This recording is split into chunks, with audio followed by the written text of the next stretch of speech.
Chapter 1, Turning into a Kitten. Unlike the chill of early morning, the noon of early spring was filled with beautiful sunshine, wonderful and radiant. It boldly pierced through the layers of tall trees and recklessly rushed into a narrow box, then directly crashed into the arms of Wenrenyu, who was still dazed. The sudden warmth startled him to shiver.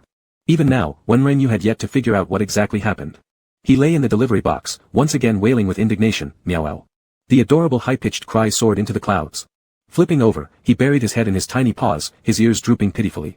Just last night, he was still human, no serious illness, no jumping off buildings, no car accidents, just sleep, and when he woke up, it wasn't on his soft familiar big bed, nor was it to the alarm clock's death toll. Instead, he found himself in a cold delivery box, full of cat hair in both his mouth and nose. That's right, he had transformed from a man towering at almost 6 feet 2 inches into a kitten the size of a palm, probably a little ragdoll judging by the pure white fur. It had been roughly an hour since the transformation began. From initially exploding in panic, madly leaping out of the box and AO running about in confusion, to now lying listlessly inside the box reflecting deeply, Wenrenyu had gone through a long psychological process. Now, all he could do was cry or sob heartily. However, as a stray cat brother passing by curiously licked his bottom and combed his fur during his busy day, he responded with neck stretched and called out comfortably, meow. He truly felt grateful. Lying on his back inside the delivery box, Wenrenyu stared blankly at the azure sky dotted with scattered clouds, feeling somewhat lost. To wake up from a good night's rest as a discarded kitten, how had such surreal reality happened to him? Recalling last night, everything seemed so normal. He just used his secondary account to browse Weibo for a while, enthusiastically commenting, "Dad loves you." Hearts.jpg under the latest update of his idol, and then fell asleep licking the screen contentedly. Nothing seemed out of place. But why had he turned into a cat? Wenrenyu collapsed once again. How was he supposed to accept this? Wenrenyu flipped over, his kitten face scrunched up. He let out a long sigh. Though saying that he couldn't accept it, Wenrenyu eventually came to terms with it. After all, during the past hour, he had tried everything possible. From crashing against tree after tree, trying to knock himself unconscious to return to his previous form, to experimenting with different postures, whether lying down, standing upright, kneeling, or even attempting to walk like a human on the grass while chanting random nonsensical incantations in his mind, none had any effect. There was no way for him not to come to terms with it. Taking a deep breath, Wenrenyu hesitantly stood up, deciding that whatever happens, he must first ensure his own survival. As a proper stray cat, the first step should be to explore one's territory, then to fill one's stomach, and subsequently engage in fights with other cats to claim dominance before finally settling down with several lovely female cats and thereby reaching the peak of cat life. Although a cat's life sounded simple, pure, and blissful, Wenrenyu couldn't help but think of the often dumpster-diving cat outside their esports base whenever he imagined being a stray cat. Stray life really wasn't suitable for him. With a downtrodden expression, Wenrenyu resolved to beg door to door for food. If he could encounter a kind person willing to take him in, that would truly be heaven sent. Striding forward on his short legs, he gazed at the rows of villas hidden behind greenery and silently marveled, the person who abandoned him certainly had class, they dumped him right into this premium villa area with standalone houses. Still, the more he looked at the European-style villas, the more they seemed oddly familiar. Pausing mid-step, Wenrenyu squinted with his azure eyes as he carefully scrutinized the staggeringly arranged villas. Wenrenyu. He suddenly remembered, wasn't this the villa district located in the eastern part of City A? If his memory served correctly, didn't the houses here cost more than 100,000 to 200,000 yuan per square meter? Wenrenyu had paid special attention to this area before. He spent a good half hour calculating how many world championship titles he'd need to win to afford a house in such a prime location. Finally, forget it, completely unattainable. Nevertheless, Wenrenyu originally thought he had been transported to another world, a strange new land, but the truth? The truth was, he simply transformed from an esports boy living in the west of City A into a stray cat in the east of City A. Was this God's joke on him? Wenrenyu gave an enraged howl, the high-pitched, sticky sound resembling freshly boiled glutinous rice candy, with the tone dragging on endlessly. Wenrenyu's ears drooped as he felt his empty stomach. Deciding it was better to beg for food first, he trudged forward on his little legs and jumped into a villa's small courtyard, peering through the glass sliding door. Seemed like no one was home. Wenrenyu scrutinized the interior carefully, then again, there might be someone. Just as he stared intently inside, suddenly a husky darted in front of him, its massive face slamming directly against the glass, causing Wenrenyu to bristle with terror, letting out a piercing wail. The husky inside also seemed startled, cowering on the edge of the couch and barking furiously at Wenrenyu. "Can't deal with you." Coming back to his senses, Wenrenyu turned and fled without hesitation, heading straight for the next house. There was a smell of food. Wenrenyu's eyes lit up, following the scent until he arrived at another house. Inside the garden of this villa, he stretched his neck to peer inside from the stone platform. There really was someone. Someone was cooking. Wenrenyu immediately started howling loudly toward the door. The person inside seemed not to hear, still bustling around in the kitchen. A plump ginger cat strolled over and sat facing Wenrenyu, raising its head and disdainfully glancing sideways at the outside howler. Wenrenyu paid no attention to the aloof ginger cat and continued yelling. This villa area was so big, he had run for so long just to catch the scent of food here, and he wasn't about to change places now. Yuanbao, stop messing around. A clear and magnetic male voice emanated from inside, like the sound of spring water hitting jade or a gentle evening breeze brushing through pine trees, leaving Wenrenyu momentarily blank-minded. Wenrenyu lost his voice on the spot. He would recognize the owner of that voice anywhere, even if reduced to ashes. This was his idol, Chu Shiji. So this was his idol's home. Wenrenyu's heart raced fiercely, his cries growing more loud and resounding. To meet his idol after turning into a cat was truly a stroke of luck amidst misfortune. He made up his mind, he was going to be his idol's cat. What's going on? Chu Shiji wiped his hands and walked from the kitchen to the living room's floor-to-ceiling window, catching sight of the kitten outside howling pitifully. He's coming. He's walking over while wearing an apron. Watching Chu Shiji approach through the glass, Wenrenyu felt his breathing become uneven.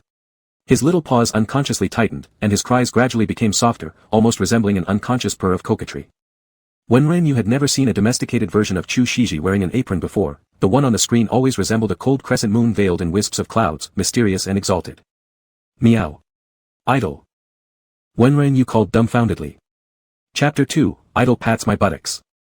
Chu Shiji, his idol, 27 years old, a famous actor. At the age of 22, he had already won 2 International Best Actor awards. All his films were major productions.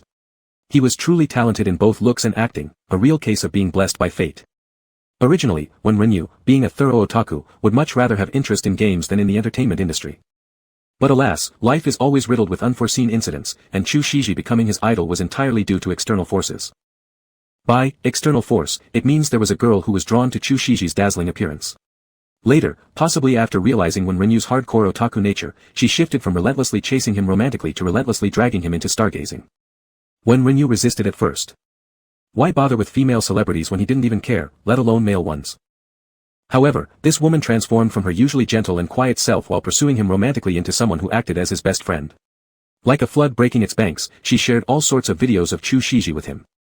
Even more horrifying, merely watching wasn't enough, she would pull him into making sounds like, ah, then force him to write post-viewing reflections. Wenrenyu completely failed to understand why his god of men turned into his best friend, but later, he genuinely comprehended Chu Shiji's charm, after attending an offline fan meeting. As Chu Shiji approached Wenrenyu, he only felt that his legs were growing weak. Chu Shiji saw the small kitten whose fur hadn't fully grown yet and instantly understood that the little stray from the courtyard was looking for food. He raised an eyebrow, took out cat food from the cabinet, placed it in a small bowl, stepped out of the door, and put it down on the small yard floor for Wenrenyu. Wenrenyu looked at the bowl of cat food and instead of eating immediately, excitedly moved toward his idol's legs, rubbed against him, and said in a high-pitched voice, "Meow whoa. Good boy." Chu Shiji patted Wenrenyu's head, turned around, and went back inside, closing the door behind him. Wenrenyu. This wasn't what he imagined happening. Wasn't he cute enough? Didn't he cajole enough? Why was the idol completely unmoved? Muo. Idol. Wenrenyu called. But Chu Shiji had returned to the kitchen to check on the pot. It seemed he really didn't have time to pay attention to him. However, there was still a big orange cat sitting nearby, glaring coldly at him. Don't daydream. He'll never adopt you, stray little thing. Wenrenyu, did he hear something just now? When he widened his eyes and looked where the sound came from, he was startled to see Yuanbao proudly lifting his head. Wenrenyu. He couldn't imagine being mocked by a cat one day. The problem was that he actually understood the string of meows. But he didn't want to understand any of it. Wenrenyu shook his head fiercely, refusing to look at Yuanbao, and headed towards the bowl of cat food. Cat food is good enough for humans too, especially since he was now a cat.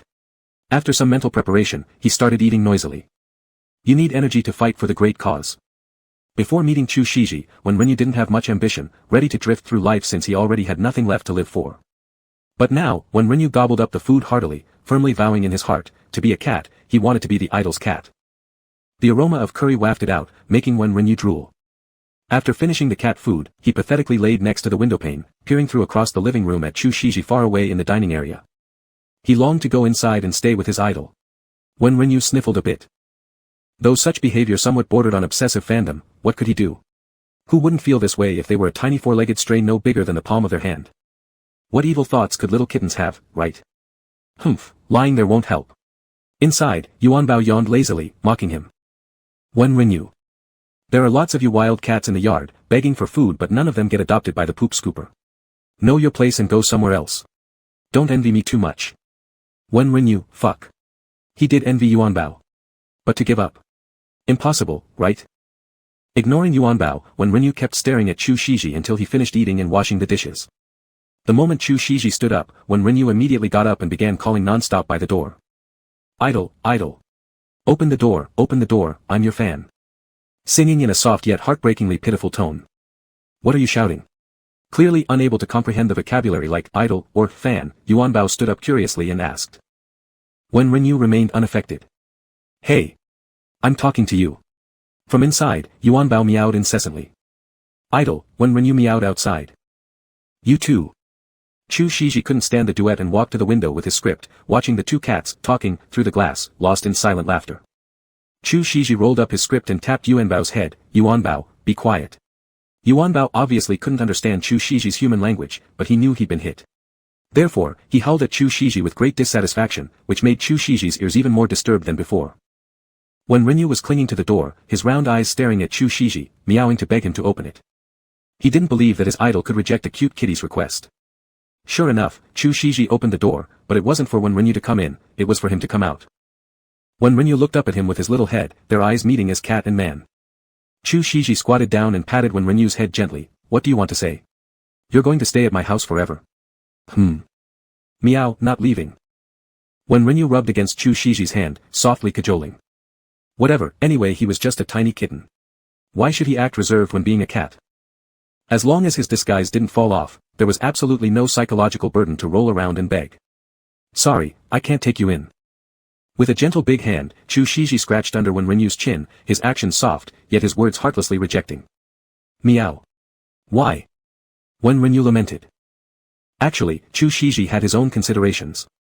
Because of the nature of his work, he hardly had time to take care of Yuanbao at home. If it hadn't been his rest week, normally Yuanbao would be kept at his grandpa's place. Adopting another cat would only increase the burden on his grandpa.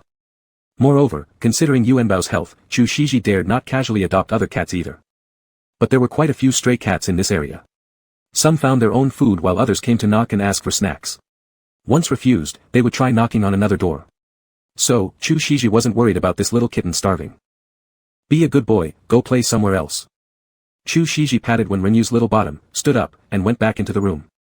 Wen Rinyu was still feeling aggrieved about being rejected from Chu Shiji's house, but as soon as he felt the warm touch on his buttocks, he trembled with shock, his brain, whoosh, blanking out. The idol patted his bottom. Saved. Though it was his cat bottom, it was still his bottom. Chapter 3, Little Lihua. Wen Rinyu felt as if a jolt of electricity shot from his but all the way up to the tips of his ears in that instant. He took a deep breath, regained his composure, and sat back by the window. He squatted outside helplessly, watching Chu Shiji who was reading a script inside. The idol at this moment wore a pair of delicate silver-rimmed glasses, his crow-feather-like eyelashes slightly lowered, obscuring his captivating Danfang eyes and adding an extra layer of gentle refinement to him.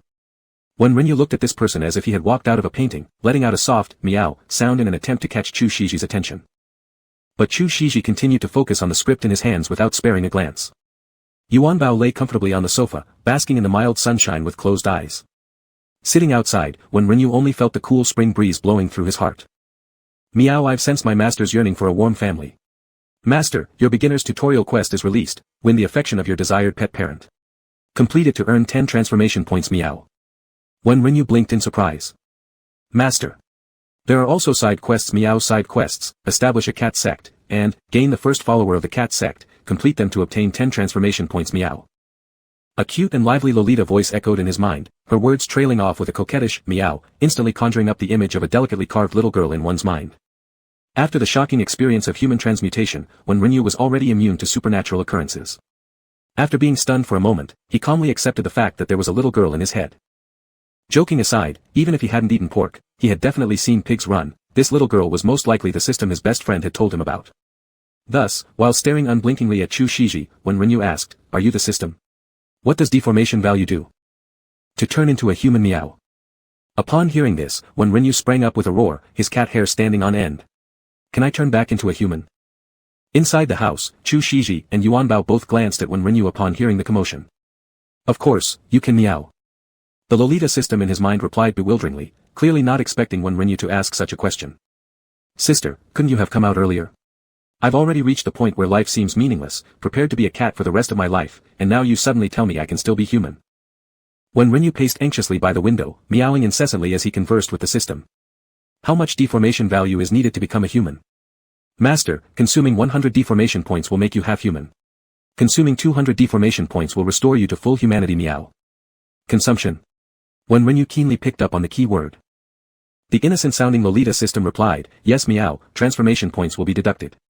So, Master should think carefully before redeeming meow. When Renyu. When Renyu, what does half-human mean? It wouldn't possibly be having cat ears and a cat tail, right? At the thought of himself as a grown man sporting soft cat ears, when Renyu shivered involuntarily. After Master becomes half-human, in terms of appearance, cat ears, cat tail, fur color, pupil color will be retained, and also. The system paused. What else? When Renyu pressed on. Master needs to experience it for himself. Meow. Now go complete your task first. Cheer. Meow. When Renyu. Why did he get a bad feeling? Just as when Renyu was lost in thought, his eyes suddenly caught sight of a gray slipper. He stopped, looked up, and saw Chu Shiji looking at him helplessly, a bowl of water in hand. When Renyu puzzled, meow. You little thing, with all that noise outside, how am I supposed to read my script? Chu Shiji squatted down, placed the water bowl next to the previous cat food bowl, and gently patted When Renyu's head. Good chance. Flirt and let the idol adopt me. When Renyu's eyes brightened. He edged closer and rubbed against the idol, lifting his pink little paw and emitting a soft, cutesy meow. Hug. The watching Yuanbao inside shuddered at the sound, turning away disdainfully, truly disgracing the name of cats. Be good. Drink some water. Chu Shiji played with the kitten for a bit. After seeing the little milk cat drinking water obediently and peacefully, he got up and returned indoors. As when Renyu drank water. So it turns out the idol just came out to silence me. Well, thinking about it, it's understandable why the idol is so cautious about adopting him. Back when he was in the esports base, his mid-lane teammate CBG.E's Hutiani also kept a cat, named Prussia. At the time, there were also stray kittens active outside, and they had entertained the idea of taking them in. However, due to the fear of Prussia falling ill, they ultimately didn't let the stray kitten into the base, merely leaving some food outside. TSK, having only been a cat for half a day, recalling his wild king days from yesterday, everything seemed like yesterday's affairs. When Renyu flicked his feline lips, feeling briefly melancholic.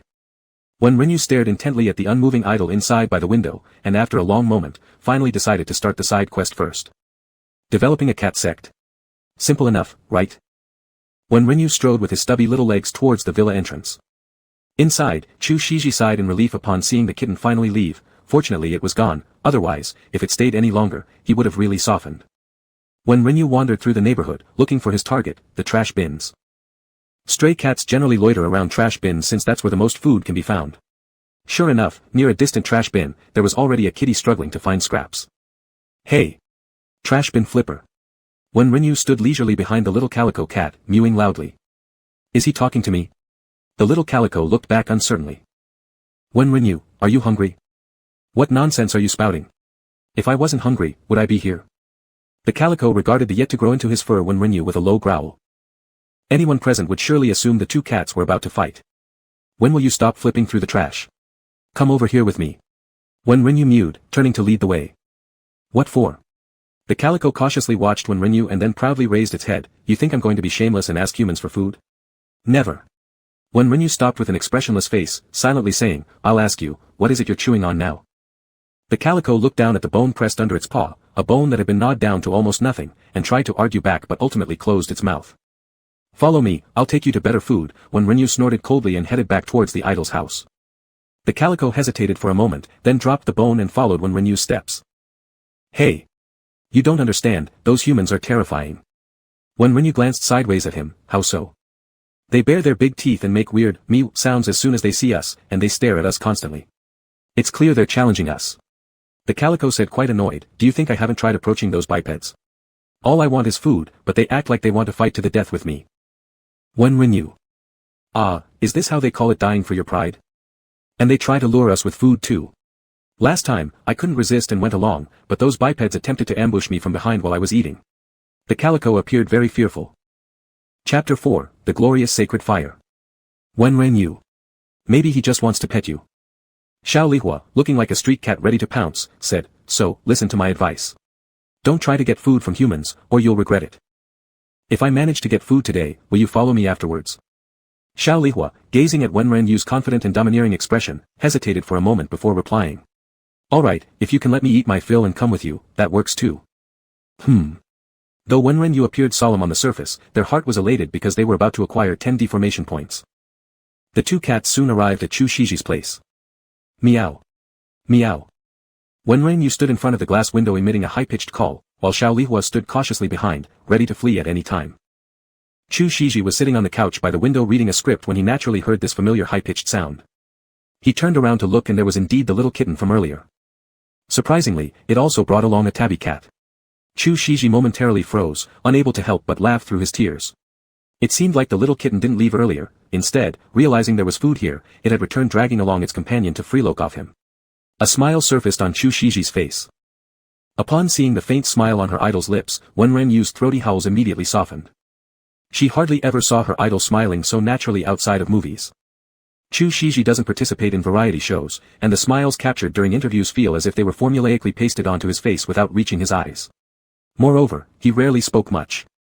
As Wenren Yu became lost in thought, she suddenly heard Xiao Lihua roaring behind her. Look at how he is showing his teeth.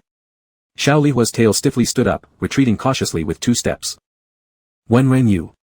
Chu Shiji then got up, prepared some cat food, and left the house walking to Wenren Yu. He could afford to feed these 2 little strays. Seeing this, Wenren Yu smirked and shouted backward, "Hey! Time for food." Looking back, Wenren Yu found herself staring at an empty space behind her, puzzled. Cat. Where? Meow. Xiao Lihua crouched behind the flowers, fiercely growling and snarling at Chu Shiji who was approaching Wenren Yu. Wenren Yu, don't show your teeth anymore, come over and have dinner quickly, then address me respectfully as your elder brother. Inside the house, Yuanbao turned his round body, exposing his chubby bottom to Wenren Yu. These foolish stray cats, truly a sight unbearable to watch. Xiao Lihua panicked, no way. He has ulterior motives. Come back. Ulterior motives? Does my idol have ulterior motives? No, he does. He plans for the idol to accept him under wing. Wenren Yu rolled her lips and stood up, rubbing against Chu Shiji's leg hard to set an example for Xiao Lihua. Good boy. Chu Shiji affectionately rubbed the small fluffy fur of the kitten, eyes filled with laughter. Hearing this completely different, slightly indulgent good boy, Wenren Yu's entire being melted into feline mush. Unable to resist the allure of food any longer, despite still harboring suspicion towards that bipedal creature, Xiao Lihua eventually came forward carefully. While Xiao Lihua was busy eating, Wenren Yu took the chance to charm his idol in every possible way. Meow, give me a hug. Do you even understand?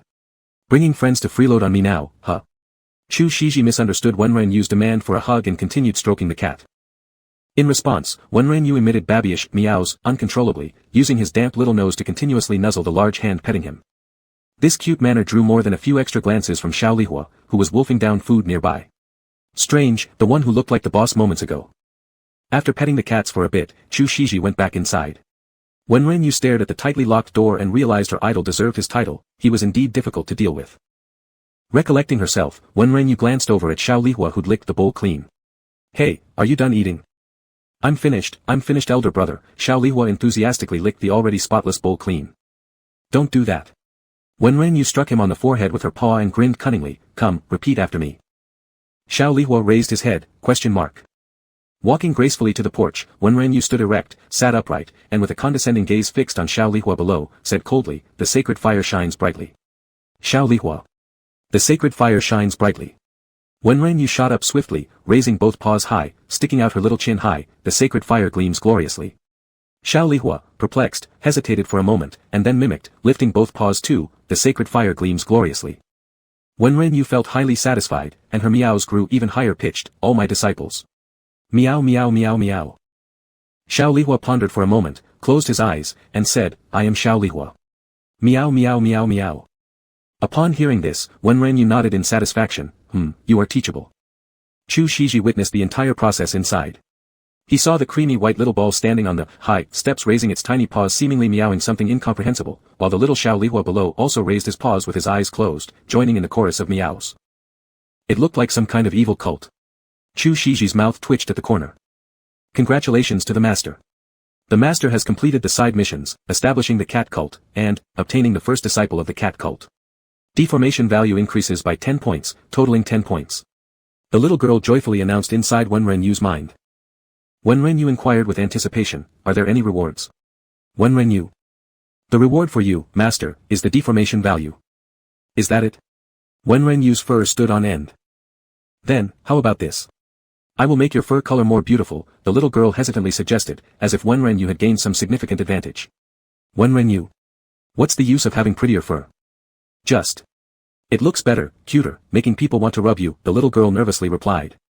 Wen Renyu, 6. Master, you need to work harder, meow. The human poop cleaner you set your eyes on doesn't even want to adopt you, so pitiful. I made you prettier out of pity. The system licked her lips. Wen Renyu. This lousy system actually wanted to say, don't be ungrateful. Forget it, being a grown man, he didn't want to argue with a little girl. Getting adopted by his idol was the right thing to focus on. Xiao Lihua, listen carefully, the man inside. Wen Renyu glanced down at Xiao Lihua, pointing casually into the house, that man is our sect leader, understand? He will be our provider. Xiao Lihua respectfully meowed once, watching Chu Shiji who also wore an expression of confusion inside. No wonder the big boss was so intimate with the man earlier, it turns out he was the long-term source of meals developed by the boss, truly worthy of being called the boss. In the future, you must respect him. Understand? Wen Renyu said seriously. Xiao Lihua, yes. Boss. Whenever you have good things, think of him first, got it? Respect him well, and we'll be able to eat full meals. Wen Renyu indoctrinated. Yes. As soon as food was mentioned, Xiao Lihua answered even more firmly. Good boy. Wen Renyu smiled lovingly. Chapter 5, The Baka Cat. At this moment, Chu Shiji didn't know he had already become the head of the kitties. He frowned as he watched two cats outside his window meowing back and forth. What are they doing? Chu Shiji felt strange watching the little white ball pointing at him. He couldn't focus on the script in his hand. As he was confused, the little tabby outside walked away, leaving only the little white ball sitting there alone. Sensing his gaze, the little white ball looked up at Chu Shiji. Meow, a soft cry, completely different from its previous aggressive demeanor toward the tabby. So it's the head kitty. Chu Shiji thought it amusing. So cute, he wanted to take it in. And for some reason, maybe it was an illusion, but the little kitten's once unruly fur now seemed smoother, more pettable. Chu Shiji gazed at the kitten curled up outside, preparing to sleep, and felt a pang of pity. No, I don't have time to take care of him if I adopt him, it's better not to adopt. Chu Shiji forced himself to look away and refocused on the script in his hand. Wen Renyu was actually quite tired, and the little kitten quickly fell asleep. System, Wen Renyu called lazily with his eyes closed, his weak, adorable, meow, sound like a feather tickling Chu Shiji's heart who sat by the window. Meow, master. Will you give points later for developing more followers? For sure, meow. Indirectly developed members of the cat religion each contribute a bit of transformation value, directly developed ones give 2 points, with a cap of 30 points, meow. So few. Wen Renyu wasn't satisfied. Master is so smart, no need for me to explain more, meow. The little girl smiled. Wen Renyu. Indeed, no need to explain. If he pulled fans into his cat religion, the transformation value would burst instantly. Then, is there another mission next? Wen Renyu hoped. Master, you still need to find your pooper scooper first, the little girl system smiled again. Wen Renyu, understood, he didn't deserve it. Wen Renyu had a nice nap beside the idol through the glass, then woke up ready to increase the transformation values contributed by his followers. In fact, earlier, the little tabby had been arranged to find more cats. The tabby had been around here for a while, having connections within the cat community. Coaxing some naive young cats into joining the cat religion was simple enough. Meanwhile, Wen Renyu had already heard a broadcast in his mind from the little girl system. While he was sleeping, 5 transformation points had accumulated already. The feeling of earning income while lying down was truly great. Wen Renyu was happy. But Wen Renyu felt somewhat guilty. He had tricked the tabby into coming inside with Chu Shiji's cat food. But he couldn't possibly lead a whole gang of cats to beg Chu Shiji for food. Thinking about that scenario scared him to death. Just as he was pondering this, the little tabby came back, bringing along the 5 subordinates he'd recruited. One of the black and white cats caught Wen Renyu's attention, though there was no special reason. When he saw it, the phrase, "Baka cat," immediately flashed through his mind. Miaweo. The 6 cats saluted Wen Renyu together respectfully. Wen Renyu jumped when he saw the neatly synchronized Miaweo, instinctively turning back to check Chu Shiji's reaction inside. Chu Shiji inside was looking out at the wild cats holding a meeting outside, then at Wen Renyu, their leader much smaller than the rest. He could only think it was bizarre. And was it because he rarely stayed home, or did these cats treat his place as their base? Before Wen Renyu could react, the wild cats suddenly raised their paws and started yelling in unison, "Holy fire brightly, holy fire gloriously." Wen Renyu got a shock, leaping up. My triple X, meow meow meow meow. After the 5 praising cats chanted, the little tabby looked contentedly pleased and meowed a couple of times. Help. He just made up this slogan for fun, it was not for starting a cult. He didn't want his idol to see him behaving like a bossy old cat. When Rinyu nervously turned to look back at Chu Shiji. He had never seen such an expression on Chu Shiji's face before. Chu Shiji had put aside the script and was solely watching the 7 odd little kittens outside. Hurry, hurry, go. When Rinyu shivered as he urged the 6 cats to leave Chu Shiji's yard quickly. Boss, where do we go? The little tabby was puzzled. Just leave. Let's go to the empty villa next door. When Rinyu rushed the 6 cats to the neighbor's house. Leader, we're hungry. Brother Lihua told us that if we follow the leader, we can eat well, so we joined the cat religion, Brother Baka meowed in a rough voice. Help. When Rinyu swore he would never fight unprepared again. Where could he find food for 6 cats? Should he go to the idol's house? Leader, are you telling us there's no food? Baka cat protested loudly. Master, some followers want to leave the cat religion. The little girl in his mind timely reminded him. He knew. No need to remind. Leaving was better, but if these few got dissatisfied and fought with him, he'd be doomed. With this kitten-sized body of his, one Baka cat was worth 3 of him. When Rinyu took a deep breath and quickly thought about what to do. After a while, when Rinyu forcibly held back his panic and said mysteriously, have you ever heard this saying among humans? Rather than give someone fish, it is better to teach them how to fish. What thing? Do we get fish? A little black cat nearby interrupted hurriedly. When Rinyu shook his head mysteriously. Recalling some classic recruitment rhetoric, he started manipulating their thoughts. Do you know how many stray cats like you there are in this yard? A lot. Some cat replied. Exactly. Very many. When Rinyu immediately nodded in agreement without knowing exactly how many there were. He continued enigmatically, then, do you know how many trash bins in this community have kitchen waste thrown into them? There are only a few I usually visit. Brother Baka looked up at when Rinyu and answered instinctively. Little brother Lihua glared at brother Baka and complained, I often visit those same bins too, keep running into him. Exactly. Do you realize what this means? It means there are more monks than porridge. If you rely on scavenging from garbage bins, you will never make it. You will forever be dirty strays. There are countless cats, why do some cats live in luxury while you can only survive by scavenging in the bins? You're just one of the masses of ordinary cats. But look at me. Every day I don't worry about eating or drinking, my fur is always clean. Why is this? Chapter 6, PUA on the Foolish Cats. After speaking, when Rinyu looked at the expressions of the 6 cats below, feeling a bit uneasy. Many human resource recruiters have said such things.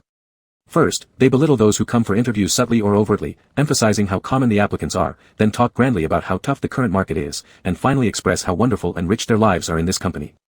Then, when those being interviewed are already tangled in it, these HR personnel will emphasize again how good their company is, how decent the salary and benefits are, that there's a chance to compete for a senior management position, and that being recruited by them is your blessing. Afterwards, they will quickly get the applicant to start work and wait to be exploited. Many job seekers have figured out the tricks of this trade, but these foolish cats should not see through it, right? When Rinyu looked at the hungry 6 cats below, seeing that their faces first showed anger, then reluctance, and finally an expression of agreement. Phew, when Rinyu secretly sighed in relief. He knew these foolish cats couldn't see that he was pung them. He continued, it's precisely because I'm different from you that I can found the kitty sect. Do you want to be like me? Yes. The 6 cats meowed in unison. That means you need to follow my lead. I won't put food in front of you. You must rely on your own abilities to improve your lives. The kitty sect does not support lazy cats. Understood? When Rinyu said with great resolve. Understood. Also, the master of our sect is the man in the house just now, understood? Remember the one who dug the well when drinking water. If you get something good, remember to pay homage to him first. When Rinyu said seriously. He ate and drank what his idol provided, this was the only way he could repay him for now. Yes. Good, then let's start the first lesson, how to use humans' pity to achieve our goals. When Rinyu said earnestly. On the other hand, Chu Shiji could no longer see those little kittens, but he could still hear the distant meows. What's strange? Chu Shiji looked at the script in his hand, not turning a page for a long time. Chu Shiji thought for a while and updated a post on Weibo, I encountered something very interesting.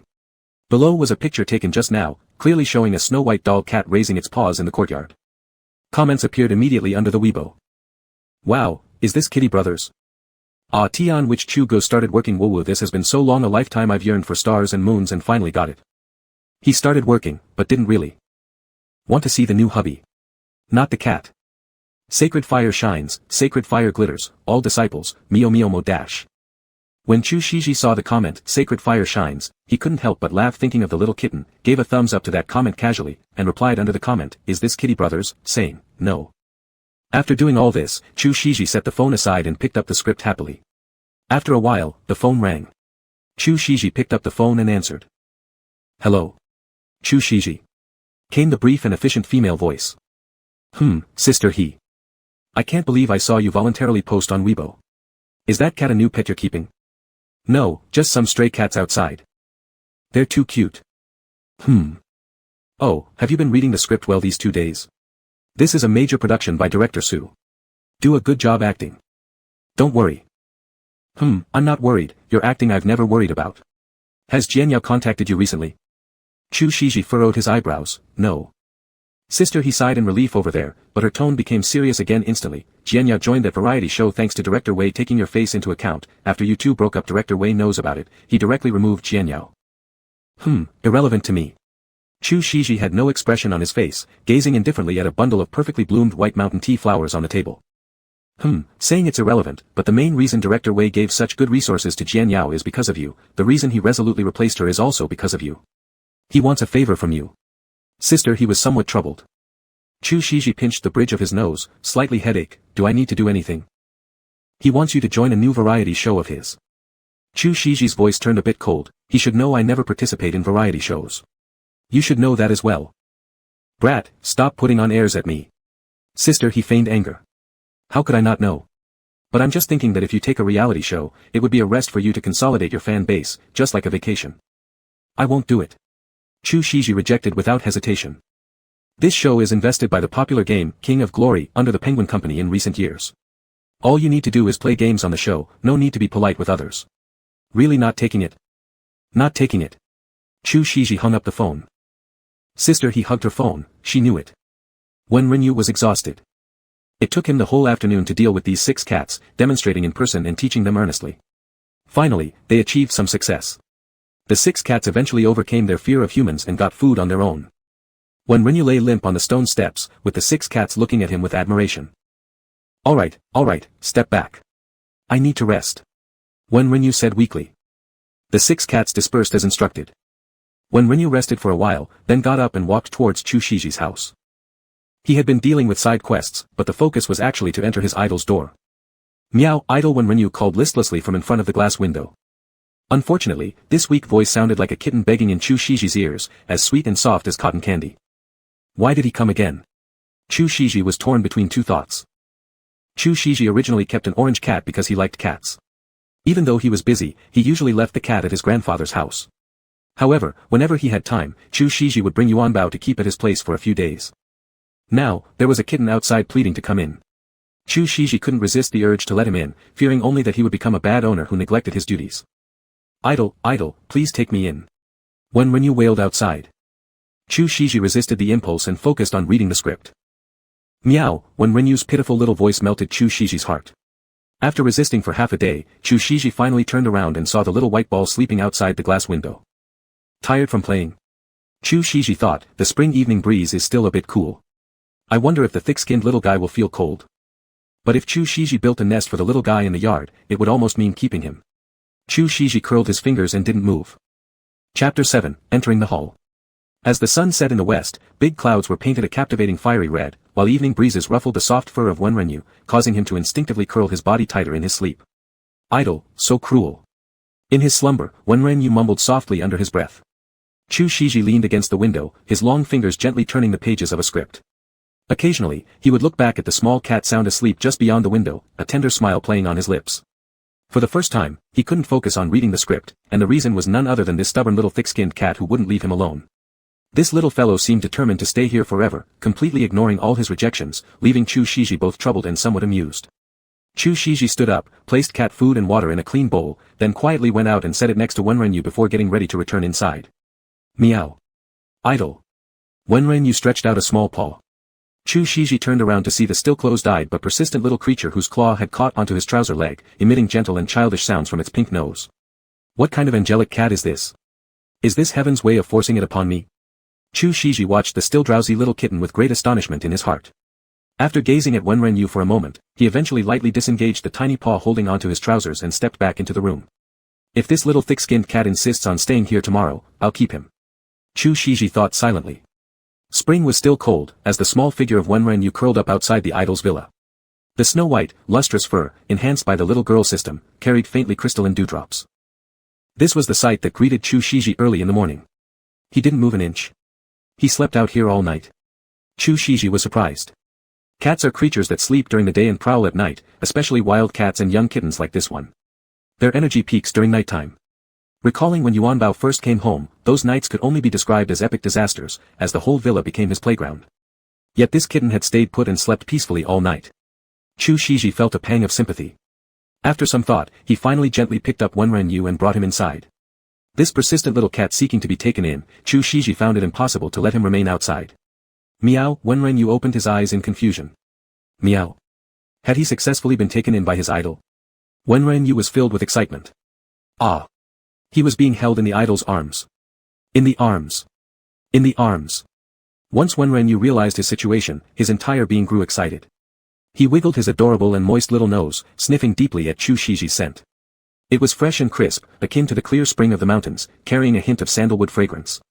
Wenren purred delightedly after taking in this scent. Congratulations to the master for completing the beginner guide task, securing your desired cat owner. Transformation value increased by 10 points, totaling 25 points. Master finally has a home of his own. 25 points. Wenren brimmed with joy. What tasks are coming next? No more tasks, meow. Wenren froze. Master. Just be a good cat, meow. Forcing the cat owner to do things they don't want will harshly elevate your status at home. Become bigger, stronger, create greater glory. The little girl system passionately proclaimed. Wenren. Master, you'll understand later. The girl system spoke meaningfully. There are certain things you must do even if I don't tell you. I'll reward you appropriately. Keep it up, master, meow. After hearing the system's words, Wenren stiffened as he pressed his two front paws against Chu Shiji's chest, the whole action making the cat pause. Somehow, this system didn't feel entirely trustworthy. Sensing the movement of the kitten in his arms, Chu Shiji slightly lowered his head, stroking Wenren's back, his voice low and warm. Good boy.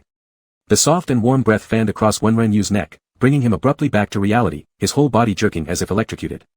Chu Shiji, petting the soft and squishy kitten in his arms, said, I'll take you to the pet hospital for a checkup shortly. Meow. All right. Wenren pushed aside the system's previous warnings, answering sweetly and naively.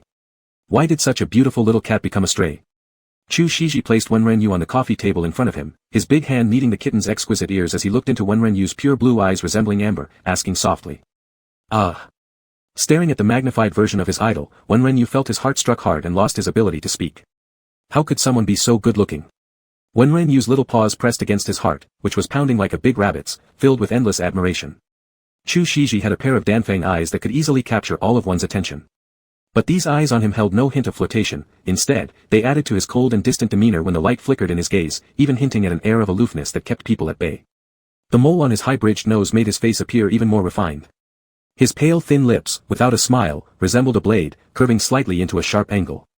At this moment, Chu Shiji was intently staring at him, and the usually cold danfang eyes from the screen were now full of indulgence, with a gentle smile playing at the corners of his mouth. That slightly upturned curve seemed to directly tug at Wenren's heartstrings, making him unconsciously let out a soft whimper. Tisk. Beside them, Yuanbao made an untimely sarcastic remark. You really managed to get in, you shameless one. You're the shameless one. Wenren blew a raspberry at Yuanbao. Yuanbao stood up, growling deeply in response. Since you might become part of my family, I'll make it clear right away, I am the boss around here. Before Wenren could retort, Chu Shiji stretched out his long arm, scooped Wenren up, and cradled him in his arms, saying softly, be good, don't fight. He hadn't forgotten that this little puffball in his arms was the leader of countless stray cats who had convened a meeting in his yard just yesterday. Wenren stiffened momentarily before letting out a cute meow at Chu Shiji. Yuanbao, still in fighting mode? What's going on? Any dignity? Chu Shiji chuckled and gently rubbed Wenren's little head. Let's go, Daddy will take you for a health checkup at the pet hospital. Daddy. Wenren's feline body trembled sharply. No way. He didn't want Chu Shiji to be his dad. Sitting in the swaying cat carrier, Wenren watched Chu Shiji fully equipped for an outing, finding that the movie Emperor really had a troublesome exit procedure. Even on this bright spring day, Chu Shiji wasn't sparing any protective gear, mask, cap, sunglasses, he had them all. Meow. There was another cat calling nearby. Question mark. Wenren turned around and saw it was little Tabby. Don't worry, I'll be back soon. Take good care of yourselves. Don't forget to develop more followers for the cat cult. Wenren loudly instructed from within the cat carrier. Roger that, boss. Little Tabby responded before dashing into the bushes with a swift motion. Wenren was placed in the SUV's passenger seat by Chu Shiji, who then drove towards the regular pet hospital after settling him down. Chapter 8, Idol's Ex-Girlfriend. Hello, are you here to bring Kitty for a checkup? What's the cat's name? Asked someone at the pet hospital. Chu Shiji froze for a moment while holding Ren, as if they hadn't had the time to name the cat yet. It couldn't be Hulianpi, thick-skinned. Chu Shiji twitched at the corner of his forehead. Meow. Ren looked expectantly at Chu Shiji, who was deep in thought. Hulianpi still seemed to be the leader among the stray cats, then maybe Yuan, Wild King. Chu Shiji thought again, with another twitch at the corner of their forehead. Xiao Yi. His name is Xiao Yi. Chu Shiji ultimately decided to keep it simple. Okay. The doctor smiled and registered the name without hesitation, then mercilessly grabbed Ren to the examination table to start checking him over. Extremely healthy. The doctor holding the test results affirmed Ren physical condition. Ren hugging the paw that just got blood drawn, sulked and nested in the idol's arms, becoming introverted. Isn't he too handsome? One of the nurse sisters next to them exclaimed in admiration, mouth praising Ren but eyes not leaving Chu Shiji for a single moment. I've never seen a ragdoll with such pristine white fur, and the eyes are so pure, such beautiful lake blue. Chu Shiji avoided the hand the nurse extended towards Ren with a blank expression. The deworming has been done. Remember to isolate him from the original residence when you go home, the doctor reminded. Thank you. Chu Shiji gave a soft word of thanks and left, holding Ren The nurse took the opportunity to snap a few photos on her phone while Chu Shiji wasn't paying attention. Perhaps seeing how obedient Ren was, Chu Shiji carelessly placed Ren in the passenger seat without zipping up the bag properly. Ren hesitated for a second, struggling with his small round paws against the zipper. His kitten face squished into an adorable crumpled ball against the transparent carrier. What are you doing there, Hulianpi? Chu Shiji noticed Ren action from the corner of his eye and chuckled. Meow ao. Ren struggled fiercely to get himself out, jumping onto Chu Shiji's lap. Chu Shiji felt the weight on his leg and immediately covered Ren tiny body with one hand, quietly admonishing, Xiao Yi. Behave. SSS. Ren heard this and sucked in a sharp breath, his legs suddenly going limp. It wasn't that he was weak-willed, it was just that his idol whom he'd adored for so long was right before him, speaking directly to him like that. It was something he simply couldn't handle. Don't run around, alright? You'll be in trouble if you end up under the brake, Chu Shiji said, slightly colder in tone. Meow. Ren gave a soft response, laying down and crouching properly. Ah, so soft. Ren rested his chin comfortably on his paws, about to close his eyes when he suddenly felt something wasn't quite right. Ren stiffened and looked down cautiously. The palm-sized little him clung tightly to the idol's abdomen, his tiny body perfectly nestled in. Ren woke up instantly from his drowsiness, his mind immediately muddled with confusion. He didn't know where to place his small paws. Both male, doesn't everyone have one of those? Ren pressed down on his own heart, trying hard to calm his breathing and hypnotize himself. Confused, Ren was carried into the villa by Chu Shiji, only regaining clarity when his little claws touched the cool tiles. Aren't you going to check out your new home? Chu Shiji smirked as he looked at the stunned little cat standing frozen on the ground. Ren shook his head, throwing off those strange thoughts, and proudly marched forward with elegant feline steps to thoroughly inspect the entire villa. Chu Shiji's home decoration leaned towards an American country style, mainly featuring blue-green tones. The glossy azure floral pattern tiles made walking on them feel like strolling on rippling water, green wooden furniture with retro patterns and prints added to its overall appearance, which was intricate and luxurious yet unassuming. In the corner of the living room, there stood a giant dark green cat tree matching the theme, with Yuanbao sound asleep atop it. Ren was highly satisfied with his new home. Struggling with his short little legs, he climbed over Yuanbao and ascended to the top of the cat tree, proudly overlooking the entire living room. Ding dong, the doorbell rang. Chu Shiji frowned. Ren and Yuanbao simultaneously glanced toward the door from the cat tree. When Chu Shiji opened the door and saw the woman outside, he furrowed his eyebrows slightly. Why did you come? Can't I come? A coquettish female voice replied. I'm just here to pick up something I forgot, said Big Wavy Hair without waiting for Chu Shiji's consent before stepping inside. Hurry up and leave after you've taken it. Chu Shiji was emotionless, his voice cold like frost in 9 days. TCH, talking to me as if I owe you 80 million yuan. Really no idea what kind of person could make you less uptight. Big Wavy Hair casually took off her sunglasses and, in high heels, stomped up the stairs. When Rinyu looked at the woman's retreating back and made a huffing sound in his throat. Don't be nervous, she's just the ex-girlfriend of our pooper scooper, Yuanbao yawned. Ex-girlfriend?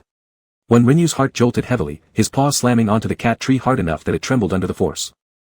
Not your ex-girlfriend, Yuanbao glanced at him with an annoyed look after raising her head, clearly dissatisfied with Wen Rinyu's behavior. When Renyu felt an overwhelming wave of bitterness well up inside him. He had never known that the idol had an ex-girlfriend.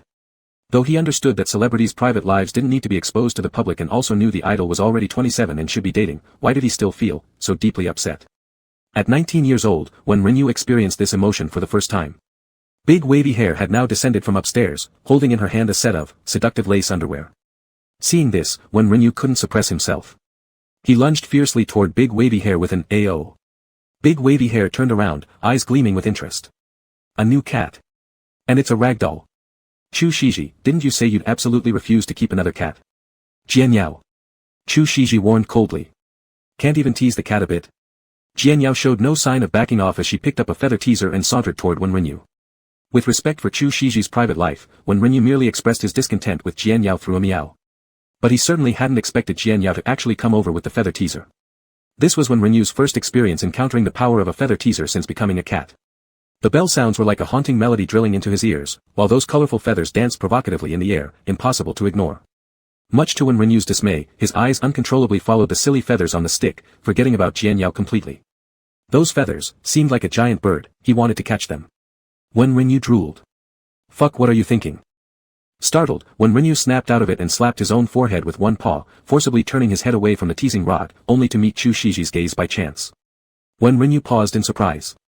Chu Shiji also blinked, startled at Wen Renyu giving himself a head smack.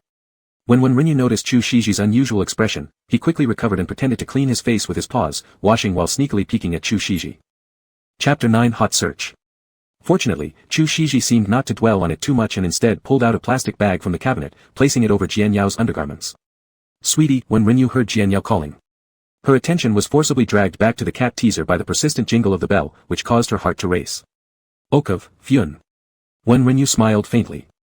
He finally gave up resisting his physiological impulses, his head beginning to follow the trajectory of the cat teaser. His body instinctively crouched down with tense hind legs. It's now. Wen Renyu made a desperate leap from the top of the cat tree.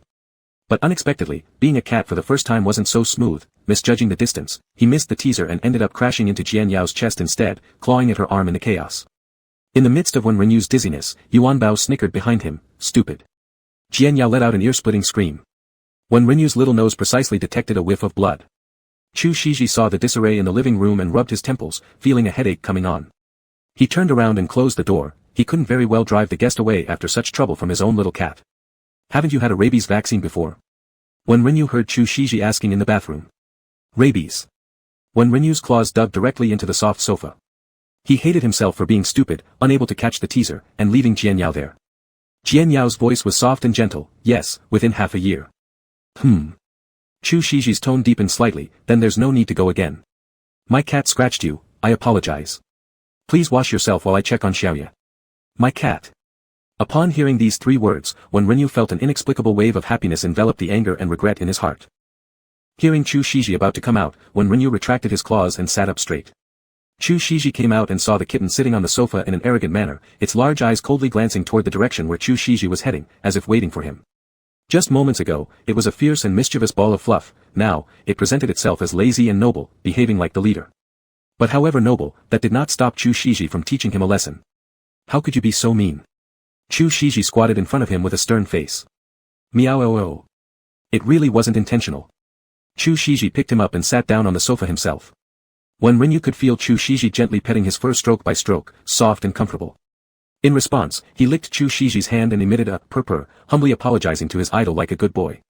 As there was no further word from his idol for a long time, Wen Renyu raised his head somewhat anxiously but failed to see Chu Shiji's expression due to his small size. So he flipped over shamelessly, spreading his paws and diving directly into Chu Shiji's arms, forming a hugging posture while softly meowing to indicate his current obedience. Chu Shiji gazed at the tender white little ball in his arms and softened his heart a bit more. Originally, he decided to raise him because he liked him, who could refuse such a cute kitten when it comes for a cuddle. Good boy. Chu Shiji gently massaged Wen Renyu's bottom.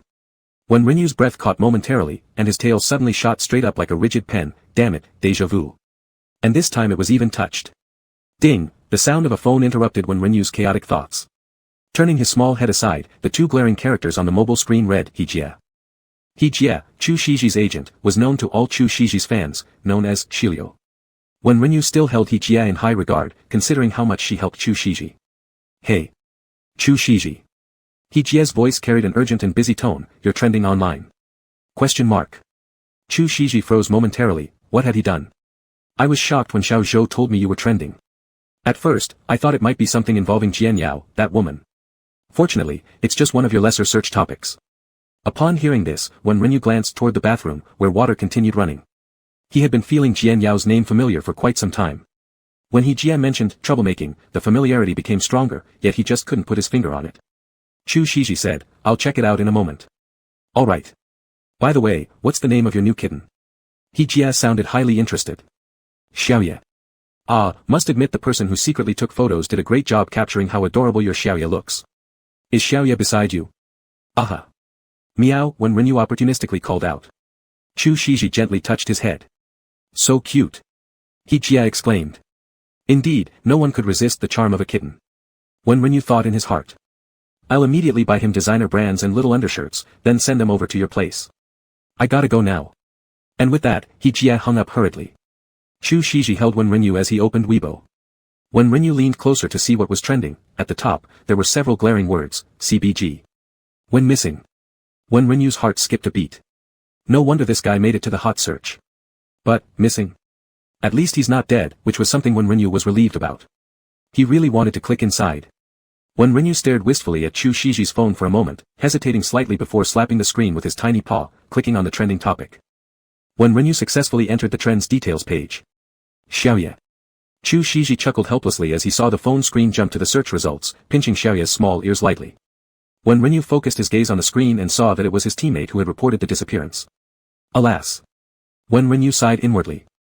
He could already picture the reaction of those goofballs on his team, treating this as some supernatural event, crying out loud while searching everywhere chaotically, eventually wailing to the police.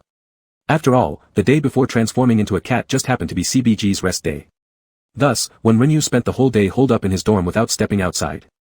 From that day on, Wen Renyu hadn't left the room once, yet his body vanished. Do you know CBG? Wen? Jian Yao appeared, leaning over unreservedly to peek at Chu Shiji's phone and asked. Chu Shiji frowned, his icy gaze hardening. Don't look at me like that, or I might want to get back together with you, Jian Yao grinned seductively. Wen Renyu. Is she alright? Chu Shiji. Fan idolized as the ice flower from High Cliffs, 9 Heavens Frost, international movie kingpin, was my ex-boyfriend Jian Yao. Sounds impressive, doesn't it? Jian Yao smiled smugly. Jian Yao, don't test my patience. Humph. Neither of us are good people, why do you have to pretend to be so high and mighty in front of me? Huh? Why don't you tell me what benefit my father gave you? Or, what did that woman give you that you decided to be with me? Jian Yao sneered coldly. Not worth it. Chu Shiji's voice was icy. Ha. I'd rather be with that cute junior Wen than with someone like you. Leaving, Emperor. Jian Yao slammed the door as she stormed off. The innocent Wen Renyu. Even though he is handsome, that doesn't mean anyone can pair up with him, does it? But will his idol dislike him because of what Jian Yao said? Wen Renyu began to worry. Chu Shiji sighed softly, retracting his gaze from the door back to the phone screen where apart from the title, CBG. When missing, there was also a chest-hugging publicity photo of Wen with an air of silliness. He sure was handsome. Chu Shiji stared at the picture, admiring his stunning features. Chapter 10 Wendy. The boy in the photo looked very young, with skin like fine porcelain and a cold white tone, his golden brown hair curling gently. His eyes, grey-blue like precious gems, were embedded deep in their sockets, perfectly blending the softness of Asian features with the chiseled depth of Western looks. The somewhat blunt face shape exuded natural youthfulness. His confident smile revealed adorable little fangs, adding an ethereal playfulness to his classically elegant looks. A mixed-race face rarely seen even in the entertainment industry, resembling someone stepping out of classical European oil paintings or a forest-dwelling fairy sprite, exceptionally beautiful. Little Wild King here is of Chinese-Russian descent, you know. Wen Renyu proudly meowed in Chu Shiji's arms, lifting his head.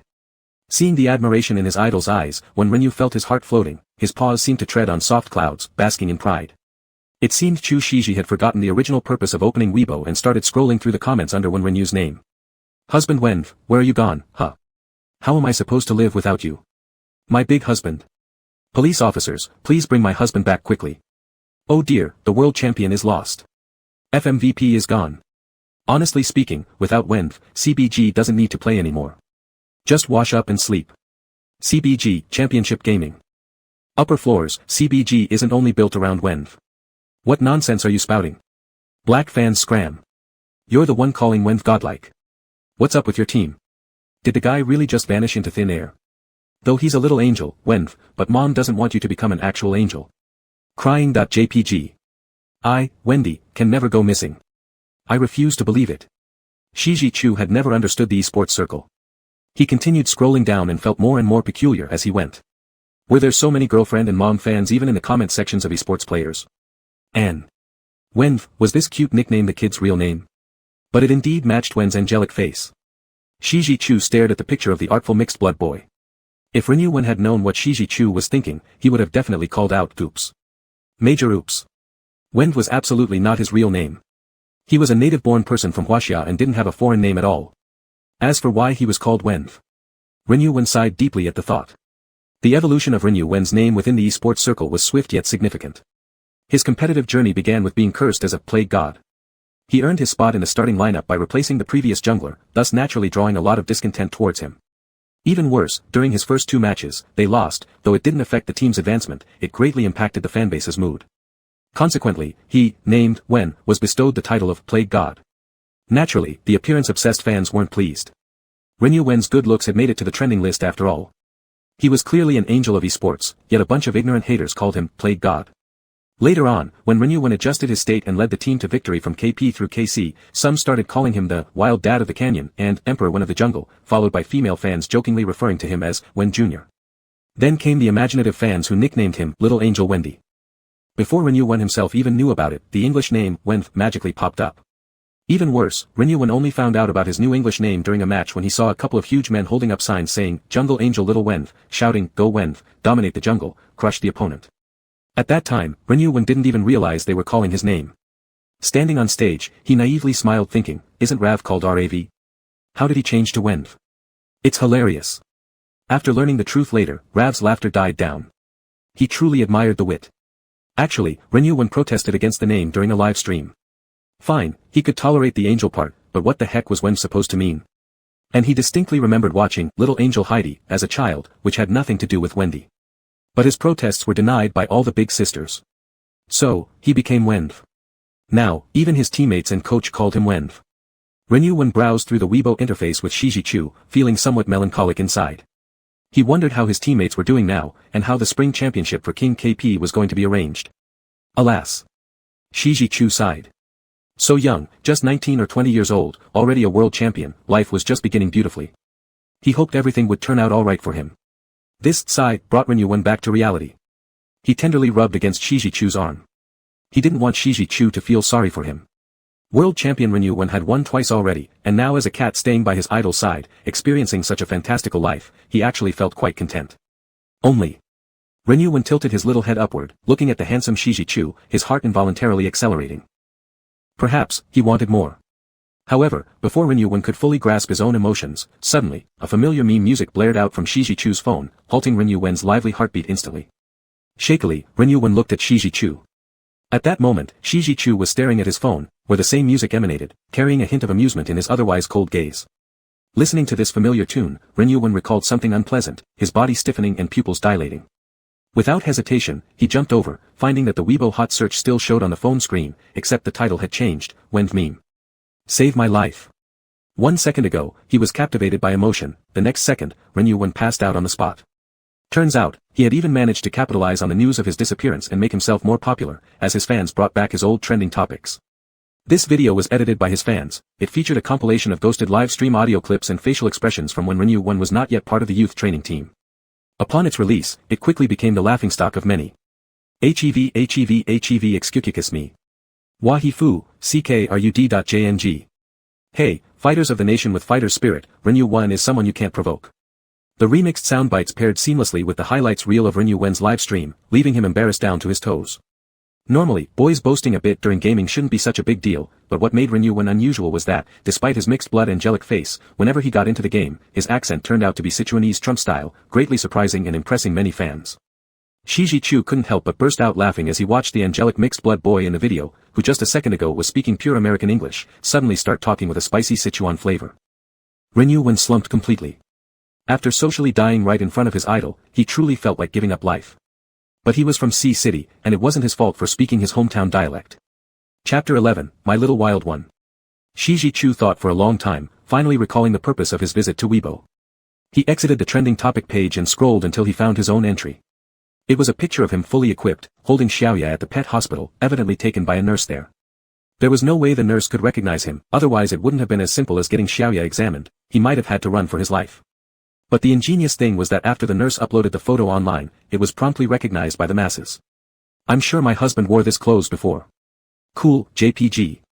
I'm sure my husband wore these sunglasses once because I bought the same pair. Cool, JPG. I'm sure my husband has legs this long because I've personally measured them. Cool, JPG. I'm sure my husband's waist is only this wide because I measured it last night with my thighs. Sexy, JPG. It seems something strange has slipped in. Can we even hold group building activities like this? Babes.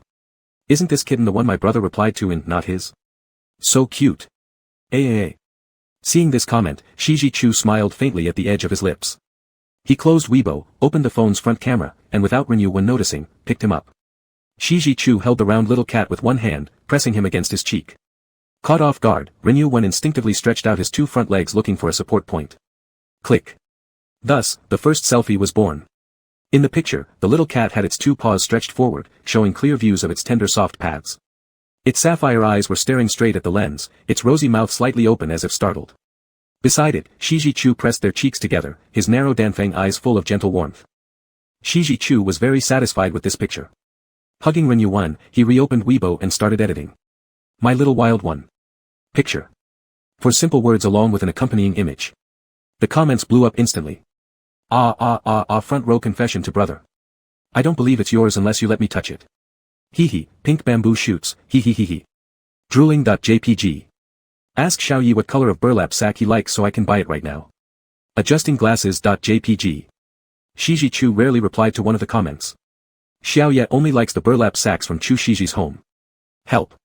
Seeing Shiji Chu's reply, Renyu Wen felt a rush of heat rising to his brain, blood boiling furiously. Right, I only like the burlap sacks from Chu Shiji's home, and if Chu Shiji wants to tie me up with a hemp rope, I'd agree. Leaning in Shiji Chu's arms, Renyu Wen was like a little volcano, every cell in his body shouting and growing hotter and more fiery. Shiji Chu shut Weibo and casually set the selfie as the home screen wallpaper. Renyu Wen was dizzy watching Shiji Chu's phone. Who understands? Being set as the idol's phone wallpaper. He was so happy. Congratulations to the owner for obtaining achievement, Boastful Poop Shoveler, deformation value increases by 10 points, total 35 points. Master, isn't it true what I said before, being good looking means being shown off by your poop shoveler on Weibo meow look, the fat orange cat beside you didn't get such honors. The little girl system sounded eager to be praised. Wen Renyu, does this have anything to do with being good looking? He was able to enter this house solely because he shamelessly persisted and spent the whole night shivering, drenched in dew selling his pity. Right? Fortunately, his idol was kind-hearted and couldn't bear to see him miserably squatting outside alone. Just as Wen Renyu wanted to retort against this unrealistic system, he changed his tone mid-sentence. After achieving this goal, are there any rewards? The master wants rewards. Yes. Wen Renyu smiled. To turn you into a human would already be a favor for you. Not me meow. The system snapped angrily. Wen Renyu was even more enraged. You know very well that I am originally a human. It was you who turned me from a human into a cat. If you have an ounce of decency, give me the reward. Sniff. A pitiful sound, like a beaten cat. Wen Renyu, no matter how many sniffs, it won't help. Then, better sounding meows. The system suggested cautiously, then quickly added before Wen Renyu could refuse, it's settled then, meow. Master, work hard. I'm leaving, meow. Wen Renyu. Better sounding meows. Did he mishear? What does a better sounding meow even sound like? This made it difficult for him to speak. Wen Renyu tilted his head, looking at Chu Shiji who had already picked up the script, opened his mouth but dared not make a sound. His original voice was already babylike, what if it became even more babyish? How could he, a genuine tough guy, accept that? While Wen Renyu was hesitating, Yuanbao suddenly appeared behind him and pounced on Chu Shiji's leg with a loud clang, knocking Wen Renyu straight onto the floor. Wen Renyu looked dumbfounded, nest grass why he fuck. Your voice is so disgusting. Yuanbao shuddered all over, then wondered, why are you still a foreign cat? You don't get to tell me what to do. Go away. Wen Renyu jumped onto the couch and hissed at Yuanbao. Only he was allowed to sprawl on his idol's legs. Chu Shiji watched the two cats start quarreling and sighed helplessly, forgetting to isolate Xiaoya from the local residents. But seeing that they were getting along decently and Xiaoya seemed quite healthy, Chu Shiji decided isolation wasn't necessary anymore. The Wen Renyu who got along quite well with Yuanbao gave Yuanbao a slap, nimbly jumped onto Chu Shiji's belly, turned his butt toward Yuanbao, and kicked his powerful back legs hard, sending the chubby Yuanbao tumbling down. Then, he lay sprawling on Chu Shiji's leg with an air of self-importance. Yuanbao. Are you insane? With a smile in his voice, Chu Shiji said, Xiaoya, are you marking your territory? Is this even a question when it's so obvious? Wenren didn't bother raising his head, just mewed a couple times. His tiny body tightly embraced Chu Shiji's thigh. Chu Shiji was momentarily stunned by the clearly cuter and babyish sounds coming from Wenren, feeling his heart melt. You'd better remember, I'm the original resident of this house. Yuanbao bared his teeth. Wenren twitched his ears, glanced out of the window, and then stood up majestically, his head held high. You can't beat me. I can't beat you. What joke are you talking? Yuanbao was shocked when he examined their size difference. The kitten in front of him hadn't even grown to half his size. Meow howl howl howl. Wenren let out a series of cute howls. Meow howl howl howl. There came another round of wailing cries from outside. Yuanbao froze while Chu Shiji's face was filled with astonishment. Wenren walked elegantly to the door. Meow. Meow howl howl. Idle, open the door. Watching Wenren squatting by the door and calling, Chu Shiji felt like he had scooped up some great treasure. He got up and opened the door. Outside stood a row of 6 cats, accompanied by various kinds of tributes laid on the ground. Chapter 12, My Little Wild King.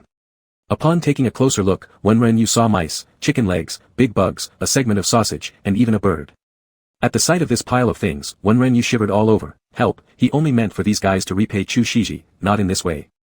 Chu Shiji found it utterly amusing and took out his phone to capture a group photo of the petrified Wenren and several old stray cats. It's still the boss who's the greatest. Just one move and he's taken over this house, the young tabby cat admired greatly. Even though he had been hanging around here for so long, he never managed to get inside these beautiful large houses. Wenren struggled to articulate. These are our tributes for the boss. Is the boss going to give us classes today? Several cats barked in anticipation. Wenren swiped his paw at the rat and found it was still alive, immediately showing disgust as he shook his small hand. Fresh. The cat known as Baga looked extremely pleasing. Yuanbao in the back looked at their boss Wenren with total disbelief. What the hell? Why is this foreign cat living so well?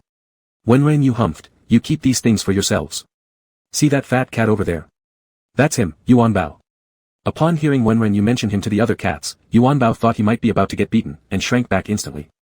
Seeing Yuanbao's reaction, Wenren found it hilariously funny inside. Yuanbao, our brothers. Brothers. We're brothers, Yuanbao quickly interrupted. Ho ho. Wenren gave him a sidelong glance. Furious on the face but obedient in action, Yuanbao began howling while raising his claws high. The holy flame shines brightly. The holy flame glows brilliantly. The Bao Yuanbao, meow meow meow. Inside, Wenren was already dying from laughter. These cats were just too adorable. Congratulations to the master. Another disciple acquired, deformation value increased by 2 points, making a total of 37 points. The system started announcing. Chu Shiji, who had watched the entire process, felt like these few days off had been entirely worthwhile. If it wasn't happening right in front of him, he wouldn't have believed it at all. Are stray cats all like this? Looking at the little white kitten surrounded by other cats, Chu Shiji began doubting 27 years worth of his own perceptions. This doesn't seem right. Cats aren't group-living animals. There's no way normal stray cats could pull something like this off. Naturally, Wenren didn't know what Chu Shiji was thinking. Lifting his head, he mewed, idle, can I go out? Then, fearing Chu Shiji might not understand, he swiped at the door with his paw. Not sure if he understood Wenren correctly, Chu Shiji still replied, go play. Wenren immediately got up and ordered the other cats to carry away their junk and go meet elsewhere. Chu Shiji stared in shock. He had already prepared himself to clean up this pile of tributes, but unexpectedly, these cats carried them all away neatly. Seeing they were leaving, Yuanbao wanted to follow along to see what trick this little foreign cat was pulling, but was stopped by Chu Shiji. Yuanbao helplessly wailed as he watched their retreating backs. It was all because since he was born, he had always been a house cat. Wenren led a group of cats to the neighboring yard. From now on, don't bring rats or insects like this anymore. Our lord doesn't need these. Wenren sneered. What then, boss? What does our lord need? Several eyes gleamed curiously. Apparently, their lord didn't need anything either. Well, whatever. Just keep those foods for yourselves. Wenren waved his paw dismissively and then added seriously, today we are studying lesson 2, in-depth analysis of human expressions. This requires us to observe humans, do you understand? Yes, boss. 6 voices responded together. Let's go. Wenren looked spirited. Chu Shiji was distracted while looking at the script. He was wondering why Little Wild hadn't come home yet, skipping lunch as well. He was also worried that Little Wild might leave and never return. Suddenly, Chu Shiji regretted letting Little Wild hang out with his band of junior cats. He sighed, massaging his temples. Even if the thick-skinned kitten preferred to squat outside his door all night just to step into his house, surely he wouldn't leave without saying goodbye, right? Shaking off the jumble of thoughts in his mind, Chu Shiji picked up his phone nearby and turned it on. Thinking of the picture he took in the morning, his lips curled into a smile. He opened Weibo, edited slightly, and sent it out. My little wild king. Image.jpg. Comments exploded under it almost immediately. I swear, how do I deserve seeing brother tweet twice in one day, and both are daily life posts? What's going on? I always thought my husband's account was managed by the company. It isn't. It isn't. Holy crap, little wild really is the wild king. Did you see those misshapen strays and that heap of treasures on the ground? OMG, is Mr. Chu delaying the poor kitten from entering university? Forget uni, this guy belongs to military school instead. Dare more. Enlist directly. Cool.jpg. Chu Shiji glanced at the comments below, chuckling lightly. Beside him, Yuanbao felt a chill down his spine. It wasn't an exaggeration, rarely did he see the pet cleaner look this way. Normally, he'd just find the cleaner alone, quiet, looking somewhat exhausted. Exhaustedly reviewing scripts, making phone calls in exhaustion, eating tiredly, sleeping wearily, and after a few days, leaving with a cold demeanor as he concealed his weariness. Then Yuanbao would go to another pet cleaner's home to continue living his little life. Yuanbao, seeing Chu Shiji suddenly bare his teeth, changed places for sleep by wiggling his buttocks. Jia, Chu Shiji answered the call. Chu Shiji. I saw your Weibo post. Oh my gosh, what kind of celestial cat is this? Too cute. Jia exclaimed. It's just a shameless freeloader at my place, Chu Shiji said with a hint of laughter and pride in his voice. I'm coming over tomorrow to see the cat. I've already bought some gifts. Oh yeah, you have a small interview tomorrow, after I've seen the cat, we'll head out. By the way, you're joining the film set 2 days later. Could you leave Little Wild with me? Chu Shiji paused, imagining Little Wild strutting confidently, then thinking about his cute little baby voice and human-like actions, finding himself somewhat reluctant to let Little Wild go. So he replied, we'll see. Just as he was outside, fighting, Wenrenyu suddenly received a system announcement. Congratulations to the master for gaining, pet cleaner's dependence, deformation value increased by 10 points, making a total of 47 points. Generally, what must one do to make a pet cleaner depend on the cat master? This is a thought-provoking question, meow. Wenrenyu, while holding down an adorable little mole trying its best to turn everything upside down, heard this and was thoroughly bewildered. Yes indeed, what exactly had he done? How had dependency suddenly arisen? However, it was true that he should head back. Wenrenyu bid farewell briefly to 6 cats who weren't exactly prime examples, and raced toward Chu Shiji's direction. Chapter 13. Diarrhea. Little Wild. Chu Shiji saw the little ball flying back, a barely noticeable surprise flashing across his face. Meow, hug. Wenrenyu gave a leap and pounced onto Chu Shiji. Good boy. Chu Shiji smiled and gently stroked Wenrenyu's soft little body, time to eat. Meow. Wenrenyu responded happily, rubbing against him before jumping down to start eating voraciously. Chu Shiji simply ate a bit of salad. For the movie about to be filmed, he needed to maintain his figure. After finishing his meal, Wenrenyu leapt onto Chu Shiji's thigh to take a nap while Chu Shiji read through the script while stroking the cat. Wenrenyu, with half-closed eyes, recognized the title, Fox. Being a senior loyal fan of Chu Shiji, he certainly knew which movie Chu Shiji had accepted. Fox was director Su Jishan's grand production, long in preparation. The filming location was even built inside Qin Mountain ancient town in Sea City, a massive investment indeed. Never would he have imagined that during these 2 days of rest, his idol was preparing for this drama. That meant the idol would soon join the crew, right? At this thought, Wenrenyu's drowsiness vanished. If the idol joins the crew, where would he go? Would the idol bring him along? What could possibly be done? He absolutely did not want to be thrown into foster care right after entering the idol's home. Wenrenyu anxiously paced around in circles. While Wenrenyu was anxiously eyeing the script, a flash of inspiration hit him. System. Wenrenyu called anxiously. Master. Can you also know Chu Shiji's plans? Wenrenyu asked. Meow. Isn't Chu Shiji, as my pet cleaner, the source of my deformation value? Therefore, wouldn't you definitely be able to monitor his emotions and learn about his activities? The Lolita-style system was utterly stunned. This was the first time a host had thought of this. Stuttering, she replied, yes, meow. When will Chu Shiji join the group? What are his subsequent arrangements? Detecting that the pet cleaner will enter Fox film crew in 3 days' time, and tomorrow the pet cleaner will attend an interview. Hearing this, Wenrenyu clenched his fists quietly. I must get him to take me along.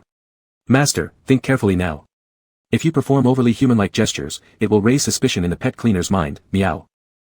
Wenrenyu. He wasn't unaware of this issue either. Throughout the night spent crouching outside Chu Shiji's villa, he had been pondering this problem continuously. He didn't know what to do. If Chu Shiji were to find out that he was a human, not a cat, how would Chu Shiji react? Would he be scared? Would he abandon him? Would he feel deceived? Thinking about it made Wenrenyu's heart ache. And these past couple of days, master, you've been behaving like a spoiled baby, meowing, the system added. Wenrenyu, SHJ. He almost forgot about this part. Wenrenyu couldn't help but imagine how Chu Shiji would react when he realized the one who had been coquettishly clinging to him every day and jealously competing with Yuanbao was none other than him. Clawing at the floor beneath his paws, he thought of nothing else but a luxurious 3-bedroom condo. But this matter couldn't be kept hidden from his idol forever. Sooner or later, he would have to transform back into a human. Ah, how troubling, Wenrenyu groaned inwardly. Wenrenyu clawed at his head furiously. The little girl-like system. How do we let the pet cleaner accept that the little kitty with whom he spends every day is an 180 centimeters tall Russian man?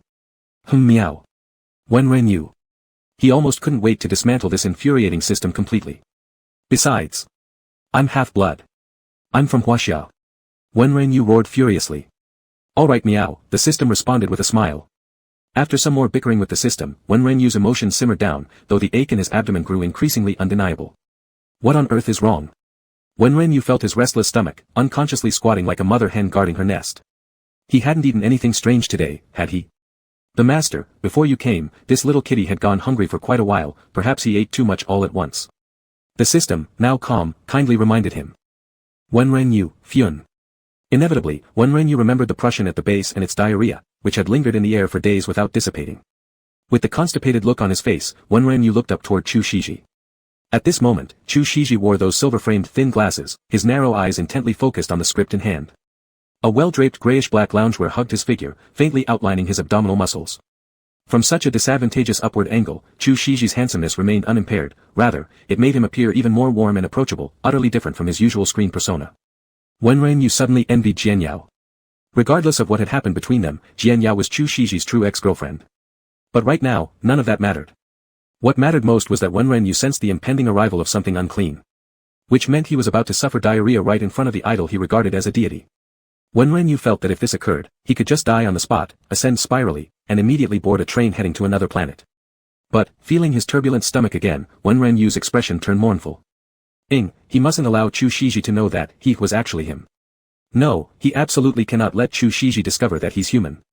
Wenrenyu quickly rushed towards the bathroom with short strides, leaping onto the toilet bowl with all his might, carefully balancing himself on the edge and crouching down. With so much commotion, Chu Shiji naturally took notice. Confused, Chu Shiji rose and headed toward the bathroom. Naturally, Wenrenyu heard Chu Shiji's footsteps. He was thoroughly devastated. He finally understood why cats bury their waste, they should have buried him along with it. Even worse, being a long-haired ragdoll cat made things even worse. He shivered at the thought of online discussions saying long-haired cats often left themselves dirty after using the restroom. He currently felt filthy all over. Meow. Don't come in. Wenrenyu wailed pitifully. But heart-wrenching cries only accelerated Chu Shiji's steps. In just a few bounds, Chu Shiji entered the bathroom, surprised to see the baby kitten squatting on the toilet seat, snarling painfully as it tried defecating. Wenrenyu wished he could flush himself away with the toilet water. Drooping his head, trembling with indignation, he stood up once he sensed the filth had mostly shaken off. Disoriented, he searched for the flush button but couldn't find it anywhere. Little wild, Chu Shiji extended his arm and picked up Wenrenyu circling near the toilet bowl. Lowering his gaze slightly, he inspected inside the toilet, his eyes full of concern. Why diarrhea? Wenrenyu hung limply in Chu Shiji's grasp like a plastic bag, his spirit shattered. Chu Shiji flushed the toilet and pulled some tissue. With one hand, he lifted the little kitten and gently wiped its bottom. Wenrenyu froze entirely. If cats could blush, then he was surely tomato red by now. Idol. Idol. What's idol doing? Wenrenyu quivered. What am I even doing? Who am I? Where am I? The gentle yet realistic touch on his rear made Wenrenyu feel as though his soul vanished just like that paper tossed into the toilet water. Chapter 14, about Jianyao. By the time he came back to his senses, he was already lying on Chu Shiji's lap again. Chu Shiji was pinching his soft little belly, asking the pet doctor why the kitten had diarrhea. After receiving the answer, observed temporarily, should be no big problem, go to the pet hospital immediately if other symptoms appear, Chu Shiji finally relaxed and looked down at Wenrenyu, his narrow eyes full of laughter. Wenrenyu heard Chu Shiji whisper gently, little wild, you know how to use the toilet. His voice even carried a tone of pride. Seeing Chu Shiji's doting expression, Wenrenyu's originally sad and angry heart sprouted a few different shames, like spring vines winding around his heart, bringing a tingling sensation of itching. Wenrenyu took a deep breath and turned his head, not daring to meet Chu Shiji's gaze. He was now unable to think anymore, he just wanted to die. Yuan Bao was propping his head up looking at Wenren. Why didn't you poop in the cat litter? Call me boss. Wenren weakly raised his eyelids. Yuan Bao. Finally, he surrendered, boss. Only then did Wenren respond.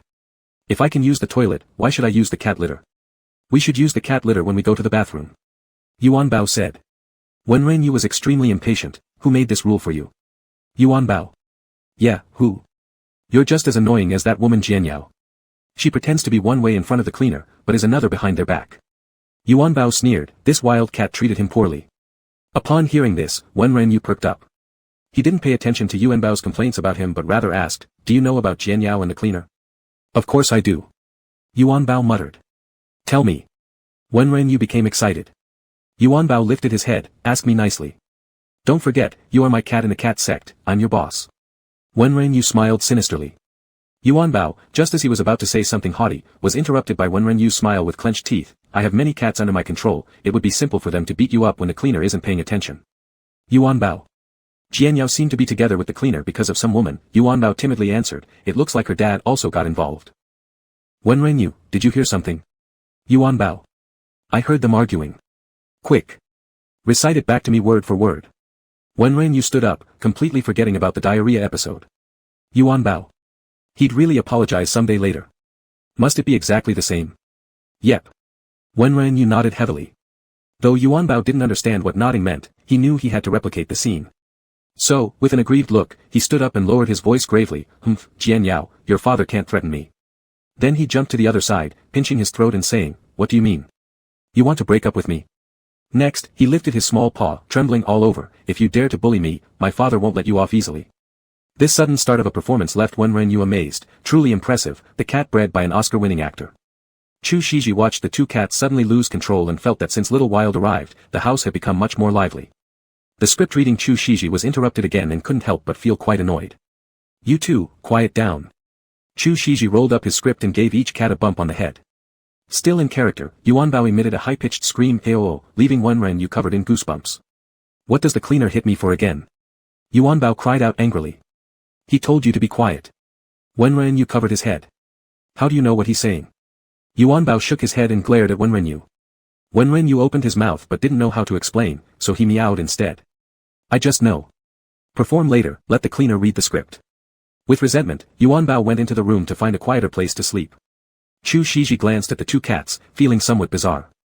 After all, after being scolded by him, these two communicated, for a few sentences, and they really fell silent. Surprisingly, Yuan Bao even obediently went to another room. Coincidence? In the past, whenever Yuan Bao was hit by him, he would wail loudly for a long time, sometimes even scratching Chu Shiji. Chu Shiji looked at Wenren quietly lying on his legs and remembered the conference he presided over, finding it simply absurd. Wenren didn't think that much. He was conversing with the system. You didn't say earlier that you can project images. Wenren said in anger. Master, you didn't ask either, meow. Moreover, if Master hadn't discovered my connection with the cleaner, I wouldn't have told you this, meow, the system said innocently. Are there any conditions to watch the images? Since it involves accessing the cleaner's memories, it will consume transformation points, meow. Considering this is your first time using this feature, I'll give you a special discount, only 1/10 of the price. 20 transformation points for watching the memorable scene of the cleaner breaking up with his ex-girlfriend. Wenren 1/10. 20 transformation points. Robbery. But. Show it. Wenren waved his little paw. Alright, meow. Deduct 20 transformation points, remaining transformation points, 27. Wenren felt a stab of pain, but he was quickly captivated by the image before him. Inside a villa. Jianyao, Chu Shiji's narrow eyes turned toward Jianyao, gleaming coldly, full of impatience, don't be unreasonable. What do you mean by that, Chu Shiji? Jianyao was taken aback, reacting instantly like a cat with its tail stepped on, angrily yelling. Wenren watched their dialogue and thought silently that indeed the phrase, being unreasonable, should never be said to a girlfriend. Once said, it was bound to cause an explosion. Jianyao, your father cannot intimidate me, Chu Shiji said with no patience left, chuckling coldly. Jianyao moved her lips slightly, her voice trembling as she asked, what do you mean? You're trying to break up with me? Chu Shiji lowered his head slightly, glancing at the script, without replying. If you dare to mistreat me, my father won't let you off easily. Jianyao looked determined, her lips trembling slightly. Can he? Chu Shiji looked up and gazed at her, his eyes profound. Jianyao clenched her lips tightly. Even if he can't, don't you still stay with me? Mr. Chu Shiji, you clearly see nothing in me. But I won't believe you would be with me just because my dad gave you some benefits. Aren't we both on the same road? Stop pretending to be pure, Jian Yao sneered. Chu Shiji frowned, inevitably remembering some unpleasant things. Wenren Yu stared at this exchange in shock. Did Jian Yao have so little confidence in herself? Was she really that certain Chu Shiji wasn't with her out of love? Jian Yao, Chu Shiji sighed, let's break up. After hearing those words, the tears that Jian Yao had been holding back finally spilled out. She turned around in disarray and returned to the room, making loud sounds as she started packing her luggage, preparing to leave. Chu Shiji sighed again and picked up the script. Chapter 15, Abs, Take a Lick. Chu Shiji truly detested being disturbed when he was working. After all this racket, he hadn't managed to focus on a single page of the script, his patience reaching its limit. To begin with, he wasn't known for being patient with people he didn't like. Wenren Yu watched the big drama unfold with dilated pupils, but it wasn't over yet. Jian Yao quickly finished packing her things, dragged her suitcase to the door, put on her shoes, paused for a moment, then returned to the living room and said, I'm leaving. Chu Shiji showed no intention of retaining her. Ha, good. You really deserve the title of acting emperor, did you pretend all along before? Jian Yao spoke through her sobs. Jian Yao, I don't want to make things too ugly. Since both of us know the real situation, let's not drag this out anymore. The breakup is best for both of us. Chu Shiji looked up at Jian Yao from where he sat on the couch wearing his loungewear. Despite being dressed casually, he didn't lose any presence to Jian Yao, who was wearing high heels. Jian Yao's face turned pitch black. She bit her lips hard, tears welling up in her eyes. Chu Shiji sighed, softening his tone a little, I won't say much to the director of the variety show. Whether or not you stay depends on you. I hope everything goes well for you afterward. With that, the picture in Wenren Yu's mind suddenly went dark. Just this? Wenren Yu roared in anger. 20 transformation points. For this? Yes, meow. That was the entire process of their breakup, meow. He was genuinely grateful. What could he possibly deduce from this? System, show another segment. Master, you have no transformation points left. The system smiled, besides, frequently accessing the cleaner's memory violates his personal privacy, which I, a moral entity, refuse to do, meow. If it weren't for what Orange told you, I wouldn't even have shown you this part, meow. Grass. Wenren Yu raged, refusing to speak to the system any further. But actually, after seeing this clip, Wenren Yu finally remembered who Jian Yao was. Jian Yao. He knew this name, for it had once been entangled in a scandal with Chu Shiji.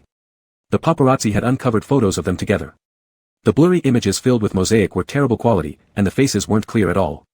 But the ingenious netizen still pieced it together, identifying it as Jian Yao, an 18-line minor actress who debuted from a talent show, and the film emperor Chu Shiji. This incident was quite noisy and even made it to the hot search list. However, neither of them responded to such hearsay. The public also believed that an emperor of cinema shouldn't have anything to do with someone as unknown as Jian Yao, so the issue eventually fizzled out. At the time, Wenren Yu was competing in a tournament and had no time to look at his phone. By the time he learned about this drama, it was long over. Moreover, with the combativeness of Chu Shiji's fans and their protective attitude toward him, they had almost stamped out the rumor entirely. So Wenren Yu just glanced at it and didn't take it seriously. Never did he expect it to be true. Wenren Yu's face turned dark. It wasn't that Chu Shiji hid his private life from his fans, rather, Wenren Yu simply couldn't accept the fact that his ex-girlfriend was Jian Yao, as Jian Yao's reputation on Weibo was far from stellar. An 18-line actress usually wouldn't draw much attention, but because she was tied to Chu Shiji, his fans were not pleased. Within 2 days, they exposed everything there was to know about Jian Yao. Ex-boyfriends, teenage delinquents, mysteriously squeezing into last-place debut in a competition, Weibo controversies involving other popular stars, rumors of being kept by some bigwig. Real or fake, it all painted her as a chaotic individual. And judging from the memory clip the system just played for him, Chu Shiji had just broken up with Jian Yao. He was even holding the script for Fox at that moment. Which meant it was possible that later, that Chu Shiji romance might be brought up again by Jian Yao. Thinking about this, Wenren Yu felt sick all over. He knew his idol might not care about the situation, but he did. He didn't know why his idol had been with Jian Yao in the first place, but he didn't want his idol to associate with someone like her. And if the romance came to light, he would lose a lot of girlfriend fans. Wenren Yu didn't want this kind of thing to happen. But before Wenren Yu could figure out what to do, Chu Shiji suddenly picked him up and stood. Wenren Yu. Little wildcat, let's go to bed. Chu Shiji carried Wenren Yu straight upstairs toward the bedroom. What does this mean? Sleep together. 19-year-old Wenren Yu froze for a second, then his brain lit up like fire, instantly becoming muddled. Hadn't today's events already gone beyond his comprehension, diarrhea, ex-girlfriends, breakups, and now sleeping together? Save me. Not until his 4 little paws stepped onto the soft bed did Wenren Yu finally feel that Chu Shiji really intended for them to sleep together. He lifted his head to look at Chu Shiji and noticed Chu Shiji starting to undress, preparing to take a shower. Wenrenyu's brain crashed immediately upon waking up. Under the silvery moonlight, the man in front of him looked like white porcelain coated with a layer of delicate silver frost. Because of the need for media appearances, Chu Shiji was quite lean but not skeletal thin. His flowing muscle lines made every part of his body look aesthetically pleasing and strong, obviously due to years of working out in the gym. While Wenrenyu was lost in thought, Chu Shiji walked over and sat on the edge of the bed, taking off his watch. As if enchanted, Wenrenyu moved next to him and stuck out his small tongue, tilting his head and licking Chu Shiji's abs. Little wildcat. Chu Shiji gently turned and patted Wenrenyu's head. Once patted by Chu Shiji, Wenrenyu snapped back to reality. He sucked in a breath of cold air, and if a cat's face could turn red, his face would surely be burning like iron. He had absolutely no idea what he was doing, why he had suddenly licked Chu Shiji, and specifically, his abs. The focus was that his heart was racing so fast, as if a large rabbit was wildly charging around inside his chest. For someone who hadn't yet lived 20 years, Wenrenyu experienced a situation for the first time that he felt unable to resolve. This anxiety was incomparable to any experience, including performing in a KC final match. Chu Shiji, however, hadn't noticed the oddity of the little kitten, and he went directly into the bathroom. I must be jealous, Wenrenyu paced anxiously on the bed. A physique like that, jealousy was completely normal. Even jealous enough to lick it, very normal. Wenrenyu tried hard to convince himself. But the bewitching scent of sandalwood lingering around Chu Shiji wouldn't fade away. Wenrenyu fell limply onto the bed, pressing his claws against his heart. I should be straight, right? Wenrenyu suddenly began to doubt his sexual orientation. He burrowed into the covers, his big eyes looking at the ceiling as he tried hard to recall his youthful years. Chapter 16, But my idol called me, baby. But all those youthful years were spent mercilessly rejecting girls. Wenrenyu was even very skilled at handling girls who liked him. Mainly because from childhood until now, he'd encountered too many of them, although he'd never been in a relationship, he was already highly experienced in turning them down. Yet even so, he hadn't thought for a second that he had any tendency toward liking boys. In the past, he would casually sleep with teammates from his team and found nothing strange about it. The idea of dating them made him feel extremely nauseated. But if it were with his idol? Wenrenyu slightly tightened the claws on his chest. He mewed unhappily to himself. He could probably confirm to some degree that this little heart of his had never raced like this before, nor had it ever felt such anticipation. But still, maybe his reaction was simply because Chu Shiji was his idol. That's what Wenrenyu restlessly flipped over and thought. Regardless of anything else, if the female fans of Chu Shiji on Weibo saw their idol and even licked his abs, Wenrenyu was certain those fans would faint right there and then, nosebleeds included. At least he remained clear-headed and could calmly think about his own sexual orientation. Wenrenyu nodded in satisfaction, successfully convincing himself, it was just a fan who got too excited by licking his idol. Satisfied, he placed his front paws outside the blanket and closed his eyes, preparing to sleep. Chu Shiji came out after blow-drying his hair and saw the little milk dumpling lying supine in the covers, eyes closed and sleeping peacefully, looking utterly blissful and satisfied. So cute. Chu Shiji suppressed the urge to pick up Wenrenyu and squish him, quietly lifting the covers to get into bed, lying beside the kitten. Are cats not better than people? Chu Shiji thought. At least they didn't have all those twisted and complicated thoughts. Actually, Wenrenyu hadn't fallen asleep at all, he clearly felt the warmth next to him. But while his heart was racing, he also heard the system broadcasting in its sassy tone. Congratulations, master, you've gained affection from your cat owner. Transformation value increased by 10 points, total 37 points. Some little kittens don't need to do anything to receive affection from their owners. Are you such a little kitten? Owner's affection. Wenrenyu repeatedly mulled over the word affection, turning his head to look at Chu Shiji who was so close. He must still be awake, his eyelids lightly closed but his long lashes gently quivering. His breathing was soft, carrying the fresh scent of post-bath, brushing ticklishly over Wenrenyu. Gradually, Wenrenyu felt he couldn't hear anything anymore, only the overly frantic heartbeat in his ears like the beats of a drum, growing increasingly fervent. Even if we're the same gender, I can still like the man in front of me a little, right? Wenrenyu thought, but immediately panicked at the thought. Wenrenyu, stop thinking about it. Now, the only thing left between you two is the same gender. Wenrenyu covered his eyes with his small paw, feeling inwardly overwhelmed.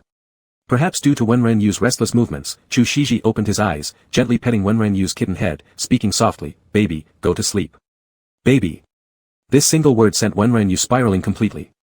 Maybe being startled by the term baby, Wenrenyu didn't fall asleep until dawn was breaking. And even when he fell asleep, he wasn't peaceful, dreaming all sorts of chaotic dreams. He dreamed of his best friend, Zhao Kur, who charged ahead like a piglet.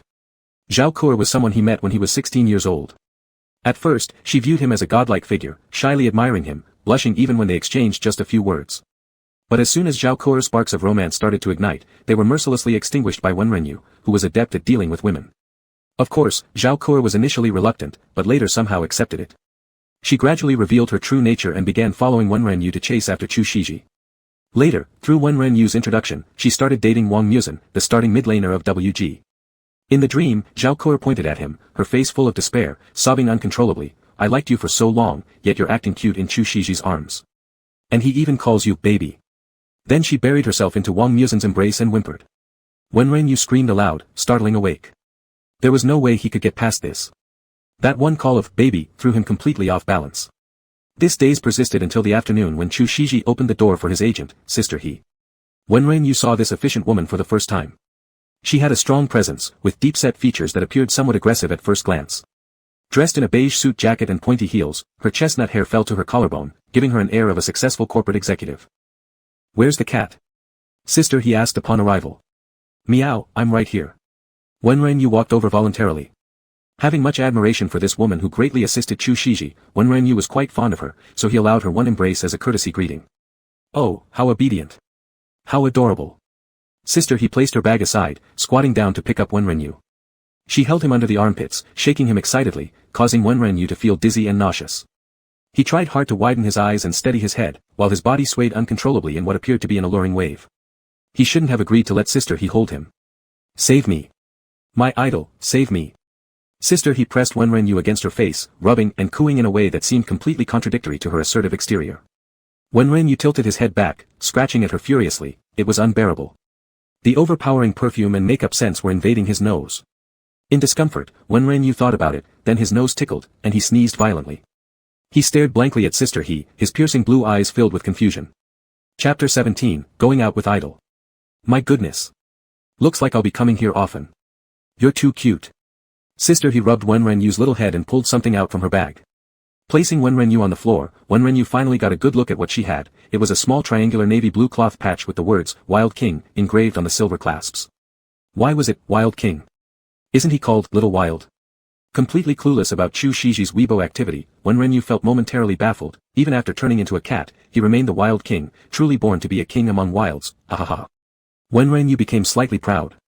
On the side, Yuan Bao looked on enviously, jealous of the attention Wen Renyu was receiving. Why didn't he get such treatment before? Sister He put the patch on Wen Renyu, adjusted it, then nodded contentedly. "I got this made early this morning. It fits perfectly. It makes you look like a little pirate, duh." Wen Renyu used his tiny paws to paw at the patch. Now he understood why some cats disliked wearing things. They felt like their throats were being constricted. Although not tight, it just felt uncomfortable. Chu Shiji came downstairs and upon seeing Wen Renyu fidgeting with the patch, his expression softened noticeably. He picked up Wen Renyu, stroking his ears as he said softly, "So cute." Wen Renyu suddenly felt extremely comfortable wearing the patch, and the sense of restriction disappeared. "Phew, if only you smiled more often, your fan base could easily grow by millions," Sister He remarked looking at Chu Shiji. "Am I not smiling enough in my movies?" Chu Shiji replied lightly, "Let's go. Are you taking the kitten along?" The agent hesitated as she looked longingly at Little Wild. Wen Renyu was touched to tears, declaring from that day forward, the agent would be his aunt. But Chu Shiji paused for a moment. "No, he might run around outside, but he probably won't destroy the house inside. Plus, I'm afraid he'll have a stress reaction." What an aunt, but no affectionate father figure, huh? Wen Renyu got upset. Who gave the idol the impression that he wouldn't wreak havoc at home? He jumped out of Chu Shiji's arms onto a nearby shoe cabinet, using his tiny paws to push hard. The vase crashed to the ground with a loud clang. Yuan Bao watched wide-eyed, astonished. How dare anyone break a vase right in front of the poop cleaner? Looking for trouble? Yuan Bao glanced at the poop cleaner and quickly retreated strategically. He wasn't one for bloodshed. Chu Shiji. Sister He. Was he trying to threaten you?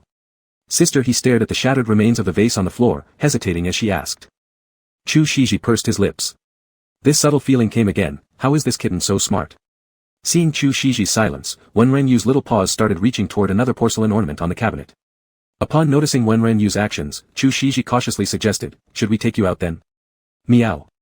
Wen Renyu expressed his satisfaction, standing up and letting out a delighted mew towards Chu Shiji. Chu Shiji then scooped him up. My God, where did you find such an intelligent cat? Shouldn't he be preparing for the college entrance exam? Sister He's eyes widened in disbelief. Chu Shiji chuckled lightly, replying, he is indeed rather too clever. Wen Renyu's wish came true as he followed them out, and unsurprisingly, he heard the system announcement, "Congratulations to the master, you have obtained the compromise of the poop cleaner, going out, gaining 5 deformation points, making a total of 42.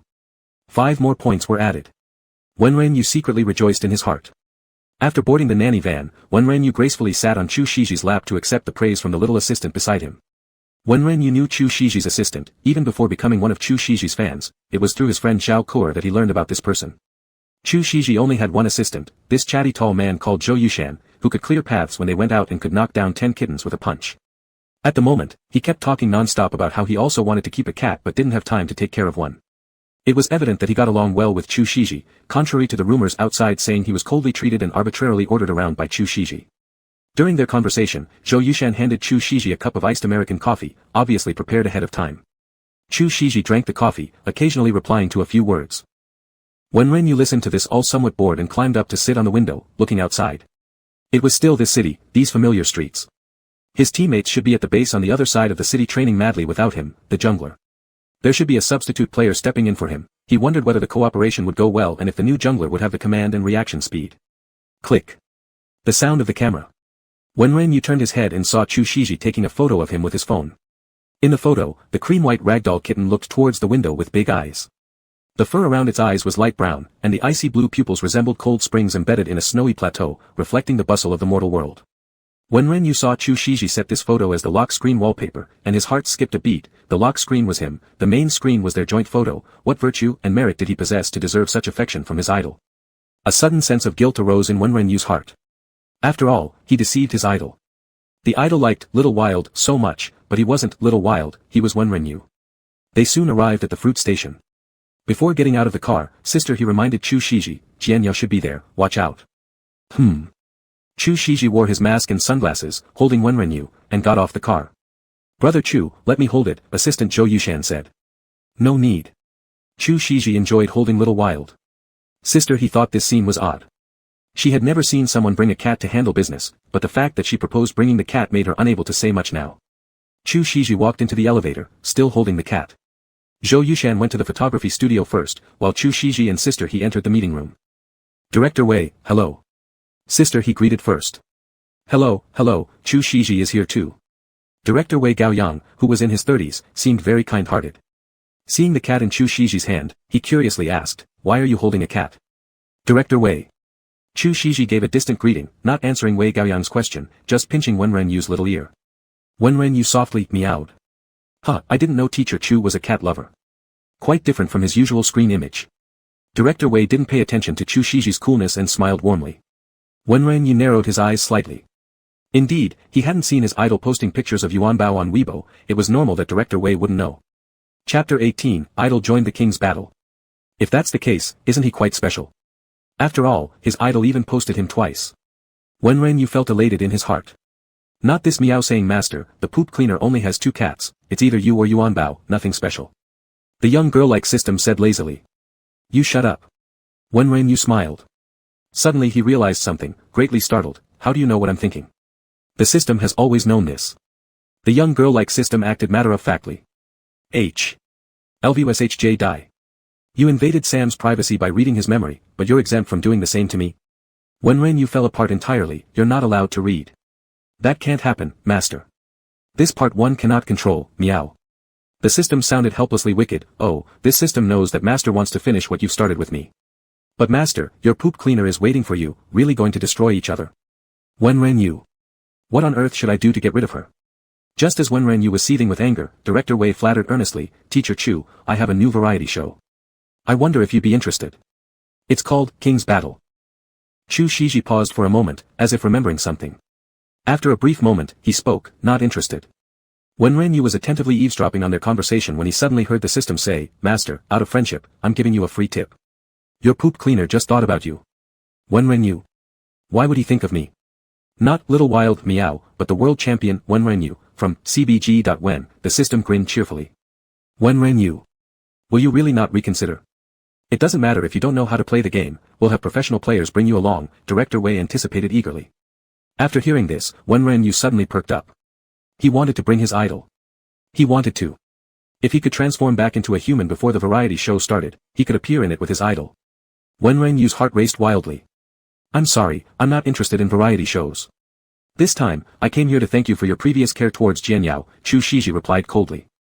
It's nothing, it's nothing. Director Wei observed Chu Shiji's expression and realized that Chu Shiji seemed unbothered by his decision later to remove Jianyao, appearing truly grateful only for the past assistance. Director Wei secretly breathed a sigh of relief. He genuinely disliked Jianyao. She had too many scandals and behaved like a spoiled princess. Hearing Chu Shiji's words, Wen Renyu instantly panicked. How could he guide his idol if she wouldn't appear on the variety show? Meow. Wen Renyu leaped out of Chu Shiji's arms onto the table, barking loudly. Chu Shiji. Sister he, what's wrong, little wild? Meow meow meow ow. Wen Renyu let out a series of wailing cries, anxiously pawing at Director Wei and then Chu Shiji. Chu Shiji. Director Wei. Wen Renyu stared daggers at Wei Gaoyang, can't he see? Is Director Wei stupid or what? Hurry up and figure it out. Director Wei glared at Wen Renyu. Wen Renyu. Meow. Wen Renyu slapped his paw onto the mobile phone on the table, and then tapped Director Wei and Chu Shiji. Master, aren't you going a bit overboard?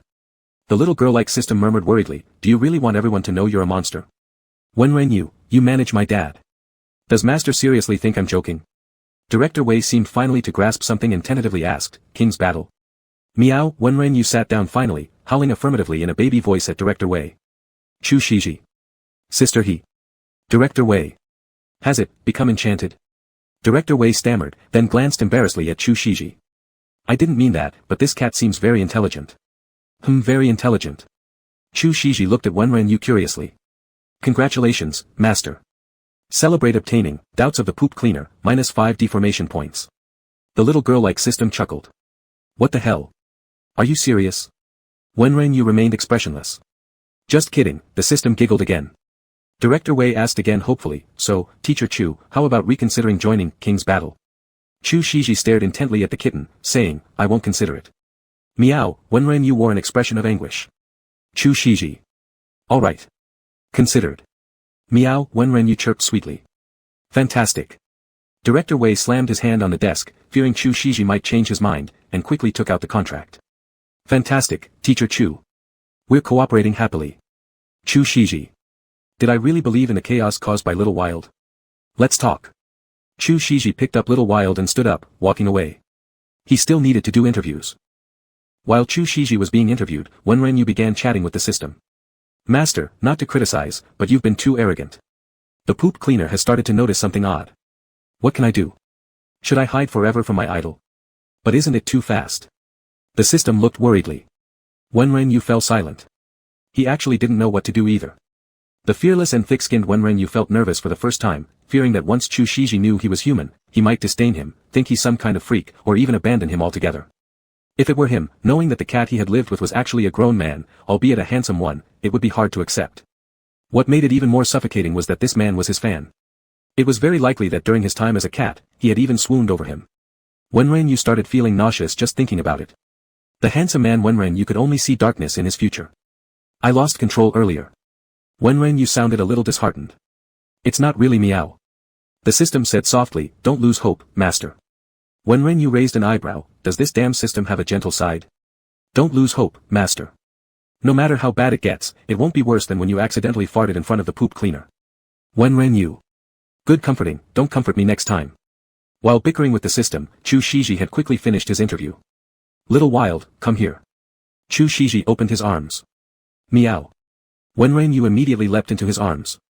Ignoring the praise from the staff around for the little kitten, Chu Shiji held Wen Renyu and left.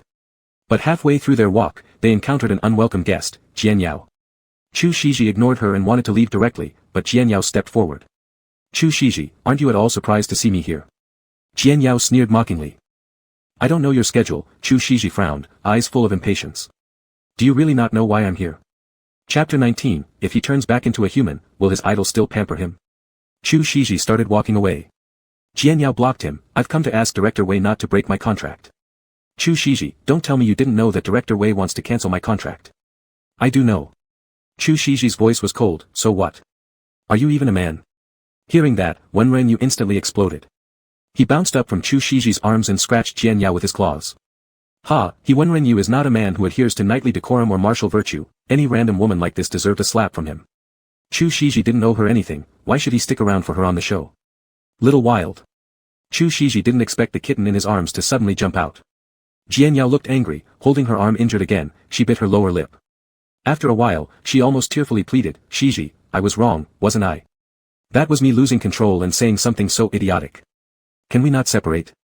Can you stop blocking my messages? Wenren Yu was quite shocked. How many sides does this woman have? Just now, she was acting like some supreme queen, and now she changed so easily. So conflicted. But now, this demeanor did somewhat resemble her when she and Chu Shiji split before, same tenderness, same affectation. Jian Yao, Chu Shiji stared at her, voice icy and sharp eyes piercing, I don't like you. The reason why I stayed with you, I believe you must know it. I don't. Thick makeup couldn't hide the paleness on Jian Yao's face, don't tell me it was because of my dad. My father hates the entertainment industry most, he doesn't even want to touch anyone involved in this world. It can't be because of him. It can't be because of that woman either. She just introduced us to each other, surely you had feelings for me too before we got together, right? Chu Shiji slightly arched an eyebrow, slightly astonished. If Jian Yao's father despised the entertainment industry, then how had that woman climbed up? But he also no longer cared. Regardless, after this situation was resolved, there would be nothing left between him and Jian Yao. Jian Yao, sorry. Please don't come find me anymore. Chu Shiji spoke seriously. Jian Yao's eyes were shimmering with tears. After a long pause, she asked with a sobbing voice, then this variety show. Director Wei's variety show was extremely well known nationwide, she couldn't lose it. She had to make achievements to prove herself to her father, showing him that even without his help, she could still flourish in the entertainment circle. For resources ultimately, Wenren Yu clicked his tongue, shaking his head. The contract termination will happen because you are simply not qualified. Chu Shiji's tone was indifferent. Just now, Jian Yao appeared pitiable, but upon hearing this sentence, her expression darkened. After taking a deep breath, seemingly suppressing something, she walked away half-heartedly, hugging her injured arm. Wenren Yu let out a humph, raising his head and fumbling with Chu Shiji's trouser legs, preparing to act cute for forgiveness. Chu Shiji picked him up again as he prepared to play coquettish. Right as Wenren Yu gathered his emotions to start acting cute, he heard Chu Shiji laugh gently and say, good boy. Wenren Yu. Being good. Is he approving of that one claw strike? Wenren Yu's heart was pounding, don't do this, idol. If you do, he'll become even more audacious. He won't be able to help himself from chasing away everyone who harasses you. Wenren Yu felt like he was. Like a dung beetle protecting its ball of poop. The system added. Shit. Wenren Yu exploded in anger. What are you thinking about, little wild? Chu Shiji didn't give Jian Yao a second thought, and instead bent down to pat Wenren Yu's suddenly quiet head. Meow. Wenren Yu was currently arguing with the system inside his mind. Wenren Yu decided not to waste time on the dog-like system. He buried his head into Chu Shiji's embrace, softly calling out while rubbing against him. Above came soft chuckles, and Wenren Yu could feel Chu Shiji gently stroking his fur. Sometimes you're too mischievous, other times so cute and humane. Little wild, don't you think I should send you to school? Chu Shiji asked softly, his tone laced with unmistakable indulgence. Wenren Yu only felt his heart race uncontrollably, a peculiar sensation spreading through every inch of him as though he were wrapped in soft clouds. His thoughts floated weightlessly above. Any ill mood influenced by Jian Yao instantly dissipated. Someone like Jian Yao would never influence the idol. Every time she comes, he'll hit her. Even if she causes trouble on Weibo, the public relations team under Chu Shiji has shown their prowess, there wouldn't be any problems. Meow, thus, Wenren Yu boldly expressed his current pleasure. Good boy. Do you want to go home? Chu Shiji merely thought he was being affectionate, so he coaxed softly. Meow, no, it's fine wherever, as long as I'm with you. Wenren Yu rubbed his head and small face all over Chu Shiji's warm palm. After transforming into a cat, his behavior became increasingly bold. Alright, good boy. Let's go home. Chu Shiji became even gentler. Wenren Yu inwardly sighed, even if he was just a cat now, he couldn't withstand Chu Shiji's gentle treatment. If he turned back into a human, would Chu Shiji still treat him this way? Wenren Yu found himself involuntarily pondering this. He was just an ordinary 19-year-old boy. Without mentioning anything else, gender alone would immediately block everything. Chu Shiji dating a girlfriend clearly indicated his sexual orientation was female-oriented. A man who prefers women, how could he possibly show such warmth and affection toward another man?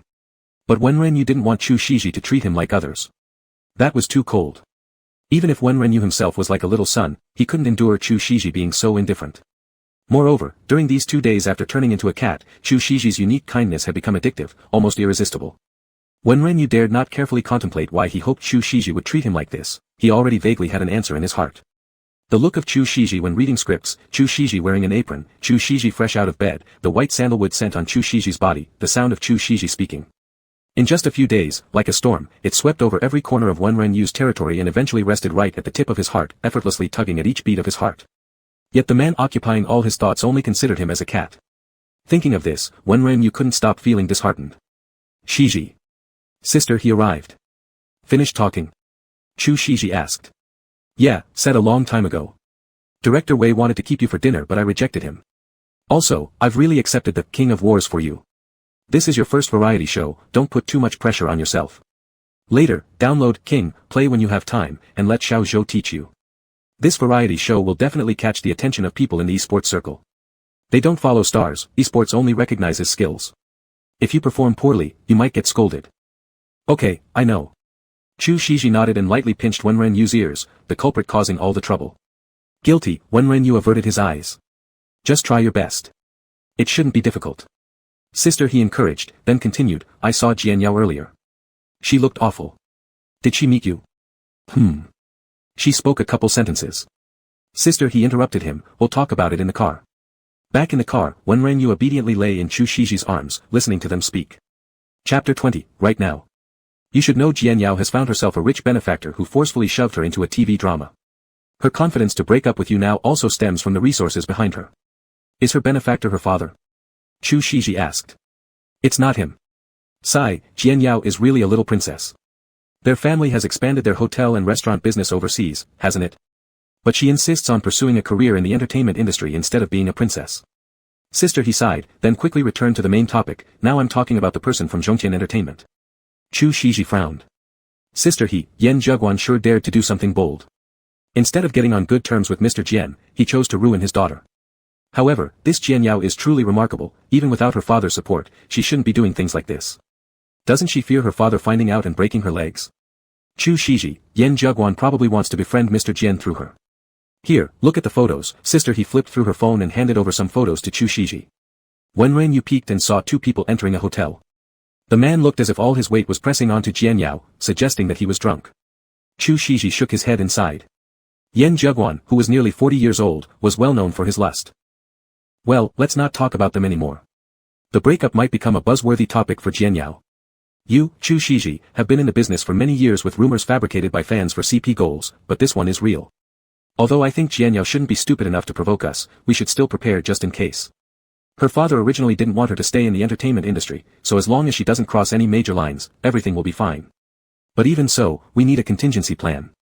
I haven't asked Guan Yan about the details of your relationship yet, but now I need to know if there's anything between you two that shouldn't come to light. How did you start dating? Were there any inappropriate photos left behind during this period? There's no need to go into too much detail, I just need it for precaution.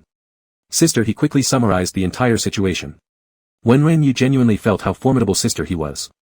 She must have prepared all these details since knowing about Chu Shiji's relationship already. With a clear understanding of Jian Yao's situation, sister, he was ready to handle any crisis PR. Chu Shiji organized his thoughts and slowly started, I met Jian Yao through Yangshi. She said Jian Yao was my fan. Then we ended up together. Jian Yao has our selfie on her phone. As for the chat records, there isn't anything overly intimate because we rarely chatted. So that's all there is to it. Sister, he raised an eyebrow. Yes. Chu Shiji stroked Wenren Yu's cat head, there is another photo that might cause trouble. When Jian Yao participated in the training camp and debuted as part of the team, I happened to be there. Zhang Xingchen invited me to join for dinner, and I drank a bit too much. So Jian Yao has photos of me being drunk, probably also group shots. Sister, he frowned, not because she was nervous but due to dissatisfaction, I knew you had been drinking. But you should have told me about Jian Yao immediately, those drunk selfies won't be easy to explain if they are released. Yes, I'll be more careful next time.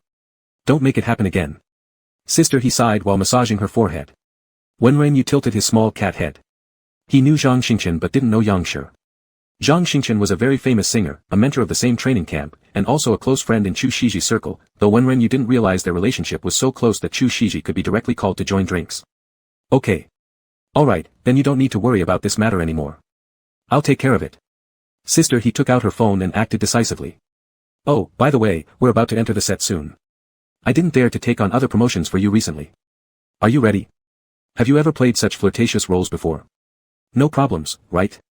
Sister, he managed to ask amidst her busy schedule. No worries. Chu Shiji's voice was calm and composed.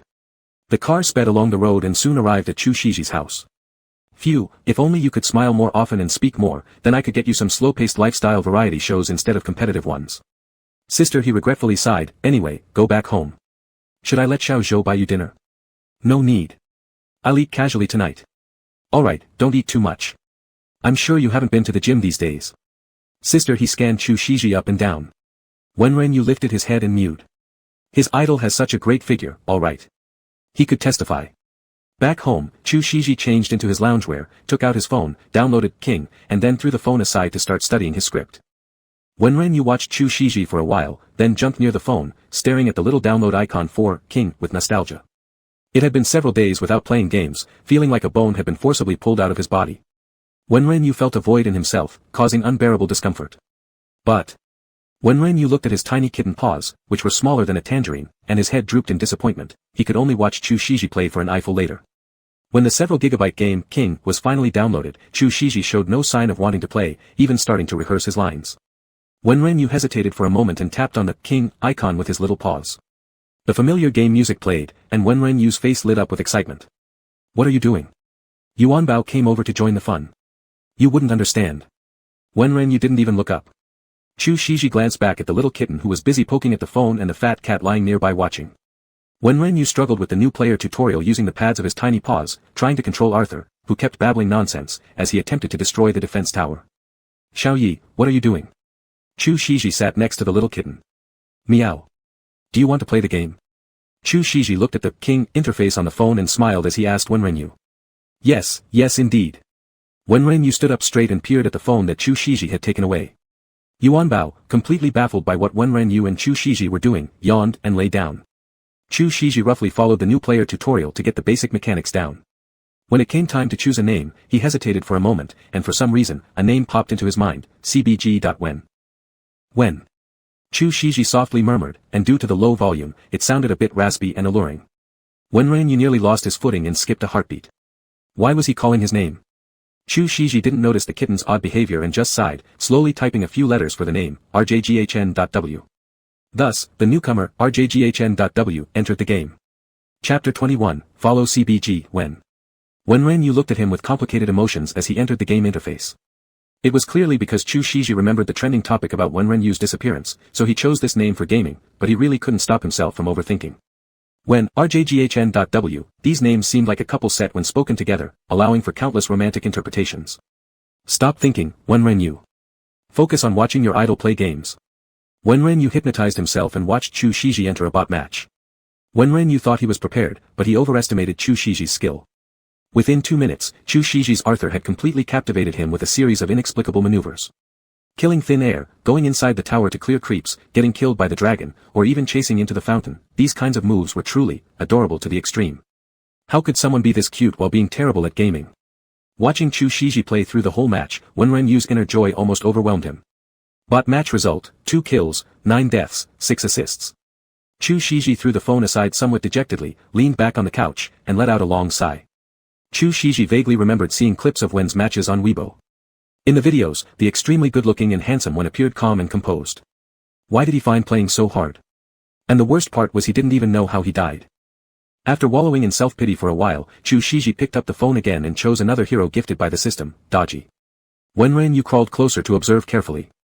At this point, Chu Shiji was looking at Dodgy's skills on the hero selection screen, then checking the recommended summoner spell, Flash.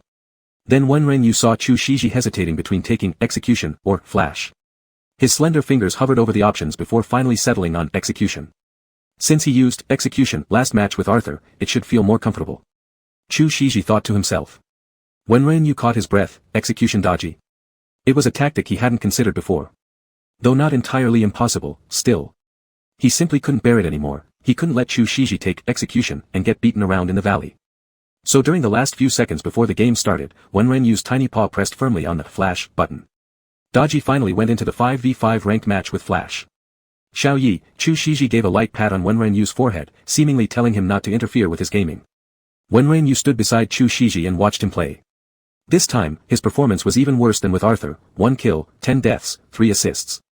After all, they were now facing real players, many of whom used alternate accounts to find a sense of accomplishment in the lower-ranked matches, naturally making them much better than Chu Shiji, who didn't even know the heroes. Chu Shiji was thoroughly dominated by the other team, and before Dodgy could even get her core 2-piece set, the game was over. Wenren lifted his little head to look at Chu Shiji. He seemed calm on the surface, but Wenren could already feel the storm raging beneath. What should he do? Give him a demonstration using his cat paws? Wenren stared at his tiny claws, feeling quite stuck. If a cat's paws could outperform Chu Shiji's playing, would that lead him to cancel this endorsement? Wenren glanced at the phone lying off to the side, touched his chin with his paw, and thought for a moment. He sauntered over, pretending to be curious, and pawed at the phone. After nudging it a couple times, he accidentally tapped the screen, closing the King Glory interface and opening Weibo instead. Xiaoyi, don't mess around, or you'll break the screen, Chu Shiji said, though he didn't move to take the phone away. With both paws, Wenren haphazardly tapped around the screen. Fortunately, Chu Shiji rarely browsed Weibo and hadn't been using it to promote himself with the team recently. This let Wenren directly see his own Weibo profile among the frequently visited pages. Wenren appeared as if he had accidentally stepped onto it and then casually tapped around some more before jumping back into Chu Shiji's arms. Pretending to be a cat is so hard, Wenren sighed to himself. His actions earlier must have looked natural enough. He touched every corner of the phone, so Chu Shiji shouldn't suspect that he did it intentionally.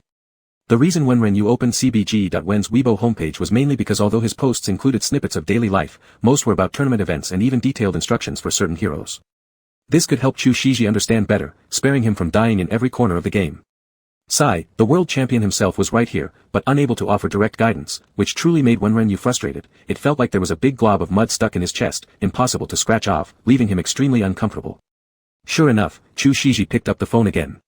He saw the cbg.wen Weibo homepage and paused, about to scroll down but hesitated. He turned to look at the little kitten beside him, opening his mouth as if to say something, but stopped himself. Huh? Is something wrong? Wenren was puzzled. He leaned over for a closer look. Everything seemed fine. Chu Shiji hesitated with the phone in hand for a while, ultimately saying nothing as he began browsing through Wenren's homepage. Chu Shiji looked distracted, and Wenren began to worry if he had posted anything inappropriate. During these 10 minutes when Chu Shiji was flipping through his Weibo, Wenren felt restless and uneasy. Just as he was squirming, Chu Shiji's phone rang. Did you follow cbg.wen? He Jie's loud voice came through the speaker. Xiaoyi did it, Chu Shiji said helplessly. Wenren froze on the spot. Had he accidentally pressed the follow button? That must be why Chu Shiji had looked so hesitant earlier. Do you know your super topic has exploded? It's been days since we've seen brother, and as soon as he logs in, he follows Wen's little angel. Does brother also play king? I want to play with brother. He Jia pinched her throat and read aloud from the comments section, stopping after reading 2 and adding, of course, that's just your super topic. The real excitement is on the trending list. Should I read you some more? Chu Shiji pinched the bridge of his nose, then flicked Wenren's forehead lightly and said into the phone, no need, I'll check myself. Following someone isn't a big deal, but since Wen is famous in esports and went missing without being found, and you happen to follow him just at this time, the attention soared instantly. When Zhou told me you made the trending list, I nearly panicked, thinking something had gone wrong. He Jia paused, and added finally, you're really giving me a lot of thrills. Chapter 22, My Idol and I Have OTP Fans Now. Upon hearing this, Chu Shiji frowned, clearly displeased. What kind of attention is this? In any case, you should check it out. There are people cursing at you, and people praising you. For you, this increases exposure, so let the trending topic run its course naturally, he Jia concluded and hung up. Wenren never thought there would be a day when his idol came into his spotlight. Although it was due to the missing celebrity's attention, he still felt extremely delighted. He peeked over and saw that the trending search quickly soared to number 1, after all, with participation from both esports and fan circles, the discussion volume remained abundant. There were all kinds of comments inside. Some said Chu Shiji must be worried about whether Wen was alright, while others maliciously speculated that Chu Shiji used this opportunity to ride on the hotspot. Wenren, seeing these comments, felt a bit guilty as it was because of his carelessness that his idol got criticized. However, amidst the chaotic opinions, Wenren also noticed an emerging force, CP fans. Chu Shiji surely had seen them too, because he directly clicked on the Weibo post that said they would make a good pair. Beneath that post, all sorts of abuses appeared. I'm telling you, blogger, don't be absurd. Pairing is acceptable in cold cases, but not in strange ones. Smile.jpg. Are you crazy enough to use someone's life to ship? I somehow think they really suit each other. The last floor, I am with you, but I dare not say. Chu Shiji clicked straight into the pictures edited by these CP enthusiasts. After a single glance from Chu Shiji, and another glance from Wenren, it was weird, but worth another look.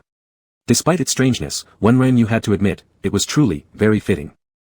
In the picture, the boy whose looks carried a touch of ethereal beauty held a phone, his grey-blue eyes softly gazing at Chu Shiji beside him, who returned the look with gentle smiles. Chu Shiji's large hand rested on Wenren's golden brown hair, creating the feeling of, you're making mischief while I laugh.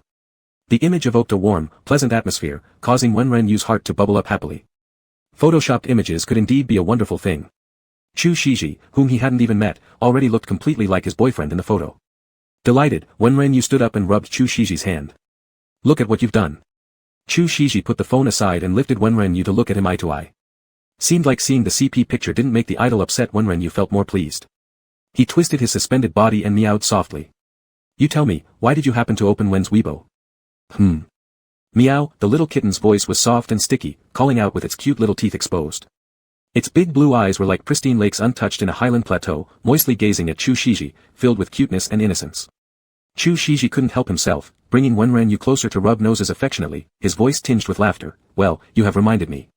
Watching professional player streams should be quite helpful. He placed Wenren down, found cbg.wen's old gaming streams on his phone, mirrored it on the TV screen, then carelessly placed the phone beside Wenren. Congratulations to the owner for receiving, doting care of pet owner, deformation value increased by 10 points, total 52 points. Master, why are you so lenient with a naughty kitten? That's right, why be so lenient? Wenren had complex feelings. What if, when he eventually turns back to human form, Chu Shiji remembers all these things, that they slept together, or when he brought Wenren near his face to rub noses, will he feel repulsed or uncomfortable? In the meantime, cbg.wen was going wild on the TV live stream, the public matches and the broadcast obviously posing no challenge to him. And yet cbg.wen in front of the TV was watching Chu Shiji with a focused gaze, feeling deeply uneasy inside. Silently, man and cat watched nearly an hour of Wen's live replay together. When the fourth game of Wenren's replay ended, Chu Shiji paused the playback, picked up his phone, and confidently opened the game, recharging several 648 coins. He bought all heroes and direct sale skins, then selected a few played by Wenren during live streams, carefully reading through their skills before opening the ranked matches confidently. Seeing this situation, Wenren couldn't help but quietly cover his forehead. How could he explain to Chu Shiji that his live streaming mainly aimed to showcase techniques and awareness, although he occasionally gave lessons, the heroes played, such as Luna, Han Xin, by Li Xuanzi, required operations for jungle roles, how could someone master them just by watching once? Even those good friends in his live room couldn't learn from daily watching. Let alone Chu Shiji, who might not even know what game awareness meant, let alone jungle rhythm. As expected, upon entering the match, Chu Shiji's operation with Han Xin's reverse jump directly caused him to get stuck against the wall. Even though Wenren also reversed and got stuck on the wall when he first played Han Xin, seeing Chu Shiji doing it still made him burst out laughing. Han Xin is a difficult jungler hero to play, hard to master, but not too hard for many jungle role players who can handle him. However, there are actually very few good ones. The hero is highly flexible, rolls economic advantages easily, and leads game momentum smoothly. In the hands of an average jungler, he goes godlike in a favorable game but becomes almost useless when things turn south. Such players could, however, persistently steal towers with Han Xin despite losing badly. But under Wenren's control, Han Xin never went south. He dominated the jungle area within minutes, and opponents helplessly saw Han jumping around every corner of the Rift Valley, completely unprepared and without any counterplay. But this level of mastery certainly didn't happen overnight. In silence, Chu Shiji was already crushed by the opposing side and his wild zones had all been wiped out.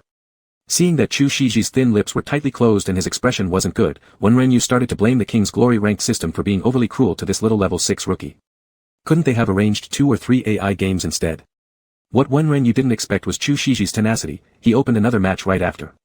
The little kitten stretched its tired legs from standing too long and curiously leaned closer to check out what happened. Good grief, it was Luna. Wenren thought it was enough, and he could no longer bear to watch anymore. Luna was harder to play than Han Xin. With Chu Shiji's current skill level, missing large combo spells was unavoidable. Wenren felt if this continued, Chu Shiji might hate this game forever. Besides, he didn't want Chu Shiji getting repeatedly beaten in the King's Glory battlefield. So he meowed, got up, and turned toward the bathroom. After the last incident where Wenren had diarrhea, Chu Shiji always followed him to the toilet since he had to help flush the toilet and wipe Wenren's behind. Through much psychological building, Wenren evolved from initial shyness and rejection to becoming entirely casual about it now. After all, he was just a little kitty, getting his butt wiped was only natural. As long as he had thick skin, he wouldn't feel awkward. Chapter 23, Finding a Coach for His Idol. Ah. Little wild one. Chu Shiji sighed and gently wiped with a tissue. Hearing Chu Shiji's obviously downcast tone, Wenren suddenly felt pity, and the urge to transform back into human form became irresistibly strong. But that was obviously impossible. Taking advantage of Chu Shiji's moment of flushing the toilet, Wenren slipped next to the phone, turned off the crystal screen interface that was about to explode, and directly called Sister He. Hello? Chu Shiji. What's wrong? Sister He seemed to be eating. Meow meow meow. Wenren, get him someone skilled at playing King's Glory, stop him from playing solo. Little wild one. You can make phone calls. Sister He clearly paused in confusion. Meow. Alrighty then, sweet little baby wild one, whatever auntie gives you, huh? Sister He on the other end melted. Meow meow meow. Wenren Yu noticed Chu Shiji approaching and let out a flurry of chaotic meows into the phone. Chu Shiji helplessly picked up the phone and suppressed a laugh while addressing Sister He. How did you two start chatting? What are you even here for? I was enjoying my chat with Little Wild, Sister He teased, smiling. Seriously though, your cat is incredibly smart. We should send him to school. I know a great pet training center where they give one-day classes each week. If you're interested, I'll send you their WeChat. No need. Chu Shiji glanced at Wenren Yu, whose big eyes were locked onto him, the corners of his lips slightly curved upward with tenderness. If he gets any smarter, I'll probably have to become his cat. He already knows how to use the toilet bowl, I didn't even teach him that. Speaking about his own little cat, Chu Shiji's words increased a bit more. So talented. Sister He marveled. Wenren Yu listened to their banter but couldn't find them discussing anything critical. This stress really drained him. He nonchalantly jumped onto another sofa and accidentally stepped on the remote control, turning on the TV where CBG.1 began rampaging again through the rift. Sister He instantly heard the sound and asked, are you watching a King's Glory tournament? Yeah. I just checked some of Wen's older streams, then tried a couple matches. How'd it go? Not well. Mentioning King's Glory left Chu Shiji inwardly sighing. Little Zhou is good at this game. I'll get him to mentor you. But you don't necessarily need to practice before filming wraps. There's still time afterward. Okay, maybe after wrap-up. Before entering the group, I'll review the script. Chu Shiji sat back beside Wenren Yu. By the way, once you enter production, will you leave your little kitty with me? Sister He immediately plotted, having adored Little Wild ever since she met him, so adorable and intelligent. Nope, I'm taking him with me. Chu Shiji refused outright. You're bringing him to set. Is that a problem? It's not entirely impossible. As long as you're happy, my lord. I'm going to eat now. Goodbye. Sister He quickly hung up like the wind. Chu Shiji had long been accustomed to Sister He's fiery and impetuous nature. He put down his phone, patted the cat's head, and went into the kitchen to prepare a meal. Actually, Chu Shiji originally intended to send Little Wild and Yuan Bao back to his grandfather's house, but now, Chu Shiji suddenly didn't want to send Little Wild away anymore. Little Wild was so cute, smart, and affectionate with him, he didn't want to part with him easily. Anyway, it would be fine raising him in the hotel room too, only he wasn't sure if Little Wild could withstand the trouble of constant travel. There shouldn't be any issues if he just takes better care of Little Wild. After all, Little Wild used to be a wild kitten outside, often wandering far and wide every day. Wenren Yu, having overheard Chu Shiji's conversation with Sister He, was extremely excited inside. He was actually going to follow Chu Shiji to the production set. Amazing. The day passed peacefully, and Wenren Yu spent it assisting Chu Shiji in analyzing the script. Although they stayed cooped up at home all day, Wenren Yu unexpectedly didn't find it boring. Being able to see another side of his idol's life was something he'd never even dreamed of before. And he noticed some super adorable little habits about his idol. For instance, when Chu Shiji hummed a song while bathing in the bathroom last night, though somewhat out of tune, Wenren Yu felt no sense of disillusionment upon hearing it for the first time. Instead, Chu Shiji seemed closer and cuter to him. Furthermore, Chu Shiji didn't live as regular a life as Wenren Yu had imagined. For example, these 2 mornings when awakened by the alarm clock, Chu Shiji closed his eyes and turned off the alarm before hugging Wenren Yu and continuing to sleep, sometimes even unconsciously nuzzling against Wenren Yu, looking extremely satisfied as if he'd just gotten a good whiff of cat scent. Every moment of such small daily routines felt precious to Wenren Yu, allowing him to savor them repeatedly in his mind several times each hour. But apart from swooning over his idol, Wenren Yu also did some real work. For instance, he took advantage of Chu Shiji reading through the script and peeked over to get a rough idea. Previously, as a fan, Wenren Yu only knew that Chu Shiji was filming Fox, directed by renowned director Su Jishan. After accompanying his idol to read the script for an entire day, Wenren Yu understood the story roughly. The fox seems inspired by ancient mythical fox images. In the distant past, foxes were worshipped by humans, even treated as totems. But later on, the image of foxes gradually became evil and demonized. Chu Shiji played a pure, worldly detached fox who enters society and experiences various human affairs, eventually transforming into the malevolent fox spirit people talk about. Overall, it has a feel akin to Greek tragedy. The fox god fights against its destined transformation into a demon, while members of its family attempt to resist the god. Neither escapes the fetters of fate. The fox fails and turns into a demon, doing countless bad deeds. And those who do wrong also fail, eventually meeting their end at the hands of the fox. It also features a female lead and certain untellable elements, all of which Wenren Yu saw clearly. Pretending not to care is hard, but even as a human, let alone a cat, there's nothing he can do to stop this filming process, right? Besides, his idol's career is above everything, and he certainly cannot be a stumbling block.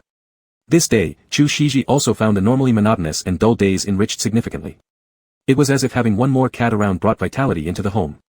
When Chu Shiji seriously studied the script, Little Wild remained quiet by his side.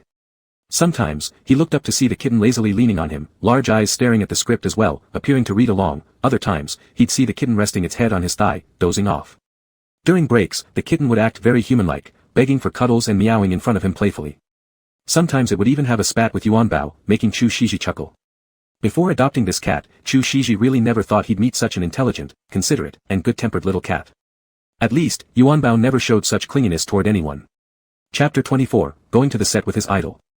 The next day, after confirming multiple times with the pet doctor, Chu Shiji, along with his assistant Xiao Zhou, packed Wenrenyu's stuff and headed to the airport. Before leaving, Wenrenyu gathered the other cats for a big meeting, telling them he had to go on a business trip and asking them to behave. Lihua cat and Baga cat gave the appearance of being very dependable, putting Wenrenyu at ease. And Yuanbao, on the other hand, was sent away full of resentment. After arriving at the airport, Wenrenyu experienced what it was like to sit in an airline carrier. There wasn't much else except that the surrounding cats and dogs howled loudly, plus the turbulence during the flight made him feel queasy. In his daze, he vaguely remembered a female kitten trying to chat with him, though he had forgotten what she said. With the cacophony of barking and meowing through the cage barriers, he couldn't be sure. But even if he could hear clearly, he shouldn't respond. How could he flirt with a female cat? The morally upright Wenrenyu gritted his teeth against Shiji's worried eyes right before leaving. Somehow, he endured the entire journey. Actually, Wenrenyu had specifically asked the system about this. The system confirmed that while he might look like a delicate kitten, in reality, he was as strong as any human, and could handle the chaos. His last bout of diarrhea was just an accident. This reassured Wenrenyu somewhat since, although he didn't keep cats, he knew that ragdoll cats were prone to illness. By the time they reached City C, it was already dark and dinner time. Wenrenyu, groggy inside the pet carrier, barely acknowledged Chu Shiji because he felt he would throw up the moment he opened his mouth. Seeing how lethargic he was, Chu Shiji's eyes brimmed with concern. Even before leaving the airport, he took him out and cradled him in his arms. Chu Shiji, wearing sunglasses, expression cold and serious, appeared at the airport holding a little kitten. The leaked photos instantly went viral on Weibo. Did you see today's airport photos? My husband looked so intense. No one noticed brother's v-neck under the black windbreaker, lascivious.jpg. I've been crying on my bed for 4 hours, collapsed 16 times, and hit the wall 180 times. I can't figure out why my husband is so handsome, cry.jpg. Brother is so handsome, sniff sniff, why isn't the cat in his arms me? Our little wild is so cute. Don't hug the cat, husband. Hug me.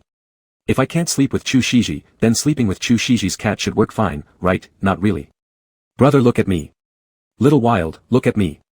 However, none of these comments mattered to Chu Shiji, all he cared about was whether his little kitten had recovered yet. Inside the chauffeur-driven car, Chu Shiji started regretting bringing Little Wild on the flight. After all, Little Wild was still a kitten, and he'd made a mistake by putting him through this torment. Wenrenyu saw the worry written all over Chu Shiji's furrowed brows and found it amusing. Having followed Chu Shiji as a fan for so many years, excluding movies and TV shows, the number of expressions Wenrenyu had seen from Chu Shiji paled in comparison to what he'd witnessed since becoming a cat. It felt incredibly strange, like knowing there's an unreachable magnificent castle at sea, where your fantasies revolve around the splendor within, imagining elegant waltzes played among the clicks of men's dress shoes and women's heels striking marble floors, picturing butlers and tails moving amongst graceful men and women. You imagine all of it, yet never dare to take a peek. Then one day, you're suddenly shoved into it, and discover that beyond its gilded brilliance lies everyday life. At first, it felt surreal, but more importantly, it brought immense satisfaction and joy. You've gotten closer to your dream. Lost in thought, Wenrenyu stared at his dream, then stretched his little tongue to lick Chu Shiji's hand, looking up with watery eyes and letting out a gentle mew. Chu Shiji paused his caressing mid-motion. Next time, I won't bring you so far. His tone hinted at a soft heartache. That's not what I meant. Wenrenyu jumped up immediately. Congratulations, master, you've earned the love of a cat owner. Transformation value increased by 10 points, totaling 62 points. Occasionally feigning helplessness earns double affection from your cat owner. Strive to be a pitiful, green tea cat who everyone loves. Wenrenyu. Are you the one feigning helplessness? And being manipulative? He lay back down on Chu Shiji's lap and began conversing with the system. Master, you've unlocked the human speech function meow by spending 60 transformation points. You can speak human language. The girl-like system started selling it to him. Speaking human language. Wenrenyu showed no expression. A cat speaking human words would drop everyone's sanity levels drastically. He'd likely be scared to death himself, alright? So he coldly replied, no thanks. I think the master doesn't need it either. The girl-like system giggled mischievously, I'm just telling you. Wenrenyu. Excuse me, can you do something useful? Naturally, the system completely heard Wenrenyu's complaints and cheerfully responded, alright then, this feline graciously bestows a great blessing upon the master. Wenrenyu, wait, what do you plan to do? I warn you not to mess around. Rest assured, master, this blessing, hee, isn't aimed at you. Wenren could almost imagine the system giving him a malicious look with narrowed eyes, and he had a bad feeling. Wait, if not on me, then who? What are you up to? You know master, the girl-like system giggled mischievously. I warn you. Don't mess around with Chu Shiji. What are you planning? Your idol is about to enter a new group. He can't handle your antics. I'm warning you. Wenren began to panic. Don't worry meow. It's nothing big. You'll see tomorrow, master. The girl-like system sounded very serious. Really? Wenren was suspicious. Of course. It's a special gift from yours truly. The system was sincerely earnest. Wenren. Let's trust her this once. The system fell silent. Dazed Wenren decided to sleep.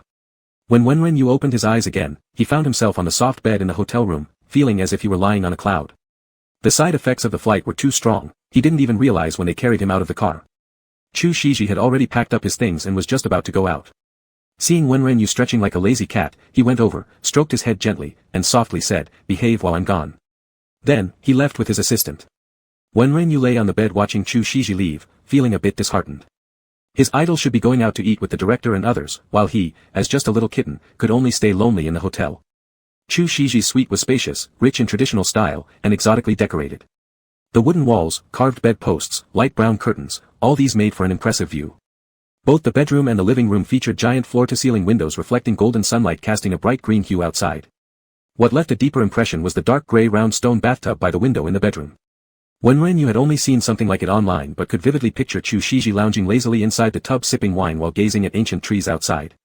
Before, Wenren would dismiss such pictures as pretentious, but now, he thought such extravagant images, fitting only in movies, looked oddly natural and oddly exciting on Chu Shiji. Chapter 25, Did my idol see me playing computer? Wenren quickly shook off those mysterious feelings of attraction and jumped over to the computer table in the corner of the living room in 2 quick steps. He turned on the computer, deciding to kill time online. King's Glory must have been holding its domestic spring tournament at this time. Wenren opened the live broadcast and happened upon his CBG team in their first match against WG. Wenren knew full well the level of WG. They were absolutely top-tier domestically and CBG's biggest rival at home. CBG had managed to remain at the peak for 2 years largely because of W.G's relentless pursuit, which forced them never to slack. Also, since Wenren excelled as the jungler, they had developed many strategies to counter jungle-focused tactics. If the replacement jungler was CBG's substitute player, whether they would win or lose remained uncertain. Sure enough, W.G knew that CBG had replaced their jungler, so they grouped up right from the start and invaded the jungle area, targeting the jungler immediately. Thankfully, a world champion team has more than one great player, and the other teammates were also very skilled. They quickly responded, grouped together for a counterattack. Early in the game, both sides broke into a small team fight, leaving CBG's jungler directly deceased. W.G's jungler Rav took away the buff. CBG had swapped people and weren't meshing quite so well, suffering a miserable defeat in the first game. King's Glory commentators on stage mentioned the nickname of Wenren, expressing concern for him and encouraging CBG's rookie jungler, highlighting highlighter. Wenren felt a mix of emotions seeing this. In his eyes, CBG's substitute jungler, highlighter's operation, was simply abysmal. After being targeted at the start, he couldn't find opportunities to catch players or farm resources, his timing for entering team fights was sometimes baffling, and his attempts to steal dragons failed. After a few waves, he completely collapsed, allowing the opponent to fully control his jungle. Sigh. Wenren let out a heavy sigh. At this rate, CBG wouldn't stand a chance against WG. In the second game, CBG changed tactics, selecting a warrior-type jungler and shifting focus onto protecting their marksman. Watching, Wenren's paws became sweaty. Early in the game, due to their lack of powerful offensive heroes, CBG was beaten without any means of retaliation. Their army line had no advantage either, resulting in a hard defense struggle where they were confined within their base by WG. Luckily, after winning a high-ground defense battle later, CBG managed to breathe again. The game dragged on for 30 minutes, relying solely on the marksman and support to force a turnaround. Finally, Wenren breathed a long sigh of relief. The score was now 1-1. However, the match followed a BO5, best-of-5, format, so it was still early to tell who would win. Wenren anxiously squatted in front of the computer waiting for the start of the third game. Xiaoyi. Xiaoyi. The voice of Chu Shiji. Oh no. Oh no. 2 large words exploded in Wenren's mind. It's over. What should I do? It's only been an hour and how could Chu Shiji come back so quickly? The computer is still on, the match is still playing, oh no oh no oh no. In a flash of thought, Wenren clanged as he fell off the table and landed on the chair, using the armrest as a cover to press the power button on the host. The computer screen went black, and Wenren Yu felt his cat life had also gone dark. Xiao Yi. Chu Shiji had just walked in from the foyer when he saw Wenren Yu fall from the table, quickly setting down what he was carrying and rushing to his side. The little kitty lay limp on the chair with tightly shut eyes. What happened? Chu Shiji worriedly picked him up and grabbed his phone to call the pet doctor. Wenren Yu lifted his eyelid and saw the call interface on Chu Shiji's phone, realizing his despondent demeanor had frightened him. Wenren Yu immediately meowed twice at Chu Shiji. Chu Shiji looked down to see the little kitty in his arms gazing at him with big eyes, yawning a while later. Chu Shiji. Did you fall asleep so hard that you fell off the table? Chu Shiji chuckled helplessly. Realizing Wenren Yu was alright, Chu Shiji suddenly remembered seeing the computer screen flash just now. Are you sneaking around and causing trouble in the hotel again? Chu Shiji pinched Wenren Yu's little ears. Wenren Yu stared at Chu Shiji for a long time, feeling relieved. He seemed not to have seen the ongoing match on the screen, assuming he was being mischievous and accidentally pressed the computer. Relieved, Wenren Yu directly buried his head in Chu Shiji's embrace, tenderly cooing. Good boy, Chu Shiji patted him. Once relaxed, Wenren Yu smelled the aroma of meat. Could it be that Chu Shiji returned early because there was a kitten in the room that hadn't eaten yet? Wenren Yu was moved to tears. Chu Shiji opened the food box.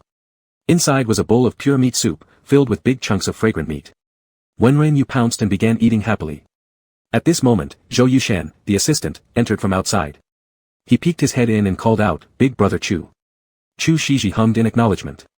Zhou Yushan quickly approached, holding a cup of bubble tea in one hand and a horizontally positioned phone in the other, saying, Big Brother Chu, sister, he wants me to explain the heroes and operations in King's Glory to you during your free time, to help you get familiar. Wait a moment, Chu Shiji watched Wenren Yu eat. Ah, the little kitten is eating. Zhou Yushan leaned over too, casting a shadow over Wenren Yu's head as he glanced up at Zhou Yushan. Chu Shiji also shot a glance at Zhou Yushan. Zhou Yushan shivered involuntarily, instinctively stepping back a step. Having been with Big Brother Chu for too long, he almost forgot how terrifying his aura was. Those narrow phoenix eyes alone could freeze anyone solid. After calming down, Zhou Yushan grinned cheekily. Is the little kitty guarding its food? I'm talking about why you sent me to ask the restaurant kitchen to stew broth and came back before the dinner even ended. I thought maybe Big Brother Chu was going to sneak some late-night snacks behind sister, he's back. Turns out the little kitty hasn't eaten yet. Hearing Zhou Yushan's words, Wenren Yu felt the meat soup tasted better and better. But Chu Shiji did not respond to him. After Zhou Yushan awkwardly laughed for a bit, he scratched his head and waited beside them. A full bowl of meat soup, Wenren Yu ate every drop clean, bloated to the point he couldn't move. Seeing this, Chu Shiji picked him up and sat next to Zhou Yushan. Watch the live broadcast. Then you can explain to me. Just explaining heroes is too slow. Chu Shiji turned on the TV for mirroring. Alright, Big Brother Chu.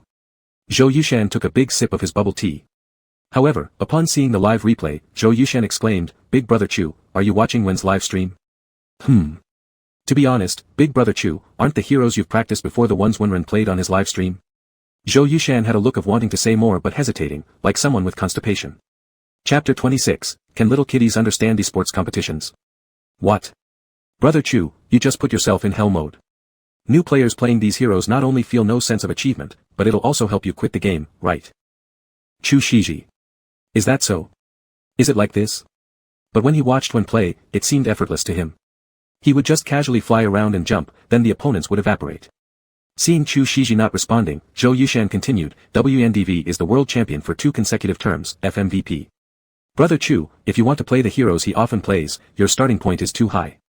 After saying that, Zhou Yushan patted Chu Shiji's shoulder with an earnest face. Wenren Yu automatically ignored the WENDV title and focused on what Zhou Yushan said.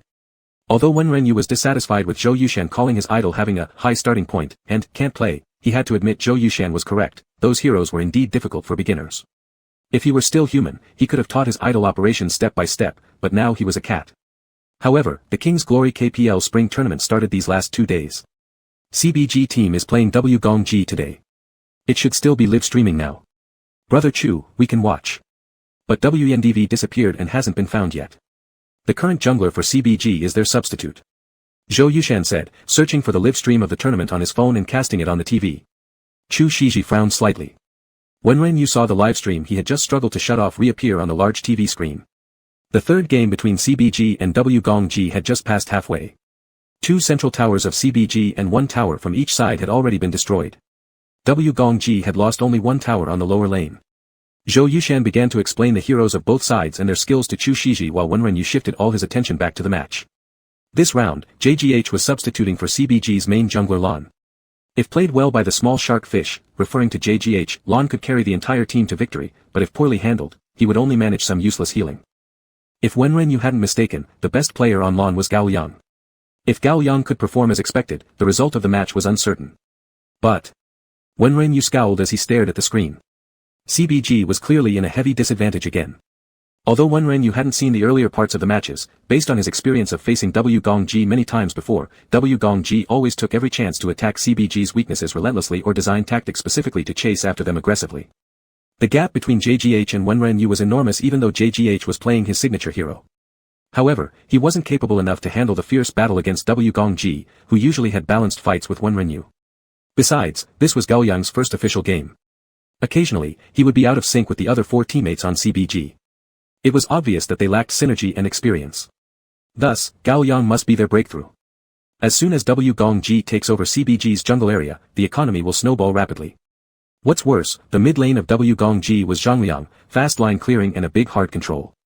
With a little sprint boots following the jungler to roam everywhere, the rhythm was so fast that the top and bottom lanes of CBG had no chance to fight back under this mid-jungle coordination. When Wenren used to compete, although targeted, he could usually compensate elsewhere. For example, when his jungle was invaded at level 1, most of the time he wouldn't be entirely unable to retaliate because his teammates would support quickly, or at least drag away buffs which no one could get. Such scenarios as dying directly in one's own jungle haven't happened to him. Another example would be letting go of one dragon, but seizing the opportunity to take down a tower instead. Or else, take advantage of the dragon battle time for a group fight, stealing the dragon while killing several opponents simultaneously. In the first round, JGH died in the jungle at level 1, indicating that he didn't have the same level of skill as Wenren. Perhaps because it was his first formal competition, when his economy lagged behind the opponents, JGH played cautiously, as if afraid of something, hesitating to make decisive moves. As for JGH's performance with Lon in this round, Wenren almost laughed himself crying. He actually witnessed Lon wall colliding operation on the KPL stage. Wall collision. Wenren bared his teeth, claws tightened. Lon, who was barely surviving with 1 health bar, should have escaped but instead ended up dead by colliding into a wall. Why hadn't he noticed that his substitute was so incompetent when he was within the team? Initially, Chu Shiji was listening to Zhou Yushan's explanation, but his attention gradually shifted to the small kitten on his lap. The little kitten was watching the game with a serious expression, occasionally shaking its head. When it saw the shark collide with the wall, it emitted a low growl like when cats fight. As if it really understood what was happening. An awkward feeling arose once again. Chu Shiji looked at the well-behaved little kitten in his lap, feeling complex emotions stir within him. He always felt that something seemed inexplicable even by just saying, smart. Like now, could the kitten really understand these sports matches? All the kittens he had seen before would only scratch at the screen with their claws as little figures moved incessantly on TV. Just like Yuanbao, who used to jump around in front of the TV, constantly swiping at moving objects inside. But this time, Xiaoye was actually focused on the match seriously. Just as Chu Shiji was deep in thought, the little kitten on his lap suddenly stood up and roared angrily. Chu Shiji glanced up at the TV, and there it was, CBG's crystal exploded. Chu Shiji. Indeed, CBG can't win against Gongji without Wen. Thank goodness I placed my betting coins on Gongji. Wenren, when will you come back? What should we do without you? Zhou Yushan sighed heavily while greedily sipping his milk tea. It's getting late, you should go home. Chu Shiji didn't have the patience for his chatty assistant's chatter and dismissed him directly. Ah, then I'll be going, brother Chu. There's script reading tomorrow morning, so should I bring you an iced Americano? Alright, good night brother Chu. Get some rest early. Zhou Yushan didn't forget his milk tea as he left. Chu Shiji placed Wenren on the dining table and sat down on the chair, facing Wenren. Meow. Wenren looked puzzled and somewhat guilty. Chapter 27, Can you understand human speech? Xiaoye, Chu Shiji called out his name. Meow. Wenren hesitated for a moment. Although he thought whether pretending not to understand might be better, he still responded softly. Chu Shiji fell silent for a while before asking slowly. Can you understand human speech? Although Wenren had anticipated that Chu Shiji might suspect something, his mind still buzzed when these words reached his ears. Chu Shiji couldn't imagine how much mental preparation he'd needed to ask such an absurd question. After all, telling people such strange things would make everyone think he was insane. Even though no one else was present, only this little kitten in front of him, Chu Shiji still felt a strange sense of shame. Wenren opened his mouth but inadvertently mewed once. The main reason being he didn't know what else to say except meow. Chu Shiji stared intently at Wenren. After a long pause, he rested a hand on his forehead and murmured, what am I thinking? That's impossible. Maybe it was because he'd been immersed too deeply into the script of The Fox these days, making Xiaoye seem like a cat demon. In reality, Wenren wanted to ask Chu Shiji what he would do if not only could he understand human language but was also a real person. However, he was afraid to ask.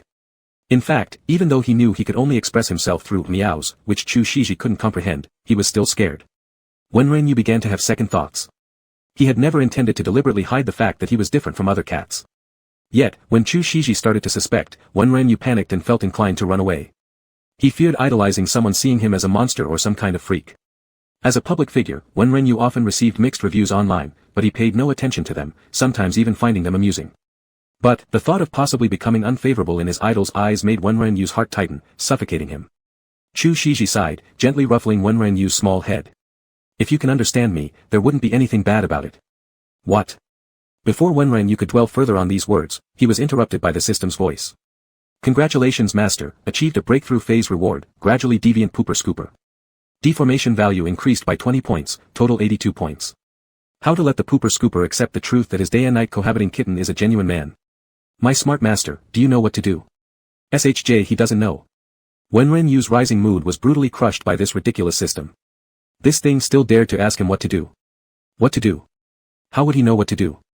Moreover, are the task names you gave #% randomly created? You're just trying to give me deformation values. Wenren yelled angrily. Aya, the girl-like system giggled adorably. Wenren. In fact, master, you do need to trigger the emotions of the poop scooper to get deformation points, but I did just make up the task names on the spot hahaha. The system couldn't hide its satisfaction. Wenren. Is he saying why this damn thing didn't issue tasks earlier? If it makes up task names as it goes, what's the point of even having these tasks? Master, I am not a dog, I am a cat, the system kindly corrected. Alright, cat thing, Wenren smiled. He truly had no idea what this damn thing was paying attention to uselessly.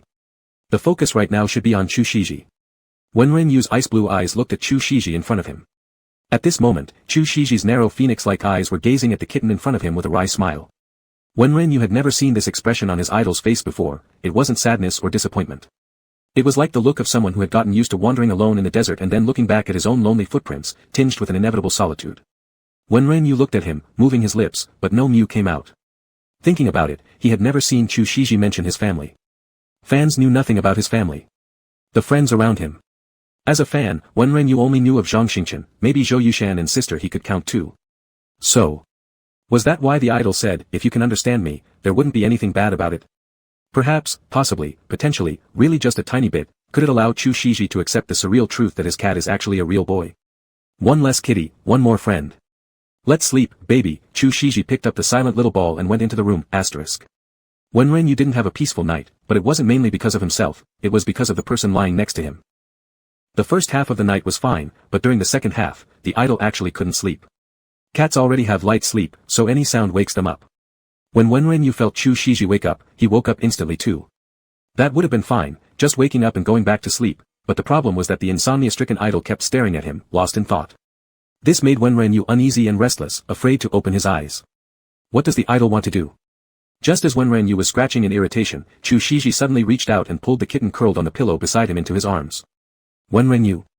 Caught off guard, Wenren stiffened immediately as he was enveloped in a warm embrace. The calming scent of sandalwood from Chu Shiji surrounded every inch of Wenren like a steamer, making Wenren's heart beat faster and his cat face hotter. How could I dream so vividly? Chu Shiji murmured lowly, feeling the smooth fur of the little kitten in his arms. Still unsatisfied after a while, he lifted Wenren's little bottom and placed him in front of himself, gazing at the kitten's clear eyes in the darkness. When Wenren heard the word dream, he knew it was trouble, big trouble. He had a vague feeling that this was related to the damn thing. Sure enough, the damn thing immediately chimed in, Master, it's my doing, meow. Wenren smiled. Tell me what you did before I finish you off. Do you remember when I mentioned destiny before, meow? This is it. The little girl was very proud, then became slightly nervous. I merely created an extremely realistic dream, subtly hinting at the fact that you're human, meow. A realistic dream, subtle hints. Wenren smiled. Explain how you subtly hinted in such a realistic dream. Wenren smiled. Ha. Master, I swear that although half of the dream was made by me, the other half was definitely completed by the poop scooper himself. The little girl's system quickly distanced herself. You, tell me now. Wenren yelled angrily. No, Master, I must explain clearly first. The system steeled itself. I can show you the dream, Master, but the first half was my creation, the second half was the poop scooper's reaction. It has nothing to do with me. Nothing. Fine, I won't kill you after I'm done watching. Wenren smiled. Chapter 28, The Dog System's Destiny. As soon as the words left his mouth, the dream unfolded before Wenren. Wenren watched as the familiar little kitten sat primly on the counter in the villa kitchen while Chu Shiji was busily cooking. This was all normal so far. But the next second, the kitten on the counter gave a soft "Ayo," and then suddenly turned into Wenren himself. Wenren sat on the marble countertop, his slim but muscular long legs swinging back and forth. The only thing covering him was a light blue cloth tied around his neck. Seeing this scene, Wenren felt his heart clench tightly as if the blood had reversed its flow and he nearly choked on a breath. Who could tell him what the hell this outfit was supposed to be? What about subtle expression? System. Master. Wait and see. The system shouted loudly. With a grotesque expression, Wenren restrained his urge to fight the system and continued watching. Chu Shiji turned around. The Wenren on the counter lifted one hand, acting coy, directly confident. HJ, Master. System, Wenren gritted his teeth as he watched the dream unfold. Ha, Master, after that it's no longer under my control. After you greeted, the poop scooper took over the dream, meow. Ha. The system sounded very much aware of its own mistake, awkward and guilty. Chu Shiji clearly froze, standing stiff as he glanced up and down at Wenren, then awkwardly looked into Wenren's face. You are, Wen. His face showed both embarrassment and uncertainty. It's me, Master. But if Master calls me Xiaoyi, I would be even happier, meow, Wenren meowed. Wenren, who was watching the dream, really thought he should have died by now. The tone of the Wenren in the dream was completely the shameless system itself. How did that relate to him, Wenren? He would never talk like that. Are you, Xiaoyi? Chu Shiji's cold and handsome face showed an expression akin to, the world is collapsing. Does Master not like me this way? Wenren's gray-blue eyes were moist and gazed at Chu Shiji. Chu Shiji coughed lightly and said. Not. Then his gaze shifted uncomfortably, looking down, but seemingly seeing something which made him look away hastily with a low cough before saying again, not, just didn't expect it. Meaning, the Wenren in the dream leaned closer to Chu Shiji's ear, his lips curving into a cute yet evil smile showing his little fangs. Master likes. Chu Shiji's ears turned red. At the moment Wenren saw himself move close to his idol, his heart already stopped. How could he display such an enticing expression? Was this him? Excuse me. Seeing his idol's reaction, Wenren was dumbfounded. It wasn't logical for Chu Shiji not to push him away. In the dream, Chu Shiji stepped back slightly to create some distance from Wenren. He slightly tilted his head, his voice a bit hoarse. Xiaoyi, stop fooling around. Upon hearing those words, Wenren, like a real cat, extended his little tongue, the moist tip licking Chu Shiji's burning earlobe. Then he narrowed his enchanting grey-blue eyes, softening his voice in a coquettish manner. Master, but you haven't told Xiaoyi whether you like it or not. Chu Shiji bumped directly into the chopping board behind him. Or perhaps, Master, you prefer a different approach. As Wenren spoke, two soft cat ears popped out on top of his head, followed by a white fluffy tail sweeping forward to press against Chu Shiji's arm. The scene froze right there. Wenren, who was outside the dream observing, started pinching his philtrum desperately. Over, Master. The system whispered timidly. Over. Wenren continued pinching his philtrum. Aha, the poop scooper woke up. The system murmured like a mosquito. Let me catch my breath, slowly. Wenren struggled for breath, temporarily unable to deal with the dog system. Master, I just wanted to see if the poop scooper could accept you're a grown man. Helping Master probe it out would make future confessions easier, wouldn't it? The system was both nervous and proud. Wenren took a deep breath. Don't get angry, illness won't help anyone. Wenren muttered to himself silently. Now the system wasn't the focus anymore, the key was how he was going to face Chu Shiji. Right in front of him, Chu Shiji was still holding him, with his dark obsidian-like pupils staring at him. How did I dream about? Wenren. It was such a strange dream again. Chu Shiji's earlobes were tinted with a faint red as he muttered to himself while looking at the little kitten, clearly feeling the kitten stiffen upon hearing that name. Chu Shiji pressed his lips together and his gaze on the kitten became increasingly peculiar. Wenren's heart was racing. This was the first time he had heard his idol say his real name. Not Wen, not Xiaoyi, but Wenren. Just these three simple words, called by so many people countless times, never felt like this before, never made Wenren lose his breath and sense of reason. Ayo. A soft, cute voice emerged from Wenren's throat. Chu Shiji, hearing that adorable sound, once again recalled the shameful dream. In the dream, that beautiful mixed-blood boy who looked like an elf showed his little tiger fangs, exhaling warm breath close to his ear, and the warmth of his breath still seemed to linger near Chu Shiji's ear. The dream was vivid enough to feel real. Chu Shiji could even remember the boy's long and curled lashes, his grey-blue eyes like a mist-covered spring in a forest, mysterious yet pure. He could recall the boy's pale skin highlighting lips as red as cherries, soft and alluring, and the tender pronunciation of "Master" coming from those lips. Chu Shiji's breathing gradually grew hotter. He closed his eyes tightly and took 2 deep breaths, trying hard to calm down the heat rising in his body. Chu Shiji deeply thought that maybe he should find a girlfriend. Otherwise, how could he possibly react like this toward a boy he hadn't met? Chu Shiji closed his eyes, calming down for a bit, forcing away the bizarre fantasies creeping into his mind. After a while, he looked at Wenren Yu softly and said, "Xiao Yi, if you really are Wenren Yu, shouldn't you go back and compete?" Mew. Yes. But he didn't want to leave his idol, he wanted to stay as Chu Shiji's cat forever. Chu Shiji gently rubbed the kitten's head, closed his eyes again, no longer thinking about nonsense. He still had work to do during the day. It was just a dream, not to be taken seriously. However, Wenren Yu couldn't fall asleep anymore. Chu Shiji's reaction in the dream wasn't normal at all. But regardless, there was one good thing, it appeared that Chu Shiji wasn't entirely unable to accept the idea that Xiao Yi might actually be a person. This meant that he could try to make his idol accept him. Wenren Yu took a deep breath, closed his eyes, and was filled with hope. The young lady system listened humbly to Wenren Yu's inner thoughts and decided not to tell him that because of this dream, his beloved idol was considering finding a girlfriend. Well, it's better not to tell him anyway. The system decided happily. Wenren Yu felt like he had only slept for a short time when Chu Shiji got up and left beside him. Wenren Yu stretched lazily after getting up, selectively deleting the embarrassing memories of last night, then walked lazily to the living room and found a bowl of fresh meat broth already waiting on the table. Wenren Yu felt both excited and touched inside. He drank it contentedly and then happily turned on the computer. Chu Shiji wouldn't be home all day, which was perfect for some indulgence. Wenren Yu opened Weibo first and found that Chu Shiji was trending again. A high-ranking trending topic caught his eye, Chu Shiji spotted with a young woman at night, an attention-grabbing entry. What? No way. Could this be from last night? A bitter sensation rose in Wenren Yu's heart. Struggling, he moved the mouse over and clicked the link to see pictures showing Chu Shiji walking with a woman at night. Judging by the background, it was probably where they were supposed to have dinner, with the shot cleverly cutting out other crew members. This kind of baseless speculation. Wenren Yu sneered, feeling slightly annoyed. Chu Shiji came back without finishing dinner last night, impossible that he stayed with someone else. As a veteran fan, he knew exactly how to deal with such things. Sure enough, as he scrolled down, most fans were enthusiastically promoting Chu Shiji's various dramas and movies.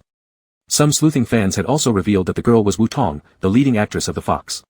Combined with Chu Shiji's schedule, intelligent fans immediately figured out that it was a cast gathering. Wenren Yu exited the page and scrolled down further, unsurprisingly finding another trending topic, Chu Shiji the Fox. Wherever Chu Shiji was, there was bound to be hype, and the production team had already begun using Chu Shiji to promote the new project before filming had started, creating quite the buzz. Wenren Yu exited and scrolled further down, spotting a familiar name, Jian Yao. Jian Yao restricts access, hung at the bottom. Chapter 29, Chu Shiji's Testing 1. Wenren Yu sniffed. This couldn't possibly be leaked by Sister He, after all, she had said before that as long as Jian Yao didn't provoke them, they would let it go. Truly, those who do too many unjust things are bound to destroy themselves. However, this trending topic didn't have much clear evidence, most of it was mere speculation. Losing interest, Wenren Yu closed Weibo and opened the King's Glory live broadcast. As expected, CBG lost last night, and today, matches of other teams were already ongoing. Wenren Yu thought that even if he couldn't play the game himself, at least he should watch so that his skills and awareness wouldn't become rusty. As it neared noon, Wenren Yu turned off the computer. He feared Chu Shiji might return suddenly since all he had for breakfast was a bowl of warm meat broth, and lunch hadn't been prepared. Indeed, someone did come back, but it wasn't Chu Shiji, it was Zhou Yushan. Zhou Yushan took advantage of Chu Shiji's absence and upon entering, immediately started stroking Wenren Yu with great enthusiasm. The kitten Wenren Yu fiercely resisted, but ultimately fell prey to Zhou Yushan's relentless hands. Fortunately, Zhou Yushan still remembered that Wenren Yu hadn't eaten yet, so after some stroking, he began serving him meat broth while chattering on. Boss Chu truly spoils you. He even specially asked me to bring food for you. I'm more than happy to be Boss Chu's assistant, but you. If you let me rub you a bit more, I'd gladly take care of you too, ha ha ha. Saying this, Zhou Yushan, without regard for the fact that Wenren Yu was drinking soup, directly reached out and roughly patted him twice on his soft fur. Wenren Yu originally thought Zhou Yushan, being very busy, would leave after delivering the meal. Instead, he stayed to watch Wenren Yu finish eating, making Wenren Yu's lunch a highly awkward affair. After finishing lunch, while tidying up his appearance, Wenren Yu found himself once again scooped up and hoisted high by Zhou Yushan, who grinned wickedly. Hee hee, little kitty, Zhou Yushan made an eerie sound. I've always wanted to do this, but Boss Chu doesn't even let me hug you, such a miser. Oh, look at your cute little blue belly apron, tempting everyone eh. Wenren Yu rolled his eyes, feeling full from lunch, this he must faithfully report to Chu Shiji. Finally, when Zhou Yushan reluctantly used his face to nuzzle against Wenren Yu, saying, don't tell Daddy Chu oh. I'll come see you again tomorrow at noon. With great effort, Wenren Yu saw him off only for Zhou Yushan to announce he'd come again the next day, almost sending Wenren Yu over the edge. What torment! Unfortunately, this torment lasted over a week for Wenren. While stuck in the hotel going insane, he was also being dominated by Zhou Yushan. But every day battling wits with Zhou Yushan wasn't without its gains. Zhou Yushan now clearly understood that this little kitten could only be peacefully held by Chu Shiji. This routine continued until one evening when sister he called. Chu Shiji had just finished a whole day of script readings, looking utterly exhausted. He picked up the phone, and sister he's serious voice immediately came through. Chu Shiji, photos of you and Jianyao have leaked online. The heat isn't very high right now, and I'm already suppressing it. But I want to give you a heads up, if Jianyao approaches you, ignore her. Also, don't check Weibo these couple of days. Understood. Chu Shiji leaned back on the sofa, slightly closing his eyes. And one more thing, sister he paused. I've never been against you dating and even encouraged it, so I haven't really parried into your personal life much. I don't know how deep your feelings for her go, but no matter what, she doesn't deserve sympathy. For now, hand over your Weibo account to me. I'll notify you beforehand if I need to post anything. Alright. Just post what you need to, you don't have to tell me. Chu Shiji pinched the bridge of his nose, paused briefly then added, you can acknowledge it directly. Hearing you say that reassures me. I also intended to admit it, just giving your fans a heads up. When you eventually fall in love and decide to make an announcement, having Jianyao as a precedent might actually increase the acceptance level of your girlfriend among your fans. Revealing a relationship is only a minor issue and shouldn't affect much, don't worry. Focus on acting well. If you have any matters while I'm not there, call me anytime. Alright. The brief call ended, but Wenren felt it packed quite a lot of information. It seemed that the public opinion on Weibo was definitely more complicated than what sister he described. With Chu Shiji's nature of being frequently trended on hot searches, it wasn't certain that the Weibo world was exploding right now. Wenren, eager to join the battle on the front lines, subtly glanced at Chu Shiji's phone. Alas, Chu Shiji genuinely didn't check Weibo. Instead, he went to the live streaming platform to watch Wenren's live broadcast replay. Wenren had never felt so self-conscious about his good looks as he did at this moment. The night outside had already grown deep, the desolate and serene moonlight diffusing amidst the heavy inkiness. Xiao Yi. Meow, upon hearing his name, Wenren obediently approached him. Chu Shiji stroked him gently. Once Xiao Yi had settled beside him, Chu Shiji turned his gaze back to the live stream on his phone. After a while, he softly murmured to himself, as if lost in thought. Do you think, how will they insult me online again? Wenren was stunned for a moment. He'd seen countless criticisms directed at Chu Shiji and often wondered whether Chu Shiji would be upset by such comments. However, whenever Chu Shiji appeared in public events or interviews, the impression he left on people was always one of cold, powerful independence. For instance, several years ago during an interview, a woman had directly questioned Chu Shiji, everyone says you have an emotionless face and can't act. What do you think about that? Wenren still remembered Chu Shiji's reply vividly. He had a cold expression, his long almond eyes slightly narrowed, with a deep and magnetic voice, saying, who is everyone? What does it matter to me? It seemed like he didn't care about those comments at all. But how many people could truly reach such a state of indifference? Even Wenren himself, despite having a broad mind, only managed to become indifferent after much training. However, what Wenren didn't know was that Chu Shiji really didn't care. He had been in the entertainment industry for so long, wouldn't a few words of criticism not faze him anymore? Only, the dream from the other day continued to linger in his mind, even making him absent-minded during the script readings, to the point that Zhou Yushan noticed something was wrong with him. Xiao Yi was human, was CBGE.Wen, and was Wenren. This realization kept haunting his thoughts, its impact so profound that it made forgetting almost impossible. Coupled with Wenren's bizarre disappearance and some overly clever actions by Xiao Yi, Chu Shiji grew increasingly suspicious. Therefore, Chu Shiji put his acting skills to work, pretending to be lonely though my eyes didn't leave the game broadcast, seeming expressionless but actually very sad inside, talking calmly but really craving comfort. He wanted to see what Xiao Yi would do. If Xiao Yi were just an ordinary cat, with no visible expression shown, without calling Xiao Yi by name, and a monotone voice devoid of fluctuations, there would be no reason for the kitten to notice his emotions or react to him. But if Xiao Yi wasn't an ordinary cat? A flicker of dark intent barely registered in Chu Shiji's eyes. Chapter 30, Chu Shiji's Testing 2. The lowly system had actually realized Chu Shiji's intentions but chose silence over interference.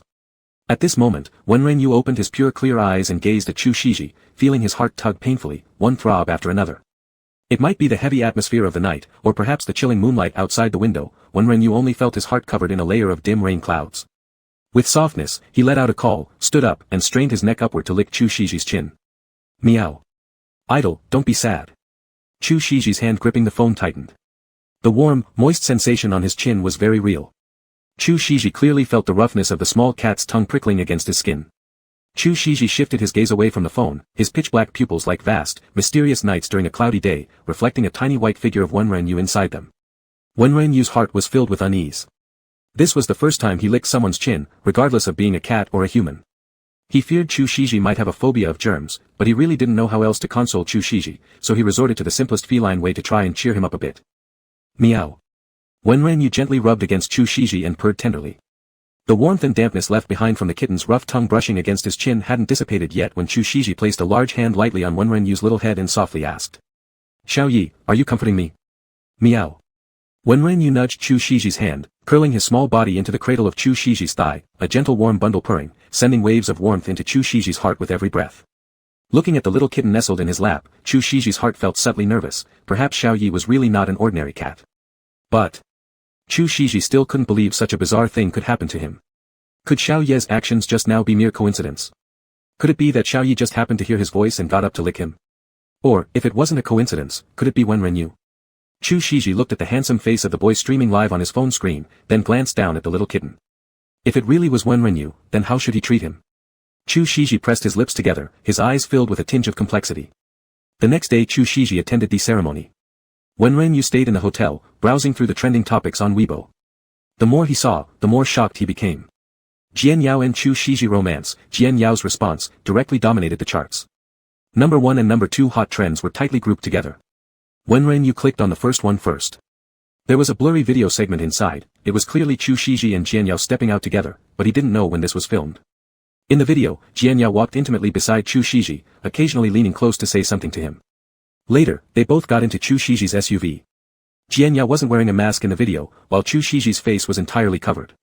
Still, fans had managed to uncover his identity. Looking at their slightly intimate interactions in the video, Wenren Yu felt an inexplicable irritation. He moved his gaze away and shifted his attention to the comments below. All sorts of comments appeared under the trending topic. All the past demons who once cursed Chu Shiji re-emerged, celebrating joyfully. House is collapsing. Your brother's house is collapsing. I said what? Just look at those sly fox eyes and cruel looks, definitely not a good person. Who knows how messy his private life is? Laughing so hard that someone actually likes this emotionless face. My pancakes are more expressive than him. This bit of trivial matter made it onto the trending list, so bored. Breaking news. Main character personally confirms. Hashtag Jian Yao's response hashtag what a big scoop. As Wenren Yu read, his cat claws unconsciously extended. But he quickly forced himself to calm down. Even international movie emperors have anti-fans, it was normal. After all, Chu Shiji looked too deceptive at first glance, making people feel like he came from domestic entertainment selection shows as a singing and dancing idol rather than an actor who can settle down for acting. There was no need to get upset with these people. Wenren Yu took a deep breath. Master, if you could type, you would have rushed over by now, wouldn't you? The system chimed sarcastically. Wenren Yu, already angry, was instantly lit up, so you know I'd rush over. Then who's stopping me from typing? I'll shut up. The system obediently disappeared. With a cold little cat face, Wenren Yu struggled to scroll the mouse wheel and continued reading. Among them, there were also impassioned responses from fans. Your brother is 27 already. So what if he falls in love? Ha ha ha, he's not JD.L, whose house is collapsing. Do you think your idols are like those ones who sing and dance poorly but rely on being clean and popular? My brother is free to do whatever he wants. Thanks for understanding. Ha ha ha ha, whoever said Chu Ji's face was blank, why don't you make your pancake win some awards? Smile.jpg. Unsubscribing isn't an option. If my brother truly falls in love, we bless him. However, could it not be Jian Yao? Take this time to focus on Qilin Yuzhen Chu Shiji's new film, The Fox, a grand production by director Su. Front row asking, Master, can we see the cats? Wenren Yu scrolled through them, the comment control team of Chu Shiji's fans were indeed formidable, but despite their efforts, another voice still couldn't be stopped, the main subject, Jian Yao herself. Wenren Yu clicked on another trending topic, where it turned out Jian Yao herself spoke up, posting a long essay. Sorry for occupying public resources. I met Chu Shiji when I participated in a competition. At that time. Wenren Yu frowned at the dense block of text after that time, skipping directly to the end. We had a very happy period together. But I couldn't bear the public gaze myself and led a chaotic life during that time. My health wasn't good either, but even though Chu Shiji was busy, he still took time to go to the hospital with me. In recent times, many people around me kept talking ill about me, saying I didn't deserve. It's my problem that caused us to break up in the end. Hopefully in the future, we both will be well. The entire article was filled with sobbing and tears, completely from the perspective of a frail young woman. But it indeed fit perfectly with Jian Yao's sweet image she built in front of the public. This seemingly innocuous piece could easily stir up sympathy in people, making them believe that some ambiguous implications were all Chu Shiji's fault. Wenren Yu couldn't help laughing at how someone could look so beautiful yet possess such ugly character. But fortunately Jian Yao had previously ruined her own reputation, and there were quite a few comments below criticizing her. Laughing to death, I don't deserve it. Laughing to death, external judgment. Laughing to death, poor stress handling. This girl probably forgot how she used to play the victim before. If she cares so much about public opinion, why not just quit show business? She's still jumping around, as if she wants everyone to know she dated Chu Shiji. Suddenly realized how unlucky brother Chu was to have this girlfriend. Laughing to death, none of them are good apples. Unwell managed to go to the hospital, I seem to have figured out something amazing. Sneaky laugh.jpg. The debate grew fiercer, and some even claimed Jian Yao had an abortion. Chapter 31, Being a Cat by Day and Human by Night. Wenren Yu thought Jian Yao must be crazy to leak her relationship with Chu Shiji, not realizing Jian Yao herself was panicking. Jian Yao had indeed planned to use her relationship with Chu Shiji for hype, but not now. She hadn't managed to secure a spot on Director Wei's variety show yet, and her past entanglement with Yan Zheguang had just been exposed recently, though it wasn't verified, it clearly wasn't a good time for her to be back on hot search again. So she absolutely dared not expose her relationship with Chu Shiji, risking her career. Yet this hot topic on romance surged suddenly, leaving her totally unprepared. The man's face in the video wasn't clear, Chu Shiji, but hers was different, it might as well have her name stamped on her forehead. Netizens also revealed that the man looked like film emperor Chu Shiji. Though denying it to death was a choice, it wasn't guaranteed that whoever leaked it didn't have other evidence. If things escalated to being forced to admit later, it would be even harder to deal with. Thus she had no choice but to confess. Instead of letting gossipers speculate wildly about her lover, she'd rather take the initiative. With a serious cat face, Wenren Yu believed Chu Shiji would handle each crisis perfectly as usual, there shouldn't be any problems. But he couldn't help worrying deeply. More unsettlingly was Chu Shiji's seemingly offhand comment last night, "What do you think they will say online about me?" A remark like this, Chu Shiji would probably only make to his little kitten. After all, the kitten was a great confidant. No matter what you said, the kitten wouldn't contradict you, sympathize with you, or pity you.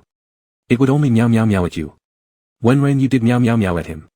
But Wenren Yu was human, he didn't want to just meow meow meow. He wanted to hold Chu Shiji, comfort him, help share his stress. Wenren Yu became more and more concerned, even having an urge to transform into a cat person with 100 points, which got stronger and stronger. "Really, master?" A naively cute voice sounded in his head. "Ow." The system's voice came too suddenly, causing Wenren Yu to yelp in surprise. The whole cat leapt 3 feet high as if poked by a needle, fur bristling. "This kitten knows. But master can't transform yet, after all, you only have 82 points. Master, try a little harder meow." The system sounded adorable. She didn't know if the master would be angry if he knew the cleaner merely made that comment to test him. But, she felt the cleaner was extremely talented, using a single sentence to throw master into chaos, even wanting to spend 100 points to instantly turn into a cat human. Truly godlike skills. After being startled by the system, Wenren Yu immediately felt mentally and physically exhausted. However, the appearance of the system made Wenren Yu realize something urgent. His transformation value was almost enough to let him become a cat human, and turning into a real human was just a matter of time. But that meant Xiaoye would disappear. How to make Chu Shiji accept the disappearance of his beloved Xiaoye without upsetting him was really troubling Wenren Yu to the point he pulled out his cat hair without any good solution. If he ran away directly, Chu Shiji would surely search for him everywhere and get sad. But if he didn't run away directly, how could he explain that Xiaoye is actually human? It's not like he could be a cat during the day and human at night. Wenren Yu, holding an old mobile phone on the subway, how had everything gone so strange? Wenren Yu sulkily rubbed the mouse scroll wheel with his little paw pads, staring blankly at the hot search list on the computer screen as it scrolled up and down. The sunlight was perfect outside the window, shining through lush trees into the room. An unknown little black bird, thud, hit the transparent floor-to-ceiling window and wobbled away, startling Wenren Yu who had been daydreaming and causing him to fall off the table directly. After being startled twice in a row, Wenren Yu angrily roared at the dizzy back of the silly bird. But as Wenren Yu watched the back of that silly bird, and saw a black feather slowly drifting down outside the window, there was an indescribable feeling of oppression in his heart. In fact, he knew exactly what was going on. He wasn't a cat, nor was he a dumb bird that couldn't even recognize a window. Perhaps he could continue to pretend to be ignorant, or just leave without saying goodbye, but none of that was what he wanted. He didn't want to deceive Chu Shiji, he was just afraid to confess. Wenren Yu took a deep breath and suddenly slapped his little paws on the table, loudly mewing, "Wenren Yu, what kind of man are you acting like, being so hesitant?" He definitely had to find a chance to make things clear with Chu Shiji. But this matter could be handled gradually, there was no need to rush it all at once, lest Chu Shiji got scared. After forcing himself to make a decision, Wenren Yu glanced at the time and estimated Zhou Yushan would be coming over soon. He quickly turned off the computer, lay obediently on the sofa, and waited. The system silently sighed in Wenren Yu's mind, what a great pair these two were, neither of them thought about escaping. Suddenly, he started to ship them for some reason. Wenren Yu didn't know he'd gained a CP fan out of nowhere. All he knew was that something was seriously off with Zhou Yushan today. He had expected to be pampered again, but Zhou Yushan had set out food today and left right away, looking very busy. Wenren Yu furrowed his brow and quickly finished lunch before logging back onto Weibo. He hadn't even realized how fast things had exploded on Weibo. Chu Shiji responds had already climbed to the top trending spot. Sister, he had posted a Weibo update. Wenren Yu immediately clicked into it. Had a relationship, now single. 5 simple words, fully embodying Chu Shiji's usual style. Wow, brother Chu is so cool. Did you hear that, single? No, collapse, dot. LOL, fans only noticed the second part, single, ignoring the first part, had a relationship, dot. I actually read Jian Yao's whole essay. Regardless of anything else, Chu Shiji is clearly not a qualified boyfriend, dot. Jian Yao can stoop so low, is there anything you Chu Shiji can't handle? I trust Emperor Chu's integrity, dot. Wenren Yu knew sister he wouldn't let Jian Yao ride this wave of attention easily, she must have more tricks up her sleeve. But Wenren Yu didn't care much about what Jian Yao did. The only thing he cared about was whether Chu Shiji had been affected. No matter if Chu Shiji had seen these comments or cared about them or not, the whole situation had caused quite a commotion. It was sure that everyone in the production crew had already known about it. Wenren Yu had heard rumors that director Su disliked actors entangled in messy scandals because many things weren't baseless. That's why director Su rarely used traffic stars for filming movies, poor acting skills aside, the risks were too high. One day they might just collapse. Wenren Yu completely forgot that Chu Shiji was already at the peak of the entertainment industry, how could such a small thing influence him? He was just worried, afraid that Chu Shiji would feel pressured because of this incident on Weibo. Wenren Yu didn't want to sit around idly waiting for Chu Shiji to come back in the evening. He looked at the time, 1 p.m., estimating the crew had already finished lunch. Wenren Yu turned off the computer, jumped down from the table, and ran to the tightly closed door. Running out wasn't really a problem since he was human, knew the way, and even had a little cloth name tag around his neck. Wenren Yu thought to himself. Chapter 32, Sneaking Out. He never hesitated when it came to action. Resolute, he positioned himself, exerted force, leaped, and seized the opportunity to hook the door with his claws. With a snap, the door opened. The corridor was quiet. Wenren Yu carefully hooked the door shut with his little paws, then happily ran toward the stairwell, trotting downstairs with quick steps. Wenren Yu generally knew where to find the film crew because Zhou Yushan had mentioned one day while delivering his meal how beautiful the real-life filming location director Su had chosen was, and Wenren Yu had memorized it. Since this place was also a scenic area, the hotel provided maps. Without hesitation, Wenren Yu rushed to the rack beside it and pulled down a map, reading it carefully. Where did this little kitten come from? So cute. Whose is it? A woman's voice came from behind. Without looking back, Wenren Yu dropped the map and ran. Little kitty. Don't run. Wenren Yu paid her no mind, his big tail swishing as he darted out of the hotel. The scenery outside was truly beautiful. Ancient pathways bathed in clear winds, emerald greenery as far as the eyes could see, and even the air carried the crisp scent of grass and trees. But Wenren Yu had no time to appreciate it. He ran with his tiny legs, his fluffy tail bouncing behind him, heading straight for Chu Shiji's filming location. Little kitten Wenren Yu had taken half an hour of running on his short legs to reach the place. He hid behind a tree, looking at the bustling film crew, trying to spot that familiar figure. He saw Zhou Yushan hastily squeezing into a cluster of people, and Wenren Yu knew that at the center of this crowd was likely Chu Shiji. Meow. Chu Shiji. Wenren Yu rushed over like a ball of fluff, calling out softly. Cat. Someone from the crew was surprised. Zhou Yushan's face full of disbelief, Xiaoyi. How did you get out?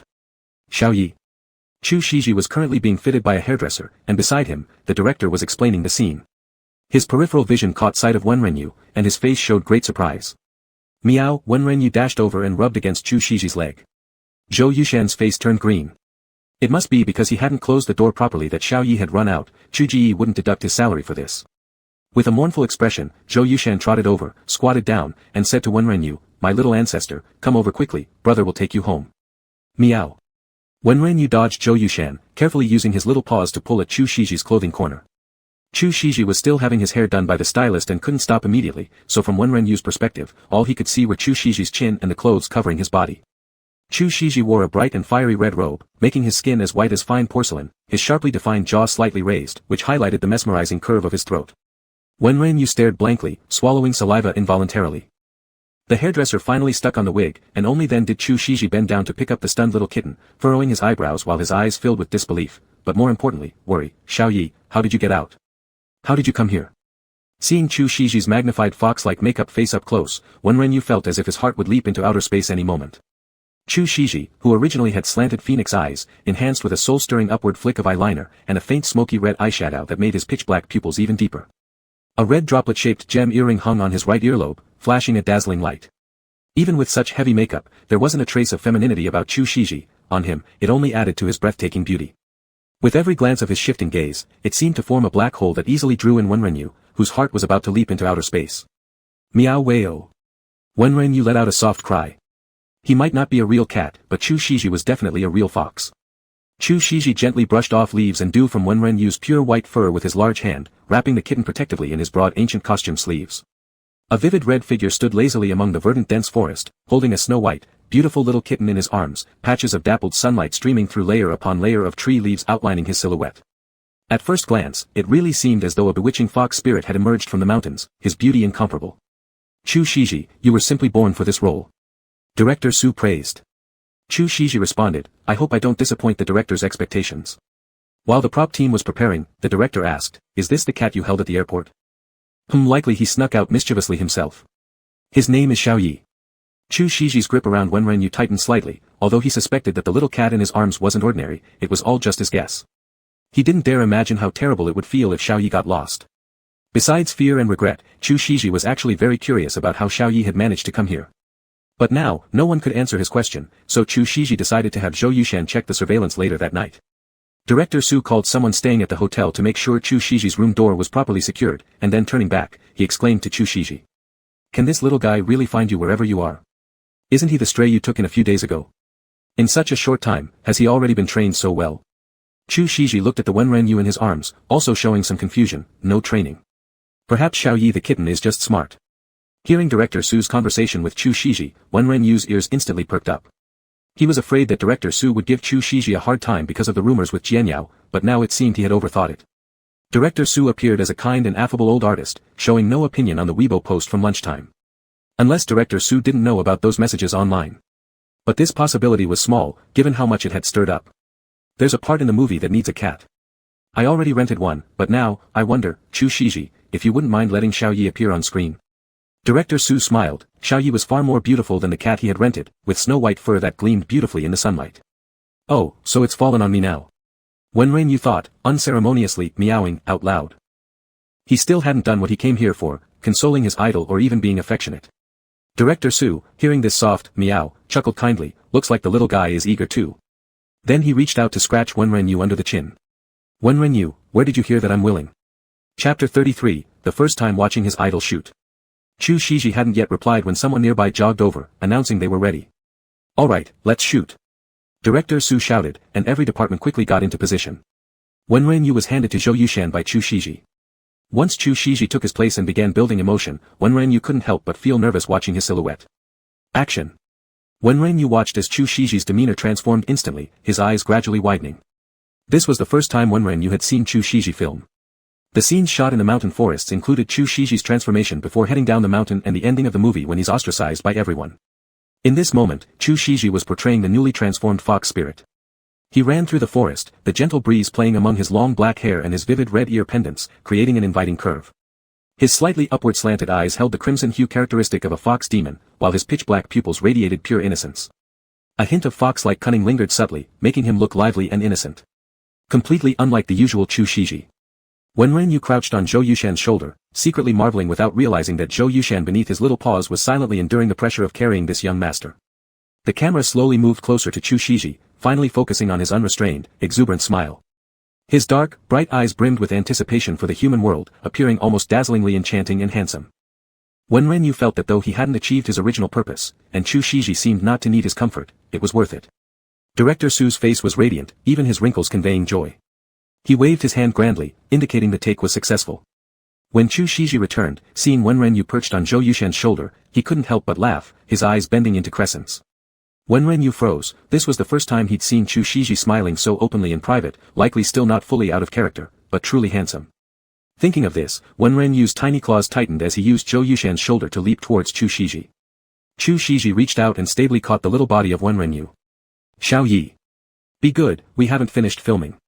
You'll have to stay with Zhou Yushan for a while longer. Chu Shiji rubbed Wenrenyu's ears. Brother Chu, he's just too attached to you. Zhou Yushan complained, just now, he insisted on standing on my shoulder to watch you. Why wouldn't lying comfortably in my arms suit him better? Chu Shiji laughed uncontrollably. Meanwhile, Director Su approached, enthusiastically discussing the next scene with Chu Shiji. Wenren Yu lay nestled in Chu Shiji's arms, unabashedly gazing at the man working seriously before him. After transforming back, he would rein himself in and faithfully remain Chu Shiji's devoted fan leader, focusing diligently on the competition. But for now, as a newly born kitten, let him indulge a little longer. Wenren Yu thought, tightening his grip on Chu Shiji slightly. The female lead Wudong was also made up.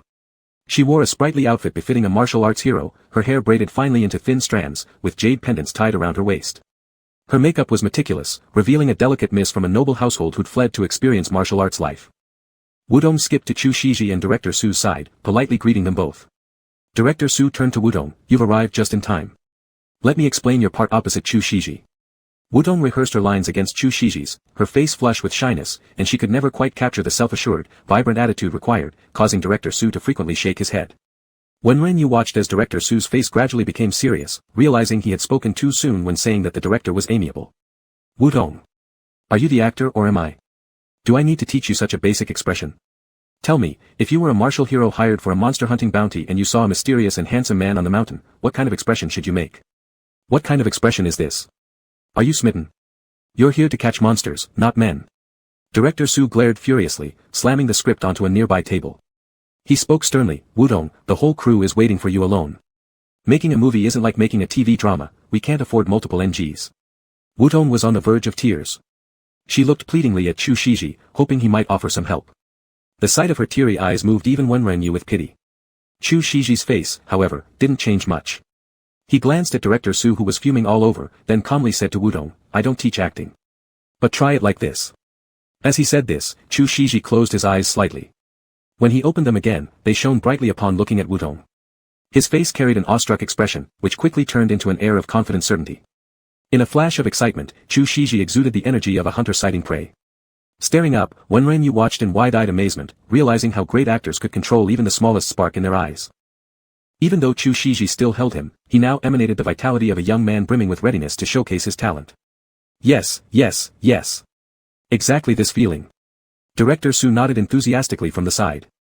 Wudong, also entranced, snapped out of her daze after a moment and immediately tried her lines again according to Chu Shiji's demonstration. After all, these were the actors chosen by Director Su, so she grasped it right away once pointed out. Director Su took advantage of their mutual momentum and quickly called for the cameras to roll. Wenren Yu returned to Zhou Yushan's shoulder and spent the entire afternoon watching Chu Shiji act.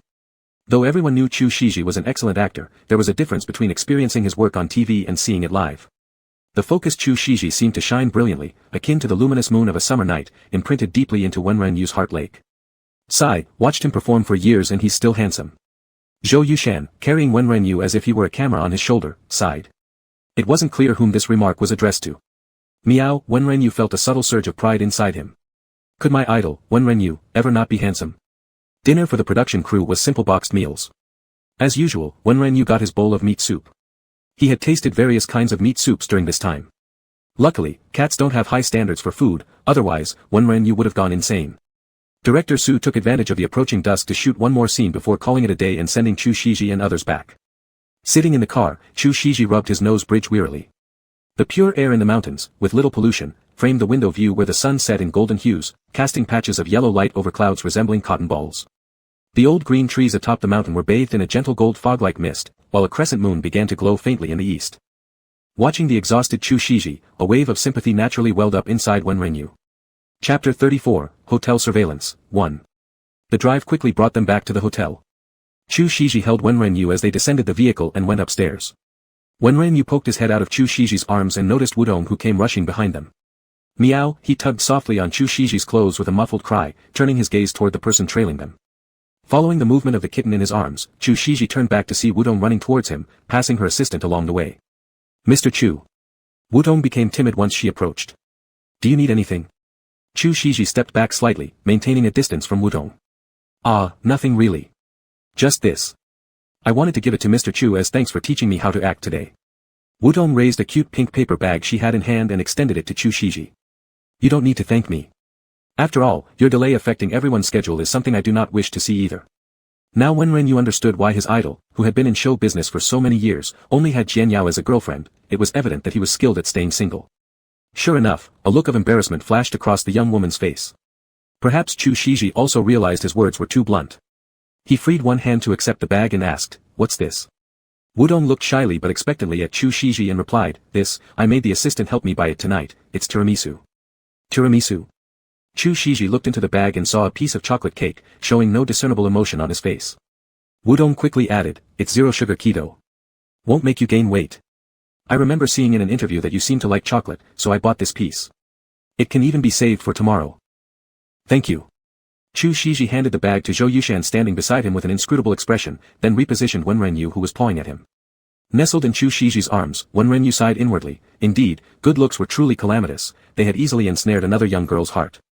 Although Chu Shiji accepted the cake, Wudong appeared more nervous overall. She kept her head slightly lowered, fidgeting her fingers while occasionally sneaking glances at Chu Shiji, as if wanting to say something but unsure how to open her mouth. The trio, along with one cat, fell into silence as they waited by the elevator. Wen Renyu, staring at Wudong, felt a suffocating sensation. What on earth did this young lady want to do? Ding, the elevator arrived. Inside the narrow and cramped little square, Chu Shiji maintained his composed demeanor, while Zhou Yushan stood behind, keeping his focus inward and not letting his eyes wander. Eventually, Wudong could no longer suppress her feelings. She raised her head, mustering her courage, and said, "Ah, Mr. Chu, about what's been online. Please don't be upset." Chu Shiji paused, clearly not expecting Wudong to bring this up. The young girl stammered through her words, Please take care of yourself." The moment she finished speaking, Zhou Yushan couldn't help himself from bursting out a disrespectful laugh behind them. Chu Shiji shot him a sidelong glare, immediately causing him to straighten up and shut his mouth, though his face flushed crimson like a tomato. Wudong herself also seemed to realize that she'd spoken nonsensically, her already red cheeks growing even redder, resembling flames rising. Fortunately, Chu Shiji wasn't particularly bothered by it. He responded lightly with a soft, At that very moment, the elevator reached their floor, and as the doors opened, Chu Shiji turned back toward Wudong and said, "Thanks for the cake, shoot well." With that, he carried Wen Renyu and stepped out of the elevator. Zhou Yushan, trailing after with the cake in hand, leaned forward playfully to tease Chu Shiji. "Hehe, brother Chu, didn't you see Wudong likes you?" Her expressions earlier today practically wrote, "I like you," all over her face. "Are you too relaxed with work?" Chu Shiji coldly cast him a glance. No. Work is exhausting, but we need some fun bits to keep us entertained." Zhou Yushan cheerfully replied. "Do others gossip and my affairs bring you happiness?" Chu Shiji's indifferent gaze swept past. "Not at all. Of course not. But gossip makes me happy." Zhou Yushan had long gotten used to Chu Shiji's imposing aura, nodding his head vigorously. "Why are you still following me?" Chu Shiji reached the room door, pulled out his key card, and unlocked it. "Oh right. Brother Chu, I came here to apologize." Zhou Yushan adopted a repentant stance. "Do with me as you wish, punish or execute, but before sentencing me to death, may I offer one final word?" Chu Shiji gently set down Wen Renyu, patting his tiny butt to signal his arrival.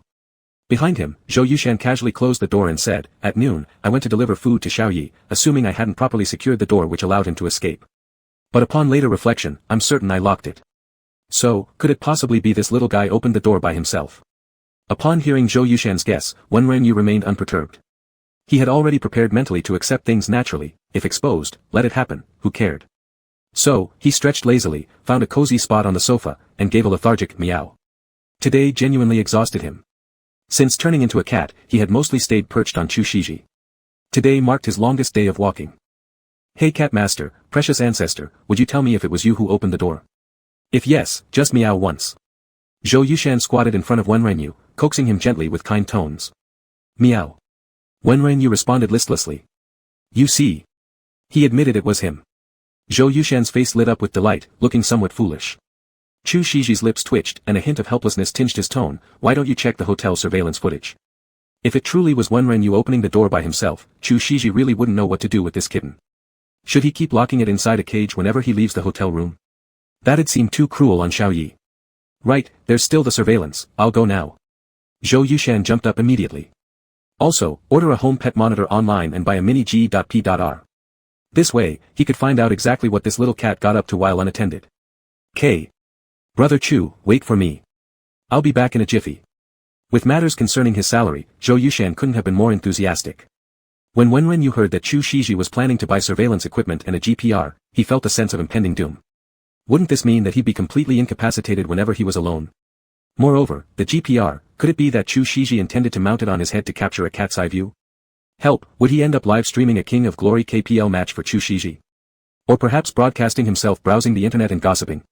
Wenren anxiously clawed at the sofa in mounting trepidation, until threads from the couch cushion began to unravel. Although he had now accepted his fate and decided to let things take their natural course, he hadn't anticipated being live-streamed surfing the internet for Chu Shiji's entertainment. While lost in these chaotic thoughts, Chu Shiji had already finished removing his remaining makeup, taken a shower, and was now sitting next to Wenren, idly drying his damp short hair with a towel. Chapter 35, Hotel Surveillance 2. A fresh, post-bath aroma suddenly wafted into Wenren's sensitive little cat nose without warning. In an instant, Wenren stood up, his mind blank as he stiffly shuffled sideways a few steps, slightly distancing himself from the inviting heat source. Xiaoyi. Chu Shiji tilted his head slightly towards the suddenly tense kitten who had awkwardly sidestepped a few paces away, his voice laced with confusion. Wenren emitted a soft hum from his nose, sounding like a tiny feather buried in a soft blanket, light and delicate. Chu Shiji affectionately picked up Wenren, raising him slightly and gently pinching his nose as he cooed indulgently, Xiaoyi, what will you do if you wander off? How am I supposed to find you? Huh. I won't run away, Wenren quietly replied. At least not before returning to his human form and explaining everything clearly to Chu Shiji. The warm yellow light of the living room bathed this tranquil night, tenderly enveloping the man and the cat locked in gaze. For some inexplicable reason, Chu Shiji suddenly saw a notably complex emotion in the small kitten's lake blue eyes, seeming like deep thought or slight melancholy, so clearly reflected in those pure eyes, rippling with faint waves. Chu Shiji paused slightly, a wave of disbelief rippling through his heart. Although he had tested the little cat, deep down, he still found such strange happenings unlikely, thus continuing to treat Xiaoyi as a normal cat. But could a kitten really harbor such complex emotions? Just as he was pondering this, someone swiped their card and entered. It was Zhou Yushan, who had gone to check the surveillance. Brother Chu. Zhou Yushan puffed breathlessly, I am back. They heard about your cat running out and were very cooperative in showing me the noontime surveillance video. Incredible. By the time Zhou Yushan reached this point, he had inhaled deeply twice and finally steadied his breathing. Under Chu Shiji's puzzled gaze, he continued, Brother Chu, you wouldn't believe how extraordinary this little kitten is. After I left after delivering food and closed the door, not long after, this little ancestor opened the door and came out all by himself. And guess what's even crazier? Zhou Yushan teasingly left the audience hanging. What? Chu Shiji furrowed his brows. He actually knows how to close the door. Zhou Yushan's expression looked as though he had encountered some great deity, his eyebrows almost disappearing into his hairline. Are you sure it was deliberate? Chu Shiji turned toward the obedient Wenren with equal surprise. I'm certain. I even filmed it. Look. Zhou Yushan immediately pulled out his phone to play the surveillance footage. On the corridor monitor, a little kitten zipped out of the room and attempted to close the door using its paws. Wenren sighed heavily upon seeing his own clumsy attempt captured on surveillance. He never imagined it would look so inept when recorded. The ragdoll cat twisted its tiny bottom while struggling to shut the door with its paws, its fluffy tail swinging side to side like a battered blade of grass under a storm. Midway, the kitten switched paws, visibly exerting every ounce of strength. After much effort, it finally managed to shut the door and strutted confidently into the stairwell, disappearing from the camera's sight. After watching this segment of surveillance, Chu Shiji's gaze returned to Wenren brimming with complexity and astonishment. It's not over yet. Zhou Yushan put his phone away and enthusiastically continued, Brother Chu. This segment left even the security guard stunned, so they flipped through the lobby's surveillance tapes themselves without my prompting. Do you know what we discovered next? Chu Shiji's hand trembled slightly as he tightened his grip on Wenren. After a brief pause, he uncommonly spurred Zhou Yushan on, saying, What? He actually looked at the map. Zhou Yushan declared with great gusto. Wenren choked a little, feeling that he might have gone too far. It seemed no better than letting Chu Shiji livestream his internet browsing. With some guilt, he turned his head to look out of the window. Look quickly. Zhou Yushan showed the lobby video. In it, the kitten looked around at the stairway entrance, then rushed straight to the map rack, pulling out a map and began looking at it intently. After a short while, the kitten threw away the map and ran off. The young lady in a leather skirt couldn't catch up. Brother Chu. I've never seen such an intelligent cat, not even online. Zhou Yushan, as if having discovered a great treasure, was so excited it could almost be described as fervent. Chu Shiji watched the video silently, speechless. Brother Chu, you really delayed him from going to university. To love is to let go, Zhou Yushan patted Chu Shiji's shoulder solemnly. Chu Shiji pressed his lips together briefly, too busy to mind Zhou Yushan's excessive behavior. A long pause followed before he slowly spoke up, hesitating. Is he really not just curious about something and went to look at the map? Wow. Brother Chu, the video is already this clear. Xiaoyi directly ran to the map rack, looked and then ran off. The young lady chasing after didn't manage to stop him. Chu Shiji picked up Wen Renyu, staring into his innocent big eyes, still astonished. Zhou Yushan approached Wen Renyu and teased him with a laugh. Xiao Yi, are you here to endure calamity? Which divine being are you? Would you let me worship I, Zhou Yushan, willingly serve as deputy minister of the Wild King sect, wishing my lord to bless me with promotions and wealth? Wen Renyu could only push this fool aside. Thinking so, he actually did it, pressing a claw on Zhou Yushan's forehead. Oh my cat master! Is this the ceremony appointing me as the deputy of the Wild King sect? Covering his forehead, Zhou Yushan wore a devoted yet exaggerated expression. Wen Renyu could only marvel that truly befitting of an assistant who always followed Chu Shiji, under constant influence, Zhou Yushan had developed some acting skills. Chu Shiji's temples twitched slightly. Zhou Yushan was becoming more unrestrained by the day, even Chu Shiji couldn't control him anymore. Wen Renyu hadn't anticipated that Zhou Yushan's antics could increase the transformation value. Congratulations to the master, gaining the first human disciple. Transformation value increased by 2 points, now with 84 points, the system cheerfully broadcasted, oh, right. Ba Gu added a disciple some time ago which I forgot to tell the master, so there should be 85 points of transformation value meow. Wen Renyu. Can you actually forget something like that? After making enough fuss, Zhou Yushan suddenly became bashful, then, Brother Chu, my salary is still intact, right? When did I say I would deduct your salary? Chu Shiji helplessly sighed. Ah, then that's good. Brother Chu, I'll go rest first, you should sleep soon too. Zhou Yushan said, bustling off. Wen Renyu knew Zhou Yushan could make a scene, but didn't expect him to make such a huge one. If it were Wen Renyu, he'd probably have slammed Zhou Yushan against the wall by now. Chu Shiji, however, had good temper enough to wait for him to leave on his own. Simply, very different from what outside rumors claimed. Chapter 36, Little Rogue. Wen Renyu noticed Chu Shiji seemed to be quite kind to those around him, whether it was Jian Yao at first, or Sister He, or this loud-mouthed Zhou Yushan. If he transformed back to a human, could he also be considered one of Chu Shiji's close associates? Sigh. Just as Wen Renyu was lost in thought, a sigh came from above. Question mark. Wen Renyu tilted his head upward. Chu Shiji was rubbing Wen Renyu's small ears, yet inside he worried what to do with this little troublemaker. He couldn't take Xiao Yi to film shoots, everyone on set had their own work to do, and no one could care for him. Nor could Chu Shiji confidently leave Xiao Yi in the hotel, fearing he'd run away again and might not be found as easily next time. But locking him in a cage, Chu Shiji hesitated.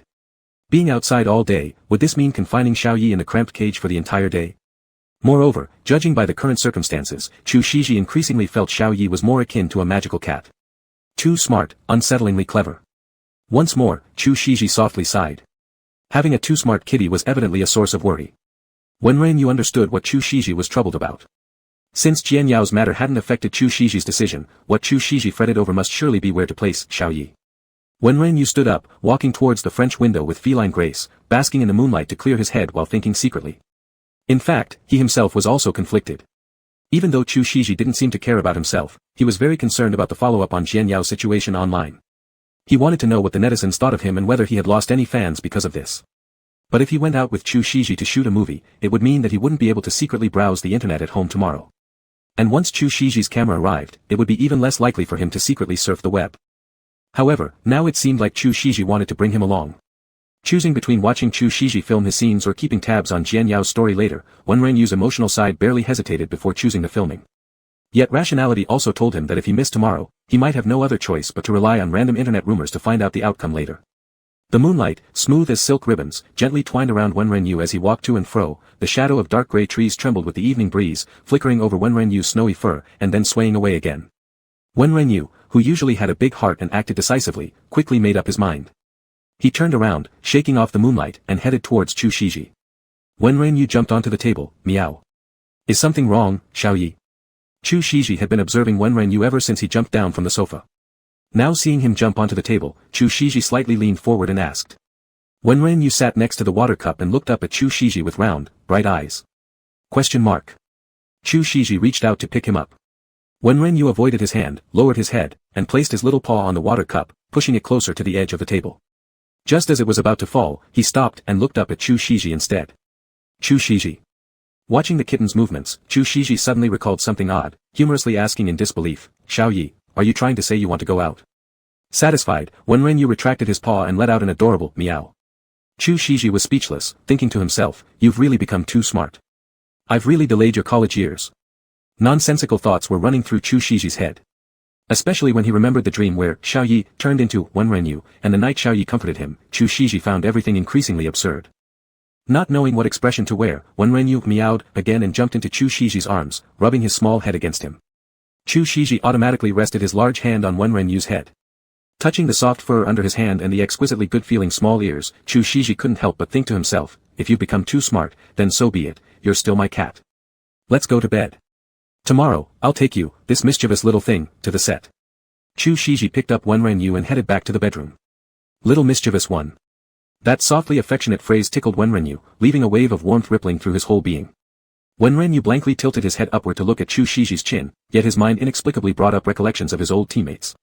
He remembered how his self-proclaimed world champion teammate Hu Tianyi, known as CBGEs, used to call his girlfriend by the same pet name. Back then, aside from their support player, Lu, expressing admiration, the other 3 team members had all complained loudly, feeling their fresh morning spirits utterly ruined, likening it to having a bowl of lard dumped onto their faces. But despite the oil metaphor, those boys gathered together and took joy in splashing around further. For a long time after, Hu Tianyi was teased relentlessly within the team with the nickname, Mischievous Little One, driving even the coach mad. Still, oddly enough, when Chu Shiji said it, the term felt completely natural, not at all greasy. Instead, it sounded like a plucked string of a guqin, a gentle breeze dispersing clouds, unexpectedly stirring Wenrenyu's emotions, ruffling through his inner lake, bringing a tingling sensation. Darkness was always the nurturing agent for many secret desires. Wenrenyu, wide-eyed, stared at the man before him whose features, relaxed by the absence of vigilance, appeared softer. The butterfly wing-like eyelashes partly concealed his naturally elongated eyes, while his high-bridged nose and pale cheeks, nestled into the soft pillow, took on more fleshiness than usual. His delicate collarbone, accentuated by the lying posture, extended into the V-neck of his pajamas. Wenrenyu caught his breath sharply. Thankfully, he was just a cat. Wenrenyu drew 2 rapid breaths, closing his eyes in fear to see more. After nearly 20 years of living, he finally understood what X-impulse was. It wasn't just a simple physiological need, it was like the fierce fire that consumed a forest, unquenched by heavy rain and unaffected by floods. Even the slightest breeze could make this wildfire rage out of control. I'm just a cat, not a blood-filled young man. I'm just a cat. Wenrenyu muttered these words a few times. He didn't know how long it had been, but Wenrenyu eventually fell asleep listening to Chu Shiji's steady breathing. The next morning, Chu Shiji got up early. Zhou Yushan also yawned as he came over with a hairstylist and makeup artist early. Wenrenyu squatted on the couch silently watching them fussing over Chu Shiji. Brother Chu, you didn't eat the cake yesterday? Zhou Yushan opened the fridge door and asked. You eat it. Chu Shiji picked up the ice Americano Zhou Yushan brought him, took a sip, then picked up the sandwich. Zhou Yushan smiled broadly, opening the elegantly packaged small box and plopped himself down next to Wenrenyu. Well, I won't be shy. Actually, I think my breakfast is missing something, exactly this cake. The rich chocolate scent wafted over, making Wenrenyu want to go up and lick a bite. Chapter 37, Personally Shooting a Movie. Looking up, he watched Chu Shiji who was reading today's shooting script, his heart couldn't help but secretly admire him. Wenrenyu remembered every detail of his interview with Chu Shiji, so he clearly remembered Chu Shiji once said that he loved chocolate, but wouldn't touch it in order to maintain his figure. At the time, the host even asked him if he wouldn't occasionally reward himself with chocolate, and Chu Shiji replied that after one bite, he would crave another, so he avoided taking even a single bite. Wenrenyu was genuinely admiring people who could control themselves. For the zero-sugar keto chocolate cake that he had already leapt onto, Chu Shiji hadn't given it a second glance. Hair and makeup were quickly done. Chu Shiji, with flowing long hair dressed casually in modern wear, looked like an artistic figure of contemporary culture. He picked up Wenrenyu and headed towards the set. In the warm spring day, the sky was a translucent blue mirror, lazily dotted with 2 clouds. The air carried a faint fragrance of ancient mountain woods, refreshing to the core. Wenrenyu nestled comfortably in Chu Shiji's warm embrace, closing his eyes in contentment. Unexpectedly, it would be a leisurely day, getting to watch his idol shoot a movie from close range, simply too perfect. But lost in thought amid this bliss, Wenrenyu was startled upon arriving at the set to discover his premature celebration. After being carried there by Chu Shiji, Director Su's eyes lit up. Danger. Wenrenyu's feline body shuddered. Could it be they wanted him to act today? He vaguely remembered the role of the cat. It was picked up by the female lead and was very clever, a shapeless little cat demon. Later, after a series of events, it was strangled to death by her own hands. Thus, it served purely as a symbol threading through the female lead's character development line. Could it be they wanted him to play this role? Wenrenyu was completely shocked. He thought Director Su was just saying it offhandedly because he believed the production team would hire a more professional cat, such as one trained to follow commands, which could save the team some money for special effects. Director Su approached with burning enthusiasm. Wenrenyu perked his ears and kept a guarded expression. Brother Chu has brought out the little kitten again today. Director Su grinned warmly. Director Su. Chu Shiji nodded slightly and greeted briefly. So cute, it can be our film crew's mascot. Director Su's coarse large hand petted Wenran Yu's head, who flicked his head away. Director Su forcibly stroked him and asked, "Is it gentle in temperament? Does it allow itself to be held?" Chu Shiji immediately found this difficult to answer. This really wasn't easy to describe. Jianyao was scratched when she wanted to hold the little wildcat, and Zhou Yushan ended up riding the little wildcat instead of holding it, carrying it around on his shoulder. It seemed the little wildcat was only truly calm when in Chu Shiji's arms. It should allow it, Chu Shiji considered carefully before replying. Holding it was fine, but how exactly remained uncertain. No, not quite. Being Chu Shiji's cat was enough, no way would he let Wenran Yu become someone else's cat. Wenran Yu smiled slightly. That's great. Director Su laughed loudly. Today, we'll shoot the scene where Wudong encounters the cat demon. Wudong, have you read the script? I've read it. Wudong answered immediately. How could he dare not read it? This particular scene was indeed scheduled to be shot today, everything including the scenery was ready, just waiting for the cat. It's okay if the kitten is not well behaved. Animal scenes are usually completed by post-production editing and CG anyway. As long as you, Chu Shiji, are willing to let Xiaoya appear on camera, that's enough. Of course, we'll still pay the appearance fee, and give special thanks to our little mascot. Director Su said with affection. Alright. Chu Shiji nodded slightly. Wenran Yu's wonderful day was just sold out by Chu Shiji. Xiaoya, be a good boy later and don't move around too much, okay? A gentle voice came from beside his ear, it was Chu Shiji talking to him. Could he say no? He couldn't. Especially when Chu Shiji talked to him so gently, Wenran Yu instantly gave in.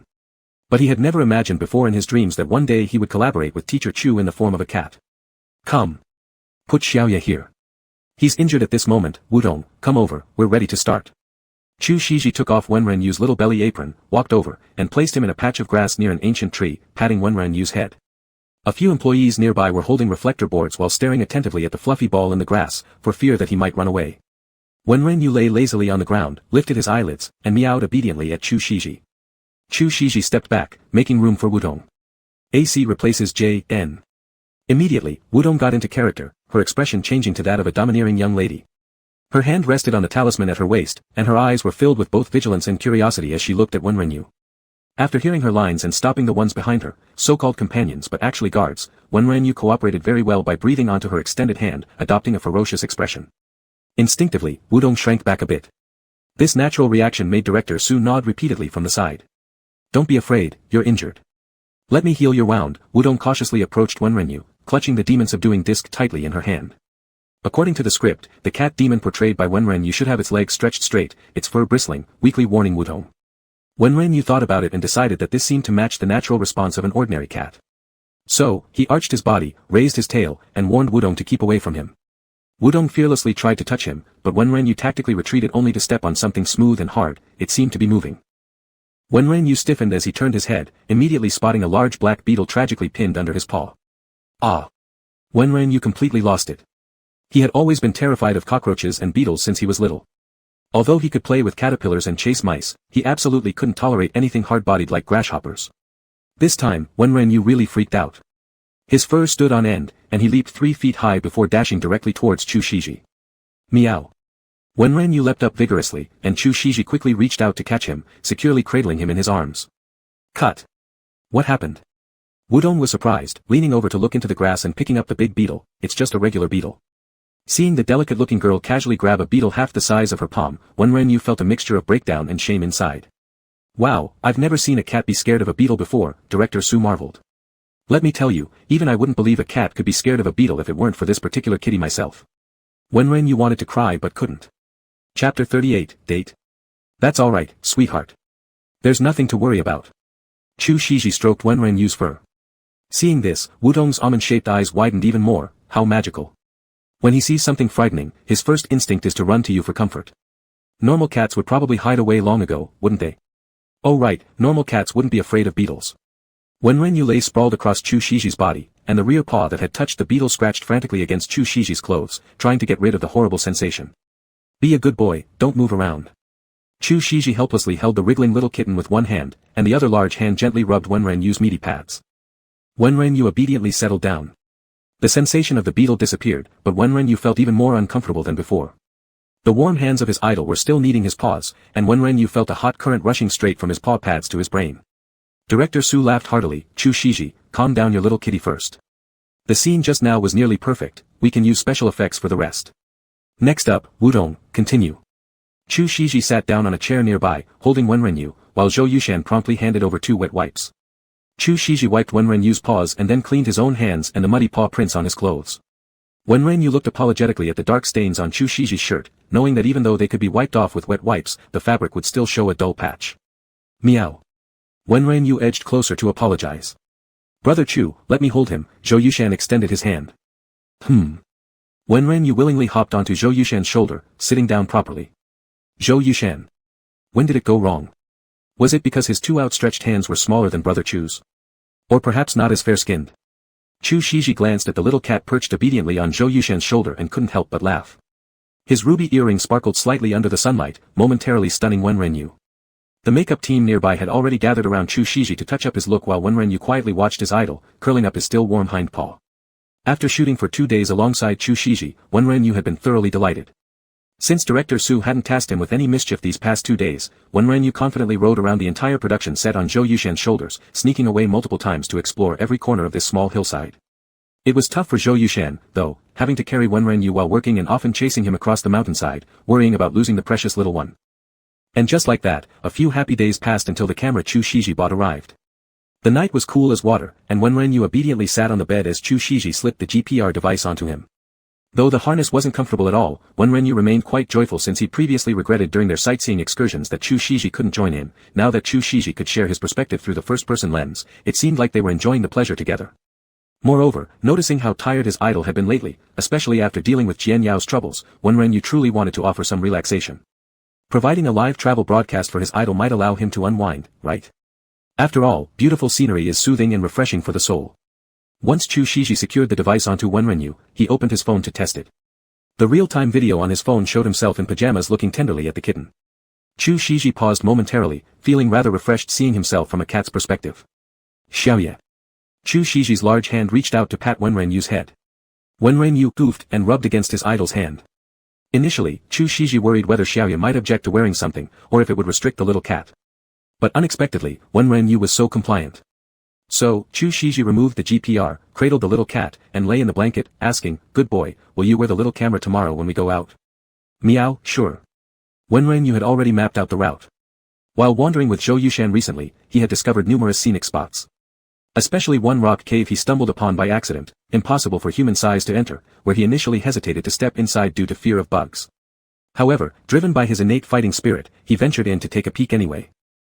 Once inside, he was utterly captivated by the breathtaking view. Carrying excitement in his heart, Wenrenyu fell asleep beside Chu Shiji. The next morning, after arriving at the filming site, Wenrenyu proudly departed with his little GPR affixed. Zhou Yushan simply had no hands free to manage him, and Chu Shiji figured since the little cat was equipped with the GPR, he may as well let him roam freely. Taking advantage of Chu Shiji still being made up, Wenrenyu dashed directly toward the cave he had found.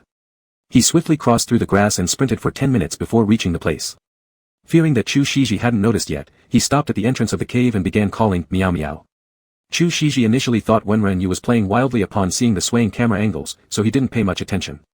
At the sound of his cries, however, Chu Shiji's focus returned. The real-time phone footage revealed the little cat standing outside a tiny mountain cave. Wenrenyu called out loudly for a long time, guessing that Chu Shiji should be watching by now. Then, crouching low, he squeezed into the cave. Chu Shiji saw the screen go black briefly, only to have the light of the sky crack open moments later, illuminating a furry feline head. Meow, Wenrenyu bellowed, echoing the cute baby-like voice across the ravine. Like shooting a video clip, he slowly turned around in place, showing Chu Shiji the full panoramic view of the canyon. Chu Shiji marveled at the natural wonders on his phone screen. The steep cliffs rose upwards, forming a natural round hole at the top. Soft sunlight cascaded through a small waterfall into the cave, scattering into countless shimmering and translucent curtains of light. The rich green lush plants dotted the stream, leading into the dark and mysterious depths of the mountain ravine. The entire scene felt exquisitely serene and tranquil. Chu Shiji saw Xiaoye, the little kitten in the video, moving slowly with steady camera angles as if deliberately filming it for him to see. A slight stirring passed through Chu Shiji's heart, indescribable feelings rising. The noisy sounds around from the film crew seemed to fade away, leaving only the childish meow meow call of Xiaoye and the gentle sound of flowing water. Wenrenyu took slow steps forward. This view was breathtaking. Every time he thought that Chu Shiji might be seeing it with him, he felt an undercurrent of satisfaction and happiness flow through him. This is Xiaoye's perspective. Director Su walked over to Chu Shiji, glancing at half the furry feline head on the phone screen. Director Su marveled at the stable image on the screen and asked where this place was. I don't know, the little one found it. Chu Shiji smiled tenderly.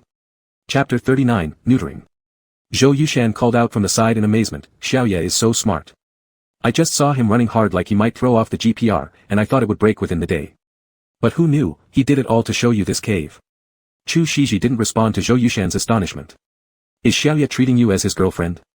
Finding places to make you happy. He's 6 months old now, shouldn't we neuter him?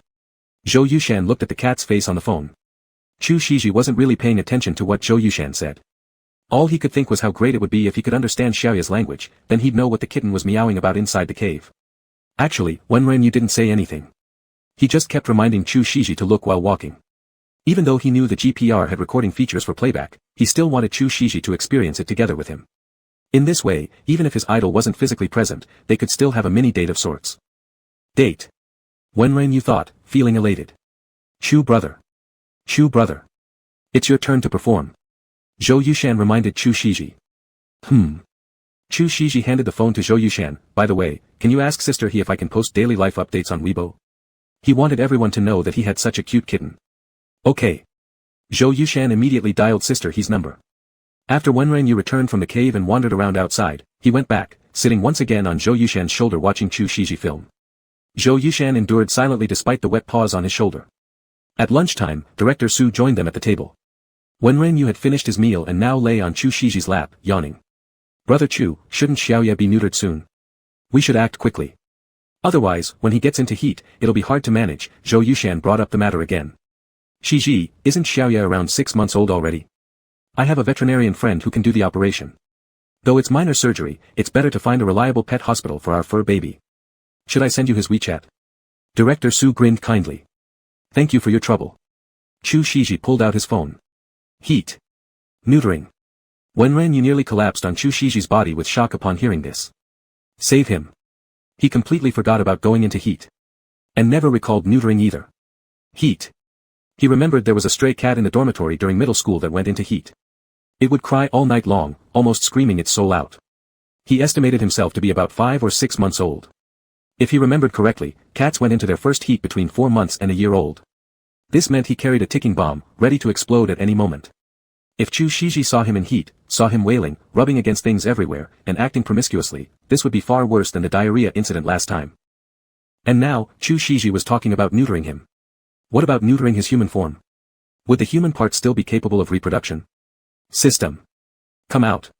Wenren heart raced frantically, his breathing becoming more rapid. Meow, master. Wenren trembled and asked, what happens if I get neutered? System, you will be neutered. Wenren. The system for little girls was somewhat shy, it will affect the human body, meow. Wenren. He had already reached the point of blacking out and passing directly. Chu Shiji, stroking the kitten on his lap, said, I'll take him when we're done with this busy period. Wenren's body stiffened. What to do? What to do? This isn't right. If neutered, he would be like a eunuch. But most people say that neutering is good for cats' health. Now many people sterilize their pet cats, which means it's almost impossible to make Chu Shiji change his mind about not neutering the cat unless he tells Chu Shiji that he's a human, and that neutering is really not advisable. However, if not neutered, there will be the heat season. The thought of that shrill, horrifying howls made Wenren nervous. He absolutely couldn't let his idol see him in such a state. So that meant he had to make Chu Shiji accept the fact that he was actually a human as soon as possible. Even though he had already decided to let Chu Shiji know before, he wanted it to happen gradually. He wanted Chu Shiji to doubt slowly and then accept slowly, accumulate some transformation points, and then wait for the perfect opportunity to reveal the truth. But now, he didn't know when he would go into heat, nor did he know when Chu Shiji would take him to be neutered, so it might be better to just tell Chu Shiji now so he can end clearly. What to do? All the carefree happiness Wenren felt in the morning had completely disappeared. Even the sun seemed no longer warm. The wind whooshed past and blew his head hurting. He only felt that the future was full of darkness, and his eyes were filled with hatred towards Zhou Yushan. Zhou Yushan, who was working hard, inexplicably felt a chill down his spine. The rest of the half-day went by without Wenren knowing how he got through it. When he came to himself in the hotel room later, it was already evening. Sister He. Chu Shiji wiped his hair with a soft cloth while talking on the phone with Sister He. Shiji, Jian Yao and Yen Zheguan's relationship was leaked before. Then your issue came up. I've asked someone to bump Jian Yao and Yen Zheguan's topic. Your biggest fan is also posting for you. The current online public opinion is that everyone thinks you are the victim. You've even gained quite a few random fans, but lost some too. Many also think that openly acknowledging a relationship makes you very cool. I don't want to deal with Jian Yao's situation further. Later, whether she clarifies or anything else won't have much impact on you. Let me know if you want me to pay more attention. Chu Shiji replied indifferently, no need. Alright, then it's settled. I reckon Jian Yao has been framed this time. I didn't plan to expose her and Yen Jugwan anyway. For JD.L, romance leads to the collapse of the house, but for you, it's fine, so there's no need to do anything too harsh. Sigh, whatever, she's still a girl. I wonder what her father will think upon seeing this, sister, he sighed. Okay. Sister, he continued, anyway, do you remember your biggest fan who used to always fight at the front line? That one called Little Account belongs to Chu Shiji. She's pretty influential in your fandom, known for being sharp-tongued and ready to rebut others. I remember. What's the matter? Chu Shiji, of course, remembered, not only remembered but left a deep impression. This big fan would often shock everyone with their words. Whenever something happened with him, this little account belongs to Chu Shiji would always charge ahead, comments frequently reaching high approval ratings. Zhou Yushan even specifically followed her account, saying this person was practically an internet mouthpiece for him. Chapter 40, The Best Confession Opportunity. Chu Shiji still remembered a comment by Little Account belongs to Chu Shiji that Zhou Yushan showed him. It was a comment under a Weibo post criticizing him, showing a comparison picture between a screenshot from his drama and blurry candid photos. Little Account belongs to Chu Shiji, commented hotly at number 1, your breath smells so different when you open and close your mouth. At the sight of this, Zhou Yushan laughed till he dropped, and Chu Shiji thus memorized this account. Sister, he kept explaining to Chu Shiji, this time, however, she didn't say anything, completely disappearing from the scene. Big fans leaving due to disappointment is something best avoided. Although your abilities are evident and you don't need to care too much about these things, because of your good looks, you have attracted many appearance-based fans. In the river of admirers, there are inevitably younger fans who once followed selection shows. If big fans turn around to criticize, it could still be quite disheartening. It's easy to get caught up in trends, especially since you're still at the center of controversy, and the trending topics are the most sensitive romantic issues. He probably wouldn't do that, Chu Shiji said uncertainly. When Ren-Yu listened to the conversation between the two, stunned. He never imagined that his fighting Little Account would already have caught Sister He's attention. Little Account belongs to Chu Shiji was a special account when Ren-Yu had created to follow Chu Shiji, entirely wild and reckless. Years of experience in the gorge scene had weathered him. His words could pierce straight into one's soul when spoken, silencing the opposition without fail. The publicity team for the fan club wouldn't call him for promoting or comment controlling, but when it came to quarrels, he would always rush forward. From being a wild nobody at first to later being organized by the fan club where everyone supported him getting to the front row, his little account had gradually mixed into a qualified head of battle fans. Except during match periods, when Ren-Yu always fought on the front lines. Regardless, I'll give you a heads up. If you really end up losing your fandom, don't be too upset, sister, he smiled brightly. Chu Shiji. Being upset was probably not something he would feel, fans come and go, it's all very normal. But if a long-term big fan were to leave, Chu Shiji guessed he would still have some reflections. Sister, I heard you want to post on Weibo. About Xiaoyi? Post away, post away. Sister, he sighed with relief, I'm glad to see that there is still a day you take the initiative to engage. Usually, it takes both me and the fans urging just to get you to post about your daily life on Weibo. I should send over a big bag of fish snacks to thank Xiaoyi properly. You'd better buy quite a bit then, Chu Shiji stroked Wen Ren-Yu beside him, his voice tinged with a nasal tone, sounding lazily indulgent. Alright, fine. I've already bought gifts for your little guy. Young Zhou just told me he received them, they'll likely be delivered to you soon. Remember, make sure you shoot a video for me. I can hardly wait to see Xiaoyi use the gift I sent. Bye. After hanging up the phone, Chu Shiji opened Weibo. When Ren-Yu leaned over and looked, only to discover Chu Shiji was editing a screenshot from inside the mountain cave. The screenshot featured half a fluffy cat's head that was extremely cute, with the background being a tranquil mountain stream. Chu Shiji originally planned to post a video, but reconsidered after some thought. This screen capture was specifically for Xiaoyi to find and show him, how could he possibly cheapen it by sharing it with fans? Chu Shiji's elegant fingers tapped lightly on his phone screen as he typed out a few words, Xiaoyi discovered this. And showed it to me. Comments quickly amassed past 10,000. My god, brother Chu's Weibo has been filled with nothing but cats these days, hasn't it? I just returned from fighting off haters, and now I'm met with such a soothing image, wailing that this is what I deserve. I'm relieved, I was worried brother Chu would be affected by Jian Yao before. Thankfully, that's not the case. Is this cat really so wild in City C? Brother Chu even lets him go play outside fearlessly. Isn't brother Chu liking this cat just a tad too much? Look at these words, showed it to me, why does it sound like he has a possessive desire? Isn't this saying Xiaoyi is smart? What kind of angelic cat is this who knows to wear a GPR and show the view to its owner? I'm crying in envy, my dumb cat only steps on my face when I sleep. Chu Shiji scrolled through the comments before closing his phone and picking up Wenren Yu next to him. Brother Chu. Brother Chu. Brother Chu. Are you awake? I've come to bring something fun. Someone shouted outside the room. Chu Shiji opened the door and walked back while asking, is it something sister he sent? Yes.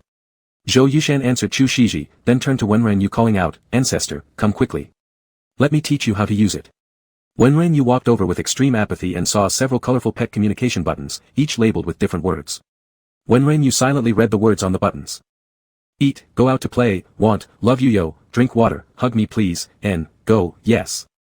There were 9 whole buttons, rather comprehensive. Come on, ancestor, let me teach you. Press this one here, it means, eat, dot. Zhou Yushan pressed the button and foolishly made a licking bowl motion, causing Chu Shiji to secretly massage his forehead. Wenren Yu, watching Zhou Yushan's actions, nearly convulsed laughing inside, help, if Zhou Yushan turned into a cat, he'd do it more smoothly than me. Ah, this requires using small snacks as rewards to teach, but Xiaoyi doesn't eat these. What shall we do? Zhou Yushan looked at Wenren Yu's unresponsive behavior and scratched his head anxiously. Wenren Yu glanced at Zhou Yushan, deciding occasionally to humor his ride. So he raised his paw and pressed the eat button. Zhou Yushan's eyes suddenly brightened, hey, ancestor pressed it. Is it learning from me? Yes, yes, go away quickly or I'll keep thinking about castration when I see you. Wenren Yu slapped a paw down on the go button. Go. Zhou Yushan blinked, then grinned and asked again, little ancestor, where do you want to go? Go go go go. Wenren Yu kept pressing the button, frustrated by the lack of a subject, so he could only press the word go. What does this mean, brother Chu? Can you translate it for me? Zhou Yushan squatted on the ground and looked up at Chu Shiji. The meaning is that I'm going to sleep. Chu Shiji smiled. Zhou Yushan blinked, then reluctantly said goodbye to the little cat, oh, okay, brother Chu. I'll leave first. Good night. After Zhou Yushan left, Wenren Yu satisfactorily watched him go. Is it asking him to leave? Chu Shiji's voice came from above, tinged with amusement. Upon hearing this, Wenren Yu froze entirely. Wenren Yu didn't dare to look up at Chu Shiji, instead lowering his head towards the button labeled yes. If he pressed this button, it would indirectly admit that he understood human speech. And if he wanted to avoid castration, now might be the best time to press this button. The best timing? Wenren Yu hesitantly extended a small paw. He dared not imagine how Chu Shiji would react if he actually pressed it. Would Chu Shiji dislike him? Be afraid? Throw him away? Wenren Yu couldn't think any further. After hesitating for a moment, he retracted his small paw. Chu Shiji retracted his smile and silently observed the kitten's movements. Chapter 41, Fear. It wasn't just an offhand question. Just like last time, there was also a probing intent this time. Chu Shiji saw little Ye's gaze seem to focus on a few buttons on the right, one of which was, yes. But the seated little kitten reached out its paw and then withdrew it. Chu Shiji wasn't sure what this meant, but watching the cute little furred head of the kitten made him wonder if he was overthinking things. To enumerate them, little Yi merely knew how to open doors, close them, use the toilet, read maps, watch esports competitions, find his way, console him, show him beautiful scenery, let him hug, that's all. Chu Shiji. How could it be just that? Though Chu Shiji's face remained calm, inside his mind churned like a tempest. These things, each individually attributed to a kitten, might imply cleverness. But when they were all present in a single kitten, its intelligence surpassed even that of a human child. Upon further recalling some of little Ye's actions, though it was a wild cat, little Yi was unexpectedly very clean. Things people can't eat, little Yi wouldn't even attempt to lick, never casting even a glance. This was completely different from ordinary cats. Chu Shiji carefully thought about it. Except for occasionally licking him and grooming his fur, little Yi hadn't consumed anything humans shouldn't eat. Even children put things into their mouths such as toys or cups, but little Yi never did. How could Chu Shiji believe all of this was just a coincidence? Chu Shiji stared at the little kitten, his expression complicated. Taking a step back, even if all the previous behaviors mentioned were coincidences, what did the go mean? Why did little Yi stop pressing after Zhou Yushan mentioned leaving? If it was just done for fun, why didn't little Yi keep pressing the button? Wenren Yu had no idea that in this short span of time, Chu Shiji had already thought so much. He himself was now internally confused. For the first time in his life, Wenren Yu felt so uncertain. He couldn't bring himself to press the button, yet part of him felt he should let Chu Shiji know he wasn't a regular cat. Cat and man sat quietly in the living room of the hotel suite. The indoor lighting was not bright, and outside the floor-to-ceiling windows lay a deep, dark mountain forest. A slender crescent moon hung in the far sky, its faint, cold glow barely enough to light up the thin clouds around it. Wenren Yu felt this hesitation was unlike himself, it wasn't who he was. He should not hesitate, this matter had to be faced sooner or later. Meanwhile, Chu Shiji looked at the kitten, feeling as if he might have gone mad. If Zhou Yushan saw this, he might cry and shout before sending him to a mental hospital. Wenren Yu had already made up his mind. Whether he stretches his neck or pulls it in, a knife is still a knife. He may as well accept judgment straightforwardly and freely. As he lifted his paw to press the yes, his tiny body was suddenly scooped up by Chu Shiji. Wenren Yu.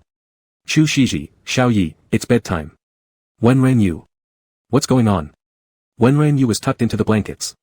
He looked at Chu Shiji, who was so close, feeling confused and a little disappointed. His idol must have noticed something but didn't want to point it out. Actually, Chu Shiji wasn't calm inside either.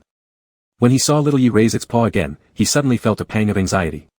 Chu Shiji felt that if things were really as he suspected, he might truly not know how to face it.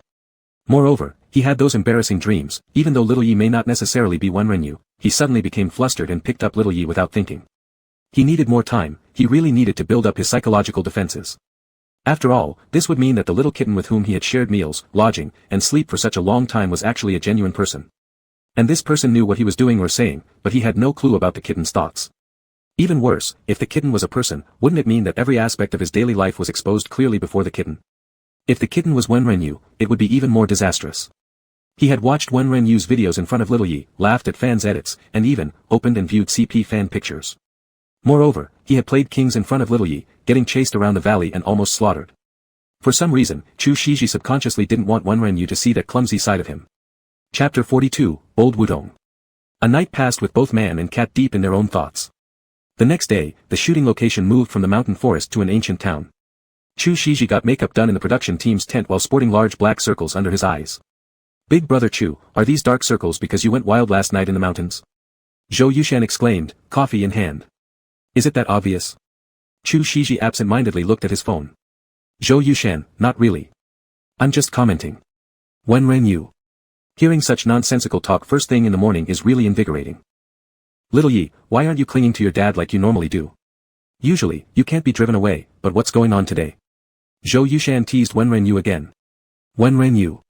After that incident last night, he was a little afraid to cling to Chu Shiji anymore. This was also to prepare for when he revealed himself as a human, avoiding awkward situations where Chu Shiji recalled now and they couldn't look at each other straight without discomfort.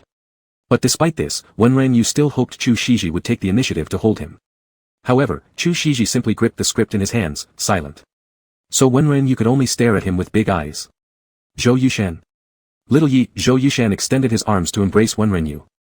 Wenren Yu squirmed and moved further away. Zhou Yushan. Not trying to say this rudely, big brother Chu, but do you possess the ability to argue with cats? Zhou Yushan expressed disbelief. Chu Shiji, without raising his head, no. So what's wrong with little Yi? Zhou Yushan, looking at Wenren Yu sitting far away, felt utterly baffled. It's normal that he doesn't let me touch him, but he isn't sticking to you either. Is he dating someone outside? Oh heavens. No teenage love should be happening yet, he's not even neutered. What happens if there's another kitten? Wenren Yu. He wanted to sew Zhou Yushan's mouth shut. Chu Shiji tilted his head and glanced at the neatly seated kitten, then stretched out his hand, come here. Wenren Yu looked at him, hesitated a moment, but couldn't refuse his idol after all, so he hurriedly jumped into Chu Shiji's arms. Zhou Yushan. It was him who overthought this, one has to invite such a master, and Chu big brother was the one to succeed. As Chu Shiji stroked the soft and warm fur of the kitten in his arms, he thought it was absurd. Just decided to stay away from little Yi, yet once he saw the moist big eyes innocently gazing at him, he always recalled those grey-blue eyes in his dream, making his heart soften a little bit. And when he thought about how last night little Yi had lain supine sleeping, legs sprawled out without any guard, he felt that even if little Yi were a cat demon stealing his yang energy, he would accept it. Looking at it differently, encountering such an outrageous event could also be considered a unique kind of luck. However, the cat demon Wenren Yu's attention was entirely on Chu Shiji's phone left unlocked on the table.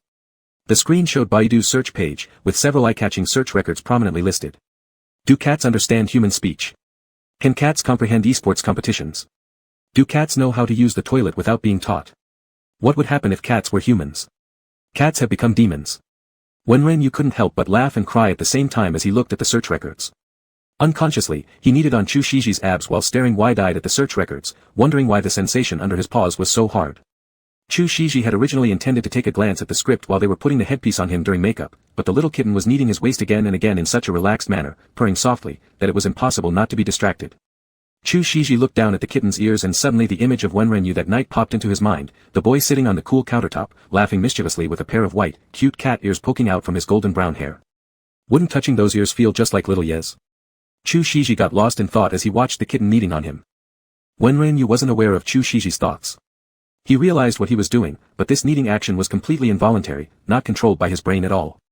When Renyu looked down at Chu Shiji's wrinkled shirt that he had been torturing, and could feel the elasticity under his paw pads, causing his ears to suddenly heat up. To make matters worse, he could feel Chu Shiji's gaze burning into him, making his whole body feel like it was on fire. When Renyu continued his actions with rigid paws, but his mind was in chaos. He had no control over his thoughts.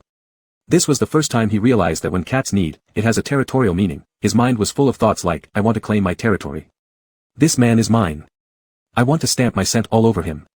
He couldn't stop. Of course, Chu Shiji didn't notice the sudden stiffness of the little kitten's paws. He was currently frowning in annoyance at himself for thinking about Wenrenyu again. Just as both the human and the cat were lost in their own thoughts, a crisp female voice rang out, Teacher Chu. The man and the cat looked toward the door simultaneously. It was Wudong. Wudong. Chu Shiji raised an eyebrow. Wudong, her face red, walked over hesitantly and said shyly, Teacher Chu, can I rehearse today's scene with you now? Chu Shiji frowned. The scenes scheduled for filming today were indeed emotional scenes between the two characters, but he wasn't particularly fond of going through lines with others during breakfast or makeup time. Besides, behind Wudong stood a camera operator ready to capture footage. Chu Shiji was about to decline when he hesitated, thinking back to that night when he had an abnormal reaction. After pondering for a moment, he said, all right. Wudong visibly perked up. She took her seat across from Chu Shiji, gathered her emotions for a bit, and then blushed as she read in a coy voice, Wu Wang, don't do this. When Renyu felt his breath hitched at Wudong's words, sourness rushing to his heart, what kind of plot was this? He knew that Chu Shiji's character was called Bu Wang, but was there really such a passionate scene like this? Chu Shiji furrowed his brows, glancing uncertainly at the script in his hand. It was correct that the fox god was forced to kill someone. Suppressing the discomfort in his heart, Chu Shiji frowned expressionlessly and recited, demon, are you? Then he gave an indifferent chuckle before continuing, today, your deity will show you what a real demon looks like. Wudong spoke in a cutesy tone. Bu Wang. When Renyu was dumbfounded, these two sounded like they were on different channels altogether. Wudong sounded like she was in the adult channel, and Chu Shiji sounded like he was on CCTV 1. Chu Shiji finally couldn't hold back anymore. His tone turned somewhat displeased, Wudong, shouldn't this part be portrayed differently? There was panic in Wudong's rosy oval face as she bit her lips. Her watery almond eyes looked at Chu Shiji. Sorry, I. Wudong paused here and then shut her eyes firmly as if gathering great courage to continue, when I look at Teacher Chu. I can't control myself. Wenrenyu gasped sharply. How bold was this woman? Chapter 43, Illness. Chu Shiji found himself momentarily at a loss for words. Meanwhile, Wenrenyu instantly stood up and let out a howl toward Wudong. At this moment, Wudong paid no attention to the little kitten's howl. Her face flushed with shame, but she looked at Chu Shiji extremely seriously. Teacher Chu, I've liked you for a long time. I'm not the kind of person who can hide their feelings inside. I just want to tell you. Wudong had actually thought about this confession for quite a while. During the breaks between shoots, she had been expressing her liking for Chu Shiji in subtle ways. At first, Chu Shiji didn't respond much, but later, from a certain day onward, he seemed to have accepted her affections by accepting the coffee she sent him. So Wudong felt that Chu Shiji probably liked persistent women. Moreover, she knew many actresses in the circle had expressed their fondness for Chu Shiji, but they were all too subtle. When they saw no hope, they didn't dare to push harder. Wudong believed the problem was right there, that subtlety couldn't chase down the cold Chu teacher. So she decided to take an unconventional approach, directly expressing her admiration and pursuing Chu Shiji. And since there were so many people around now, Chu Shiji probably wouldn't reject her outright, giving her a chance. Zhou Yushan, who was observing on the sidelines, barely dared to breathe. While Wenrenyu's heart was practically lodged in his throat. Wudong's appearance in the entertainment industry was highly distinctive, a high nose, almond eyes, a pear-shaped face with a hint of meatiness, looking both pure and flirtatiously feminine. Being confessed to by such a pretty girl, would the idol accept? As Wenrenyu thought, his paws unconsciously slipped into Chu Shiji's pants. Chu Shiji felt the sting on his thigh and glanced downward at the little kitten. By all logic, he shouldn't be able to understand the little kitten's emotions, but Chu Shiji somehow felt that the kitten on his leg was nervous right now. Was Little Yi jealous because he understood? He found it amusing and didn't stop Wenrenyu's movements. Instead, he turned to Wudong and said indifferently, I get it. Do you need an autograph? The front row observer Zhou Yushan burst out laughing uncontrollably. Wudong froze for a moment, her face turning red down to the roots of her neck. She waved her hands hastily, no, Teacher Chu, that's not what I meant. Chu Shiji cut her off immediately, it's really inconvenient to sign anything right now. Saying this, he casually raised the hand holding his iced Americano. Zhou Yushan sat behind them, his shoulders shaking as he tried to suppress laughter. Am I too easy to laugh? The expression on Wudong's face, which kept changing colors, was hilarious. On Chu Shiji's thigh, Wenran let out a sigh of relief, slowly loosening his little paws. Chu Shiji looked down at the little cat, his eyes unreadable. How could Wudong fail to see Chu Shiji's rejection? There was a flash of awkwardness in her eyes, but her face still wore a shy smile as she stood up and left. Before leaving the dressing room, Wudong glanced at the man touching the kitten in front of the mirror and silently vowed, she wasn't going to give up. After Wudong left, the crew director stayed behind. Without Wudong blocking his view, his lens was almost right up against Wenrenyu, making Wenrenyu feel suffocated. Little Yi, Chu Shiji gently patted Wenrenyu's head to calm him. The crew director dutifully captured this moment. Chu Shiji, with his long hair slightly lowered, tenderly stroked the ragdoll cat in his arms, warm sunlight enveloping them, creating an image of rare tranquility and peace. The crew director immediately felt that his trip was worth it. The entire web could probably capture scenes like this only from him. Later on, Wudong nearly monopolized Zhou Yushan's water and food delivery duties. Despite being rejected several times, Wudong's enthusiasm couldn't be curbed. Everyone on set watched in amusement. Wenrenyu was quite frustrated, and the more he watched the two of them together, the sadder he felt. But what could he do as just a kitten? And Chu Shiji hadn't done anything inappropriate either, so Wenrenyu simply chose to ignore the issue, wandering aimlessly through the mountains and ancient towns like a lost soul every day.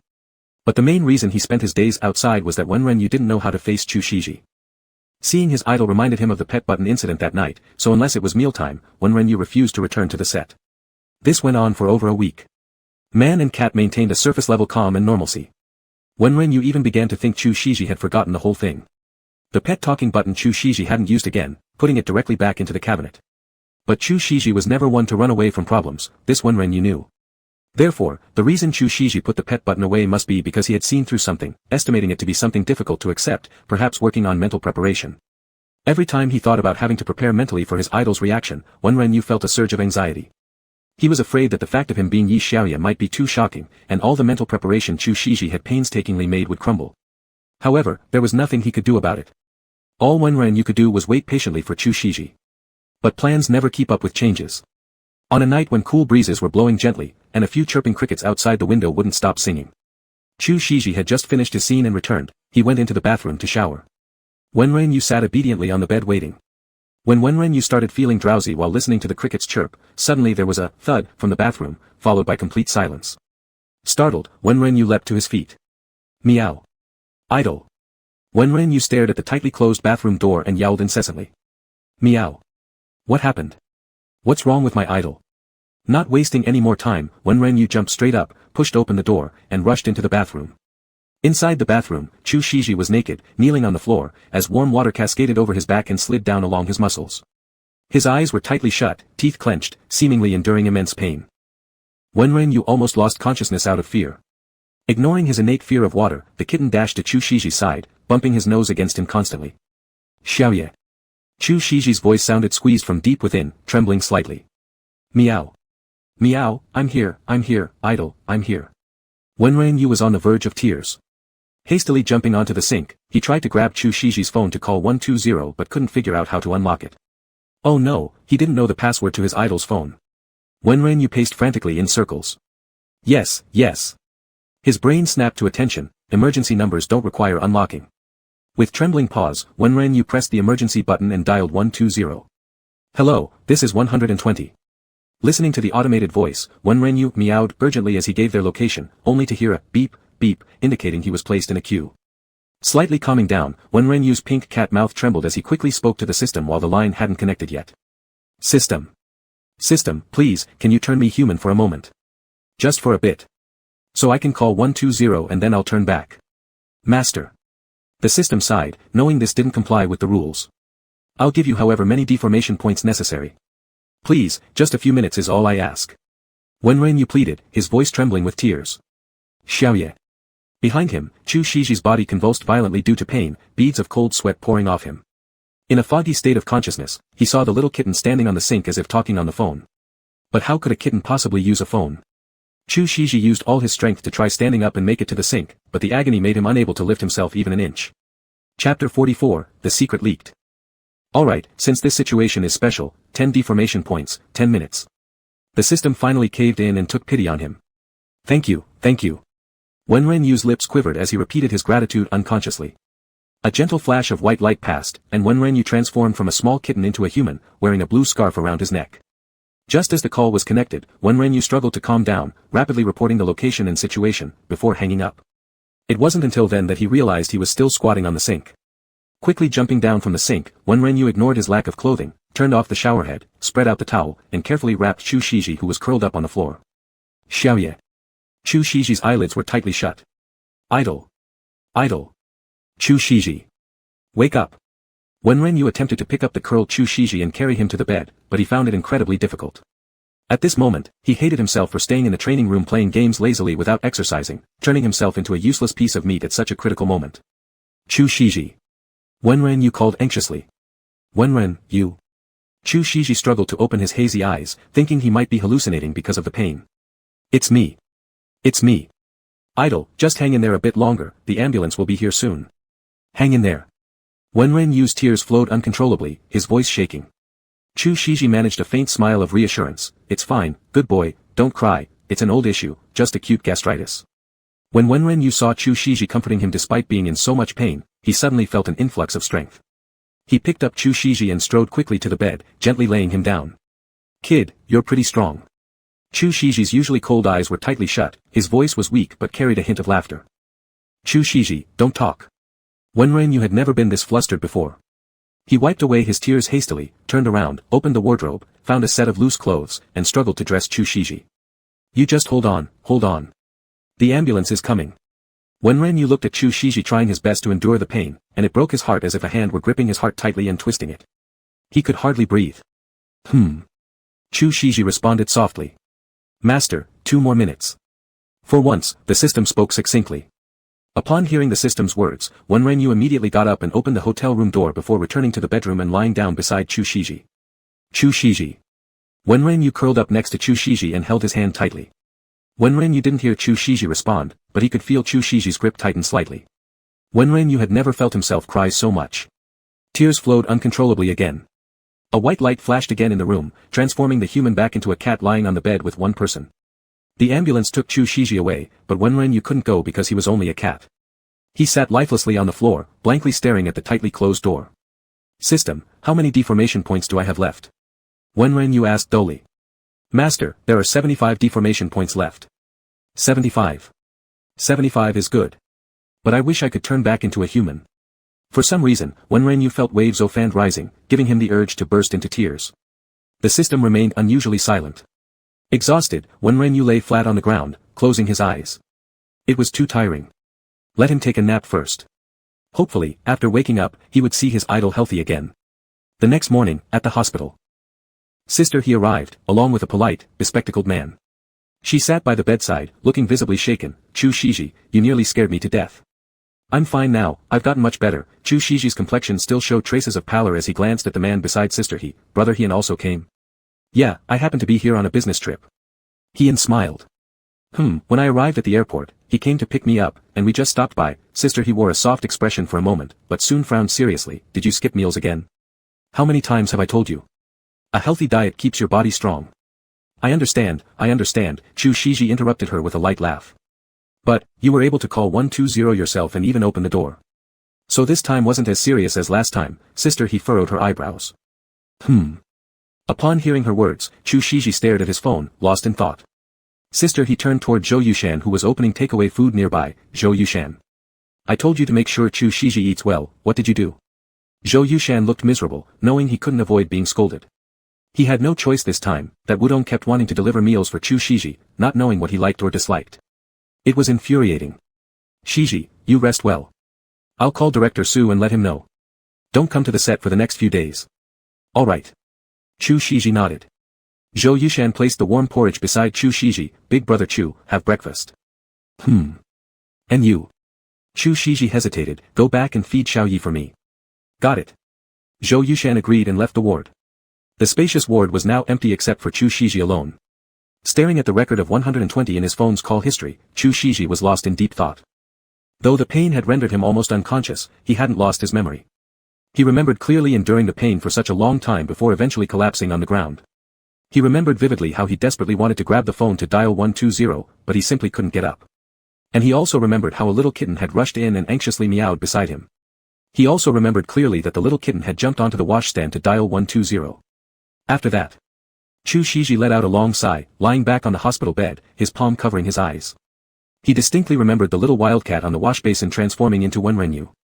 Without the interference of pain, Chu Shiji's memory became vivid and clear. He was certain it wasn't a dream, though he dared not believe it himself. That mischievous boy from the live stream, the bold boy in the competitions, and in dreams, the alluring boy, appeared before him alive, stark naked. Holding him and incessantly calling out, idle, calling, Chu Shiji, crying in front of him. When Chu Shiji thought about Wenrenyu's desperate state of tears streaming down his face, he felt both heartache and amusement. For someone so grown up, how could he have cried like that? As he lay in the hospital bed, he turned over suddenly recalling that Wenrenyu seemed to have lain beside him and held his hand. Chu Shiji instinctively gripped his hand, feeling a warmth spread through his palm. Chapter 45, Confession. Recalling Wenrenyu curled up beside him like a little cat, those tearful grey-blue eyes staring at him, Chu Shiji felt a rush of heat flow straight to his abdomen. How could this happen again? Chu Shiji was annoyed. A reaction in dreams was bad enough, but why did thinking of Wenrenyu crying still affect him? And Wenrenyu was just a 19-year-old boy. What kind of beast is he? Chu Shiji took 2 deep breaths, struggling to suppress the restlessness inside him. But, aside from these inexplicable desires, Chu Shiji felt an impulse for the first time to return to a certain place. Thinking about the little kitten waiting for him in the hotel, and, a person waiting for him, he couldn't help but want to be discharged immediately and go back. Chu Shiji grew restless as he sat up. Shiji. What are you doing? Sister, he came in after finishing her call, quickly rushing over to support Chu Shiji as she saw him sit up. I'm fine now. Let's go home. That's impossible. Let's observe for a bit longer. The doctor prescribed medicine. Taking it at home will do. Chu Shiji frowned, I don't like the smell of hospitals.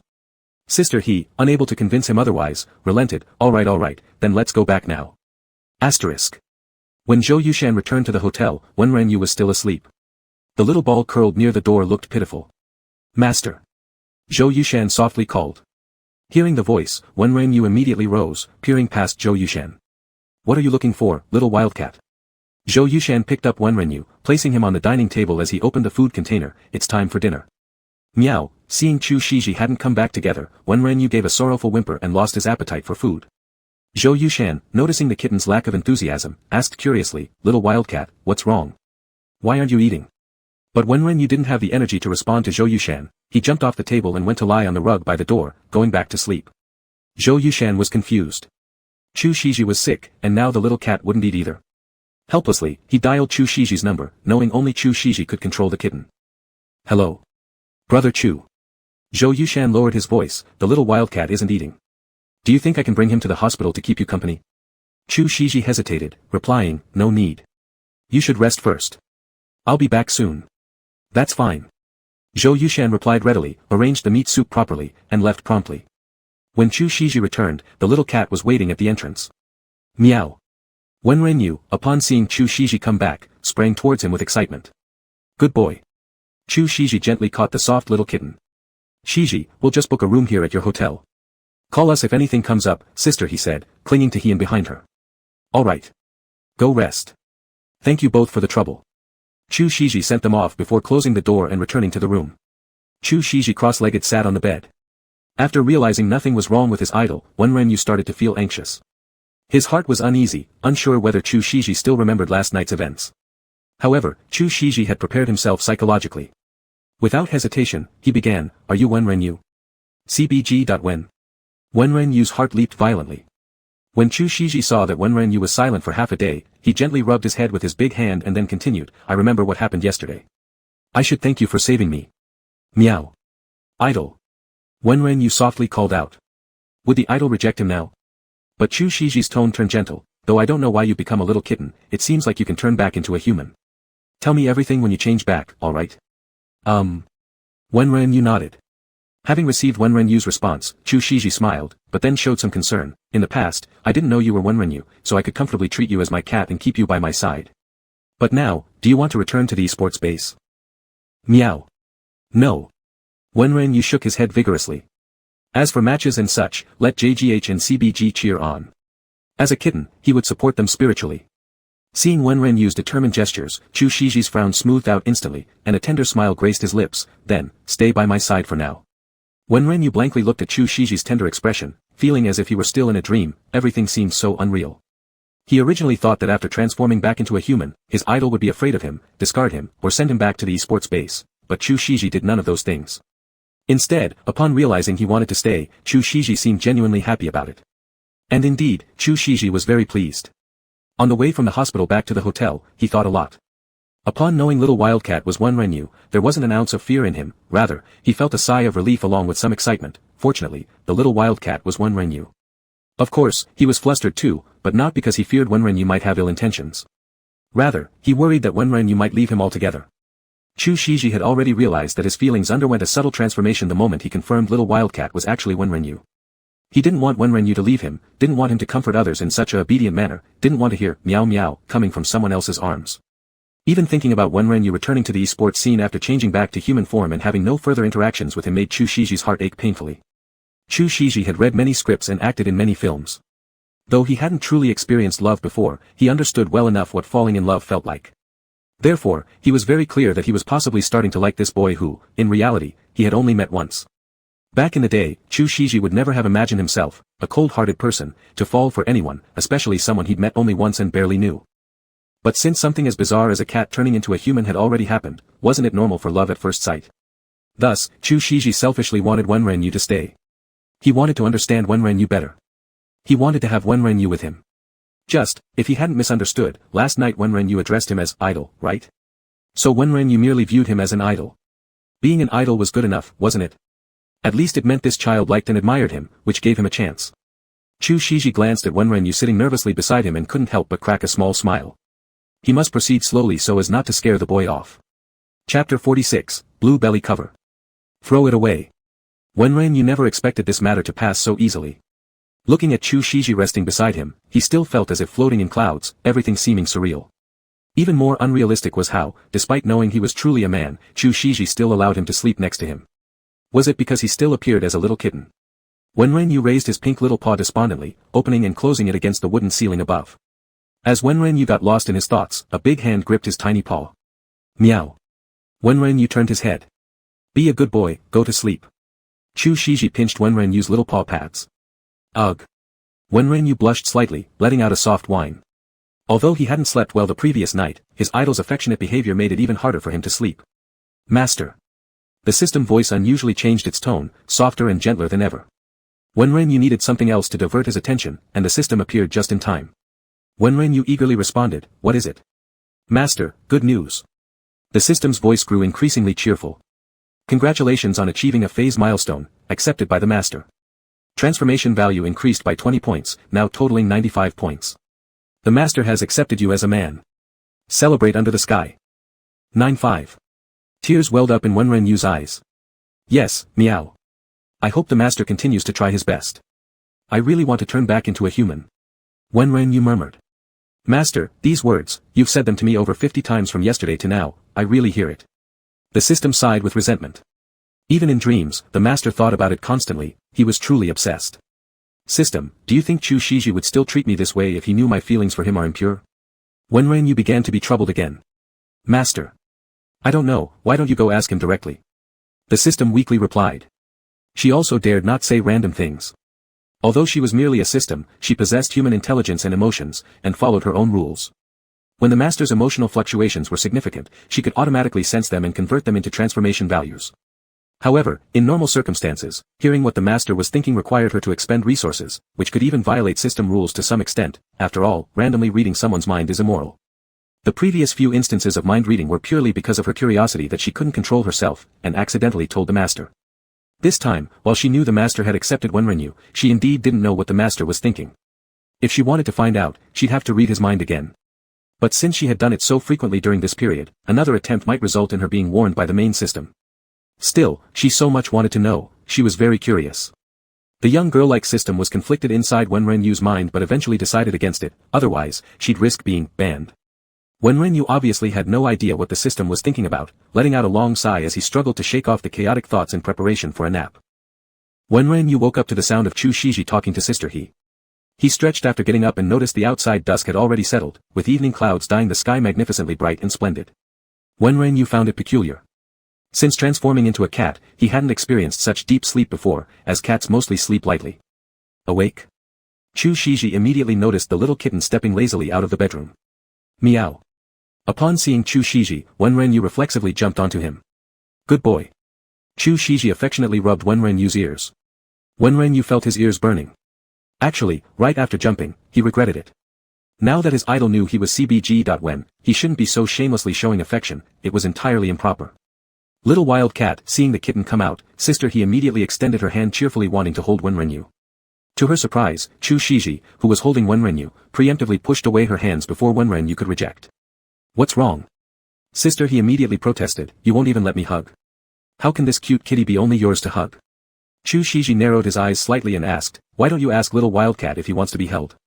Hearing this, sister he turned her gaze toward Wenrenyu, her face full of smiles, and her tone softened, how could little Wildcat possibly refuse? Sweetheart, let auntie hold you, okay? Then she reached out to grab Wenrenyu. Wenrenyu immediately wagged his tail and retreated strategically. Yes, his idol was right, he didn't want to be held by anyone else. He had already given his welcome gift to sister he once, there would be no second chance. Humph. Chu Shiji smirked upon seeing Wenrenyu's actions. Why does he only like you? It's strange. Sister he complained, I gave him so many gifts. This little cloth towel was mine. As soon as the words left her mouth, both Wenrenyu and Chu Shiji were taken aback. Oh no. Wenrenyu truly thought he couldn't face his little towel anymore when seeing his own appearance exposed in front of his idol. Chu Shiji glanced at the light blue belly cover around Wenrenyu's neck and his gaze darkened. He then reached out and took it off, handing it over to sister he. Wenrenyu. Sister he. Chu Shiji coughed lowly, a little uneasy, trying to cover his embarrassment before he said, I'll buy him a new one. Wenrenyu. Sister he. Sister he was full of question marks, this one is fine as it is, why buy a new one? Chu Shiji's face remained expressionless with a cold tone, just want to buy one. Sister he, okay. Wenrenyu felt like he had completely lost track. Although he didn't wear it comfortably either, he had already gotten used to it. Chu Shiji then changed the topic, your birthday is in a couple of days. Are you going back home or stay here for it? Ah, I can't believe you remember my birthday. Sister he exclaimed with delight. Of course, I will be celebrating here. My husband is here, and my cash cow is also here. If not here, where else should I go? Chu Shiji. Wenrenyu felt utterly blacklined, sister he really wasn't being modest at all. On your birthday, we'll come to your place to eat, shall we? You've got more space here. We'll order some takeout and buy a big cake. Sister he sought approval. Alright. After filming wraps up, I'll come back and help you. Great. It's settled then. Sister he grinned cheerfully, I'll head back first. Staying here too long might make my husband jealous. I'll teach little Wild Cat how to use the talking button on your birthday again. Hee hee. Upon hearing this, Wenrenyu shivered down his spine. Alright. Chu Shiji reluctantly agreed. Chapter 47, Catnip Cookies. Although Chu Shiji had recently suffered from acute gastritis, after a day of rest, he went back to shooting. Wenrenyu had been following him without straying even an inch.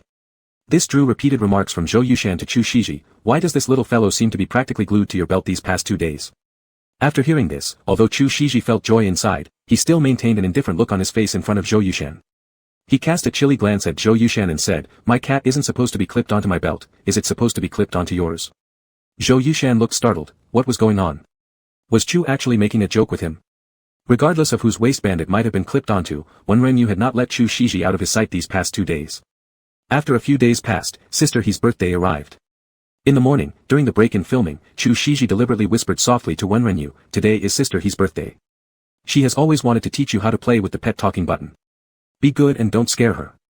Meow. Wenrenyu habitually extended his tongue to lick Chu Shiji's hand in response, failing to notice that Chu Shiji's arms holding him slightly tensed. Wenrenyu was thinking to himself that it was enough that only his idol knew about him being human, and there wasn't a need for others to know yet. Therefore, he would definitely rein in his behavior when others were around. However, Chu Shiji's thoughts had already wandered elsewhere. Chu Shiji just felt that the place licked by Wenrenyu tingled slightly, as if the tiny roughness of the small tongue made his palm contract, a sensation he had never experienced before. A sensation he'd never felt before this. Ever since learning that little Wild Cat was Wenrenyu, Chu Shiji felt his imagination had become richer. Just a single lick from little Wild Cat brought back dreams of Wenrenyu's warm breath being so close to him, leading him to think of more uncontrollably. Chu Shiji exhaled, wondering when this little guy would transform back into a human. Evening fell. Director Su learned that Chu Shiji was planning to celebrate his agent's birthday and thus arranged to complete his scenes earlier than usual. Hence, Chu Shiji rarely returned to the hotel before dinner time. When Wenrenyu returned to the hotel, he froze. The entire suite had been transformed into a sea of pink, a girl's dream theme, complete with several enormous pink balloons in the shape of Happy Bjdav Dov stuck on the walls, alongside a rather awkward flamingo decoration. Help! Is Sister He a fan of this style? Wenran was absolutely shocked. Given Sister He's energetic disposition, Wenran had assumed she would enjoy something adventurous like bungee jumping or skydiving on her birthday. But he didn't expect her to immerse herself entirely in pink balloons. Chu Shiji and Little Wild Cat are back. Sister He looked incredibly happy amidst the surrounding sea of pink, though her eyes sparkled with mock complaints. I told Hian not to do this stuff, but the boy insisted on doing such nonsense anyway. I'm not a kid anymore. Beside her, Hian lovingly draped his arm over Sister He's shoulder, lightly kissing the top of her head as he said, I know you're not a kid anymore. I've just been so busy these past few days. Once my work is done, we'll go out and have some fun in Sea City, alright? Didn't you want to soak in a hot spring? Zhou Yushan covered his eyes from the side, shouting, Save me, stop feeding me dog food right in front of me. Then, he threw himself onto Chu Shiji, pitifully saying, Thankfully, there's still Brother Chu keeping me company as a single person. Even someone like Brother Chu doesn't have a girlfriend, which instantly puts me at ease. Chu Shiji pushed him away with disdain, hugging Wenran tighter. Little cats can't be girlfriends, Brother Chu. Zhou Yushan poked further. Wenran. If possible, he wanted to be his idol's boyfriend. Don't mess around. Chu Shiji evaded Zhou Yushan, placing Wenran down and walking into the room. After a moment, he took out a small box and smiled at Sister He, Happy birthday, Sister He. Wow. You even found time to buy me a gift. Thank you. Sister He opened the present. It was a rose gold watch that looked both delicate and elegant. Sister He's eyes immediately lit up. No wonder I've spoiled you, little Chu. How did you know I wanted this watch? Accidentally saw it on your phone lock screen. You're too detail-oriented. Sister He marveled. Setting target pictures as wallpaper for her phone and computer was Sister He's habit. She always believed this would significantly increase her work efficiency and motivation. Buying that watch was one of her goals. Sister He quickly swapped her old watch for the new one, her face beaming with joy. On the side, Hian humphed jealously. Sister He immediately hugged him and laughed, I love the gift my husband gave me too. With this, 2 of my goal list items are already completed. And the year has just begun, I'm way too happy. As for you, Xiao Zhou. Sister He shot a cold glare, taking good care of Chu Shiji while working properly is my birthday wish from you. Yes. Zhou Yushan stood straight. Hurry up and take out the catnip and the talking button I prepared. Sister He excitedly said. Watching Sister He, Wenran standing on the side. Catnip? Wenran stiffened as dead memories suddenly attacked him. If he remembered correctly, Prussia, that cat they also fed catnip. The teenagers at the esports base watched Prussia act drunk, amazed. Just imagining himself acting like Prussia made Wenran feel extremely uneasy. Alas, before he could lament and refuse, Zhou Yushan had already approached with the speaking button, carrying a bag of catnip cookies and a small packet of catnip powder.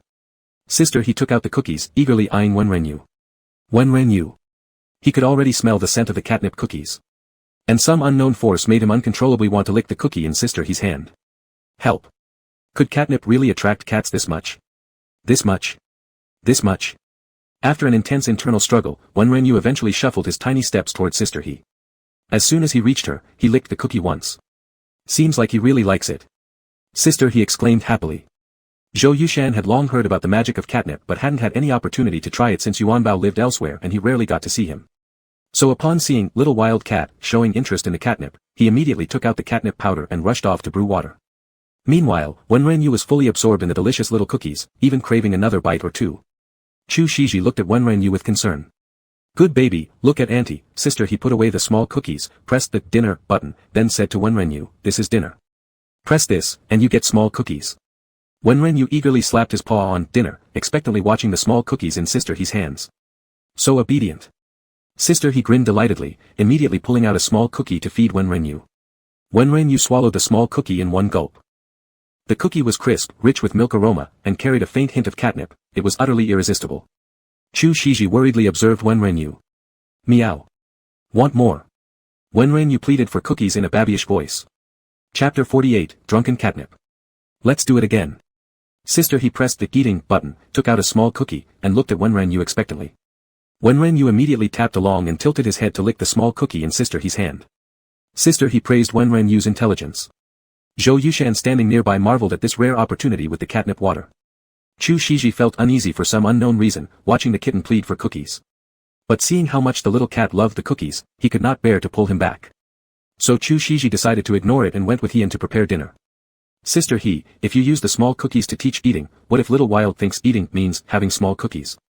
Zhou Yushan was unusually insightful for once. Oh, right, Sister He thought about it, then put away the small cookies, slightly regretful. Why doesn't this set of buttons have a snack button? I'll buy another set for little while later. Teach drinking first instead. Zhou Yushan held the catnip water. Sister, he remained silent for a moment before looking up at Zhou Yushan. How do we teach? Press once and force feed a sip of water. Zhou Yushan. How would he know? Catnip. Catnip. Catnip water. Wenren Yu cheered inside at that moment. He pounced on the drinking button, interrupting Sister He's conversation. Both turned around and saw Little Wild eyeing the bowl of catnip water that Zhou Yushan was holding. Zhou Yushan. Sister He. Zhou Yushan carefully placed the water on the ground. Just as the two were about to observe the movements of the little kitten, they heard Hien calling out, Lulu, it's time to eat. Should we cut the cake first? Coming. We'll eat the cake afterward. Sister He patted Wenren Yu's small head and got up to help. Zhou Yushan, seeing everyone getting ready to eat by placing the tableware, didn't dare to tease Wenren Yu any further, so he stood up and left too. Wenren Yu watched their retreating figures, then looked down at the catnip water, squinting as he wrestled with an internal conflict. This morning, Chu Shiji had specifically reminded him not to scare Sister He and the others by playing too wildly, but what if he drank the catnip water and got drunk? Would he still be able to control himself? But he really wanted to drink, he really wanted to. Wenren Yu struggled intensely while staring at the clear water. Previously, he had read online that catnip just excites cats, and the reaction can vary among different cats, so it shouldn't be that bad, and since he had the chance to become a cat, wouldn't it be too much of a pity not to try catnip once? So what if he just drinks one sip? Just one sip and no more. Wenren Yu pondered, finally opening his legs and cautiously licking the water in the bowl. A cool sensation surged into his brain, and Wenren Yu suddenly felt like all words merged into just one. Refreshment. Another sip, come on, just one more last sip. Wenren Yu extended his pink little tongue and licked another sip. Ah. Lost in ecstasy, Wenren Yu wailed happily, and in an instant gulped down half the bowl of water. Little Wild. Who's calling me? Is it my idol? Distracted during his water indulgence, Wenren Yu was already dazed. With a swish of his head, he confidently gave Chu Shiji a wink, then stumbled crookedly towards Chu Shiji, whose face was full of worry. But after staggering for a long time, he ended up spinning around aimlessly at the same spot. Little Wild. Four faces crowded around, suffocating Wenren Yu. Go go go go. Wenren Yu slapped the button repeatedly, wanting them to stay away from him. My goodness, the moment I took to place the bowl, Little Wild drank half the catnip water. Zhou Yushan exclaimed. Is he drunk? Sister He leaned into her husband Hien, her expression filled with curiosity upon discovering something new. Hien also looked fascinated. All of them were experiencing a cat high on catnip for the first time. Chu Shiji hadn't fed Yuanbao before either.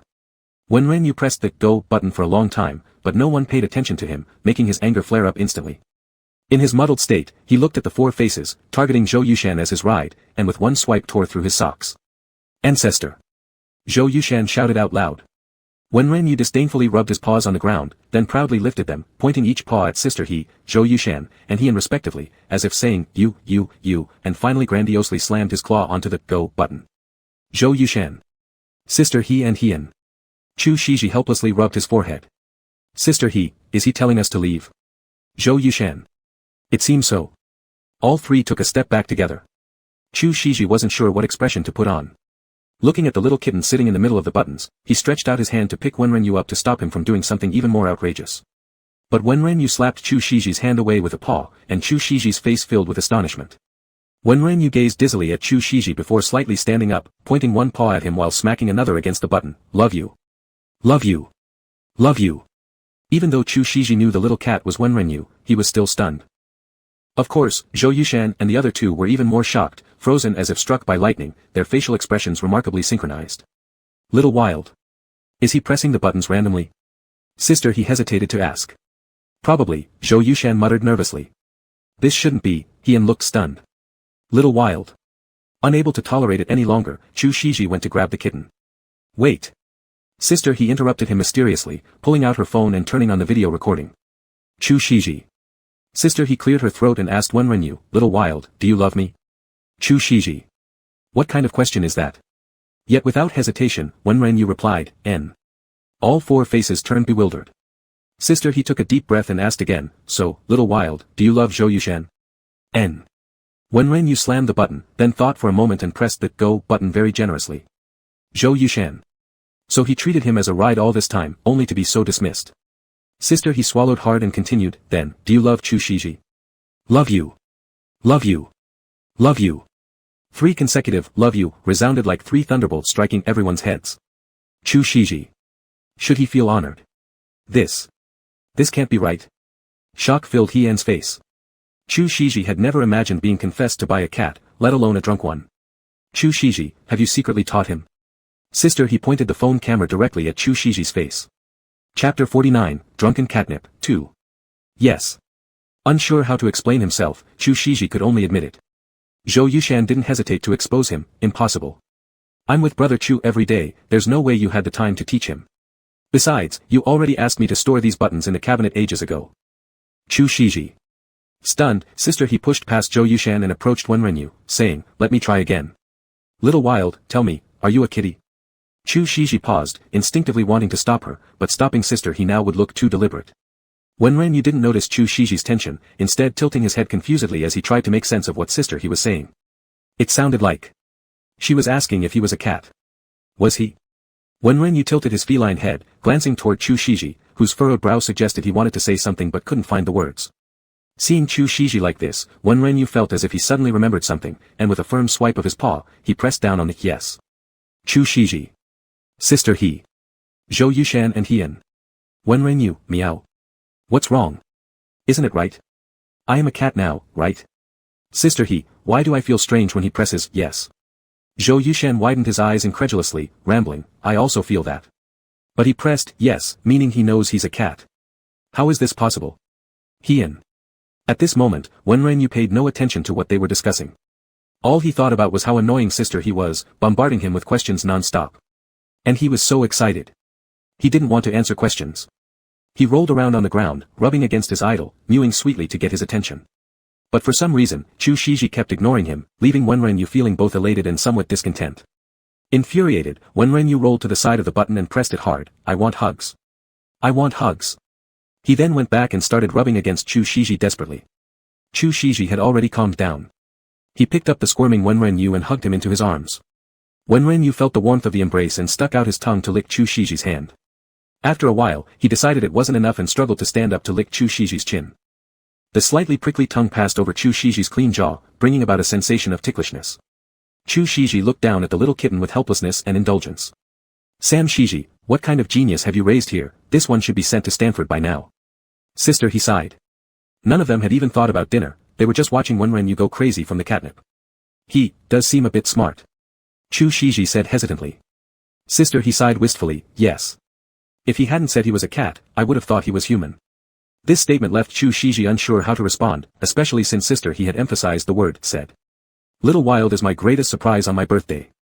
Sister, he marveled, then shook her phone and turned toward Chu Shiji, can I put this video on Weibo after editing? We could update your daily life under the studio's account. Such an intelligent Little Wild really needs to be shown to fans. Go ahead. Chu Shiji agreed. Anyway, no one online would believe that Little Wild had done all this without being trained or having learned these things before. Moreover, Chu Shiji lowered his head and looked at Wenrenyu in his arms, his large eyes dazed and drunk yet adorably innocent, and secretly inside, Chu Shiji wanted to show off his little kitten. Or rather, show off his own Wenrenyu. The effects of the catnip only lasted for 20 minutes. As Wenrenyu gradually became more lucid, memories of the last 20 minutes flashed past his mind like a carousel. His expression grew increasingly grim. What had he been doing? What? Wenrenyu buried his face in his hands as he groaned pitifully on Chu Shiji's legs. During those 20 minutes, he'd rolled on the ground, clung onto his idol affectionately, licked him everywhere, shamelessly pressed buttons to confess his feelings, and answered countless questions from Sister He. Chu Shiji was eating while Sister He enthusiastically flipped through the comments on Weibo. Huh, Sam Shiji, they're saying you've stopped being a gender-indiscriminate charmer, and have become an all-species captivator instead. Sister He laughed as she read out the comments, then widened her eyes, and we made it to the hot search list. Chu Shiji. Is this worthy of making it to the trending topics? Of course. Sam Shiji, Little Wild loves you, and Little Wild deserves college, the trending names are quite fitting. Sister He watched as the trending topics heated up rapidly, and nodded approvingly, operating casually and still hitting the trends, truly living up to me mentoring you. Wenrenyu, lying dumbfounded under the table with Chu Shiji's legs, listened as they discussed. While regretting his actions deeply, he couldn't help but feel a faint sweetness growing inside him, thinking that the first trend seemed like a perfect official announcement. Zhou Yushan finally swallowed a piece of rib and swayed as he said, didn't I say it before? Little Wild descended from heaven. And me, having sworn loyalty under Little Wild's claw, I am thus the #1 follower under the Wild King God. Seems like a mount to me, Chu Shiji corrected. A mount works too. Zhou Yushan looked content. Sister, he pondered meaningfully, if I weren't raised under the red flag, I might start believing Little Wild is actually a cat. Chu Shiji. Wenren, sister, he really hit the mark with that statement. Sister, he slapped her thighs suddenly, let's eat the cake. I can't wait to make a wish. The 4 people and 1 cat lit the candles and turned off the lights in the room. By now, the sky had grown pitch black, and stars sparkled brilliantly in the heavens, forming a magnificent Milky Way. A sliver of moon hung cold and lonely in the sky, its soft silver glow blending with the flickering candlelight to illuminate the warm room. After singing the birthday song, Sister, he closed her eyes and proclaimed loudly, first wish. Since Little Wild has already become Chu Shiji's cat, there's no hope for me anymore. So, I wish. Chu Shiji doesn't neuter Little Wild so he can father some kittens as smart as him, and give me one. Chu Shiji. Wenren. With her eyes still closed, Sister, he softened her voice and continued, second wish. She silenced herself, her expression devout and blissful under the candlelight. Wenren watched as Sister, he silently made her wish in the flickering candlelight, feeling that it was truly wonderful for Chu Shiji to have these people around him. Truly wonderful. Even without him, Chu Shiji would still live just as well. Even if he returned to his own racing world and had no further contact with Chu Shiji in the future, they would both still live well. All right. Sister, he opened her eyes, looking happy as she blew out the candles. Chu Shiji massaged his temple. Why did you say your first wish out loud? It's because this wish needs you to help me achieve it, right? Sister, he laughed heartily. Chu Shiji. He wasn't asking her why. Having little kittens was impossible, an impossibility for this lifetime. Chu Shiji looked down at Wenren, his eyes full of tenderness. Chapter 50, yet another trending topic with his idol. Naturally, Wenren couldn't see the expression on Chu Shiji's face, but he unexpectedly heard the system announcement, congratulations, master. You've obtained the poop scoopers. Wenren sighed helplessly. What? Can you please make something decent? The system responded with a casual, then said dismissively, then let it be, the poop scooper's gentleness. Anyway, the deformation value has increased by 10 points. Now it's 105 points. Hooray! Wenren, hooray! This dog-like system knows quite a lot. But it was already 105 points. He wanted so badly to transform into a human. The little girl-like system quietly listened to Wenren's inner voice in his mind, scheming evil plans. I know the master wants to become a human. Watch me. Teehee. After finishing the cake, Sister Lulu and in return to their 2-person world, and Zhou Yushan also left after dragging his feet for a bit. There was only 1 cat and 1 person left in the room, Wenren and Chu Shiji. Wenren felt uneasy and absent-mindedly patted the pink balloon with his small paws. The empty vibration sound actually made the indoor atmosphere even more awkward. Wenren. Little you, can I call you this way? Chu Shiji spoke first, his gaze slightly wandering, a slight flush on his earlobe. Who sat before him was that half-blood boy, not just a little kitten. Chu Shiji couldn't ignore it. Wenren dumbly stared at Chu Shiji and dumbly replied. Meow. Yes. No one had ever called him little you. Not even his mother. I don't understand, but I'll take it as an agreement, Chu Shiji smiled gently. Meow. How could he disagree? Do you feel sleepy? Want to go to sleep? Chu Shiji, seeing the dazed look on the little guy, stroked his head and asked. Meow ao. Not sleepy at all. He still wanted to check Weibo. He had only watched Sister he laugh happily earlier and hadn't seen their official announcement post on Weibo. Wenren leaped up forcefully, tugging Chu Shiji's phone to indicate he should open it. Chu Shiji chuckled softly, finding the kitten cuter and cuter. He read out a string of numbers, 102312. Meow. Was this directly telling him the password? Wenren looked blankly at Chu Shiji. How could such personal things like the phone's password just be told to someone? What if he secretly played with Chu Shiji's phone? Do your little paws not work well? Chu Shiji, seeing the wide-eyed kitten, reached over, took the phone, unlocked it, and handed it to him. Oof. Wenren, staring at the phone fully opened in front of him, let out a low whimper, his heart fluttering. His idol trusted him so much. Why was that? Wenren's whiskers were knotted together. Did Chu Shiji still regard him as simply a cute little wild cat? The little girl-like system had already restored her usual cleverness, laughing, Master, when you're little wild, you're also a wild king. How could you possibly relate to being pure and innocent? Wenren. Right. Wenren used his paw pads to click Weibo open, finding the trending topic, Chu Shiji, Little Wild loves you, and clicked into it. Chu Shiji leaned over as well. A shadow enveloped Wenren's small body, and the gentle sandalwood fragrance gently yet dominantly wrapped around Wenren. Wenren tried hard to control his constantly running attention towards Chu Shiji, focusing his large eyes on the trending square. Inside, fans were all praising Wenren. I can only say, cats raised by film emperors are different from others. Has Chu Ji's charm now spread to other species? For a moment, I couldn't figure out whether Comrade Yi Wang should be sent to the army or Harvard. Does anyone have training videos of Chu Shiji with his cat? Sisters above, we're on the same wavelength. But don't train the cat. Train me. .jpg. Hahaha, I want to be trained by brother Chu too. .jpg. Yu Wenren looked at the comments and felt awkward. Help. Training cats. Chu Shiji's eyes darkened for a moment. Train. Yu Wenren ah. Yu Wenren immediately waved his little paws and quickly scrolled away from the embarrassing comment and continued to read. Flying pants. Attention. This is the comment section, not an uninhabited area. D.G. I never expected such pure love hot search would trip over so many bitter tea seeds. Help. What kind of road can also open? Yu Wenren read 2 more, feeling very unsatisfied. Why were the netizens focusing entirely on Chu Shiji and the cat? Why was everything about sexy stuff? And why wasn't anyone noticing the love you part? The focus should have been on his confession to his idol. Alas, this generation of netizens isn't up to the task. Yu Wenren sighed like a cat and lost interest, closing Weibo. He wanted to turn back into a human, then he could directly use his main account to support Chu Shiji. Then there would be CP fans pairing them together, it would become an official announcement. Yu Wenren thought this, suddenly wanting to search their CP on Weibo. He wondered if a dedicated super topic had been created, and if there were new photoshopped pictures yet. Though interested, Yu Wenren hesitated to lift his paw and search. Yu Wenren didn't dare expose his true feelings like that, otherwise, his idol really would throw him out. Wah! He'd better sleep. By the way, little Yu. Chu Shiji watched as Yu Wenren suddenly closed Weibo, then lightly opened his lips. Meow. Yu Wenren looked up at him.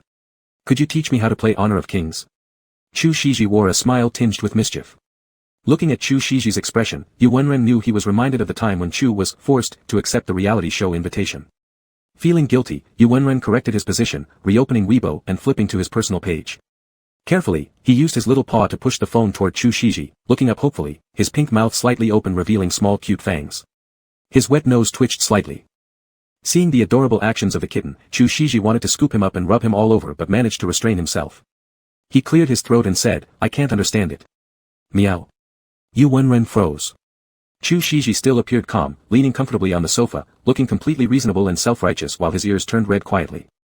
It was true that he didn't want Yu Wenren to see his pitiful defeats in games, but he wanted Yu Wenren to teach him so they could spend more time together. And eventually bring this kid home. Chu Shiji would never have imagined in his dreams that one day he'd use such tricks to pursue someone. Yu Wenren stared blankly at Chu Shiji, thinking that happiness came too suddenly. His idol asked him to teach him gaming. Chapter 51, Becoming Catman. But now he was just a little kitty. Yu Wenren felt disheartened. Seeing the little cat's expression, Chu Shiji finally gave in and rubbed him gently, saying, I'll let you teach me after you turn back. Meow. Okay. Yu Wenren agreed. Just didn't know when he could return to being human. Good boy, go to sleep. Chu Shiji picked up Yu Wenren and entered the room. In the morning, birds chirped in the forest outside the window, and sunlight lazily filtered through the thin curtains onto the large bed. Chu Shiji slowly opened his eyes. His gaze became clear instantly, he paused for a moment, then closed his eyes again.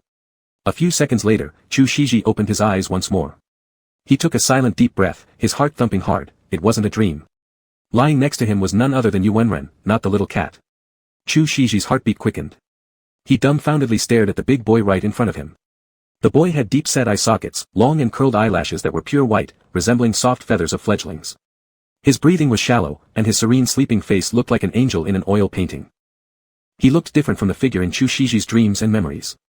Yu Wenren had only 2 strands of light brown hair on his bangs, while the rest were pristine white. 2 furry cat ears emerged from the soft locks of hair, quivering slightly. The dappled sunlight danced on his pale skin, giving him an unreal ethereal beauty akin to an elf. It was an image one didn't dare to desecrate. Chu Shiji unconsciously held his breath and shifted back quietly but realized his arm was still under the boy's head. Chu Shiji froze instantly, not daring to move a muscle, for fear of waking Yu Wenren. Unfortunately, Yu Wenren was already awake. He murmured softly and opened his eyes dazedly. Meow. Yu Wenren gazed at Chu Shiji with his azure eyes just inches away, yawning as he cooed softly like every morning before, idle hug. The moment the words slipped out, both of them turned to stone. Yu Wenren's cat ears instantly shot up as his entire brain went into chaos. What was going on? How could he be speaking human language? What sound did he just make? Could that soft voice possibly be his?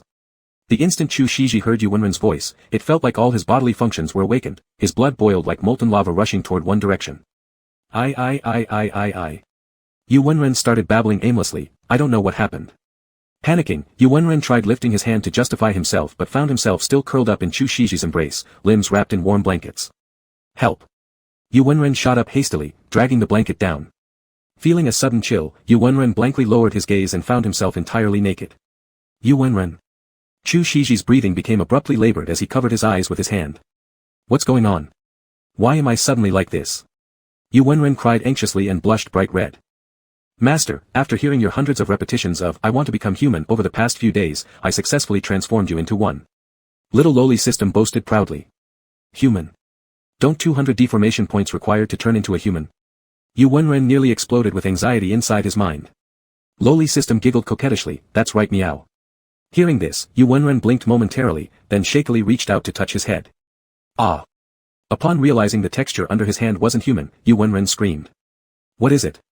As soon as Chu Shiji heard Yu Wenren scream, he immediately sat up and grabbed hold of Yu Wenren's arm. As Yu Wenren sensed how close his idol was, his bushy tail, which had been behind him, stiffened straight immediately. Chu Shiji's attention was captured immediately, the tail. A fluffy, soft cat tail stretched out from beneath the messy covers, its tip curling adorably. Chu Shiji's gaze darkened. His Adam's apple moved up and down as his voice turned hoarse, Li. Flee. Facing such a Yu Wenren, Chu Shiji couldn't even call out the familiar, Xiaoyu. It was too intimate, so intimate that once said aloud, he might lose control of himself. IDOL. Yu Wenren flailed helplessly, completely unaware of Chu Shiji's abnormality.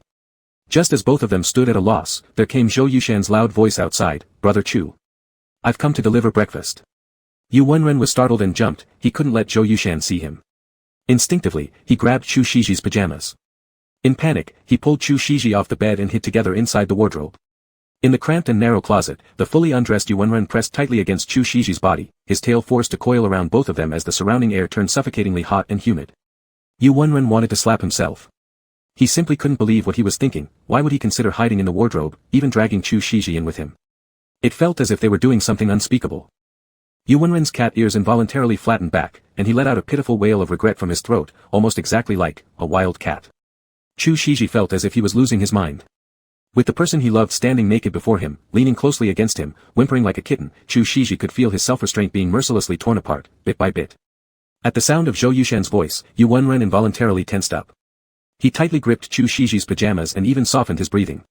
In the darkness, Chu Shiji only felt his clothes being tugged, while Yu Wenren's soft strands of hair brushed against his chin and neck, with warm breath landing on his clavicle, causing a tingling sensation.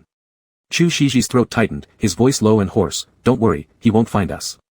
Yu Wenren was startled by the sudden warmth near his ear, abruptly looking up. To his great shock, in this close proximity, his lips unintentionally grazed Chu Shiji's. Yu Wenren's teeth lightly tapped against Chu Shiji's lips. Stunned, Yu Wenren's wide eyes glistened in the dark. Chu Shiji, however, instinctively flicked his tongue out. The wet heat on his lips made the tight string inside Yu Wenren's mind snap with a buzz. Instantly, all sounds around him seemed to fade away, leaving behind only the frantic beat of his own heart. Just as he attempted to retreat and create some distance, Zhou Yushan, having waited for Chu Shiji's response without success, directly pushed the door open. Brother Chu. Where are you? Yu Wenren froze completely in place. In the darkness, their heated breaths intertwined, their lips almost touching. Yu Wenren's heart pounded like drums, reverberating through his eardrums. Chu Shiji extended his arm and embraced the stiff Yu Wenren into his embrace. Yu Wenren's chin rested directly in Chu Shiji's shoulder hollow. Yu Wenren let out a quiet moan. Outside, Zhou Yushan paused mid-step. Chapter 52 Part 2. The two people in the wardrobe didn't dare to move an inch. Fortunately, Zhou Yushan hadn't noticed anything unusual. He wandered around the bedroom, scratching his head so hard it might go bald. That's really strange. We still have filming today, where could Brother Chu be? Yu Wenren's sensitive cat ears caught Zhou Yushan seemingly lifting the covers. Odd. Could he have left without me knowing? Zhou Yushan muttered, and he's not in the bathroom either. Why can't I even see Xiaoya? Yu Wenren didn't dare to breathe loudly, clinging awkwardly and uncomfortably to Chu Shiji's body in a strange pose. After the room was quiet for a while, both Yu Wenren and Chu Shiji heard the familiar ringtone outside. What? Didn't even bring his phone. Where could he have gone? Zhou Yushan exclaimed loudly. Listening to Zhou Yushan performing solo stand-up comedy outside, Yu Wenren felt a mask of anguish descend upon him. His legs truly couldn't hold his weight any longer. The closet was narrow, and worse yet, there was a blasted safe below. Thus, Yu Wenren semi-squatted, leaning against Chu Shiji but not daring to entirely rest his weight on him, striving arduously to maintain a bit of balance, though the effect was quite minimal. Moreover, they were far too close.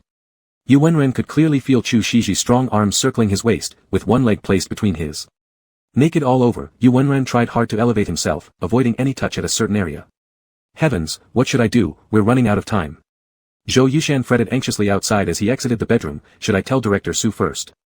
But how would I say it?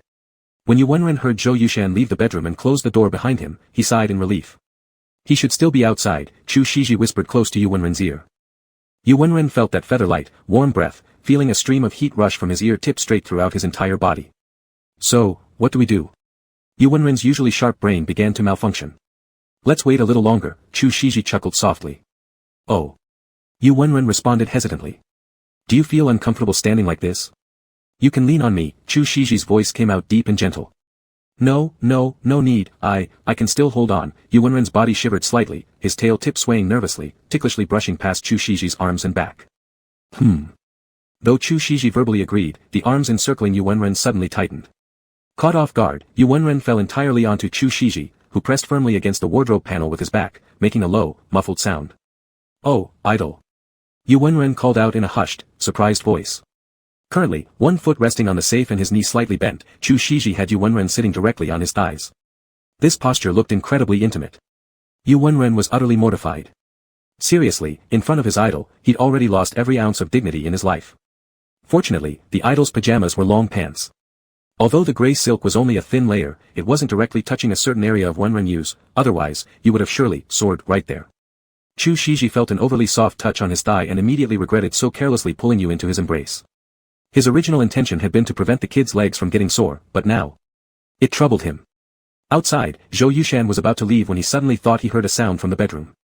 Zhou Yushan looked at the closed bedroom door, suspiciously walked over, and opened it again. Zhou Yushan stared at the empty bedroom, full of questions. He closed the door again and left Chu Shiji's suite. In his wildest dreams, Zhou Yushan would never have guessed that movie Emperor Chu Shiji was in the closet. Yu sighed with relief as his tail drooped. He immediately opened the wardrobe and rushed out, diving onto the bed and wrapping himself up, only exposing a head with cat ears. Chu Shiji took a deep breath inside the closet before stepping out. He saw Yu curled up like a dumpling and couldn't help but smile. I'll find some clothes for you to wear, alright? Chu Shiji approached and ruffled Yu's head. Yu pursed his lips in embarrassment, but his cat ears obediently turned into little airplane ears for Chu Shiji to pet. Idol. I really don't know what happened. Yu muttered. It's fine. No need to rush, Chu Shiji placed a white shirt and a pair of shorts next to Yu. That. I'll ask Zhou Yushan to buy new underwear in a bit. Thank you, idol. Yu was overwhelmed with emotion. How could the idol be so gentle to him? It was such a difference from the screen, and from how he treated others. Unbeknownst to Yu, Chu Shiji was secretly laughing at himself. Due to his upbringing, Chu had always been cold towards people and things, and he entered showbiz purely because of his mother. He was naturally not the type of person to win favor in social circles and logically speaking, should not have been popular in the entertainment industry. But because of initially good resources, after just 2 movies, he won Best Actor, and his career skyrocketed from there. Though it sounded like a beautiful and successful life, only Chu himself knew the hardships within. Thus, Chu Shiji had never imagined he would ever pour his heart out and care deeply for someone again. But the current Wenren made him feel brimming with tenderness. Thinking about how he first appeared, calling out by the window, organizing the stray cats gathering, sleeping beside him with tiny paws extended, comforting him with cute kitten-like mewing, and crying beside him after turning back to human form, Chu realized he was truly hooked. After giving you the clothes, Chu Shiji stood there awkwardly, unsure of what to do next. Seeing that Chu Shiji had no intention of leaving, Yu immediately felt short of breath. Was the idol going to watch him change? Goodness. Though they were both men, Wenren certainly didn't have the composure to get dressed in front of someone he liked. Back in the days with teammates, they would splash water around while showering together, yet here, changing in front of Chu Shiji brought nothing but shyness. Wenren stared wide-eyed at Chu Shiji, thinking if they were both men, then asking the idol to leave might seem odd. So. Yu steeled himself, threw off the blanket, and hastily put on Chu Shiji's clothes. As soon as Chu Shiji noticed the rapid movement of Yu pulling up his pants, he realized his intrusion. With a light cough, he hurriedly turned away. Chapter 53 Cutting Pants. That. Idol. Yu muttered hesitantly. What is it? Chu Shiji didn't dare to turn back. It's, my tail's in the way. Yu said, wishing there was a hole he could bury himself in. Chu Shiji froze. Before his eyes even saw it, his mind already painted a vivid picture, Wenren loosely wearing his pants, his big tail swinging uneasily, slightly lifting the hem of the clothes. Chu Shiji thought Yu was heaven sent to test his self-restraint. He took a deep breath and turned around, looking at Yu neatly sitting on the bed. I'll cut a hole for your tail on the pants. Ah. Wenren Yu's first reaction to this was that the idol's pants would be ruined. So he hesitated and asked, "Is that okay?" "It's fine." Chu Shiji glanced at Wenren Yu's cute reaction and chuckled softly in his heart. He walked out of the bedroom, made a call for the hotel to send up a pair of scissors, then took the scissors back into the room. Wenren Yu watched as Chu Shiji entered with the scissors. His face turned slightly red and he said awkwardly, I'll turn around." After saying that, he didn't dare look at Chu Shiji's expression and quickly faced away from him. Chu Shiji looked at the fluffy big tail and a glimpse of pale skin nearby, his thin lips pressing together lightly. "Little you, it will be more convenient if you lie down." Chu Shiji hesitated for a moment but eventually called out that soft name, "Little you," with a hoarse voice. "Okay." Upon hearing this, Wenren Yu lay across the bed awkwardly. Right now, Wenren Yu was completely at Chu Shiji's mercy. He was so disoriented that if Chu Shiji had told him to jump off a building, he might have followed through. Chu Shiji stared at that breathtaking full curve and his hand trembled slightly while holding the scissors. Isn't Wenren Yu any sports player? Always sitting on those gaming chairs, wasn't it impossible for that part to be flat? Chu Shiji took a deep breath to suppress his racing thoughts, leaned onto the bed, and carefully measured the position of the pants and tail before cutting a neat square hole in the fabric. Is it done? As Wenren Yu felt the cold scissors against his skin, he nervously flicked his tail. Having a tail really was such a strange sensation. It was like suddenly there was another life form attached to him that he couldn't control. It would tense up when he was scared and mysteriously quiver when he was shy. As Wenren Yu thought about it, he unintentionally shook this peculiar new appendage again. It's done. Chu Shiji placed the scissors on the bedside table, sat back beside Wenren Yu, paused to think, then gently grabbed hold of Wenren Yu's tail. Wenren Yu's tail stiffened instantly, the fur standing on end. "Idol? You haven't put your tail through the hole yet." Chu Shiji coughed lightly. The texture in his hands was far too good. Wenren Yu's tail was smooth and soft, tempting Chu Shiji to want to touch it more. But Chu Shiji forcibly restrained himself. Wenren Yu had never felt so odd before. When he was a cat, it wasn't a problem. But now being half-human, his tail became particularly sensitive. Just by Chu Shiji lightly gripping it, Wenren Yu felt an electric tingle run through his entire body. Wenren Yu tried hard to clear his mind and listlessly said to Chu Shiji, "Trouble you, idol." Chu Shiji responded quietly. He grasped the restless tip of the tail firmly, slipping it through the hole in the pants. At the same time, his hand inadvertently glided all the way to the base of the tail. Feeling the warmth of that hand on his tail, Wenren Yu sharply gasped and flinched slightly, sensing a certain area lifting immediately. Chu Shiji didn't know just how much impact touching the tail had on Wenren Yu, because he himself was struggling to restrain himself. Just a few days ago, Chu Shiji was still pondering when Xiaoya would turn human. Now that Xiaoya had transformed into a human, it was tormenting him even more. The pain of seeing something desirable but not being able to claim it, Chu Shiji understood well now. "I'm heading to the set first. Be a good boy. I'll ask Zhou Yushan to bring breakfast and lunch over, and when?" Chu Shiji paused, deliberated briefly, then continued, "I'll make sure he returns the keycard to my room and leaves the food outside the door." "Okay." When Wenren Yu heard Chu Shiji say he was leaving, he immediately flipped up excitedly. His bright eyes watched Chu Shiji go. The awkward atmosphere was something he wanted no part of. Chu Shiji paused, startled. Did he want him to leave so badly? He gave a bitter smile and asked, "Will you turn back into a little kitten?" Wenren Yu bit his lips. He hadn't even had the chance to figure out what was going on with that canine system. He didn't know. Seeing Wenren Yu's silence, Chu Shiji assumed there must be some secret he didn't want to reveal. Sighing faintly within his heart, a gentle smile appeared on the corner of his lips as he said, "It doesn't matter if you don't want to tell me. I'll come back tonight." Wenren Yu nodded. Chu Shiji left. Wenren Yu let out a long sigh, collapsing onto the bed. "Master." The system spoke up timidly. Closing his eyes, after calming himself down for a moment, Wenren Yu smiled wryly in response, "All right, explain what's happening." "So, didn't you say you wanted to become a human? I helped you achieve your goal." The young girl system spoke assertively. "I said I wanted to become a human. Did I say I wanted to become a half-cat human?" Wenren Yu erupted in anger. Right now, he had a tail, he had ears, he was in City C, 10,000 miles away from City A, and on top of that, he was a missing person who'd be immediately caught by the police as soon as he appeared, resulting in citywide alerts. The TV might even broadcast his reappearance on a loop, perhaps even making it onto some paranormal program. A title for the show already popped into Wenren Yu's mind, Shock. An esports player mysteriously disappears from the base, only to reappear thousands of miles away. And to top it all off, he had magical ears and a tail. "Master, don't think like this. At least you're a person now, right? And you were originally from City C anyway. If someone finds out, just tell them you came back to visit family." The system hesitated apologetically. Wenren Yu's temples throbbed with suppressed anger as he tried to maintain his composure. "I don't believe you don't know my family situation. The system fell silent. Give me back my transformation points. Wenren Yu smiled through gritted teeth. No way. The little girl instantly refused. You acted without permission, and you're not giving them back. Wenren Yu exclaimed angrily. The points are gone once used, they can't be returned. Meow. I can give you at most, a discount, The little girl stumbled over her words. Wenren Yu patiently waited for her next sentence while suppressing his anger with a forced smile. It's 150 transformation points to turn into a real human, okay? The little girl sounded guilty. Wenren Yu, humph. It really can't go lower. The system protested, feigning. Previously, she secretly read the master's heart and told him, only to be discovered later and penalized with many transformation points deducted. She needed to quietly take some more from her owner to make up for the shortfall. So, she directly turned her owner into a cat-human hybrid and docked 100 points. Of course, this absolutely could not be revealed.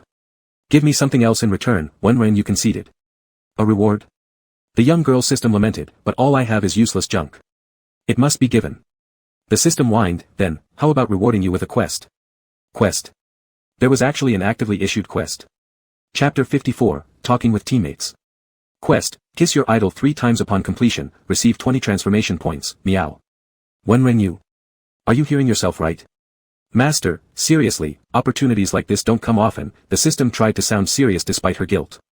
When the owner and the idol were in the closet, she vaguely sensed fluctuations in the idol's emotions, especially during the kiss, but it always felt incomplete. 1 kiss yields no transformation points, but 3 kisses made a difference.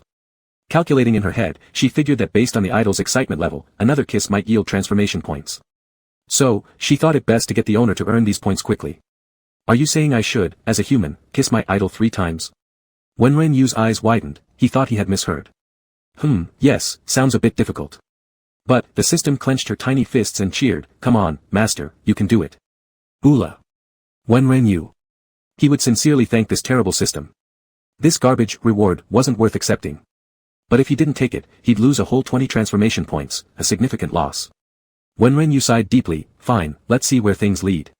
During his brief spat with the system, Wenren Yu heard Zhou Yushan delivering the food. Through the peephole, Wenren Yu watched until Zhou Yushan left, then after waiting some more, he opened the door and took the food inside. It was steamed buns. Next to it was a pack of the same brand of underwear that the idol usually wore. The size bought seemed tailored for the idol. Wenren Yu held the underwear in his hand and couldn't help but feel that the cardboard box was burning hot. His heart racing, he hurriedly shoved the underwear aside and forced himself to focus on the buns instead. It had been so long since Wenren Yu last tasted human food, and he cried as he ate a whole plate of steamed buns. After finishing, he immediately turned on the computer and logged into WeChat. Scanning through his contact list, Wenren Yu finally sent a message to his teammate Hu Tianyi. Hey. I'm fine, don't worry about me. Hu Tianyi responded immediately, holy crap, where did you go? Do you know how long we've been looking for you? No sooner had Hu Tianyi sent this message than a video call request followed. Wenren Yu didn't hesitate for a moment and refused outright, he had no way to let his teammate see him in his current state. So, he returned a voice call instead. Hey. Wenren Yu. Where the hell have you been? We've already reported you missing to the police, do you know that? Wenren Yu immediately tried to soothe him, I know. My situation is kind of complicated right now. I can't come back just yet. Tell Coach and Pang Lu not to worry about me. Hu Tianyi continued talking incessantly, wow, you jerk, how dare you mention Pang Lu. Lu Wezhen cried himself hoarse because of you, snot and tears streaming as he asked me where you'd gone. Who was snot and tears? A muffled sound of Pang Lu came from the other side, followed by sounds of him trying to grab the phone, hey. Wenren Yu. Let me tell you, if you dare come back, sniff. Hearing the last sob-like sniffle from Pang Lu, Wenren Yu couldn't help but laugh, and his tail began to wag happily. Clearing his throat, he said, just wait for your wild king to return with glorious victories. Our little angel, Wenren Yu, will just follow behind us crying. Gao Mingyang, the marksman of CBG team, called out distantly. Ah, don't you dare say that. Every time I get caught by the enemy jungle, who's the one rescuing me? That's you following behind me whining. Wenren Yu laughed heartily. He hadn't heard their voices in so long, it felt warm and secure once again chatting and joking around like this with them. Wenren Sheng. A male voice suddenly broke through the teasing banter, sounding oddly out of place. Is that Gao Liang? Wenren Yu asked uncertainly. It's me, sorry, I performed poorly.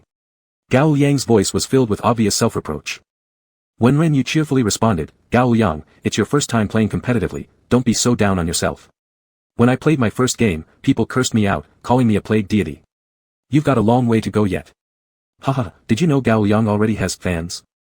Hu Tianyi burst into laughter. They edited a video of Gao Liang's lawn crashing into walls. The slogan was, "Shining brightly for you, bang bang into the big wall." Huh, truly loyal fans. You better stop mentioning that. Gao Liang could be heard moaning pathetically on the other end of the line. Unable to control himself, Wen Renyu laughed loudly. After the group chatted and teased for a while, Wen Renyu finally said, "You guys don't tell the police just yet, I'm currently outside of town and still can't return. Just pretend I'm still missing. I'll explain when I get back." By the way, the ticket he bought was actually a pet ticket. If discovered in City C, he would have to painfully explain things to the police anyway. Come back soon. Remember to bring local specialties. And remember something for Pu Lu Tu Tu. Hu Tianyi ordered without hesitation.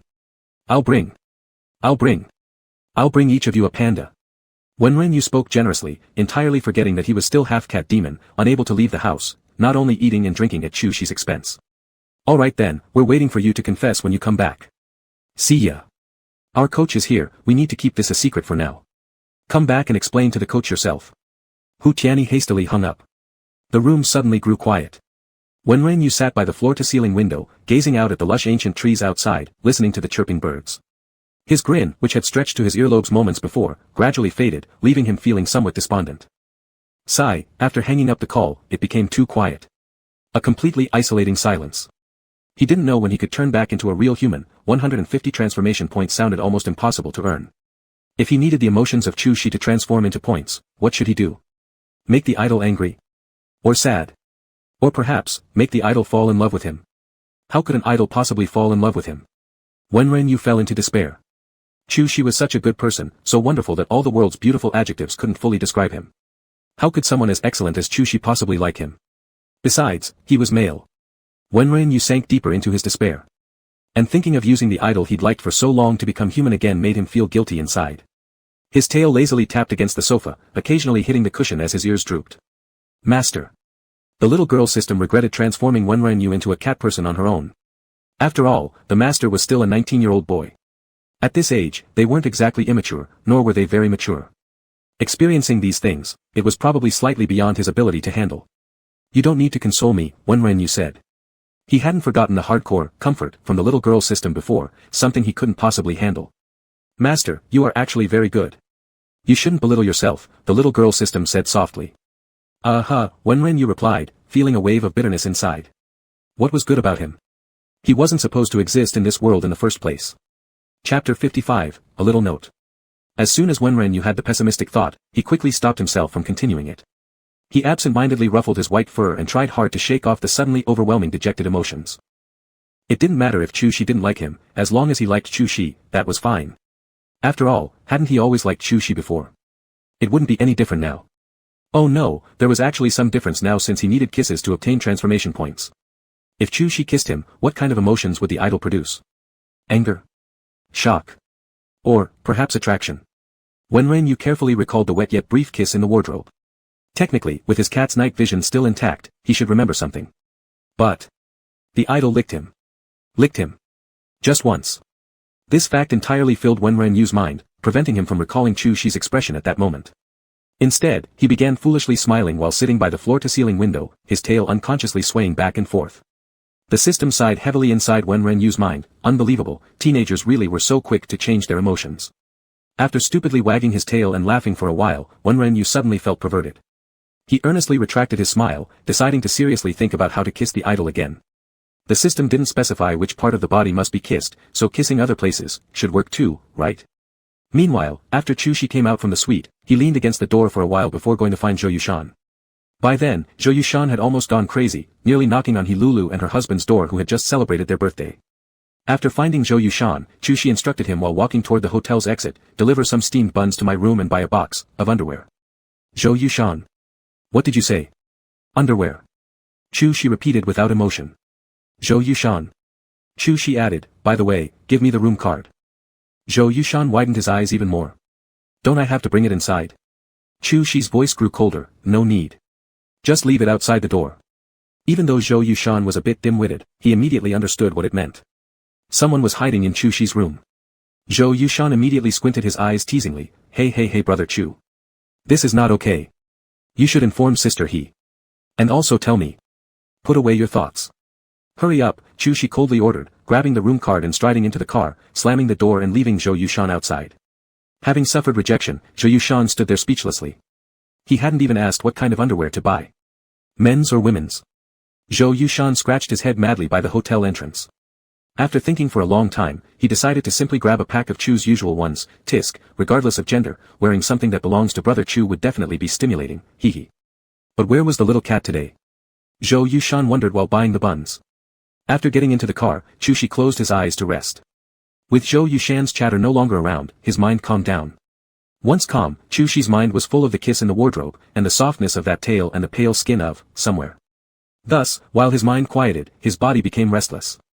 He already wanted to go back before even reaching the shooting location. Chu Shi irritatedly pinched his nose bridge. At noon, in the hotel. Zhou Yushan came again to deliver lunch.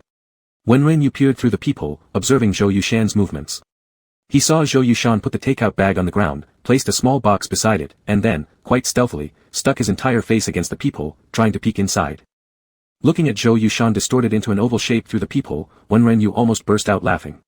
Upon reflection, this was exactly the sort of thing Zhou Yushan would do. Outside, Zhou Yushan looked left and right but unsurprisingly saw nothing, so he could only press the doorbell reluctantly and then turn to leave. Seeing that he moved into a blind spot of vision, Wenren perked up his cat ears. Sure enough, after taking a few steps outside, Zhou Yushan stopped making any noise. Wenren chuckled silently in his mind, "Young fella, you think you can hide and wait for me to come out? No way." Outside, Zhou Yushan leaned against the wall, staring wide-eyed at the door, but despite waiting on both sides, no one came to open it. How is that possible? Is there really no one? Zhou Yushan frowned, confusedly muttering, but quickly negated himself, impossible. There wouldn't be anyone if brother Chu didn't tell me to deliver something.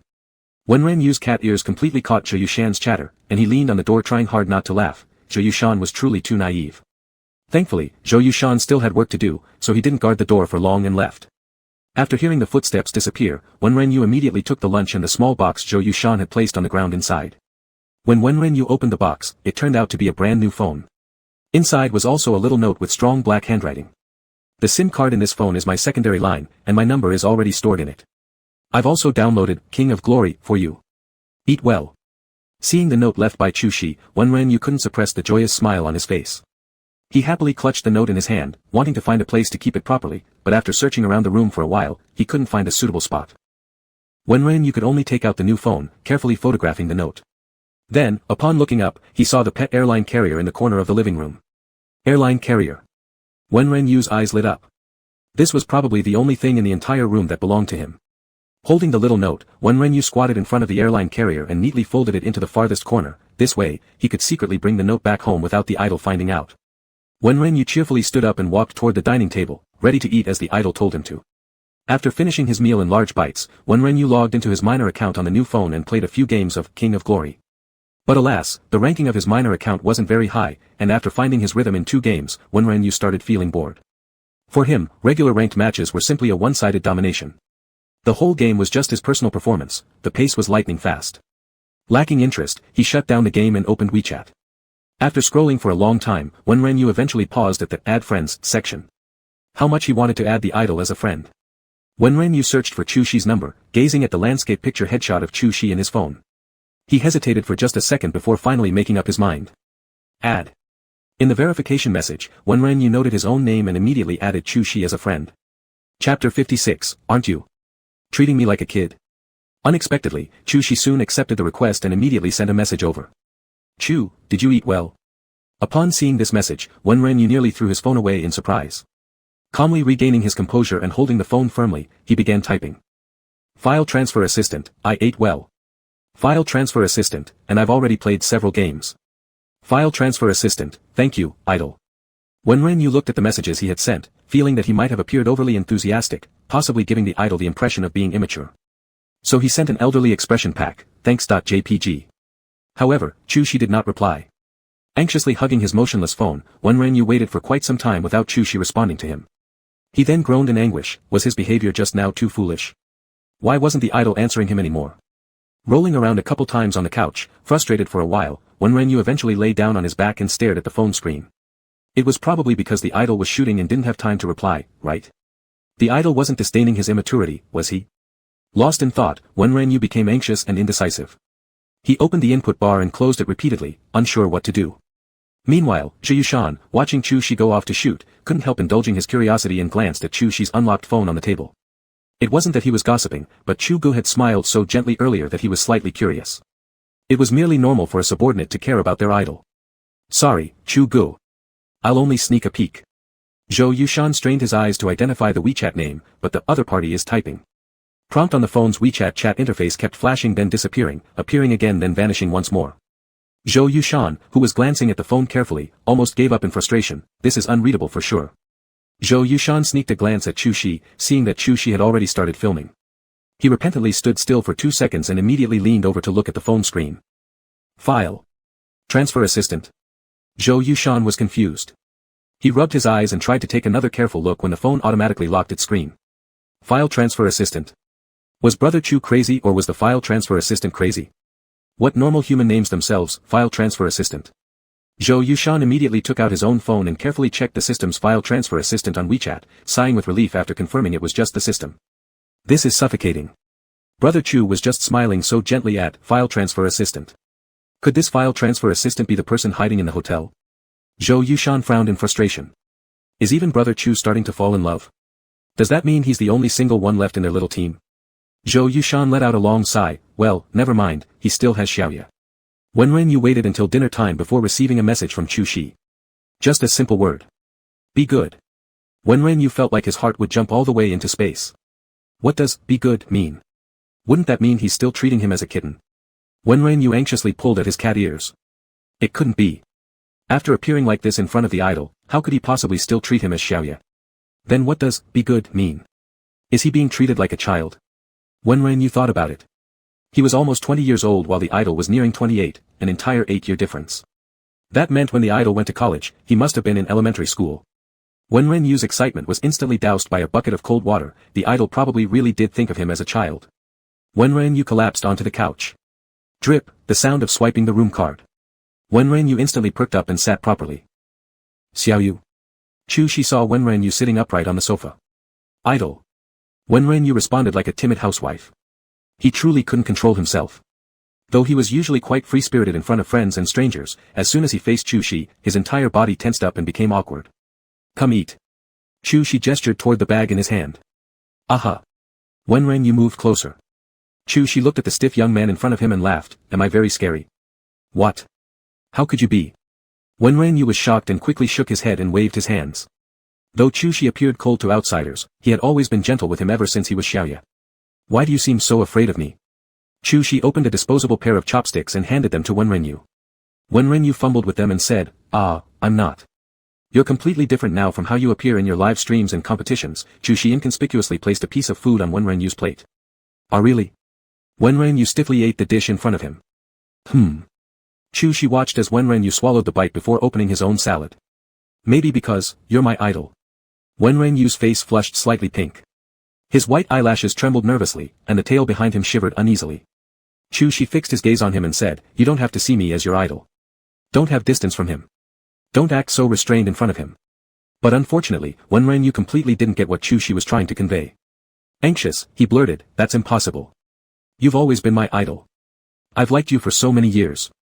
Since I was still a trainee, I've liked you. Chu Shi gazed at Wenren Yu without responding. 3 years. 3 years ago, this boy in front of him would have been 16, right? At that time, what was he doing? In high school? Or preparing to become an esports player?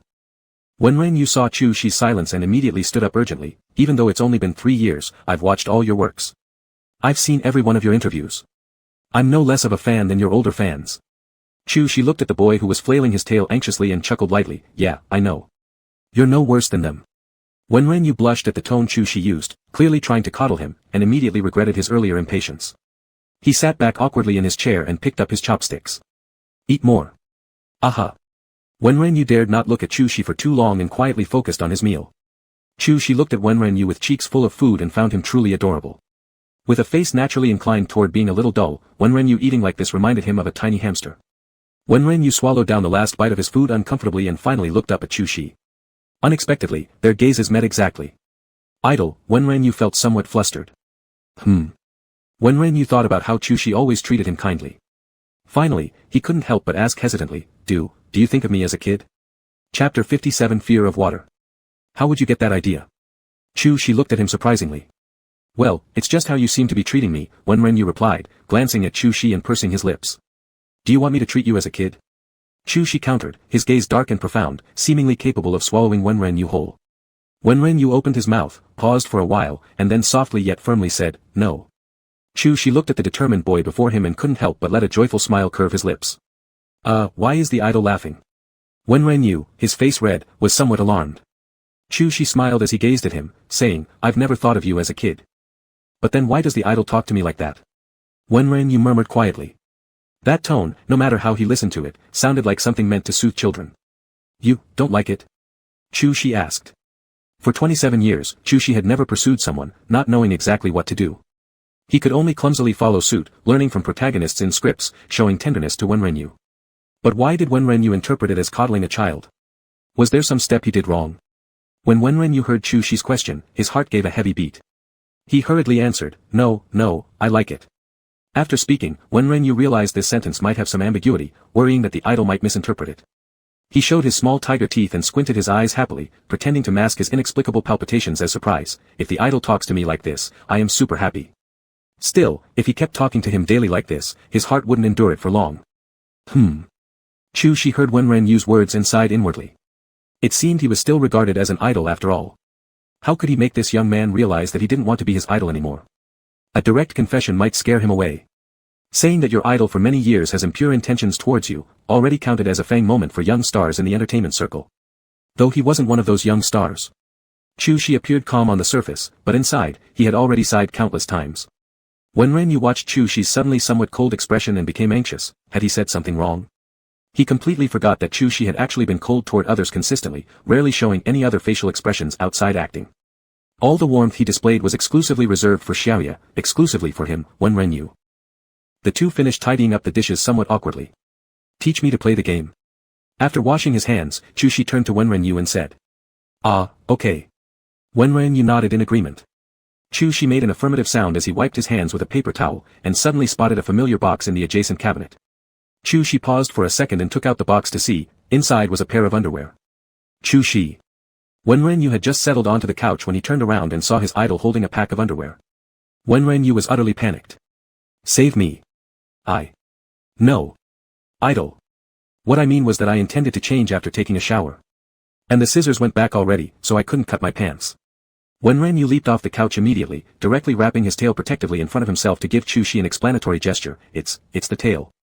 The tail can't cooperate. As he spoke, his tail moved slightly to demonstrate that it truly couldn't stay curled up obediently in his pants. Shi couldn't hold back his laughter at Wenren's behavior. What kind of kid had he fallen for? The sight of Wenren clutching his tail, desperately proving himself to him, was truly endearing. Shi controlled his laughter and said hoarsely, all right, are you going to take a shower now? Wash. Wenren swiftly snatched the underwear from Shi's hands and dashed into the bedroom. Wenren slammed the bathroom door and leaned against it, catching his breath. He was really going to be stupid in front of his idol. Doing something this stupid in front of his idol, there would be no one else like him in the whole world. Wenren covered his face in distress for a while before pushing open the glass shower door and mechanically turned on the water. However, the moment the water came out, Wenren instinctively took 2 steps back. Wenren. System. Wenren smiled on the surface but was utterly collapsing inside. I'm here, master. The system sounded cute. You tell me, why did I step back? Wenren struggled to suppress the impulse to dash out of the bathroom and patiently asked. If the system's answer matched what he thought, he truly wouldn't be able to do anything at all. Wenren closed his eyes, trembling his lips as he told himself to calm down. Oh, because cats are afraid of water, the little girl-like system stated it as a matter of fact. Wenren. He knew it. Why didn't I when I first became human? Wenren took a deep breath, holding back his anger. That time the litter box cleaner was sick, so this kitty directly transformed you into a human, not a half-kitty. Wenren froze outside the shower, staring at the cascading showerhead with a sense of despair. So what should I do now? Master, which cat has ever bathed itself? What are the litter box cleaners there for? Wenren. Well said, and he couldn't refute that. But was he a cat right now? Was he? Master, if you don't want to touch water, just skip the shower. Cats only need a bath every few months anyway. Wenren. Skip baths for months. Just thinking about it made Wenren feel the stench already. This shower had to happen today no matter what. Wenren Yu closed his eyes, gritted his teeth, took off his clothes, and stepped into the shower in one decisive move. The warm water struck his body, yet instead of feeling the comfort he once felt as a human, it stirred an innate fear ingrained in his genes. All Wenren Yu could feel was a suffocating terror. He forcefully opened the glass door, rushed out of the shower, and painfully squatted down in the corner by the bathroom door, hugging his knees. How come he couldn't even take a bath anymore? Shaking his body to suppress the rising fear, Wenren Yu felt a lump in his throat. And then the glass door of the shower, which he had just pushed aside, shut heavily with a dull thud. Soon after, a knock came from the outside. It was Chu Shi. "Xiaoyu, what's wrong?" His voice sounded worried. "Idol, I'm fine," replied Wenren Yu, his voice hoarse, carrying a tinge of grievance. "Are you sure?" Chu Shi outside grasped the doorknob. Chu Shi fell silent for a moment and said, "Scissors, here they are." Upon hearing this, Wenren Yu shakily stood up, opening the door a crack and extending his hand out. The cold scissors were handed into Wenren Yu's hand. "Are you by the door?" Chu Shi held on to Wenren Yu's wet arm, asking. Wenren Yu's arms were soaked, clearly having touched water. The sound of the running water still persisted. But he opened the door too quickly, definitely not like someone who was showering. His hand trembled without saying a word, instead trying hard to pull it back. He didn't want his idol to see him like this. He also didn't want to cause any more trouble for his idol. But Chu Shi showed no intention of letting go. Chapter 58 Sleeping Together. Idol. Is it because you haven't completely transformed back, so you're scared of water? Chu Shi guessed right away. Wenren Yu's grip tightened. "Can I come in?" Chu Shi softened his tone. "No." Wenren Yu immediately refused. "Then listen to me, dry yourself first. It's still a bit cool at night, don't catch a cold." Chu Shi helplessly released Wenren Yu. "Okay." Wenren Yu quickly withdrew his hand and closed the door. He silently dried his body, looking down, and got dressed. It wasn't until 5 minutes later that he opened the door again. Chu Shi was waiting for him on the bed. Wenren Yu bit his lips and remained silent. The cat ears dripping water looked as if they were struck by frost, drooping like flags in the cold wind. His usually fluffy big tail had been flattened by the water into a limp, wet strand, and Wenren Yu had haphazardly wiped it. Ever since he turned into a cat up to now, he'd caused Chu Shi too much trouble, and it was always Chu Shi who took care of him. To top it all off, Chu Shi was consistently gentle with him, never showing even the slightest impatience. He felt uneasy, and quite guilty. "Come here." Chu Shi stood up, signaling for Wenren Yu to sit over beside him. Wenren Yu obediently went over and sat down. Chu Shi then entered the bathroom and returned with a towel and a hairdryer. He sat next to Wenren Yu, covering his head gently with the soft towel, lightly wiping his damp hair and ears. "Idol. I'm sorry. I've been causing you so much trouble." Wenren Yu lowered his head and muttered. Moreover, in his current form, if someone else found out, it would cause an even bigger commotion. Mysteriously missing CBG, when discovered in superstar Chu Shi's room, such a hot search could possibly stay on Weibo for a month. So essentially, he was a time bomb. But Chu Shi said, "You don't need to apologize to me. It's because I brought you home." Wenren Yu was startled. "But back then, I was just a cat." Wenren Yu hung his head lower, his ears completely transformed into pitiful little plain ears. "Now you have cat ears and a cat tail too," Chu Shi mentioned while shifting closer to Wenren Yu. Due to Wenren Yu bowing his head, Chu Shi, who was slightly taller, could easily see the top of his head. Chu Shi's large hand rubbed Wenren Yu's delicate ears through the towel, carefully drying them. Wenren Yu moved uncomfortably at the touch to his sensitive cat ears. It was too intimate. Wenren Yu, eyes cast downward, sniffed the sandalwood fragrance from Chu Shi's body. If this continued, he would never be able to leave Chu Shi. Wenren Yu's hands clenched slightly at the edge of his pants. Chu Shi observed Wenren Yu before him. At that moment, his repentant lowered head made him appear almost transparent due to his mixed blood and semi-cat nature. Cool-toned skin glistened with small translucent droplets, long, thick eyelashes hung low, hiding his eyes, leaving his usually rosy lips looking somewhat pale due to the recent drenching. It seemed as though a spirit had had its butterfly wings broken. Chu Shi finally couldn't resist anymore. He leaned closer to Wenren Yu and tenderly kissed his damp scalp beneath the towel. Wenren Yu didn't know what Chu Shi had done above his head, only that Chu Shi suddenly drew very close to him. Close enough that it felt as if he was about to be embraced. "Idol?" Wenren Yu lifted his head, his blue eyes filled with confusion, calling out softly to Chu Shi. There's a loose thread." Chu Shi resisted the impulse to hug Wenren Yu tightly, slightly pulled back, laid down the towel, and plugged in the hairdryer. "I've never thought you're troublesome. But if there is ever a day you want to leave, you can tell me anytime." How could he think of leaving? Wenren Yu pursed his lips. But after truly turning back into a human, what reason would he still have to cling around his idol? Moreover, he had already sworn in the past, when he transforms back into a human, he would obediently return to being merely a devoted fan, not expecting more. Plus, he had to return to his battlefield, that was where he belonged. Chu Shi observed Wenren who still had his head bowed. He switched on the hairdryer and began drying his hair. Smooth strands of hair slipped through his fingers. Chu Shi sighed. In a faintly hoarse voice, he whispered quietly. If possible, I hope you'll always be my cat. Naturally, Wenren hadn't heard this feather-light remark. His ears were overwhelmed with the loud noise of the hairdryer, entirely covering up Chu Shi's mutterings. The system sighed softly inside Wenren's mind. Ah, congratulations master, having received your caretaker's kiss, 1/3 of the task, kiss the caretaker 3 times, has been completed. Wenren was astonished upon hearing the system's words and looked up. What's wrong? Chu Shi's expression remained unchanged, his gaze towards Wenren gentle as usual. No. Wenren opened his mouth to reply to Chu Shi, but in his mind, he questioned the system. System, are you mistaken? How could the idol kiss me? The little girl-like system replied innocently, I don't know meow. All I know is the detection showed your caretaker indeed kissed you. Wenren froze. When?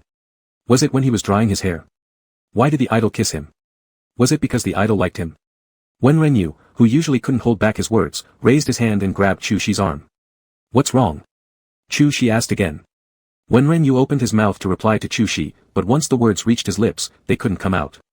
How could he ask? Should he directly ask, why did the idol kiss me? Even if Wenren had a thick skin, he didn't dare to be so bold in front of the person he liked. What's more, what if the answer wasn't what he expected? He had just been half-human for a short while, could the idol already like him?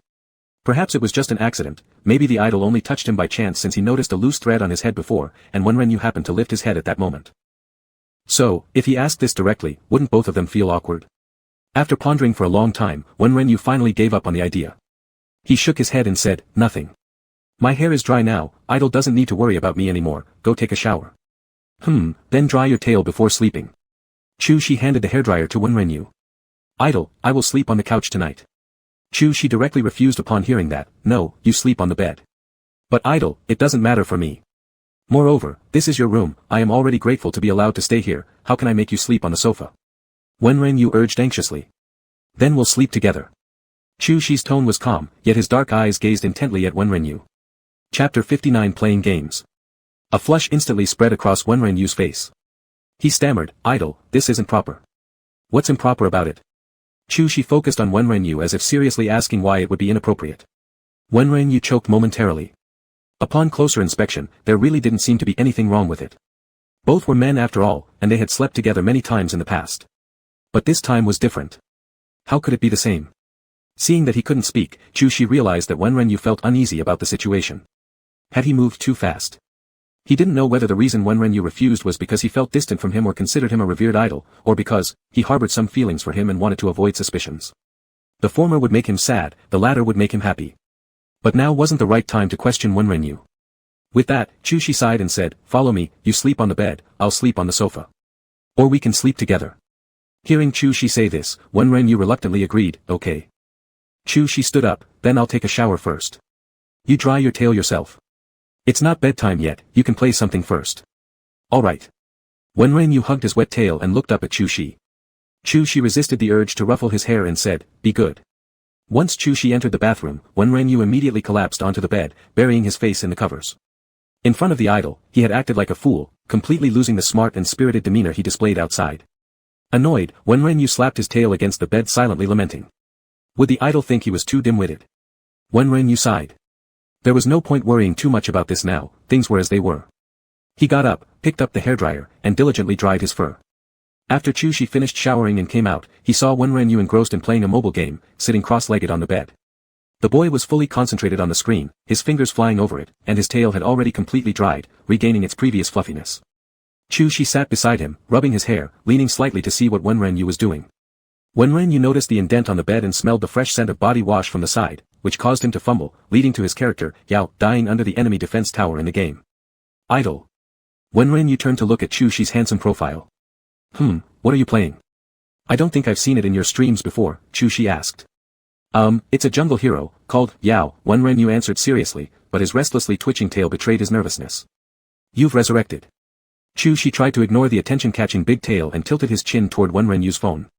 Ah. Oh. Wenren grabbed the phone and began guiding the resurrected Yao out of the fountain. As Chu Shi watched Wenren's gameplay, all he could feel was dizzy. Yao, the hero with flashy moves who constantly orbited forward and backward, completely bewildered Chu Shi. He had no clue where Wenren would show up next. What's more, Wenren Yu's hand speed was incredibly fast, and he often used his left index finger to pull up the small map on the upper left corner of the screen to check the view, switching between screens so rapidly that Chu Shi couldn't keep up. Frowning, Chu Shi quietly tried mimicking this move but only felt his hands becoming stiff. Before Chu Shi could even fully grasp what was happening, the enemy team seemed to just vanish into thin air. He really is good. Chu Shi's gaze shifted from the game to Wenren Yu. Listening to the system announcements of double kill, triple kill, and finally, pentakill, while looking at Wenren Yu's focused side face, Chu Shi felt as if this boy glowed with brilliance all over. His own wild one, the little Yu he liked, was a world champion. Looking at Wenren Yu, Chu Shi couldn't help but let a proud smile form on the corners of his lips. After finishing the game and seeing the victory sign on the game interface, Wenren Yu sighed in relief. Thankfully, he hadn't embarrassed himself in front of his idol. However, when Wenren Yu turned his head, he saw Chu Shi intently watching him and became flustered. Idol. Chu Shi returned to reality. That. I finished. Wenren Yu gently shook his phone. Chu Shi quietly retracted his smile, nodded, then asked, can you teach me? Of course. Wenren Yu emphatically nodded. I've already prepared a new account for you, idol. I'll lead your ranked games. Good. Chu Shi took the phone and moved closer to Wenren Yu, slipping his legs under the blanket. Naturally, Wenren Yu noticed this detail. Feeling the warmth emanating from Chu Shi beside him, he quickly pushed away his wandering thoughts. Previously, his idol had been sitting a bit far from him, so now coming closer was merely to better learn how to play King of Glory. Besides, he and his former teammates frequently sat like this on the bed playing games, never finding it strange. Wenren Yu calmed his wildly beating heart and focused his eyes on the game before him. Seeing that Wenren Yu did not reject his approach, Chu Shi's lips curled upward with delight. Idol, what position do you want to play? Wenren Yu asked Chu Shi. What are you best at? Chu Shi counter-asked. The positions I'm skilled at are mostly jungling. If Idol wants to try, I can teach you, but it might be a bit difficult like what Zhu Yushan said earlier. Thinking about his previous terrible gaming experience, Chu Shi then said, is there any position where I can follow you? Follow me. Wenren Yu paused for a moment. The support role can, but usually supports mainly follow the marksman. Besides the support hero Yao, perhaps no other support hero could keep up with him. Hearing this, Chu Shi frowned slightly. How about Idol trying out Yao once?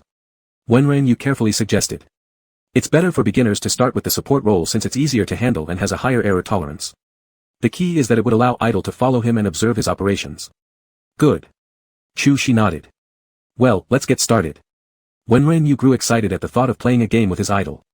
Chu Shi looked warmly at the obviously thrilled Wenren Yu beside him and responded, alright. They started a ranked game. As soon as Wenren Yu entered, he chose the marksman Yu Ji. Although his main position was jungling, he knew how to play every other position well too. Wenren Yu had a deep pool of heroes he mastered. The main reason he chose Yu Ji was that he wanted to teach his idol how to play as a marksman.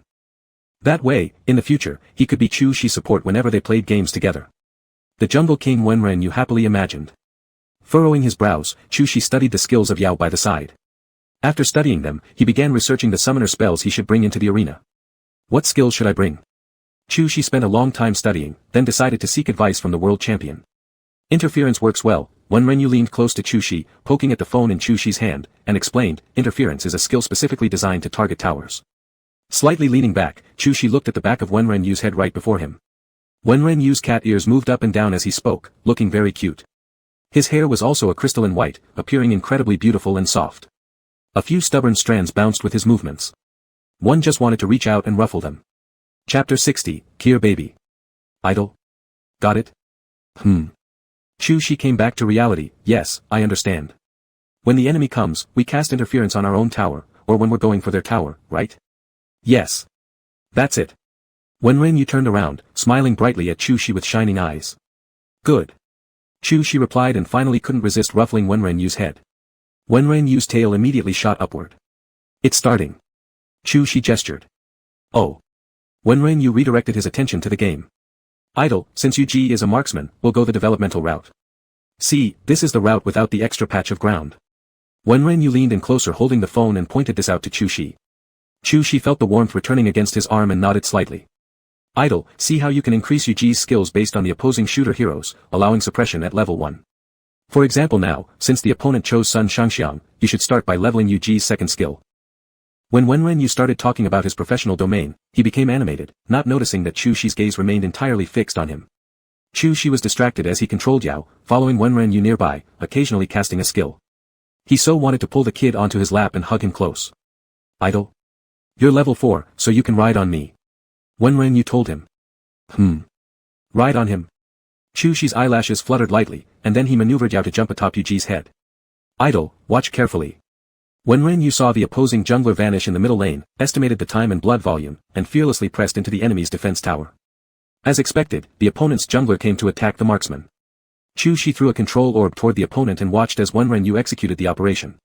If there's a situation like this where the opponent's jungler suddenly ambushes, don't be afraid. He has just been to the mid lane and had his blood consumed. We can counterattack, Wenren Yu explained while quickly maneuvering Yuji through some impressive skills using grass patches to teleport away from the tower into a bush, delivering several quick attacks followed by one more powerful strike that instantly killed the jungle hero. Chu Shi. Even before he managed to move properly, the opponent's jungler was already dead. That was Yuji's big flash. It looks difficult, but it's actually simple, just use your ultimate and immediately after, press flash in the opposite direction where you want to go. Wenren Yu finished explaining. Chu Shi. What could he do? He truly didn't have the heart to tell Wenren Yu that he hadn't understood. Moreover, he only glimpsed briefly when Wenren Yu tapped on his skills. In his eyes, it was just a matter of tapping wherever things were brightened. After Wenren Yu explained, he kindly turned around to look at Chu Shi. Chu Shi frowned slightly, lips pursed lightly. It's okay. I'll teach you in a moment. Idol can first follow my strategy of playing, Wenren Yu smiled. No way. He would personally teach, and there's no way he wouldn't succeed. Okay. Chu Shi nodded, then added, can you play Yao and follow me? Of course. This was exactly what Wenren Yu wanted. Chu Shi's lips curved slightly into an enjoyable arc, letting Wenren Yu play Yao, riding on him while, using skills wasn't bad either. The match with Wenren Yu playing Yuji ended quickly. To help Chu Shi get more familiar with the game faster, Wenren Yu let him play another round as Yao, choosing Han Xin himself and bringing Chu Shi all over the valley, explaining the game mechanics and maps, visions, etc. Although Wenren Yu's brain told him he was tired, his body grew increasingly excited, wanting to bring his idol into yet another match after finishing one. But Chu Shi glanced at the time, realizing Wenren Yu should sleep. Go to bed, dear. Let's play again tomorrow. Chu Shi said. Wenren Yu was disappointed. He barely got to enjoy playing as support alongside his idol, and now it was bedtime. Then I'll watch you play, idol. Wenren Yu moved his phone to the bedside table and snuggled under the covers, bringing his head closer. Chu Shi glanced helplessly at Wenren Yu's excitedly wagging tail and said with a hint of indulgence in his voice, this will be the last game. Chu Shi selected to start the game. His palms were slightly sweaty, even though Wenren Yu had explained everything clearly, real gameplay was another story altogether. He cautiously controlled the hero on the screen, and after an unknowable length of time, he began to feel heavier weight on his legs. Chu Shi looked down and saw that it was the very child who had been so excited earlier, now sleeping soundly with his head pillowed on his lap. Chu Shi couldn't help but chuckle softly. Glancing at the teammate pushing the enemy's crystal, Chu Shi didn't hesitate to turn off the game. Chu Shi lifted his hand gently to brush Wenren Yu's bangs from his eyes. Wenren Yu looked completely different from the aggressive gamer he'd been earlier. In sleep, he seemed as peaceful as an angel. But no matter what side of him you looked at, he was undeniably adorable. Chu Shi slightly adjusted his leg, intending to move Wenren Yu onto the pillow. However, Wenren Yu made a soft hum in response. Chu Shi froze immediately. Wenren Yu smacked his lips and continued sleeping. Chu Shi had no choice but to pull the blanket up to cover Wenren Yu well, then turned off the light. Just as Chu Shi was about to make do for the night leaning against the bed, the phone on the bedside lit up. Chu Shi glanced over, seeing that Wenren Yu's phone had received several messages. Since Wenren Yu hadn't set up the lock screen notifications to hide the WeChat message details, Chu Shi accidentally read through all the messages. Core baby, ah. You appeared but didn't tell me. Core baby, do you know how worried I've been? Core baby, where did you go? Core baby, are you some kind of jerk? Don't you have a conscience? Core baby, reply to me now. In the dark, Chu Shi paused, his hand resting on Wenren Yu, narrowing his long eyelids. Core baby. Who is this? Could this kid already have a girlfriend? Chapter 61, Core Baby Part 2. Morning. Wenren Yu had slept well throughout the night. He woke up yawning but froze the moment he opened his eyes. What? How did his idol end up next to him? How did he end up in his idol's arms? Looking at Chu Shi's face magnified before his own, Wenren Yu suppressed the panic and excitement in his heart, wriggling his tail as he tried to quietly inch backward, hoping to create distance between himself and Chu Shi. However, Chu Shi woke up right away. Caught mid-motion, Wenren Yu faced Chu Shi awkwardly.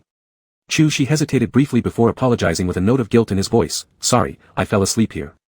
Wenren Yu waved his hands hurriedly, it's fine. This is your room, idol. And, it's because I unintentionally fell asleep on your lap. As he spoke, Wenren Yu's voice grew quieter, and his earlobes turned red. He vaguely remembered insisting on watching his idol play games until he eventually lost consciousness. Seeing this, Chu Shi smiled helplessly. They had agreed that he wouldn't sleep in the same bed as Wenren, yet they still ended up together in the end. Truthfully, Chu-shi stayed awake until midnight. He had been leaning against the headboard, planning to leave when Wenren lowered his head. But just when he was about to get up, Wenren's grip didn't let go, hugging Chu-shi's thigh like a kitten clinging to its warmth, making it impossible for him to move. Actually, leaving forcefully was possible. However, Chu-shi selfishly chose not to do it. Late-night solitude always brought more thoughts. A surge of jealousy over "Coeur baby" mingled with tender emotions toward Wenren, allowing his sensibility to overpower his rationality. Consequently, he decided to stay in the bedroom. Later, unable to resist, he fell asleep. When he woke up, he realized he was hugging Wenren. In fact, Chu-shi woke up a little earlier than Wenren. The warmth in his arms made him reluctant to let go or open his eyes. Only when he noticed Wenren trying to sneak away did he pretend to just wake up and open his eyes. Chu-shi felt utterly despicable. Deceiving a kid like this made him feel like a pervert. Worse still, thinking of "Coeur baby" from last night, he wanted to do something even more improper to Wenren. Chu-shi let out a sigh in his heart. He really cared. He cared deeply about the person in Wenren's WeChat. Chu-shi pretended to be very calm as he handed Wenren's phone over to him, who was still lying curled up like a grub. With an expressionless face, Chu-shi said, "You have a message. It seems to be your girlfriend, she sent quite a few." Wenren. Girlfriend? Who assigned her to me? The team. He took the phone and unlocked it, only to find it was Zhao Coeur. Seeing Zhao Coeur's WeChat name, "Coeur baby," his breath nearly caught. No wonder his idol thought she was his girlfriend. Anybody would think that way.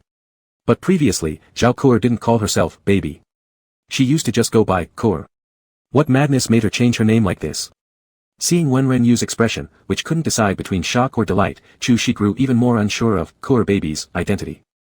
He picked up his own phone, pretending to look at the messages, then casually remarked, "I didn't expect you to nickname your girlfriend baby." Wenren looked up at Chu-shi, faintly sensing there was something odd about his idol's words. But he couldn't put his finger on what exactly felt strange. Not having time to ponder more, Wenren didn't want his idol to misunderstand. So he quickly sat up and seriously declared, "Idol, she is not my girlfriend." Chu-shi shifted his gaze from his phone and raised an eyebrow. "Coeur baby" is simply her own WeChat name. I never change anyone's alias. Wenren said with utmost sincerity.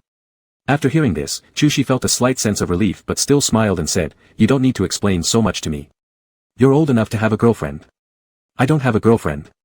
Wenren's tone became somewhat hurried, but immediately he realized he had sounded too eager and averted his eyes, hesitant to look at Chu-shi. When Chu-shi heard these words from Wenren, he truly calmed down, his facial expression relaxing. Thankfully, the kid doesn't have a girlfriend, otherwise, he wouldn't know what to do.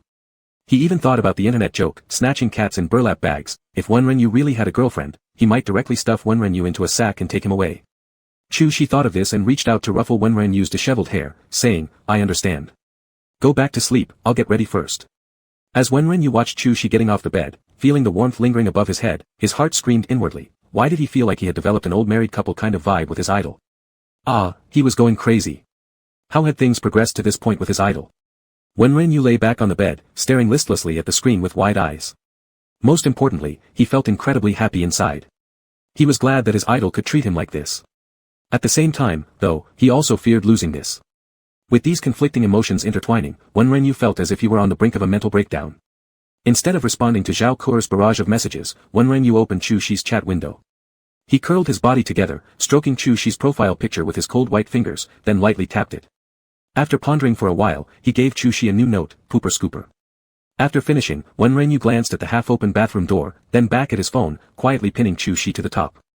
After all this, Wenren looked at the prominently displayed "Pooper Scooper" on WeChat. A secret satisfaction rose in his heart, but at the same time, there was a vague sense of loss. He wished he could openly admire Chu-shi. Rather than being like now, where he could only secretly pin Chu-shi at the top and secretly rejoice. Chu-shi went to the filming site. The large room was left with only Wenren. Wenren was always a very optimistic person. Morning feelings came and went quickly.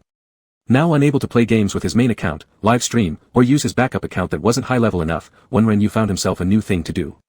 He lay comfortably on the bed scrolling through Weibo, his pale calves swinging slightly, while his tail tip moved unconsciously according to his owner's mood. Then he turned over in bed, holding his phone to earnestly register a new account under Chu-shi's recommendation, Wildling of House Chu. Wenren opened the camera and took a picture of the scenery outside the hotel window, making sure nothing from inside the room was captured. He then composed a Weibo post.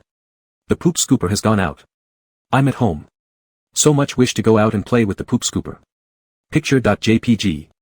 Since the new account had no followers yet, it wasn't something Wenren cared about. He just wanted to have an account where he could document this period of time. So that in the future, after leaving his idol, he would still have something more tangible than just memories to prove that he really had been close to his idol. Chapter 62, Introducing Zhou Yushan. In the evening, Chu Shi hadn't finished filming yet, while Zhou Yushan stood by watching him. These past few days, Zhou Yushan had been driven crazy by his curiosity over who Chu Shi was hiding in the house. Sister He had already returned to City A, and since Brother Chu didn't report anything to her, Zhou Yushan also refrained from speaking up too much to Sister He.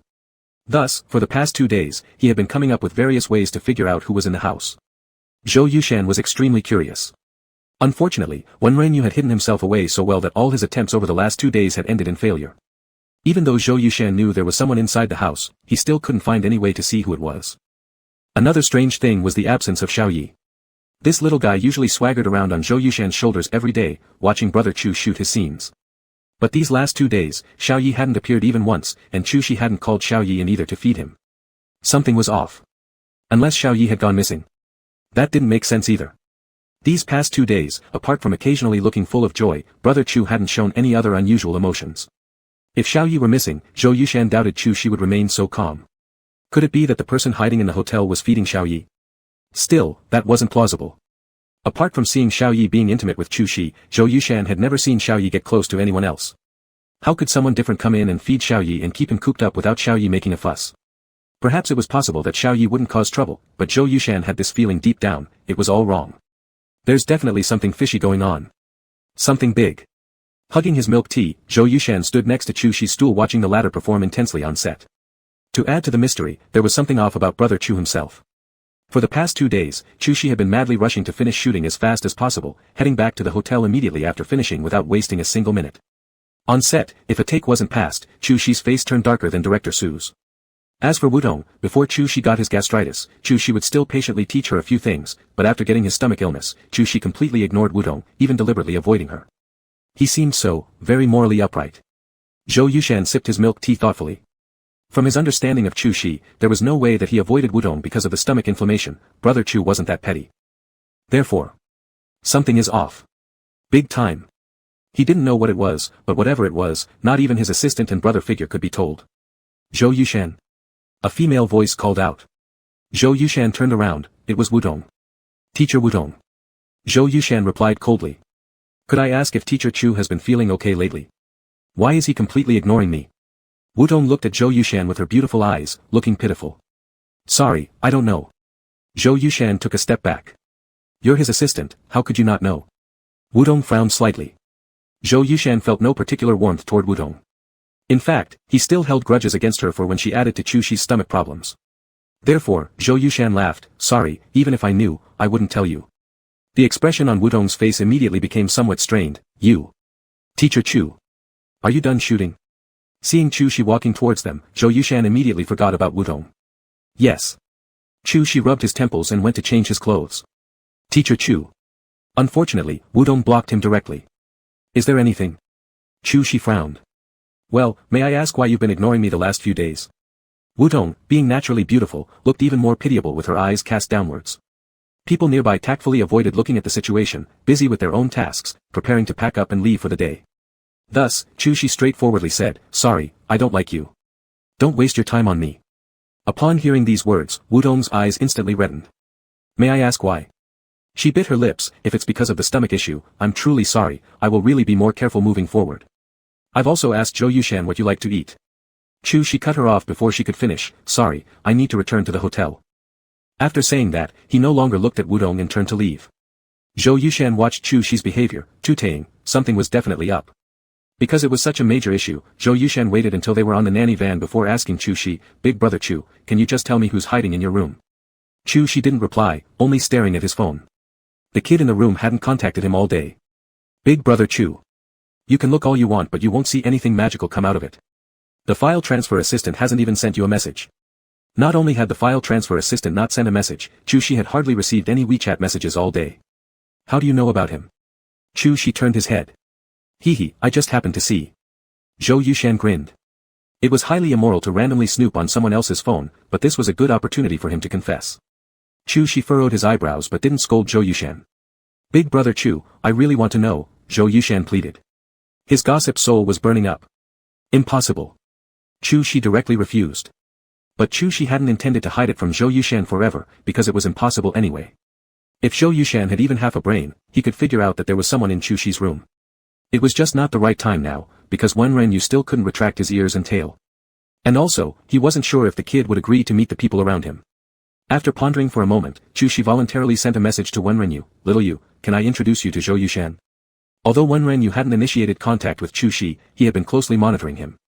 So when Chu Shi sent the message, Wen Renyu saw it immediately.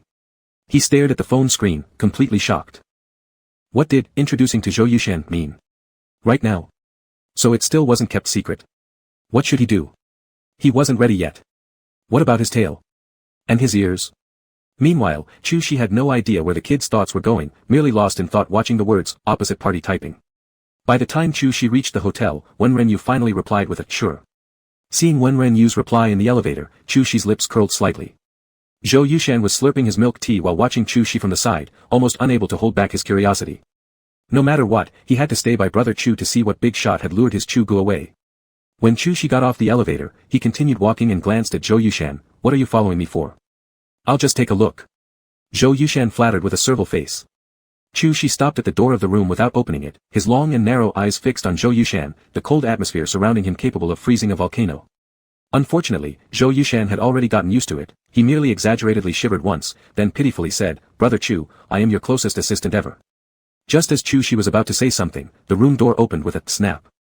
Both individuals at the door looked towards it simultaneously. Chapter 63, Signature.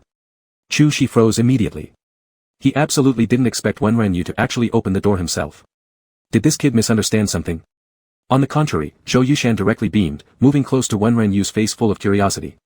Wen Renyu lowered his head, tugging at the black fisherman's hat on his head, feeling somewhat awkward as he sidestepped past Zhou Yushan and said to Chu Shi, "Ah, idol, you've returned." Chu Shi directly pulled Zhou Yushan aside, blocking his line of sight, lightly supporting Wen Renyu into the room, then waved his hand backward to close the door. Unfortunately, Zhou Yushan had already darted inside. Chu Shi helplessly looked at Zhou Yushan. "Do you still want your salary for this month?" "I want it." Zhou Yushan nodded emphatically. "Do you want it or should I kick you out?" "Since I'm here already, big brother Chu." Zhou Yushan shamelessly grinned. Listening to their conversation, Wen Renyu felt somewhat disoriented. It sounded like the idol didn't approve of Zhou Yushan meeting him, yet he had somehow assumed that tonight the idol wanted him to get to know Zhou Yushan. And after hearing their voices stop outside the door, he even proactively opened the door and let Zhou Yushan come in. Help. How did his reading comprehension get so bad? Wen Renyu deeply regretted his decision. Thinking that sticking his neck out or shrinking it both meant getting chopped off anyway, he had directly opened the door. But apparently, the idol hadn't approved of Zhou Yushan coming to see him. Now that things were like this, it was what it was. Wen Renyu, the man of action, slightly raised his head and said, "Idol, he is your assistant, isn't he? He will find out sooner or later." You, Chu Shiji looked at the boy hiding under a fisherman's hat, feeling an indescribable emotion in his heart. Surely this kid must have prepared himself psychologically before showing up like this in front of strangers. It was all his fault. Zhou Yushan listened to their conversation and realized that Chu Shiji had already agreed. He then cheered and approached the bowed head of Wen Renyu, smiling innocently as a male college student would. "Hello. You're called Yu, right? I'm Zhou Yushan, the assistant to Emperor Chu." Wen Renyu raised his eyes and saw such a Zhou Yushan, twitching the corner of his mouth. He replied sarcastically, "Hello." Chu Shiji frowned. "His name is not Yu." Zhou Yushan was baffled by this. Then he immediately reacted, cheering on like a monkey. Oh, understood. Not calling him Yu, not calling him Yu." Afterward, Zhou Yushan asked Wen Renyu with a beaming smile, "So what's your name?" While asking, Zhou Yushan carefully examined the guy in front of him, inwardly marveling. Originally, he thought Brother Chu hit a beautiful lady in the hotel room, but unexpectedly it was a guy. Judging from his height. Although shorter than Brother Chu, he still appeared around 180 centimeters. Looking further at his pale, slim chin, excellent jawline, and well-arched nose tip, Zhou Yushan could affirm that the person must be handsome. But Brother Chu has quite distinctive tastes indeed, no wonder he didn't have a girlfriend. Zhou Yushan was secretly pondering. Wen Renyu took a deep breath and made some mental preparations before lifting his head, revealing the delicate face hidden under the fisherman's hat. Upon seeing the familiar face in front of him, Zhou Yushan gradually widened his mouth, shouting after a moment, You. You're Wen Renyu. Hello. Wen Renyu greeted again, pretending it was the first time meeting Zhou Yushan. Zhou Yushan was all over with excitement. Immediately, he wiped his palms on his pants and grabbed Wen Renyu's hand, hearing God. I'm your fan. Oh my gosh, thank God you're okay. But why are you here? Why are your lashes white? Chu Shiji, unpleased, slapped Zhou Yushan's hand away. Wenren Yu never expected that Zhou Yushan was actually his fan. He originally thought that Zhou Yushan merely knew about gaming, so he only recognized him for that reason. Seeing Zhou Yushan's appearance, Wenren Yu felt somewhat awkward and explained, "This is a long story, but for now, I am living with." Glancing up to see Chu Shiji, Wenren Yu added, "Living with my idol." As for the lashes, he also didn't know how to explain it. Zhou Yushan completely failed to notice Wenren Yu's reference to Chu Shiji, showing deep concern. "Hearing God, you mustn't have a terminal illness, right? Could it be albinism?" "No," Wenren Yu smiled. Zhou Yushan sighed in relief. "That's good, that's good." Then, blushing red-faced, he added, "Hearing God, can I have your autograph?" "Sure." "Fantastic. Just sign here." Zhou Yushan boldly took off his coat, exposing the white shirt underneath, and puffed out his chest. "Wenren Yu." "Chu Shiji." Chu Shiji responded coldly, "If you keep this up, you'll leave." "Just one signature. Just a name." Zhou Yushan yelled. Seeing this, Wenren Yu tried hard to control his tail hiding inside his pants and picked up the pen from the table, addressing Zhou Yushan, "Sign on the back." "Okay." Zhou Yushan instantly turned around, leaning onto the sofa backrest. Wenren Yu finished signing the autograph. Watching the kid give an autograph to Zhou Yushan, Chu Shiji truly and vividly sensed Wenren Yu's popularity in the esports circle. Zhou Yushan had never excitedly sought his signature like this. Wenren Yu's influence in the esports scene must rival or even exceed his influence in the entertainment industry. Chu Shiji squinted his eyes slightly, although being happy about the kid he liked being this capable, but right now, he increasingly found Zhou Yushan obtrusive. Zhou Yushan, having obtained the autograph, visibly rejoiced. Chu Shiji paid him no heed, gripping Wenren Yu's arm instead and seating him comfortably on the couch. Zhou Yushan quickly followed and obediently sat neatly in front of Wenren Yu. Seeing Zhou Yushan's manner, Wenren Yu felt so uneasy that his tail was almost unable to remain hidden anymore. He regretted letting Zhou Yushan enter. He should have let his idol remove Zhou Yushan earlier. Meanwhile, Chu Shiji's gaze imperceptibly scanned Wenren Yu's tail root. That spot caused the pants to bulge a little, stretching towards one side. Zhou Yushan still couldn't suppress his excitement and asked, "Wenren, can I call you Wenv?" "Wenren Yu." Zhou Yushan really had to bring this up. If he wasn't mistaken, Chu Shiji didn't know why he was called Wenv. Wenv? Sure enough, Chu Shiji looked puzzled. Chu Shiji had seen others call Wenren Yu Wenv on the hot search list, but he didn't know why. "Brother Chu. You wouldn't know this. This is our humble term of endearment for God One." "Humble?" Chu Shiji's lips twitched. Wasn't Zhou Yushan's middle school syndrome gone yet? "Wenren Yu. Help me. The fan's name of God One. Wenren Yu has of Ren, meaning human in Chinese. Your name can also be interpreted as listening to human speech, and you play games so divinely. And Zhou Yushan paused to take a good look at Wenren Yu before continuing, "And when God is even more handsome than Brother Chu. Compared with him, we are all mere mortals." Wenren Yu pressed his fisherman hat while listening to Zhou Yushan mention the outdated name, human, then saying compliments in front of his idol. He wanted to bury himself right there. Moreover, he didn't think he was better looking than Chu Shiji. "Your fans, are they called humans?" Chu Shiji looked at the kid who wanted to dig into the ground beside him, seemingly smiling but not really. "No no no." Wenren Yu immediately stood up and waved his hands when he heard Chu Shiji speaking to him. "That's an old name when my fan base was first established. My fans are called raindrops. Not humans, they are gods." Zhou Yushan was the most godly person he had ever met. Wenren Yu smiled inwardly. Well, it's called raindrops." Zhou Yushan still looked a bit disappointed. Wenren Yu, fine, back then, the name must have been kept for half a day because of Zhou Yushan's efforts. Chapter 64, Hat. Raindrops, quite a good name. Chu Shiji smiled. It matched his brook very well. Obviously humans better reflect the majesty of God One. Zhou Yushan muttered under his breath. Wenren Yu's cat ears, which he had controlled into airplane ear shapes, almost flipped his hat off upon hearing Zhou Yushan's muttering. "So God One. Can I call you Wenv?" Zhou Yushan shyly coaxed. Calling Wenv felt like it could quickly close the distance between him and God One. After all, on live streams, God Wen's teammates called him that too. Sure. Wenren Yu's lips twitched, he had already gotten used to it. But to be honest, Zhou Yushan was overly familiar and far too talkative. Absolutely not. Chu Shiji suddenly spoke up from the side. "Why?" Zhou Yushan questioned. Wenren Yu also looked at Chu Shiji with puzzlement. "It's just not allowed." Chu Shiji was very annoyed. "Zhou Yushan, shouldn't you go back now? Just wait. A little longer." Zhou Yushan whined. "I've never met a living God One before. Let me stay a little longer, Chu Gu." Chu Shiji. Zhou Yushan gazed eagerly, God 1, why are you here at Brother Chu's place? Didn't you disappear?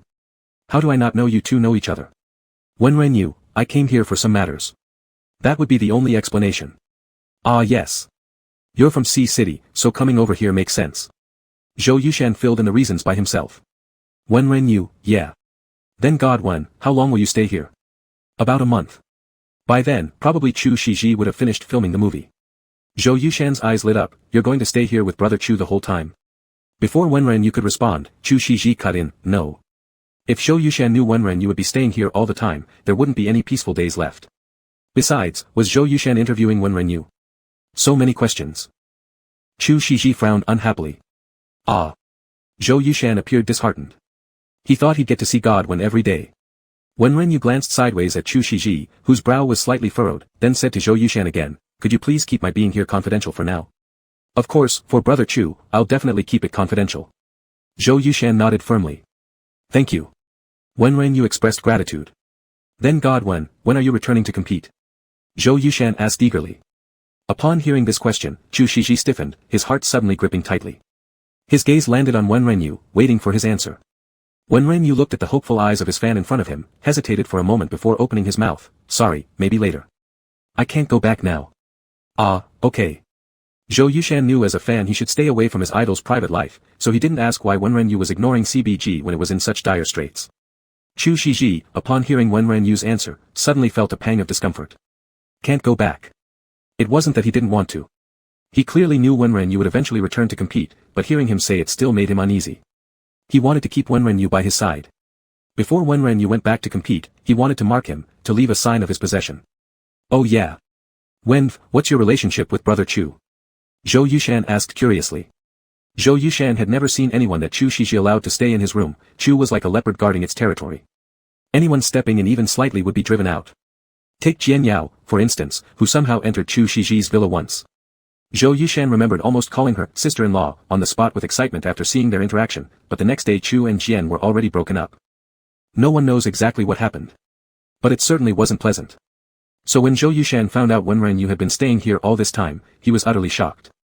And even more shocking, there was only one room. Did they sleep together? Zhou Yushan's eyes widened more and more. Could it be that his godly idol Wenren Yu? Zhou Yushan stopped himself from going too far with those thoughts and waited for Wenren Yu's reply. At the sound of this question, Chu Shiji's hand, which was idly placed on his knee, naturally moved behind Wenren Yu. He edged closer to Wenren Yu. However, Wenren Yu didn't notice this small detail. Upon hearing Zhou Yushan's question, he paused briefly. His relationship with Chu Shiji. It was roughly the relationship between a cat owner and his cat, or between an idol and their fan, or perhaps between a landlord and a squatter unwilling to leave. Would there be any other kind of relationship? Wenren Yu pressed his lips, friends. Zhou Yushan had noticed Chu Shiji's actions much earlier, so upon hearing Wenren Yu's answer, his expression clearly said, who are you trying to fool? But he didn't expose anything. After being around Chu Shiji in the entertainment industry for so long, he had learned to read people a bit. So Zhou Yushan immediately understood, his brother Chu hadn't yet succeeded in pursuing Wenv. TSK, even brother Chu runs into walls sometimes. Zhou Yushan wisely refrained from bringing up this topic again, asking instead, God 1, why do you wear a hat at home? Moreover, it was Chu's hat. Come to think of it. Zhou Yushan gave Wenren Yu another thorough look. Aren't these all Chu's casual clothes? And he hadn't even noticed at the door. Zhou Yushan's eyes grew increasingly wide. Without hesitation, Chu Shiji stood up, you should leave. Zhou Yushan. Okay, he'll go. But there was one thing he had to do first. God 1, can I add you on WeChat? Zhou Yushan pulled out his phone expectantly. No. Chu Shiji refused without hesitation. Zhou Yushan. What, Brother Chu, are you really this possessive about chasing someone? Wenren Yu looked at Chu Shiji, feeling confused. Why couldn't he add a WeChat friend? He talks too much. Chu Shiji explained with a normal expression while glancing at the bewildered Wenren Yu. Ah, that did make sense. Wenren Yu finally realized. For the past 15 minutes or so, it was all Zhou Yushan who kept finding topics to chat, without showing any awkwardness at all. Then adding him wasn't necessary either. Wenren Yu smiled at Zhou Yushan. Zhou Yushan. The chance to get close to God 1 was ruined by his own boss. Incredible. Having no other choice, Zhou Yushan stood up ready to leave. After taking a couple steps, he suddenly asked, by the way, where's Xiaoya? Wenren Yu had just relaxed and was preparing to see Zhou Yushan off when this sentence came unexpectedly, causing his previously suppressed cat ears to instantly perk up out of tension. Zhou Yushan tilted his head upon noticing Wenren Yu's hat getting pushed up. Chapter 65, Does the idol like me? Wenren Yu quickly realized something was wrong and immediately flattened his ears back into airplane mode, causing the hat to lower again. Zhou Yushan. I'm going to rest. Chu Shiji blocked Zhou Yushan's line of sight, a hint of coldness in his eyebrows as if he would throw Zhou Yushan out if he didn't leave soon. Okay, Brother Chu. I'll leave right away. Zhou Yushan realized that staying any longer would irritate the host, so he immediately opened the door and left. Wenren Yu sighed with relief. Chu Shiji looked at the visibly relaxed youngster, the frost on his face melted, his voice tinged with amusement. You can let your ears and tail out now. Aha. Wenren Yu replied awkwardly, lifting off his hat and wiggling his ears a little. As for his tail. Wenren Yu's tail was about to cramp up. He slightly twisted his upper body, carefully letting his fluffy big tail slide out from the edge of his pants, then swaying it gently to ease the stiffness. Chu Shiji watched Wenren Yu's movements, his eyelashes flickering slightly, his eyes darkening. Wenren Yu noticed nothing, continuing to move his tail naturally. A half section of his porcelain white, slim waist revealed itself, faintly showing two curves leading into his black pants. Chu Shiji made a subtle movement forward. He took one step closer, lowering his eyes to look at Wenren Yu before him, his Adam's apple moving slightly. Idol. Wenren Yu turned around after finishing his stretch and saw Chu Shiji was quite close, so he instinctively stepped back. Chu Shiji observed Wenren Yu's actions and gently closed his eyes. This kid, wearing his clothes, had no guard whatsoever as he wagged his tail in front of him, his cat ears cutely tilted backward. With those pale lips calling him idol and long lashes trembling lightly, it made Chu Shiji almost lose control. Add to that Zhou Yushan just moments ago looking ardently at Wenren Yu and incessantly asking meaningless questions, further igniting the flames of possession inside Chu Shiji. Chu Shiji's breath grew hotter. He wanted to toss Wenren Yu onto the bed, leaving marks on his cold white skin, watching the fresh and rosy red bloom beneath the clear skin. He wanted to see his pure white teeth bite into those soft lips, to watch crimson spill from his eyes. Wenren Yu looked at Chu Shiji, opening his mouth a bit before blushing and guiltily scratching his hair. Idol, sorry I rummaged through your closet and wore your clothes. I was too rushed. Chu Shiji's voice deepened slightly, it's fine. Oh. Then I'll change back into the pants that can fit my tail. And I'll wash these trousers for you. Wenren Yu felt the atmosphere seemed a little off, so he pressed his heart, rushing back to the bedroom and closing the door. Chu Shiji gazed at the tightly shut door, striding over to sit on the sofa. Supporting his forehead, he breathed deeply. Wenren Yu threw himself onto the bed, calming his emotions. He wasn't sure whether he had misjudged, but he thought he had glimpsed a flicker of interest in his idol's eyes. But how could that be? While he didn't know about others, if it were him, even someone dancing provocatively in front of him wouldn't catch his attention if he weren't interested. Would an idol be the same? Anyway, he hadn't done anything just now. He only wiggled his tail. But still, his idol indeed seemed a little strange. The scorching heat Chu Shiji directed at his cat ears lingered at the tips, reminding Wenren Yu of his mentor's brief loss of composure. Why is this happening? Wenren Yu buried his head in the blanket. Hey, owner, is there any possibility that the squatter might like you? The system timidly suggested. Not possible. Wenren Yu denied firmly. Got it. But owner, congratulations, the transformation value has increased by 10 points. It's 15 points now, meow. The system timidly continued. What? Wenren Yu was puzzled. The squatter's restraint.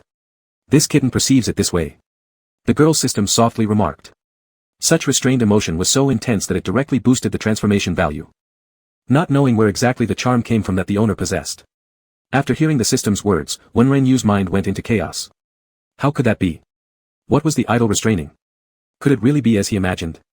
Wenren Yu buried himself under the covers motionless, his tail hanging limply by his side, a blush spreading slowly from his face down to the base of his neck. Was it possible that his idol might like him? Because of liking him, the idol harbored such thoughts toward him. He really wanted to ask. Wenren Yu let out a wail. Zhou Yushan had felt something was off ever since he left Chu Shiji. He might be slow in other areas, but no one could question his talent for uncovering gossip. Even sister he praised him, saying that if Chu Shiji didn't need him anymore, he could become a paparazzo and would surely become famous overnight. Zhou Yushan carefully chewed on his milk tea straw as he recalled everything. Ever since the night of Sister He's birthday, Brother Chu hadn't let him feed Xiaoya, and meals could only be delivered to the door. Moreover, the morning after Sister He's birthday, when he went to look for Brother Chu, the man wasn't in the room but his phone was. As he was loitering outside Sister He's door downstairs, Brother Chu came looking for him at Sister He's place. And as soon as he found him, he sent him to deliver underwear and food into the room. That meant Wenren Yu had already been there with Brother Chu at that time. And Wenren Yu didn't have any underwear. Looking at what Wenren Yu wore today, it was highly likely that not only did he lack underwear, but clothes altogether. What kind of situation would leave someone without even an extra pair of underwear? And what kind of situation would keep someone in another person's hotel room, wearing his clothes, eating his food, and not leaving? The more Zhou Yushan thought, the more he felt like he might have guessed something. The more he thought, the more convinced he became that he was Sherlock Holmes himself. Could it be that the mysteriously missing Wenren Yu from City A had been found by Chu Shiji filming in City C? Was Wenren Yu kidnapped by human traffickers and brought to City C? And coincidentally brought back to his hometown? Zhou Yushan looked shocked, finding this very plausible. Should he report it to the police? Zhou Yushan unlocked his phone, but then hesitated. He had just promised Wenren Yu that he wouldn't say anything about this. Zhou Yushan locked his phone again. He took a harsh sip of his milk tea, only to suddenly remember a key detail he'd overlooked: Xiaoye was gone. Wenren Yu appeared, and Xiaoye disappeared. Wenren Yu's hat could jump up and down by itself. His eyelashes were still white, his hair seemed so too. Zhou Yushan froze. How was this heading into such a bizarre direction? With a serious face, Zhou Yushan put down his milk tea. No, it must be his overthinking. It must be because he'd watched too many monster movies while Brother Chu filmed. He definitely wasn't crazy. Although Zhou Yushan was truly curious about Wenren Yu's story, he eventually gave up. He had been way too excited seeing Wenren Yu earlier, interrogating him as if he were doing a household registration check. Wenren Yu must think he's annoying. Thinking of this, Zhou Yushan sighed. He decided not to bother Brother Chu and Wenren Yu anymore. But he really envied Brother Chu, who got to live with Wenren Yu. He wished he could live with Wenren Yu too. Chapter 66, Give It a Try. Chu Shiji, who shared a residence with Wenren Yu, slept on the sofa that evening and didn't dare sleep in the bed. Wenren Yu hadn't slept alone for a long time, and without Chu Shiji by his side, he was actually a little unaccustomed. While suffering from insomnia, Wenren Yu pulled out his phone and decided to consult the vast netizens about his predicament. He logged into his rarely used small account, which belonged to Chu Shiji, then drafted a Weibo post. How do you know if the person you like also likes you? Wenren Yu stared at the draft for a long time before deleting it with rapid keystrokes. He replaced it with another post. How to pursue the guy I like. Wenren Yu hit send. It was nighttime, which was the most active period for Weibo users, and, the small account belonging to Chu Shiji, was also one of Chu Shiji's major fans. Thus, comments quickly piled under the tweet. If I'm not mistaken, your small account is also a guy, right? So exciting. Small account, send a picture of both of you. Let me savor it. Let me comment seriously. To chase someone you like, you first need to win their affection. For example, give them your umbrella on a rainy day, and twirl away yourself, coolly. Save me.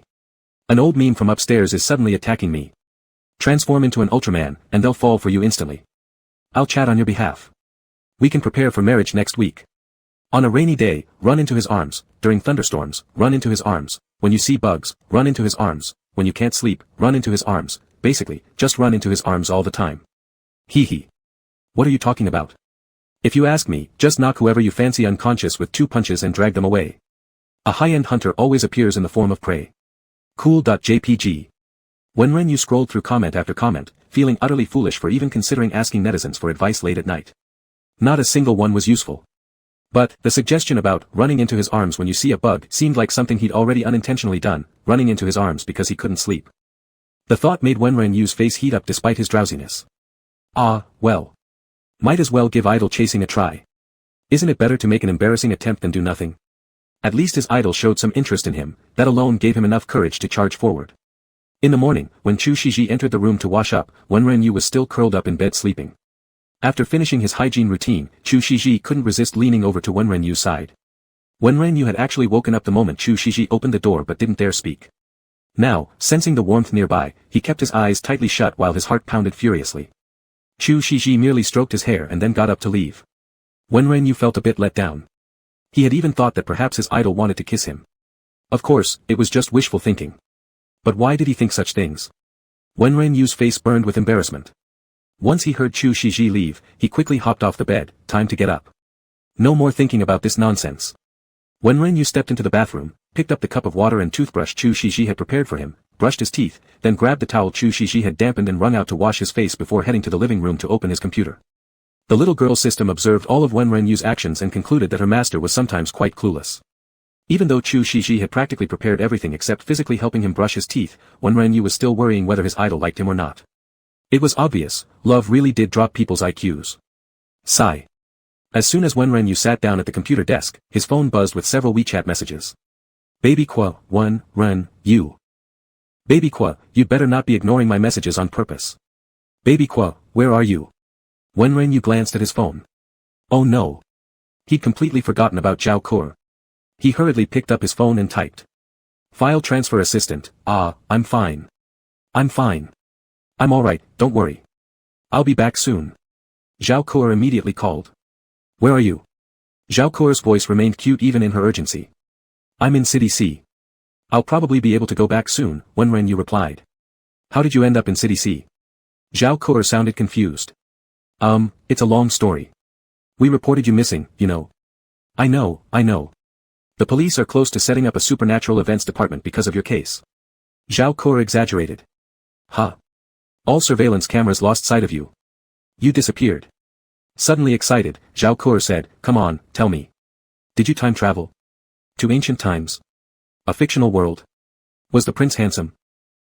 Yes, I turned into a cat and am now seeking cuddles in City C, too bad I didn't travel to ancient times, you'd be disappointed. Wenren Yu smirked. Really? Zhao Kur pretended to scream, then suddenly calmed herself. I don't believe you. Speechless, Wenren Yu realized telling the truth wouldn't work either. Zhao Kur suddenly became serious.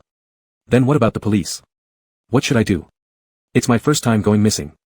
After so long, I guess I'll have to go to the police station to file a statement eventually. Or wait until I get back to City A. But seriously, what's going on with you? I really did time travel, Wenren Yu smiled. You're annoying. Can't you talk properly for once? Never mind, I won't talk to you anymore since you're okay anyway. Wang Muzhen is calling me. See ya. Zhao Kur mentioned Wang Muzhen, her tone lighting up instantly. Wenren Yu looked at the disconnected call. Before, when he was carefree, being fed romantic fluff didn't bother him. Even after a mouthful, he would still want another bite. Now that he had someone he liked, romantic fluff wasn't as appealing anymore. When would it be his turn to experience sweet love? The little girl system felt it was time to give Wenren Yu a little push. She enjoyed seeing sweet romance too. Thus, she cleared her throat and said, Master. Don't forget you have a task. It's been such a long time. Wenren Yu was startled. 3 kisses, Master, that completes 1 meow. The little girl was dissatisfied. Wenren Yu's lips drooped. Master, my suggestion is, strike while the iron is hot, just go for it. What heat? What iron? Wenren Yu raised an eyebrow. Take advantage of the momentum you want to chase after the human garbage collector and pounce, what's there to be afraid of, meow. Oola. The system cheered on in the name of love. Wenren Yu. He might be young but don't deceive him, is this really how you chase someone? Master, the task is imminent. The human garbage collector will soon finish shooting. The little girl system kindly reminded. That's right. Wenren Yu frowned. Once Chu Shiji finished filming, if he was still a cat person, how would he go back? And besides, his ID was still at the base. Master, I've thought it through for you. When going back, consume transformation points to turn back into a cat. Turning back also costs money. Why don't you pay for me instead? Wenren Yu was exasperated. There's nothing we can do, Master, these are the rules. The little girl lifted her head. How much? Wenren Yu gritted his teeth. 20. Exchange for a day as a kitty. Very cheap. He was only 5 points away. Master, sincerity is the ultimate weapon. The little girl system softly sighed. Wenren Yu. Alright, 2 more times left. Wenren Yu clenched his fists. Tonight, when his idol returns, he'll give it a try. Chapter 67, Failed Kiss Attempt. Wenren Yu spent the entire day restlessly thinking about how to complete the system's task. Originally, he had thought he'd have to deal with Zhou Yushan with this kind of anxiety. But strangely, today the person delivering the food changed to someone unfamiliar. Wenren Yu assumed Zhou Yushan must be busy, so didn't think much about it. And it was fine anyway since his current focus was entirely on completing the task. What to do? Should he follow the system's advice and just jump straight into kissing? Just the thought made Wenren Yu blush. In his uneasiness, Chu Shiji returned. Wenren Yu took a sharp breath. Not good. He wasn't ready yet. Chu Shiji came back carrying a takeout bag. Seeing Wenren Yu sitting rigidly on the couch, a flicker of confusion crossed his eyes. What's going on? Idol, you're back. Thinking about what he had to do, Wenren Yu's tongue twisted nervously. Even though Wenren Yu's expression was somewhat stiff, Chu Shiji felt a peculiar sense of warmth in his heart. After a day's work, the feeling of coming home to someone waiting to have dinner together was truly great. Chu Shiji smiled faintly and said, come eat. Oh, okay. Wenren Yu stood up and walked to Chu Shiji's side. Chu Shiji stood by the table, slightly bowing his head, taking out one by one the Sichuan dishes he specially ordered for Wenren Yu. He remembered the child in the live broadcast saying he loved spicy food. The system took advantage of Chu Shiji's moment arranging the dishes and immediately said, opportunity. What opportunity? Wenren stood rooted to the spot, somewhat stunned. Kiss now. Where should he kiss?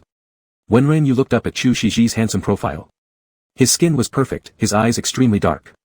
Wenren involuntarily thought back to those moments when Chu Shiji's captivating Dan Feng eyes focused intently on him, as if under a spell trying to suck him in. But he gladly let himself get sucked in. Wenren tried hard to ignore his accelerating heartbeat, slowly inching closer to Chu Shiji. Done. Chu Shiji finished setting the utensils down, turning around just in time to find Wenren inexplicably very close to him. Chu Shiji paused briefly. Wenren's tail flared up as he darted behind the chair in a flash. Huh, eat, idle. Wenren guiltily glanced to the side, but his ears honestly turned towards Chu Shiji to listen carefully. Chu Shiji looked at Wenren whose ears were already red, though not knowing what he had just been thinking about, he found him extremely cute. Therefore, Chu Shiji pulled the chair nearest to him and said, sit over here. Okay. Wenren moved over, sitting next to Chu Shiji. You said in your previous live stream that you like eating this. Chu Shiji pushed a plate of boiled beef closer to Wenren. Ah. Wenren looked at the bright red boiled beef on the table, a warm current passing through his heart, idle. This was my live stream from how long ago? You could still notice. Do you not like eating it now? Chu Shiji furrowed his eyebrows slightly. Not. Super love to eat. Wenren immediately picked up a piece of beef wrapped in chili oil with his chopsticks. It was spicy, fresh, tender, and left an aftertaste. So delicious. Wenren instantly forgot about the embarrassment of his failed sneak kiss and beamed with happiness. Especially because this was something the idol specially bought for him, it tasted even better. Chu Shiji watched as Wenren's tail fur unfolded in pure joy, gently lifting his hand to pat Wenren's head, a soft smile curving at the corner of his lips. I'm glad you like it. Wenren's ears flattened backward becoming airplane ears, letting Chu Shiji continue rubbing him while his face slowly turned red. What was going on? His heart was racing so fast. Wenren managed to pull back some sanity and turned his head only to discover that Chu Shiji didn't have any utensils. Idol, why aren't you eating? I won't eat in the evening, Chu Shiji answered with a smile. That can't be. Wenren got anxious right away. Idol has gastritis and must eat properly. It's fine, Chu Shiji said with a deeper smile seeing Wenren's concern. I had a salad before coming back. Oh. Wenren fell silent. Idol, when we return to City A, I'll cook for you. I know how to make a lot of dishes, Wenren said while looking down, chewing on his chopsticks. He knew his idol preferred milder food although he excelled more in Sichuan cuisine, he was also adept at making soups. Chu Shiji looked at Wenren in surprise, you can cook. Wenren nodded, yeah. I've done quite a bit in the past. For whom? Chu Shiji asked lightly. Just myself cooking and eating, Wenren answered in bewilderment, then continued, but idol, rest assured. It will definitely taste good. Wenren had confidence in his culinary skills. Chu Shiji chuckled softly, I'm your shoveler, garbage collector, how can I let you cook for me? When Wenren heard the term shoveler come out of Chu Shiji's mouth, a strange sense of embarrassment arose within him. He tried to suppress the odd sensation and replied, a cat's way of showing gratitude. Cats can do many things too. Chu Shiji gazed at the shy kid in front of him, his voice tinged with laughter, all right. I look forward to it. Wenren's skin was too pale, whenever he blushed, it would be very noticeable. Plus, there was a tail that wouldn't obey its master, trembling slightly when embarrassed, like kelp swaying gently with water waves. All of this Chu Shiji noticed clearly. Wenren would blush and become bashful when looking at him. Whenever Chu Shiji thought about this point, an indescribable sense of pleasure would arise within him. Watching Wenren eat made his heart soften increasingly. Meanwhile, Wenren felt utterly uncomfortable all over. Why did the idol have to stare at him like that? Wenren quickly finished his meal and stood up abruptly, clearing the dishes. I'll do it, Chu Shiji approached and took the empty lunch box from Wenren. No need. Idol, go take a shower first. I'll handle the cleanup, Wenren efficiently packed up the leftovers. Chu Shiji didn't argue, merely stepping back a few steps and leaning against the sofa watching Wenren's figure. The warm yellow light enveloped Wenren's body, even his hair strands were bathed in a faint orange-yellow hue. That big tail moved happily with his motions, looking exceptionally lively. For the first time, Chu Shiji felt that with someone around, even the unchanged surroundings became vivid and charming. Idol, shall we play games together after you finish bathing? While tying up the garbage-filled takeout bags, Wenren looked back with an expectant expression. He planned to sneak another kiss during the game. Sure. Chu Shiji glanced at Wenren and smiled warmly, rising from his seat, full of gentle affection in his gaze. Chapter 68, First Kiss. Wenren sat on the couch gripping his phone, preparing himself emotionally. The little girl system sighed feeling Wenren's state. She never expected that her incredibly handsome owner would be so completely oblivious to romance. In her view, there had been countless opportunities to kiss the garbage collector, but all had been missed by her master. It was absolutely baffling. If she weren't unable to control her host's body, she might just want to take over herself. Of course, Wenren had no idea what schemes the little girl system was plotting again, his palms sweating nervously. Let's rehearse this one more time in my mind. Wenren closed his eyes and silently rehearsed, first open the game, then pretend to teach the idol how to play it, move close for, close up, teaching, then look up and, accidentally, kiss him. Perfect. If the idol asks, just say it was a coincidence. Perfect. Wenren clenched his fists tightly. Xiao Yu. Chu Shiji emerged from the bathroom, drying his hair. Perfect. Wenren responded instinctively. He immediately realized he had made a mistake, gasping as his face turned red instantly. His big tail swung, awkwardly blocking himself. Chu Shiji couldn't help but chuckle at Wenren's expression. He smiled, what perfect. Xiao Yu, are you hiding something from me today? Wenren's heart pounded nervously. The system sighed heavily inside Wenren's mind. No no no. Wenren denied repeatedly. Chu Shiji looked teasingly at the nervous boy in front of him and said, alright, let's go. Aren't you going to teach me how to play games? Shouldn't we play in the living room? Wenren momentarily became confused. Chu Shiji turned around, let's play on the bed. Wenren. Fine. Cough, idol, I'll pair with you. Wenren opened the game. Alright. Chu Shiji started a single-player training mode and asked Wenren, can you teach me how to check the minimap like you did before? I tried switching to the minimap earlier but found it quite awkward. But watching you, it seemed so effortless. Chu Shiji watched Wenren, narrowing his eyes slightly. That. Wenren suddenly understood, actually, it's simple, just practice more. Chu Shiji didn't say anything, sliding his index finger over the minimap slowly, causing the entire screen to jump uncontrollably. Not like that. It should be slower. Wenren leaned closer. Like this? Chu Shiji's slender fingers moved painstakingly slow on the screen, trembling due to the slowness. No, idol. This is how. Wenren demonstrated using his own phone. As Wenren suddenly moved away, Chu Shiji's eyebrows furrowed almost imperceptibly before he apologized with a faint smile, sorry, still not getting it. Wenren immediately felt remorse for rushing too much, leaning back toward Chu Shiji. He placed his thin fingers over Chu Shiji's larger hand, guiding the movement lightly, it's like this. The image on the screen stabilized. Chu Shiji could feel the warmth pressing against his hand, gazing at Wenren's handsome side profile, a slight smile curved on his lips. Initially focused on teaching Chu Shiji how to switch perspectives, Wenren's thoughts wandered once his hand rested atop Chu Shiji's large bony ones. This is the perfect chance. Wenren thought, his palms becoming sweaty. He straightened his body slightly, sensing the faint presence behind him. Then, appearing entirely natural, he spoke while turning his head, idol, do you get it now? Wenren's lips brushed past Chu Shiji's nose. Got it. Wenren's heart raced. His hand was still on Chu Shiji's, his body leaning closer toward him.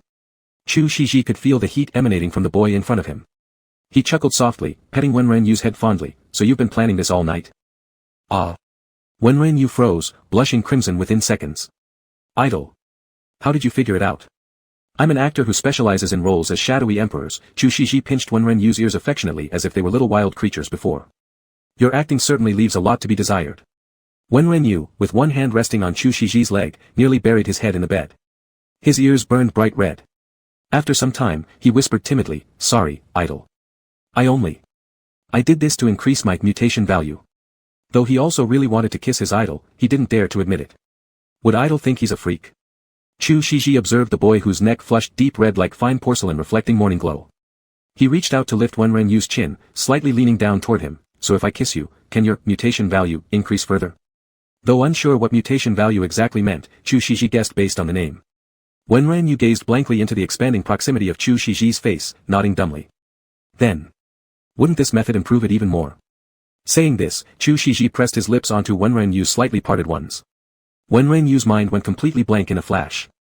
The kiss was light and brief, only a gentle touch between their lips, accompanied by just the right amount of warmth, like ripples stirred by a breeze or like a tender flower bud blooming. Breath scented with white sandalwood lingered between Wenren's lips and teeth. Wenren felt as if he were about to stop breathing altogether. Not counting that time inside the wardrobe, this was his first kiss. So, kissing someone you liked was such a beautiful thing, huh? Wenren closed his eyes gently. Chu Shiji had never experienced a moment when his heart raced so fast. Merely a light touch on the face of the boy in front of him already made his mind spin wildly. The soft sensation of the lips reminded him of the downy feathers of baby birds or a sip of light wine, making him want to delve deeper uncontrollably. But Chu Shiji resisted that urge. He slightly pulled away from Wenrenyu, his lips close to the corner of Wenrenyu's mouth, asking softly, "Xiaoyu, can I kiss you again?" Wenrenyu could no longer think clearly and instinctively let out a small hum. Chu Shiji took that as consent and then cupped the back of Wenrenyu's head, pulling him into his arms. Only after they separated did Wenrenyu look panic-stricken, realizing he was leaning sideways almost sitting on top of his idol, with one hand resting on the idol's shoulder. Startled, Wenrenyu's tail shot up, and he reflexively tried to crawl away from Chu Shiji. But Chu Shiji reached out and pulled him back, his deep and mysterious gaze locked on Wenrenyu. His voice sounded hoarse. "Xiaoyu, where do you think you're going?" Wenrenyu stumbled backward. Even if Wenrenyu didn't fully understand emotions yet, he realized there was something unusual about Chu Shiji at the moment. "Idol." Wenrenyu was flustered. "Good, don't move. Let me lean on you for a while." Chu Shiji rested his forehead against Wenrenyu's shoulder, his hot breath pressing against the hollow of Wenrenyu's neck. Wenrenyu didn't dare to move an inch. "Congratulations, Master, you've completed the mission directly." The little girl system quietly reminded Wenrenyu in his mind, "Kiss the cat lover 3 times, mission exceeded." Mutation value increased by 35 points, total now 50 points. Wenrenyu, however, had no time to deal with her. He felt the breath of his idol and trembled slightly. He didn't know how long it had been, but eventually Chu Shiji lifted his head from Wenrenyu's shoulder. Looking at the stiff-faced Wenrenyu before him, he said lightly, "Sorry, I." As soon as Wenrenyu heard his idol apologize, he interrupted in a panic, "It's okay. Idol, it's okay. I know it was definitely for the mutation value. You did it so I could turn into a human sooner." Chu Shiji looked at Wenrenyu, his dark and focused gaze penetrating, "Xiaoyu, I didn't know mutation value would make you human." Chapter 69, Cat Lover Kissed Me Today. Wenrenyu froze at his movement. That was true, he had never told Chu Shiji about the system. Wenrenyu instantly felt some panic. Why had his idol kissed him then? Why? Chu Shiji softly said to Wenrenyu, "Xiaoyu, you didn't refuse me earlier." Idol. It was because of the mutation value, absolutely without any improper thoughts. None at all. Wenrenyu hastily interrupted Chu Shiji's words. He didn't know why he said that, since the impact of what happened earlier overwhelmed him. His mind was completely muddled, still stuck in the thought that there was no way Chu Shiji could like him. Therefore, he instinctively defended himself. "Are you really sure?" Chu Shiji gazed at Wenrenyu intently. Wenrenyu bit his lips and fell silent. Yes, there was. Seeing Wenrenyu suddenly fall silent, Chu Shiji's heart felt somewhat uneasy. After a while, Chu Shiji smiled carefree and patted Wenrenyu's head lightly. "Be good, stop thinking, let's sleep." Wenrenyu. Idol. Chu Shiji felt he had pushed too hard on Wenrenyu. Things had developed to this point, wasn't it obvious now? Wenrenyu harbored feelings for him. However, not knowing what concerns this boy had, he hesitated to open up. But this was fine too, since even though he decided to pursue him, nothing much had happened due to shooting commitments. Simply because of that uncontrollable impulse-driven kiss, that hurried kiss, he took away such an adorable world champion. It made him feel a bit guilty. Besides, entering into a relationship so hastily without a formal confession didn't sit well with him either. Nowadays, young people all cared about ceremonial moments, and he wanted to give Wenrenyu the best, the most romantic experience. So, just wait a little longer. Wait until he confesses to Xiaoyu. Wenrenyu hesitated and said, "Idol. I'll sleep on the couch. We need to wake up early tomorrow. Mutation value, although I don't fully understand what it is, if you need it, I'll always help you." Chu Shiji got up. Idol. Wenrenyu held Chu Shiji's shirt corner. Wenrenyu paused for a moment and then let go of Chu Shiji. "Never mind. Be good. Don't overthink it, just go to sleep. Good night." Chu Shiji patted Wenrenyu's head gently. The light turned off with a snap. Wenrenyu lay there wide awake, covering his heart still pounding wildly in the darkness. "Master, what are you thinking about?" The little girl system complained. Wenrenyu's thoughts were all over the place, making even the system unable to follow them clearly. After calming down for quite a while, Wenrenyu finally whispered softly, "System, I've never been in love before. I'm kind of scared."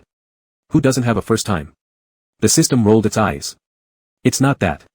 I feel like I'm not worthy of him." Wenrenyu opened his big eyes in confusion. "I've only just decided to pursue him, but now that it comes to it, I shrink back. Am I such a terrible person?" The system didn't know how to respond. "I've never had family. I don't know my father, and my mother doesn't know my father either." Wenrenyu mumbled, "I was an accident. My mother didn't want me, but here I am, like wild grass that cannot be burned away. I've done so much. I've made many friends, attended training camps, participated in competitions, and even won world championships, yet my mother has never once come to see me. When I went missing, my mother showed no concern at all. Though she's right there in my WeChat contacts, she has never asked me a single question. They say the people who love you the most in this world are your parents. If even my own mother despises me, can I truly be loved by Chu Shiji? Wenren Yu's voice trembled slightly. If even my mother doesn't want me, am I really worthy of being loved by someone so extraordinary? Master, your emotions are too complicated for me to comprehend. The little girl system sighed. Wenren Yu pulled himself into the blanket. He didn't want to think this way, but he couldn't control himself. Master, it's not fair to the idol if you run away like this, the system lamented, nearly having lost her chance to be a close CP shipper fan. I know, it's all my fault, Wenren Yu's tail drooped weakly. And master, if your mother didn't care for you, what does that have to do with Chu Shiji? It seems as if it has nothing to do. Wenren Yu murmured tightly under the covers. But Wenren Yu knew himself all too well, he was afraid. Although he usually looked like he did things purely out of passion, rushing forward without hesitation, repeatedly trying if he failed at first. Because of his mother, whenever it came to matters of emotion, he always fell short of one bit of courage, that crucial final step of bravery. So when life was difficult in the past, he dared not seek help from his mother's relatives, insisting on struggling alone instead. So when others confessed their feelings to him, he would outright reject them, staying a lifelong singleton. He always thought no one could possibly be good to him like that, at least not without reason. Such beautiful emotions should be something he worked hard for before receiving. But toward his idol, he hadn't had enough time to give anything in return. So if tonight he had blindly responded to his idol's advances, he feared that by the next morning, he would fall prey to constant anxiety and end up running away. Don't even think about running away, meow. The system suddenly yowled, interrupting Wenren Yu's thoughts. You wouldn't run. Huh. I'm the system. You're my host. Do I not know how much you like the idol? Even if you ran yesterday, today you'd still obediently come back, meow. Wenren Yu. Does he have any dignity left? Alright, cheer up, meow. Didn't you just kiss your idol? He. Your idol actually kissed you while holding you in his arms. Wenren Yu. Fine. With the system around, he couldn't maintain his composure for more than 2 minutes. But, the system was right. Giving his first kiss to Chu Shiji, he truly felt incredibly happy. Wenren Yu's tail began wagging happily again. Such an important event must be recorded. Wenren Yu took out his phone, logged into the Choose Little Wild account, and wrote a Weibo post in the tone of a little kitten. The litter box cleaner kissed me today. Spinaround.jpg. Wenren Yu looked at the Weibo post that still had very few views, closed his eyes contentedly and prepared to sleep. A moment later, he opened his eyes again, picked up the phone and sent another post. I want to stay with the litter box cleaner forever. Chapter 70, CBG. In the early morning, Wenren Yu woke up very early. He tiptoed over to see if Chu Shiji had woken up yet, but unexpectedly saw his idol already setting up breakfast. Wenren Yu sucked in his breath and instinctively wanted to escape back to his room. Xiao Yu. Chu Shiji saw him, good morning. Idol, good morning. Wenren Yu awkwardly returned to his place. Did you sleep well last night? Chu Shiji came closer.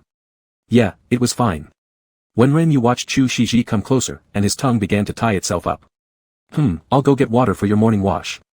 Chu Shiji gently patted Wenren Yu's head and walked into the room. Wenren Yu obediently followed behind Chu Shiji. Because he was afraid of water, these days he substituted showers with wet towels. Chu Shiji also always prepared towels and mouthwash for him in the morning and evening. Wenren Yu stood by the door looking at Chu Shiji's movements, a warm feeling rose in his heart. No one had ever been so kind to him, and he wished this could go on forever. What are you daydreaming about? Chu Shiji placed the towel on a nearby clean rack, then turned around and smiled humorously at Wenren Yu. Nothing. Wenren Yu shook his head and quickly started brushing his teeth. Come eat breakfast after washing up. Okay, said Wenren Yu with foam in his mouth. Sitting by the dining table, Wenren Yu still felt like it wasn't real. Since that kiss last night, something seemed to have changed, but then again, it also seemed like nothing had changed. Chu Shiji pushed a bowl of beef noodles towards Wenren Yu. I don't know if you like eating it. But I heard people in Sea City enjoy eating these for breakfast.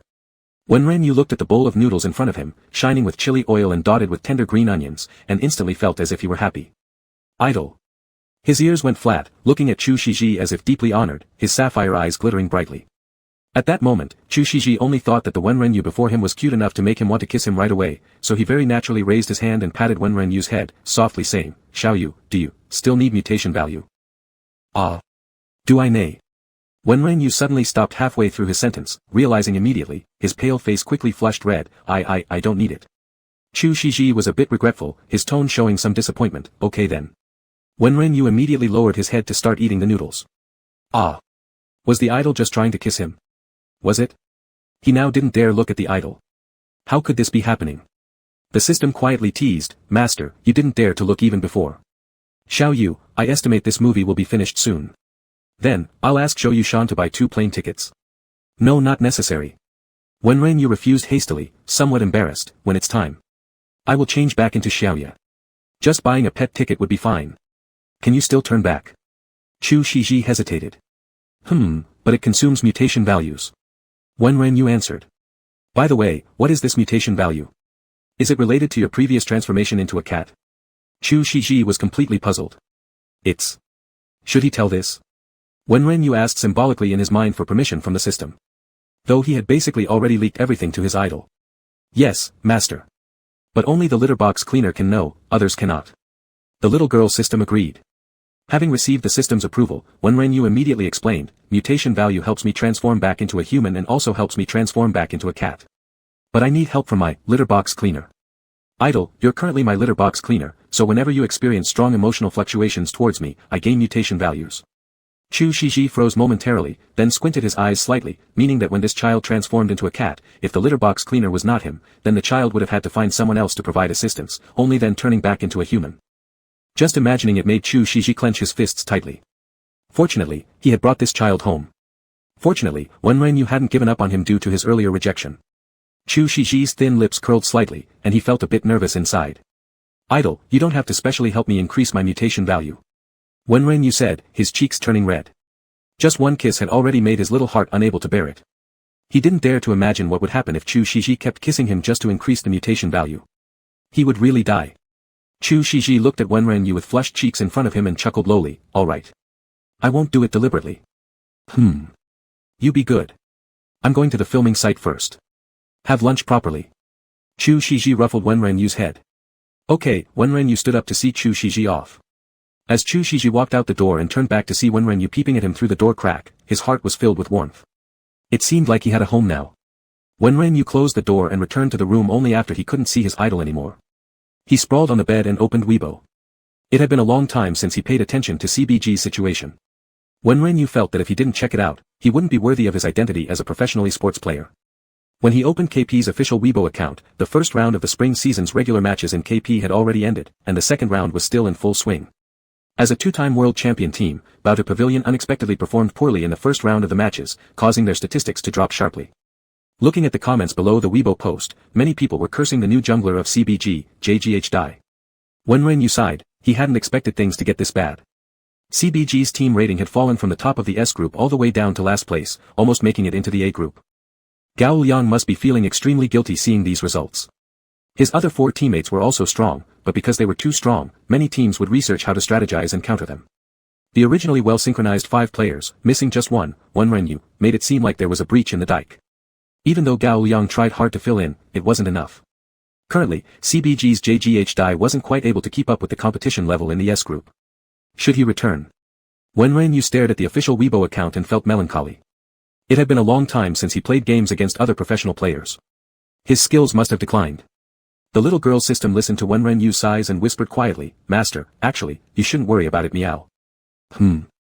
I mean, Master remembers that I said when you turn into a half-human, some feline characteristics would remain, right?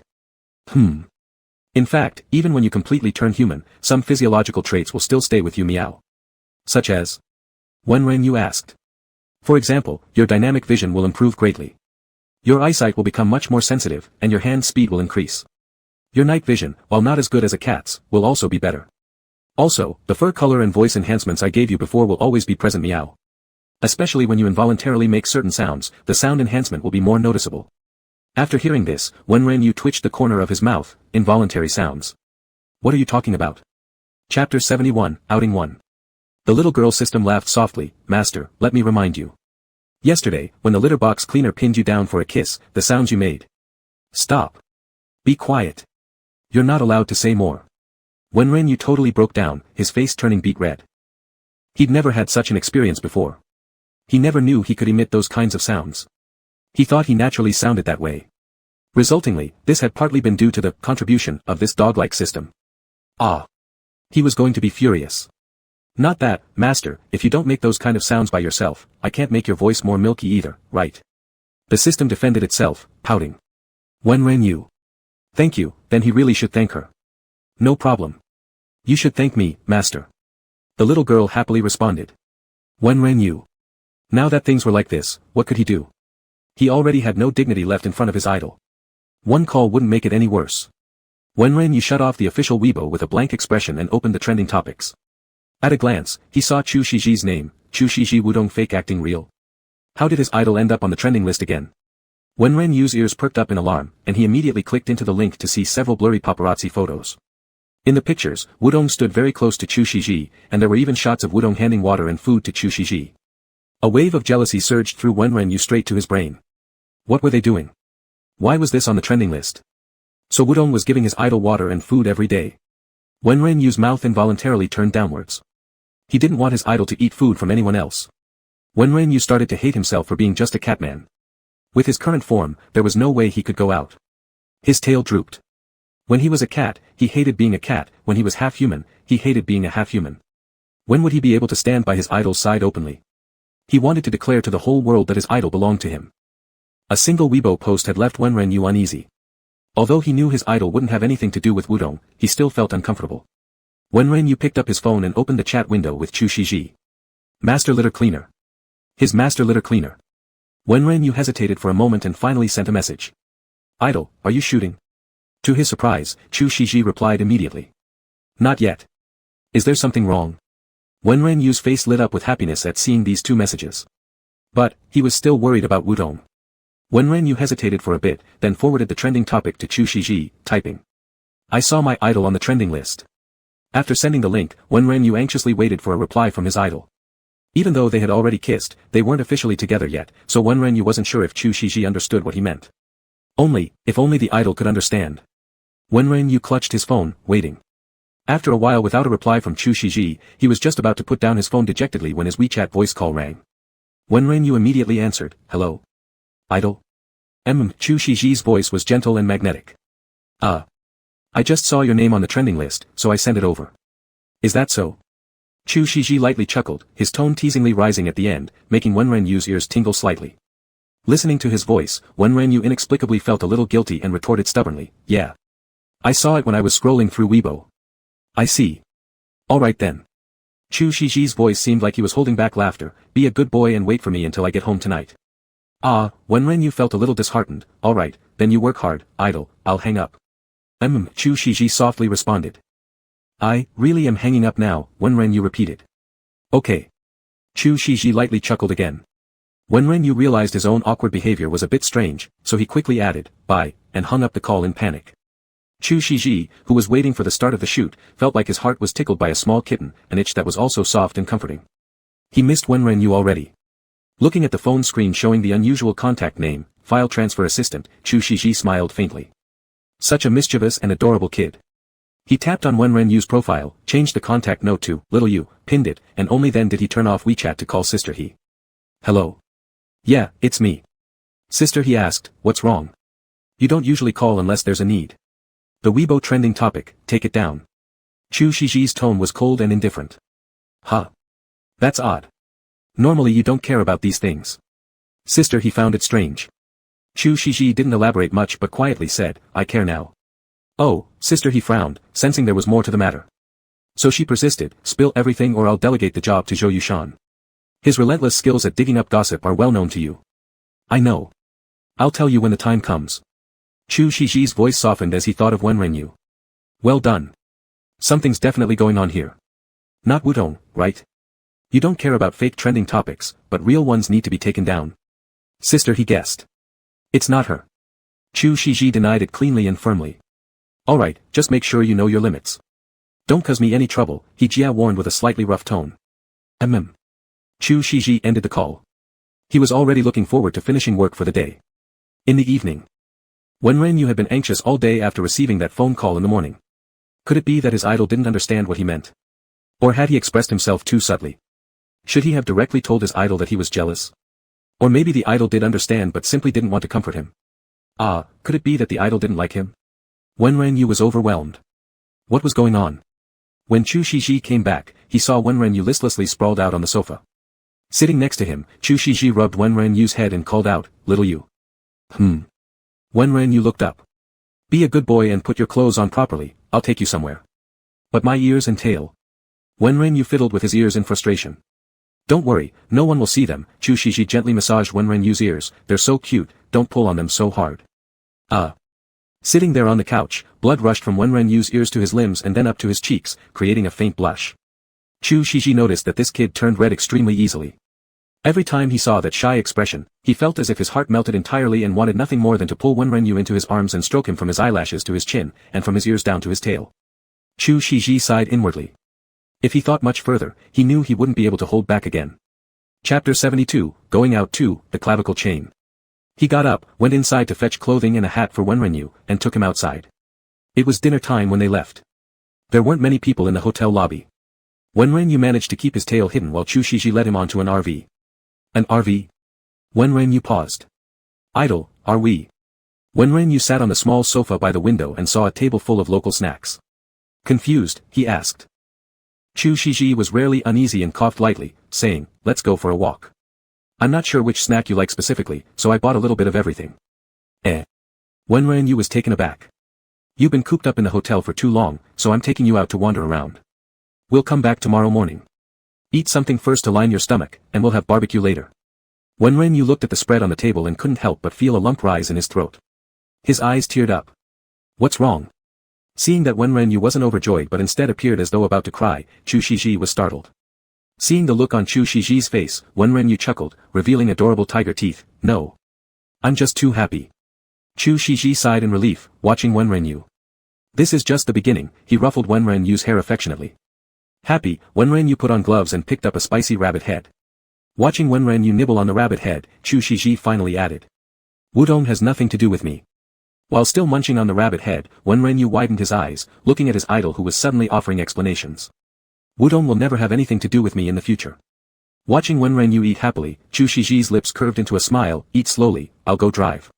The mountain road twisted and turned, but with the sunset casting golden hues, clear water reflecting whiteness, and ancient trees lushly green, interspersed with occasional ethereal bird calls, the grand landscape made Wenren Yu feel utterly refreshed. The car soon arrived at its destination, a camping site on top of the mountain. Since it wasn't yet tourist season and RV drivers were few, the mountain peak seemed to belong solely to them. Idle. Wenren Yu was very excited. Chu Shiji sat across from Wenren Yu, propping his chin on his hand as he watched him. This place is amazing. Wenren Yu's eyes shone brightly. Chu Shiji smiled warmly. This is where we can watch stars and sunrises. How does the idol know about this place? Wenren Yu tilted his head. Chu Shiji was slightly embarrassed. I just know. Actually, because he had been too busy filming, he had ordered Zhou Yushan to find a place. He had also consulted some staff members at the scenic area before deciding to bring Wenren Yu here. Few people around, and breathtaking scenery. He simply wanted to bring Wenren Yu along to enjoy it. Xiao Yi had once shown him views, and he wanted to do something similar now. Excited, Wenren Yu got off the car. He really hadn't traveled for a long time. As for playing with someone he liked, it was something that had never happened. Chu Shiji stood behind Wenren Yu and, while bathed in the twilight's afterglow, quietly took out his phone to snap a photo of Wenren Yu. It must be said, Wenren Yu looked incredibly good on camera. The warm yellow light enveloped him, creating an aura of misty light around him. A pair of cat ears sat atop his head, and behind him, a furry tail swayed. If Chu Shiji hadn't truly lived with him for so long, he would have thought he'd met a celestial being straight from a mythological tale. So beautiful, it felt almost unreal. After locking his phone, Chu Shiji stepped closer and positioned himself beside Wenren Yu. The evening glow had already faded, leaving a pale crescent moon like a delicate kiss mark in its place. Chu Shiji took out the barbecue grill from the car, lit a fire, and began grilling. Wenren Yu sat next to Chu Shiji, lost in deep thought as he watched the flickering flames. What are you thinking about? Chu Shiji asked. Nothing, just, it's been a long time since anyone has treated me this way, Wenren Yu murmured softly. Little Yu, can I learn more about you? Chu Shiji hesitated slightly before speaking. Wenren Yu nodded, wanting to tell his idol. My mother, her name is Wenren Li. She used to be a foreign exchange student, studying abroad even in high school. When she turned 18, she went on a trip to Russia with a large group of friends, and then, she conceived me. Chu Shiji stiffened slightly upon hearing Wenren Yu's words. What did he mean? A trip, and then he was conceived? Seeing the stunned expression on Chu Shiji's face, Wenren Yu's heart ached a little. He let out a bitter laugh, trying to ignore Chu Shiji's reaction as he continued, but it was just an ordinary night when they got drunk, and once it was over, that was that. Then my mom returned to continue her studies, and 2 months later, she found out about me. Sounds like a heartless slag, doesn't she? Of course, my mom wanted to get rid of me, she was only 18 after all. Wenren Yu forced a smile. But I guess my mom didn't dare tell my grandparents that she was pregnant. After all, the family was already in such chaos back then.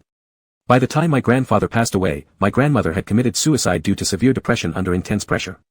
And my mom eventually gave birth to me but sent me off with a nanny not long after, and then she left too.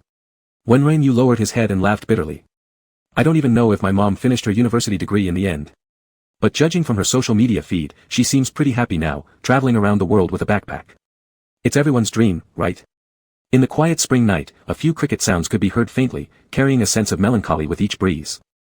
Chu Shiji sighed deeply and couldn't help but restrainfully hold Wenren Yu's cool hand. I'm sorry, I shouldn't have asked you. It's fine. This happened ages ago. Wenren Yu laughed. Besides, today the idol brought me here to play on the mountain, I'm super happy, okay? Chu Shiji let out a gentle sigh as he patted Wenren Yu's head. I'm very happy too. Just wait for me, I'll go grab something. Huh. Wenren Yu perked up his ears. Chu Shiji went inside the RV and came out with an elegant box. At first, I didn't want to give it to you this early. But. He paused briefly, because I just wanted to give it to you. Originally, he planned to gift it to Wenren Yu only after they officially started dating. After all, this present wasn't exactly symbolic of any pure memory. Wenren Yu looked at the box, his heart pounding furiously. He took the box and opened it, revealing a meticulously crafted clavicle chain. The whole piece was black, half was in chain form, the other half in solid wave-like patterns, with two small engraved words, Xiao Yi. Chapter 73, Indirect Declaration of Love. Chu Shiji's gaze shifted somewhat, and he truly felt awkward about revealing the reason for giving this clavicle chain. Wenren Yu tightly held the delicate chain in his hand, feeling rather delighted inside, but then he suddenly remembered the sea blue cloth given to him by his sister a while ago. Wenren Yu's heart skipped a beat instantly, blurting out, idol. Is this lockbone chain, a replacement for what his sister gave me before? Chu Shiji cleared his throat twice, his ear tipped slightly red, yet replied softly, yeah. If you don't like it, you cannot wear it. Wenren Yu had excellent night vision, so he caught Chu Shiji's reddening ear tips right away. It was rare to see the idol embarrassed, so Wenren Yu decided to play with him a little. Suppressing the slight embarrassment welling up within himself, he flicked his tail and leaned forward, asking, idol, why did you take away the one his sister gave? Chu Shiji, watching Wenren Yu come closer, clearly understood that Wenren Yu wasn't really asking, he just wanted to tease. Thus, Chu Shiji gently coughed and said, little you know the reason yourself. I don't, Wenren Yu chuckled slyly, revealing his tiny fangs, making him look even more like the figure from Chu Shiji's dreams earlier. Chu Shiji's breathing hitched momentarily. Little you, I don't want you wearing any scarf given by someone else, which is why I got you this. Chu Shiji turned to face Wenren Yu fully, his deep black eyes like the starry sky now, with fine specks of starlight shimmering in them. And Chu Shiji also didn't want to see Wenren Yu, all naked except for a scarf gifted by another person around his neck. Wenren Yu initially thought that since he always felt at a loss in front of his idol, it was time for him to get some leverage back. However, he unexpectedly found the idol incredibly sincere, once again messing up his plan. Is it like that? Wenren Yu flustered and averted his gaze. Yeah, Chu Shiji smiled apologetically on the edge of his lips and looked up at the stars scattered across the sky. Currently, we're still shooting here, so I can't take you to more places or do more things. Sorry. He could only follow the cliché drama plotlines, bringing Wenren Yu to admire the starry sky, watch the sunset, and see the sunrise. There's nothing to apologize for. Even if the idol wanted to go, my condition doesn't allow it. Wenren Yu swished his tail. Chu Shiji tilted his head to glance at Wenren Yu. Wenren Yu gazed at the vast star-filled sky now, his ocean-like pure eyes reflecting the boundless dark night, with stardust-like light scattering on his porcelain-white skin, adding a layer of finely glittering frost-like silver to him. Chu Shiji's heart brimmed with as much tenderness as the night's color. Suddenly, he filled with anticipation for the future. He envisioned seeing Wenren Yu standing on the race field, seeing Wenren Yu standing on the podium, going to the variety show, Kingdom Battle, together, creating countless memories with Wenren Yu. Since there was only one bed in the RV, the two eventually slept together. As Wenren Yu listened to Chu Shiji's steady breathing, he felt somewhat sympathetic. The idol had filmed an entire day's worth of scenes, then brought him out to catch some fresh air, planned to watch the sea clouds and sunrise with him, and would soon have to drive back early to rush to the filming location. What kind of virtue or merit did he possess? Wenren Yu sighed. He curled next to his idol, picked up his phone, and opened Weibo. He first edited the images he took of the starry sky and the sunset, posting them on the account, Chujia Xiaoya, and only then did he prepare to browse through Weibo. Who would have guessed that the trending topic was about Chu Shiji? Chu Shiji's subtle confession. Confession? Wenren Yu froze for a moment. When he clicked on the trending topic, he saw a post made by Chu Shiji himself on Weibo. The Weibo post came with a picture of the moonlit scenery on the mountain peak and was accompanied by only a simple sentence: "The bright moon hangs high in the night sky, and it's spring below." When was this posted? Wenren Yu was thoroughly confused. How did he miss his idol posting something on Weibo? And, was this even a confession? How were people deciphering it? Wenren Yu's tail wagged unconsciously as he scrolled down through netizens' comments with his fingers. My god. Is this a confession? Sisters. I can't believe Brother Chu doesn't know this line. He must be confessing. OMG, if this is indeed a confession, this is way too romantic. Who can tell me which direction to kneel towards to find such a man like Brother Chu? Maybe you should bow 360 degrees. Cough, cough, let me explain this. The bright moon hangs high in the night sky, and it's spring below. I think of you, and my heart feels whole. This is from Pessoa's The Shepherd Who Fell in Love. Whose idea was it to kidnap Mr. Chu Shiji? I'm dying laughing. There's no solid evidence, just one line from a book, yet everyone claims Brother Chu has a girlfriend. Think of you, my heart feels whole. Does that necessarily imply lovers? Who remembers today's early morning trending topic? The parasol tree. Holy cow, the floor above might have nailed it. I don't believe it. Crying.jpg. Let's face it, isn't our Mr. Chu shooting in City C? How could he climb a mountain to see stars? Maybe some of you noticed what looks like a strand of hair on the screen corner. My god. My god. Silver hair. Give me 1 minute to gather information about all silver-haired celebrities in domestic entertainment, both male and female. Girls. Start digging. Yu Wenren buried his face into the blanket and scrolled through more comments, his tail flailing uncontrollably with shyness. Was his idol confessing love to him? He touched the clavicle chain inscribed with "Little Wild" around his neck, feeling the cool metal grow hotter and hotter. Little Yu, a deep murmur came from behind as Chu Shiji spoke. Could you control your tail? All right. Yu Wenren quickly reached out and suppressed his misbehaving tail. Time for sleep. Don't think about it anymore. Even after they returned to the hotel, Yu Wenren still felt as if he were dreaming. Chu Shiji got up early. Originally, he didn't plan to wake Yu Wenren, but upon hearing his idol up, the latter forced himself awake, unexpectedly witnessing a sea of clouds and a sunrise. As the sun began to rise, thick gold spread across the misty clouds and peaks, illuminating the heavens. And beside him, sharing this grand spectacle, was Chu Shiji. The man he'd liked for so long. Yu Wenren still felt a lump in his throat thinking about it. It was too beautiful, it made him feel somewhat guilty. Yu Wenren sat lost in thought by the floor-to-ceiling window, his hand resting on the lockbone chain. When Yu Wenren was daydreaming, his phone rang. It was Lu the fat one. Hello. Wenren, they didn't want me to call you, but please come back soon. Lu Wozen lowered his voice in a sorrowful moan. Chapter 74, Discussion about Q. Huh. Yu Wenren was confused. Did you watch last night's match? Fat Lu asked, disheartened. No, I didn't. Last night, he went out with his idol. Yesterday, we lost to Team B. Team B. Yu Wenren was startled. Team B wasn't a strong team, there was a significant gap between them and established teams. How did they lose? Lu Wozen was on the verge of tears. You heard right, Team B.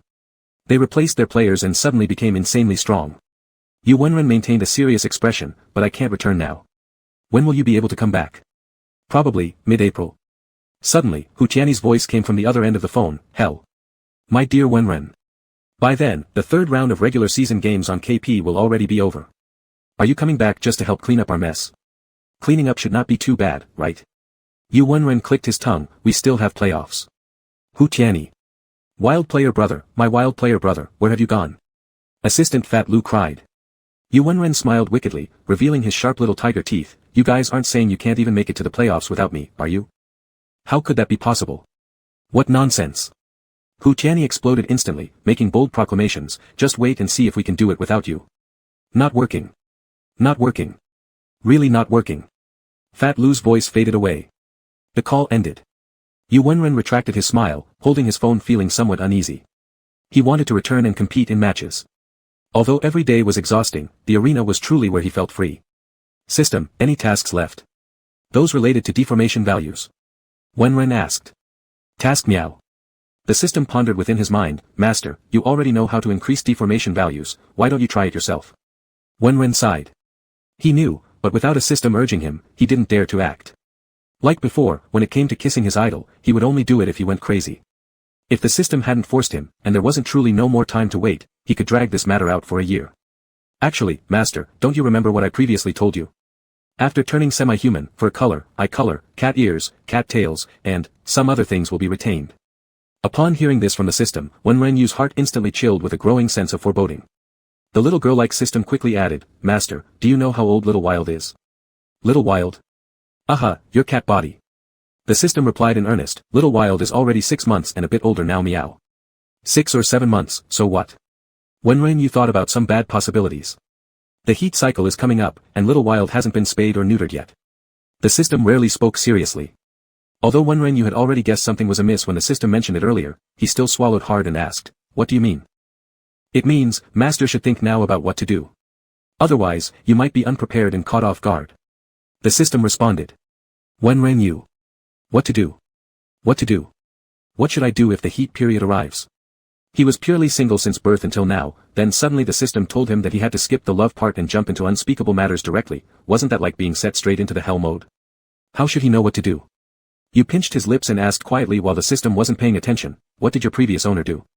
"My previous owner, The system instinctively continued speaking but paused immediately. "Ah, you really had another host before." Wenrenyu smiled. The system choked on its words. "Go ahead, tell me all about your story." Wenrenyu leaned back with his hand supporting himself behind. The system wished it could self-destruct.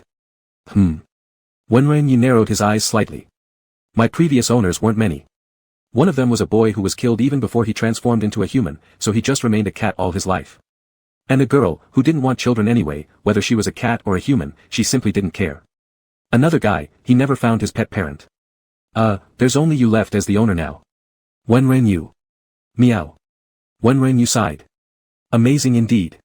Master, why not discuss with your pet parent? Let him help you." The system carefully suggested, and by doing this, it can increase the transformation values immensely. Turning completely into a human isn't impossible either. So many values? Wenrenyu smirked. Yes. A super large amount. Thinking about the transformation values, the system started drooling. After a pause, Wenrenyu, recalling Chu Shiji's handsome face, tightened his grip involuntarily and flushed red on his earlobes. After a moment, he finally spoke, "Can't I handle it myself?" "By yourself?" The system was momentarily stunned. "I don't know either. I have no experience. But losing control doesn't change the outcome, whether it's my idol helping me, or I helping myself, it's the same thing, right?" Wenrenyu exhaled. The system thought silently that she had never seen any cat solve this kind of issue on their own. "Master, I still need to warn you not to underestimate feline animals, heat periods." The system voiced some concern. "Because at that stage, they won't just want to mate, there'll be some other behaviors too. And we're unsure how these will manifest themselves on your semi-human state." Wenrenyu reclined onto the couch. Saying he wanted to do it himself, but deep down, he agreed with the little girl system that he might not really make it through this phase alone. Wenrenyu suddenly recalled, "System, if I turn back into a human before going into heat, can I avoid worrying about these problems?" You can say that, but your transformation value is still short by exactly 100 points. It might be difficult to turn back into a human before this stage. Got to try though. Otherwise, only 3 scenarios awaited him. 1. Resolve it by himself successfully, everything ends well. 2. Try to resolve it by himself but fail, embarrass himself greatly in front of his idol. 3. Directly finding his idol and completely losing face in front of him. Wenrenyu didn't dare to gamble. The system had already warned him not to underestimate it, so he could only try to turn back into a human as soon as possible before the heat cycle began. Chu Shiji had been extremely busy filming these days. Wenrenyu hardly ever saw him. He usually came back around midnight and left early in the morning. Wenrenyu had never known that Chu Shiji's work was so exhausting, almost like his feet didn't touch the ground.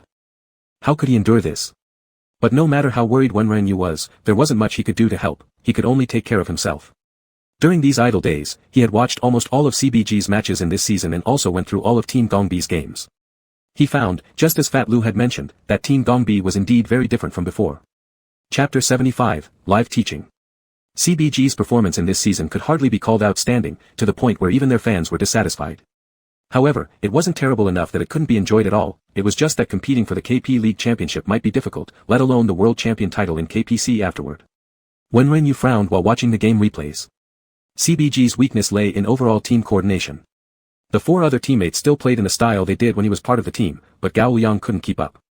When catching opponents, Wenrenyu's jungle play was clean, efficient, and decisive. Moreover, Wenrenyu's awareness was strong, he could guess where the opposing team would approximately be and where they could hide. He knew which bushes the low-health marksman would use to recall, and he could calculate which monsters the opponent's jungler might be farming and who he would go after next. In comparison, Gao Liang fell far short of Wenrenyu in this regard. His playstyle was of the slow and steady without mistakes type. Though he was still a good jungler, his style diverged somewhat from the long-established CBG style. So, if they wanted to win matches, either Gao Liang needed to adapt, or they needed to adjust their rhythm to accommodate him. Coaches must have thought about this issue and discussed it with Hu Tianyi and others, but apparently, the adjustment hadn't gone well. Speaking of Team Gongbi, they were considered a dark horse of this season.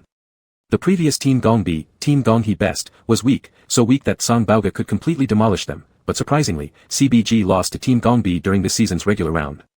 This was truly an upset. Wenren Yu watched Team Gongbi's matches, and he noticed that they had replaced their support player. Their new support player had completely abandoned their previously conservative style.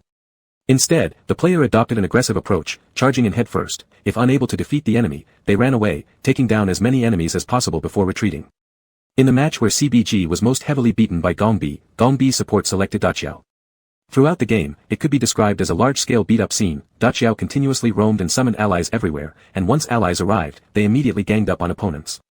Afterward, without hesitation, they fled, leaving CBG completely flustered and disorganized. Although CBG quickly responded with group counterattacks later in the game, they still ended up losing. Wenren Yu furrowed his brow. If they kept playing this way, they would lose. Finally, one night, Wenren Yu made the decision to call Hu Tianyi. "Brother. I'm training." Hu Tianyi answered in distress. "Get Gao Liang on the phone." Wenren Yu wasted no time with pleasantries. "My God, are you going to give him private tutoring?" Hu Tianyi exclaimed in shock. "Yeah, get him online, and have him add my alternate account." Wenren Yu responded briskly. "My God, I'll get him over right now." Hu Tianyi immediately shouted, "Gao Liang. What? Wenv is here to give you private tutoring." "Shit. Hu Tianyi, I just started my stream." Gao Liang panicked. "Shit." Hu Tianyi froze, dumbstruck. Wenren Yu. Wenren Yu smiled faintly. "Hu Tianyi, it would be best if I don't see myself on trending topics." Hu Tianyi lamented mournfully. "Viewers. Their hearing probably isn't that sharp, right? And I didn't know Gao Liang was streaming either. He was just practicing combos with Yang Zi and Fat Lu." Wenren Yu. You really underestimate viewers. Should we make him stop the stream now? Forget it, they've heard anyway. Have him come online, I won't talk to him personally. Just SLJB and leave. He wanted to end this quickly since he still had to wait for his idol to return home. And if the netizens discovered it, just deny everything, it'd probably work. Right? Alright, what's the alternate account? I'll have him add you. Grandpa Guofu. Wenren Yu replied. It was just a casual account he used for fun, no one except his teammates knew about it. Okay. Wenren Yu soon received a team-up invitation from Gao Liang, and the two quickly started a private match in a room. Wenren Yu immediately selected Lan. Gao Liang, knowing that Wenren Yu was going to teach him, also picked Lan. In Gao Liang's live stream, the number of viewers skyrocketed instantly. Nanny, did I just hear wrong? He's just called who? Was that Wenv? One person hearing wrong is an error, but a whole group hearing wrong isn't real, unless it's a ghost. Wenv hasn't disappeared. Wenv hasn't disappeared. Wenv hasn't disappeared. Holy crap, so now Gao Liang is SL with who? Isn't it Wenshin? OMG, laugh out loud, is Grandpa Guofu actually the best wild laner in the country? Help, this username screams Wenv. Lan. The hero famous for wall climbing back in the JGH era. Lan. They're playing Lan. Wenshin, if you're here, can you come back to play competitively? We're suffering so much, sob. I lost all my guessing coins. Damn it. Did someone find Wenshin? Why are the police not saying anything? Hurry up and look, it's about to start. Wenshin's skills, I could close my eyes and see them. Hurry up and watch. The first confrontation began almost instantly. Wenren Yu knew his substitute style, it was serious and steady. But he himself was different.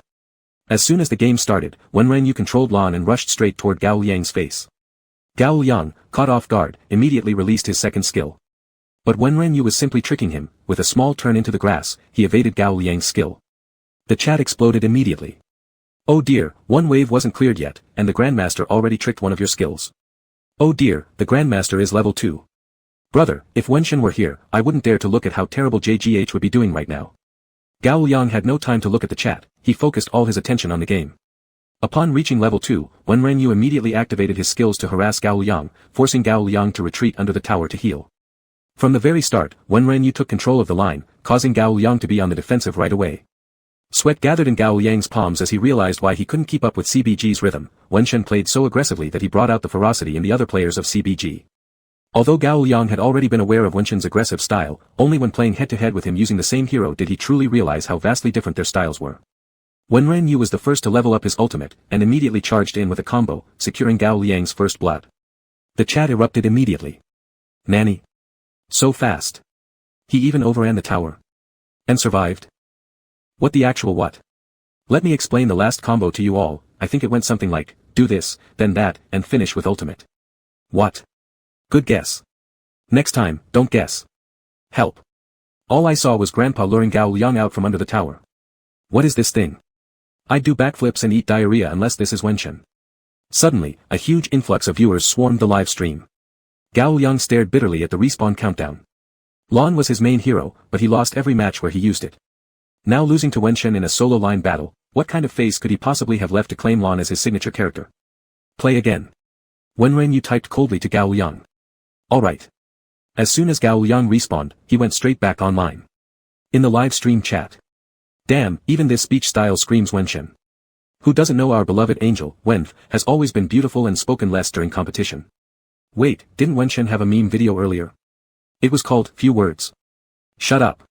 That was a compilation before he joined youth training. He got calm long ago. I can testify, he's definitely calm now. Because he's too scared to swear in C-City slang anymore, haha. What the hell is going on? Who can tell me? I came from the trending hashtag. Is Wenshin back? Don't tell me this, Grandpa Guofu, is Wenshin. Why does this feel so addicting? After rebirth, I taught my little substitute how to jungle. You'll ruin yourself by being obsessed with this. Wah. Can K-pop fandom please stay far away from esports circle? Wenren Yu had no idea what chaos was brewing in the live stream, but Zhou Yushan saw everything. Zhou Yushan, sitting in a nanny car, patted Chu Shiji's thigh in amazement. Chapter 76, Wenshin. Speak. Chu Shiji was resting with his eyes closed. Big brother Chu, guess who I just saw on the hot search?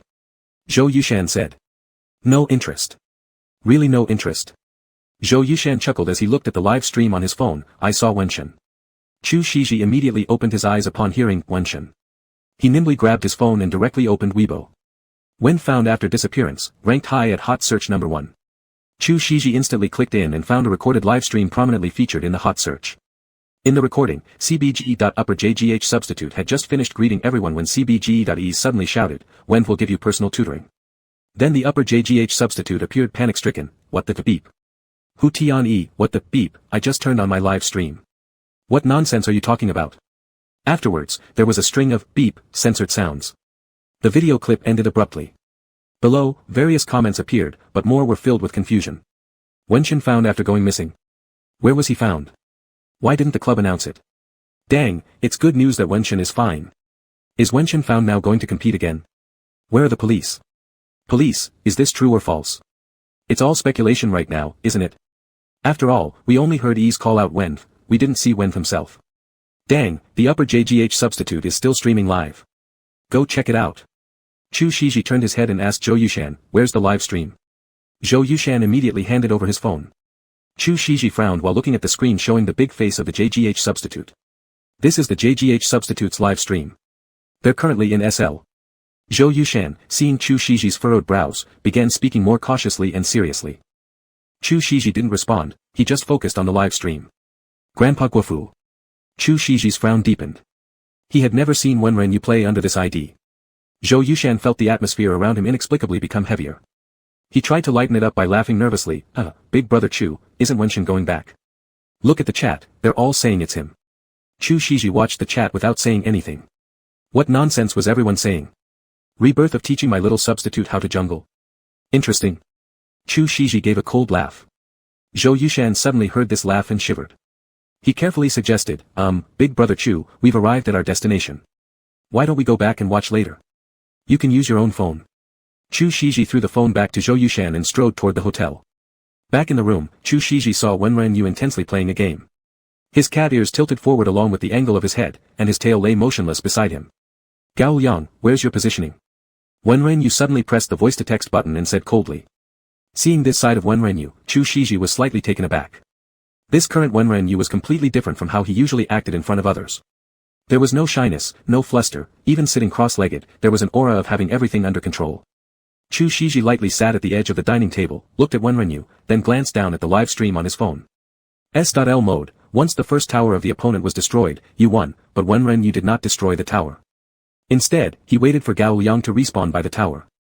With a grimace on his face, Gao Liang respawned and went back online. Can I turn off the live stream? Gao Liang regretted keeping it on just for the sake of extending the stream duration. A swarm of messages instantly appeared in the live chat. Don't shut it down. No way.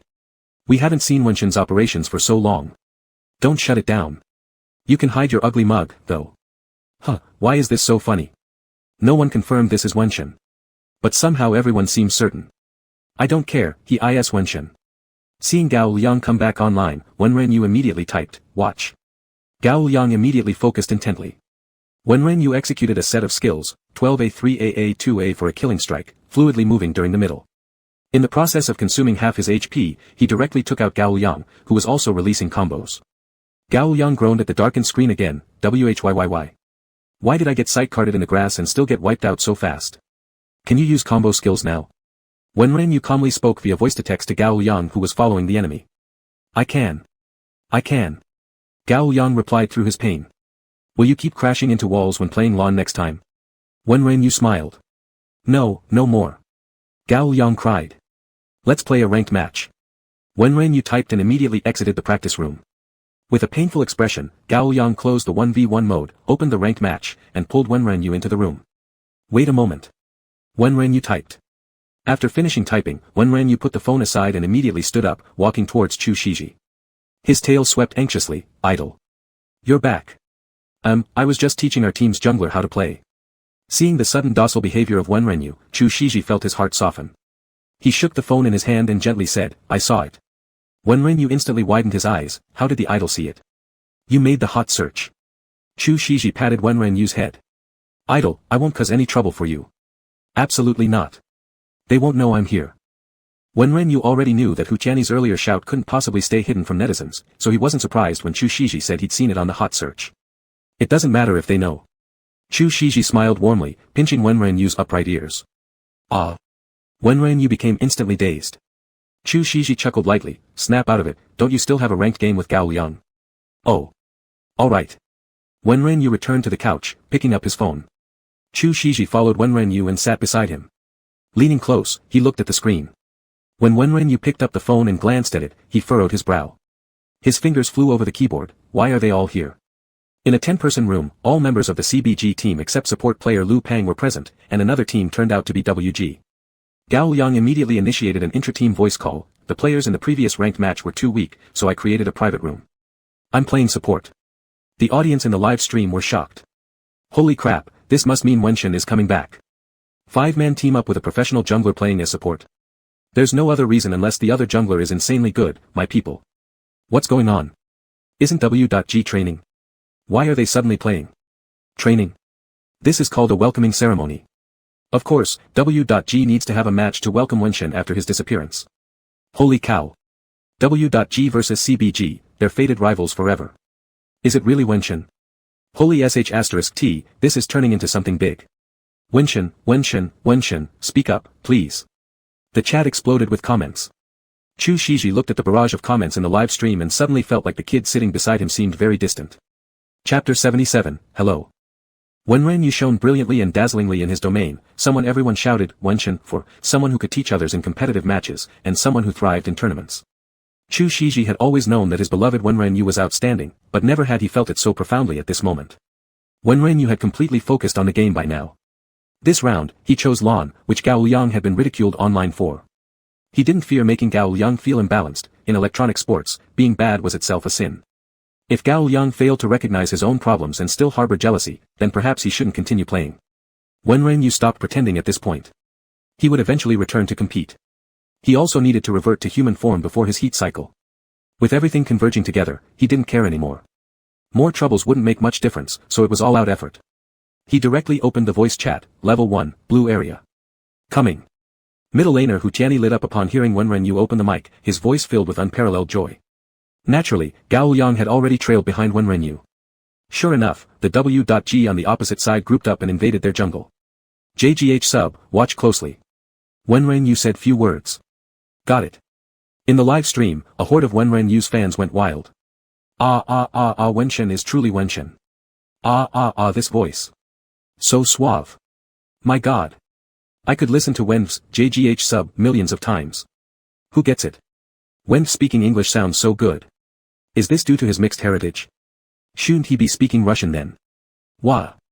Wenshen is online teaching his little apprentice how to deal with W.G's jungle anti-blue. I'm dying just from this interaction. Look at the moves. You bunch of deranged fans. Chu Shiji caught sight of the dying remark and barely furrowed his brows. Wenren immediately lured the blue golem into the grass, hiding its vision, which soon sparked a small skirmish in the blue area. Since his teammates were nearby, after 2 rounds of skirmishing, Wenren executed the last smite and successfully secured the blue buff. However, due to low health, he was chased by W.G's mid laner. Do you see this wall? Wenren calmly asked Gao Yang. I do. Gao Yang answered instantly. It was the wall that he had rammed headfirst into using his skill 1. It was right next to their second tower. This is the only spot where skill 1 can pass through. Wenren smiled as he darted through the thinner section of the wall, dodging the opposing mage's skills, then swiftly continued farming in the jungle. Gao Yang wore a sorrowful face. He knew it, he really knew it. As a professional player, he truly understood it. He had simply been too nervous during the game. The barrage erupted with laughter. Ha ha ha, look at Gao Yang's expression, so funny. Painful mask already on. Doghead.jpg. Wenv is so handsome. Gao Yang crashing into walls. I feel like the fools in Songbauga will laugh at him for a lifetime. Don't worry, we can all laugh together. It really is Wenv. OMG. So, does this mean I should bet my guess coins on Songbauga for the next round? Jungle Wenv. Wenv. Wenv. Shipping locked. Jungle King X his little disciple. Fku, Wenv is my husband. Everyone shut up, Wenv belongs to Chu Shiji. How come this cult still exists? This is esports, inner entertainment, leave thanks. Distant windpipe sound. Smile.jpg. Wenren focused entirely on playing the game. Gao Yang kept close following Wenren since he was holding Yao, giving him an extremely clear sense of his rhythm and operation style. After having his blue counter-ganked, Wenren didn't lose his rhythm. Instead, he quickly farmed himself up to level 4 and harassed the ADC in the bottom lane. The opponent jungler also rapidly moved down there. However, Wenren just showed his face and then turned around and went into the mid lane bush. There, he killed the enemy mid laner who had just popped out trying to support. He then quickly made his way to the dragon pit and took out the freshly spawned dragon with a few strikes. Gao Yang rushed over with his stubby legs, finally reaching level 4, and added his ultimate skill, leaping onto Wenrenyu's head. Gao Yang truly felt that Wenrenyu wasn't wasting a single second when it came to farming in the wild. Even while being a substitute, he already thought he was quite skilled, yet compared to Wenshen, he still lagged behind. On the public chat screen, W.G's jungler, Wenruexiang, Rav, cried out in despair, I knew you'd go for the dragon. Slow down and wait for me. Wenrenyu laughed upon seeing what Wenruexiang said. Watching Wenrenyu's composed smile from beside him, Chu Shiji marveled internally while feeling proud at the same time. Though Chu Shiji wasn't very good at this game, he could tell from Wenrenyu's hand speed and operational finesse. Both sides were professional players, possessing extremely agile positioning and awareness. Even under these circumstances, Wenrenyu was maneuvering freely within the rift like a fish in water, which was indeed quite remarkable. Besides, the more direct and primary reason was that Chu Shiji hadn't even fully seen what happened, but the enemies were dead, the dragon was taken, and Wenrenyu had, instantly, crossed half the canyon. This all looked very impressive. And Chu Shiji saw Wenrenyu continuously cutting back and forth across minimaps to check the map's vision. How did this kid manage to keep up with such a chaotic screen? Chu Shiji silently admired him. If he played against Wenrenyu, he would probably end up isolating himself. Suddenly, he started feeling some sympathy for those celebrities who'd appear later on the variety show. From what he heard via Ms. He, ever since Director Wei hinted that he was joining this particular variety show, a lot of self-proclaimed veteran canyon players among the stars joined up. Chu Shiji didn't care about any of this. What he was genuinely looking forward to was watching Xiao Yu stream and annihilate noobs. Cough, he admitted that maybe he was a bit naughty. Chu Shiji lifted his hand to cover the unstoppable smile at the edge of his lips and turned back to look at the comments in the livestream's barrage. OMG, this rhythm, I'm starting to choke again. My goodness, Wenshen. Play matches. Play matches. I want to see Wenv play. I want to see Wenv blow KSC off the stage. Could it be that Wenshen is actually missing on the surface but secretly practicing his skills? Why is he getting more and more powerful? Gao Yang's face fell. Wenshen. Wenrenyu didn't say anything. Because this was a temporary challenge set up outside of an official match, neither side pulled out their full strength, and after one game, they parted ways. Gao Yang reluctantly ended the live stream as the crowd lingered unwillingly. The only people left in the game room were W.G's members. Wenrenyu spoke earnestly, Gao Yang, this is CBG's habitual rhythm. I can't return right now, so I hope you'll keep up. I understand. But why can't you come back yet, Wenshin? Before Wenren you could reply, Chu Shiji, who had been silent until now, suddenly interjected, he's with me. The group at Songbaoga's base heard this unfamiliar voice and were completely confused. Idle. Wenren you looked at Chu Shiji uncertainly. Wait, guys, who just said idle? Hu Tianyi glanced at the 5 illuminated microphones in the game room, doubting her own sanity. It sounds like our Wen. The marksman Gao Mingyang hesitated. Does Wen's voice sound like this? Have you listened to Wen for so many years and tell me his voice is like this? It sounds like someone dipped him in royal jelly. Hu Tianyi was shocked. Wenren you felt extremely awkward, his toes curling into the floor. Chu Shiji softly chuckled. Tell us where you've been fooling around and why you haven't returned. Who's with you? Hu Tianyi roared, idle. What idol? You little guy even have idols. Aren't you supposed to only have one idol, Chu Shiji? Hu Tianyi suddenly stopped mid-sentence. An unbearable silence swept through everyone via phone. After a while, Hu Tianyi cautiously called out, Chu. Mr. Chu. Yes. Hello. Chu Shiji responded gently, his eyes still locked on Wenren Yu with soft tones. Oh, suddenly, a series of overlapping monkey-like screams erupted from the phone. A bunch of little bastards. The coach's voice rang out. Upon hearing the coach bellow, Wenren Yu immediately exited the room, turned off the phone, and obediently sat down on the sofa next to Chu Shiji. Chapter 78 Mutual Concern. Seeing such demeanor of Wenren Yu, Chu Shiji couldn't help but chuckle lightly. Do you always act like you did just now when you're in front of your teammates? Chu Shiji's gaze softened. What do you mean, just now? Wenren Yu thought there wasn't much difference. Nothing. Chu Shiji watched Wenren Yu and a smile crept to his lips. You just look, very cute. Idle. Wenren Yu blushed, his tail shyly swished back and forth. Where exactly was he cute? Watching the trembling ears and tail before him, Chu Shiji sighed softly, shall we, adjust the transformation ratio a bit more? Before Wenren Yu could answer, Chu Shiji slowly leaned over and pressed a gentle kiss onto his lips. The warm breath tickled against Wenren Yu, like small electrical currents running through his body. His face flushed red, and he closed his eyes tightly with nervousness. But Chu Shiji restrained the urge to deepen the kiss and slightly pulled away from Wenren Yu. He apologized, sorry, it's just that I saw the barrage talking about you going with JGH substitution couple. I got, kind of upset. And I've never seen you play under this alternate account before. Hey, that CP is impossible. Wenren Yu opened his startled eyes upon Chu Shiji's unexpected declaration and hurriedly explained, it's all nonsense by fans. Besides, this small account, I practiced it before. It's only star rank and couldn't queue with you, so I didn't use it. I know. Watching Wenren Yu explain so flusteredly, Chu Shiji wanted to kiss him again. This kid, how could he be so adorable? However, Chu Shiji ultimately controlled himself. He sighed slightly, sorry, these past few days have been too busy. I came back so late that I didn't have time to take care of you properly. Isn't washing your face really tiring? Wenren Yu scratched his head, it's fine, idle. I'm not entirely water-averse. Just taking a bath is problematic, using the faucet is alright. Didn't videos often show cats playing with faucets? That's good. Chu Shiji smiled, so have you figured out what to do about the trending topic? If you don't know how to respond, I can have sister he help suppress it. But while the trending topic can be suppressed, your fans. It's okay, idle. I'll discuss with the coaching staff and issue a statement. Wenren Yu looked at Chu Shiji with a pure, clear smile, and besides, I've been missing for so long, I should show up now so my fans won't worry anymore. Chu Shiji looked into Wenren Yu's clear eyes and gently responded, The phone vibrated with a buzzing sound. Wenren Yu glanced at his phone, it was the coach. He immediately put on a pained expression and answered the call with the speakerphone on. Chu Shiji felt a flicker of happiness seeing that Wenren Yu didn't mind him being there. Hey, coach. Wenren Yu hesitated. You little brat. You came back but didn't tell me, only telling Hu Tianyi and the others. The coach sounded young, barely in his 30s. Ahaha, didn't you already know, coach? I knew. I found out from the trending topic alongside all your fans. Tell me if you think I knew. Wrong, Wenren Yu replied sharply but without any trace of apology. The coach. Fine, judging by your tone, you had quite a relaxing time during your disappearance. I'll send you a statement on Weibo. Now give me a straight answer, when can you return to compete? The coach didn't want to waste more words on Wenren Yu or risk angering himself further. Wenren Yu glanced at Chu Shiji, hesitant. Early April, I can return to City A, Chu Shiji said softly. Wenren Yu immediately replied to the coach, Coach, I'll be back mid-April. Good, come back soon. For now, Gao Liang is yours to handle. Just disciplining him isn't enough, he's progressing way too slowly.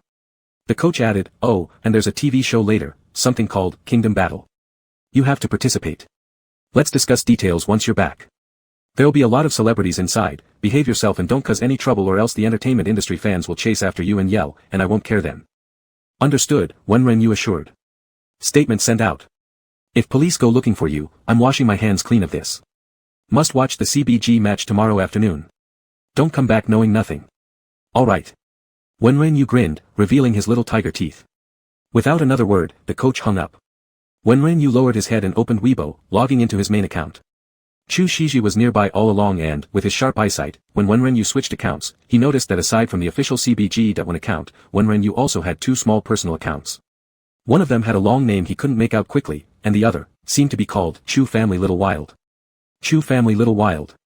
Chu Shiji silently repeated this name to himself and couldn't help but let a smirk appear at the corner of his lips, deciding to search for this account later while the kid was asleep. Completely unaware that his private account had been discovered, Wenren Yu usually used shortcuts to switch between accounts, believing his hand speed was fast enough.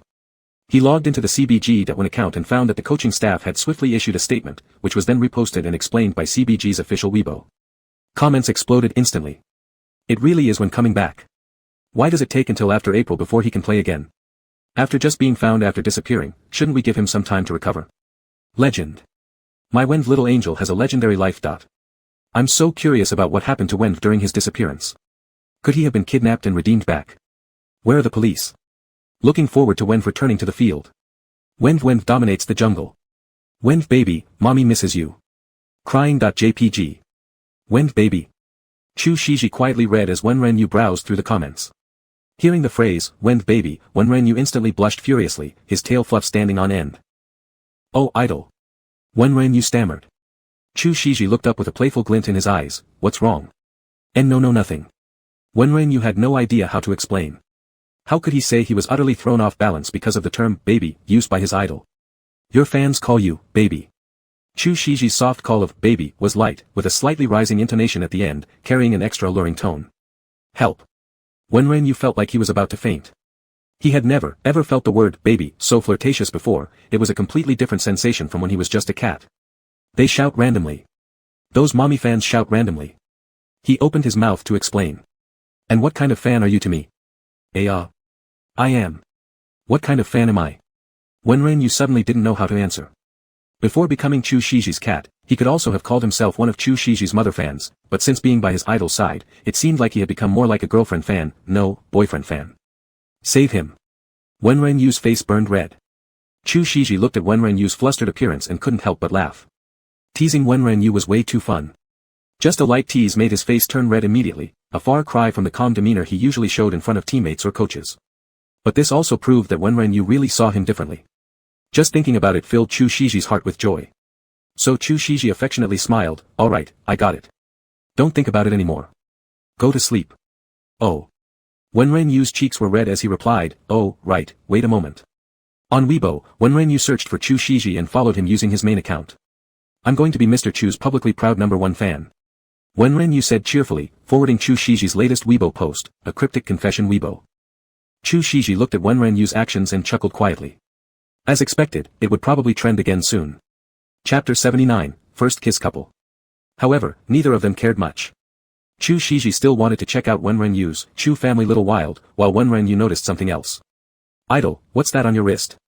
Wenren Yu's eyes focused on a black bracelet on Chu Shiji's left wrist. "Oh, this one." Chu Shiji answered gently, raising his wrist for Wenren Yu to see. "It's a matching set with your collarbone chain. I wasn't wearing it that night." Wenren Yu gazed at the low-key yet luxurious black bracelet on Chu Shiji's wrist, flashing with a water-like luster. Indeed, it clearly matched the one around his neck. Wenren Yu's heartbeat quickened even further. A couple set. This collarbone chain actually came with a matching bracelet, and the bracelet was on his idol's wrist. Save him. Dazedly looking, Wenren Yu felt as though he was having trouble breathing, his mind suddenly recalling the dream the system had created for Chu Shiji earlier. At the time, the system had used his body to call the idol Master. Master. Wenren Yu instantly felt like a little train chugged through his heart with a woo woo woo, making his ears burn fiercely. "If you like this chain, you can wear it too." Chu Shiji watched as Wenren Yu froze, raising his hand to pat his head gently, "But I'll need the chain engraved with Little Wild back." Chu Shiji didn't want Wenren Yu to misinterpret this gift as some form of control, so he suggested they could exchange. Privately, however, he really enjoyed seeing Wenren Yu wearing the collarbone chain. Rather, he liked it super duper much. And Wenren, upon hearing Chu Shiji's words, froze instantly. Chu Shiji wore a collarbone chain. The collarbone chain was engraved with his name. Wenren instantly pictured the scene in his mind. Just imagining it made him. Wenren quickly pulled his body closer and said, "No, no, no. Idol, I love this collarbone chain. I absolutely adore it." Alright. A distinct smile appeared in Chu Shiji's pitch-black eyes. "It's very late, go to sleep now." "Okay." While Wenren gave a verbal response, his body remained seated, and his tail stood stiff. Chu Shiji looked at Wenren. I'll go later. I'll play with my phone for a bit." Wenren was embarrassed. After all, he couldn't say that it was because he didn't want the idol to discover any abnormality about him that he dared not get up. Chu Shiji narrowed his eyes slightly, then after a brief pause, said, "Alright. I'll wash up first." "Good." Wenren's ears twitched backward as Chu Shiji couldn't resist rubbing his head once more before leaving. Wenren only entered the room after Chu Shiji finished washing up. Chu Shiji simply bid goodnight and slept directly on the couch. It was rare for him to not go straight to sleep at night. Instead, he opened his phone and searched for the Weibo account, Chu Family Little Wild. It was a new account that had just been created not long ago. Chu Shiji clicked it open. There weren't many posts, and the traffic was pitifully low, but Chu Shiji couldn't help but smile as he looked through it. "Pooper Scooper went out, I'm at home. So much want to play with Pooper Scooper outside. Picture.jpg. Pooper Scooper kissed me today. Spinning.jpg. Little Wild wants to be with Pooper Scooper forever. Under moonlight, stars, and with Pooper Scooper. Picture.jpg. What could he do? It was so adorable." Thinking of Wenren writing these in the tone of a several-month-old kitten, Chu Shiji felt an irresistible urge to immediately enter the room, pick up Wenren, and cuddle him. If it weren't for his sharp eyes discovering this Weibo account, he probably wouldn't have heard such words from Wenren himself. Pretending to be such an adorable little kitten. And furthermore, was he so happy because of their kiss? Chu Shiji reclined on the couch, raising his hand to cover his eyes. Little Wild wants to be with Pooper Scooper forever. Recalling this sentence, Chu Shiji softly exhaled a breath, his lips slightly curving upward in the darkness. Pooper Scooper also wanted to be with Little Wild forever. In the end, Chu Shiji did not use his main account to follow Chu Family Little Wild or officially certify it, because deep down, he still wanted to see more things from Wenren. If Chu Family Little Wild were followed by him, Wenren would definitely hesitate before posting anything on Weibo. Chu Shiji thought he was indeed quite mischievous sometimes. He wondered what Wenren's reaction would be if he knew about this. Meanwhile, in the bedroom, Wenren wasn't asleep either. He held his phone, reading the comments under the Weibo post he had forwarded from Chu Shiji. Holy crap. What's going on? These two people mutually followed each other.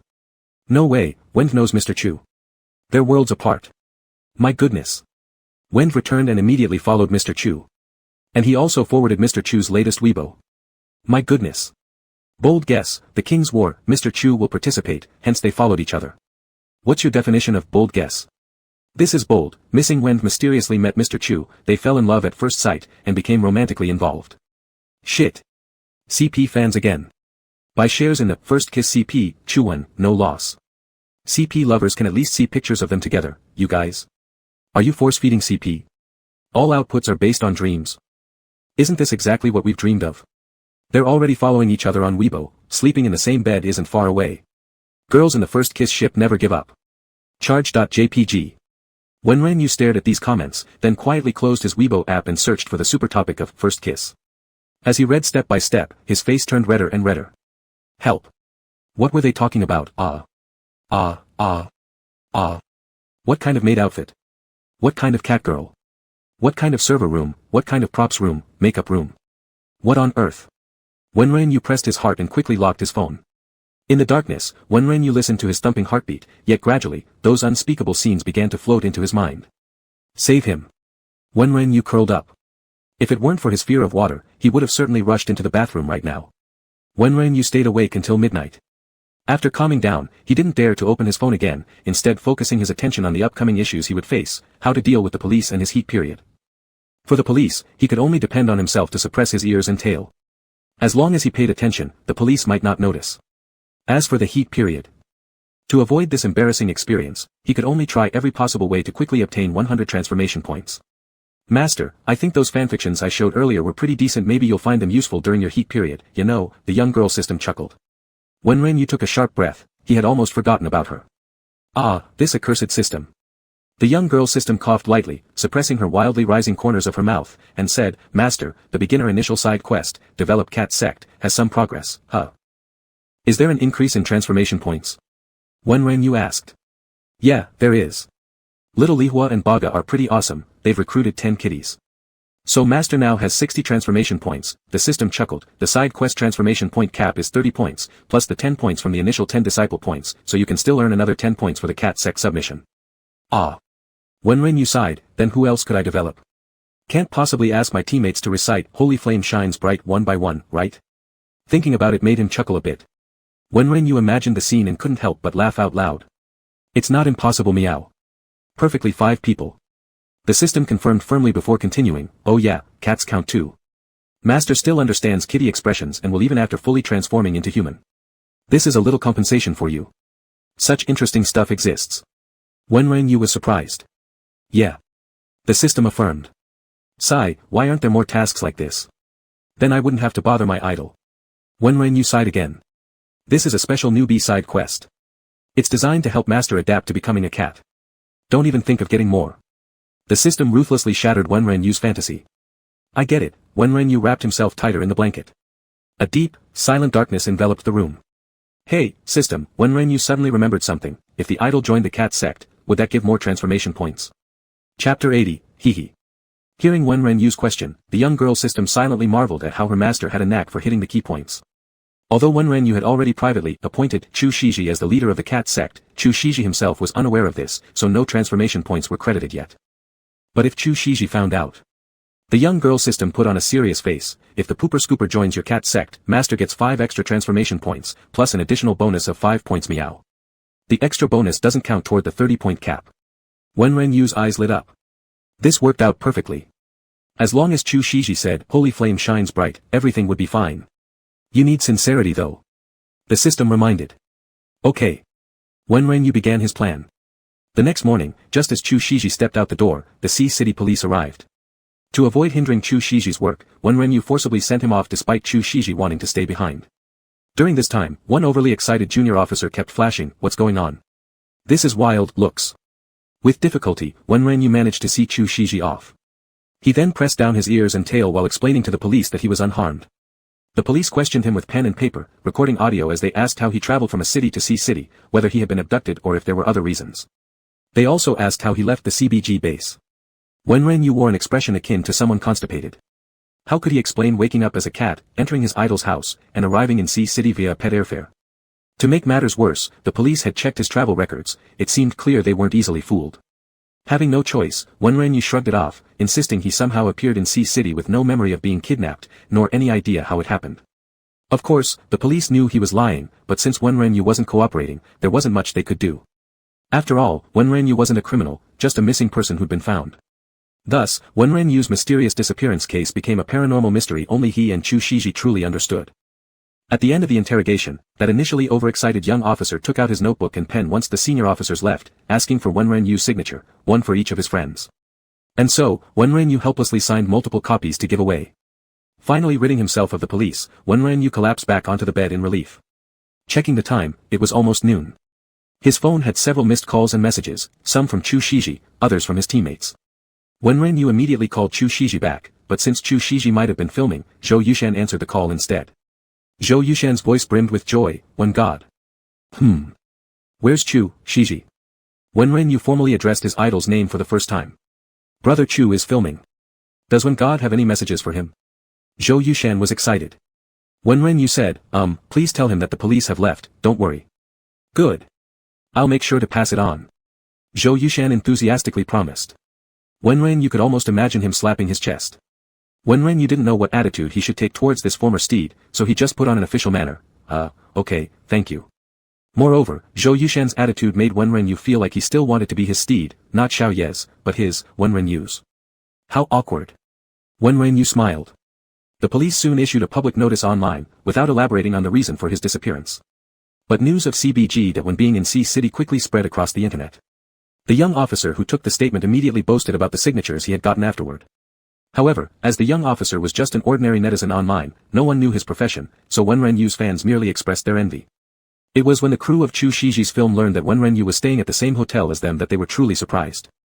Many young people in the crew played games and naturally knew CBG. Wen, the world champion team's MVP and the world-class jungler. Many were eager to get close to Wen. Even director Su wanted to meet Wenrenyu, saying that even he thought it was a pity that Wenrenyu didn't join the entertainment industry with such good looks. Mixed-race boys are rare in the entertainment circle. When Chu Shiji heard the crew discussing, he usually remained expressionless and never mentioned that Wenrenyu was staying where he was. He would not disclose his relationship with Wenrenyu without Wenrenyu's consent. But this did not stop a sense of pride from growing in his heart, as well as mischievous thoughts of wanting to keep Wenrenyu all to himself. He now wanted nothing more than to finish shooting as soon as possible and bring Wenrenyu back to a city. The custom gift for Wenrenyu was already ready, and he wanted to find a suitable moment soon to confirm their relationship. In the afternoon while watching CBG's match, Wenrenyu was quite restless. After last night's live-streaming tutorial, Gao Liang's jungle rhythm indeed sped up a lot, but because of his inherent playing style, he couldn't instantly change. One could only say there was improvement, but not much. Actually, forcing Gao Liang to change his personal style was a bad move, but since Gao Liang was CBG's substitute, although his game skills were much better than those of ordinary people, they weren't strong enough to let the entire team adapt to him, so they could only ask JGH's stand-in to adjust to the other four players' rhythm. Wenrenyu watched JGH's stand-in play and inexplicably felt a surge of anger. The little girl system, sensing Wenrenyu's inexplicable anger, only thought something terrible might happen. There were signs of heat cycle approaching. A male cat in heat usually becomes irritable, sometimes even showing aggressive behavior towards the owner, and will spray urine around marking territory to attract female cats, and will want to leave home repeatedly. And for many male cats in heat, there is often a trigger. A female cat in heat can stimulate the start of a male cat's heat period. The system hoped the owner wouldn't be stimulated by the pooper scooper these days. Although the pooper scooper wasn't a female cat, in the master's case, the pooper scooper was equivalent to the female cat that could trigger his heat cycle. The little girl system, suppressing her upward curving lips, forced a sigh in Wenrenyu's mind. Alas, what could be done? Rationality told her to pray the master didn't go into heat, but she couldn't help but cheerfully look forward to the master and the pooper scooper coming together, even wanting to light fireworks to celebrate. Alas! Alas! Alas, he. The little girl system sighed again and again, gradually changing the tone into a creepy smile. Wenrenyu was baffled by the system's sudden laugh. Chapter 81, Restlessness. After CBG's match ended, Wenrenyu immediately called his teammates. CBG narrowly won this match, but Wenrenyu still wasn't satisfied because it could have been easier. Still, he didn't say much because Gao Liang had only just started changing, and it was already a good improvement. Hu Tianyi, however, sounded super pumped after answering, Wen. What did I say before? We're fine without you too. Ah, yes. Wenrenyu smiled. No. Lu Wozhen screamed in the background. I also think it's not right. Gao Liang's face was streaked with tears. The pressure was too much, he felt like he was about to explode, especially since every time he went online, he saw people cursing him. He wanted to lose his mind. Come on, guys. Wenrenyu's azure eyes sparkled with mischief. Hu Tianyi completely ignored the howls of protest from the other two teammates and immediately cast aside the can or cannot matter as if it were trivial, pinching his voice as he called, idle. Everyone who heard this sound shivered. Wenrenyu's face flushed as he forcibly steadied his own tone, Hu Tianyi. Ha, I'm here idle. The other teammates instantly realized what was happening and started calling him idle, one after another. Spill it already, what's your relationship with Director Chu? Hu Tianyi asked gossipy. It's none of your business, said Wenrenyu without hesitation. How can it not be our business, Wen? Whenever we had something going on, didn't we share it with you right away? And here you are, keeping secrets. Gao Mingyang shouted in the background. Yeah, when Hu Tianyi had his little rascal, didn't he tell us? Hu Tianyi became enraged upon hearing this. Lu Wozhen, are you asking for a death wish? That's enough, stop fooling around. Wenrenyu cleared his throat, his voice firm. I like Chu Shiji. Now you all know. The top laner Zhong Yansheng, who hadn't said anything up until this point, suddenly asked, like? What kind of like? Wenrenyu. He softly opened his mouth, the kind where I want to be with him. If possible, Wenrenyu wished to tell the whole world that he liked Chu Shiji. There was a sudden silence on the phone. After a long pause, Hu Tianyi burst into tears. Our Wen has finally grown up. Even though it's with a man, if it's an idol-level director, then good for you. Wenrenyu. Wen, I'm waiting for the day you bring the idol back to our base. Good luck, I believe in you, exclaimed Gao Mingyang excitedly. Of the most steady in the team, Zhong Yansheng spoke solemnly. Wenrenyu, have you really thought this through? I've heard the entertainment industry is quite messy. Don't get tricked by anyone. Don't worry, my idol won't cheat me. Wenrenyu smiled, then turned serious. By the way, Gao Liang, there are no matches these next few days, so you'll practice games alone with me. Coach handed you over to me. Ah, Gao Liang wailed, *. Everything passed peacefully for a few more days. These past few days, Wenren had been staying at the hotel practicing games to find his groove while also helping Gao Liang adjust to the jungle rhythm to avoid being scolded by the coach. As for the Guofu Elder account, it had swiftly ascended from star rank to Supreme King. There was only a bit left before reaching honor rank. Wenren twisted his wrist and his sore neck. In these few days, the popularity of the previous trending topic related to Wenren had died down. Besides many esports fans urging Wenren to stream live, nothing unusual happened. But still, despite that, Wenren felt something was off these past couple of days. Ever since joining the training camp and the team, although he occasionally got mad dealing with odd teammates, it had been a long time since he'd felt this frustrated and almost about to blow like he had been these past couple of days. And recently, he'd really been craving to go outside, yearning to find Chu Shiji. It was a very strong urge. But apart from these feelings, nothing seemed amiss, so Wenren assumed he'd just gotten cooped up in the hotel for too long, even wanting to pick a fight with passing dogs. After conquering the King's Canyon for several days, Wenren opened Weibo Hot Search for the first time in a while, ready to change his mood and take a break. But as soon as he saw the first trending topic, Wenren couldn't help but think how incredible it was. He always seemed to encounter his idol on Weibo.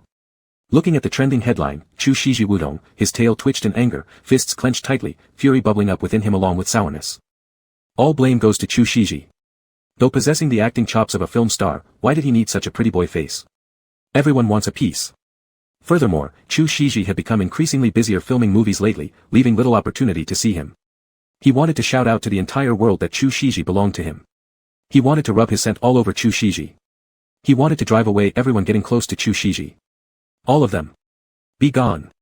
The system listening to Wenren's increasingly irritable inner thoughts believed something wasn't right at all. Sitting on the couch, Wenren stared at Wudong's personal Weibo post within this trending topic. The stars are beautiful. The picture below the blog post was still of the starry sky and a selfie of her. Such alluring words naturally caught the attention of a large number of netizens. The comments were full of discussions and guesses. Are these two, looking at the same moment's night sky? High emotional IQ, the same moment's night sky.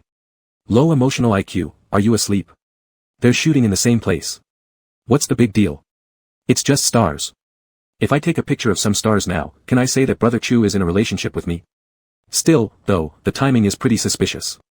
Oh my god, it's even perfectly on point. 10:23, did anyone notice? It's Brother Chu Shiji's birthday. Blind students, you found the crux. Before there was Jian Yao, now there's Wudong. Haven't you noticed that Brother Chu seems to like the pitiful kind?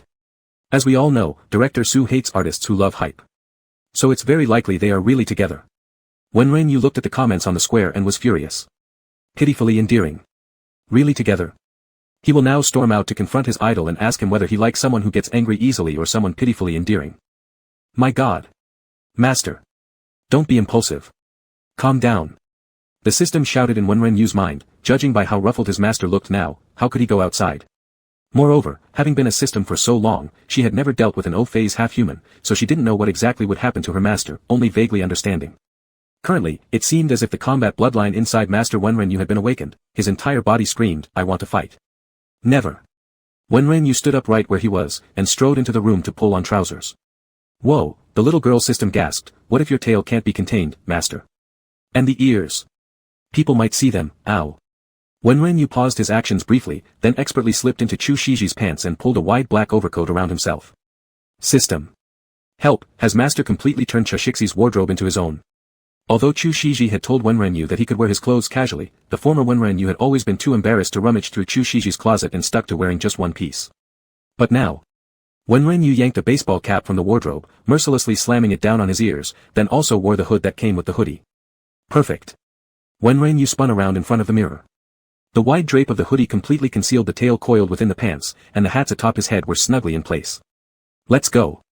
Withdrawing the room card, Wenren stepped forcefully out of the room. Chapter 82, do you understand why now? The little girl system couldn't stop Wenren, so she could only secretly pray that no one discovers Wenren's odd behavior. Wenren called a car at the hotel's front desk and rushed straight to the ancient town set built by the film crew. When he used to be a kitten, this place was a regular haunt for him. At the moment, Chu Shiji was drinking an iced Americano while reading a script in the special resting room built exclusively for him by the crew, with people outside bustling about distributing boxed meals. Chu Shiji read for a while before his thoughts began to drift. It had been so many days without proper rest. Not properly accompanying Wenren, nor taking the time to truly look at him, just constantly filming. Chu Shiji remembered seeing the kid sleeping on the sofa hugging his phone when he returned home the other night, with a dim yellow light at the door, clearly left for him. Cute as ever, bundled there, a pure white fluffy tail covering him, the cell phone screen faintly glowing. That night's moonlight was clear, but the lamplight was muddled. That thread of clarity seeped through the muddle, scattering faintly across Wenrenyu's body, making him look like a soft patch of fresh snow atop a mountain peak, radiant and brilliant. That night, it was Chu Shiji who had carried Wenrenyu to bed. Wenrenyu woke up, albeit thinking he was dreaming, insisting on holding on to Chu Shiji to sleep together. As a result, Chu Shiji slept with Wenrenyu for an entire night, leaving early the next morning.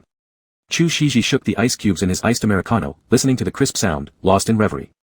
Though he loved his work, he also wished he could spend time with Wenrenyu. He wondered what the kid was doing now, should have already gone out to deliver food orders, he thought. Did the kid like today's dishes or not? Chu Shiji sighed, took out his phone, and opened the homepage of Chu Family Xiaoyi. There was actually a Weibo post updated just a few days ago. The poop scooper has been very busy these past 2 days, but it's okay, I've also been super busy. Angry.jpg. Chu Shiji looked at this Weibo post and chuckled, finding it incredibly cute. He truly missed Wenrenyu and couldn't wait to go back and see him. Teacher Chu, there's a man in black outside looking for you. Suddenly, someone peeked in from outside. Man in black. Both Chu Shiji and Zhou Yushan were taken aback. He kept hiding his identity, wearing a mask, and said he wanted to meet you. We couldn't drive him away because he said, if you say, poop scooper, you'll know who he is. The staff looked completely baffled. But when Chu Shiji heard the word poop scooper, his pupils immediately constricted, and he stood up, walking briskly out the door. Wait for me. Brother Chu. Zhou Yushan hurriedly followed out. Chu Shiji walked with great strides. It was rare for people on set to see Emperor Chu so anxious. His black-red royal robes were billowed by the wind, his long hair fluttering gracefully behind him. Everyone's eyes were drawn to the scene, though none dared to be too obvious about staring. It was Wudong, holding an elegant little takeout box, who followed along. Wenrenyu was standing anxiously outside. He didn't dare walk around much, afraid that his tail might slip out of control, which could land him straight into the research institute. Chu Shiji immediately spotted the child waiting outside. Clad all in black, hands in pockets, he was quietly standing there, exuding an aura of coolness, making him stand out unmistakably in the crowd. As Chu Shiji approached quickly, he reached out wanting to pull Wenrenyu into an embrace, but he restrained himself. There were still crew members watching nearby, and while Chu Shiji wanted to hug Wenrenyu right there, he wasn't sure if the boy would like it. Instead, he lifted his hand and touched the head under Wenrenyu's double-layered hat, unsurprisingly not feeling the soft texture of ears at all. How did you come? Chu Shiji's lips curved with a gentle smile. The nearby staff stared open-mouthed. This was the usually emotionless Emperor Chu. Then, who was this guy? Was he Chu Teacher's younger brother? My idol. Wenrenyu removed his mask, lifting his face expressionlessly as he looked at Chu Shiji. Chu Shiji froze momentarily, looking at Wenrenyu's unemotional face. For some reason, even though Wenrenyu's expression remained neutral, Chu Shiji could tell he was a bit resentful and upset. What's wrong? Chu Shiji felt puzzled but continued to lead Wenrenyu inside toward the rest area, saying softly, alright, let's talk once we get to the break room. The nearby staff sucked in a breath of cold air. This was definitely not when they expected anything like this. Do these two know each other? Are they related by blood? Wudong finally ran up to Chu Shiji and blocked their way. Teacher Chu. Wudong, also dressed in bright costume attire, panted slightly. Wenrenyu squinted his eyes. What is it? Chu Shiji's voice turned cold and carried a slight hint of impatience. Wudong looked up and caught sight of the cold Wenrenyu beside them. His eyes flashed with admiration, such a handsome guy. Despite being overshadowed by Teacher Chu, this half-blood's deep-set features gave him an additional touch of artistic and unreal beauty. Still, Wudong quickly shook off the impression after seeing many celebrities in the entertainment circle, revealing a perfect professional smile as he greeted Wenrenyu. Hello, I'm Wudong. Wenrenyu said without much expression, reporting his name and then turning back to look at Chu Shiji. Chu Shiji, let's go. Chu Shiji. Chu Shiji was startled. It seemed he had never heard Wenrenyu call him by his name before, always referring to him as idol. Chu Shiji glanced at Wudong and noticed something in the dimness of his dark eyes. This, jealousy. Chu Shiji coughed lightly, suppressing the laughter at the corner of his lips and looked at Wudong coldly. If there's nothing urgent, we're leaving first. Wait, Teacher Chu, this is for you. Wudong hastily handed over the small bag in his hand. No need. Chu Shiji led Wenrenyu towards the restroom. Teacher Chu. Wudong stepped forward to block him. This lunch is specially prepared for you. It's bamboo tube rice, which is quite famous around here. I tried it before, and it really tastes good. Bamboo tube rice. Wenrenyu's face darkened. Chu Shiji glanced sideways at the child next to him, who still showed no expression, but his gaze carried a flicker of longing. He almost burst out laughing. Wenrenyu turned his head to look at Chu Shiji, pulling a cold smile that said, you'd better know what you're doing. He was almost losing his cool. Anger. How could Chu Shiji be here enjoying food brought by a cute and pretty girl, even appearing together on the hot search list, not just once? And there he was, stuck in his room scheming with Wanja and Gao Yang. Chu Shiji's eyes turned icy as he seriously told Wudong, "Sorry, Wudong, please don't do these meaningless things anymore." After saying this, he grabbed Wenren and was about to leave. Why? Wudong's beautiful eyes widened, full of grievances. Why? Why so many whys? Wenren glared at the pitiful Wudong, boiling with irritation. Because this man is mine. Wenren pulled Chu Shiji's collar, yanking him towards himself before planting a kiss on his lips. It was just a brief touch-and-go kiss, but it left everyone present utterly stunned. The little lowly system in Wenren's mind gaped dumbfounded. Was this the prelude to heat? Was this the territorial awareness of a male cat? Would their master dig a hole and bury herself if she recalled this later? Understood why now. Wenren smirked, his lips curling up as he revealed his little tiger teeth, looking oddly mischievous. Chu Shiji stared at Wenren like this, his breath catching, his Adam's apple rolling up and down. Chapter 83, Confession. Wudong completely froze on the spot. Behind her, Zhou Yushan looked as though he had seen a ghost. All the staff around them were shocked into taking sharp intakes of breath. Originally, some were holding paper and pen, wanting signatures, but now they dared not move after witnessing this scene. Chu Shiji closed his eyes briefly, firmly gripping Wenren's head and kissing him again right in front of everyone. Wenren panted slightly, whispering quietly, "Idle, my tail, can't hold it back much longer." Chu Shiji gently moved away from Wenren, letting out a soft sigh before dragging him back to the restroom in great strides. This time, Wudong did not block their way again, but stood rooted to the spot, biting her lips tightly while clutching the food box. Zhou Yushan hesitated on the spot for a long while, eventually forcing out two words, "Wild." Chu Shiji slammed the door shut with a loud bang, pinning Wenren against it before kissing him on the lips. This was still outside, no more than this should happen. Both fell silent for a moment. Wenren felt his heart nearly leaping out of his chest. "How did you suddenly decide to come find me?" Chu Shiji's voice remained husky. Because of the trending topic, Wenren avoided eye contact, feeling too ashamed to admit his jealousy. Trending topic? Chu Shiji was puzzled. Yeah. It was you and Wudong on the trending topic. Wenren's voice grew quieter and quieter, anxiously shifting his tail. "I'll take a look later." Chu Shiji lifted his head, gazing deeply at Wenren, filled with tenderness in the depths of his dark pupils. "Aha." Wenren mumbled in agreement. Even though his previous anger lingered, Wenren couldn't maintain his high spirits when seeing Chu Shiji like this. Involuntarily going slack. What's more strange was that Chu Shiji seemed to have some inexplicable soothing effect on him. The places touched by Chu Shiji shivered unaccountably. So, he wanted more. Wenren pursed his lips. But the lowly system sighed in relief at this sight in Wenren's mind. Apparently, this process indeed took time. It was still in the early stage. Although craving and quick to anger, it hadn't reached the point of being uncontrollable yet. Otherwise, at this place, she would be very sure that their master could go all the way with her. Chu Shiji didn't know what Wenren was thinking. He softened his tone, gently exclaiming, "Xiao Yu. I like you. Very much. Idle." Wenren, hearing Chu Shiji's sudden confession, was so shocked that his tail stood straight up. "Sorry, I've wanted to tell you this for quite some time now." Chu Shiji's voice was deep and tender. "Idle." Wenren opened his mouth wanting to say something. Chu Shiji cut him off softly, "Dear, please let me finish first, alright?" "Alright." Wenren nodded. "Wenren, I like you. I'm not sure when it started exactly. If I must pinpoint it, perhaps one time when you appeared in my dream." As he said this, Chu Shiji bitterly chuckled at himself. "You might think I'm terrible for saying this, because back then, I hadn't even met you, yet I had a dream like that. But I don't want to deceive you. During this period, I hesitated to confess to you because I felt I was not good enough. Although I still feel the same way now. You're only 19, but already a world champion. You are so handsome and many people admire you. You deserve the best in the world. So you don't have to respond to my feelings right now. Instead, I hope you will seriously consider it. You're only 19, you might not have even been in love, don't be blinded by me just because I am your idol. I may not be as great as you think." Chu Shiji gently looked up at Wenren while lightly holding his waist. Wenren, staring at Chu Shiji's gentle and sincere face, somehow suddenly remembered a line from a book.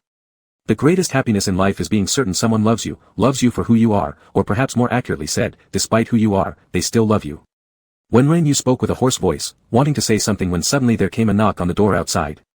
"Big brother Chu. Actually, I really didn't want to come, but if we don't eat soon, this afternoon's shoot will be delayed." Zhou Yushan stood outside, looking miserable. "Idle. Let's eat first." Wenren hurriedly got off Chu Shiji. "Wait a moment." Chu Shiji stood up, pulling Wenren into his arms. His large hand gently grabbed the restless tail and tucked it under a large piece of clothing. There's also the cap. Chu Shiji placed a baseball cap on Wenrenyu's head. Oh, Wenrenyu turned red but suddenly remembered he originally came here to interrogate. Thus, he stubbornly retorted, I am still thinking about it. Idle, you haven't explained the matter with Wudong yet. Chu Shiji paused briefly before smiling, alright. I'll explain later then. First, let Zhou Yushan in. Okay. Wenrenyu sat down on the sofa properly. Zhou Yushan entered with his eyes covered, looking ready to die. Put your hands down. Chu Shiji sighed helplessly. Yes. Zhou Yushan dropped his hands but dared not glance around, handing over the lunch with the other hand. Go buy some bamboo rice, and order a few local dishes too. Yes. Zhou Yushan responded promptly and left, closing the door behind him. The entire process took no more than a minute. Only after seeing Zhou Yushan close the door did Chu Shiji call out to Wenrenyu, come over, have something to eat first. This is a fat-reducing meal though, you might not like it. Idle should eat. Wenrenyu fidgeted as his tail stuck out from under the clothes. He said nervously, I'll wait, until the bamboo rice comes. You knew you'd want to eat. Chu Shiji smiled. Oh. Wenrenyu sat next to Chu Shiji. Chu Shiji opened the bag and handed a cup of juice to Wenrenyu, here's the juice, and there's also half a cup of iced espresso I drank earlier. You can drink it if you don't mind. I'll take the espresso then. Wenrenyu eagerly grabbed the half cup of iced espresso. You actually like coffee? Chu Shiji gave an almost smile, glancing at Wenrenyu. Wenrenyu gulped down the bitter espresso with a wry expression, softly agreeing. Chu Shiji watched Wenrenyu's furrowed brow and chuckled warmly, don't force yourself. I'm not forcing myself. I do love coffee. I drink it during training too.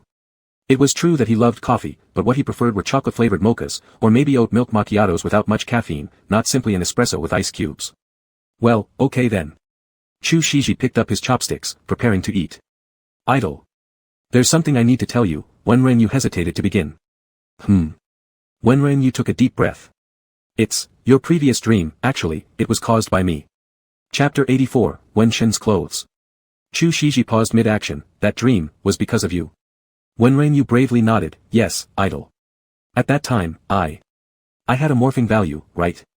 I would eventually turn human, but I didn't want to leave you, so the system helped create a dream for you, to test your reaction. Chu Shiji rarely blushed as he stuttered slightly, so, does that mean you could also see that dream? Yes, Wenrenyu regretted telling his idol about the matter as he watched Chu Shiji's awkward reaction. But when he heard that Chu Shiji had fallen for him during the dream, he felt it was necessary to tell his idol the truth. Otherwise, he would feel guilty. Chu Shiji, seeing Wenrenyu's uneasiness, instantly understood what he was thinking. Chu Shiji quickly turned serious and said, I like you not because of that dream. Even without that dream, with how outstanding and adorable you are, I would still have fallen for you. But, Chu Shiji paused, looking at Wenrenyu with a slightly darker glint in his eyes, the you in that dream was really. I get it.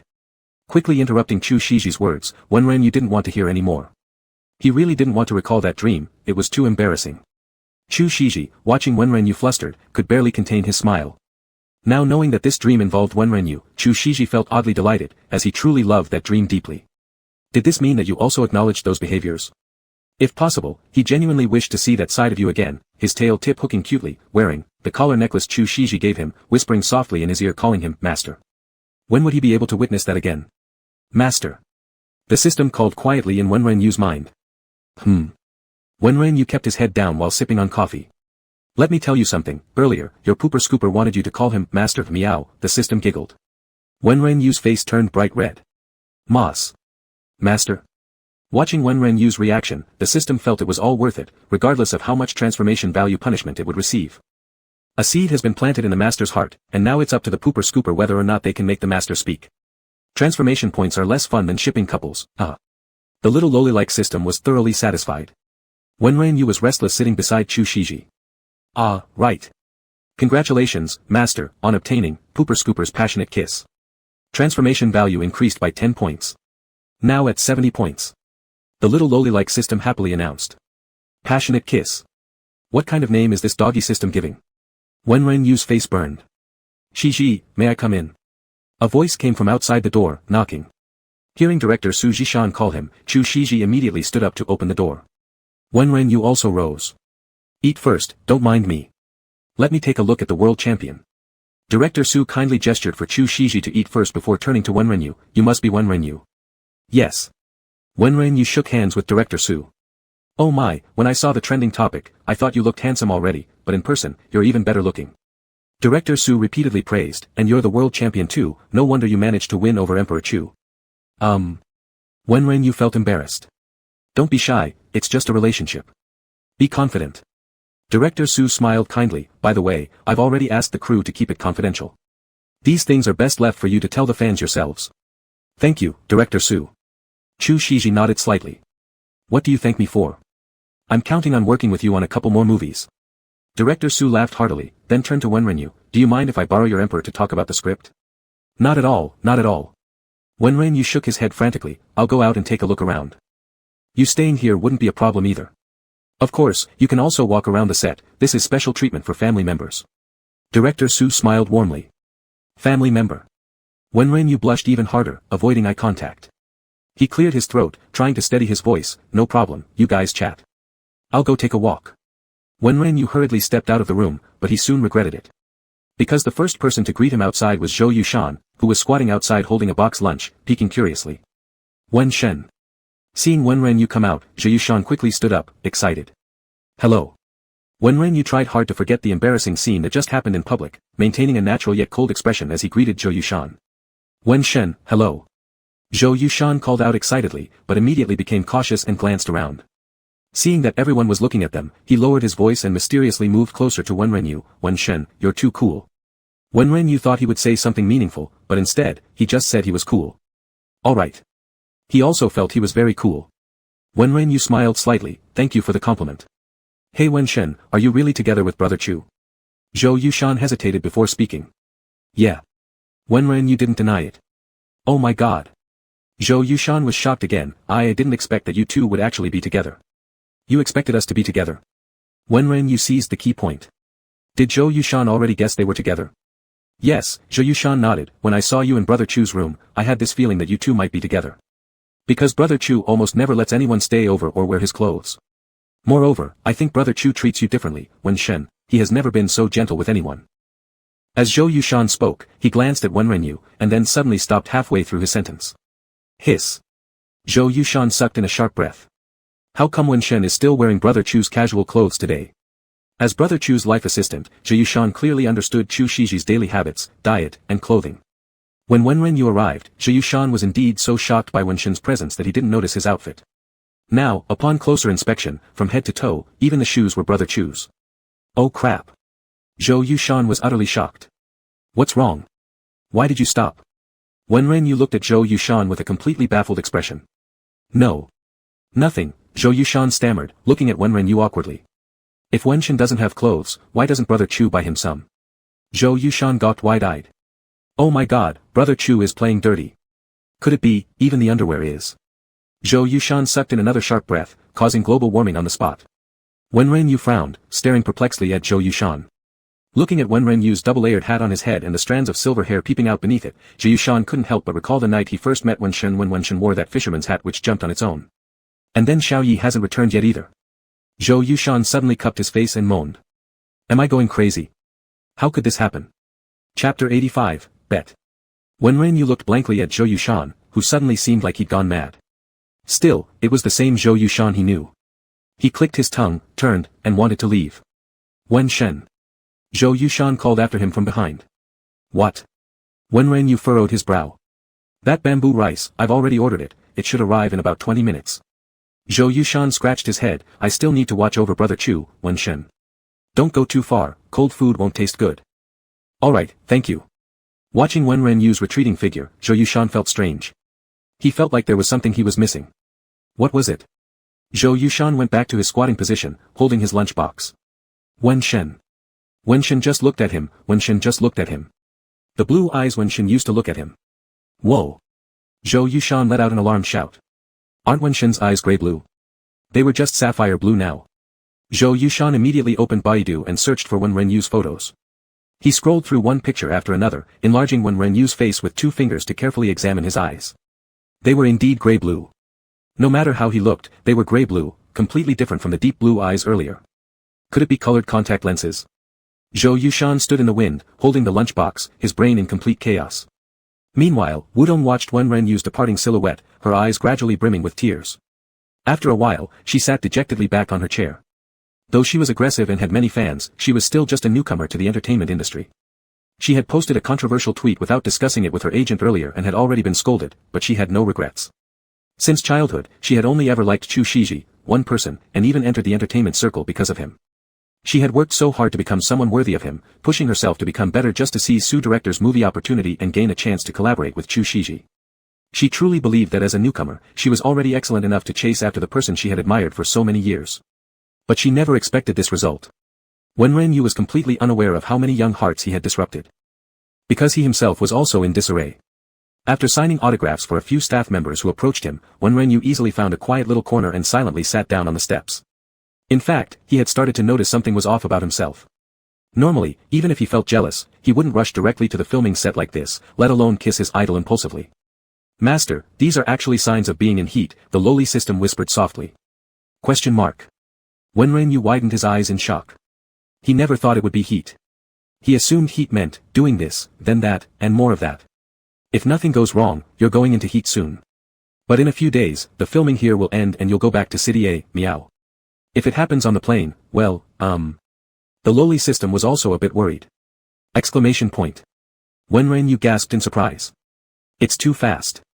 My transformation points are only at 70 now. Wenren broke down, even if I could fix the sky now, I can't reach 150. Master, can you try harder? The lowly system sincerely suggested. Wenren. He lowered his head, took a long sigh after a while, and made a video call to Hu Tianyi. What is it? Torturing Gao Yang isn't enough, now you want to torture me too. Hu Tianyi spoke around a chicken leg in her mouth. I'm telling you, I'm live streaming while eating, I have no time. Wenren. These guys were really willing to do anything for more live stream time. You stop eating. Wenren urged. What? My fans want to see Wenshen. Sure, why not? Wait a moment, everyone. Hu Tianyi completely ignored Wenren and instead turned the camera toward Wenren on the phone screen. Wenren. HJ, it's been a long time, Wenren forced a smile toward the camera. Live stream chat. Ah, it's really Wenshen. So handsome, so handsome, so handsome. My husband is so handsome, I've been kneeling under his Weibo begging for a live stream, but now he's appeared in someone else's live room. Save me, he's so handsome and mysterious. His small tiger tooth has hit my heart. Hey, I have tiger teeth too, you know. Hu Tianyi glanced at the online comments, clearly dissatisfied. You get out of the way. Go aside. Don't want to see you eat chicken legs. Wenshen dyed his hair. He looks amazing. Silver hair makes him look like a fairy. Who understands? When will Ease finish eating and start gaming? I don't want to see all these face dogs anymore. Why doesn't Wenshen take off his hat? We need to see his silver hair. Wenren couldn't see the messages scrolling by. He cleared his throat lightly and said, I'm looking for your Ease now. Can he pause the live stream for a while? No. The month is almost over. And there's a competition coming up next. No way. Hu Tianyi refused immediately. Wenren. He really appreciated their determination. What are Gao Yang and the others doing? Wenren asked. Do you really think I'd tell you? Do you know us at all? Hu Tianyi chuckled. Ah right, he knew them well, because he used to be one of them too, the ones who hustle for live stream time at the end of the month.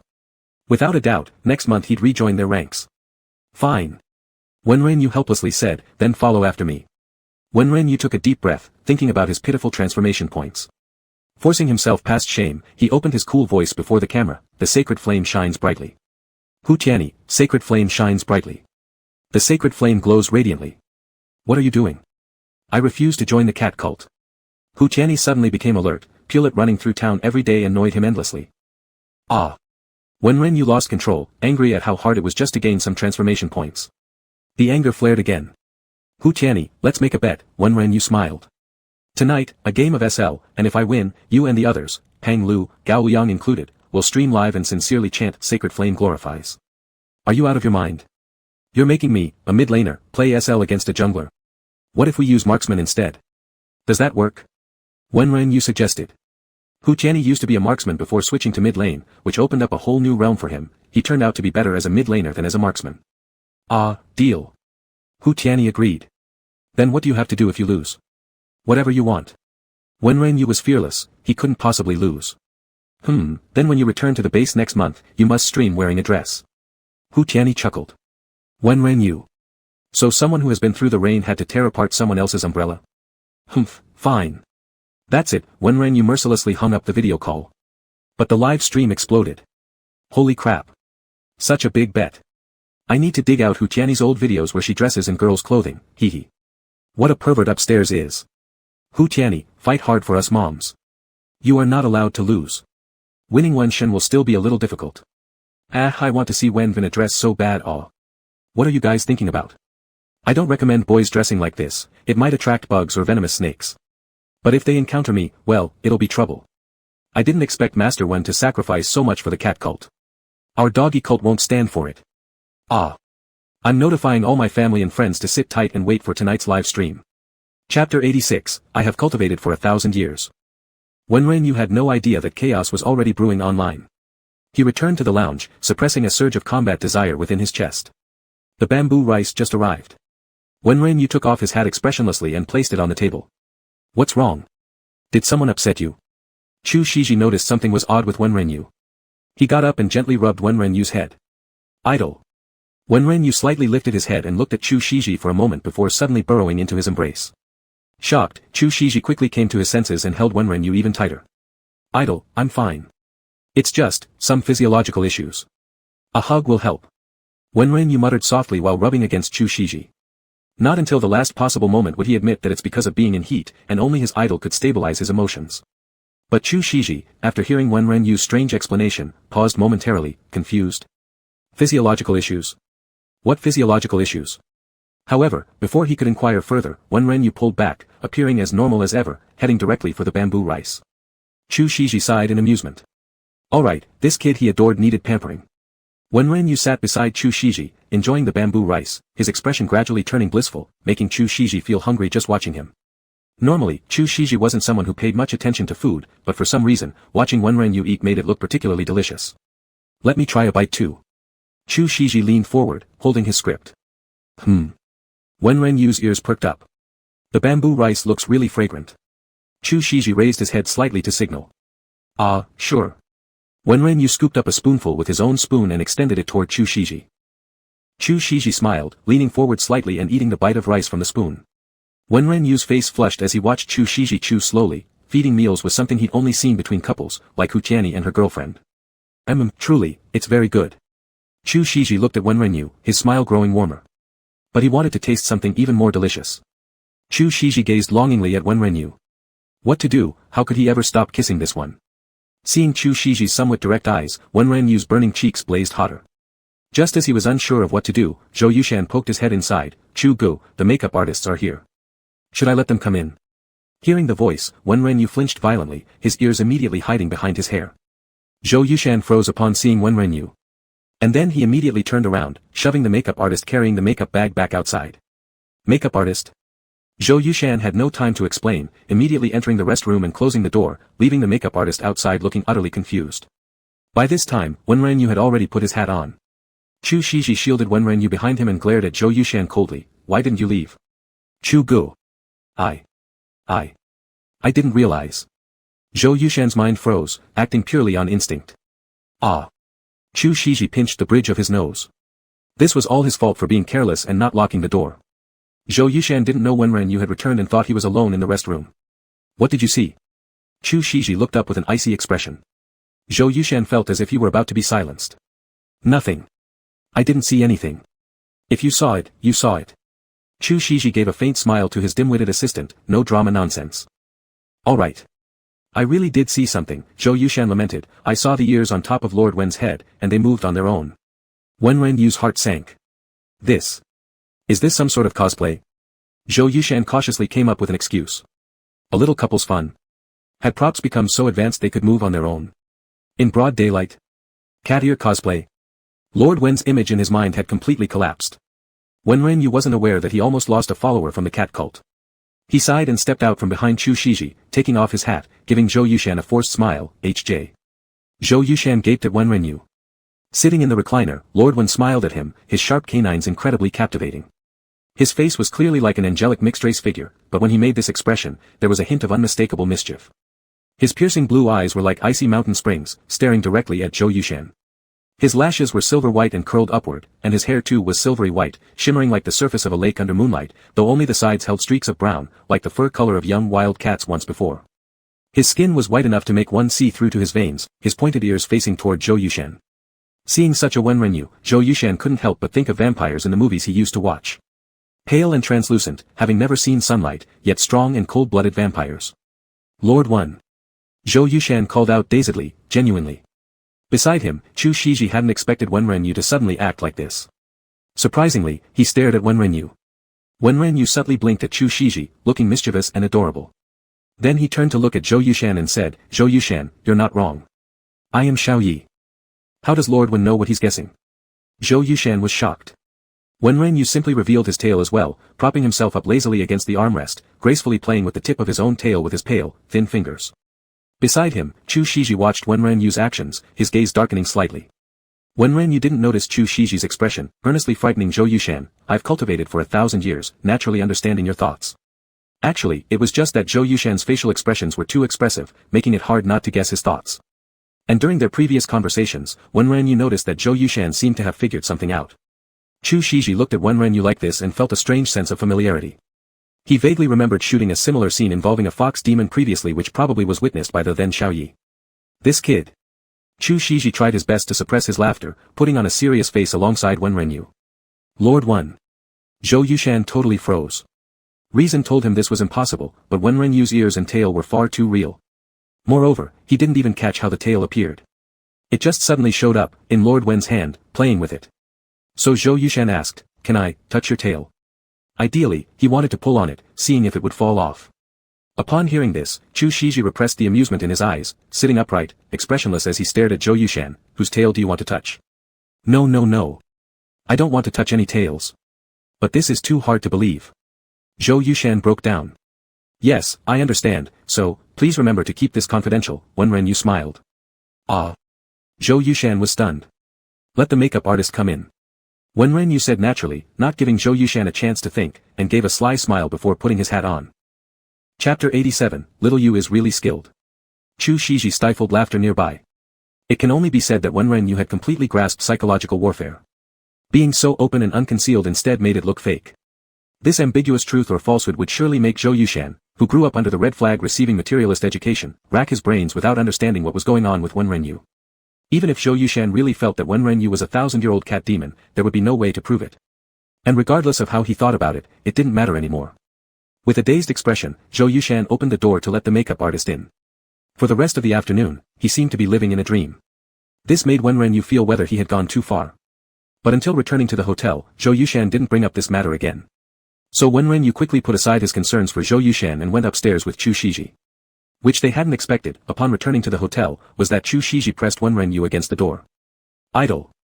Wenren took a deep breath. Chu Shiji did not respond but instead pinned both of Wenren's hands behind him, leaned in, and kissed Wenren's lips. This kiss wasn't as gentle as the ones in the past, instead, it was as if Chu Shiji wanted to swallow him whole. His teeth parted the gap of Wenren's jaw. Their breathing intertwined inseparably, fervent and lingering. Wenren only felt as if there were fire running through his body, and his tail instinctively coiled forward, tightly sticking onto Chu Shiji. Idle. Seizing a moment to catch his breath, Wenren softly called out. Little Yu, Chu Shiji responded in a hoarse voice, lightly biting Wenren's ear. The tip of Wenren's ear trembled, and a faint moan slipped out from his throat. Little Yu. I don't want anyone else to see your ears and tail. The tenderness in Chu Shiji's voice carried a touch of possessive dominance, the tone slightly drawn out and mixed with a husky whisper. It even brought a tinge of playful pleading. Wenren instantly felt a shiver down his spine, and a blush immediately spread from his face down to the roots of his neck, making his breathing quicken. Idle. Wenren softly called. Little Yu. Chu Shiji gazed intently at Wenren, lowering his eyes. Clearly, there were other ways to get rid of Zhou Yushan, but this kid was so mischievous that he insisted on teasing him. He even let Zhou Yushan see those adorable ears and tail. Understood. Only for Idle, said Wenren, not knowing why he had said such a shameful sentence, with his pure white lashes trembling slightly, covering the blush spreading across his eyes. Good boy. Chu Shiji then let go of Wenren and rubbed his head. Wenren quickly ran away and sat on the sofa. Chu Shiji looked at the stiffly sitting Wenren and said with a laugh, I'll take a shower first. Wenren's heart was still racing wildly, and he fumbled a response, all right. I have to follow Ktten SL, we made a bet, so I might stream live. Alright, Chu Shiji stepped towards the room, paused after walking 2 steps, and turned to ask Wenrenyu, what's the bet? If I win, he joins the Cat Church. As Wenrenyu mentioned the term Cat Church, he suddenly felt somewhat middle schoolish. Cat Church? Chu Shiji asked curiously. If I lose, I'll stream live in a dress. In a dress while streaming live, Chu Shiji half smiled at Wenrenyu. Not sure why, Wenrenyu felt a chill around him, tightened his fingers, and replied, yes, while streaming. Humph. Chu Shiji ambiguously chuckled and in 2 long strides moved over and sat beside Wenrenyu. What? Wenrenyu looked at Chu Shiji. I'll watch you play. Chu Shiji casually leaned against the back of the sofa and smiled. Wenrenyu. Originally not nervous, but became nervous when being watched by his idol. Chu Shiji turned on Kutten's live stream all by himself. After taking 2 deep breaths to calm himself down, Wenrenyu finally turned on his phone and connected with Ktten, who had been waiting for him. You're not streaming live? Ktten asked. I won't do a live stream. I'll just use the mic and talk in your live room, Wenrenyu said. Alright then. And don't blame me for bullying you if you lose. Ktten confidently opened her live streaming room. You 5 will join the Cat Church sooner or later, Wenrenyu responded with equal confidence. Wenrenyu picked Sun Shangxian with flash, while Ktten took out Yuji. Humph, Yuji. Wenrenyu's lips curved into a smile of certain victory. Ktten snorted, humph, watch me blow up your Sun Shangxian. The live stream chat quickly became lively with discussions. Sun Shangxian versus Yuji. If Yuji can manage her skills well, it's uncertain who will win. Wenren is the king of the jungle though, best at timing and faking skills. Ease is doomed. Don't be pessimistic about our little E. He's going to win and make Wen wear a dress. Why doesn't Wenren show his face? I miss my husband already. Chu Shiji, it's better for you to sleep with your eyes open tonight. Wenrenyu had Sun Shangxiang start by learning the first skill. He soon approached the line. As expected, Ktten boosted herself with her second skill, preparing to trade blows with him. Wenrenyu attacked a couple of minions twice, then suddenly used his first skill to roll next to Ktten. Yuji instantly released her immunity to physical damage from her second skill. But Wenrenyu gave the enhanced basic attack to a minion instead. What the hell? You tricked me again. Taking advantage of her remaining second skill, Ktten chased after Wenrenyu as he retreated but didn't dare to advance too far. When Ktten fell back, Wenrenyu took some health potions and hit minions faster, reaching level 2 before Ktten. He immediately moved forward using his 12 combo plus an auto attack, driving Yuji to retreat under her tower. When the next wave of minions arrived, both were level 2. Taking advantage of his superior ability to clear minions, Wenrenyu continuously harassed Ktten, forcing her bloodline to drop so that she had to retreat to the tower even before clearing all the minions. Humph. Though now unable to see Yuji's vision, Wenrenyu was exposing his own position under the sight of Yuji's skills. He circled around the bush near where his side was advancing the line of minions and chuckled, Little E, are you planning on gifting me the first blood? As if. Standing under the tower, Ktten cast her first skill hoping to clear the remaining line of minions immediately. Unexpectedly, Wenrenyu seized the moment when Yuji used her first skill, suddenly flashing right in front of her. A combination of his second skill and an auto attack secured the first blood. Damn it, how did you know where I was? Ktten couldn't react fast enough. Greedy not returning when your health is low. Wenrenyu smiled. Screenshots filled with 666 popped up everywhere in the chat. 66,666. 6. Even if I were Ease, I wouldn't have reacted in time. Suddenly from the edge of the grass, Wenrenyu charged into the battlefield head-on. Dude, this prediction and this flash were just incredible. Ease didn't even have time to use her second skill. Geez, Wenv is also amazing as an ADC. Leave some room for mortals to survive. Amazing. No wonder he's my hubby. At that moment, Chu Shiji had already leaned over closely to watch Wenrenyu's operations. He saw Yuji losing vision on Wenrenyu's screen, as well as the child clearing the minion waves and lurking near the bushes. He thought this back and forth would end there, but unexpectedly Wenrenyu suddenly rushed ahead, pressing a few skills in quick succession to secure the kill of Yuji. Before playing games, Chu Shiji never thought it was difficult. Now that he played, he couldn't even recognize what skills the child had used. Chu Shiji smiled and softly complimented beside him, little you is really skilled. Chat messages. What? What sound was that just now? Who? Who said really skilled? WTF. Xiao Yu. Xiao Yu. Who does Xiao Yu represent? Don't tell me it's Wenrenyu. What nerve does anyone have to call Wenren Xiao Yu? My goodness. WTF. This voice. Is it really who I think it is? WTF. Sisters, we're thinking of the same person. WTF. What kind of riddle are you guys speaking? Chapter 88, Mark. The instant Wenren heard Chu Shiji's voice, he turned his head to look at him. Chu Shiji reached a big hand to the top of his head and gently turned it back. Wenren's heart pounded wildly. His idol has revealed his voice in his live stream. So does this mean he wants to let everyone know about their relationship? No. The idol confessed, but he hasn't agreed yet. Wenren's fingers became clumsy. Hu Tianyi naturally also heard this compliment. His eyes instantly widened, and instinctively covered for his friend, saying, "Little Yu is really amazing." Ha, ha. Wenren. Save me. Hu Tianyi was completely overacting, giving the netizens more material for comparison, the contrast of voices. The difference was too great, one was gentle with a magnetic tone, the other was clearly a clueless big boy. Sure enough, the chat messages mercilessly mocked. That's enough, little E. You didn't even open your mouth just now. Stop pretending. The difference between the two voices is too obvious. This late at night, there's still someone beside when God. Who is it? Hee, the girl who listens to that voice has arrived.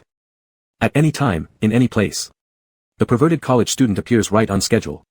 Make some space, let me hear again if that's really Brother Chu's voice. WTF. Who? Brother Chu? Emperor Chu? Hu Tianyi stammered, Little Yu, shall we continue playing? Sure. Wenren moved his stiff and trembling fingers, striving to adjust his state. Unknowingly, Hu Tianyi surrendered directly, I give up, Wenv. I'll go call Fat Lu. Are you giving up already? Wenren laughed. Listening to Wenren's words, Hu Tianyi felt a headache. This situation was beyond his control, involving an entertainment circle emperor and an esports Wenv, this would explode on hot search. So now it's best to quickly call Fat Lu and them over, recite the Saint Flame Oath, then close the live stream. Hu Tianyi immediately exited the S.L room, called over Fat Lu and the others, then shouted into the camera, Saint Flame. Unfortunately, he was interrupted by Gao Mingyang the marksman, what are you doing? Oh my god. It's because I lost a bet to Wenv. We have to join the Cat Church. Hu Tianyi explained immediately. That's not our problem. Gao Liang retorted, why do you involve us four in your bets? I wanted him to dress as a girl. This is an equal bet. Hu Tianyi justified himself confidently. You're an idiot. Pang Lu scolded helplessly, why do you gamble with Wenv about something like this? Hurry up. Hu Tianyi pulled the four people along. You must be sincere or start again, Wenren reminded. Understood. Hu Tianyi responded with a pained expression. Wenren leaned next to Chu Shiji and watched Hu Tianyi's live streaming interface together. Seeing the cat ears near his face, Chu Shiji couldn't resist and bit down directly. Wenren instantly sprang back, his face turning bright red. Chu Shiji coughed to cover up, then said to Wenren, quick, look. Inside the live stream, the four idiots had already raised their hands and began. Saint Flame. Holy Saint Flame. I, Hu Tianyi, XXX, meow meow meow meow. Looking at the five people on the screen, Wenren couldn't help but burst out laughing. It was too absurd, ha ha ha. The chat messages were buzzing with excitement, full of discussions. Haha. Did you guys see Little Fat's expression? He looks like a flirted with innocent youth. Hu Tianyi is the funniest ever. Is the treasure chamber this lively? I want to join the team. Isn't anyone else regretting not seeing Wenv in a little skirt? Ladies, this isn't what you're supposed to see. Brides-to-be. Tonight's dream material has been found. Dears, did you hear it? That quick look is definitely Brother Chu. I've recorded both segments.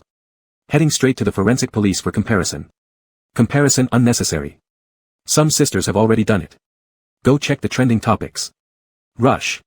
At this moment, Wenren received the broadcast from the Lolita system, congratulations, master, successfully developed 5 followers of the Cat Church, deformation value increased by 10 points in total. Cat Church side task completed. Current deformation value is 80 points. Getting closer and closer to 150. Wenren was secretly pleased, but didn't expect that his expression was all seen by Chu Shiji. Chu Shiji squinted thoughtfully. Alas, a roar suddenly erupted in the live stream, interrupting Chu Shiji's thoughts, Hu Tianyi. The moment I wasn't looking, you're causing trouble again. What are you all doing? Pretending to be fortune tellers? Are you getting too cocky after winning 2 championships? Do you have any idea how poorly you've been performing this season? Coach. Everyone was shocked. And you, Wenv. Don't think I can't see you now, and you can do whatever you want. The coach yelled through the mic. Yes. I'm sorry. Bye. Wenren answered immediately, then swiftly turned off the voice chat. The room was left with only the faint sound of Chu Shiji's phone. Since Wenren was no longer on the live stream, Chu Shiji felt there was no point in watching it further. He exited the live broadcast and looked at the child in front of him. Xiao Yu, come over. Chu Shiji watched him. How am I supposed to go over? Wenren Yu looked at Chu Shiji sitting right next to him, utterly confused. Who would have thought that Chu Shiji suddenly picked him up like carrying a child and sat him down facing him on his legs. With just one swift move, Wenren Yu changed position. He was completely stunned. He never expected Chu Shiji could so easily drag him over like this. Sure, he was thin, but still a guy. If you lose, are you really prepared to wear women's clothing on live stream? Chu Shiji asked as he gripped Wenren Yu's waist with his phoenix-like eyes piercingly gazing at him. His voice carried a slight chill. As Wenren Yu looked at Chu Shiji, his ears involuntarily flattened. Although he often heard Chu Shiji speaking coldly to others, he had never experienced it from his idol directly. When Chu Shiji's phoenix-like eyes held no laughter, they were sharp like blades glinting in the cold light. Idol, I won't lose, Wenren Yu said weakly. His tail curled pitifully. I know you won't lose. But he simply didn't want Wenren Yu betting on such things. After all, he hadn't even seen Wenren Yu wear a skirt, why should he give those netizens the pleasure? Wrong. Even if he saw it, he wouldn't allow others to. Outside the window, the night was deepening. The moon hung like a pristine lotus seed, scattering an ethereal cold glow. Under this misty light, Wenren Yu's skin appeared even colder and whiter. Chapter 89, Idol joins my cat church. Xiao Yu, what's wrong with you? Chu Shiji noticed something strange about Wenren Yu in his arms as he stared at him. Nothing, Idol, Wenren Yu responded softly. Chu Shiji frowned. He remembered Wenren Yu's angry outburst and the unexpected kiss in public. So was Xiao Yu marking territory in his own feline way? At this thought, Chu Shiji couldn't help but smile slightly at the corners of his mouth. He liked being occupied by this young man. Moreover, the seemingly prickly, angry Xiao Yu was soft like a kitten, making him want to pet him uncontrollably. Idol. Wenren Yu suddenly stood up, his face flushed red. I'm going back to my room. And with that, he ran back into his room like escaping. Xiao Yu. Chu Shiji looked at the tightly shut door, puzzled. After an unknown period of time, the bedroom door was finally opened by Wenren Yu. Chu Shiji, who had been waiting outside for a long while, saw Wenren Yu fully hiding under the covers on the bed and couldn't help but chuckle. Your tail is still outside. Chu Shiji walked over, sat beside Wenren Yu, and placed the flailing tail on his leg.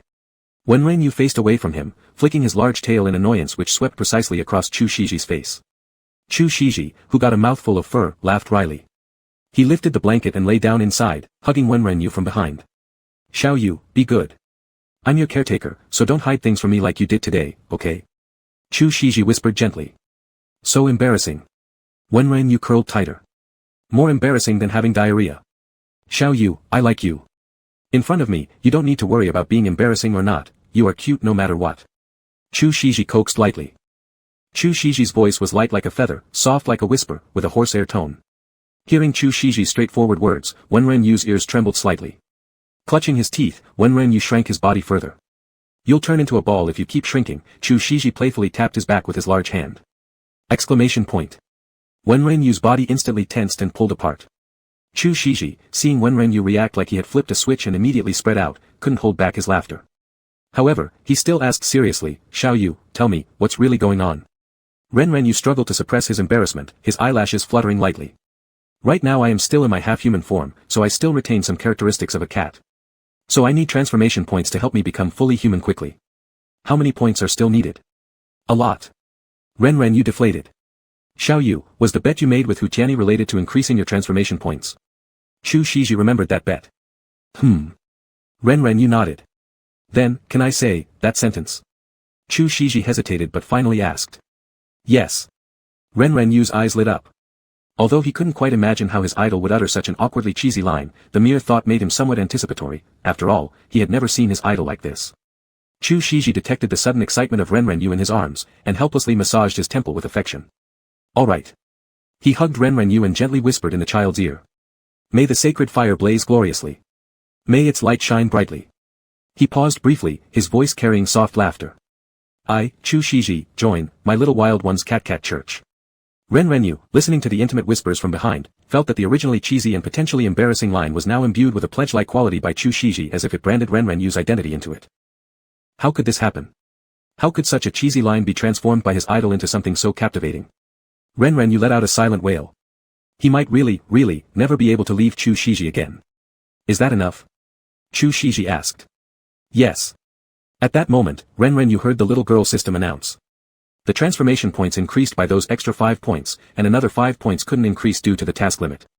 Besides the Cat church-related transformation points, Renren, you also gained an extra share of transformation points. Congratulations master, you've obtained, Impulse of the Pooper Scooper. Transformation points increased by 20. Now at a total of 105 points. Impulse. Renren, you froze for a moment. What kind of impulse? Renren, you's heart shivered. Chapter 90, on the hot search list with idol. What's wrong? Chu Shiji noticed Renren, you starting to shrink back again and asked. Nothing. Renren, you hurriedly answered, randomly bringing up a topic in his flustered state. Actually, the few cats I gathered outside the idol's door before, including Yuan Bao, they already recognized the idol as the head of the Cat church. Pausing there, Renren, you shamefully covered his eyes and continued, and they probably recruited more followers and possibly, already recognized the idol as their church leader. And when they returned to City A, they would likely see these cats holding meetings in Chu Shiji's yard. Upon hearing this, Chu Shiji couldn't help but laugh. So I've been the chief of Xiao Ye's religion for a while, huh? Renren, you replied affirmatively. So then, the time before, those few cats brought things over to give them to me? Chu Shiji couldn't help but smile recalling that scene. Renren, you turned around and buried himself in Chu Shiji's embrace. His muffled voice responded, I told them to remember to honor you. Chu Shiji finally couldn't hold back his laughter. His chest cavity slightly vibrated as his arms tightly held Renren. You don't know how adorable you were when you held the meeting in the yard looking so imposing. Hearing Chu Shiji call him cute, Renren buried his head even deeper. After a brief pause, his muffled voice sounded, the idol didn't take me in at that time. It was my mistake. Chu Shiji lovingly rubbed Renren's head with his chin. Well, not entirely. Renren raised his face. I knew the idol was worried about not being able to raise me well. Chu Shiji looked at Renren and softly pecked his lips. He only wanted to take good care of him now. Renren's cat ears twitched. Good boy. Chu Shiji lifted his hand and patted Renren's head. Shall we wash up? Renren got off the bed. He watched Chu Shiji twist the towel for him, gathering his courage, and said softly, Idol, why don't you sleep on the bed tonight? If I sleep on the bed, where will you sleep? Chu Shiji rejected without thinking. No. Renren glanced aside, let's sleep together from now on, okay? Question mark. Chu Shiji's eyes flickered with a hint of surprise. I like sleeping with the idol. Back when I was Xiao Yi, we always slept together. I like the smell on the idol. Renren's tail nervously curled. So, can we? Of course, we can. Chu Shiji looked at Renren deeply. He just feared he wouldn't be able to hold back. If the idol doesn't want to sleep together, it's fine. Renren lowered his head anxiously. How could I not want to? Chu Shiji handed the face towel to Renren. Then, it's settled then. Renren hastily washed his face. The silent night in the mountains was like a lamp, igniting the starlight of the Milky Way. After tidying up, Renren lay on the bed, listening to the splashing water from the bathroom, looking at the silver glow outside the floor-to-ceiling window that resembled silk and satin, his heart filled with little happiness. But the serene atmosphere of the night was interrupted by a call Chu Shiji received. Chu Shiji came out of the bathroom, drying his hair as he sat behind Renren and answered the phone. Shiji Chu. What have you been hiding from me? It was Sister He. Chu Shiji roughly guessed what had happened, but he still asked, is something wrong? Wrong. Wrong. My Oscar-winning actor, just take a look at the trending topics. Sister He hurriedly put on her high heels at home in City late at night. I'm telling you, you'll figure out your own overtime fee. Trending topics. Chu Shiji paused. Even though I haven't checked yet, what they say is probably true. What do you mean, true? Sister He was dumbfounded. I like CBG. Renren. Chu Shiji looked at the child who had already opened Weibo's trending topic section, a smile playing at the corner of his lips. Sure enough, after hearing this sentence, the child shrank even more. Chu Shiji couldn't help but reach over and pat his head. Chu Shiji. When did you get to know Renren? Are you a human trafficker? The police couldn't find him but you could. Sister He was shocked. It's a long story. But anyway, I don't intend to explain. Chu Shiji felt good, even talking more than usual, overtime fees will be compensated. Thanks for your trouble. Chu Shiji. Sister He was angry but couldn't articulate any words. Chu Shiji hung up the call. Sister He immediately dialed Zhou Yushan's number afterward. Yushan. What's going on with your brother Chu? Roared Sister He at midnight. My brother Chu. Zhou Yushan rubbed his eyes, dazed and confused. Isn't it on the hot search list? Haven't you heard? Aren't you usually the gossipy one? Let me see. Zhou Yushan hastily opened Weibo. Weibo was inundated with several consecutive hot topics related to Chu Shiji. Chu Shiji Renren. Chu Shiji confesses love to CBG. Chu Shiji mutual follows CBG. Xiao Yu is so great. Zhou Yushan took a sharp intake of breath. Tell me, what's going on with Wen? Sister, he asked seriously. When? Zhou Yushan recalled ears and tails, and Ren Shen's fangs. Are you performing rap for me now? Sister, he sneered coldly. No. When is a 1,000-year-old cat spirit? Zhou Yushan said frantically. Sister, he has fangs, ears, and a tail. And a mouthful of fangs. Zhou Yushan didn't even know what he was saying himself. Sorry, I made a wrong call to you in the middle of the night. Please go back to sleep. Sister, he smiled and directly hung up. Zhou Yushan held the phone, dazed. On this side, Ren Renyu was lying with his back to Chu Shiji, his finger hovering over the trending topics page. He heard Chu Shiji end the call, his ears twitching lightly. Why don't you click in and check? Chu Shiji leaned over. Idol, would this affect you? Ren Renyu pressed his lips together. Xiaoyu, you don't need to consider such things. Chu Shiji spoke softly, moreover, I should be the one apologizing to you. Aren't esports players concerned with popularity and commercial value? It was impulsive of me. No. Idol. Not at all. Ren Renyu quickly turned around to face Chu Shiji. Idol, it won't affect me. Ren Renyu, as he spoke, clicked on the top trending topic. Chu Shiji confesses love to CBG. When? The idol didn't confess to him during the live broadcast. Where did this trending topic come from? Chu Shiji and Ren Renyu looked at the trending topic together, a smile lingering at the corners of their mouths. As expected, the fans didn't disappoint him. Chapter 91, The Idol Sees the Doujinshi. Ren Renyu was dumbfounded as he stared at the comparison chart made by a netizen on the trending topics list. One image showed a strand of silver hair in the corner of Chu Shiji's Weibo photo, and another one revealed his silver hair during Hu Tianyi's live stream. As Ren Renyu looked at this enlarged comparative chart, he was shocked enough to retrieve the original image taken by Chu Shiji. He then matched it against the screenshot and found a tiny strand of his own hair tucked away in a corner. Ren Renyu. Were all these internet users brought up eating microscopes? They could actually see such a small strand of hair. But what exactly did this single strand of hair mean? Immediately after realizing this, Ren Renyu closed the picture and read through the popular comments below. It's well known that Shadow Emperor Chexizi was filming in City C, and missing then found Wenshan also turned up in City C. Not too long ago, they were even spotted in the same room. See hashtag audio comparison hashtag Xiaoyu is so great hashtag. And when we couldn't find any matching silver-haired artists online based on Shadow Emperor's pictures, loudly tell me, who else? There were even more responses agreeing from below. Ren Renyu. Ren Renyu. Ren Renyu. Ren Renyu. Ren Renyu rolled his eyes, continuing to scroll down. Ahahaha, are they really sleeping together? What did Brother Chu mean with that sentence? Was he confessing to Wenshan? I still think it's just a coincidence. After all, Brother Chu might not necessarily be with a public figure. Ahahaha, I recently staked my life guaranteeing that they were fake. Am I going to die because of this today? Report. The First Kiss CP has already claimed the top spot on the CP Super Topic charts. Today is First Kiss Girl's new year. In a way, does this count as both my primary and secondary husband being gone at once? Pass me the ventilator. I'm about to faint. Aowa, the CP I've been shipping bed ended. My room, total chaos. My skills, total chaos. My life, total chaos. My CP, perfect. Ha. Inside source. Yes, D. Over there, I was cheering on. As Ren Renyu skimmed through the comments, his ears drooped, completely overwhelmed by shyness. He didn't even need to check other hot search entries. There would surely only be fan, criminal investigation brigade, audio comparisons and sleuth analyses. There would also be the wild rants from First Kiss Girls. Thinking about it, his and Chu Shiji's CP fans page seemed like something the idol probably hadn't noticed yet. If the idol ever stumbled upon the doujinshi inside, he would have no choice but to give up on life. Chu Shiji seemed to catch on to what Ren Renyu was thinking as he watched Ren Renyu's slightly stiff movements. With an ambiguous half-smile, he said gently, Xiaoyu, I've already checked out our CP Super Topic. First Kiss is a beautiful name. Ren Renyu nearly choked when he heard this. So what about those stories, the maid outfits, mirror scenes, all sorts of pairings, had the idol seen them all? With a strained voice, Ren Renyu cautiously probed, Idol, how much of the fanfiction have you seen? Fanfiction? Chu Shiji furrowed his eyebrows. He had only seen the fan-made images but hadn't meticulously read their writings. Some of the pictures were indeed very attractive, he had secretly saved 2 of them. Upon hearing Chu Shiji's confusion, Ren Renyu felt a sinking sensation in his heart, thank goodness the idol hadn't seen it. But then, why did he himself go ahead and admit to it?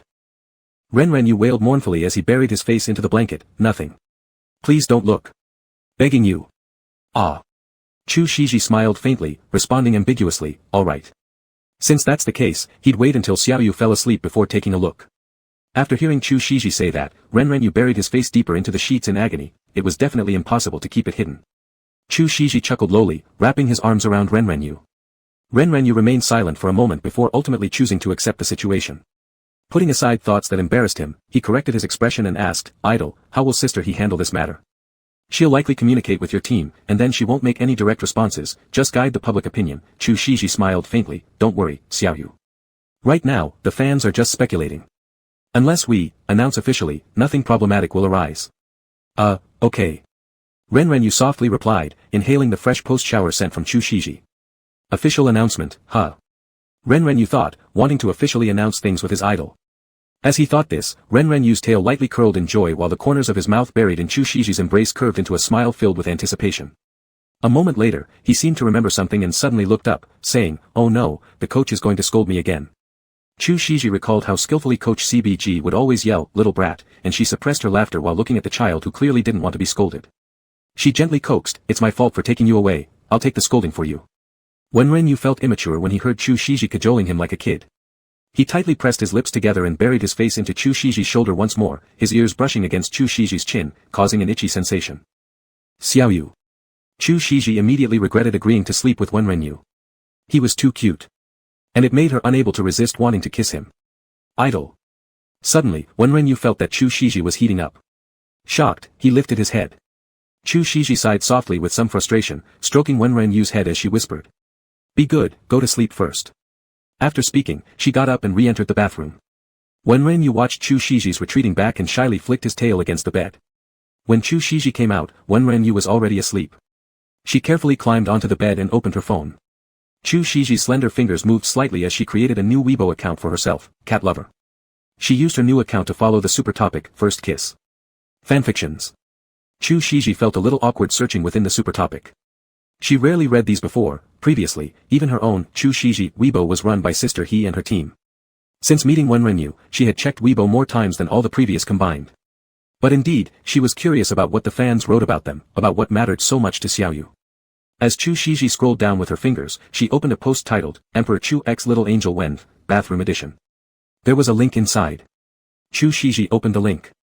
A little while later, Chu Shiji closed it. She covered her eyes with her hand, feeling a bit annoyed.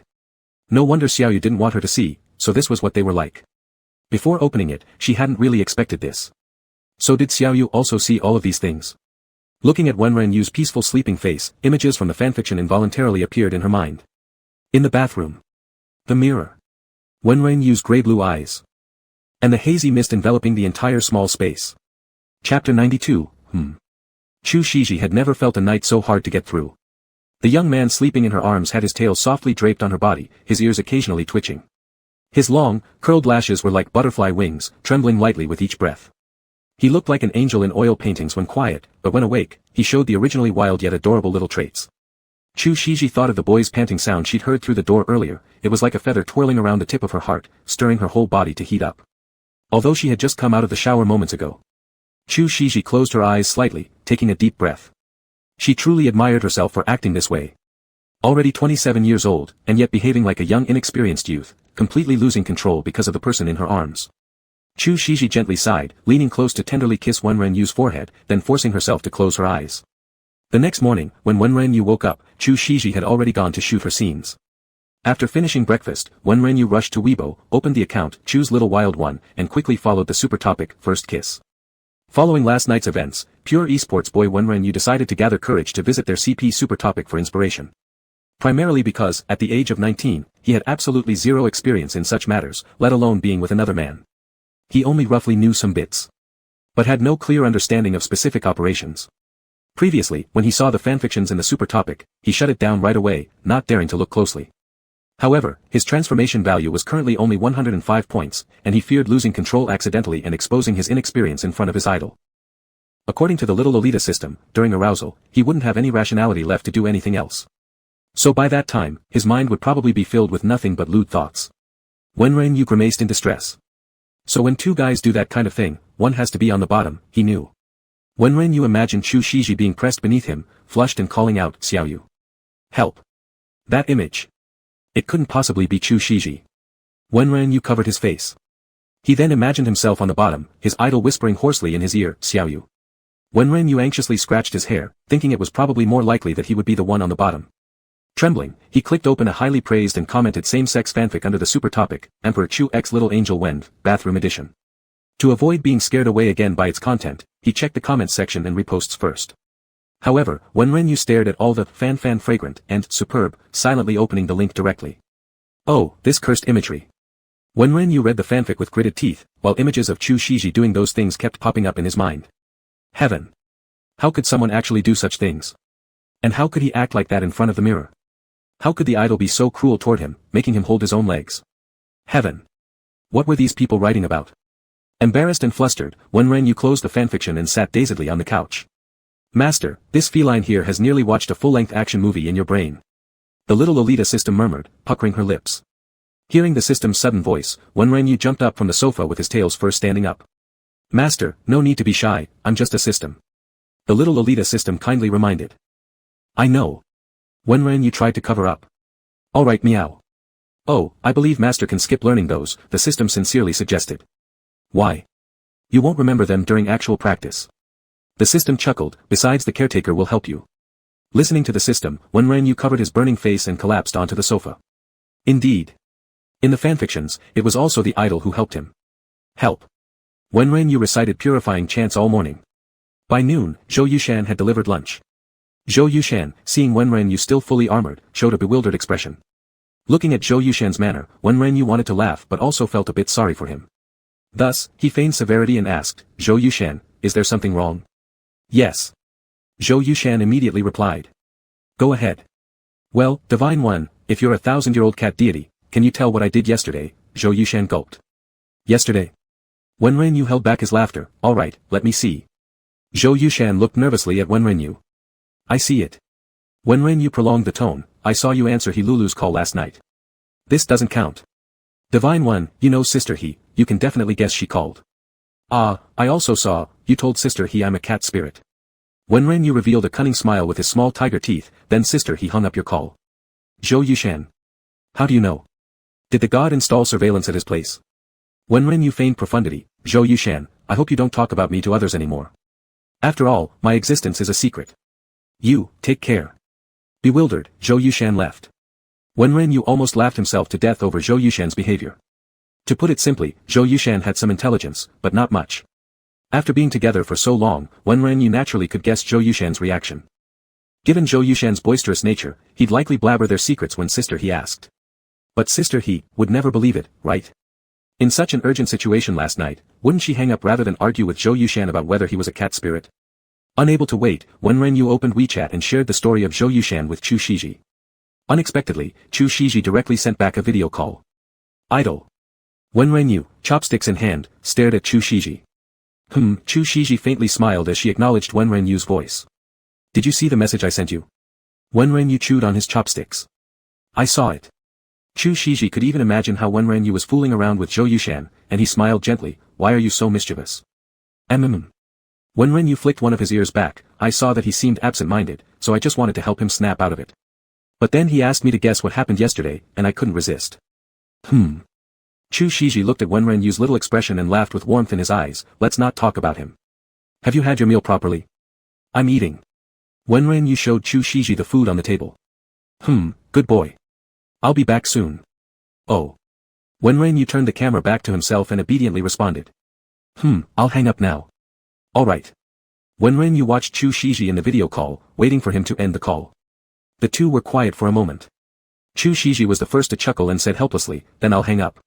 Be a good boy yourself. Oh. Alright. Wen Renyu blankly replied. Chu Shiji hung up the call. Wen Renyu looked at the disconnected interface and thought he had been too affectionate just now. It was so embarrassing. Chapter 93, Little Yi. Many peaceful days passed. These past few days, Wen Renyu felt as if he had gone through something extraordinary, yet everything remained unusually calm. The intense fire within him seemed to have calmed down a bit. Could it be because he recited the purifying chant so many times these past few days? Was it really that effective? Wen Renyu was dumbfounded. But the days filled with chanting and WeChat messages passed quickly, and before he knew it, it was the day Chu Shiji's crew returned to City A. The movie was not yet wrapped up, and there were still some scenes to be filmed in the studio. Early in the morning, Chu Shiji had already packed his luggage. Wen Renyu sat by the bed, wagging his big tail as he watched him. Even though Chu Shiji wasn't looking at Wen Renyu, he could feel his burning gaze. Unable to hold it any longer, Chu Shiji finally turned around, touched Wen Renyu's head, and sighed helplessly, "Is it such a pleasant sight?" To his surprise, Wen Renyu seriously replied, "Yes, it is." Chu Shiji was startled and found his ear tips turning red while gazing at Wen Renyu, who sincerely complimented him. He cleared his throat and said, "We're going back to City soon. Do you want to transform into a kitten?" "Ah, right." Wen Renyu got off the bed. He was about to communicate with the system when Chu Shiji interrupted. "What's wrong?" Wen Renyu looked at Chu Shiji. Chu Shiji came over, took Wen Renyu into his arms, sniffed his hair, and let out a low sigh, "Let me hug you once more." "Idle." Wen Renyu felt a little shy. It's not like he was leaving, just taking a flight. "Flying must be uncomfortable for you." Chu Shiji sympathized. "It's okay, Idle. It will pass after a while. I'm healthy." Wen Renyu hugged Chu Shiji back, "It's just that transforming into a cat causes air sickness." "You've worked hard." Chu Shiji rubbed Wen Renyu's soft hair, greedily hugging him for a while longer before letting go. "Then I'll become little wild again." Wen Renyu had a bright smile on his face. Chu Shiji pinched Wen Renyu's cat ears, lifted his chin, kissed him lightly on the lips, and then released him. Wen Renyu turned red, speaking silently with the system in his mind. "Master, 20 points deducted for transformation. 24-hour cat experience card, beep, activated." The Lolita system cheerfully announced, "Master still has 85 transformation points left." A flash of white light filled the room, and Wen Renyu disappeared in an instant. Chu Shiji bent down and saw Little Yi struggling to take off his clothes. When halfway transformed, the clothes all got tangled up around Wen Renyu, making him quite awkward. Seeing Little Yi using his little paws to struggle with the clothes, Chu Shiji melted from how cute he was. He picked up Little Yi from the clothes, held him in his arms, and fondled his soft little body. Meow. Little Yi rested his tiny paws on Chu Shiji's chest, looking up at him adorably. Once again, seeing such a side of Little Yi, Chu Shiji couldn't suppress the overwhelming love he felt for him. He raised Little Yi to his face level and lovingly bumped noses with him. "Idle." Wen Renyu looked at Chu Shiji and softly called out. Good boy." Unable to resist, Chu Shiji gently stroked him from his ears all the way down to his tail. Feeling Chu Shiji's warm palm and fingers, Wen Renyu felt extremely bashful inside but did not resist at all, allowing Chu Shiji to do whatever he pleased. "Brother Chu." Zhou Yushan knocked on the door outside. "Come in. The door isn't closed." Chu Shiji's voice was cold. "Hey. Where's Wen Renyu?" Zhou Yushan immediately started looking for Wen Renyu. "Meow." Wen Renyu arrogantly responded once. Zhou Yushan stiffly looked at the little kitten in Chu Shiji's arms that he had deliberately ignored before. "Little Yi." Wen Renyu." Zhou Yushan was finally shocked beyond measure. However, Wen Renyu didn't spare a glance at Zhou Yushan after getting what he wanted. "Little Yi, ancestor, cat deity, if you are indeed Wen Renyu, could you meow again for this humble servant?" Zhou Yushan's face was full of anxiety. Wen Renyu ignored him completely and instead climbed on Chu Shiji's clothes and boldly licked under his idol's chin. Ah! It had been so long since he did this. Being a cat really was nice. Chu Shiji helplessly smiled as he gently stroked Wen Renyu's kitty ears, then said to the dazed Zhou Yushan, "Let's go." Zhou Yushan followed Chu Shiji woodenly while dragging his luggage. Since the entire crew had to return to continue filming, there were quite a few people on the same flight as Chu Shiji, including Wu Tong. Wu Tong's beautiful eyes looked at the man hugging a kitten, filled with barely concealed sorrow, but she ultimately restrained herself from disturbing Chu Shiji any further. Chu Shiji's eyes never left the little kitten in his arms. But boarding the plane was inevitable. He reluctantly placed Wen Renyu inside the pet carrier. "Be good, endure it." Chu Shiji consoled Wen Renyu before handing it over to the flight attendant. "Oh, moo." Wen Renyu replied loudly and was swung onto the conveyor belt. Wen Renyu originally thought this would be an ordinary air travel experience. No more than feeling nauseous until he wanted to throw up, plus the occasional chats with surrounding dogs or cats who tried talking to him. But for some reason, Wen Renyu began to feel increasingly uncomfortable inside his body this time. It felt like a fire was burning him, making his senses overly sensitive. He even knew clearly how many female kittens were around him. Unable to tolerate it anymore, he moved restlessly inside the carrier, but space inside was limited, so all he could do was keep turning around. So uncomfortable. System. What's going on? Wen Renyu was overwhelmed. LL Lord, you should be mentally prepared. It might be, motion sickness colliding with something else. The system stuttered. What? Wen Renyu bore the strange emotions welling up in his heart and the unknown heat in his body. I was already fine before, wasn't I? Haven't I managed to control it? Lord, it is probably because your caretaker isn't by your side now, the system analyzed with difficulty. My idol isn't here either. Wen Renyu broke down. But Lord, you're a cat right now. So, things follow the cat rules, the system stated matter-of-factly. Then if I transform back into semi-human form? Wenren Yu anxiously asked. Don't think about it, Lord. Once it starts, it won't stop. Unless you turn back into a true human, the system mercilessly shattered Wenren Yu's fantasies. Tears seeped out from Wenren Yu's eyes. System. If I really lose control, please don't revert me to human form. But Lord, male cats, they mark everywhere. Have you thought it through? The system innocently asked. Wenren Yu. He truly. Who could kill him? After a while, Wenren Yu painfully said, then, please revert me back as soon as I arrive at my idol's house. Forget the 24-hour cat experience card. Alright, Mew. The system happily agreed. Wenren Yu didn't talk to the system anymore. He struggled with all his might to stay calm, pressing his small paws against the note Chu Shiji wrote for him and hid inside the pet carrier, focusing hard on the words written there, taking deep breaths to suppress the internal heat. Chapter 94, Homecoming. City A was finally reached. At this point, Wenren Yu was entirely unable to think straight. His mind was consumed by Chu Shiji, nothing else existed. His small paw pads tightly pressed on the note written by Chu Shiji, sharp nails almost pinning it to his paws through the thin paper. Idle. Wenren Yu mewed sitting in the swaying pet carrier. He had no time to care about what was happening around him. At this moment, not only did he feel like he could throw up as soon as he opened his mouth, but he also felt like his blood was rushing through his body like 1,000 horses. In the first second he saw Chu Shiji, Wenren Yu's little cat face immediately crashed into the cage door, eager to get out and find his idol for a hug. Chu Shiji hurriedly opened the cage and took Wenren Yu out. Wenren Yu completely clung onto Chu Shiji. However, the scent of Chu Shiji, the warmth of his palms, and his gentle voice didn't comfort him, instead, they made him even more uncomfortable. Chu Shiji held the mysteriously restless kitten in his arms with deep concern written all over his face. He kept soothing the little cat, but when he touched the small paws, he discovered that there was a note on Wenren Yu's claws. Chu Shiji didn't have time to read it yet, he just gripped Wenren Yu's tiny paws amidst the fans surrounding them. The enthusiastic fans blocked his way, making it hard for him to move. Chu Shiji's phoenix-like eyes behind the sunglasses flashed coldly. Excuse me, Chu is very tired. Hope everyone can maintain order, be polite, and make room. Zhou Yushan smiled while clearing the way for Chu Shiji. Hubby. A female fan's voice pierced through the crowd. Immediately, laughter followed from beside. Chu Shiji was long used to this and didn't react any further, he just walked forward in big strides while holding the squirming little kitten in his arms. But that wasn't the end. Right after someone called, Hubby, another bold shout came, Chu belongs to Wenv. First kiss couple. Immediately, someone hesitated but eventually lowered their voice to agree with the coupling. Chu Shiji didn't hesitate at all, just glanced once in the direction of the CP fans who shouted. The female fan who yelled, Chu is Wenv's, instantly screamed in excitement seeing Chu Shiji seem to look her way. Chu Shiji gently nodded at the fans, then took several steps inside the chauffeured car. He had no time to deal with anything else now, the little kitty in his arms seemed off somehow, and he was worried whether the peculiar situation should send him straight to the pet hospital or directly home. Master. The pooper scooper wants to take you to the pet hospital. The system had already started reading his mind, afraid something unexpected might happen. Meow. Wenren Yu immediately stood up, wildly waving his little paws and accidentally pressing one against Chu Shiji's Adam's apple. The soft feeling of the cat's little paw transmitted clearly to Chu Shiji's neck. Chu Shiji froze. Xiao, what's wrong with little Yi? Zhou Yushan asked nearby, widening his eyes looking at the state of the little cat. Could this possibly be cultivation gone wrong? 1,000-year-old cat spirit taking a plane causes its cultivation to go awry, exploding and dying on the spot. Zhou Yushan frowned. But still. How could he really believe when Rinyu was a 1,000-year-old cat spirit? Zhou Yushan started doubting himself. Chu Shiji paid no attention to Zhou Yushan. He probably understood what was going on with Wenren. His normally expressionless face showed no restraint, filled with worry as he urgently told Uncle Zhang, the driver, please drive faster. Understood, Mr. Chu. The driver responded, stepping on the gas.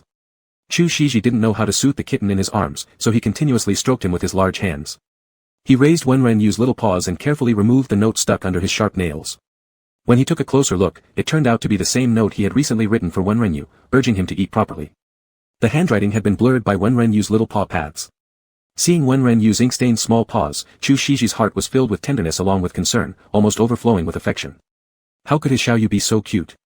Meow, Wenrenyu, unaware his little secret had been discovered by Chu Shiji, simply cried out calling for his idol. He wanted territorial ownership. Wenrenyu wrapped both his claws around Chu Shiji. Chu Shiji put away the note, supporting Wenrenyu's little bottom with one hand and continuously stroking him with the other to calm him down. Yet, for Wenrenyu, this was like drinking poison to quench thirst. Uncle Zhang, how much longer? Chu Shiji asked the driver. 20 minutes. Chu Shiji said nothing. Beside him, Zhou Yushan looked at Chu Shiji, his head full of questions. What was going on now? But no one answered him. As soon as Chu Shiji arrived home, he carried Wenren Yu straight to the trunk, opened it, took something out, and quickly entered the house. With a bang, he shut the door on Zhou Yushan, who was carrying the luggage. Zhou Yushan, who got his nose full of ashes. He had no choice but to leave all the luggage by the entrance and turn away. Xiao Yu. We're home, Xiao Yu. Chu Shiji called out to the little cat in his arms as soon as he entered the house. The Lolita system didn't wait for Wenren Yu to speak, it immediately transformed him into his semi-human form. Wenren Yu felt a chill run through his body, and the next second, he instantly appeared in front of Chu Shiji with the black clavicle chain still adorning his slender, beautiful neck. Chu Shiji, caught off guard by this sight, felt his breath catch. He had imagined what Xiao Yu would look like, but he never expected this sight to make his heart beat so fast. Chu Shiji could no longer resist. He gripped Wenren Yu's chin and leaned down, capturing his slightly parted lips with a kiss. Chapter 95, Together. The night had already fallen low. Scattered stars decorated the city's night sky, while the moonlight shone with extraordinary gentleness. The fragmented memories from earlier began to slowly piece together in Wenren Yu's mind. His face flushed crimson instantly, raising his hand to bury himself under the covers. What had he done? He shouldn't think about it anymore. But despite trying to empty his mind, he recalled what his idol had whispered into his ear back then. That phrase, Xiao Yu, I love you. Such simple 3 words, yet ones that were everywhere, made Wenren Yu feel like he'd uncovered a monumental treasure. He kept those words warm inside his heart, repeatedly replaying them. Chu Shiji said he loved him. Xiao Yu. Chu Shiji's voice came from behind Wenren Yu, still hoarse, yet incredibly tender. Idol. Wenren Yu dared not turn around, shrinking together. Xiao Yu. Chu Shiji wrapped an arm around his shoulder. Can you turn around? Wenren Yu eventually turned, looking at the handsome man in front of him. His tail shyly swayed. Xiao Yu, do the words you spoke earlier still count? Chu Shiji's voice carried both anticipation and nervousness. Wenren Yu opened his eyes wide in confusion. Chu Shiji looked at the bewildered Wenren Yu and smiled faintly before saying, think hard, about what you said into my ear. A flush spread across Wenren Yu's face. It was here, finally, where his idol gently coaxed out the words he had always been too afraid to say. Chu Shiji, I like you. I like you very much, very much. So, see, can we be together? Wenren Yu's face reddened completely, his voice dropping low as he mumbled, it counts. Chu Shiji suppressed the excitement welling up within him. He embraced Wenren Yu tightly, lowering his head to brush against his soft hair and whispered tenderly, Xiao Yu, can you repeat it one more time? Moments later, the kitten-like voice of Wenren Yu echoed softly, Chu Shiji, I like you. Can we be together? Chu Shiji paused slightly, the smile at the corner of his lips becoming uncontrollable. His heart gradually raced faster, the sounds around him fading until only pure affection resonated in his heart, evolving into an unrestrained song. Xiao Yu, Chu Shiji closed his eyes momentarily before getting up and retrieving a box from a drawer at the bedside. Wenren Yu observed Chu Shiji's actions. Chu Shiji handed him the box and pulled him close again, saying, it's for you. My idol is holding me. I can't see. Let's look at it later, let me hold you for a while longer. Chu Shiji buried his face in Wenren Yu's neck. Oh. Wenren Yu hesitantly responded. Wenren Yu hadn't thought for a moment that his idol would have such deep interest in him. His eyelids were heavy with exhaustion, the location of the box given by Chu Shiji forgotten somewhere along the way. Yet somehow, Chu Shiji still managed to summon enough energy to get up and tidy the luggage. Master. The system whispered cautiously in Wenren Yu's brain. Wenren Yu lay motionless. Your deformation value has reached 205. Shall we return to human form? The system asked tentatively. 205. Wenren Yu was astonished. Wasn't it only 85 yesterday? Too many times. Even the system seemed unusually bashful. An utterly exhausted Wenren Yu. But his idol must have a great liking for his tail. Wenren Yu thought, feeling his neck turning red. There were still over 10 days left before returning to the base. Should he keep his tail and ears during this time? Chapter 96, Perfume. Wenren Yu lay on the bed, patting his tail. Chu Shiji returned topless, seemingly holding something in his hands, but Wenren Yu didn't dare to take another look. Even though they had already been intimate, Wenren Yu was still too shy to look at Chu Shiji, not daring to meet his eyes. Xiao Yu, did you open the gift I gave you? Chu Shiji climbed back into bed, lying down beside Wenren Yu. Not yet. Wenren Yu just remembered the box. He quickly got up, frantically searching for it on the bed. Chu Shiji couldn't help but notice how Wenren Yu's big tail swung wildly behind him, which inexplicably reminded him of the surveillance footage from the hotel when Wenren Yu, as Xiaoya, snuck out to find him. Back then, Xiaoya's tail had wagged cutely just like now as he closed the door. See. Wenren Yu suddenly inhaled sharply. What's wrong? Chu Shiji immediately sat up. Wenren Yu's face flushed a bright red. It's nothing, just that it hurt a bit. Chu Shiji paused, understanding what happened. He wrapped his arms around Wenren Yu and said, I'm sorry. It's my fault for being too rough. It's not like that. And last time, I agreed. Wenren Yu replied in a small voice. In fact, he found it very comfortable. And he really liked it whenever his idol embraced him, regardless of the angle. Alright, let me put some ointment on it for you, okay? Chu Shiji took out a tube of cream. Wenren Yu froze. His idol had brought cream. But asking his idol to apply it. Wenren Yu didn't dare think further and refused outright. Xiao Yu, how will you do it yourself? Chu Shiji showed no sign of accepting refusal. I don't hurt anymore. I'm not that fragile. Wenren Yu insisted. Without hesitation, Chu Shiji turned Wenren Yu onto his stomach and held him down. Just now, you said it was painful. Okay. Lift a little higher. Wenren Yu felt utterly humiliated but obeyed slightly, his tail brushing lightly against Chu Shiji's chest. Chu Shiji gently slapped Wenren Yu. Xiao Yu, your tail. Oh. Wenren Yu replied weakly, unable to control it, so he grabbed his tail with his hand. Chu Shiji smiled at Wenren Yu's adorable gesture and couldn't resist pressing a kiss mark on his waist where the curve began. Wenren Yu shivered slightly. Done. Oh. Wenren Yu quickly wrapped himself in the blanket. Chu Shiji glanced over and noticed the box stuck in the crack of the bed. He picked it up and opened it. Wenren Yu poked his head to take a look. What is? Wenren Yu recognized what was inside the box, confused. Just a small bottle of perfume. Chu Shiji said softly. Wenren Yu thought that after yesterday, this little perfume bottle surviving this far unscathed was simply a miracle. Curiously extending his hand from under the blanket, he picked up the small round bottle cushioned in sponge. The perfume bottle was translucent blue, exquisitely crafted, engraved with a line of bold and sharp English letters, Gong Mvu. This. Did idol write this? Wenren Yu immediately identified it. Chu Shiji smiled. So does that mean this perfume is also specifically mixed by my idol? Wenren Yu exclaimed in surprise. When did you make it? While you were at the hotel. Chu Shiji gently stroked Wenren Yu's head. Can I smell it now? Wenren Yu carefully held the delicate bottle and asked Chu Shiji. Chu Shiji chuckled, of course. After all, it's a present meant for you. Chu Shiji originally intended to give him the clavicle chain when they became an official couple, but that night he hadn't been able to hold back and presented it right away. So he went on to create this perfume. Special days with the one he truly loved deserved gifts to mark them. Wenren Yu opened the perfume, releasing a light aquatic woody scent. So fragrant. Wenren Yu didn't understand perfumes, but at this moment, he felt as though he was walking in a forest shrouded in morning mist, stepping through the night's cold air and still flowing thin rivulets of rainwater. The rosy dawn seemed to linger on the treetops, with the warbling cries of orioles landing on the branches. An indescribable beauty filled the tranquil silence. Xiao Yu, this is the first impression you left on me. Chu Shiji cradled the small figure bundled up in the blanket, his voice soft. I've smelled many scents, the sea, sunlight, none of them are like you. You're so wonderful, like a who walked out of a painting. Your fans described it correctly too, my Xiao Yu is a little angel. So, I mixed this bottle of perfume, wanting to tell you with a scent what you look like in my heart. Hearing Chu Shiji's confession, Wenren Yu's pale skin flushed with a rose hue. He softly said, I'm not as wonderful as my idol described. That's not true. Chu Shiji pinched Wenren Yu's ears, you're always good, always cute no matter what. So, Xiao Yu, I am really happy that you're with me. Chu Shiji sighed gently. Wenren Yu looked at Chu Shiji, suddenly leaning forward to hug him, burying his head in Chu Shiji's waist. What's wrong? Chu Shiji felt the fluffy touch on his waist and lowered his head to pet him like a kitten. Not, Wenren Yu sniffed, I just feel so happy. Xiao Yu, you're too easily satisfied, Chu Shiji fondled Wenren Yu's soft hair ends. I'll cook for my idol. Wenren Yu suddenly looked up, his eyes bright, I already told you I can cook. It was a mandatory skill for men around their block. Once they put on the apron, they became warriors. Chu Shiji looked at Wenren Yu, indulgently saying, all right. But get dressed first. Okay.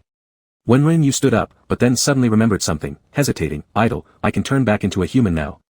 Chu Shiji was momentarily stunned, his gaze lingering on Wenren Yu's adorable cat tail and cat ears before smiling faintly, turning back into a human is fine too, otherwise you'd have to stay cooped up inside again. But, doesn't idol really like my tail and ears? Yesterday, he rubbed them for a long time. I like Xiao Yu himself. Oh. Wenren Yu's face reddened. The system sighed endlessly in Wenren Yu's mind, the master really had no hope. How could he act so dumbfounded in front of his owner? If those CP fans saw this. He. Chapter 97, Seeking Embrace. While the system was calculating ways to share joy with everyone and plot benefits for all the first kiss girls out there, over here, Wenren was already thinking about cooking. However, Wenren forgot that Chu Shiji had just returned from shooting, and the fridge was truly empty. Actually, Chu Shiji knew there were no ingredients available, so he'd already ordered takeout. However, he truly couldn't bring himself to interrupt Wenren because the latter was being unbearably cute right now. Wenren carelessly threw on one of Chu Shiji's clothes, but his restless tail wouldn't let him dress neatly, creating disarray behind him. Chu Shiji watched Wenren rummaging through the fridge with his tail sticking up, feeling a stirring sensation within him again. Helplessly, he averted his gaze, unwilling to look further. Idle. It seems like we only have instant noodles left to eat. Wenren called out, lifting his head toward Chu Shiji. Chu Shiji exhaled, going forward to ruffle Wenren's head. Alright, let's wait until later when you can buy groceries and cook for me. I've already ordered breakfast. It should be arriving soon. Just as the words faded, someone arrived outside with the delivery. Chu Shiji took the food, arranging it neatly and looking at Wenren. Wenren was indeed starving. From yesterday after coming home until now, he hadn't eaten a single bite of food. Even though he ate a little something else. A blush crept onto Wenren's face as he guiltily pulled out a chair to sit down, only to jump back up immediately. Chu Shiji, ? How could Wenren dare say it aloud? And although it hurt, it wasn't unbearable. Thus, controlling his facial expression, he carefully sat down again. Finally, Wenren settled down to eat quietly, yet he kept feeling like he had forgotten something important. Something significant. Lifting his head, Wenren caught sight of the aviation box by the door. The note. Wenren froze. Where's the note? He vaguely remembered that the small note was pinned to his paw earlier, and then he was carried out by his idol. Wenren stared wide-eyed at Chu Shiji for a moment before hesitantly asking, Idol, did you see anything else when you carried me out? Maybe, a note, Wenren asked carefully. Chu Shiji reached over and pulled out a small note from under a vintage vase on the dining table. Is this it? I put it under the vase. Heaven. Idol really did see it. Wenren inwardly screamed for help. Xiao Yu. Chu Shiji smiled faintly as he looked at him. I. Wenren lowered his head. Alright, I admit it, it was hidden by me. By then, I already liked you, Idol. Since they were already so close, there was nothing embarrassing about admitting it anymore. Wenren's ears trembled slightly, his pale skin making the blush on his face even more obvious. Chu Shiji watched Wenren, feeling soft inside. He spoke gently, Alright, I understand. Let's eat first. What about the note? Wenren looked up, his clear blue eyes bright and pure. Should we return it to the aviation box? Chu Shiji's eyes twinkled with laughter. Oh, sure. Wenren stammered, picking up the chopsticks. After they finished eating, Wenren dozed off on the couch while Chu Shiji sat beside him reading a script. The view outside the window remained familiar, but what was once fresh green when he left home last time had now transformed into cherry fruits in the yard and peach blossoms blooming all over the branches. Moreover, there was no longer a tiny kitten wailing at the door seeking entrance, instead, there was a person by his side. Chu Shiji gazed tenderly at Wenren who was sound asleep resting his head on his shoulder, his lips curving into a gentle smile. Wenren woke up startled due to a phone call. When he took the phone from Chu Shiji and saw the video chat notification from his coach, he immediately became alert. Coach. Did you watch yesterday's match? The coach smiled. Wenren you didn't watch it, right? Probably sitting with an Oscar winner on a plane, huh? How did coach know? The coach smiled again. Could I not know? And I also know that you just woke up. Wenren looked puzzled, glancing at Chu Shiji who softly said, You have marks on your face. Hearing Chu Shiji's voice, the coach's tone immediately turned formal. Mr. Chu. Chu Shiji realized that the coach might have something to say to him. Therefore, he set down the script, took the phone from Wenren and politely responded, Hello. Wenren felt embarrassed next to him, just like being summoned to meet parents because of wrongdoing, even though he didn't have any parents. Mr. Chu, are you currently together with Wenren? The coach directly came to the point without beating around the bush. Chu Shiji nodded slightly, yes. The coach seriously stated, Wenren is a member of China Best Gaming's championship team and a world-class jungler. I believe you understand very well his value. And Wenren naturally looks better than most people in your entertainment industry, which means he has fans who don't admire him only for his gaming skills. I trust you are somewhat familiar with how esports clubs operate and understand the importance of commercial value for an athlete. Hence, I hope you two will refrain from making your relationship public for now. Furrowing his brow, Chu Shiji's tone turned cold instantly. As far as I know, there is no rule prohibiting athletes from dating in esports clubs, right? That's true, but you are an international movie star who has been active for years, and you're fully aware of the size of your fan base. I don't want Wenren to deal with additional pressure from fans during competitions. The coach continued, It's not that I don't allow a public announcement, just not now. Chu Shiji glanced at Wenren Yu beside him and paused. Somehow, he felt there might be another reason why the coach was reluctant for Wenren Yu to announce their relationship. Many players openly disclosed their romances, and it shouldn't solely be due to concerns about commercial activities or fan bases. But Wenren Yu didn't think too much about it. Leaning closer, he said, "Coach, have I ever lacked criticism? This amazing boyfriend definitely deserves telling the whole world about him first. If people criticize me, it'll even make me feel guilty. Brat. Get back here to compete." The coach showed no mercy upon seeing Wenren Yu's face. "By the way, your live stream duration for April won't be reduced. It's been quite a long time since you went missing and came back, and it's high time to start streaming again." "Alright." Wenren Yu pouted. "I'll give you 3 more days to pack up and come back," the coach said. 3 days. He had said he would go back in the middle of the month. The coach didn't bother with him and instead turned to Chu Shiji again. "Mr. Chu, this is CBG's decision." "Thank you." Chu Shiji glanced at Wenren Yu, who was sulking and eventually gave in. But if he ever learned that the esports club made any other moves, he would directly tell everyone that Wenren Yu was his. The coach hung up the phone. Wenren Yu pressed his lips together. He didn't want to leave Chu Shiji. The esports club was far away in the west of the city, but his idol was in the east. And then afterward, he would have to practice and compete, while his idol still needed to film. It would be a long-distance relationship for sure. Wenren Yu swished his tail lightly on the sofa and softly called out, "Idol." His clear voice carried a touch of barely noticeable.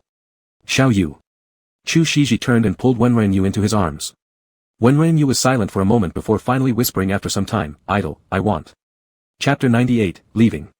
Chu Shiji froze for a moment, his breathing becoming almost immediately rapid. "Xiao Yu, but you're not fully recovered yet." His voice was hoarse. Wenren Yu's heart beat wildly like a drum, yet his face flushed as he said, "It's fine." Because after 3 days, they'd start their long-distance relationship. Moreover, his idol would have to go to the set to shoot during the day after tomorrow, meaning there wouldn't even be 3 full days, because he could already leave the day after tomorrow. So he wanted to make sure his idol's scent filled him entirely. After 2 shameless days, it was finally time to leave. Wenren Yu woke up early. Zhou Yushan had taken 2 days off and had arrived now, brimming with energy. He had completely accepted that Wenren Yu was a fox spirit, and at this moment was crouching outside Chu Shiji's door talking to Brother Baga. "Hey, little Baga, are you also a spirit cultivator? Can you transform into a person and show me?" Meow AO. Brother Baga had come upon sensing that the sect leader was back home but hadn't seen the boss himself, instead finding someone whose scent was eerily similar to his boss. Baga and the little foxes had been observing from afar for a few days already, and out of respect for the sect leader, they had refrained from causing any trouble. But who was this human? Baga stepped back 2 steps and bared its teeth fiercely at Zhou Yushan. "Ah, well, how could one just run into fairies anyway?" Zhou Yushan sighed, "I'll need to ask a couple more cats. But, maybe dogs can do it too." Zhou Yushan scratched his head. As Zhou Yushan waited outside for Chu Shiji refused to let go of Wenren Yu inside the house. "Idol." Wenren Yu felt torn between laughing and crying. He originally thought the person who would be most reluctant to part would be him. But unexpectedly, after he had prepared himself mentally to leave, his idol wouldn't let him go. "Just hold me a little longer." Chu Shiji buried his head in Wenren Yu's neck hollow. He really didn't want to let the boy go back at all. Such an adorable boy, so soft and docile like a kitten in his embrace, how could he bear to let him go? "Idol, let me change back first." Wenren Yu nuzzled against Chu Shiji. Chu Shiji released him. "Master, you can retain your pupil color and fur color." "Do you need them?" The system kindly reminded. "Of course, you can change the fur color back anytime later without consuming shape-shifting points. Pupil color cannot be reverted." Wenren Yu used to have golden brown hair, paired with his exquisite looks, making him appear mixed race and very handsome. But when he thought of his silver white hair in his idol's photos, he suddenly wanted to keep the same hair color. "Can my hair turn pure white?" asked Wenren Yu. There were still 2 tufts of brown hair intermingled in his locks. "Sure," replied the girl-like voice. "Then let's just keep the hair color." Wenren Yu happily decided. "Alrighty then." The system agreed. A flash of white light lit up indoors, Wenren Yu's tail and ears returned, and his hair remained a pure white like frost, shimmering like ripples on a lake under the sunlight. His eyes reverted to their original gray-blue, looking deeper and more ethereal than ever. Chu Shiji immediately noticed the change in Wenren Yu's eyes and couldn't help but place a kiss on his lashes. "My Xiao Yu. How beautiful." Chu Shiji embraced Wenren Yu once more. "Idol." Wenren Yu smiled and patted Chu Shiji's back. "Shiji. We'll be late if we don't go now." Yushan called out at the top of his lungs. "Let's go." Yu Ren nuzzled against Chu Shiji. Chu Shiji released him, lifted Yu Ren's chin, and placed a kiss on his lips. Yu Ren immediately responded. Before they could do anything more outrageous, he pushed Chu Shiji away. "Idol, leaving." Reluctantly, Chu Shiji let go of Yu Ren, ruffled his hair, and took his hand to walk out. Yu Shan stared with wide eyes when Chu Shiji led Yu Ren out. Yu Ren saw two cars parked outside, one a minivan and the other an SUV. Uncle Zeng. Chu Shiji nodded at the driver and then had Yu Ren get into the SUV. Yu Shan stood nearby with his tongue clicking, wondering why Chu Shiji needed him to arrange two cars today. Was it for escorting Yu Ren back to the base? He also wanted to get on that SUV. Watching the SUV drive away with longing, Yu Shan finally climbed into the minivan with Chu Shiji. Yu Ren sat in the car, looking through a small window at the bustling traffic outside, feeling melancholy. Recalling those days as a cat seemed like another lifetime. Finally turned back, he had to re-enter his previous life again. Master, let me report this, 150 shape-shifting points have been deducted. Now you have 175 left. Master, there really can't be any more additions. Already reached the limit. The little girl-like system shyly said. Yu Ren instantly understood what the girl-like system was talking about, his face flushed red in a certain place, which he tried hard to ignore, started aching slightly again. Master, I'll tell you secretly. Shoveler. At that time, it felt so good, like going to heaven. Yu Ren covered his face, save me, this dog's descriptions were refreshingly vulgar as always. And more. Shoveler even thought of many poses, just didn't have time to realize them. The system sounded quite regretful. Alright. Shut up. Yu Ren yelled in his mind. Ow, the system howled, but, there's one more thing. You'd better have something serious. I do. Since Master has now turned human, the next phase of the mission is unlocked. The little girl system's voice was cheerful. There are still missions. Yu Ren thought the little girl might have disappeared. Master, you cannot escape me. The little girl pulled a long face, the new main mission is to accumulate transformation points meow. 350 transformation points will allow Master to switch between human and half-human form.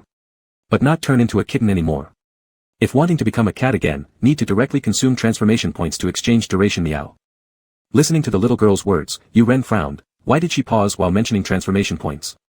The system became a little nervous and quickly changed the subject. Also, Master will have follow-up tasks, not just relying on kissing Shoveler to earn transformation points law. Mission. Yu Ren got interested. Chapter 99, Return to Base. Mission meow.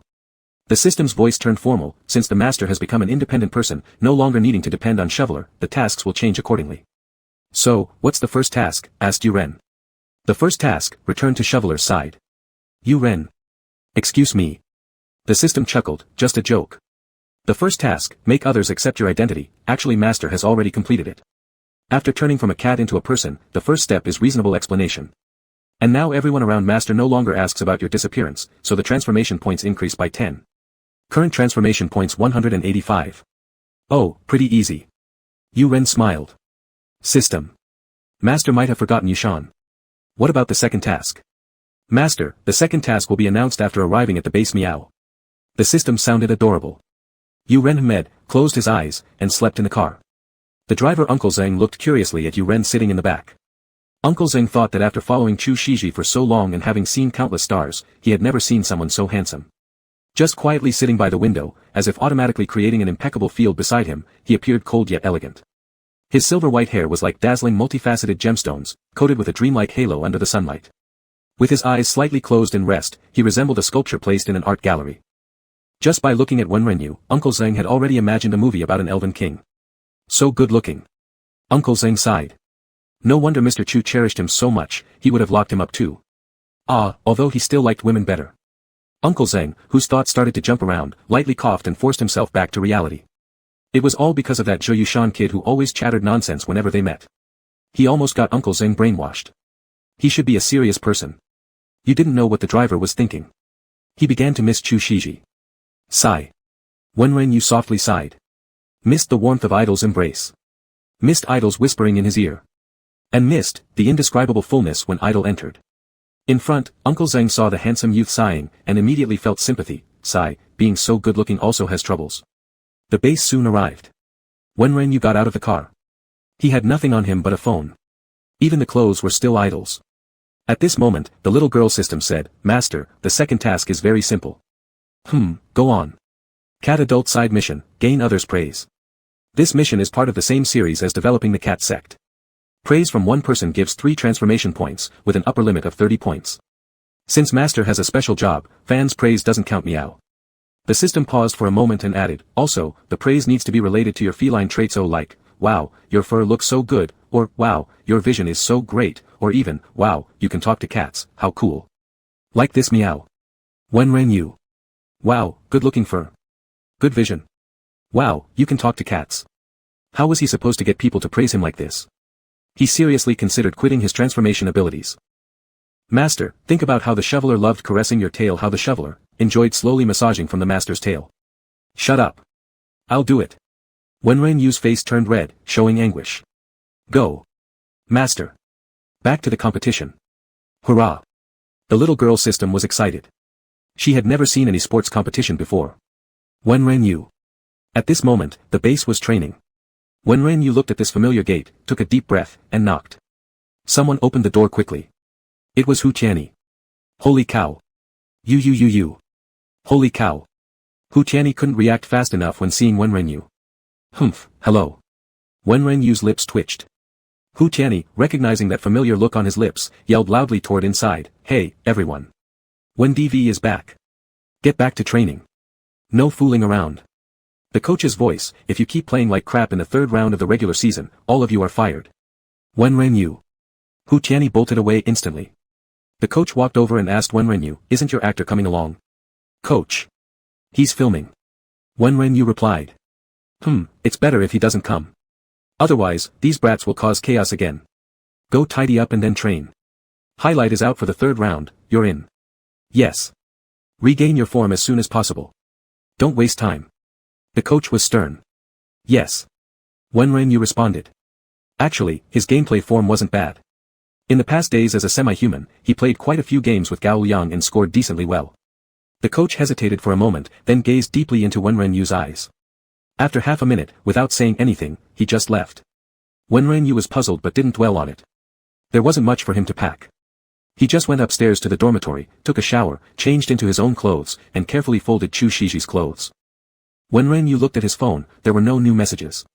Sigh. Idol must still be shooting. Wenren Yu threw off his low mood and went downstairs to train. A few people saw a white-haired figure coming down the stairs and were looking at him. What are you staring at? Wenren Yu smiled, haven't seen me for a long time. Why not give me a friendly greeting? Wenren Yu sat back at his spot and shook the gaming dedicated device in his hand. Whoa. Lu Wozhen made a rooster sound. Gao Liang, on the other hand, his neck. He really didn't want to be around Wenren Yu anymore. Wen DV, your hair. Hu Tianyi approached. Wenren Yu's heart suddenly became nervous. Yes. Keep going, compliment my hair quickly. But Hu Tianyi clicked his tongue in amazement, it's a bit showy. Wenren Yu.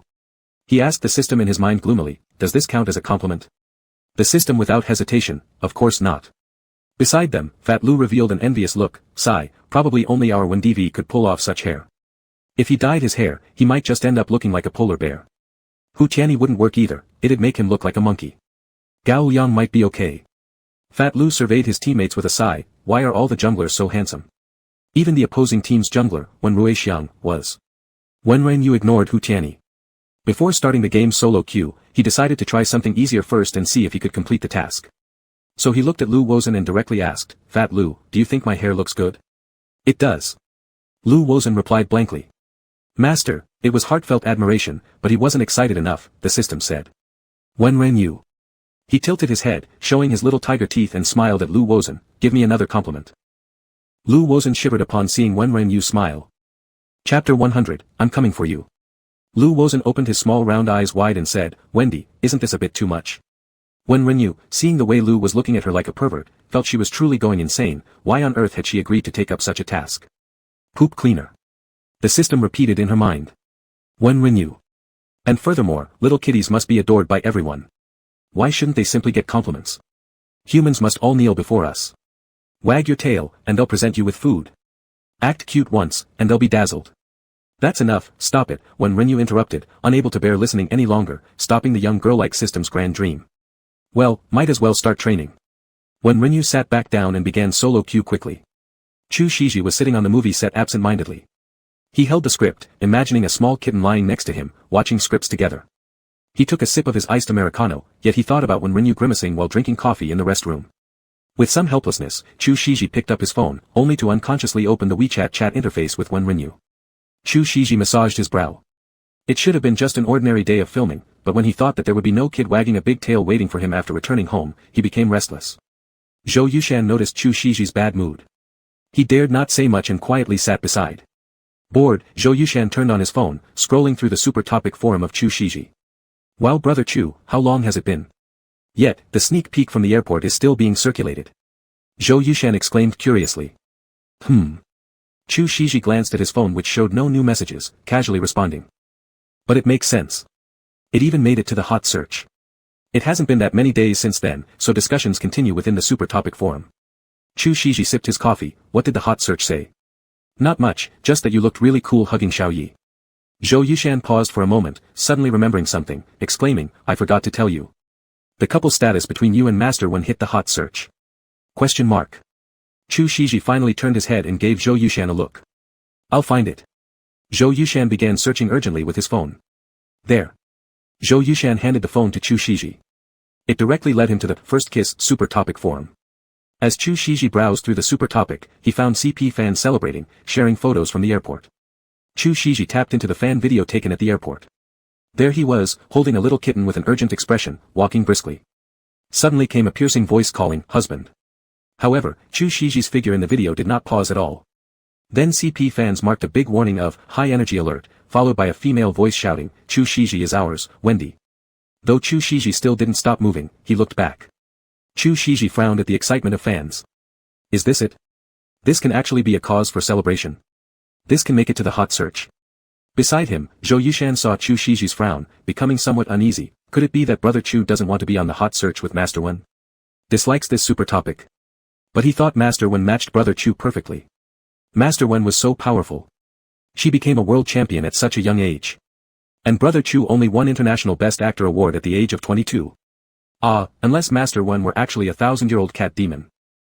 In that case, brother Chu would match even less. Zhou Yushan clenched his fists tightly. Chu Shiji, unaware that his assistant's heart had wandered all the way to the Pacific Ocean, threw the phone back to Zhou Yushan and picked up his own, logging on to Weibo. Zhou Yushan looked confused at what Chu Shiji was doing. Then, he watched as Chu Shiji used his main account to give a thumbs up to CBG.Wen's post, a post where Chu Shiji was shown looking at stars on the mountaintop long ago. Holy cow! Zhou Yushan almost lost his eyesight from shock. Oh no! Sister, he would go crazy again. And when sister he went crazy, the person who suffered was none other than him. Chu Shiji let out a sigh softly.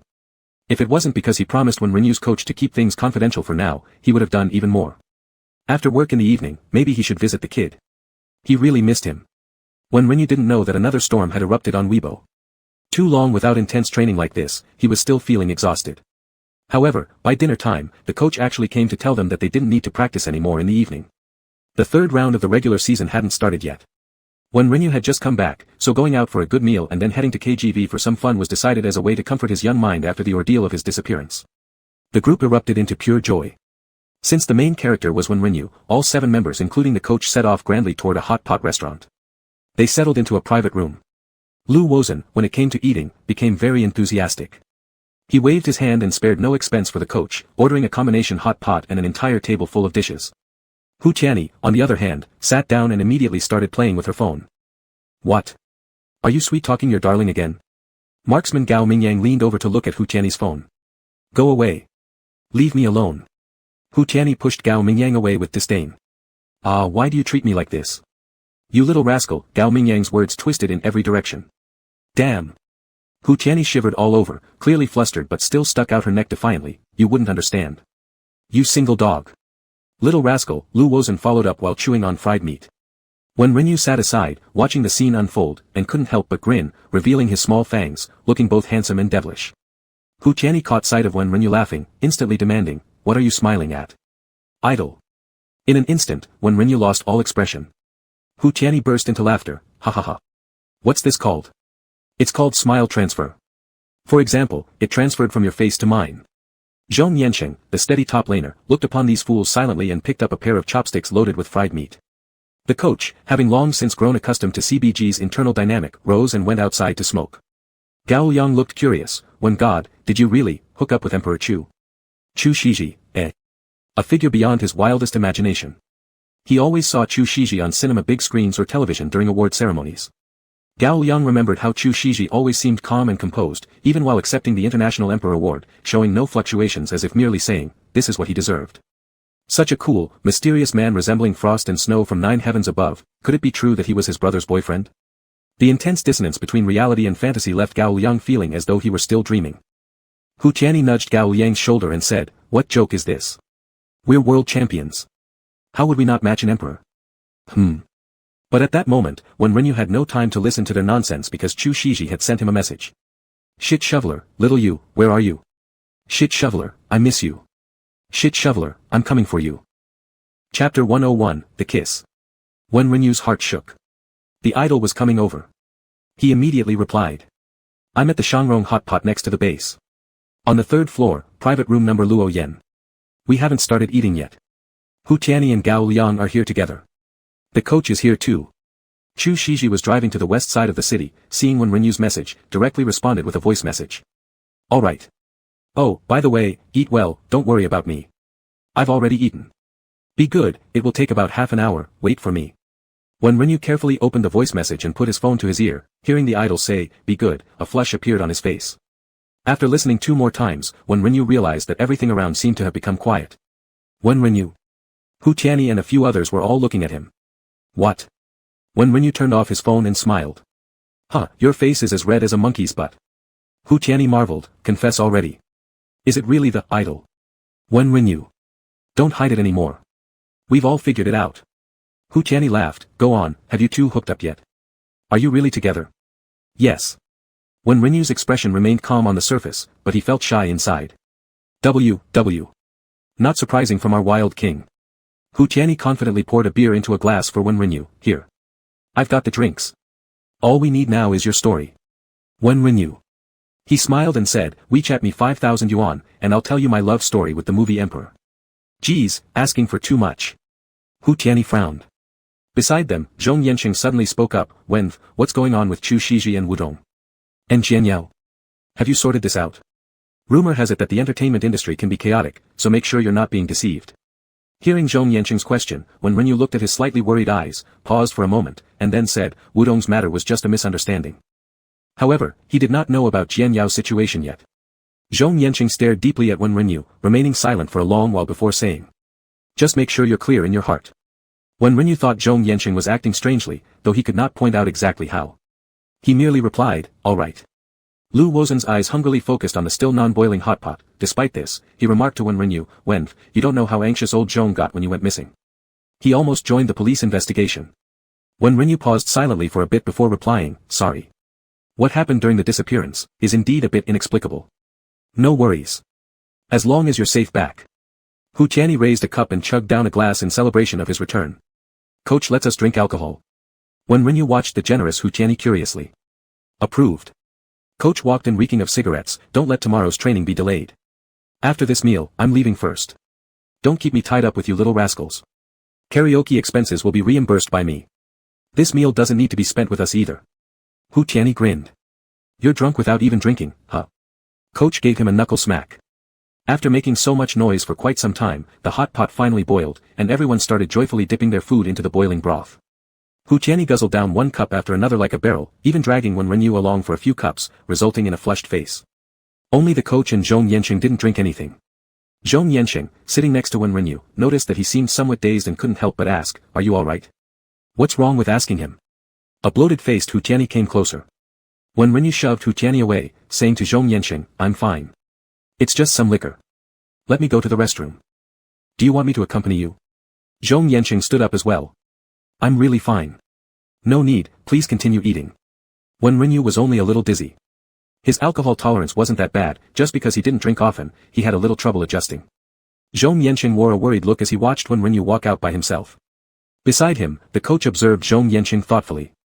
The private room reserved by the coach was upstairs, and it was an extremely expensive restaurant with exquisite and elegant surroundings, so there weren't many people in the corridor. Wen Renyu exhaled and made his way to the restroom. Xiao Yu. A gentle male voice came. Huh? Idol? Wen Renyu turned around and saw Chu Shiji dressed all in gear. Idol. Wen Renyu was pleasantly surprised. Chu Shiji walked up to Wen Renyu, grabbing his arm and furrowing his brow as he asked, did you drink alcohol? Just a little bit. Wen Renyu wasn't sure why, but even though he couldn't see Chu Shiji's expression clearly, the tone in his voice made him feel somewhat guilty subconsciously. Where are you going? Isn't the private room over there? Chu Shiji questioned. I'm going to the restroom. Idle, wait for me.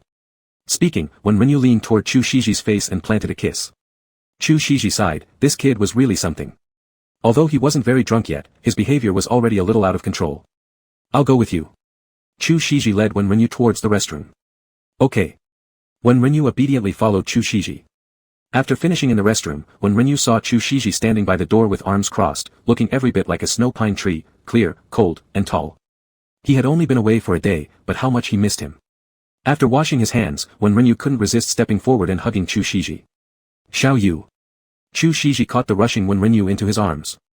Idle. It's only been a day. Wen Renyu murmured, rubbing against him, I miss you so much. Chu Shiji felt the warm body of the child in his arms, and his Adam's apple involuntarily moved. Xiao Yu. Chu Shiji pulled Wen Renyu into the nearest cubicle, pressing him against the partition wall, and removed his mask to deeply kiss Wen Renyu's lips. Idle. With just having drunk some alcohol already affecting him, Wen Renyu's face grew increasingly red. Chu Shiji's large hand instinctively reached for Wen Renyu's tail, but suddenly remembered that Wen Renyu had returned to human form. So he let his hand move downward. Shu, be quiet. Chu Shiji softly coaxed in Wen Renyu's ear. Wen Renyu restrained himself, whispering, Idle, they're still waiting for me. I know, Chu Shiji sighed lowly, it's just that I can't help myself. Thinking about Wen Renyu returning to compete, not being able to come home for so long, Chu Shiji wished he could tie him by his side. Both of their work schedules were so busy, when would they have time to spend together next? And with his lovely Xiao Yu, what if someone else pursued him while he wasn't around? Chu Shiji gently tilted Wen Renyu's chin upwards, bent down, and kissed right above his Adam's apple before traveling his lips down to his neck, leaving behind a deep crimson mark on Wen Renyu's neck. Chapter 102 Darling. Idle. Wen Renyu tilted his head slightly. My little Yu. Chu Shiji sighed affectionately, gently pinching his bright red earlobe before stealing a kiss on his lips and then letting go. Be a good boy, let's go. I'll accompany you to the private room, Chu Shiji said. Oh.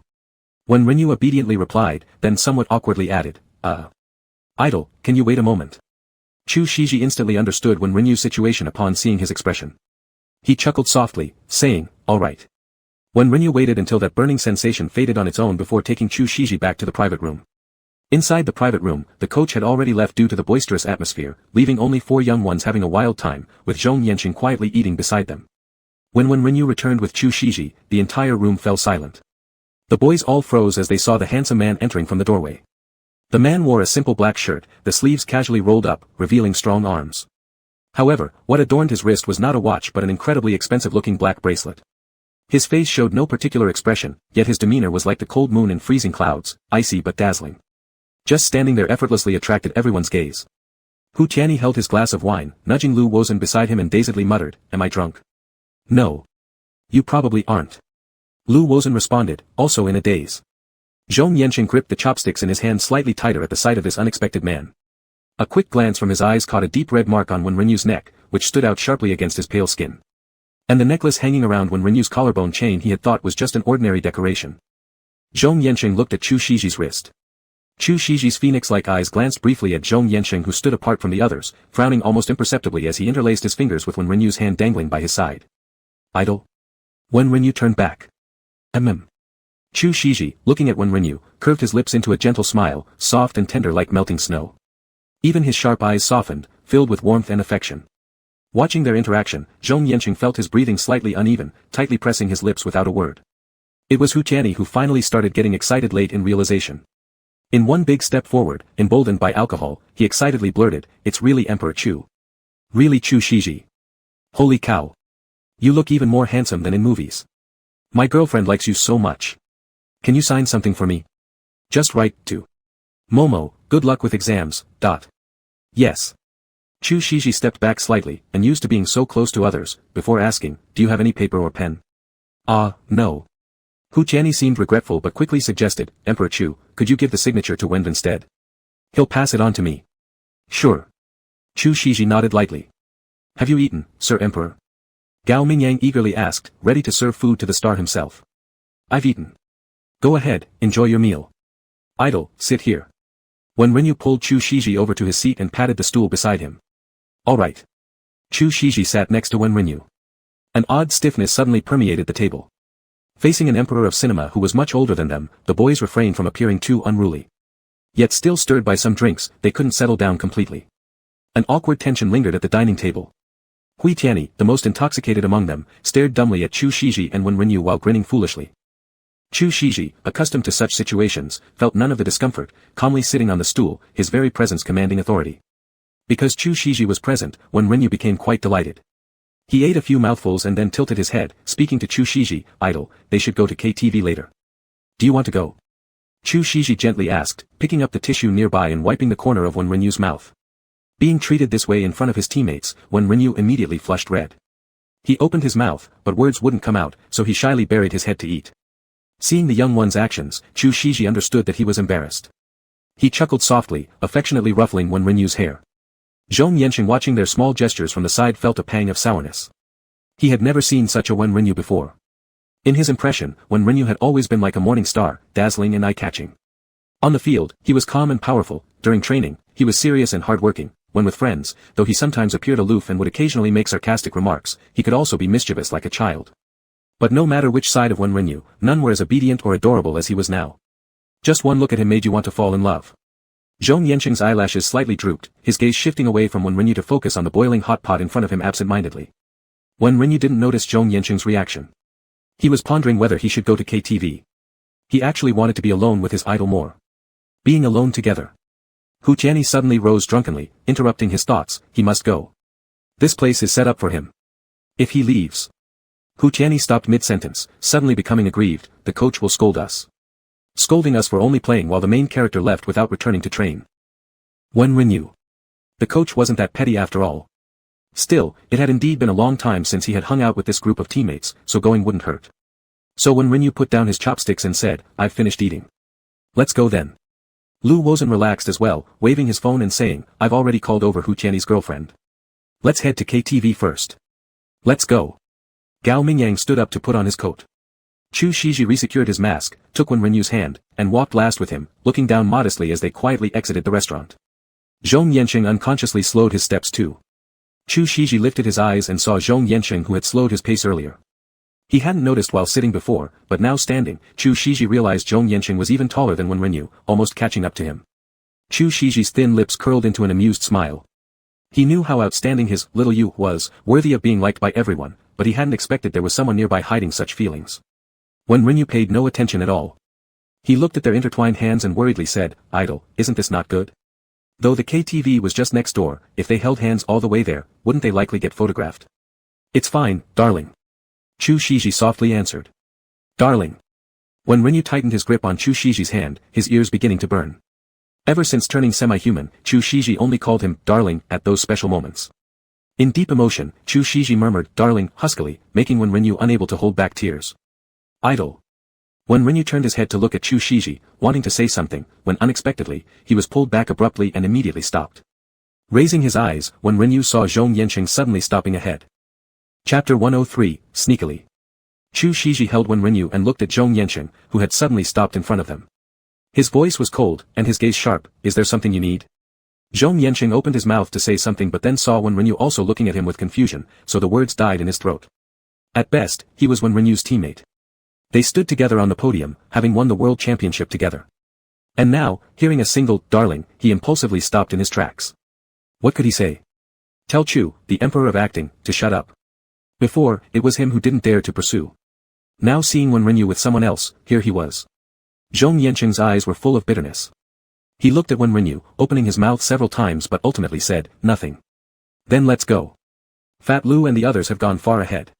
Wen Renyu felt curious but didn't ask much more. Zhong Yanqing turned back and quickened his pace. In front of them, Hu Tian leaned against the broad shoulder of Lu Wozhen and complained, "Why did you call Momo? Chu Emperor is still here, she'll go crazy. She wouldn't come, you would go crazy. And besides, sister originally lives nearby, just 2 steps away." Lu Wozhen's chubby face twitched. "You don't understand. I'm afraid Momo will tell others that she met Chu Emperor, and anyway, isn't one not officially announcing their relationship yet?" Hu Tian murmured under his breath. Hu Tian. Is this how you talk about me behind my back? A cute girl wearing pink little leather shoes and dressed in a small dress walked over and slapped Hu Tian on the forehead. Lu Wozhen immediately stepped back half a step when he saw her coming. Sister-in-law. Hello, everyone. Zhengmoi greeted them with a smile and then pulled Hu Tianyi aside, frowning as she asked, how much has he had to drink? Not even 2 bottles. Lu Wozhen scratched his head. After hearing this from Lu Wozhen, Zhengmoi immediately told Hu Tianyi, stand up straight. Walk by yourself. It's just a few beers, don't make a scene. Hu Tianyi immediately stood upright. Lu Wozhen watched from the side, trembling. Brother Tian was truly strong, and he couldn't possibly handle such a sister. Hu Tianyi and Zhengmoi were in a May-December romance. Zhengmoi was an internet celebrity, fiery-tempered, specialized in cosplay, and was well known in those circles, appearing different every time they met. Sometimes one could even see her cosplaying as a male character. Recently, she'd taken a sudden interest in preparing for postgraduate exams, which reduced her cosplay appearances. However, when going out, she still often wore outfits related to subcultures, like uniforms from Japanese junior high schools. Despite being a few years apart, they were undeniably sweet together. And only Zhengmoi could keep Hu Tianyi in check with his unpredictable behavior. Though occasionally, Hu Tianyi could still muster up courage, like that instance when he called her little rascal. But Lu Wozhen and the others dared not joke around in front of Zhengmoi. Watching Hu Tianyi obediently carrying her bag, Zhengmoi gave him a peck on the cheek and then turned her gaze to the 3 people behind them. She walked over and greeted them politely. Chu Shiji slightly nodded. When Rinyu and Zhong Yanqing greeted her together, Sister Moi. Let's get into karaoke. Zhengmoi smiled. Let's go. When Rinyu quickly pulled Chu Shiji toward the karaoke room. This bustling group of people was certainly eye-catching, and further delays might result in them getting photographed. Zhengmoi watched their tightly clasped hands from behind, her beautiful eyes showing shock.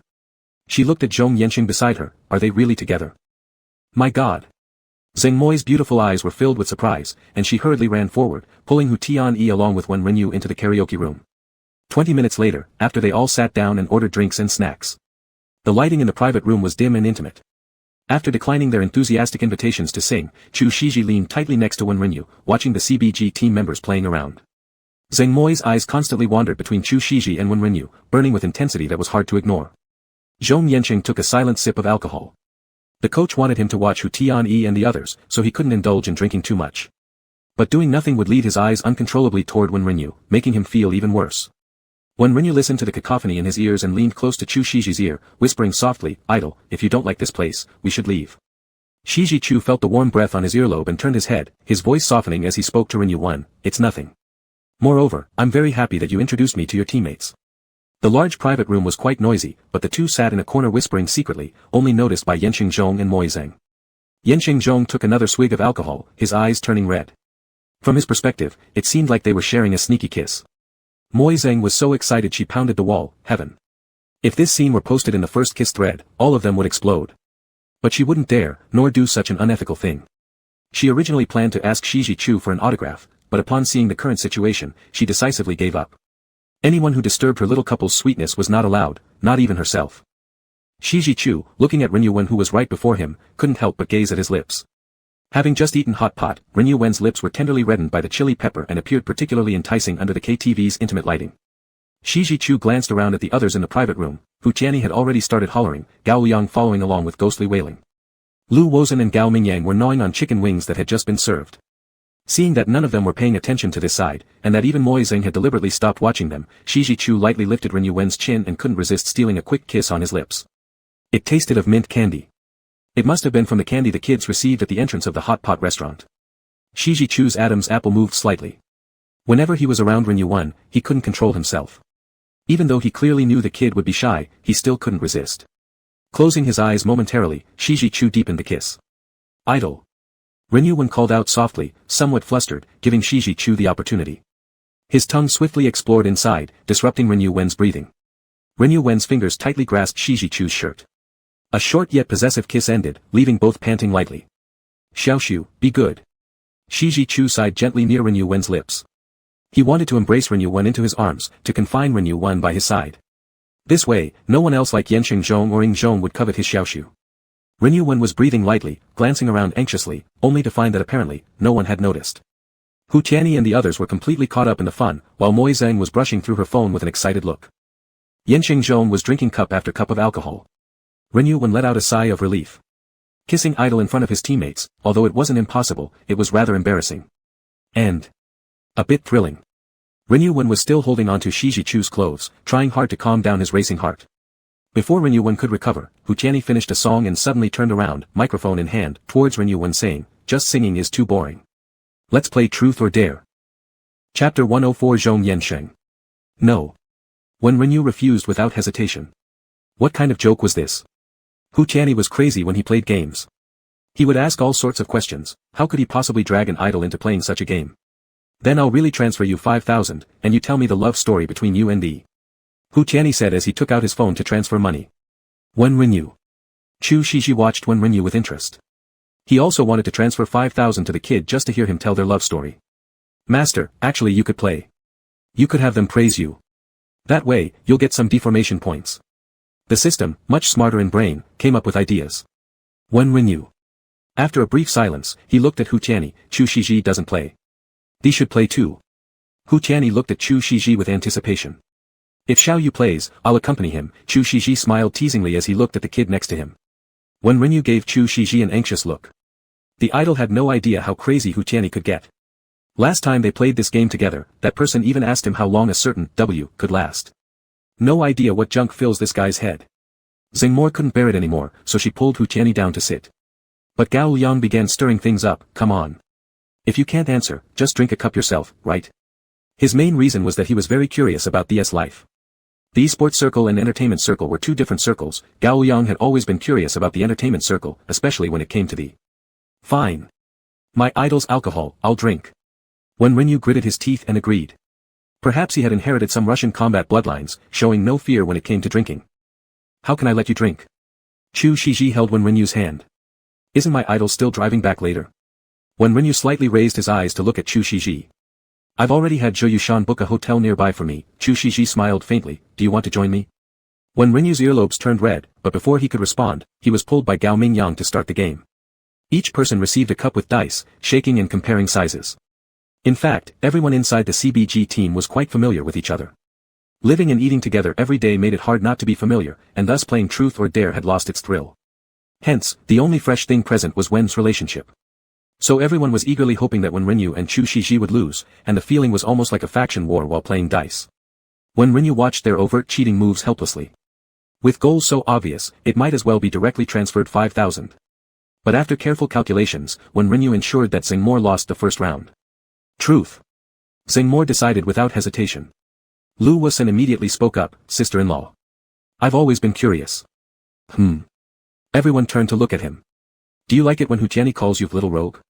After finishing his question, Lu Wusun couldn't help laughing first.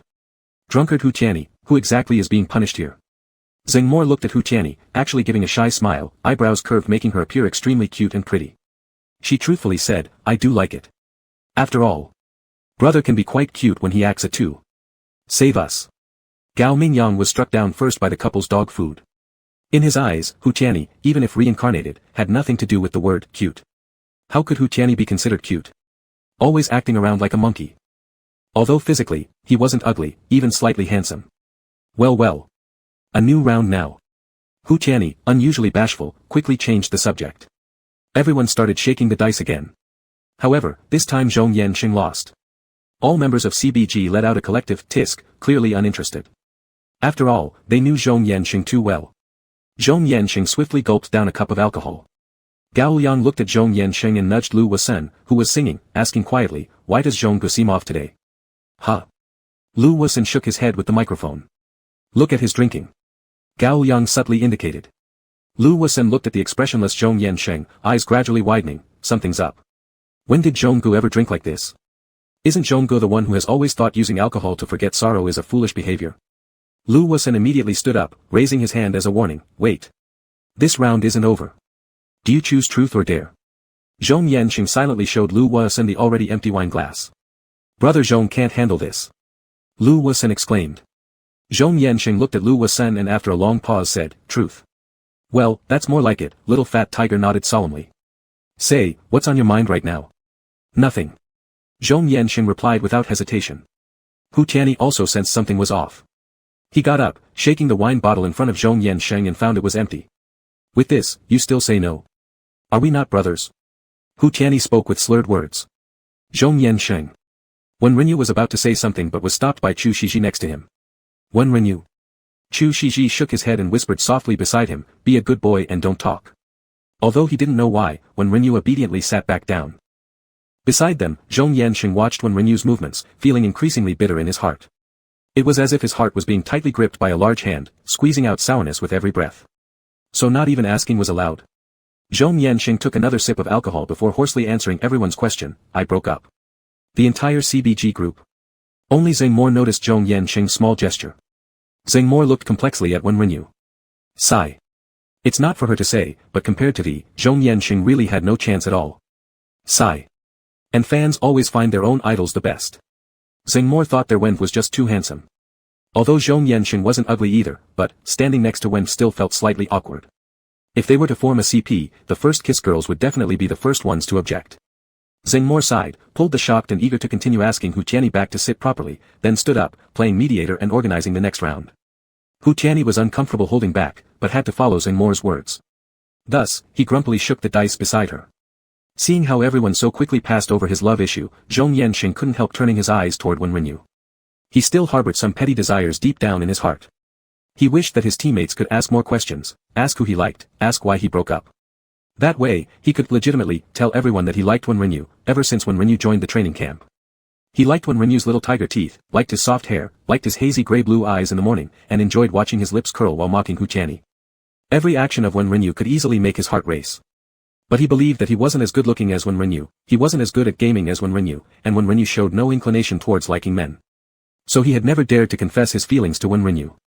Until this time when Wen Renyu disappeared, he started to fear. He finally realized that he wanted to confess everything despite the consequences. However, after searching for Wen Renyu for such a long time, during their voice chat he learned the devastating news: Wen Renyu liked Chu Shiji. Like a thunderclap on a clear day. Zhong Yanxing mechanically shook the dice in his hand. Since his teammates weren't going to ask anymore, there was no way he could bring himself to speak out loud. Zhong Yanxing tightened his grip on the dice cup, staring at the empty wine glass in his hand. He felt he hadn't been mistaken before, drowning sorrow in wine was indeed a joke. Such an unpleasant taste, punishing his tongue each time he swallowed, making his whole body heat up, only bringing dizziness and a desire to cry. He wanted so much to tell Wen Renyu that he liked him too. Zhong Yanxing poured himself another cup. Wen Renyu looked at Zhong Yanxing with concern. He didn't know what happened to Lao Zhong. In the team, Lao Zhong was the most steady one. Even on the night they won the World Championship, celebrating afterward, he hadn't seen Lao Zhong drink like this. So who could be so capable to mess Lao Zhong up like this? Xiao Yu, it's your turn. Chu Shiji beside him drew Wen Renyu's attention back. Chapter 105 Sit. Wen Renyu lost this round of the game because all his attention was on Zhong Yanxing. Finally, it's your turn. Hu Tianyi, who had been drinking, immediately forgot about Zhong Yanxing. Big adventure. Wen Renyu hesitated for a moment, ultimately choosing big adventure out of fear that Hu Tianyi would ask something strange. All eyes turned toward Hu Tianyi. Everyone knew Hu Tianyi was the most experienced when it came to party games like this, no one could come up with more creative ideas than him. Wen Renyu nervously pinched his fingers. Though drunk, Hu Tianyi still had a lively mind.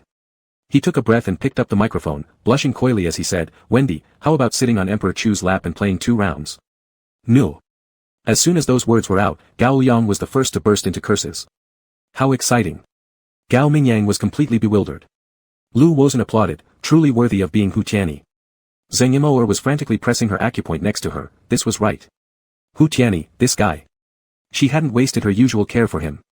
She was so regretful that such a grand scene couldn't be shared on Super Talk. It felt like an occasion worth celebrating nationwide. Zhong Yanxing, upon hearing Hu Tianyi's suggested task, stiffened his whole body, gripping his glass tightly. But he forced himself to muster a smile in agreement, ensuring he wouldn't appear too out of place. Upon hearing Hu Tianyi's request for a big adventure, Wen Renyu went black before his eyes. He was insane even thinking of listening to the system and playing this childish game. After taking a deep breath, just as he prepared to punish himself with a drink, a pair of large hands encircled his waist, lifting him lightly until he found himself sitting sideways on Chu Shiji's lap. Idol. Wen Renyu exclaimed in surprise. Good boy, drinking too much is bad for you. Chu Shiji looked up at Wen Renyu and smiled warmly. Then he leaned close to Wen Renyu's ear and whispered softly, little you, let me hold you for a while, alright? The gentle question, delivered with a hoarse, magnetic voice, slightly rising at the end, more like pleading than seeking consent. Just hearing Chu Shiji speak this way made Wen Renyu's waist feel weak. His face flushed red, and he lowered his head slightly, tacitly allowing Chu Shiji's actions. Chu Shiji, relying on the dim lighting, stole a kiss on Wen Renyu's neck. The crowd watched as the two blatantly whispered sweet nothings in each other's ears, and they all shooed. Ha! Zhang Moer's mouth shot straight up to the sky. Zhong Yanxing kept his eyes glued on Wen Renyu. Even in such dim lighting, he saw it. Saw Wen Renyu's red flush and Chu Shiji's look of indulgence. Zhong Yanxing closed his eyes briefly. He didn't know why he was still sitting there. He wanted to leave but couldn't move his legs. The coach told him to keep an eye on Hu Tianyi, but now he didn't even want to take care of himself anymore. The game continued. Wen Renyu, however, was utterly distracted. The dice rolling naturally led to friction and slight tremors between their bodies. Wen Renyu clearly felt Chu Shiji. His breathing quickened slightly, his mind went blank, and he even completely forgot about the system's task. Every single sensory nerve seemed to have concentrated in one particular spot. Chu Shiji noticed Wen Renyu's rigidity and sighed helplessly, regulating his breathing again. He murmured in Wen Renyu's ear, "Sorry, little you. It's really not under my control." No. No. No problem. Wen Renyu's face turning crimson, unaware of what he was saying.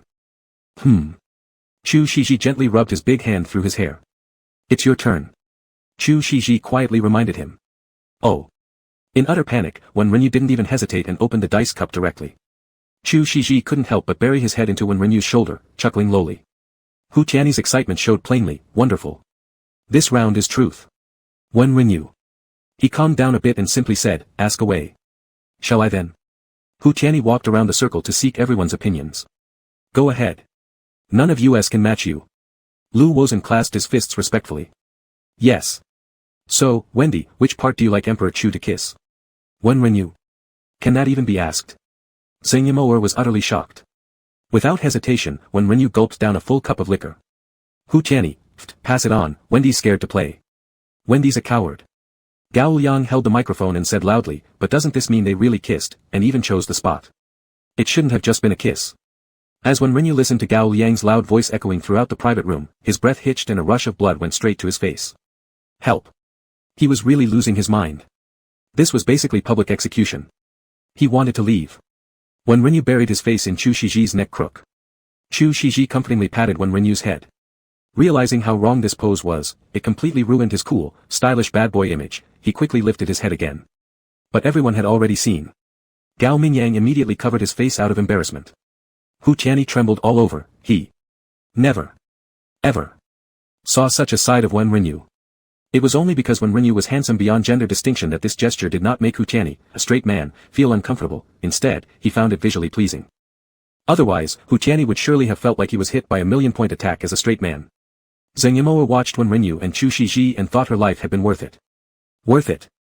She covered her mouth with tears streaming down her face. Go again. Hu Tianyi became incredibly enthusiastic. After being cruelly tortured, Wen Renyu suddenly felt an upsurge of fighting spirit. He absolutely had to complete the task tonight. Sitting on Chu Shiji's lap, he shook the dice while Chu Shiji had one arm around him and casually flicked the dice with his other hand. Come on. Wen Renyu slammed the small cup onto the table. Finally, the loser became Hu Tianyi this time. Big adventure. Hu Tianyi was terrified the Lu Wozhen gang would ask another question involving little rascal or something equally awkward. Wen Renyu immediately said, Tianyi, gather everyone else to genuinely praise my hair. Hu Tianyi. Gao Mingyang and Gao Liang. How did we suddenly shift from adult programming to kids channel? Lu Wozhen, what? Why are you so fixated on your hair? Moreover, this is old Hu's punishment. Why do we have to be involved too? Happy to have such a simple task, Hu Tianyi got up right away and rallied everyone to start giving Wen Renyu compliments about his hair. Watching the chaotic scene before him, Chu Shiji leaned close to Wen Renyu's ear and whispered softly. Are you collecting transformation values again? Wen Renyu nodded lightly. What can you transform into this time? Chu Shiji gently squeezed the soft flesh at Wen Renyu's waist with the hand that rested there. A ticklish sensation ran down Wen Renyu's waist, causing him to shyly dodge before replying, this time, I can switch forms. Chu Shiji was surprised, can you turn back into a cat? Not that, but I can turn into half-human form, Wen Renyu whispered into Chu Shiji's ear. Little you. Thinking of Wen Renyu's tail and ears, feeling the alluring touch in his arms, Chu Shiji felt himself growing harder. There were too many people here, it was too noisy. He already wanted to take his little you back to the hotel. But he wasn't sure if it would affect the training for young players. Still, he truly didn't want to leave him. Chu Shiji could never have imagined that one day he would become so clingy. He realized it was improper. Everyone in a relationship should have their own personal space, and they both had their own jobs. Constantly doing this made him seem childish, like a love-struck teenager, yet he couldn't help himself. He wondered if little you would find him annoying. But still. Chu Shiji rubbed against Wen Renyu's neck and muttered faintly, little you, what time is your training tomorrow? Will you come back with me tonight, okay? Chapter 106, Can we change the title? Just as when Rinyu was about to respond to Chu Shiji's words, she heard the system announcement, Congratulations, Master. Your deformation value has increased by 15 points. Current deformation value is now at 200 points. Hu Tianyi was still holding the microphone and urging others. He turned to Zhong Yanqing, who was silent. It's your turn, old Zhong. Even Momo has already praised someone. It's just you left. After hearing this, Zhong Yanqing looked deeply into Wen Rinyu's eyes, hesitated for a while, then said, Wen Rinyu's hair, it looks nice. Is that it? Lu Wozhen was the first one to express his dissatisfaction. He had been forced by Hu Tianyi to say a whole string of exaggerated compliments. Actually, Wen Rinyu had already received the system announcement. With Zhong Yanqing's simple, it looks nice, he once again gained 3 points of deformation value. But before he could tell everyone they didn't have to continue, Zhong Yanqing slowly spoke again. Wen Rinyu's hair used to be golden brown, looking soft and fluffy, making it look very touchable. Especially in the morning when 2 strands would stick up after waking up, really, cute. Wen Rinyu's hair now, it's silver white, sparkling like the Milky Way in the sky. Zhong Yanqing paused, unable to finish his sentence as if afraid of exposing something intimate. It's unreachable. Taking a deep breath, Zhong Yanqing disguised his trembling voice and looked up at Hu Tianyi and asked, Is that enough? Is that enough? Hu Tianyi turned to Wen Rinyu, who requested this round. That's enough. Wen Rinyu replied. Even if he was dull-witted, he could sense something off about Zhong Yanqing. But how could this be possible? He always thought they were brothers. Chu Shiji saw immediately what the little child in his arms was thinking. He gently patted his hair and softly whispered in his ear, Come on, stop thinking about it. We'll talk about it when we get home. Okay. Wen Rinyu nodded slightly. Zhong Yanqing lowered his eyelashes, lost in his own thoughts. Zheng Mo sighed beside him. Gao Liang had also noticed something was off. Looking at Zhong Yanqing, who was so different from his usual self, Gao Liang bit his lips but decided not to say anything. At this moment, it would be better not to break the spell. However, Hu Tianyi was still hyped up, insisting on playing a few more rounds before going back. With no choice, Wen Rinyu helplessly shook the dice while telling Chu Shiji, Idol, my official training starts at 10 a.m. tomorrow morning, ending at midnight. So late? Chu Shiji casually put the dice down on the table, surprised. Yeah, sometimes there are training matches at night, followed by reviews, Wen Rinyu quietly explained. Would you like me to send you back to the base tomorrow morning? Chu Shiji embraced Wen Rinyu with both hands, sweetly seeking his opinion. Feeling the unignorable warmth, Wen Rinyu blushed red and nodded, okay. Everyone was having fun today, and even the coach tacitly agreed, granting them a small break. As long as he didn't delay his training tomorrow, the coach wouldn't have much to say. Why are you two still hugging? The game's already over. Hu Tianyi's slurred speech came directly through the microphone. Wen Rinyu. He forgot. Hastily, Wen Rinyu disentangled himself from Chu Shiji. Chu Shiji felt the sudden emptiness in his embrace, and regretfully gave Hu Tianyi a glance. Zheng Mo also glared fiercely at Hu Tianyi. Hu Tianyi suddenly felt chilled. Playing absent-mindedly, Chu Shiji lifted the dice cup to check his numbers, then declared directly, open. The group all opened their cups to count the dice. The king of acting lost. Finally, it's the king of acting's turn. Gao Liang exclaimed excitedly. Truth question, Chu Shiji answered without hesitation. I'll ask. Gao Liang excitedly volunteered. What can you possibly ask? Hu Tianyi interrupted outright, we know what you're going to ask, celebrity gossip. That's too boring. Let me go. So Gao Liang was pulled back by Lu Wozhen, looking completely aggrieved. Putting her hands together, Hu Tianyi asked, king of acting, which part of Wen's body is the most sensitive? Wen Rinyu. Upon hearing this question, Chu Shiji glanced at the stunned child beside him, smiling indulgently, and said, sorry, this is something I cannot tell you. He took Wen Rinyu's wine glass and drank it all down. Listening to Chu Shiji's words, Zheng Mo got so excited she started slapping her thighs. So, the king of acting did know which part of Wen Rinyu's body was the most sensitive. He knew. Wen Rinyu only felt utterly embarrassed. Immediately, he pulled Chu Shiji up, saying, we're leaving first. You guys keep playing. Hey, why are you leaving so soon? Gao Mingyang was anxious, he also wanted to ask the movie king a question. Zheng Mo immediately stood up, King Chu, Wen says bye. Leave quickly. Go enjoy their own little world. Hurry. Before others could say anything, Wen Rinyu quickly pulled Chu Shiji out of the private room. Wait, Xiaoyu. Chu Shiji held back Wen Rinyu. Wen Rinyu turned his head back. Good boy, let me pay the bill. Wait for me. Chu Shiji patted Wen Rinyu's head and walked toward the front desk. Okay. Wen Rinyu obediently watched Chu Shiji's figure, thinking in his heart, this KTV place is pretty expensive, but we don't need to save money for the coach anyway. After that, they didn't go anywhere else, just went straight back to the room. Xiaoyu. Chu Shiji buried his head in Wen Renyu's neck hollow. Idle. Wen Renyu stroked Chu Shiji's back hair. Chu Shiji remained silent for quite some time before saying, "If I am this clingy to you, will you find me annoying?" "How can that be?" Wen Renyu quickly denied it. "I like the idol the most." Xiaoyu. Hearing Wen Renyu's words, Chu Shiji wished he could merge Wen Renyu into his body.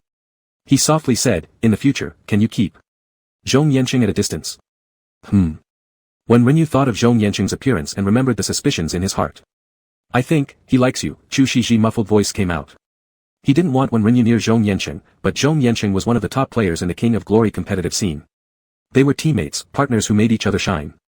And he could only think of him on the film set, seeing him during live streams or competitions. Wen Renyu felt the jealousy from Chu Shiji and found it amusing inside. He lifted Chu Shiji's head and said, "Idol, I." But before he could finish, Chu Shiji interrupted him, "Xiaoyu, can you change the way you address me?" Even Zhong Yanqing was addressed as Old Zhong or Zhong brother, and Wen Renyu never heard anyone called their teammate or upper lane player repeatedly by formal titles like teammate or upper lane. Wen Renyu was taken aback. On short notice, he had no idea what else to call him. He vaguely remembered his best friend, Zhao Kuo, called Wang Muzhen, another player in King of Glory, baby. Should he call the idol, baby? Wen Renyu shyly tried to open his mouth, but couldn't bring himself to say it. Moreover, the term, baby. Wen Renyu closed his eyes slightly, blushing. Chapter 107 Brother. Xiaoyu, be a good girl.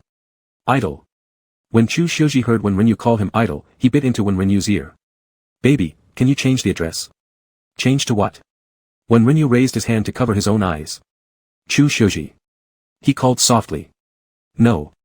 After biting his lips and pausing for a while, Wen Renyu finally said. "Then, brother." Chu Shiji gasped. Although it was still somewhat different from what he had imagined, but this is not bad either. "Xiaoyu. Can you call me one more time?" Wen Renyu turned his head away so as not to look at Chu Shiji anymore, but again lightly called out, "Brother." The night had grown deep, the dim yellow light of the bedside lamp scattering a dreamlike glow. Chu Shiji looked at Wen Renyu who was already sound asleep beside him, filled with tender love. If he hadn't forgotten, after the regular season began, there would be many competitions ahead for Wen Renyu, one after another, busier than himself. And he still had over half a month before wrapping up. So, possibly tonight would be the last night in this period where they could sleep embracing each other like this. He had thought about cohabiting with Wen Renyu, but Wen Renyu needed training, which would affect his rest if they lived together. Sighing deeply, Chu Shiji exhaled. "Xiaoyu." He gently brushed some disheveled strands away from Wen Renyu's face and placed a kiss on his forehead. This kid had made such a request earlier in K-Work V because he wanted to add some deformation values. Chu Shiji whispered under the dim yellow light, "Xiaoyu, every part of your body is beautiful. They are all existences that easily arouse his emotions. They are also what he treasures most." Little lowly system listened silently in Wen Renyu's mind as the cat whisperer spoke, quietly stating, "Master, congratulations, you've received praise from the cat whisperer. Side mission deformation value increases by 6 points, additional deformation value increased by 10 points, total of 219 points. Wen Renyu, still in his dream, didn't know this. He turned over in his sleep, holding on to Chu Shiji, and affectionately nuzzled against his chest. Chu Shiji kissed Wen Renyu's eyelashes and turned off the light. The room submerged into a gentle, peaceful darkness. When they woke up in the morning, Chu Shiji was already dressed properly. After Wen Renyu finished brushing his teeth and having breakfast, Chu Shiji couldn't help pulling him into his arms when he saw him wearing a black sweatshirt and work pants, looking cool. The two of them lingered in the room for a little longer before heading back to the base. Unexpectedly, the coach was waiting at the door. "Good morning, coach," Wen Renyu greeted him awkwardly. However, the coach, frowning darkly, ignored him completely and directly looked at Chu Shiji, "President Chu." "Hello," Chu Shiji nodded slightly. "Even though I know you two are still, in the heat of romance, please do not keep coming here for Renyu. He needs to train," the coach spoke without any reservation. "I will naturally not disturb Xiaoyu's training." Chu Shoji's expression grew cold, his usual aura from being at the top of the entertainment industry manifesting instantly. "I also hope that CBG Club won't try anything that touches my bottom line." He had already told him that CBG planned to create a CP hype.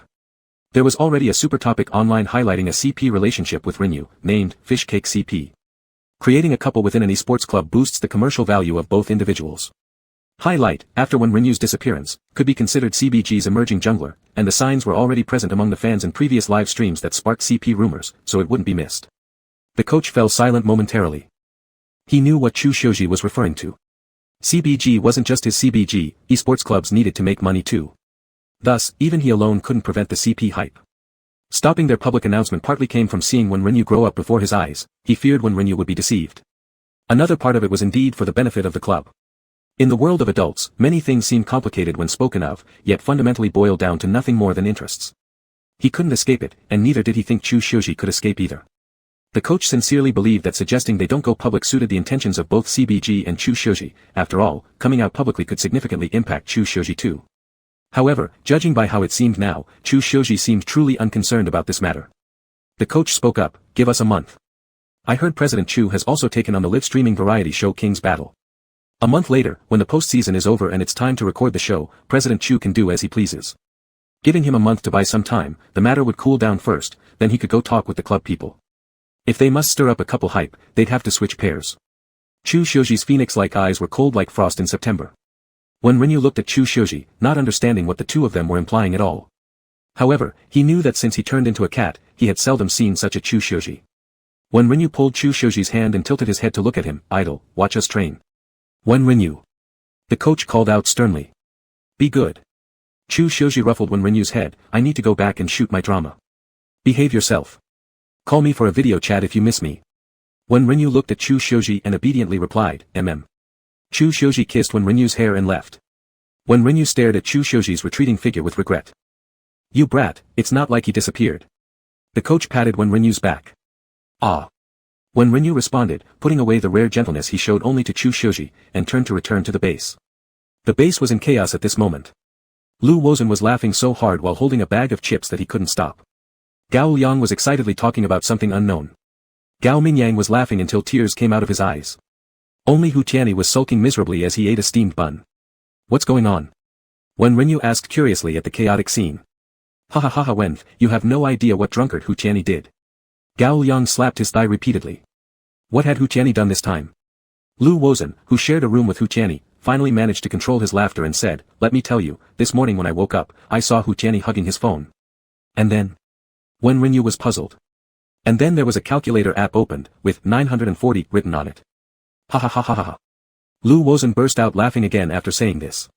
940. When Rinyu was confused. And then, when he woke up and realized he almost overslept, he claimed he set an alarm clock. Turned out, the calculator app was his alarm clock. Haha. When Rinyu. He thought Zhou Yushan might become friends with Hu Tianyi. He must introduce them someday. Gao Mingyang, upon seeing that when Rinyu had just slightly mocked Hu Tianyi, widened his eyes in astonishment. "Something this funny and you don't laugh? Are you made of stone?"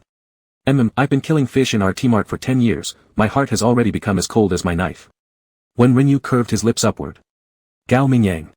When Rinyu returned to his position. Turning around, he saw Zhong Yanxing already wearing headphones and training. Sigh. When Rinyu didn't know what to do anymore.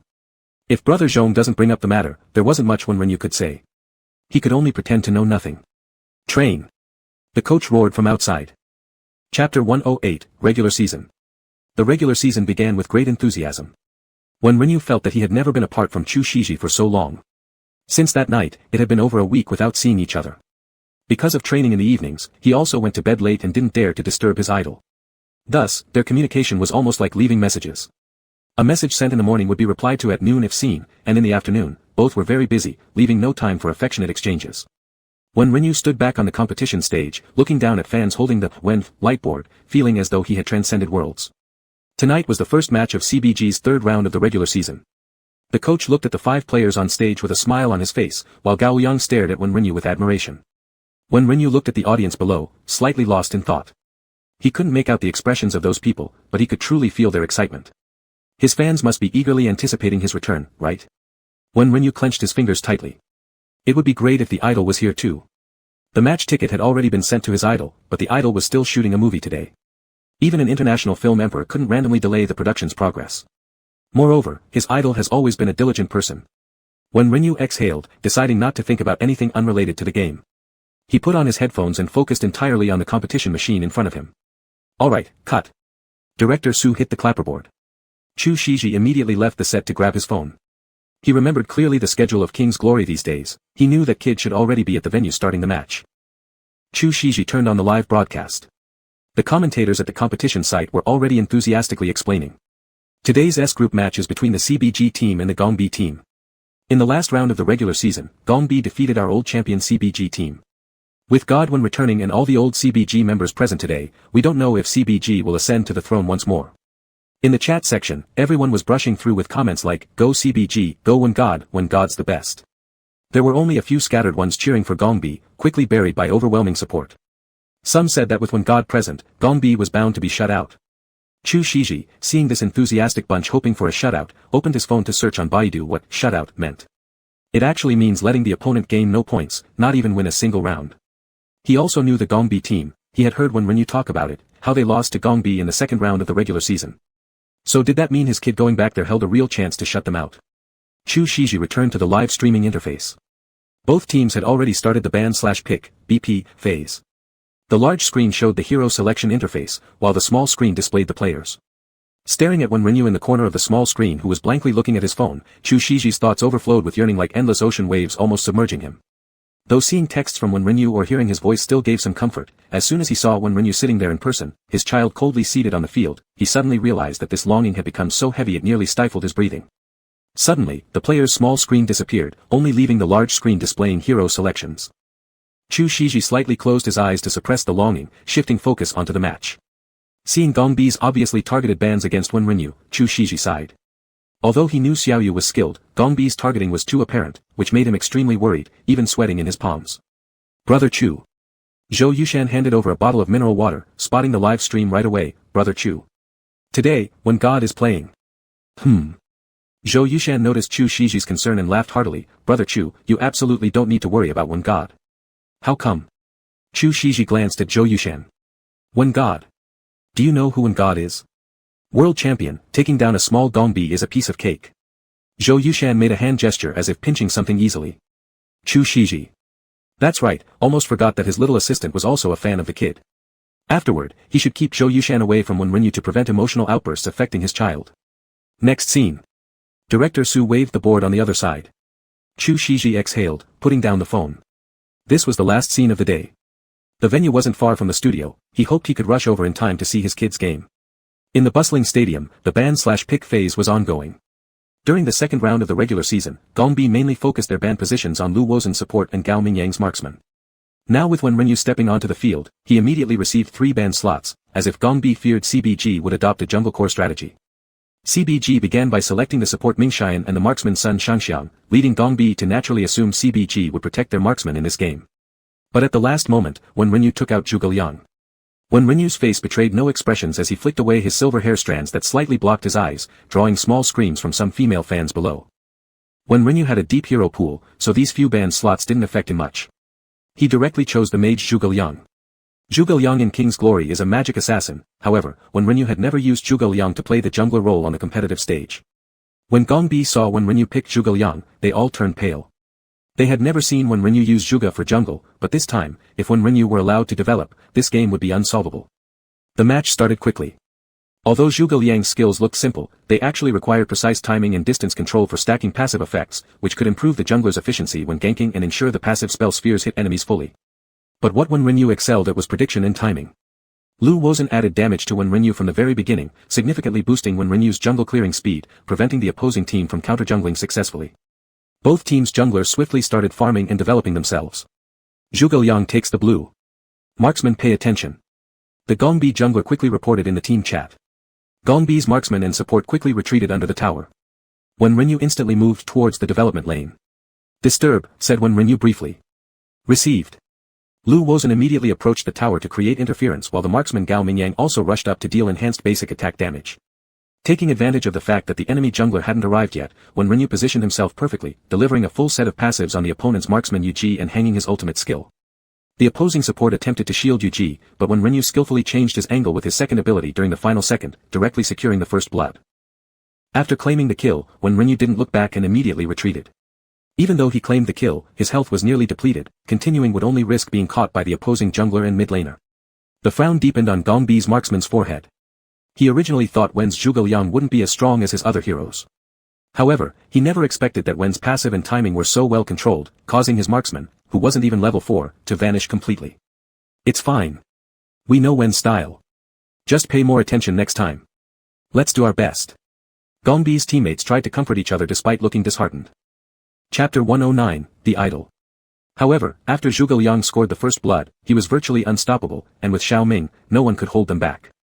Wen Renyu's actions were always a step ahead of the opposing jungle player, causing their rhythm to collapse directly. The match quickly turned into a high-ground battle. Wen Renyu exhaled. This round was basically already without suspense. His teammates weren't the type who would lose control as soon as they saw victory within reach, they were all very strong, so he didn't have to worry about being overturned in a losing situation by the team Gobi. Sure enough, the first game was easily won. There was a burst of cheering in the venue.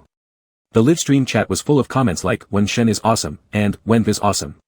Chu Shiji was known for passing auditions on the first try, and because he was anxious today, even Director Su could tell. Good. Pass. Director Su clapped his board and then walked forward to say to Chu Shiji, "Teacher Chu can go home first today. The rest are the supporting actors' scenes." "Is it Wen Renyu's game today?" Chu Shiji said anxiously, "Thank you, Director Su, I'll go first." "All right." Director Su smiled. During the time Chu Shiji was changing clothes, Zhou Yushan watched the event's live broadcast on his phone and couldn't help but be excited. His Wen Shen, After disappearing for so long, his power remained unchanged from before. In this best of 5, Bo5, series, the second round also had a favorable outlook. Winning this round, another victory, would truly result in a clean sweep. Gobi was the dark horse of this season, progressing from an unremarkable performance in the past to the S group now. Everyone who followed the tournament could see their improvement. Moreover, previously, Gobi even defeated the world champion team CBG, creating quite a shocking upset. If Wen Shen returned and could directly sweep Gobi, that would truly slap those CBG detractors in the face. Although Zhou Yushan was busy working with Chu Shiji, he hadn't been idle these 2 days. He read the discussions on Weibo regarding Wen Shen's return. While many people looked forward to it, there were also numerous trolls scoffing at him. Especially when it was announced that the third round's first game of the regular season between CBG and Gobi took place, more pessimistic voices arose. So, it must be a 0 score. Zhou Yushan clenched his fists in excitement. "Let's go." Chu Shiji quickly removed his headset, changed into his clothes, put on his mask and cap, and walked briskly towards the nanny car. "Do we want to watch Wen Shen?" Zhou Yushan asked excitedly. "I'll go, you stay here." Chu Shiji said ruthlessly. Zhou Yushan froze instantly. "Isn't that right, brother Chu? Please, please. I'll just watch from afar. I absolutely won't talk too much." Zhou Yushan began pitifully pleading. Chu Shiji glanced at him without responding and boarded the vehicle directly. Zhou Yushan immediately understood Chu Shiji's meaning and sat on the car with excitement. On the car, Chu Shiji opened the live broadcast of Wen Renyu's game. The second round of the game was nearing its end. This time, Wen Renyu used Heng as the jungler. Heng was a hero that could scale walls, extremely agile, striking and fleeing swiftly like a slippery loach, making it impossible for the opponent to catch him. The faces of the Gobi players grew increasingly grim, especially their support. Gobi had replaced their support, who was the ace player of the team. Some on Weibo even commented that having such a support player meant even tying a dog to the line could secure a win. Lu Wozhen was the first to express disagreement. Therefore, during the first 2 rounds of the regular season, Lu Wozhen played like crazy, sparking immense discussions within the esports circle, whose support was better. Still, CBG lost to Gobi. Today's Gobi seemingly couldn't withstand the returned Wen Renyu leading CBG, although no one knew which link had gone wrong. Gobi was clear in their minds about how much of a change replacing someone could bring to the team since they themselves became stronger after changing supports, but they certainly hadn't expected it to be this difficult. The screen soon showed the words, "V up C worky," signifying CBG won another game. On the stage, Wen Renyu relaxed, twisting his wrist. Although he had confidence in his abilities, this was the team that had beaten them this season. Thus, he still felt some pressure. Gobi's support really was very strong, and many times his attempts to catch opponents were thwarted. Even CBG passively engaged in a few fights due to this support, nearly leading to their complete annihilation. But fortunately, his coordination with his teammates was as smooth as ever, and Wen Renyu listened when retreats were ordered and did not lose his head. The CBG players returned to the rest room. Hu Tianyi was completely ecstatic. Although Wen Renyu had only disappeared for 2 rounds of the regular season, it truly felt like a long time to him. The previous matches had all been extremely tough. The entire team didn't know how many late nights they'd endured or how many strategies they'd studied just to retain their position in the S group and not lose face as the world champion team. This kind of devastating, irresistible win hadn't appeared in a very, very long time.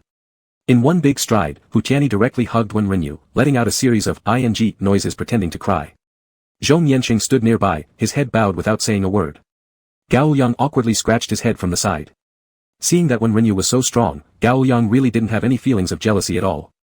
They were all professional players, and he truly understood the gap between himself and Wen Renyu, as well as the differences in their playing styles. But seeing their previously tough-to-defeat Gobi crumble so easily before Wen Renyu, he still felt somewhat embarrassed.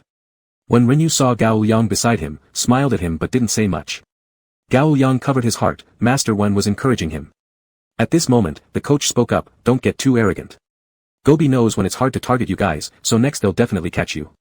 They specialize in mid-jungle support coordination, if you lose the next round, don't cry. Just ban those characters like Gue Guzi and De Qiao. Hu Tianyi pouted. Can you ban everything?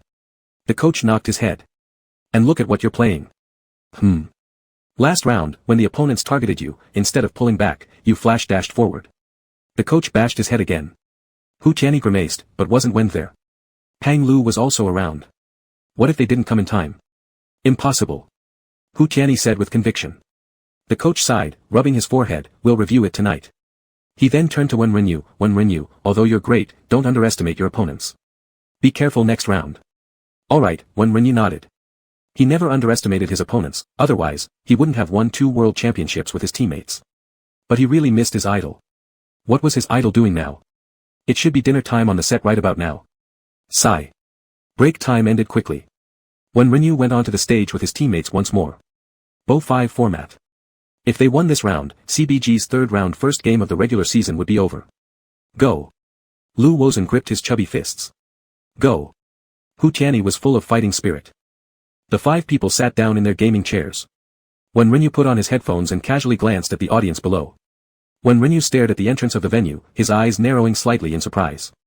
Affected by the little girl system, his vision was now far beyond normal, but amidst the bustling crowd, the first thing he noticed was that tall figure wearing a cap and mask, which made him pause momentarily. Could that be his idol? Wen Renyu's heart started beating faster and faster. That figure seemed to sense Wen Renyu's gaze, raising their head slightly, locking eyes straight with Wen Renyu. Yes. Wen Renyu's expression immediately became excited, his gray-blue irises shining brightly. The live camera inside the venue focused on Wen Renyu at this moment. Chapter 110, My Idol is Here for My Match. The live streaming chat was instantly flooded by the girlfriend fans and moms of Wen Renyu. Wow, what has our Wen seen? My goodness. I hate this live stream camera. Quickly follow Wen's gaze over there. Go go go. Wen is so cute and handsome. Completely different from the cold face he had just now. So adorable. Blind guess, he saw his wife. First kiss with Chu Wen, cannot resist. It's hubby. Holy cow. Holy cow. Holy cow. Look at Wen God's neck everyone. What is that? What is that? I'm having a phantom limb explosion here. Help. Is that a clavicle chain? So sexy. Aha. I'm completely overwhelmed now. Tone it down a little. There are still friends in the esports circle here. We'll share our excitement elsewhere. Colorful.jpg. Go Wen God. Go Treasure Pavilion. Shut out the workers Team B. Wen Renyu, ban Luxiu and D, said the coach holding a notepad. Isn't this letting Sunbin free? Lu Wozhen asked. Let them take him. The coach smirked. Wen Renyu retracted his gaze, restraining his inner excitement, sending Luxiu and D, one of the opponent's strongest heroes, to the ban list. His idol was watching. Watching his live match right there in the audience. At this thought, even Wen Renyu's fingers started trembling. He missed him so much. Had it not been during the game, he would have rushed forward. What's wrong with you, Wen? Gao Mingyang beside him immediately noticed a change in Wen Renyu's mood, and questioned curiously. Wen Renyu shook his head silently, unable to suppress the slight curve on his lips. The voice within the team during the match was recorded by the backstage and edited before being made public, so Wen Renyu dared not say that his idol was present. This game must be finished fast. After calming his breathing, Wen Renyu looked up briefly at the idol who was still standing there, revealing tiny tiger teeth as he smiled towards the idol. Chu Shiji stood far away, unclear about Wen Renyu's expression, but on his phone where the live stream was playing, he could clearly see Wen Renyu's face on screen. My child. Chu Shiji's eyes curved slightly. In the chat window, another wave of "Ayaha" screamed across, but soon they were replaced with lottery bullet screens cheering, CBG, fight, and Gong, fight. The support for Gong indeed chose Sun Bin, who could increase health, silence enemies, and accelerate speed. Their middle lane selected Gao Jianli, and the jungler opted for Lan Lane Wang who can stealth. Hu Tianyi was almost bleeding when he saw this lineup. So disgusting, he went crazy. With Sun Bin speeding up, Gao Jianli charging in with his ultimate ability, and Lan Lane Wang coming in to clean up the remains, if played well, it would be possible to wipe CBG without any blood loss at all. Gao Mingyang, take Shoyue. Place your wards carefully, Wen Renyu said sternly, his smile fading from his face. The coach nodded repeatedly listening to Wen Renyu's words. Without hesitation, Gao Mingyang locked by Li Shouyu and enthusiastically declared, the sniper god is here. Wen Renyu picked Dongfang Yao. The game began quickly. CBG. Go. Gong. Go. Cheers echoed throughout the venue. Amidst the clamor, Chu Shiji focused on Wen Rinyu. The arrangement of the gaming arena itself was enough to get anyone's blood racing, the distinct red and blue colors, and sitting under dazzling lights wearing identical black uniforms were Wen Rinyu and his teammates, even usually boisterous Hu Tianyi showing no signs of mischief, only pure focus and determination. And this was merely a regular season match. How brilliant must that child be on the world stage? Chu Shiji involuntarily slowed his breathing. The noisy crowd, the blinding lights, it all seemed like blotches of color around him, yet the only thing clear in Chu Shiji's eyes was that shining young man. Zhou Yushan stared at the game with excitement all over his face. He'd never come to watch a live match before, and the atmosphere between live streams and the actual venue were entirely different. He felt the thrill surging through him. When God's gameplay he had watched countless times, yet every time, he could only shout 666 because of how impressive it was. Too meticulous. Moreover, using the hero Yao in When God's hands caused an unbelievable amount of damage. Zhou Yushan couldn't comprehend why, playing the same hero, even similar farming techniques and equipment setups mirrored exactly, yet he simply couldn't deal such massive damage. When Rinyu was absorbed into the game, swiftly controlling its pace, guiding his teammates towards the enemy high ground. Longbing also rushed in at this moment, and CBG immediately seized the opportunity to fight a team battle in the enemy's high ground. After losing 2 people, they directly wiped out the opponent and won the game. The huge victory appeared on the screen. AAA 0 seal. CBG has 0 sealed B. Zhou Yushan shouted excitedly beside Chu Shiji. The commentators in the live broadcast also cried together, let's congratulate CBG. Hu Tianyi stood up excitedly and tried to control his expression to be mature and steady, but failed. His mouth corners curled up to his ears, and his eyes squinted. When Rinyu sighed with relief, then immediately looked in the direction of Chu Shiji. The slightly stern face during the game was like melting instantly. He smiled at Chu Shiji for praise, revealing cute little tiger teeth and slightly curved gray-blue eyes, looking extremely handsome and lovely. In the live room. Holy cow, my heart is melting. Save me, why is Wenf called an angel? Such contrast. Damn, I'm a man but I still think he's handsome. CBG is great. When God is great. CBG is great. When God is great. Chu Shiji watched when Rinyu go to shake hands on the stage with a smile on his lips. He walked quickly towards the backstage area. Zhou Yushan hurried to keep up. After getting off the stage, when Rinyu went for the post-game interview. As expected, he was inevitably asked several questions about his disappearance, but when Rinyu evaded them vaguely, and the host did not dare to ask more questions. When Rinyu was eager to go back. He wanted to see his idol. After the interview ended, he immediately walked toward the lounge intending to inform the coach before finding Chu Shiji. Unexpectedly, Chu Shiji had already entered the backstage area. Idol. When Rinyu was surprised and delighted. He wanted to hug him right away, but teammates and the coach were around, so he barely restrained himself. Idol. How did you get in here? Gao Liang brought me in, Chu Shiji replied gently. He reached out to touch Wen Renyu's soft hair, and looking at the adorable look on Wen Renyu's face, he finally could no longer suppress his yearning, pulling Wen Renyu into a warm embrace. Idol. Wen Renyu hugged Chu Shiji back. Hu Tianyi and others made an "gu la la" sound and turned their faces away, even the coach clicked his tongue. Zhong Yanxing opened the door and walked out. Wen Renyu coughed lightly, hiding his shyness, burying his face in Chu Shiji's shoulder. Chapter 111, Let me see your phone. Xiao Yu. Chu Shiji rubbed the back of his head. Idol, have you eaten? Wen Renyu looked up. Not yet. What time is it? Wen Renyu said, glaring at Zhou Yushan who was cowering at the back. Zhou Yushan immediately shook his head, it's not my fault. It's because Brother Chu insisted on coming over directly. Although he didn't stop them either. Zhou Yushan nervously scratched his head. Let's go eat. Wen Renyu pulled Chu Shiji. The coach, watching Wen Renyu's actions, showed no mercy. Within an hour, we still need to review after returning. Yes. Wen Renyu put on his mask and cap, adding a baseball jacket over his team uniform. Then it seemed like he remembered something, turning to Hu Tianyi, old Hu, this is Zhou Yushan, assistant to actor Chu. Get along well. Hu Tianyi. Zhou Yushan. What does that mean, not letting him join for food and leaving him with the CBG team? Hu Tianyi turned to look at the coach, making faces. You're not stopping this. The coach glanced at Wen Renyu, helplessly sighing and addressing the group, let's go eat. Review tonight when we return.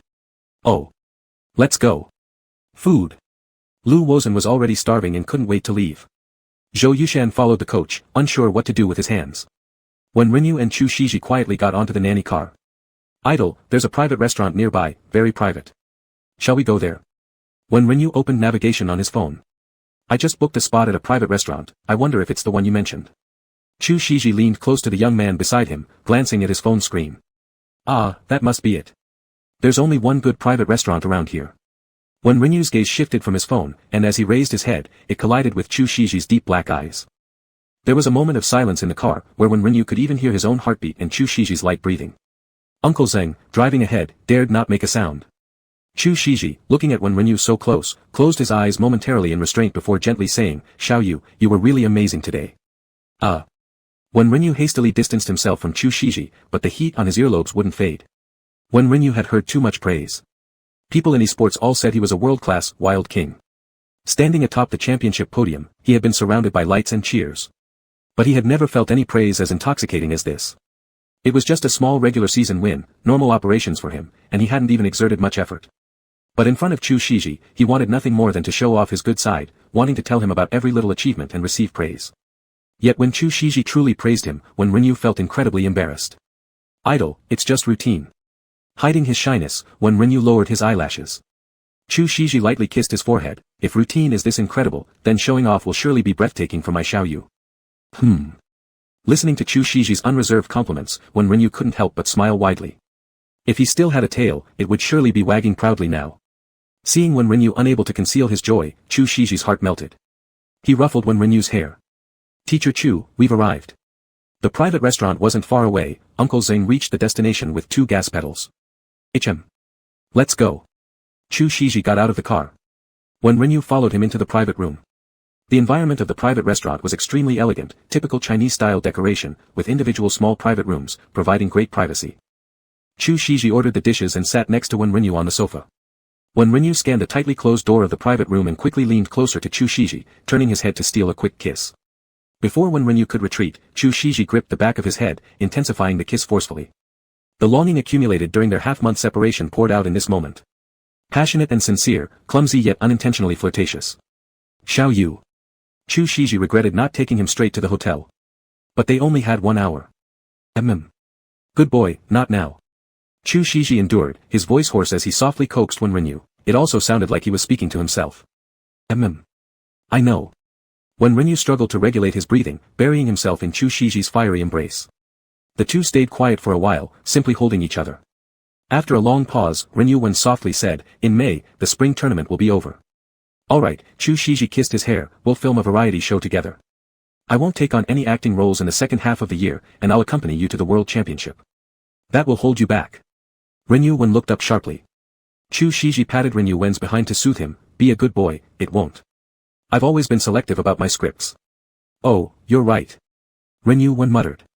Already at the peak of his career as an emperor of cinema, directors like Mr. Su treat Chu Shiji with respect. Why would Chu ever lack work? Hey, Xiaoyu. Chu Shiji let go of him. Can I see your phone? Chu Shiji's voice was gentle. Checking the phone. Renyu Wen suddenly felt intrigued. He took out his phone and handed it to Chu Shiji. The password is the same as yours, 102312. 1023 is the idol's birthday, and 12 are just random numbers. Chu Shiji chuckled softly, mine has already been changed, to 052112. Renyu Wen blushed upon realizing that May 21st was his own birthday. But Chu Shiji didn't say more. He opened Renyu Wen's phone, tapped into WeChat, then entered a string of digits in the bank card section, binding a card. Wen Renyu. Your salary. Chu Shiji smiled warmly and returned the phone to Renyu Wen. Renyu Wen stared dumbfounded at the large sum in the account. This. Let you manage it for me. Chu Shiji patted the still stunned Renyu Wen. Idol. This isn't appropriate. Chu Shiji looked at him. Chapter 112 Breakfast. When Renyu was momentarily at a loss for words. I'll tell you too. He fumbled awkwardly to take Chu Shiji's phone. Little you, Chu Shiji smiled at Wen Renyu's actions, just let me handle it. Buy whatever you want. How could Wen Renyu not understand his meaning? His ears were flushed red all the way to their tips. The waiter began to serve the dishes. Be a good boy, eat first, alright? Chu Shiji placed a piece of vegetable on Wen Renyu's plate with chopsticks. Alright. Wen Renyu obediently picked up his chopsticks. Little you, I only have half a month left before wrap-up. By then, you should be in the competition. Chu Shiji supported his head and gazed at Wen Renyu, eyes filled with indulgence. Aha. Wen Renyu chewed on a slice of beef. Chu Shiji hesitated, then took out another card. Wen Renyu. Another card? Cough, this is an access card.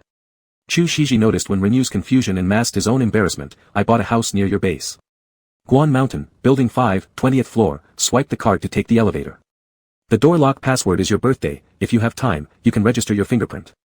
When Renyu stared at the card in Chu Shiji's hand in disbelief. Guan Mountain was the closest neighborhood to his base, one could even walk there, and the housing prices were also extremely expensive. Chu Shiji felt he had acted somewhat rashly, but he truly couldn't help himself. Qingxi and Qingdong were worlds apart, yet he wanted to see little Yu every day. If he could, he'd even buy little Yu a car, but since when Renyu was only 19, he didn't trust him driving alone. Seeing that when Renyu was stunned and hadn't moved for a long time, Chu Shiji chuckled wryly and said, "Sorry. I was too hasty." How could they have just been together for so little time, and already talking about cohabitation? Seeing Chu Shiji about to take back the card, when Renyu hurriedly grabbed it and carefully slipped it into the back of his phone case. Idle. When Renyu, his face red, "You're wasting money." Chu Shiji paused, then laughed, "Money is earned to be spent, isn't it? Apparently, I should manage your finances." When Renyu picked up some green vegetables with his chopsticks. Chu Shiji said fondly, "Yes, it should have been given to our little Yu a long time ago." With a red face, when Renyu quietly lowered his head without speaking. Chu Shiji softly said as he saw when Renyu burying his head and eating vegetables, "But I won't be able to move in until after the wrap-up because Guan Mountain is too far from the film set." Okay. When Renyu nodded, "Most of my time will be at the base. Players aren't allowed to wander freely during competition periods." I know that. I just want to see you more often." Chu Shiji nodded, "Eat quickly, or we'll be late." Okay. When Renyu arrived at the base right on the edge of time. As soon as he entered the base, he was struck silent by Zhou Yushan's loud voice, "Wow. Can, goddess, go this high in the sky?" "Of course. Don't you know who I am?" Hu Tianyi was smugly satisfied. "My goodness. Teach me quick. Quick." This trick in exchange for another entertainment industry gossip. Zhou Yushan was excited. Hu Tianyi responded instantly, "No entertainment industry gossip. Only when's news matters." He went straight to the movie set, then what happened? Cough, cough. Upon hearing this, when Renyu cleared his throat expressionlessly. "God one. Brother Chu. You're back." Seeing the two figures at the door, Zhou Yushan seemed both excited and slightly guilty. "So what happened after you went to the movie set?" When Renyu looked at Zhou Yushan. Watching the cold-faced young man beside him, Chu Shiji thought he was absolutely adorable. Then, Zhou Yushan scurried to Chu Shiji's side, forcing laughter. Samo, nickname, let's go, we still have filming tomorrow." "I see you've had quite some fun." Chu Shiji said coolly. "Ahaha, pretty fun, generally speaking." "Not too bad." Zhou Yushan gave a foolish smile. "You've come back, Wenf." Hu Tianyi also sounded a bit guilty, then shook it off and turned assertive, "Wenf. Coach said the moment you came back, we'd start reviewing the strategy with you immediately. Also, he mentioned he was busy, so he wouldn't see the actor off." As Hu Tianyi said this, he appeared somewhat embarrassed. "Our coach is too petty," when Renyu said, glancing back at Chu Shiji. "Good boy. It's really about you anyway, not him." Chu Shiji was completely unconcerned. Other people mattered nothing to him, only when Renyu mattered. "Well idol, I'm off now." When Renyu looked at Chu Shiji with reluctance. Chu Shiji smiled gently. "Alright, I'm leaving too." The schedule for the third round of the regular season was tight, compounded by the need to analyze opponents and review matches, so when Renyu had been incredibly busy these past few days. Fortunately, they were winning match after match, and the season points were soaring upward. Things were going smoothly with the competition, but the only thing that made Renyu's heart ache a little was when he saw his idol trending on a hot search one night after finishing training. It was the publicity photos from the Fox making rounds again. The headline of an influential account said, "Wudong and Chu Shiji seem like such a good couple, super excited," followed by a horde of fans claiming Wudong and Chu Shiji should be together. Then the First Kiss fandom group clashed fiercely with this wave of enthusiasts, and amidst the chaos, there were some resilient loyalists who had somehow remained unshaken. The entire scene was extremely chaotic. When Renyu immediately logged into his fighting alternate account belongs to Chu Shiji, and commented directly under the Weibo post, "I'll take my film Emperor home." Not available. Thankfully, even though the alternate account hadn't been used in a while, its authority still remained, and once the comment went out, familiar followers of the film Emperor's exclusive fandom started liking it, quickly propelling it onto the popular comments section. In the middle of the night, when Renyu looked at his own hot comment with satisfaction, then opened Chu Shiji's costume photos, stared blankly at them for a while, saved the picture, and prepared to go to bed happily. A moment later, when Renyu opened his eyes and looked at the familiar bedroom, momentarily confused.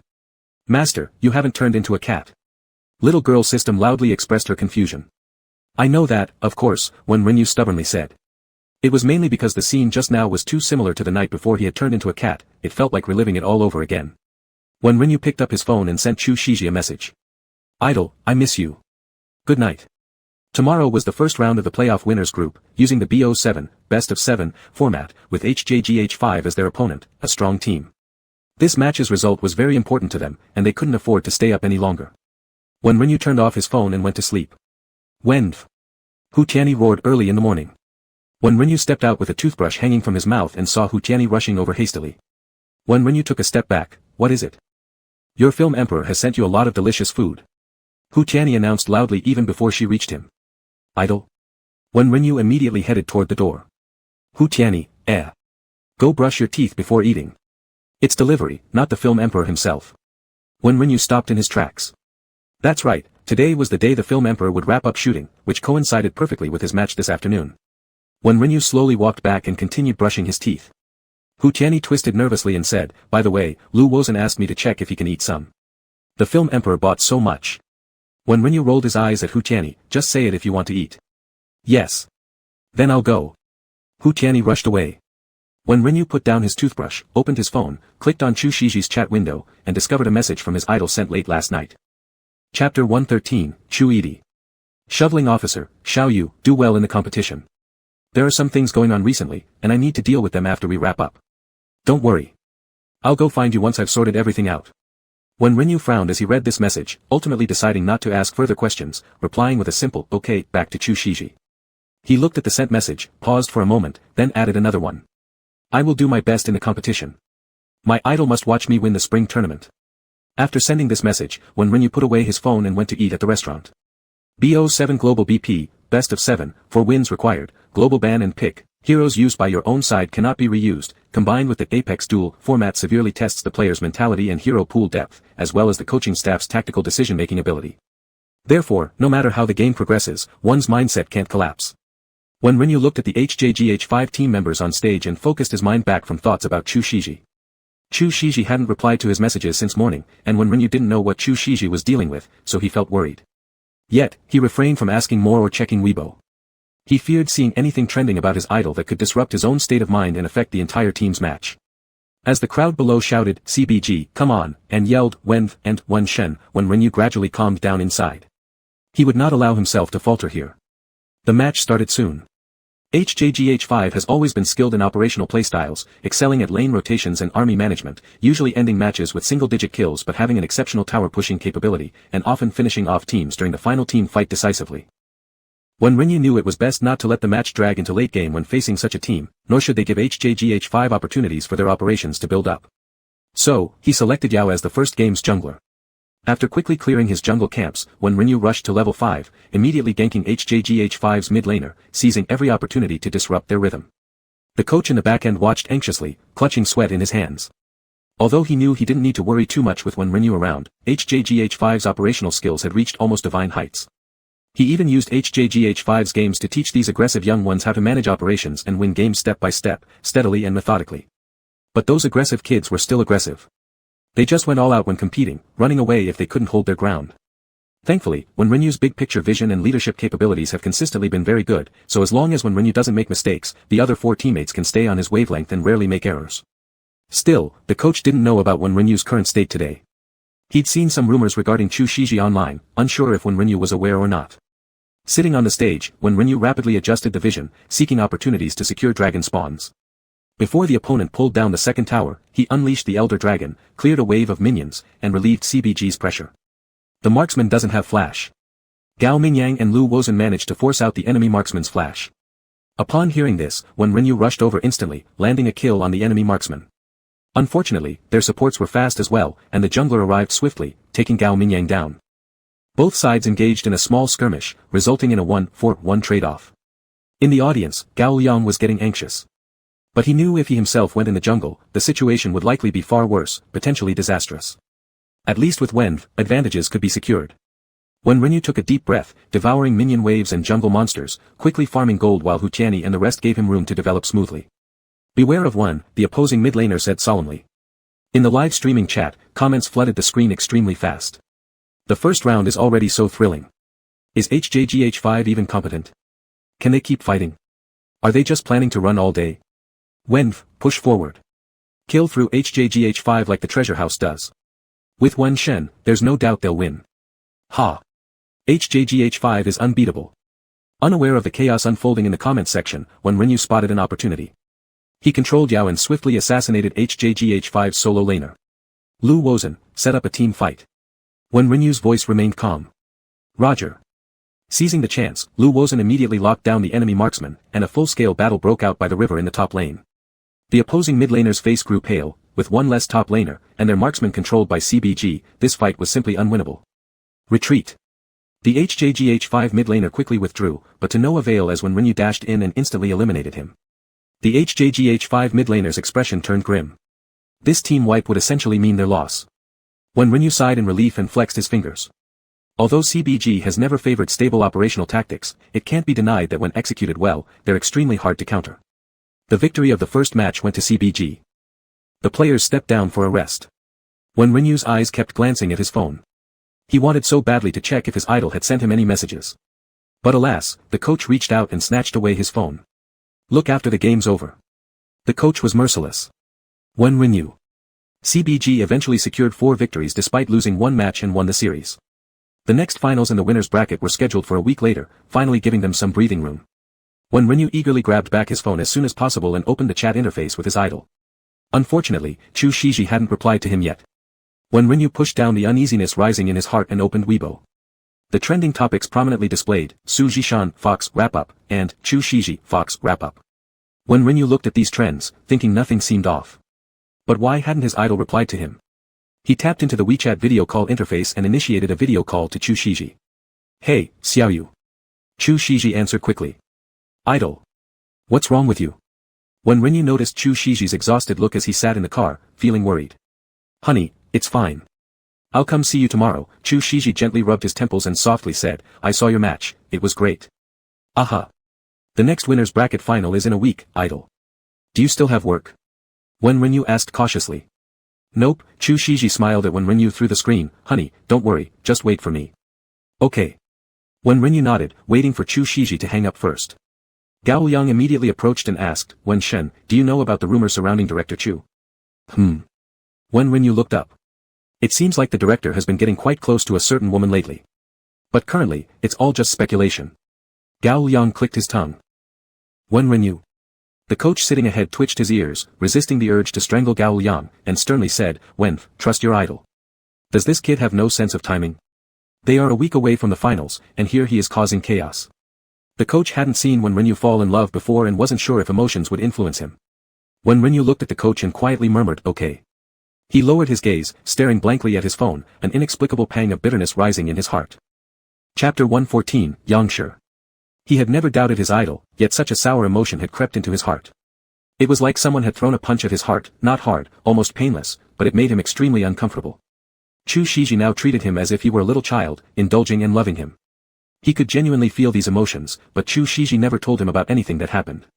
However, Wen Renyu wanted to know. He wanted to know everything about his idol. He had always refrained from asking, believing that Chu Shiji would eventually tell him on his own. There must have been reasons why he wasn't informed. But unexpectedly, one day he heard vague rumors about his idol from others online. He swore that if the idol didn't voluntarily disclose the truth tomorrow, he would definitely ignore him. No, when he sees him tomorrow, he won't acknowledge him at all. When Renyu forced himself to suppress the sour feeling in his heart and opened Weibo, logging into the account, Chu family's little wild one, venting his frustration by posting a message. AMI, the little wild one, no longer worthy. Asterisk. Lying in bed, when Renyu ultimately couldn't find any concrete evidence online. The paparazzi had merely taken some pictures of Chu Shiji walking with a woman at night. Netizens were speculating, was the film emperor courting an influential backer? Had he found a rich mistress?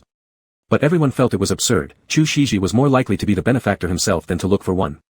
When Renyu bit his lips, took a deep breath, turned off his phone, and forced himself to sleep.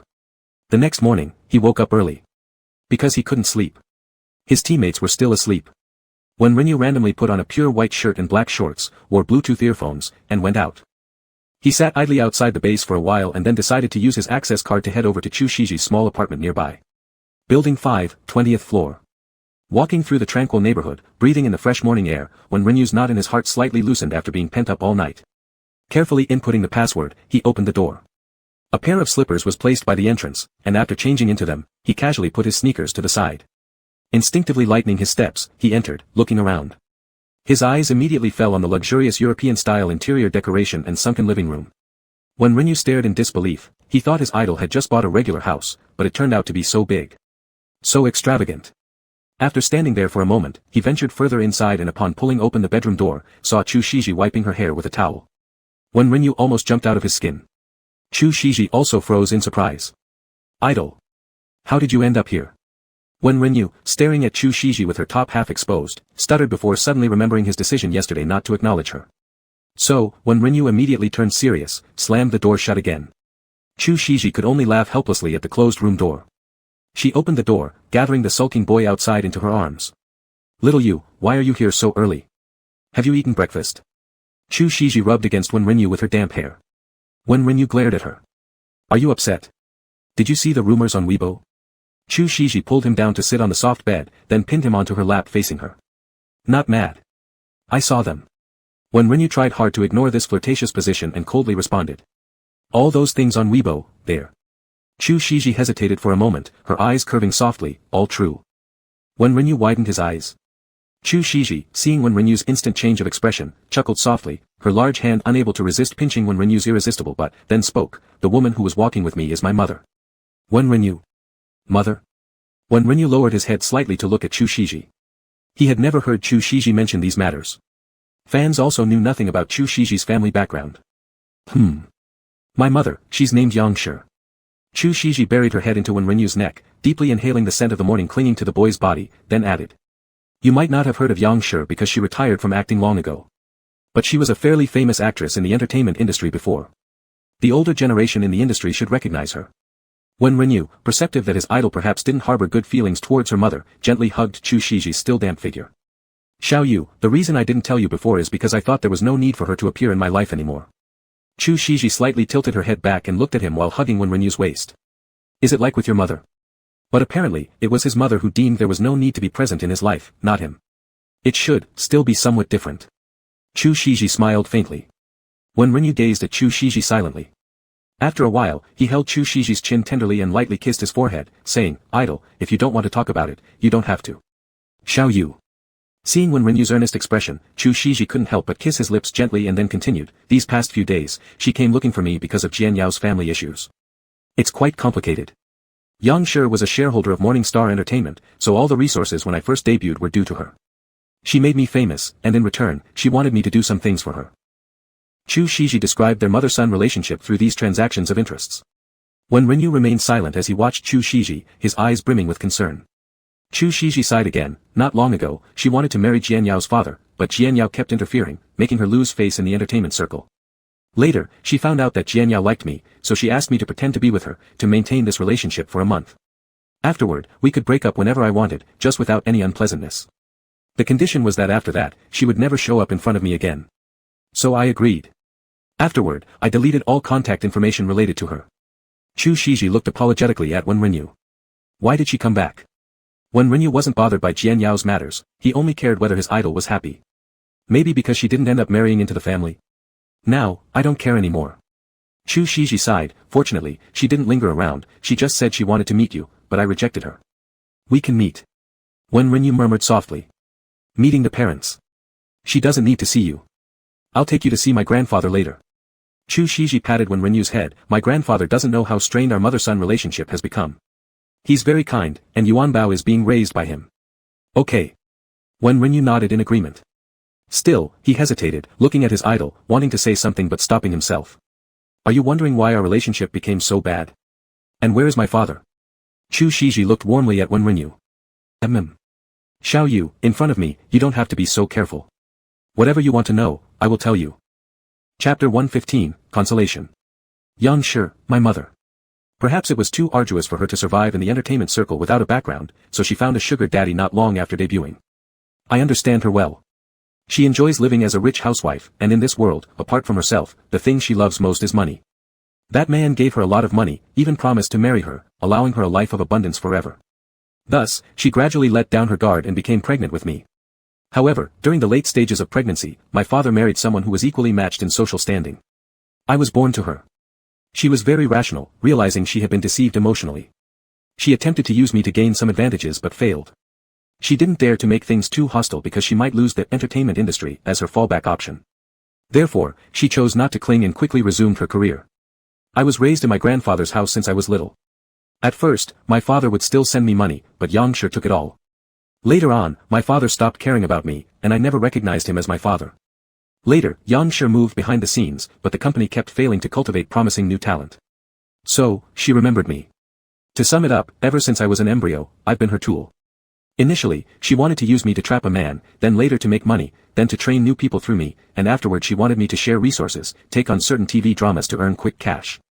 That's why I eventually set up my own studio, taking my agent, Hilulu. Now she wants me to marry into a wealthy family. As Chu Shiji leaned against Wenrinyu, his tone while saying these words was no different from usual, as if talking about something trivial. Yet, Wenrinyu listened with immense heartache. Idol, from now on, will you tell me everything? I want to help you carry the burden. Wenrinyu hugged Chu Shiji tightly. Sure, I'll tell you immediately. But Rinyu, these things really aren't that big a deal. Chu Shiji held him, leaning his head on Wenrinyu's neck. Let me just hold you and recharge a bit. After clarifying things with Yangsher yesterday, he had already wanted to find Wenrinyu. So he came to their little home in the middle of the night, showered early in the morning, planning to wait a bit longer to go to the base with breakfast to find Wenrinyu. Unexpectedly, Wenrinyu arrived first. Being able to hug his Xiaoyu so early in the morning felt wonderful. Wenrinyu quietly embraced Chu Shiji. After a while, he gently opened his mouth. Idol, have you heard a sentence, on can? The ch. Se the best. The one who chooses the best ch. Ses me. Pure, clear American English flowed slowly from Wenrinyu's mouth, crisp and touching. Chu Shiji looked up at Wenrinyu. He knew this sentence, it was from Stray Birds. I don't know the precise meaning of this sentence, but in my opinion, although I haven't had the right to choose many things, with these good or bad experiences, am a complete me. Although these experiences have harmed me before, without them, I might not have become a world champion, and I wouldn't have met you Idol, nor be liked by you. So I think everything I currently have, are the best blessings given by life. He paused briefly and added, I know what I said is a bit convoluted, but in short, Wenrinyu, I like you, extremely like you. I hope Idol doesn't feel sad because of those past things we couldn't choose, because there must be something better waiting for you. As Chu Shiji looked at the person consoling him seriously, he didn't know why his eyes began to sting slightly. He tightly embraced Wenrinyu and sighed lightly. What virtues does he possess to meet such a good boy? He wished for the whole world to know that this was his treasure, then to hide Wenrinyu away, loving him and pampering him alone. He wanted to rub Wenrinyu fiercely into his body. The two were silent, hugging each other in bed for who knows how long, until Chu Shiji's hair stopped dripping water and the beads on his body dried up. Wenrinyu moved slightly. For some unknown reason, the atmosphere started to become heated. No one knew whose hand moved first, disrupting both their breathing. By the time the room quietened again, it was past 9. Wenrinyu strained his tired body, dragging Chu Shiji back to the base. Can I come? Chu Shiji tightened his grip on Wenrinyu's hand. I'll talk to the coach. Wenrinyu looked at Chu Shiji, and you're my boyfriend. The coach has always been good to the players' families. As long as I don't affect the training, the coach won't say much. It's just that for the confidentiality of the training content, I might need to explain a bit more to the coach. Then let's go. Chu Shiji interlaced his fingers with Wenrinyu's. The variety show in May was also filmed at the CBG and WGY bases in City A. Except for the professional players' training time, eating and living were mostly together with the players, so he could take advantage of this opportunity to directly inspect the live streaming environment. His movie had already wrapped up, although there would still be promotional activities later, his free time increased. He could leave the online public opinion management to Sister He. All he wanted to do now was to stay with Wenrinyu. Thinking about it, it had been a long time since he gave himself a vacation. He might as well treat it as a combined break for the past few years. Chu Shiji looked down at their tightly intertwined hands, feeling his heart soften. If it weren't for the soreness in his body, Wenrinyu felt like he could bounce back to the base with joy. He was very happy that Chu Shiji had told him so many things, letting him see a different side of his idol. When they returned to the base, Lu Wezhen was just coming out with a bag of garbage. What the hell? I thought you were still sleeping. Rarely stepping out for a stroll, Lu Wezhen saw Wenrinyu holding hands with Chu Shiji, eyes widening. These two seemed completely unafraid of being photographed. Although they both wore caps and masks, how could one underestimate netizens? Netizens could identify someone from just a glimpse of their buttocks. Where's the coach? Wenrinyu asked. He's inside. Lu Wezhen casually tossed the garbage into the trash can, abandoning the idea of taking a walk and following Wenrinyu back inside. Good morning, coach, said Wenrinyu. The Oscar-winning actor is here too. The coach looked at the three of them, furrowing his brow briefly before saying, training must remain confidential, you can't accompany during sessions, but you can tour around the base. Just register when you come in. Lu Wezhen, oh. Still the coach understands. He immediately recognized why Mr. Chu, the Academy Award winner, came. All right then, said Wenrinyu as he pulled Chu Shiji inside. The coach stared at their backs, seething inwardly, absolute lawlessness. Chapter 116, Live Streaming. When Rinyu brought Chu Shiji to the lounge closest to the training room. Idol, I ordered takeout. And your favorite iced Americano. When Rinyu came out holding the live streaming equipment. Chu Shiji looked at When Rinyu's expression and felt like he resembled a kitten seeking praise. So Chu Shiji raised her hand and patted When Rinyu's head, her lips curving. Good boy. What did you order for yourself? When Rinyu replied with red-tipped ears. Iced matcha latte. Chu Shiji smiled. So the kid liked this kind of coffee. Idol, I'll stream here. When Rinyu adjusted the equipment. The morning's training was for individual rankings, practicing heroes to maintain their sense of play. The training matches and tactics were scheduled for the afternoon and evening, so it was perfect to do some live streaming and fulfill the time requirement. Idol, don't talk later.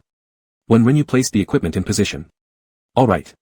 Chu Shiji leaned tightly against When Rinyu. When Rinyu glanced at their bodies closely together and adjusted the camera angle for a while before putting on headphones and starting the live stream. Almost as soon as the live stream began, countless people flooded in. When Rinyu greeted the friends in the live streaming room and then logged into his alternate account, Rich Grandpa. Rich Grandpa had already reached Honor King status and was beginning the push for the national server's jungle mark, which made it ideal for solo queue. Chu Shiji watched the chat messages from the side with half-closed eyes. WNDV is streaming. Ah, what a day today. In the morning too. Everyone check out the background, it seems different from normal streams. Not at the base. When God is awesome. When God is awesome. When God is awesome. My little angel truly bewitches me. I can't move my gaze away from the collar chain around my husband. While you're unable to look away, I found a similar necklace on Taobao. Rounding off 4 decimal places, I'm effectively wearing a couples set with WNDV. Ha! What's up with WNDV? Why is he dressed so much? Is there something bothering him? Crap, I don't know about Wen's issues, but I know yours crystal clear. Humph, woman. What did the woman do to you? When Rinyu picked up his phone and entered the game, noticing that the chat suddenly erupted in arguments.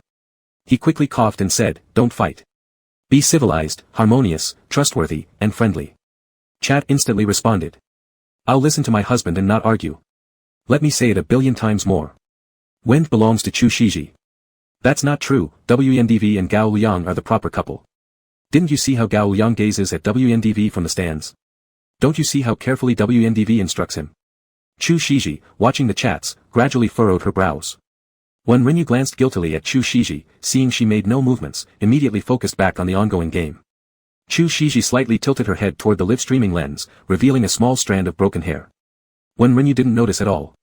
The primary goal of this live stream was for solo ranking practice, not entertainment, so he remained completely absorbed in playing, only occasionally explaining key operations to the fans. However, the focus of the chat wasn't on When Rinyu's gaming. Tell me, isn't there a tuft of black hair nearby? No, that's black chimpanzee body hair. Does hair matter? Does body hair matter? Are hair and body hair more important than the game? Do you even understand? Today, WNDV streamed from a different location.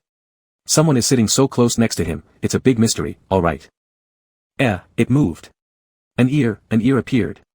Screenshot taken. There seems to be an ear piercing but no earrings. Save me. Could it be a teammate? Let's guess, maybe Ease. Let me bet on JGH Dai. Xiao Yi's hair isn't that long, JGH Dai's is exactly like this. Is there a possibility that JGH Dai is duo queuing with Ease, and broadcasting simultaneously? It definitely isn't Zien either. Zhongda isn't a buzz cut. Then it can only be Yang Yang. GAW Shen probably doesn't have an ear piercing, right? Grass, who the heck is it? It certainly can't be coached by coming over. Why aren't you guessing it could be Xiao Pang? Although, Xiao Pang doesn't have such handsome hair, boosh, and ears, boosh. The chat fiercely debated about whose hair was next to Wenf. Only now did When Rinyu finally notice something was off. He looked up at the live stream screen, frowning. When Rinyu turned his head towards Chu Shiji, opening his mouth slightly, almost blurting out the words, idle. He closed his mouth and pointed at the hair. Chu Shiji responded with a nod and straightened her posture. When Rinyu. Why does he feel like the idol is doing this on purpose? Chat. What the grass? What the grass? What the grass? That expression and look from WNDV. I don't believe he's looking at an ordinary person. The voice is too low. Can't hear it. Let me just say, WNDV is in a relationship, no objections, right? Doesn't matter what he does, but it shouldn't affect the competition though. Stop worrying unnecessarily here, my WNDV. Winning all the way from the S group bottom to the winners group isn't enough. Then what exactly would not affect the competition? Sisters, see you later, I'm going to investigate Chu Emperor's schedule. Why dig up Chu Emperor's stuff? I think I get it. The Emperor wrapped up his shoot yesterday. Help. Never mind. I gotta eat this sugar first in respect. Is anyone not eating it yet? Chu Shiji couldn't help but curl her lips as she watched the rapidly flowing chat. Though she had promised the coach not to make it official yet, she could still do some other things.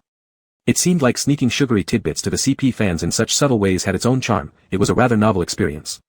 Especially when she saw that the fans were trying to force themselves into shipping them, even if they couldn't quite figure everything out. Chu Shiji felt somewhat mischievous within herself. She sat beside and opened Weibo, logging onto her main account with a wicked intent, and wrote a Weibo post, accompanying the family kid working. Then, she casually snapped a photo of a tree outside and the sky, sending it out. In no time, the comments under the Weibo exceeded 10,000. Whose kid? What kid? Does brother have kids? I wanna be brother's kid too. My goodness, did my wish come true? I said I wanted to investigate Chu Emperor's schedule, so Chu Emperor posted the schedule. Ah, who understands? Could he possibly be sitting next to WNDV spying on the screen? What the heck is WNDV? Give more details. I want to see the Emperor on King Glory variety shows. The Emperor should stick close to WNDV.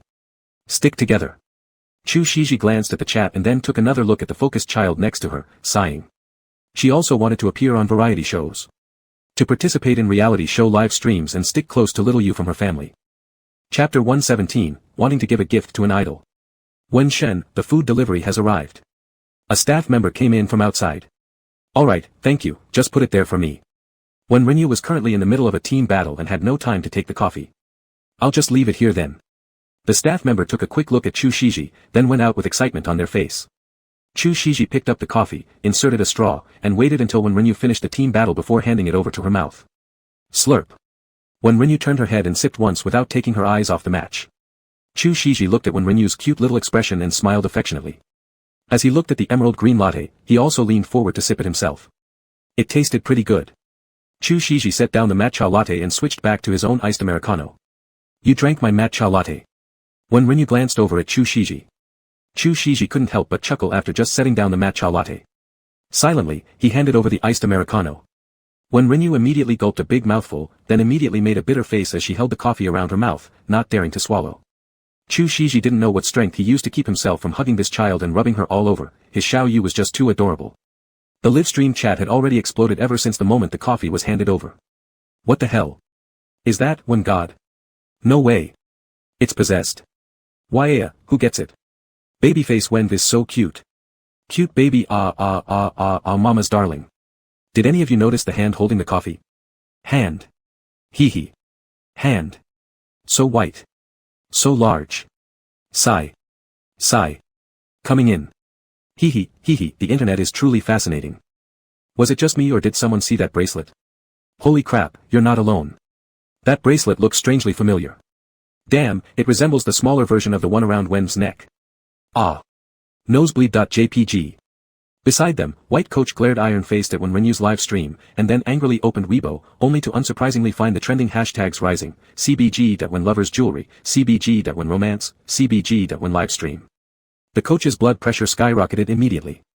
Even though Wen Rinyu hadn't done anything unusual besides playing matches seriously, he had greatly underestimated Chu Shiji's possessiveness. In frustration, the coach grabbed his hair and walked into the meeting room, planning to discuss again with upper management regarding the CP matter. He thought Zhong Yansheng and Gao Liang were a much better choice, a steady one and a playful young one. That would console Zhong Yansheng's heartbroken feelings as well. The coach smirked, assigning a CP directly to little Zhong would be a hardcore comfort gesture from the coaching staff. He hoped little Zhong could understand. Gao Liang, who was happily double-teaming with ease, inexplicably felt a chill run down his spine. At the end of the day, the trending topic remained merely a speculation. Nobody could really determine based on a simple, sound in a single hand that it was Chu the Emperor involved. Whether Wen was dating anyone or not was still a question. But as for Wen Rinyu, she unexpectedly received a rare broadcast from the lowly system after her live stream. Congratulations, Master. In the adult stage, you've acquired little tricks for pet owners, and the official declaration progress has reached 15%, officially starting the mainline announcement task. Upon completing the declaration, 60 deformation points will be added. Master, having a huge fanbase of CP fans is super important. Meow. I thought you disappeared. Wen Rinyu got a huge shock. How could I? This is me tailoring deformation tasks based on the professional characteristics of both master and the pet owner, along with filing reports and backups. The system gave a hee-hee laugh. You guys work pretty flexibly. Wen Renyu was astonished. Of course, meow. If my host were from another profession, the task after adulthood wouldn't be an official declaration at all. Oh. Specific problems require specific analysis, right? The system sounded proud. What if I just directly announce it by saying, ka? Wen Renyu asked. That would instantly earn you 60 deformation points. The lowly system didn't hesitate, but can master really make a direct announcement? Isn't it better to proceed gradually for the sake of the pet owner, meow? After all, the pet owner has so many fans. Even I don't want to see the pet owner get scolded. Wen Renyu fell silent for a moment. The lowly system thought for a while and said again, however, the pet owner actually wants to make the announcement more than master does. That's something I felt before. So master. Just go with the flow, meow. Wen Renyu was surprised when the lowly system spoke, and immediately a wave of sweetness filled her heart. Upon careful reflection, it was always Chu Shiji who gave her things, who spoiled her, indulging all her whims as if she had never done anything for her idol. She wanted to give something to her idol. It would start with giving a gift. Wen Renyu made an instant decision. For the next few days, Chu Shiji was busy with the film crew's promotion and also went to dub some more lines for the movie. As such, he didn't have time to stick around Wen Renyu all the time. Wen Renyu was also very busy. To prepare for their old rival WG, Wen Renyu spent these days practicing new strategies with Hu Tianyi, including mid-jungle. Sometimes they would even bring Lu Wozhen along, and the game pace became faster than ever. Hu Tianyi couldn't stop calling out how exhilarating it was. After the match against WG was over, it would be the final with the winner of the losers group. Though it might not sound good, Wen Renyu felt that as long as they could pass the WG hurdle, this championship was already in hand. Speaking of which, his peculiar girlfriend, Zhao Kur, should be watching the match too, since WG mid laner F.RV's Wang Muzhen is her boyfriend. Ah, soon he would meet this strange woman. Wen Renyu looked forward to it in secret. He wanted to learn from her experience. People say relationships need to keep fresh. He thought about seeing how Zhao Kur managed hers, so he could apply some ideas with his idol. He also planned to ask what gifts were good to give to boyfriends. Time flew quickly for a week. Before heading to the venue, Wen Renyu took out the perfume Chu Shiji had given him and lightly applied some on his wrist and clavicle before meeting up with his teammates. Sure enough, just after getting on the bus, he received a puzzled expression from Hu Tianyi. Wen. What's that smell on you? Isn't it nice? Wen Renyu shot him a look. Ew. Hu Tianyi scrubbed at his goosebumps. Gao Liang was highly complimentary though. Ah, smelly god, what perfume is that? So fragrant. I'll go buy one myself. It was handmade by Emperor. Wen Renyu tried to act nonchalant, but inside she swelled with pride. Ew. Hu Tianyi rubbed his goosebumps again. Although Hu Tianyi wasn't buying it, Wen Renyu happily saw envy in Gao Liang, Fat Lu, and Gao Mingyang's eyes. Zhong Yanxing, looking at the fully suited Wen Renyu, pressed his lips together. Today, he was shining brightly once more. The fragrance on him was just like himself, refined and ethereal. The coach glanced at Zhong Yanxing, sighed silently, then took out his phone to open the camera. Seizing the moment when no one noticed, he said, "Quick. Cheese." Several teenage boys aboard looked up toward the lens simultaneously. Hu Tianyi and Gao Liang quickly flashed V signs while showing big teeth. Fat Lu immediately pulled off a cool and handsome pose. Chapter 118, Losing One Match. The coach looked satisfied at the group photo. In it, Zhong Yanxing appeared as if he hadn't yet realized what was going on, but it was fine since he usually had no expressions anyway. Wen, on the other hand, always managed to look good regardless of time or mood. Gao Mingyang reacted a beat slower than Lu Wozhen. He didn't have enough time to flash his cool expression and ended up looking a bit dazed. This picture came out pretty well, we'll upload it to the official Weibo later, said the coach, confident in his skills, as he turned back and sat down. After the coach's distraction, no one paid attention to Wen Renyu's perfume anymore. Wen Renyu quietly leaned against the window and fell asleep. The idol had work today and wouldn't be able to come to the scene, but the light, elegant scent of the perfume calmed him down. When they arrived at the match location, Wen Renyu immediately saw Zhao Kuer. This person had specially waited for him here. Wen Renyu silently approved of Zhao Kuer's bold behavior, assuming that she must have something to ask of him. A few other teammates from CBG kept glancing over at them. Especially Hu Tianyi, who remembered this girl quite well. She used to trail after Wen Renyu like a loyal follower all the time, but eventually became the girlfriend of WG middle laner. TSK, anyone could guess that when Renyu introduced her, but why didn't he introduce such a cute and pretty girl to his own teammate? Instead, he went and introduced her to WG. And the first thing Zhao Kuer asked Wen Renyu when she saw him wasn't something like, "Are you okay?" or any kind of polite greeting. Instead, she asked, "Where did you buy the perfume? Give me the link." Wen Renyu blinked. Non-sale item, he raised an eyebrow. "Ah, I understand." Zhao Kuer wore an expression of understanding as she nudged him with her elbow while walking into the venue with Wen Renyu. "Tell me. How did you end up together with the movie star?" Wen Renyu smiled. "Me 5000. What? Zhao Ku'er exclaimed. I'm the matchmaker for all of you. Zhao Ku'er complained indignantly. If not for me, would you have ever met Emperor Chu? Wen Renyu tilted his head and sincerely said, yes, you're right. Thank you. Zhao Ku'er looked into Wen Renyu's grey-blue eyes and instantly covered her heart. Wow, even though she liked him before and now has no worldly desires toward him, he is still so handsome. Such a handsome man has been lured away by Chu Shiji. Although the movie star is handsome too. She coughed to cover her awkwardness, then said, that's right.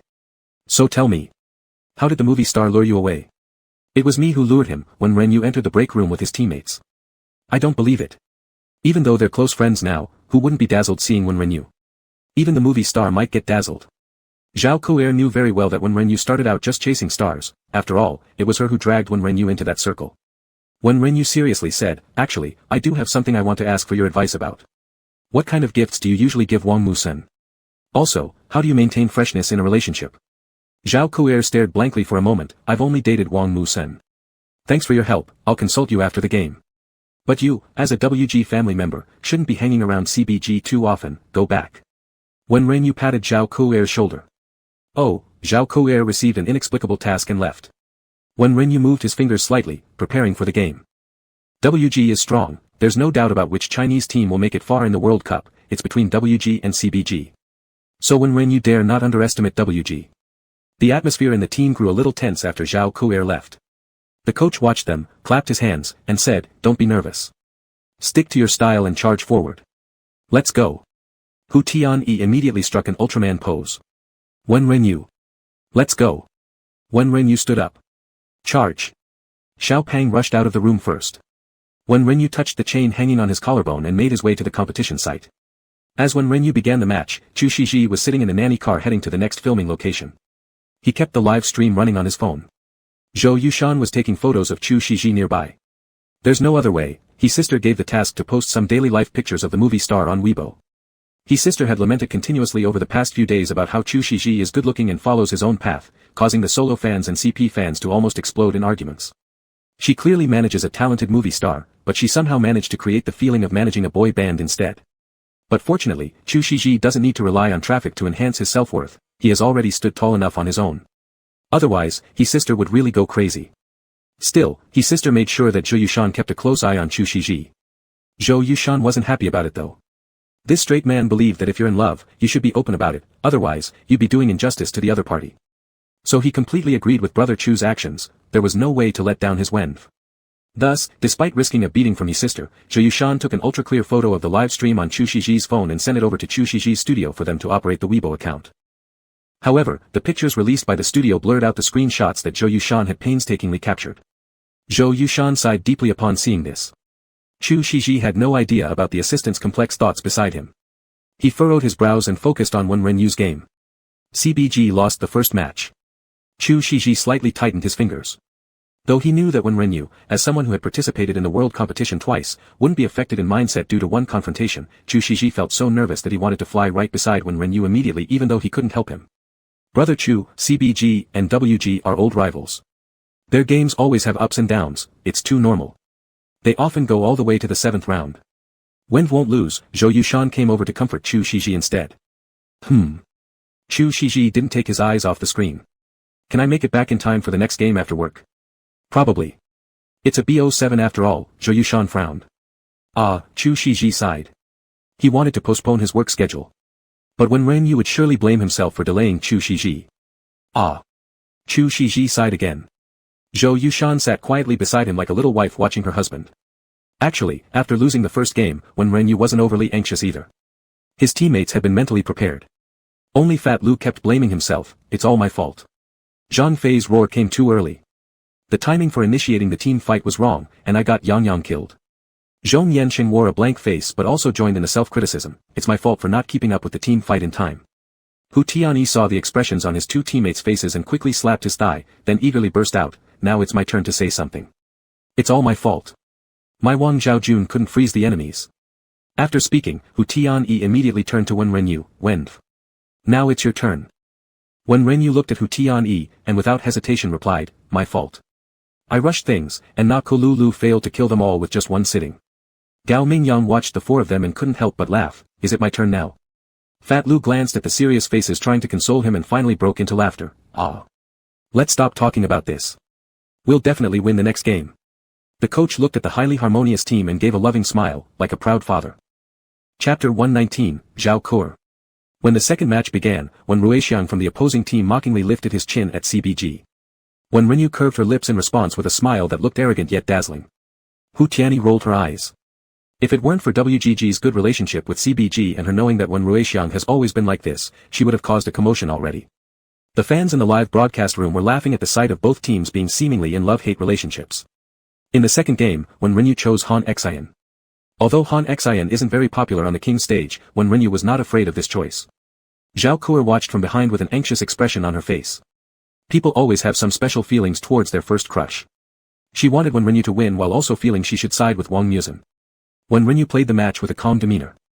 He never thought he would lose. On the field, he was the king. Moreover, he had 4 other equally powerful teammates. The match was progressing intensely. CBG fought fiercely against WGG until they won the game in the 7th round. Wen Rinyu felt as if he'd just gone through a battlefield, his nerves tightly strung. Suddenly relaxing, he felt somewhat tired. He rubbed his thumb over the pendant on the necklace around his neck, its cool sensation calmed him down as he exhaled lightly.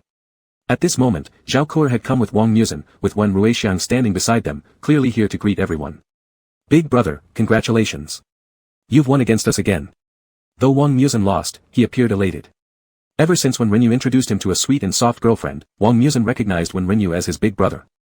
Walking beside the two of them, Wen Ruixiang, who shares the same position with Wen Rinyu, threw a punch at Wen Rinyu's shoulder with a troubled look. It's so annoying that I can't beat you all the time. Work harder next time. I'm waiting for you. Wen Rinyu caught Wen Ruixiang's fist, smirking, with his tiger tooth appearing quite annoying in Wen Ruixiang's eyes. Beside them, Zhao Kur found the group of handsome men gathered together incredibly pleasing to the eye, making her, someone obsessed with looks, quite delighted. Wen Rinyu turned toward Wang Muzhen and said, that. I have something to talk about with Zhao Kur. Can I borrow your girlfriend for a little bit? Sure. Kur has already told me. Wang Muzhen stepped back. Wen Rinyu pulled Zhao Kur aside and asked, Shadow King doesn't lack anything. I thought for a long time and couldn't figure out what to give him. Do you have any good ideas? Zhao Kur frowned and said, for Wang Muzhen, I usually gave him gifts based on his preferences like SWJDAICH or couples clothing, etc. It seems there is nothing particularly unique. After hearing this, Wen Rinyu sighed. He really wanted to give something truly unique to his idol. You could give him a trophy, Zhao Kur suggested. The trophy belongs to CBG. It's not just his alone. Oh, right. Zhao Kur nodded. But. Zhao Kur's face started to flush red. But what? Wen Rinyu was utterly confused by Zhao Kur's sudden shyness. I don't want to say it. Help. Zhao Kur covered her face. Wen Rinyu. He felt that it certainly wasn't anything good. And the shyness was probably fake too. It was probably better not to listen. Without hesitation, Wen Rinyu was about to turn and leave. However, the next second, Zhao Kur indeed spoke up like a brave soldier heading into battle. On Wang Muzhen's birthday, I bought him a set of QQNV nurse outfits, then wore it for him to see. All the gifts and surprises you want, I've provided everything. The design details are all shared. Sister can only help you so much. Zhao Kur closed her eyes, bowed, and fled. Wen Rinyu. Thanks, but it might be better if I didn't ask. He stood there, watching Zhao Kur turn and whisper whatever they talked about secretly to Wang Muzhen with an ear-to-mouth gesture. Wen Rinyu. Wang Muzhen had an irritatingly smug, hee kind of expression on his face. Wen Rinyu walked over, struggling hard to maintain composure on his face so as not to lose it right on the spot. Just then, Chu Shiji suddenly arrived. Little you. Normally a gentle voice sounded somewhat urgent now. By the time Chu Shiji arrived, the competition had ended. He sent messages to Wen Rinyu, who didn't reply, so Chu Shiji had to come herself. Idle. Wen Rinyu was still flustered, and upon hearing Chu Shiji's voice, completely panicked, causing his expression to fall apart immediately. Zhao Kur immediately widened her eyes. Save me, what happened? Why did Wen's voice change? But before she could react, she was drawn by Chu Shiji. Save me, how handsome. They were a completely different kind of handsome from Wen Rinyu. No matter how you looked at it, Wen Rinyu still appeared to be around 20 years old, but Chu Shiji was entirely different. Despite wearing just casual clothes, an overwhelming sense of natural languid maturity emanated from him. Moreover, because Wen Rinyu was present, Chu Shiji lacked the cold sophistication he usually had on screen and instead exuded a touch more captivating gentleness. Zhao Kur took a deep breath and leaned softly against Wang Muzhen. It was too much of a shock. When the movie Emperor stood beside Wen Rinyu, it seemed as though all the brilliance around them gravitated solely toward these two. Chu Shiji naturally tightened his grip on Wen Renyu's hand, reporting, Xiaoyu, I've finished my work. Other than a variety show, there will be no other announcements in the near future. Seeing Chu Shiji like this, Zhao Ke nearly fainted. She used to be a sole supporter of Chu Shiji. Before meeting them in person, she could hold out with her stance. Now, everything changed, all gone. Fine. Starting now, she's going full CP fan. Beside her, when Ruixiang and Wang Muzhen widened their eyes in astonishment together, while the rest of CBG didn't bat an eyelid. After speaking to Wen Renyu, Chu Shiji turned to the dumbfounded crowd and greeted them, hello everyone. Hello, master actor. The three who were seeing Chu Shiji for the first time contained their excitement, greeting properly. Chu Shiji nodded and then turned back to Wen Renyu, I'll send you home. Okay. Wen Renyu nodded and then glanced towards the coach, Coach, I'm leaving in Chu Shiji's car. The coach stared blankly. Seriously? What is this constant clinging when they're just returning to the base? Go. Just go already. The coach looked annoyed. Let's go. Wen Renyu pulled Chu Shiji's hand and left via the player's passage. Chu Shiji drove himself here. As soon as he got in the car, he handed Wen Renyu a cup of matcha. This place has really good matcha. I thought you might like to try it. Thank you, idol. Wen Renyu sucked hard on the matcha, feeling pure happiness. Xiaoyu. Chu Shiji looked at Wen Renyu without starting the car immediately. Wen Renyu looked at him. Chu Shiji took away the matcha from Wen Renyu, untied the safety belt he had just fastened, held his head with his big hands, and deeply kissed him. Wen Renyu's face heated up, and his fingers grabbed onto Chu Shiji's hem as he responded clumsily. His tongue tentatively touched before fiercely entwining as they came together. The rich aroma of the matcha dispersed. Chu Shiji greedily drank it all in, further intensifying the kiss. After a while, the two parted slightly, breathing heavily. Chu Shiji's forehead rested against Wen Renyu's, licking the edge of his lips. He didn't want to let go at all. Chu Shiji closed his eyes slightly, steadied his breathing, refastened the seatbelt for Wen Renyu, rubbed his head, and finally drove off. Over at WGG, Wang Muzhen quietly asked Zhao Ke, if Wen Yu really asked you that, would you actually let him wear? Yes. Zhao Ke chuckled. As a seasoned stalker, she naturally also indulged in couple goals. She even produced content for other couples. Of course, she knew about this hot pair, first kiss. But given her sole fan status, she had never indulged in that pairing. Even after becoming a CP fan, since she and Wang Yu were still friends, it was impossible for her to write any fanfiction involving first kiss. But being a CP fan means one thing, not writing fanfiction and doing something else entirely are two different matters. Zhao Ke opened her phone Taobao app, quickly placed an order for a little dress directly delivered to Wen Renyu's base, and made sure to leave a note, a gift from Ke, so that the base wouldn't reject it. Wang Muzhen stared wide-eyed, Ke. Are you sure Wang Yu won't kill you? I think Master Actor will protect me. Zhao Ke confidently asserted. Wang Muzhen. Zhao Ke, hee. So excited. Wang Muzhen, what are you excited about? You won't even see it. Zhao Ke rolled her eyes at Wang Muzhen, do you even understand? Chapter 120, Giving Gifts. Wen Renyu had another match the next day, so Chu Shiji did not disturb him. After sending him back to the base, Chu Shiji went home.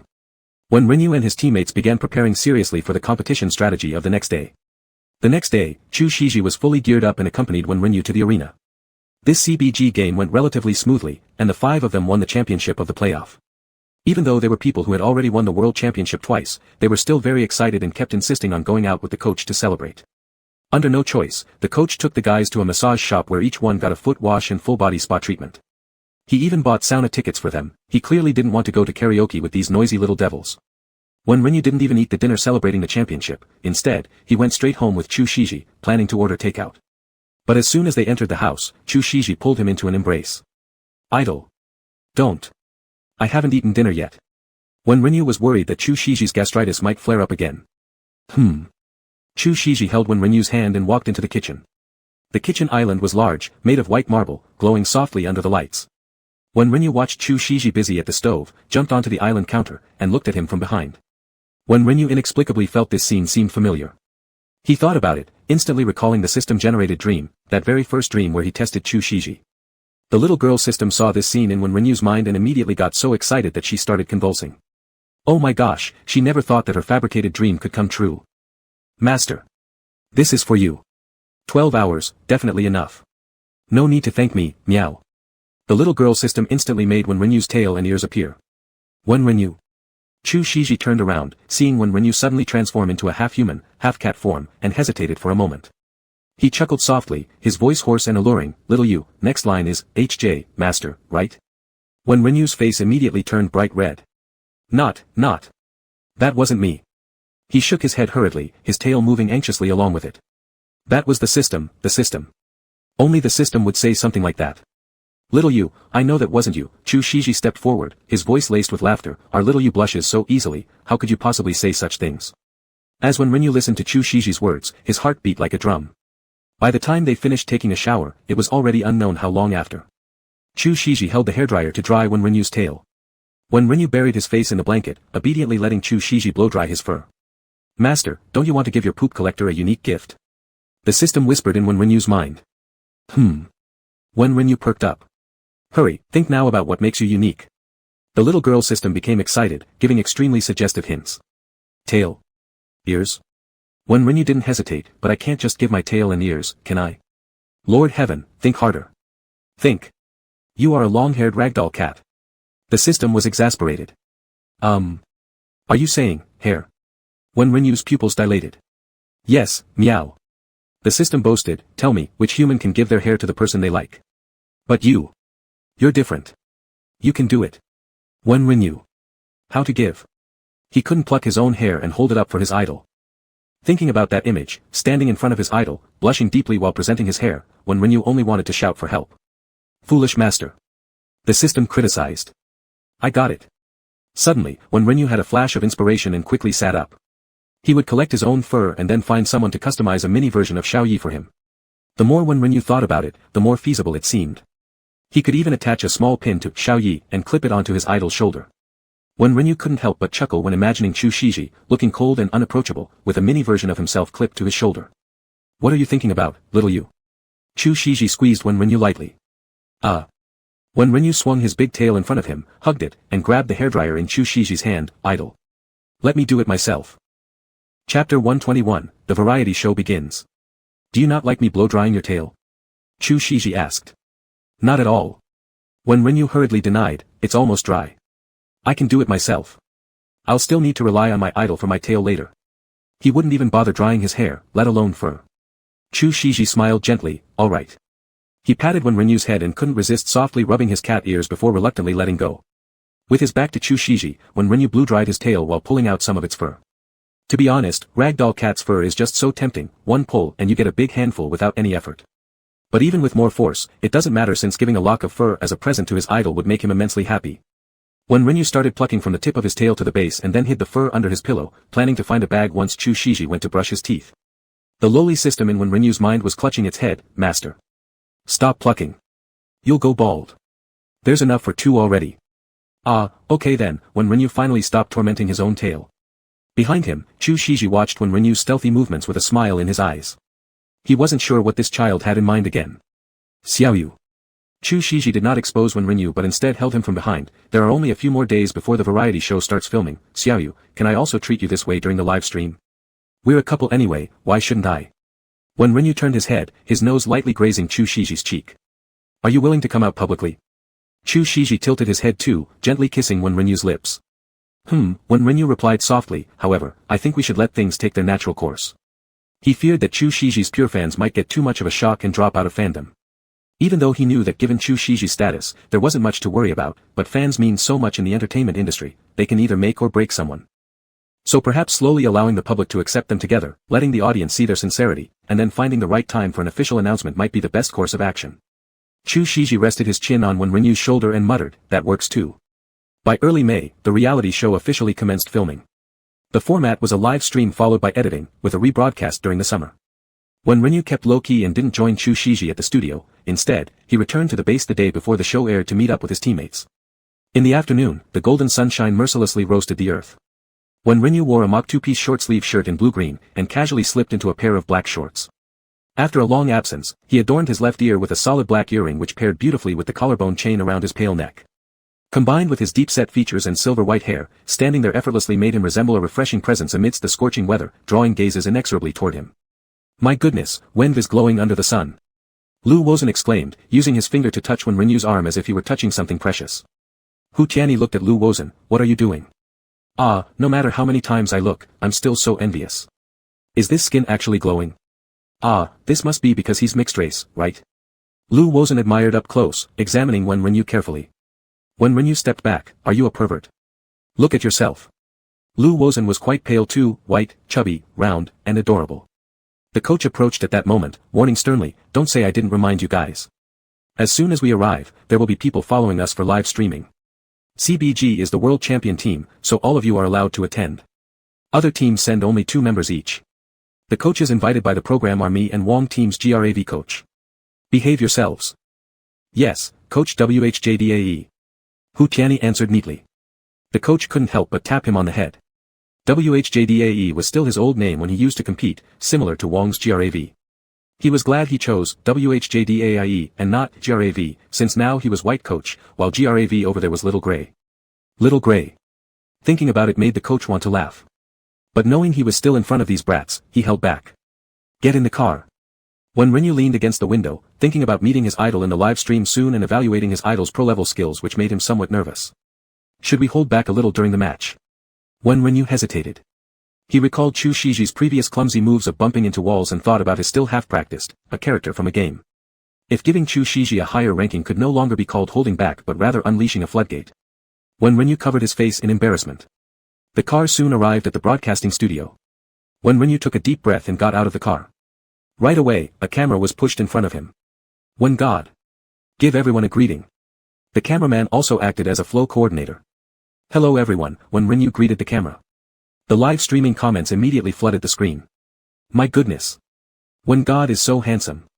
Ah, the ear stud. His hair. Collarbone. I'm dead. I rarely see Wen wearing an ear stud. This short self-introduction. This indifferent expression. Killing me. Fatty Lu, please move a bit, you're blocking our view of the angel. Ah, who understands? Who gets it? The movie Emperor is already sitting inside waiting. Ah, 2 lines of interaction between him and When God. Ah, they are finally going to appear on screen together. Your humble servant wishes to sacrifice her ex-boyfriend to heaven, in exchange for any interaction between the Emperor and When God. Even just 2 sentences would suffice. Please. Ah, first kiss. Here it comes. First kiss. Wenv. Wenv looked at the camera again. Those gray-blue eyes. Ah, brother, kill me with those looks. JPG. This isn't a no man's land, thank you. Although when Renyu's face showed no emotion, he was actually eagerly looking forward to finding his idol. In 3 quick strides, he entered the broadcast hall and immediately spotted Chu Shiji casually seated in the corner of the players' seats. Chu Shiji wore a black knitted shirt, his long legs crossed as he sat there lazily and nonchalantly. His head was bowed, deep in thought, his cold phoenix-like eyes partly hidden by his dark bangs. Celebrities attending the program were heatedly discussing around him. Surprisingly, only Chu Shiji sat alone, and no one dared to come up and chat with him. From the moment when Renyu's eyes locked onto Chu Shiji, he couldn't look away. So many stars. Hu Tianyi whispered, marveling at the audience section. The host noticed the arrival of CBG's professional players and quickly prompted them to take their seats for self-introductions. Hearing the commotion, Chu Shiji immediately looked up toward Wen Renyu. Idol. When Renyu silently called out to him. Chu Shiji straightened up upon seeing him, a gentle smile appearing on his lips. At this very moment, the live streaming chat exploded. Chapter 122, Want. People. Where's my royal translator? Where's my lip-reading master? I want to know what Wenv is saying in 10 seconds. What the hell? It seems like. I want. So fragrant. So want. Wha fragrant. What are you talking about? So want. It can't be that she's saying, so want you, right? I don't care. Wenv is saying, so want you. Darling, who did you see? Tell mommy quickly. What the hell? The camera turned to actor Chu. Wait a moment, am I mistaken? Is actor Chu smiling? What the hell? Is actor Chu smiling outside of his movies? Why is he being so gentle? My god, does this mean actor Chu smiles gently in private too? My god. Is he looking at Godwin? This smile from actor Chu just hit me straight in the heart. One glance like that from actor Chu would make me explode with joy and ascend heavenward on the spot. Thank you. Thank you all. We're already together. But we don't plan to officially go public yet because the relationship isn't too stable, sometimes I don't even dream about him. Sigh.jpg. Oh my god, this cameraman and this lens shift. So, actor Chu was watching Wenv, I hate it. Why isn't it a split-screen direct broadcast right now? Why is it a full-scene live stream I only want to watch actor Chu and Wenv God damn it, I'm done. We know they mutually follow each other, we know they mutually give each other likes, so why is this dumb mystery between them something I as a fan shouldn't know about? Wish, for actor Chu to join Wen's gaming group, for Wen to bring him along to play games. When Renyu gave Chu Shiji a faint smile before taking the microphone and briefly introduced himself to the crowd below. Seeing everyone finished with their introductions, the host didn't waste time and announced the rules immediately. The game levels will now be rated, with single combat happening in pairs. It doesn't matter which positions you take, pro gamers will rank your skill based on operations. The audience in the live stream can choose to enter the live room of the players they support or the live rooms of the professional players as well. Once grouped, everyone quickly picked up their phones and began the live match battles. However, when Renyu followed the production crew to the viewing live battle room. Can I go evaluate actor Chu's pair? When Renyu straightforwardly asked the program team. The staff looked somewhat surprised but then immediately replied, yes, sure. Then when you follow worker W's route, go check out teacher Chu's group. Thank you. When Renyu thanked them, walking with Wen Ruexiang toward the viewing room. The cameraman continued to follow them closely. The comments section went wild once more. Nest grass, how brave. Wenv actually directly said she wants to watch actor Chu's match. My goodness. Goodness gracious, what kind of relationship do they have? Why is it like this? You guys are overthinking it, they're just ordinary friends. Do you hang out and watch stars at night with your ordinary friends? Why can't normal friends watch stars together? Besides, who told you that long-haired one is Godwin? Stop arguing Aya. Start shipping Aya. Candy has been shoved into your mouth already. Opposite Chu Shiji was Yiling, an unknown rookie from a boy band debut. Looking at Yiling's eyes on Chu Shiji, when Renyu felt a bit irked inside. Although he knew that it was just ordinary admiration and idolization, he still couldn't help feeling a bit jealous. Yiling, however, was already having trouble speaking coherently just by looking at Chu Shiji. Teacher Chu. Teacher Chu. He bowed deeply. Chu Shiji glanced at him coolly. I like playing as marksman in King of Glory. How about you, Teacher Chu? Yiling started selecting heroes. Marksman. Chu Shiji answered blandly without any extra words. He chose Yuji, someone Wen Renyu had taught him before. Actually, he had been practicing with Yuji during this period, but he still couldn't reach Wen Renyu's level of skill. Particularly with Yuji's dash skill, Renyu had explained it simply, after using the ultimate, quickly link a dash move. But the difficulty lied in mastering the timing of the dash and needing to flash in the opposite direction of where you want to go. Chu Shiji practiced countless times in the training field, each time believing he got it until the real match came and he could never react fast enough. Chu Shiji stared at the loading screen of the match, exhaling slightly unnoticed. If he could, he would want Xiao Yu to see that he had learned something from her specialized field, that he was making an effort to get closer to her. When Renyu looked at Chu Shiji on the live broadcast screen, a little nervous.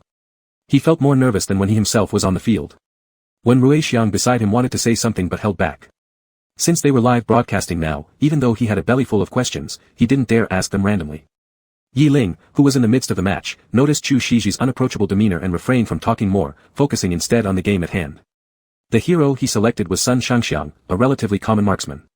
Chu Shiji remembered what Wen Renyu had told him, if using Yuji against Sun Shangxiang, start with the second skill directly, then level 1 auto-attack Sun Shangxiang. Given that the second skill immunizes physical damage, Sun Shangxiang at level 1 cannot fight Yuji. But Yiling was clearly better at playing than Chu Shiji. Seeing Yuji learning the second skill, he avoided fighting early, carefully using enhanced normal attacks to clear creeps, which caused Chu Shiji to lag behind by 2 levels. Wen Renyu anxiously clenched his fists. The cameraman keenly zoomed in on Wen Renyu. Why do I feel? Wenv looks tenser than the movie star. Just came back from Little Fat's live stream, the vibe is completely different here with Wenv. I watched too. They were discussing ranking over there while Wenv is so anxious it's like watching some big competition lol. OMG, the movie star is kinda trash at this game, right? Can we actually say that? No, you can't. He's an actor, not a professional player, and doesn't have much time for gaming anyway. Hurry up. Skip straight to when the movie star loses and asks for comfort from Wenv Treasure, then Wenv hugs Mr. Chu. And they'll get all lovey-dovey. Tell us what lovey-dovey means. Mommy, food, hungry. Red is destruction, blue is apathy, green is disguise, white is nothingness, purple is mystery, send me yellow. Mr. Chu will never lose. While stealthily leveling up to 4, Chu Shiji was trying hard to remember the techniques Wen Renyu had taught him. Using his second skill to evade the combo burst from Sun Shangxiang's first and second skills, he retaliated.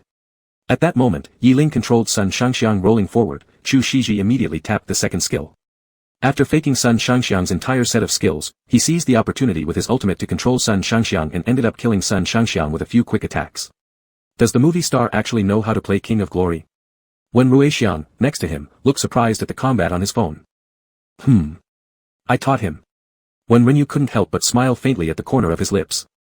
Chapter 123, Set Rank. The idol just needs to push one tower to win. Chu Shiji quickly followed the creeps and started to push the tower, chipping away half of its health before Yi Ling resurrected. On the side, Wen Ruixiang felt he couldn't keep watching this. In his opinion, it was just a game of mutual amateurs fighting. He alone could probably take on both of them easily. So, he turned around and asked Wen Renyu, "Wenv, what rank do you think would be appropriate for them?" Wen Renyu glanced at the idol eating a blood pack under the tower and then said, "I think Yingdi deserves Platinum 4 or Silverlight 4. Yi Ling is Diamond 4. Wen Ruixiang listened to Wen Renyu's suddenly strange logic.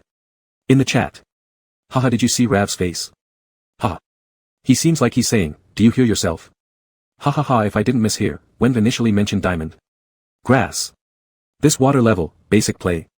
Wen Ruixiang, exasperated, said, Wenv, their skills seem about the same. From his perspective, there should not be more than Diamond 5. Wen Renyu solemnly replied, Director Chu stayed calm in an unfavorable situation, developing steadily instead of rushing in recklessly, managing to get Sun Shangxiang's first blood at level 4. Such performance can qualify as Silverlight. Wen Ruixiang. The kill was handed to him on a silver platter. Yi Ling rolled right up to Chu Yingdi's face.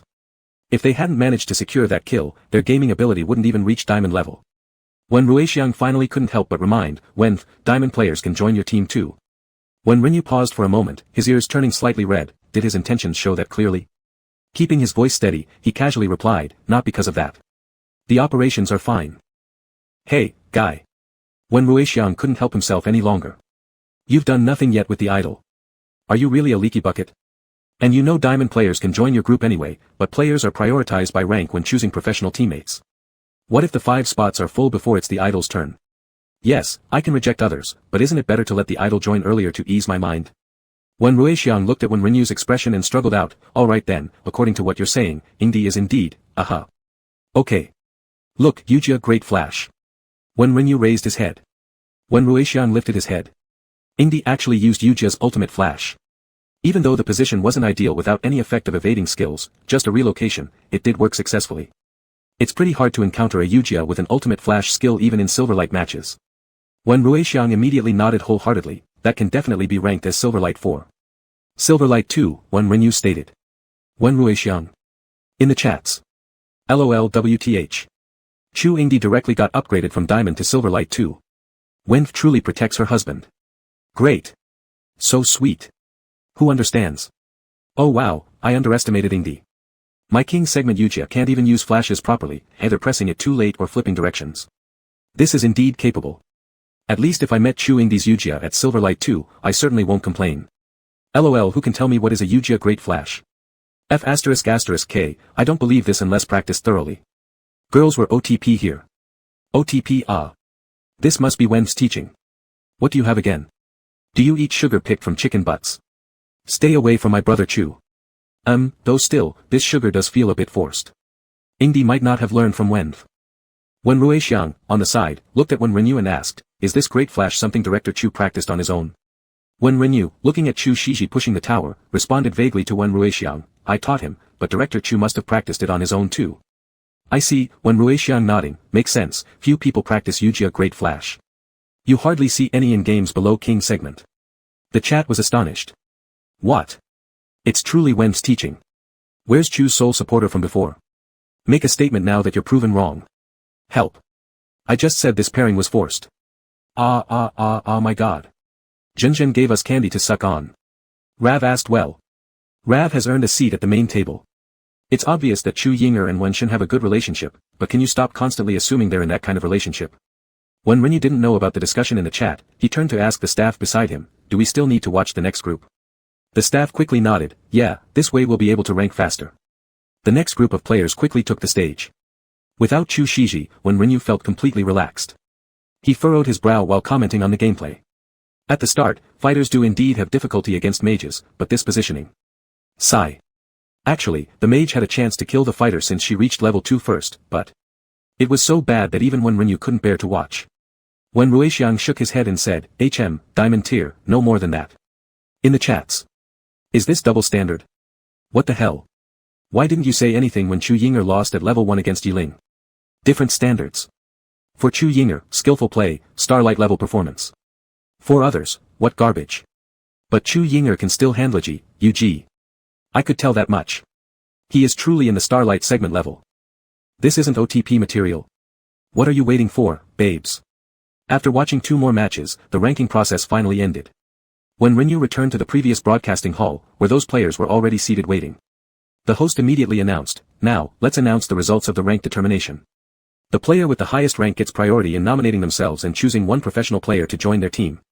The MVP from the World Champion team, CBG-1 leads a separate squad, and the rest of the teams will be guided by 2 professional players, splitting into 8 total squads. Please everyone think carefully which team you want to join. Also, professional players have the right to refuse celebrities joining their team." Chu Shiji sat in the player's seat, expressionless as he listened to the rankings such as, King Tier 50 stars, King Tier 30 stars. More than a dozen names were read out, but he didn't hear his own name mentioned. Chu Shiji became anxious and sat up straight. He had truly put in a lot of effort, even successfully pulling off an ultimate flash move that he had never used before in real games. If he couldn't join Wenryu's team, he would really take Wenryu and leave the show right then and there. Chu Shiji thought of this and coldly glanced at Wei Gaoyang, sitting outside the arena. Wei Gaoyang had been focused solely on Chu Shiji all along. When he saw Chu Shiji looking at him, though he wasn't sure why, he immediately responded with a flattering smile. Chu Shiji pursed his lips slightly, feeling agitated, and no longer looked at Wei Gaoyang, shifting his gaze back to Wenryu. The camera operator nearby quickly shifted the lens to Chu Shiji. Before the show began filming, Director Wei specifically instructed them to give more screen time to Chu Shiji and Wenryu. After all, one was the emperor of cinema, and the other a handsome mixed-blood esports player. Therefore, every time it was a venue where they couldn't split live broadcasts, the cameraman instinctively wanted to focus on the movie Emperor and Wenryu also looked at Chu Shiji. Seeing Chu Shiji's appearance, he knew Chu Shiji was getting anxious. He quietly opened his mouth, giving Chu Shiji a silent signal under the public eye, "Idol, don't worry." Chu Shiji gazed at Wenryu, the frown between his brows gradually easing. He should have practiced King's Glory more while Wenryu was around. Now, he'd have to rely on Little Yu to get into his team. But with Wenryu close, he simply couldn't resist or focus on anything else. He just wanted to. Chapter 124, Can I Stay in Your Room? There were 40 people in total, and Chu Shiji ranked 15th in the Starlight 2 segment. 1, 2, 3. When Chu Shiji saw the third person join Wenryu's team, her brows furrowed. There were still 6 people ahead, and Wenryu had already rejected 2 wild players who wanted to join the team, leaving only 2 spots left. "God Wen, I have always admired you. Can I join your team as a marksman?" A handsome boy about 180 centimeters tall with chestnut hair stood up, smiling sincerely. The livestream comments section was immediately taken over by this boy's fans. "Ah, Mommy Yen Jai. So cute. All-round ace. Plays the game super well. Lin Yen, definitely worth investing in. Lin Yen is talented at singing and dancing. See position debut. Super effort. Don't miss out on this. Lin Yen successfully chased his star. Wenryu must agree. My Wen can choose anyone, right? I bet Wen will reject him because there's an actor coming next. The actor also likes playing the marksman role. Damn, what face are you showing here, Wen?" Wenryu looked at Lin Yen and said, "Sorry, I already have a marksman in mind. I can be the support then." Lin Yen didn't seem embarrassed at all after being rejected. "Wenryu, are you sure?" "Yes." With no other choice, Wenryu said, "Welcome aboard." Lin Yen happily walked towards Wenryu. Wenryu looked at the host beside him and asked, "Are we done with the selection process and can head to the base now?" "Yes. But your team is still short 1 member. Can I nominate someone directly?" Wenryu didn't want to sit here anymore. The host obviously didn't expect Wen to propose such a move and looked towards Director Wei for help. Director Wei seemed to understand why Chu Shiji glared at him earlier. The online couple hype between these two has been intense, could it really be true? He wiped off some cold sweat and quickly nodded to the host. The host immediately responded, "That's fine." Wenryu's eyes lit up as he said, "For the last member, I choose Teacher Chu." The livestream comments section was shocked at that moment. What the hell? Wenv is so bold. What the heck? What the heck? Our world-class jungler lives up to the title. Bold as ever. Wenv, I want my husband, thanks but no thanks for others. First love couple. Fly rubbing hands. Can't it just be a good relationship? Why does everything look gay to you people? Look at how Wenv looks at him. It's overflowing with love. They really like each other. They're the most perfect couple in the whole universe. Chu Shiji isn't a very good marksman either, making Yen go support. Crazy, right? No one is forcing your brother into Wen's team. If you don't want to be support, leave, many others want the spot. Stop trying to stir up negativity, okay? Don't waste your youth on mistaken choices. JD.L doesn't compare to C.Upple. Chu Shiji stood up, a smile lingering on his lips, and took large steps towards Wenv. Teacher Chu, welcome to join us, Wen Renyu changed his words mid-sentence when looking at Chu Shiji. Chu Shiji, hearing Wen Renyu's obedient call of Teacher Chu, felt a tightening in his throat and immediately thought of some indescribable scenes. He forcibly resisted the urge to ruffle Wen Renyu's hair, and forced himself to be polite, thank you for choosing me. He then looked at the 4 people standing nearby, his voice indifferent, hello. I'm Chu Shiji. Lin Yan immediately bowed, Teacher Chu, hello. My name is Lin Yan, captain of the male idol group WAW. Lin Yan. Chu Shiji nodded. Teacher Chu, hello. I am Wan Qingqing, a member of the female idol group South Generation Avenue. Another junior in the team also bowed simultaneously. Regardless of whether it was WAW or S Generation AV, Chu Shiji had only heard their names and knew they were newly created idol groups. Standing next to Wen Renyu, he nodded to show he had remembered them. A sturdy-looking middle-aged man politely said beside him, Teacher Chu, we've worked together before, I wonder if you still remember me. Chu Shiji nodded, yes, Professor Ren Miao. Teacher. I dare not take that title. Ren Miao, upon hearing Chu Shiji call him teacher, instantly beamed. Chu Shiji. I often hear Zhang Xingchen talk about you, but we've never had a chance to meet. I'm Zhong He. A round-faced male singer next to Chu Shiji extended his hand. Hello. I've also heard Xingchen mention you. Chu Shiji briefly shook his hand. When Renyu knew about Zhang Xingchen, he was one of the few friends within the idol circle and a singer. However, since Chu Shiji hadn't met this person for some time, Wen Renyu almost forgot about him. Let's go, Wen Renyu said. The production team had arranged cars to directly return to the CBG base. Accommodations had already been prepared, and these celebrity players were housed in the same dormitory area as the professional players. Normally, these dorms were used by trainees or substitute players. 2 people per room, and since there were extra rooms, Wen Renyu had always slept alone. At this moment, he wanted to arrange for Chu Shiji to stay in his room, but it seemed too deliberate. So he could only say, the rooms are here. 2 people per room. You can choose your roommate. Chu Shiji glanced at the diligent cameraman who had been following him, then moved closer to Wen Renyu, leaning slightly, his voice tinged with a smile, can I choose Coach Wen's room? Wen Renyu felt Chu Shiji's breath by his ear, causing his ears to burn instantly. He glanced nervously at the cameraman, then softly said, sure. In that case, I'll choose your room. Chu Shiji stepped back, looking gently at Wen Renyu. The live stream chat exploded at this scene. Ah my god. If this isn't an official announcement, what is? Wen Ren. Coach. Wen Ren coach. Aw, I've never heard anyone call our Wen like this before. Just a little couple show, that's all. Please, big brother cameraman, please bring your camera into their room. Let us little girls see their pure bromance. Ah, the couple is going to sleep together tonight. SOS Emperor Chu is so gentle. Mommy Is Wen blushing? My god. When Renyu's neck turned red, and he tried hard to steady his voice, pointing at a door nearby where a paper cutout of a small angel was stuck. That one is mine. This angel? Chu Shiji raised an eyebrow. That was from when fans could still send gifts. They sent it and I just put it on the door, when Renyu explained. Oh my gosh, so warm. My baby is so warm. Which fan did this? Come out. Why do you get to guard the door? Dang, jealous eye disease strikes again. I'm gonna rip off the angel and stick myself on there instead. Chapter 125, Teach Me More. When Renyu looked at the photographer, do we still need to shoot when entering the room to pack? The dedicated cameraman following when Renyu was a little troubled as he glanced around. His colleagues had already followed those stars into the room, which theoretically meant they should be shooting this too. Chu Shiji stopped her own photographer, and before either of the 2 photographers could answer, she directly pulled Wen Renyu into the room. The cameraman. Chat room. Hey my friend, what is there that we can't see? Not really, just give us a glimpse through the door. Aya, what are you 2 doing? Aya pulled her in directly. Directly. Pulled her in. As soon as when Renyu entered the room, her pale chin was gripped gently by 2 fingers of Chu Shiji, lightly lifting it. A long kiss followed. It was like the waves softly licking the beach, or the sunset gradually dyeing the forest, gentle but dominant, imbuing Wen Renyu with Chu Shiji's flavor and plunging her deeply into it. Idle. The photographers outside are still waiting. And our teammates. I know. Can we wait a bit longer? Today I saw you but couldn't embrace you. We also wasted so much time in the broadcasting studio. Chu Shiji embraced Wen Renyu while her voice sounded a little pitiful. Idle. Wen Renyu couldn't resist such a Chu Shiji at all. It seemed an unknown amount of time passed before they finally separated. Chu Shiji gently rubbed Wen Renyu's hair, sighing reluctantly, let's go out. Okay. Wen Renyu nodded and adjusted her breathing. The 2 photographers were standing outside, punished by having to hold their cameras without filming.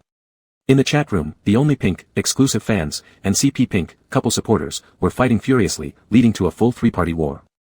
When Chu Shiji opened the door and came out, the spirits of the two photographers immediately lifted, and the lenses immediately found their target. When Renyu closely followed Chu Shiji out, pretending to be nonchalant. However, the meticulous netizens still noticed something strange. Is anyone noticing that when Renyu's lips seem kind of red? Nonsense. They're almost like smeared with lip gloss. My god, what did they do inside? Ah. What were they doing? Kissed. Hush, as long as we have clear minds ourselves, leave the couple some dignity. Ahahaha, I'm going insane. If they didn't kiss, all 80 rounds of my love affairs would have been for nothing. Even the camera brother couldn't help but glance at Renyu twice. Because of her extremely fair skin, even the slight flush on her face, along with her clearly more lustrous lips, truly made one unable to stop speculating. When Renyu and Chu Shiji arrived at the meeting room, the other 4 people had already arrived and were heatedly discussing on their phones about their favorite heroes. Chu Shiji sat casually yet confidently in the seat right in the middle that was left for her. When Renyu, however, took a high stool in front of the whiteboard and began explaining the rules to the 5 people earnestly. From now on, you will be teammates, experiencing the life of professional sports athletes in the CBGE Sports Club for half a month. During these 15 days, you will need to train, participate in matches, and compete with other teams. Every match loser will eliminate players, so please everyone try hard, and strive for your teammates too. There is another very important matter. I know that gaming is just a tool for leisure and entertainment for you, but since you've come to this competitive program, I hope you can seriously treat every game. For professional players, if you want to win a championship in a competition, you must memorize and utilize the mechanisms and rules within the game. From each hero's passive skill to the refresh time of each jungle monster in the valley, everything is crucial to the match. So take a look at this basic handbook first. I hope by the time you sleep tonight, you'll remember all these things, and formal training starts tomorrow morning. Dinner is at 5:30, I'll take you to the cafeteria. No takeout is allowed. As when Renyu spoke, she took out 5 booklets from the nearby table and handed them out to the 5 individuals. Upon seeing when Renyu's serious demeanor, the playful expressions on their faces disappeared, except Lin Yan who still appeared excited. When Renyu frowned looking at Lin Yan, everyone else was listening attentively, but he was grinning foolishly. However, Lin Yan didn't make any over-the-top actions, so when Renyu eventually chose not to say anything further. When Renyu saw that they had roughly finished flipping through the booklet, she then said, "We'll look at the specifics later. First, tell each other what positions you are good at." Lin Yan was the first to respond, "When Shen, I'm good at marksman and jungle roles." Also list out the heroes you can play. When Renyu held a piece of paper and pen to take notes. I can basically play all roles, but for marksman, I'm best at Li Yuanfang and Sun Shangxiang, I have provincial badges for both heroes. For jungle, I'm best at Han Xian. Lin Yan looked rather proud. What support heroes can you play? Probably all of them, but I don't play them very often. Lin Yan looked at Wen Renyu with great anticipation, as if hoping that Wen Renyu would assign him to either the marksman or jungle position. However, Wen Renyu directly said, If you have time, practice support heroes like Zhong Kuei and Mozi. Seeing that Wen Renyu really had no intention of letting him play the marksman role, Lin Yan immediately felt disappointed. His thoughts were clearly written on his face, just short of saying them out loud.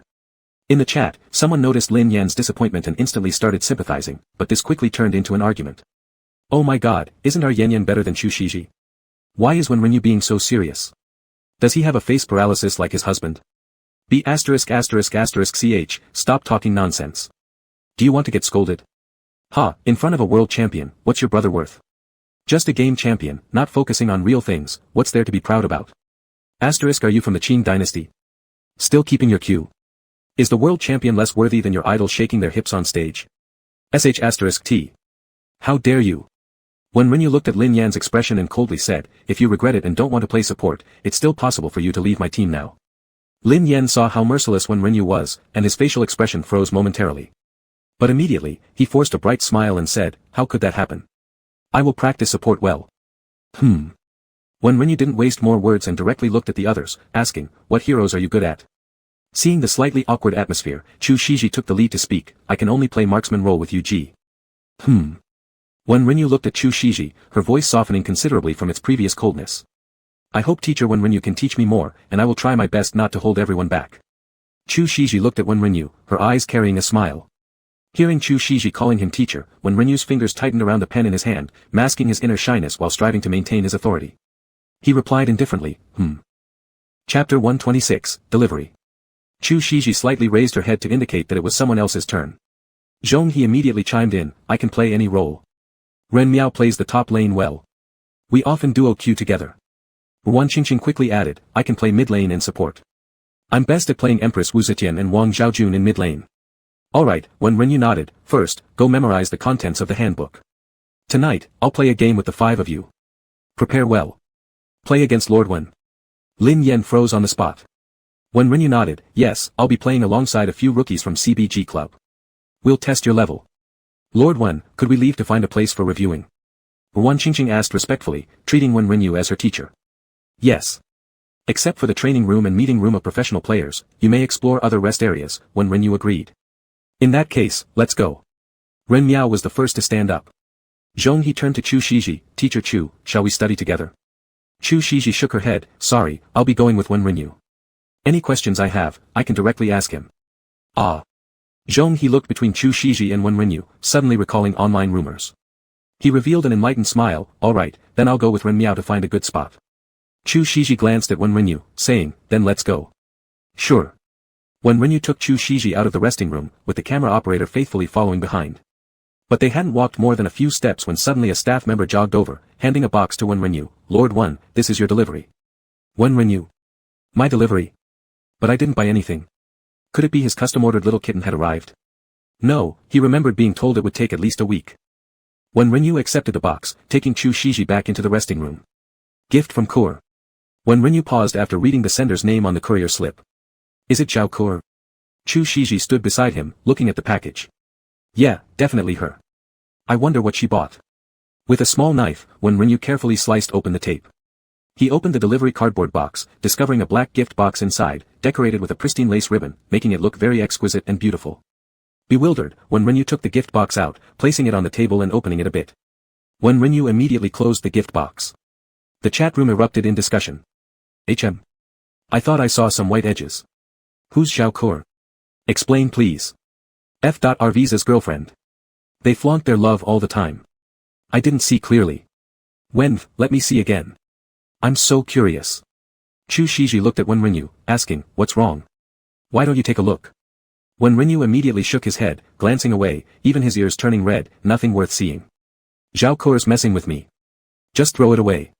Chu Shiji knew Wen Rinyu too well. Just from his reaction, she could tell he was embarrassed. This made her more curious about what was in the box.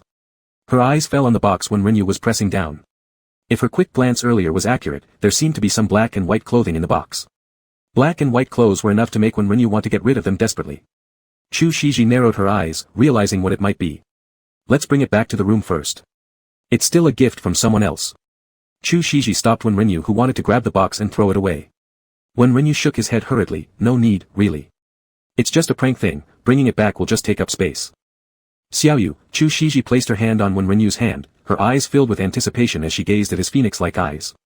Wen Rinyu looked at such Chu Shiji, immediately realizing the idol had already guessed what was in the box.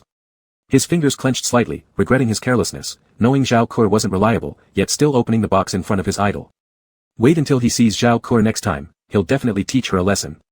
Feeling Chu Shiji's firm grip, his mouth moved, but he had no choice but to agree with Chu Shiji, alright. Let's go back and put it back first. Good. Chu Shiji couldn't help but smile, her lips curving. Chat room. Xiaoyu. Xiaoyu. Xiaoyu ah. Such an intimate term ah. That means on that night, the night when Wen and Xiaoyu were live streaming, Chu Emperor was really there beside him. I could recognize this voice even if I were turned to ash. Turns out they were already together back then. Damn it, late arriving hammer. You steamed buns, shove candy into your mouths. You guys look at Wen, he didn't even dodge Ingsha. His ears even turned red. Oh my god. No, these two just came out of the room a little while ago, right? And they're going in again.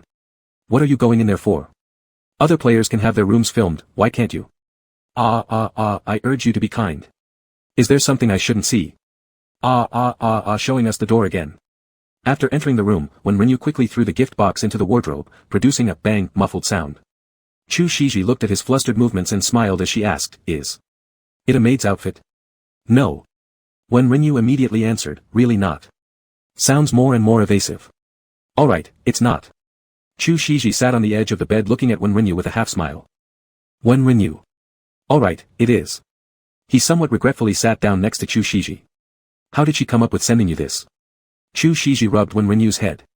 Wen Rinyu somewhat bashfully said, previously, I asked her how to maintain freshness in a relationship.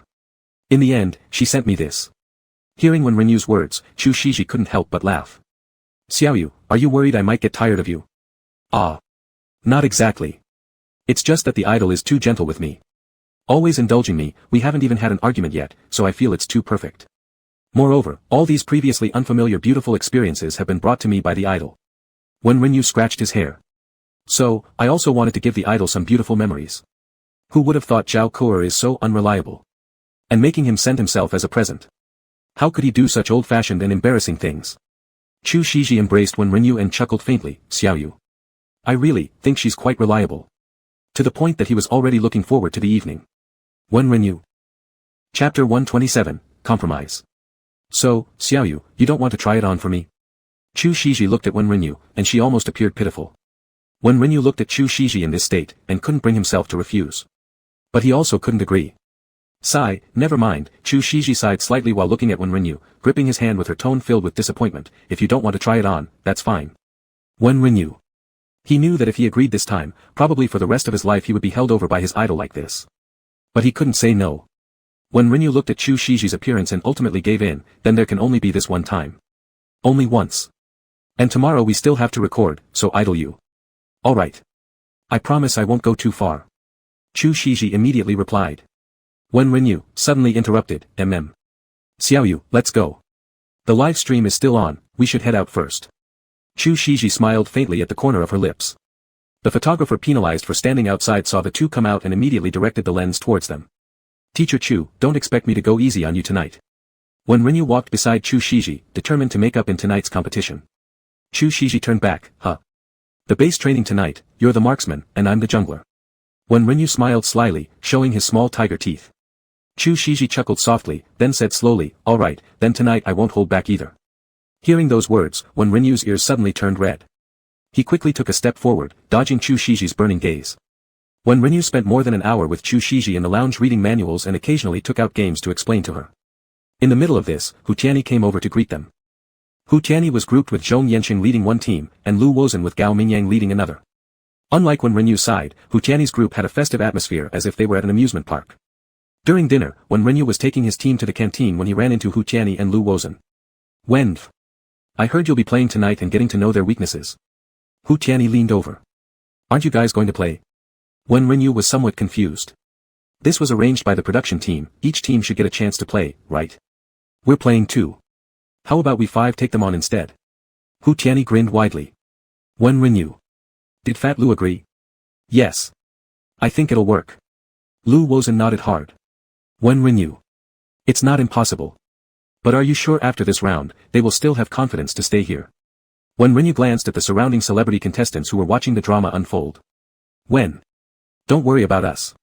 We're prepared mentally. Zhong He spoke first. When Rinyu instinctively turned to look at Chu Shiji. Chu Shiji nodded. She already knew that she couldn't beat Wen Rinyu, whether it was just herself or even others joining, it wouldn't make a difference. Alright then. When Rinyu furrowed his brows, let's switch positions. I won't play the jungle role anymore. That's a great idea. Hu Tianyi slapped her thigh, it's settled then. In the chat room, the audience was shouting. Nuts, girls, I dug it out. That gift box is Tao Wei family's made series. Just don't know which style. I see it. Every style looks incredible. My god. Do you think Emperor Chu knows what's inside? Did Emperor Chu see it earlier? Probably not. After all, Wenv only opened a small corner of it. Blocked the cabinet door. My gosh, why did Zhao Kuo send Wenv this? Was she planning for Wenv to wear it? Observer Zhang Taidan. Observer Li Gangpao expresses wanting to watch. What must happen to make Wenv see our request? Will one trending topic suffice? Would two work? Are any of you paying attention to the game tonight? Ha, need to pay attention. Those chicken rookies will be made to cry by CBG. Even switching positions won't help. After everyone gathered together and finished dinner, the match officially began. Since only the three teams from CBG were together, when Rinyu's team only needed to accompany them in 3 matches. The first one was when Rinyu's 5 teammates playing. When Rinyu hesitated for a long time before choosing to play as the marksman. Since he knew Chu Shiji only played Yuji, he did not pick Irene, who would easily counter Yuji, but instead chose a short-legged little Ruben to lane against her. Lu Wozhen went for the mage role, forcing Gao Mingyang, originally playing marksman, to switch to support. Zhong Yanqing directly locked down Zhuge Liang as an assassin mage, while Hu Tianyi headed to the top lane where she was least experienced. The celebrity players all logged into their main accounts and pulled out their signature heroes. When Rinyu looked at the somewhat clumsy RJGH on N.W from the other side, feeling momentarily hesitant to take action. Xiaoyu, don't hold back for me. Chu Shiji saw through Wen Renyu's restraint as she circled around under the tower. But still, Wen Renyu played peacefully with Chu Shiji until they both reached level 3. Yet while Wen Renyu wanted a peaceful game, Zhong Yanqing suddenly flashed in. Idle. Instinctively, Wen Renyu called out. Chu Shiji immediately retreated towards the tower. Unfortunately, Zhong Yanqing didn't mind taking the risk of crossing the tower just to eliminate Chu Shiji. With a few skills combined with punishment, he scored the first blood from Chu Shiji, and afterward escaped with a thin sliver of health thanks to Gao Mingyang's interference with the enemy tower. Support Lin Yan couldn't even stop him. When Renyu glanced at the fallen Yu Ji on the ground, feeling a mixture of tenderness and amusement. Xiaoyu, Chu Shiji sighed helplessly. Idle, be more careful next time, said Wen Renyu as he quickly cleared the minion wave. Meanwhile, Gao Mingyang maintained vision in the bushes. As Wen Renyu attacked the tower while keeping an eye on the minimap, he calmly analyzed, Zidan arrived successfully after killing you, without us having any casualties. Logically speaking, Zhong he shouldn't have come for me then but should have looked for opportunities to ambush Z.N, potentially earning another kill. However, he came. When Renyu swiveled the joystick, facing the sudden charge from Zhong He in the bush with one sweep, then quickly used flash into the bush to avoid Zhong He's control skill, cooperating with Gao Mingyang to easily claim Zhong He's head. Lin Yan, who had been pressured under the tower, released barely one skill. When Renyu confidently returned to the tower with little Ruben's stubby legs, grabbed a potion, and continued. But Zhong He came for me, so he will die here too. As for Lin Yan, being a support, he should have stood in front of you too. But probably because his primary role is the marksman, he tends to stay behind you too. Having witnessed these two deaths in front of his eyes and receiving a lecture from Wen Renyu, Lin Yan's face turned pale. Zhong He glared at his phone screen, annoyed. He realized he shouldn't have gone there, but it was his first time playing with professional gamers, and he got overexcited. It was also the first time Chu Shiji experienced the power of professional players and sensed Wen Renyu's calmness during matches. He bitterly smiled and returned to the lane. Before clearing 2 minions, he spotted Zhong Yanqing showing up nearby again. Chu Shiji. Chapter 128, Solo with Me. Wen Renyu's breath hitched as he watched Zhong Yanqing recklessly charging out without any disguise, and he didn't know whether to stop him or not. Out of respect for his sports, he should follow Zhong Yanqing and pressure the tower, but looking at Yu Ji trembling under the tower, Wen Renyu found it hard to make a move. This afternoon, they clearly said there would be no holding back. Annoyed, Wen Renyu circled around in the grass nearby. As an opponent to his idol, all that Wen Renyu could do was watch from the side, not interfering while teaching his idol positioning and awareness. With Gao Mingyang's disturbance still on cooldown, he had to physically tank the tower himself. He yelled, "Old Zhong! Why are you diving again? I don't have interference." Zhong Yanqing didn't say anything. He quickly found an angle, used his ultimate to kill Chu Shiji, then quickly jumped out of the tower range. Chu Shiji. The overenthusiastic tanking of Gao Mingyang led to him being killed by the defense tower. Gao Mingyang. He was really impressed. In the chat. Why do I feel like Zhong Yanqing has some kind of personal grudge against Shadow Emperor? A large amount of residual blood from Lin Yan on the side wasn't touched, but he just went straight for Brother Chu. Talking reasonably, Wenf called Shadow Emperor idol. So, Wenf is a fan of Chu Shiji. That explains their good relationship. I told you, UCP shippers imagine too much. They just have a fan-idol relationship. It's normal for an elder to be nice to their fans. Help. Wenf calls the Shadow Emperor idol, and the Shadow Emperor calls Wenf little you. Who's here dying from this OTP? It's me. Me too. Nosebleed.jpg. Don't want to hear Wenf calling the idol. Want to hear Wenf call husband. WTF if a woman believer swears to stay vegetarian for life in exchange for Wenf saying husband. Please. Geez, why does this idol sound so cute? Cute. Wen can never be cute. Did you see how he taught those 5 rookies earlier? Why doesn't Wenf hit Chu Shadow Emperor? Wake up, Wenf, you're a professional player. Even your beloved husband deserves a beating. Want to see Wenf hit Chu Shiji. Doghead.jpg. But I want to see Chu Shadow Emperor bully Wenf. You'd better really mean bully. Smile.jpg. Seeing the mobile screen darken once again, Chu Shiji frowned slightly. When Renyu looked at Chu Shiji's expression, feeling somewhat empathetic. Idol, Yuji's second skill only blocks physical damage. When you're constantly chased by enemy magic assassins, use your ultimate to hold them in place, keep them under the tower, then cooperate with teammates to finish them off. Alright, Chu Shiji responded softly. When Renyu controlled Little Luban and waited by Chu Shiji's side on the line. Lin Yan also quickly returned to regain his status. However, just as Yuji resurrected and was ready to head to the lane, Zhong Yanqing quickly cleared the jungle area and transferred to the bottom lane. Wen Renyu. The opposing middle laner Wan Qingqing and the jungler Zhong He also came to support in the bottom lane. Even Lin Yan felt something was amiss. He cautiously asked, Z.N, are you dissatisfied with us? Zhong Yanqing did not answer. When Renyu finally couldn't bear it anymore. He smiled at Zhong Yanqing. Old Zhong, how about a game of solo with Zhuge Liang? SSSS, Lu Wozhen, who had been camping in the mid lane, immediately screamed in horror. Hu Tianyi loved drama, fight. I wanna see Wen versus old Zhong in a solo. Hearing Wen Renyu's words, Zhong Yanqing's hands shook, his body swayed while rushing towards Chu Shiji, resulting in his death under everyone's attack. Chu Shiji obtained the last hit. Upon seeing this, Wen Renyu struck a few times and quickly retreated to the tower base, avoiding the melee fight. Lu Ban in such chaotic team battles could die easily when standing too close. He was now the richest on the whole team, and giving kills to anyone on the opposing team wasn't worth it. No.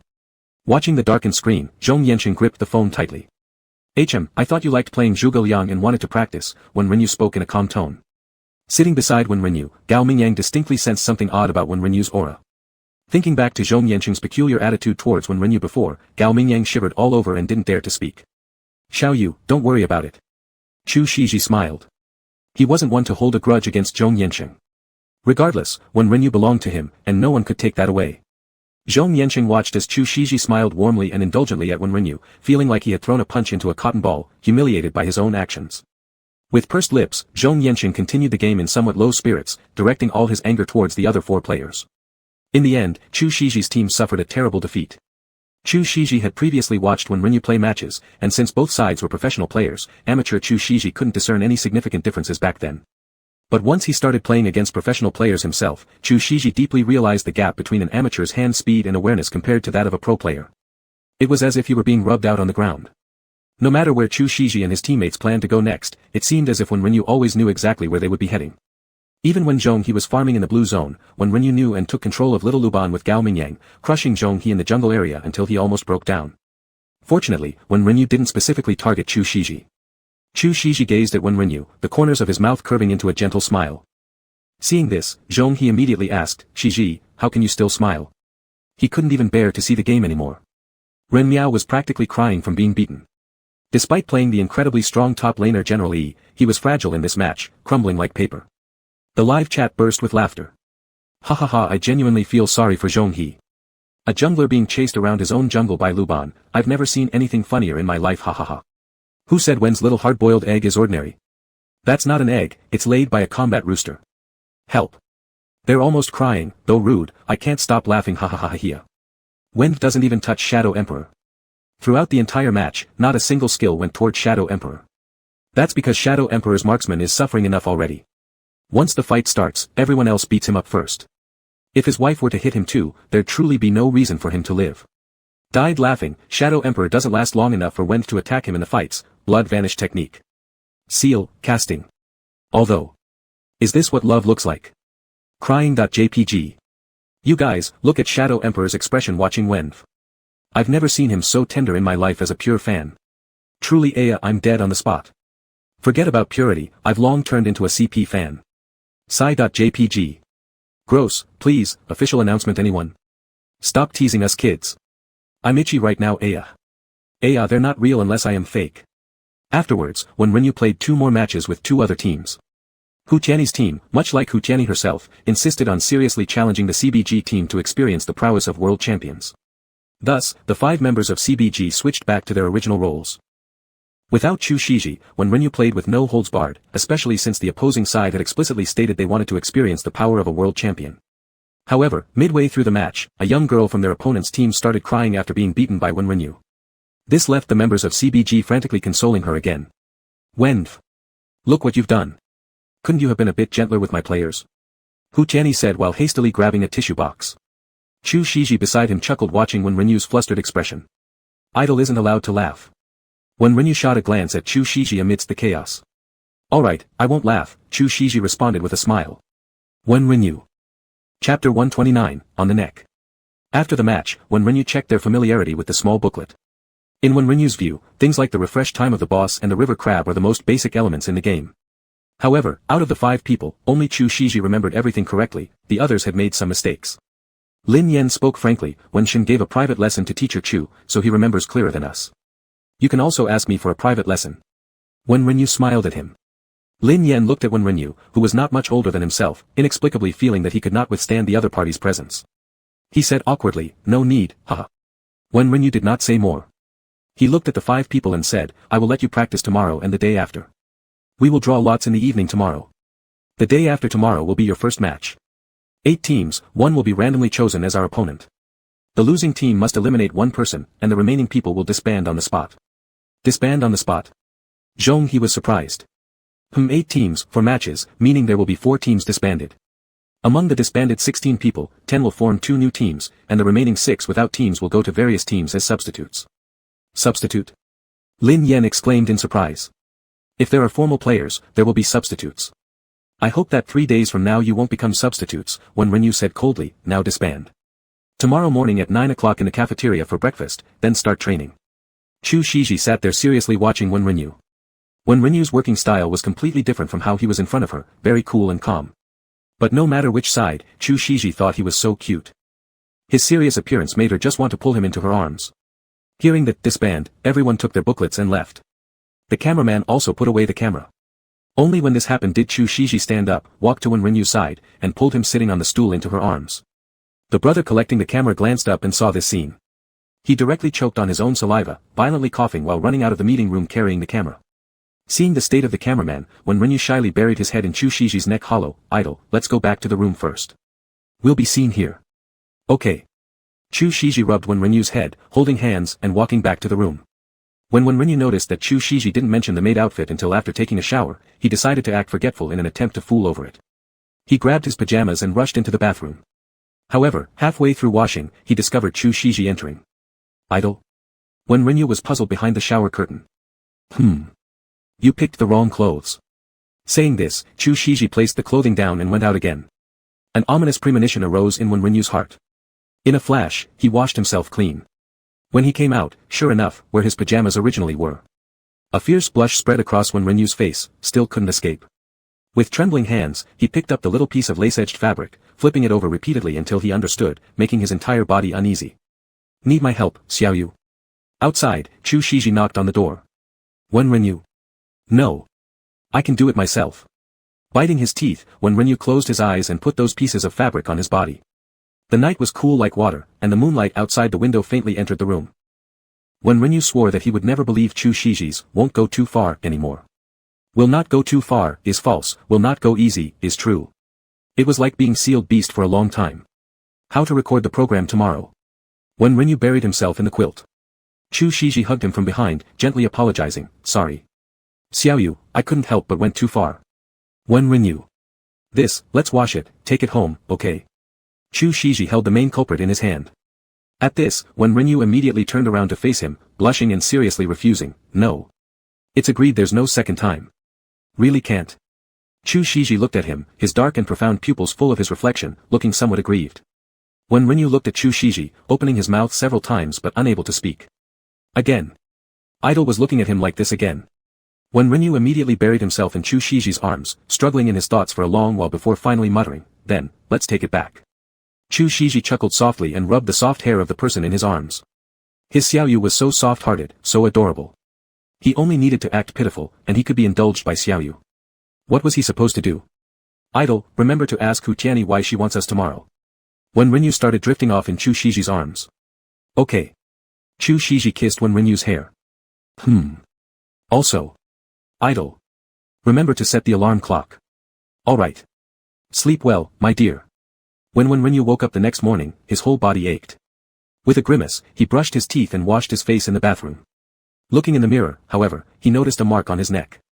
Wen Renyu sharply sucked in cold air as he hurriedly called out to Chu Shiji, idle. This won't be covered up. Chu Shiji came out and looked at Wen Renyu pointing at his own neck. He stepped closer for inspection. Sorry, I accidentally pressed too hard, Chu Shiji said with a slight crease between his eyebrows. However, Xiaoyu, if it can't be hidden, then just don't hide it, alright? Wen Renyu was dumbfounded. Chu Shiji hugged Wen Renyu, saying, you are already my lover, doing this kind of thing isn't normal. Wen Renyu hesitated, but, they don't know yet. It doesn't need to be hidden either. They'll find out sooner or later. Chu Shiji nestled into Wen Renyu's neck hollow and took in a deep breath. Okay, Wen Renyu agreed as he tilted his head and bit Chu Shiji's neck, now it's symmetrical. Chu Shiji chuckled, gently ruffling Wen Renyu's head. Let's go. Wen Renyu opened the door. The cameraman outside was already waiting with a look of complaint on his face. Other celebrities always allowed them to film their makeup-free looks inside the room, but these two were one of a kind, locking the door tightly without letting anyone in. In the live chat room. My god. These two have finally come out.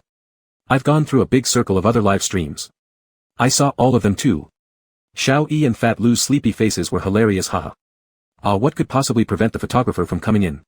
What the heck is on Wen's neck? Chapter 130, I play support. Boosh, Wen Renyu, dot. For heaven's sake, it's too obvious. Wen is pale anyway. It was immediately visible. I want to suck on my Wen's neck. Saya. Brotherly love. This is pure brotherly love. Everyone here don't overthink it, dot. What the heck? What's on that actor's neck? A couple's flowers from last night. Is there something on actor Chu's neck? Why didn't I see it? Wei fans all come out. Let me see what you have to say this time. Holy grass, please, we're almost there, make an official announcement already, okay? Let me witness your marriage before I die. Stop teasing me, please, bowing.jpg. Wenv. Shadow Emperor. Hu Tianyi bounced over. Wen Renyu, seeing the excited look on Hu Tianyi's face, instantly became alert and asked, what for? How come you didn't open the door when I came looking for you yesterday? Hu Tianyi complained. Do you know? Hu Tianyi glanced at the cameraman nearby, then leaned closer to Wen Renyu's ear and whispered, did you know you and Shadow Emperor were trending last night? Wen Renyu thought about his interactions with Chu Shiji last night and felt like their being on the hot search was indeed quite normal. So he nodded and said, sort of no. I'll check later. Your couple names made it onto the trending list. Did the Shadow Emperor pick that name himself? Hu Tianyi continued whispering into Wen Renyu's ear. Chu Shiji could no longer bear it and pulled Hu Tianyi aside. Hu Tianyi, noticing Chu Shiji's expressionless face, realized instantly that Chu Shiji was jealous. He restrained the urge to comfort him and instead smiled mischievously, sorry about that. Chu Shiji frowned and took a step closer to Wen Renyu. Wen Renyu found Chu Shiji's reaction amusing and coughed slightly as he told Chu Shiji, Hu Tianyi said our names are trending. Probably your RJGH representative N.W and my Wen. Wen Renyu said this with slightly reddened ears. This idol name had been chosen long ago when he was still Xiao Yi. Even though Wen Renyu knew Chu Shiji hadn't known who Xiao Yi was back then, just thinking about how the name Chu Shiji chose was because of him made him feel that fate was truly something amazing. Seeing Wen Renyu speak openly about it, Hu Tianyi quickly nodded along, yes, exactly these two names. After hearing this, Chu Shiji looked at the camera and gave a slight smile, would you believe if I said I just picked it randomly? The chat beside them who had been trying to help cover up was momentarily stunned. The chat comments instantly exploded. Shadow Emperor, what do you mean by this? Damn, should we believe it? Should we trust him? Are we supposed to believe him? No way. I don't believe it either. It's so obviously specially picked. WTF.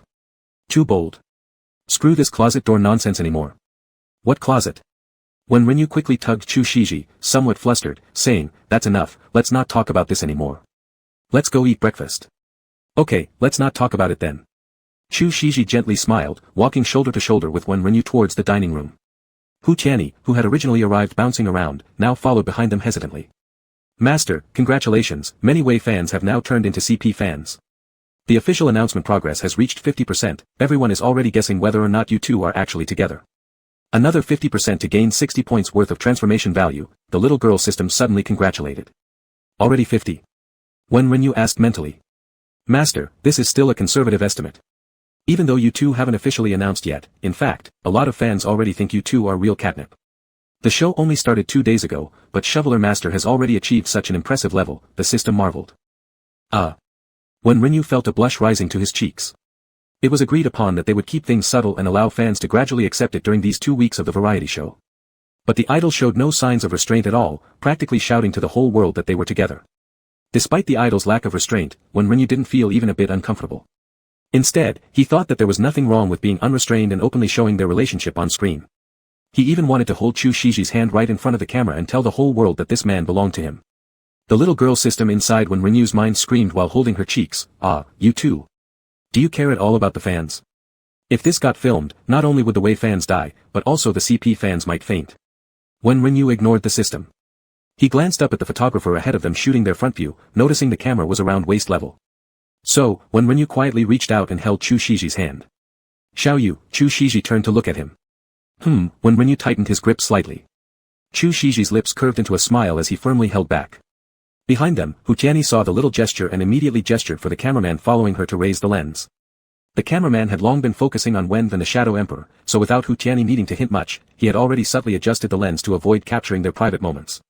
With that, Chu Shiji and Wen Rinyu walked into the dining room. Lin Yan and others were already there, and they naturally spotted Chu Shiji and Wen Rinyu holding hands right away. You. Zhong He froze on the spot. Wan Qingqing's eyes widened upon seeing them, and she covered her mouth with a white hand. Chu Shiji let go of Wen Rinyu and said, I'll get your breakfast. Please wait here. Okay. Wen Rinyu sat down at their team's table. You. Lin Yan had initially wanted to ask, are you two actually real, but halfway through the sentence, he swallowed it back. He wasn't stupid enough to provoke the Shadow Emperor or say something inappropriate. Good morning, Wen Rinyu nodded politely at everyone. The chat comments were completely confused. Why is it that I can't understand anything, though it's clearly Chinese?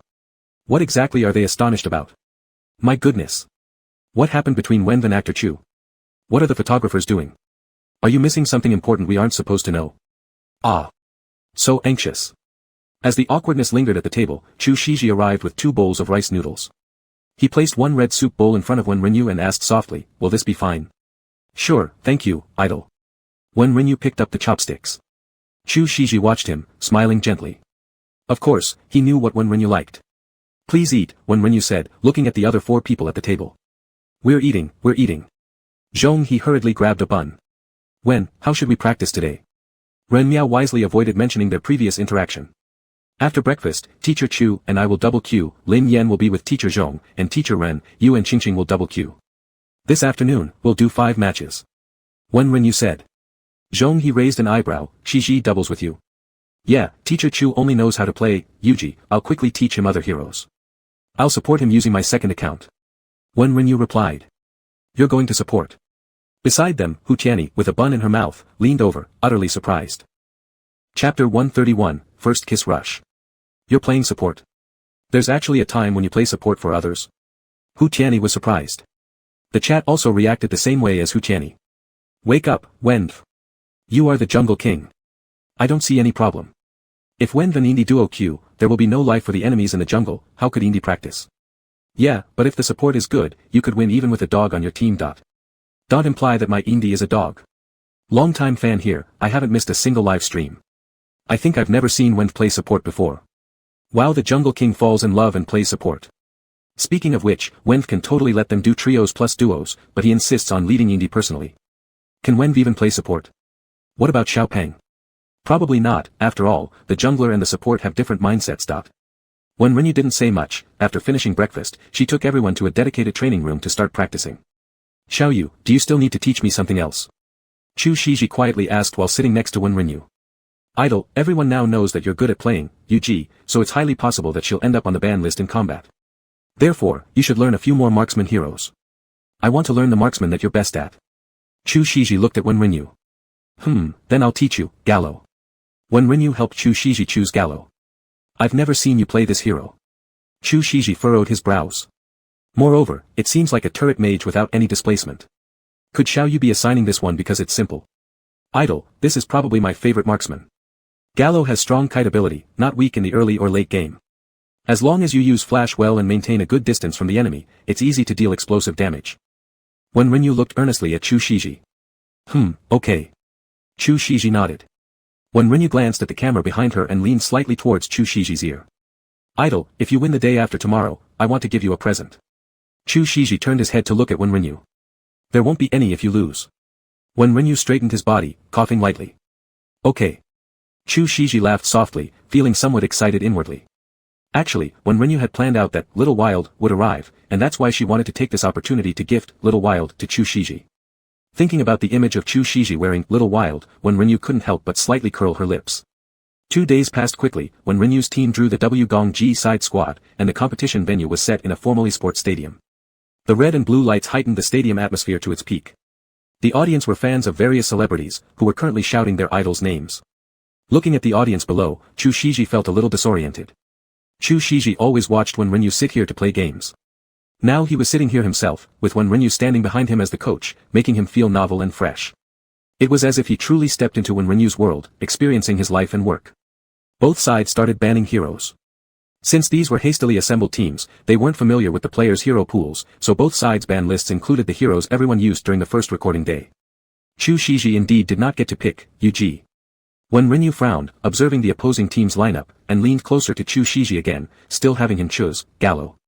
A soft scream rose from the crowd downstairs. Wen Renyu gave a strange glance at the audience. Ah Wenf. Look at me. A piercing female voice came from the audience. Wen Renyu.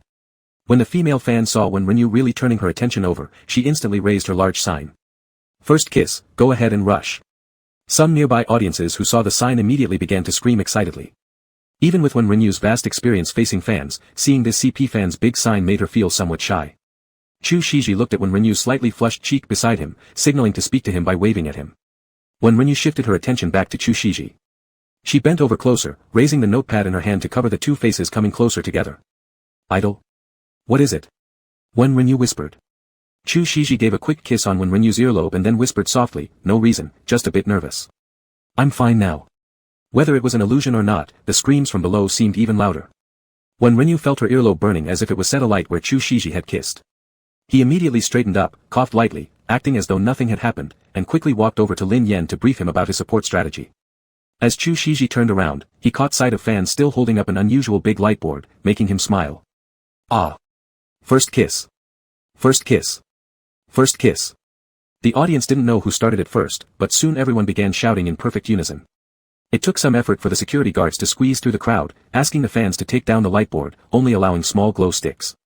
Good luck with the game, Wen Renyu said finally, turning to leave the stage. When Chu Shiji kissed Wen Renyu, he hadn't realized much, but now that Wen Renyu left and the game was about to start, he truly felt a long-missed tension. The last time he felt this tense was when he heard Wen Renyu say she liked him.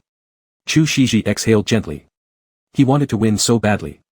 On one hand, it was due to the thrilling feeling of competitive gaming, on the other, he was eagerly looking forward to the present from Wen Renyu. The match began shortly after. The boisterous stadium fell into silence almost instantly. Even though Lin Yan considered Chu Shiji's gaming skills vastly inferior to his, he put aside his temperament and obediently followed behind Chu Shiji. He knew if his mistake cost the team the game and resulted in their dissolution, he would definitely be bombarded by netizens to self-isolate. Being newly debuted, he badly needed public favor. His agent had already warned him that he seemed overly self-centered on the first day of the variety show. To maintain the image of a sunny and cheerful young man, he had to suppress his temper. Once the game began, Chu Shiji surprisingly relaxed. Gallo suited him better than Yuji. During the past few days of duo queuing with Wen Renyu, his results were simply too good. Even when Renyu remarked he might have found his destined hero. Since everyone attached great importance to this match and they were all skilled, the game went unusually smoothly, wrapping up at the 15-minute mark. Chu Shiji sighed in relief, putting down the headset and standing up. Subconsciously, his eyes searched backstage for Wen Renyu's figure. He couldn't wait to go back with Wen Renyu and find out what present she prepared for him. Chapter 132, Are you guys getting married? The production team arranged a feast for the victorious team, but it was still early, so at the request of the Ren Renyu team, they were first sent back to the club. Without cameras trailing them, everyone relaxed quite a bit. Especially Lin Yan, who lay sprawled out on the sofa in the lounge. He felt he had never played this game so intensely as a support role until now. Zhong He was whisked away by his agent after the match to shoot advertisements and likely wouldn't be able to make it to dinner that night. Chu Shiji didn't pay attention to the others, she directly returned to her room with Ren Renyu. Where's the gift? Chu Shiji asked Ren Renyu as soon as they entered, her eyes brimming with anticipation. Ren Renyu's face turned a little red, and he coughed slightly as he masked his embarrassment. Idol, listen well, once I give this to you, don't judge it too harshly. How could I judge it? Chu Shiji gently patted Ren Renyu's head. Ren Renyu walked over to the bedside cabinet and pulled out a delicate little gift box. What is this? Chu Shiji took the gift box. Idol, open it and you'll see. In truth, Ren Renyu was rather uneasy inside. After all, the accessory was made from his tail fur, and he worried Chu Shiji might disapprove. When Chu Shiji opened the box, inside was a vividly lifelike little stuffed cat. On its head were two tufts of brown hair, its eyes set with blue gemstones, looking exceptionally beautiful. Chu Shiji took out the small plush cat and was surprised. Isn't this Xiaoyi? She held the stuffed cat and gently pressed it. The touch was soft and smooth. Chu Shiji suddenly remembered that evening when Ren Renyu had been blowing on her fur, thinking about those furtive actions he had taken. Could it have been that night? Xiaoyu, Chu Shiji, smiling warmly, gathered Ren Renyu into her arms, lovingly nuzzling him. Is this the fur you collected while you were blowing on my tail that night? How does the idol know? Ren Renyu pushed Chu Shiji slightly to look at her. Even though your back was towards me, I noticed you seemed to be up to something. Chu Shiji kissed his forehead and then gently kissed his lips, continuing, Thank you, Xiaoyu. This gift is very unique, and I like it very much. Ren Renyu, hearing Chu Shiji's straightforward words, felt his heart beating faster. He asked anxiously, would the idol think this is a bit childish? And this fur, it's from my tail. How could it be? Chu Shiji immediately responded, this cat is you. Ren Renyu's face instantly began heating up. Of course he knew how much the idol liked his tail. Anywhere will do, right? Chu Shiji released Ren Renyu and compared the size of the kitten against her own body. Not on the shoulder. Ren Renyu blushed, interrupting her when she moved her hand toward her chest area. Alright. Chu Shiji checked her shoulder, realizing the size was indeed appropriate. Should we wear it today? Ren Renyu watched Chu Shiji's actions of opening the pin. Isn't there dinner tonight? But tonight is a live stream. The style of Xiaoyi was drastically different from Chu Shiji. Although Chu Shiji would look good even wearing a burlap sack, Ren Renyu was somewhat embarrassed about letting Chu Shiji wear this during the live stream. Chu Shiji paused mid-motion and carefully placed the little cat beside her bed. Okay, let's not wear it now. Huh? Ren Renyu looked confused by Chu Shiji's sudden change of mind. Chu Shiji gazed affectionately at the adorably dazed Ren Renyu, lifted his chin, and kissed him tenderly on the lips. Xiaoyu. I feel one Xiaoyi isn't enough as a reward. We need one Xiaoyu too. That evening, Chu Shiji sat in the restaurant booked by the production crew, cheerful and carefree. A snow-white kitten was pinned onto her black casual shirt. Ren Renyu sat beside Chu Shiji, fidgeting restlessly, not due to any deep worries, but because it hurt a little. The production team split the winners into 3 tables, shuffling the original team formations and seating arrangements randomly. Without a professional host or anyone to liven things up, the group was a bit awkward, making the dining table somewhat quiet. Puan Qingqing nearby had spotted Chu Shiji's kitten from early on. She hesitated in her seat, wavering whether to speak or not. After pondering for half a day, she finally couldn't resist breaking the silence and asked, Teacher Chu, where did you buy this little kitten on your shoulder? It looks so realistic. All 8 people at the table turned their attention to Chu Shiji and Puan Qingqing, including the camera operators filming nearby, who also adjusted their lenses toward them. Is this? Chu Shiji's mood was excellent, and her voice softened significantly. This is, given to me by someone I like. Upon hearing Chu Shiji's words, Wen Renyu's back stiffened instantly. Puan Qingqing unconsciously glanced at Wen Renyu. At the same table, Wen Ruixiang looked at Chu Shiji and then at Wen Renyu with an incredulous expression. Were they about to make an official announcement? The comment section went wild. What? What did I just hear? Someone she likes. Wait, isn't the thing on her shoulder Xiaoyi? So, it means that the person the film emperor likes is very familiar with our Xiaoyi, otherwise, why would they give this small accessory? Grass? Did my first kiss storyline just be Xiaoyi? Xiaoyi is what? Is that related to something else? Xiaoyi and the Wild King are both the plush cat of Brother Chu's. We haven't seen Chu posting photos of his pet in ages. Isn't the Wild King actually referring to Wenf? What? Wild King? Wenf? Hold on, wasn't Chu probably not even acquainted with Wenf back then? Didn't Qingqing just look at Wenf earlier? Was she? But why Wenf specifically? Director Wei was radiant with delight, smiling broadly. This show will skyrocket. There have already been so many trending topics in just a few days. Ha ha ha.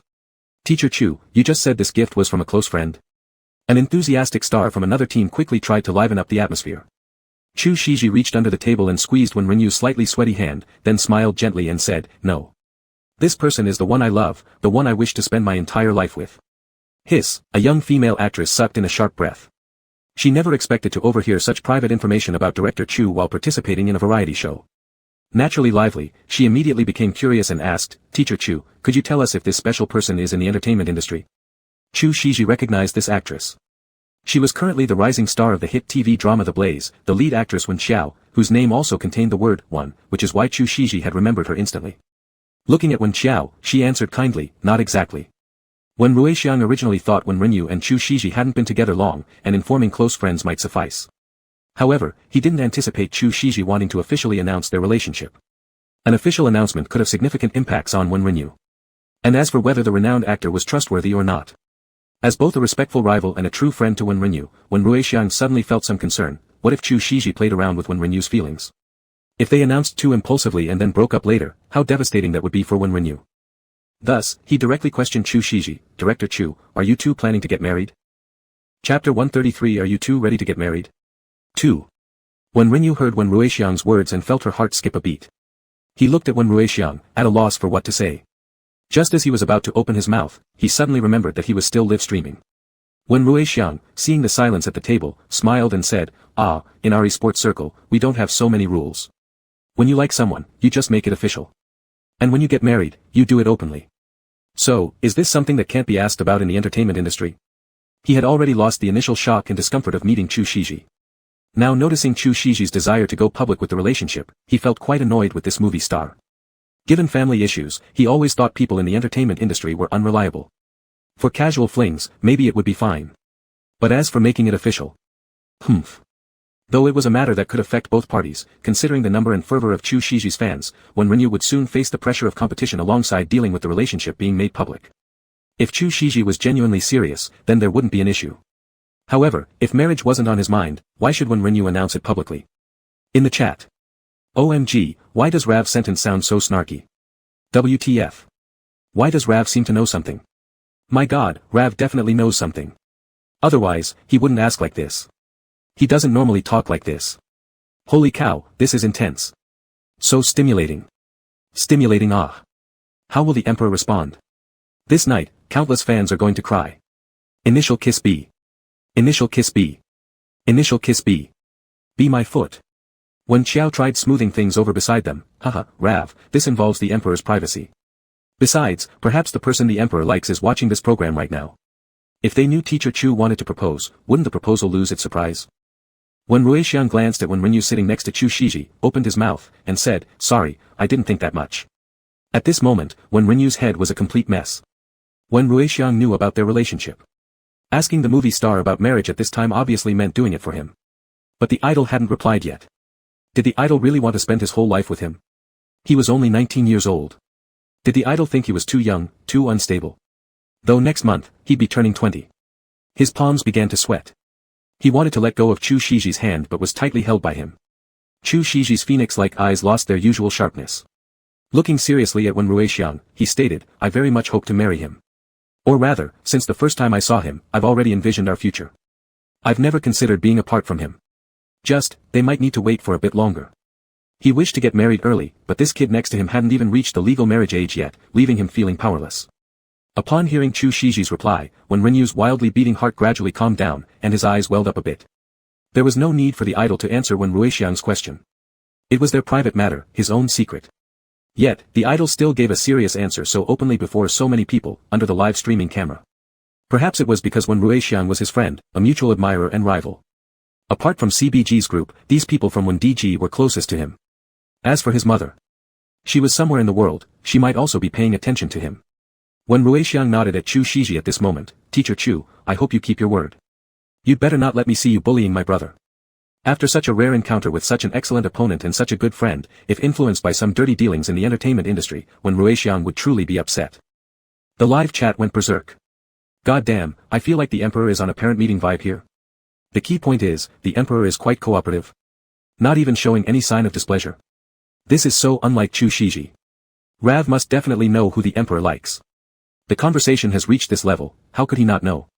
Who exactly is it? I'm so curious. Do you guys think the Emperor was talking about Wenf? Didn't you notice how nervous Wenf looked next to him? His eyes wouldn't even blink. Fuck. Why are their hands under the table? Photographer, get your ass under there. Don't act stupid. Even so, what gives Rav the right to demand that Emperor Chu keeps his word? My god, how can someone still not know?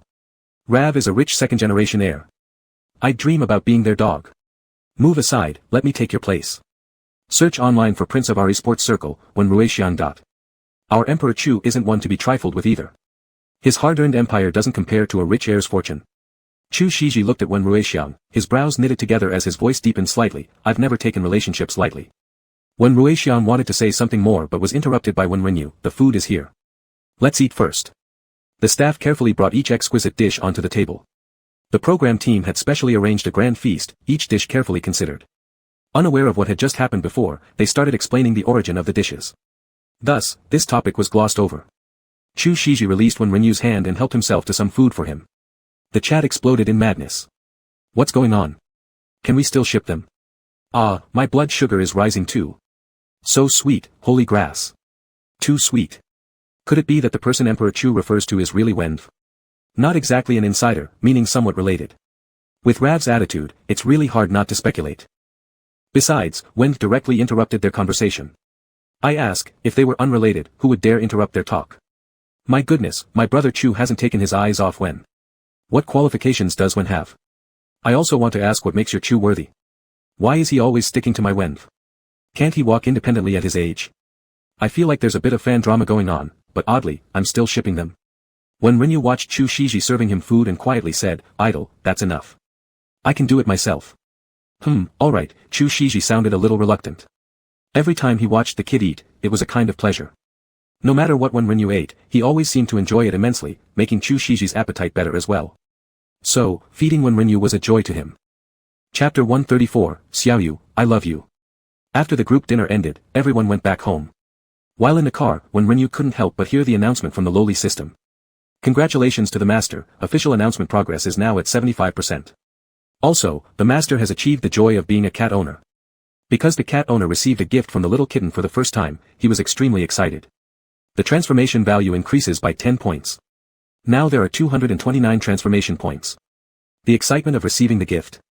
When Renyu felt somewhat pleased hearing this system comment.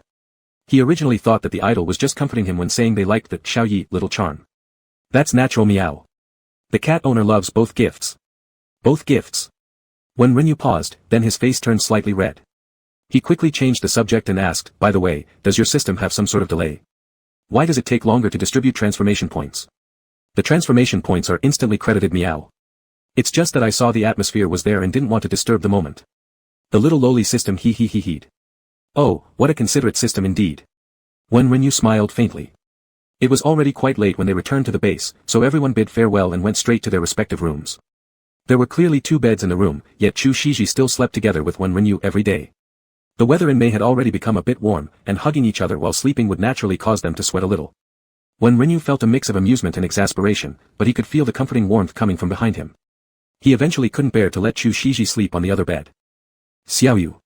Chu Shiji softly called his name in his ear. Xiaoyu, will you be mad about what I said during the live stream today? Chu Shiji seemed apprehensive. He initially planned for Wen Renyu to make the first move, telling the fans that he already had a lover.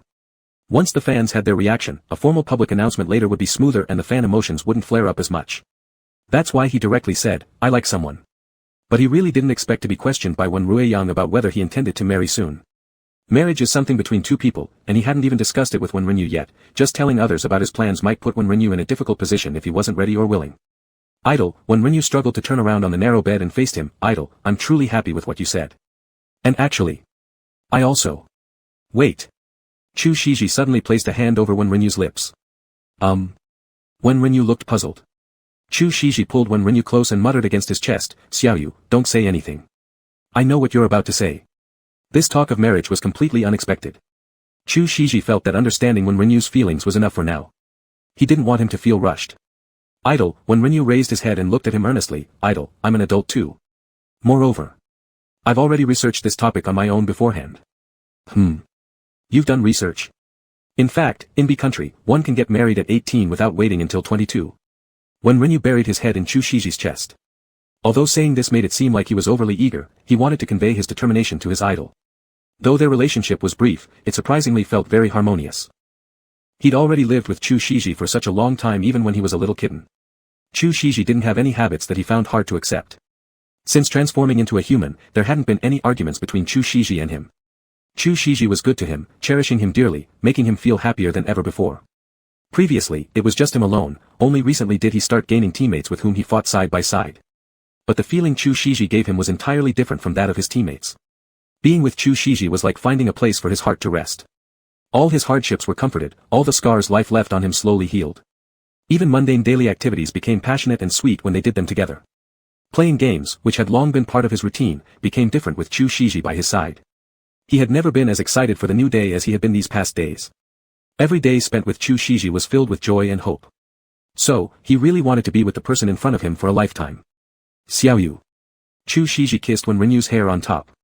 The night atmosphere was tranquil and soft, the warmth of the 2 bodies blending together. Chu Shiji sighed lowly on Wen Renyu's head, his voice serious and gentle. Xiaoyu, I love you. I know. Wen Renyu softly responded, hugging Chu Shiji even tighter. Good. Let's sleep, we need to wake up early tomorrow. Alright. The first round of the competition was over, and 4 losing teams had been reorganized. A substitute player was added to Wen Renyu's team, a male star in his 30s named Eng who had suddenly risen in popularity recently and was now at the height of his fame. Actually, Wen Renyu was somewhat troubled by this. The production crew told him that due to age and seniority, it wasn't ideal to let this male star completely stay as a substitute. Therefore, they asked him if he could think of a way so that this person could also play in the game. Wen Renyu thought for a long time, and finally decided to explain the rules to them.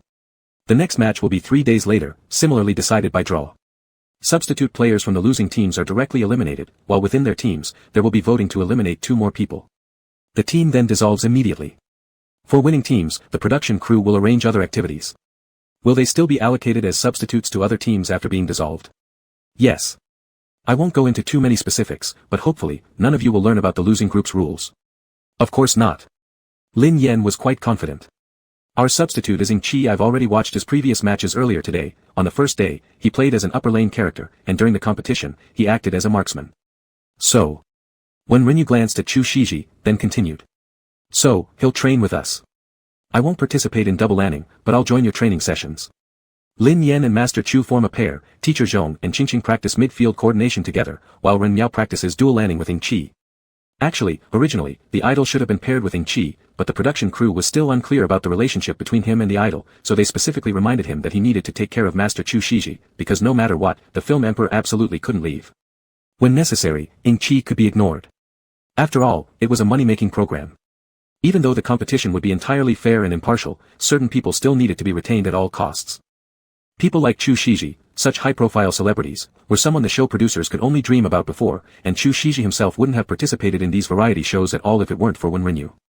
So unless something unexpected happens, even if Wen Renyu's team loses, it would never come down to Chu Shiji leaving. Everyone probably understood this clearly.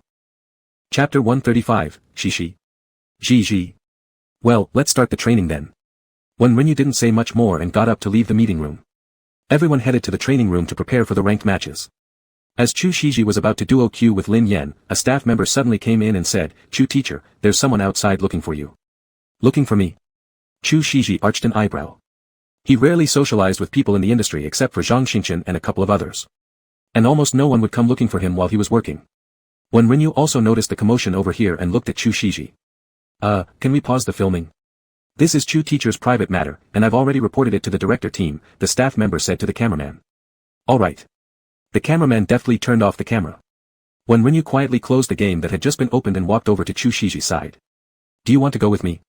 Chu Shiji glanced at Wen Renyu, his voice warm as he smiled. Wen Renyu nodded. The cameraman following Wen Renyu had long since become accustomed to this. He quickly covered the lens cap and stood beside the cameraman covering Chu Shiji. Even though it was a competitive reality show, everyone with star power still had their own dedicated cameras. However, the cameraman felt that when they were with Samurai Emperor Chu even needed only one live stream, these two were inseparable day and night except during matches. Chu Shiji held Wen Renyu's hand and followed the staff to the club's external rest area. From afar, all Wen Renyu could see was a back figure. Sitting in the lounge was a woman with her hair tied into an elegant high bun, dressed in a vintage porcelain white cheongsam. Her figure was graceful and refined, exuding mature charm and sophistication. Chu Shiji saw her too.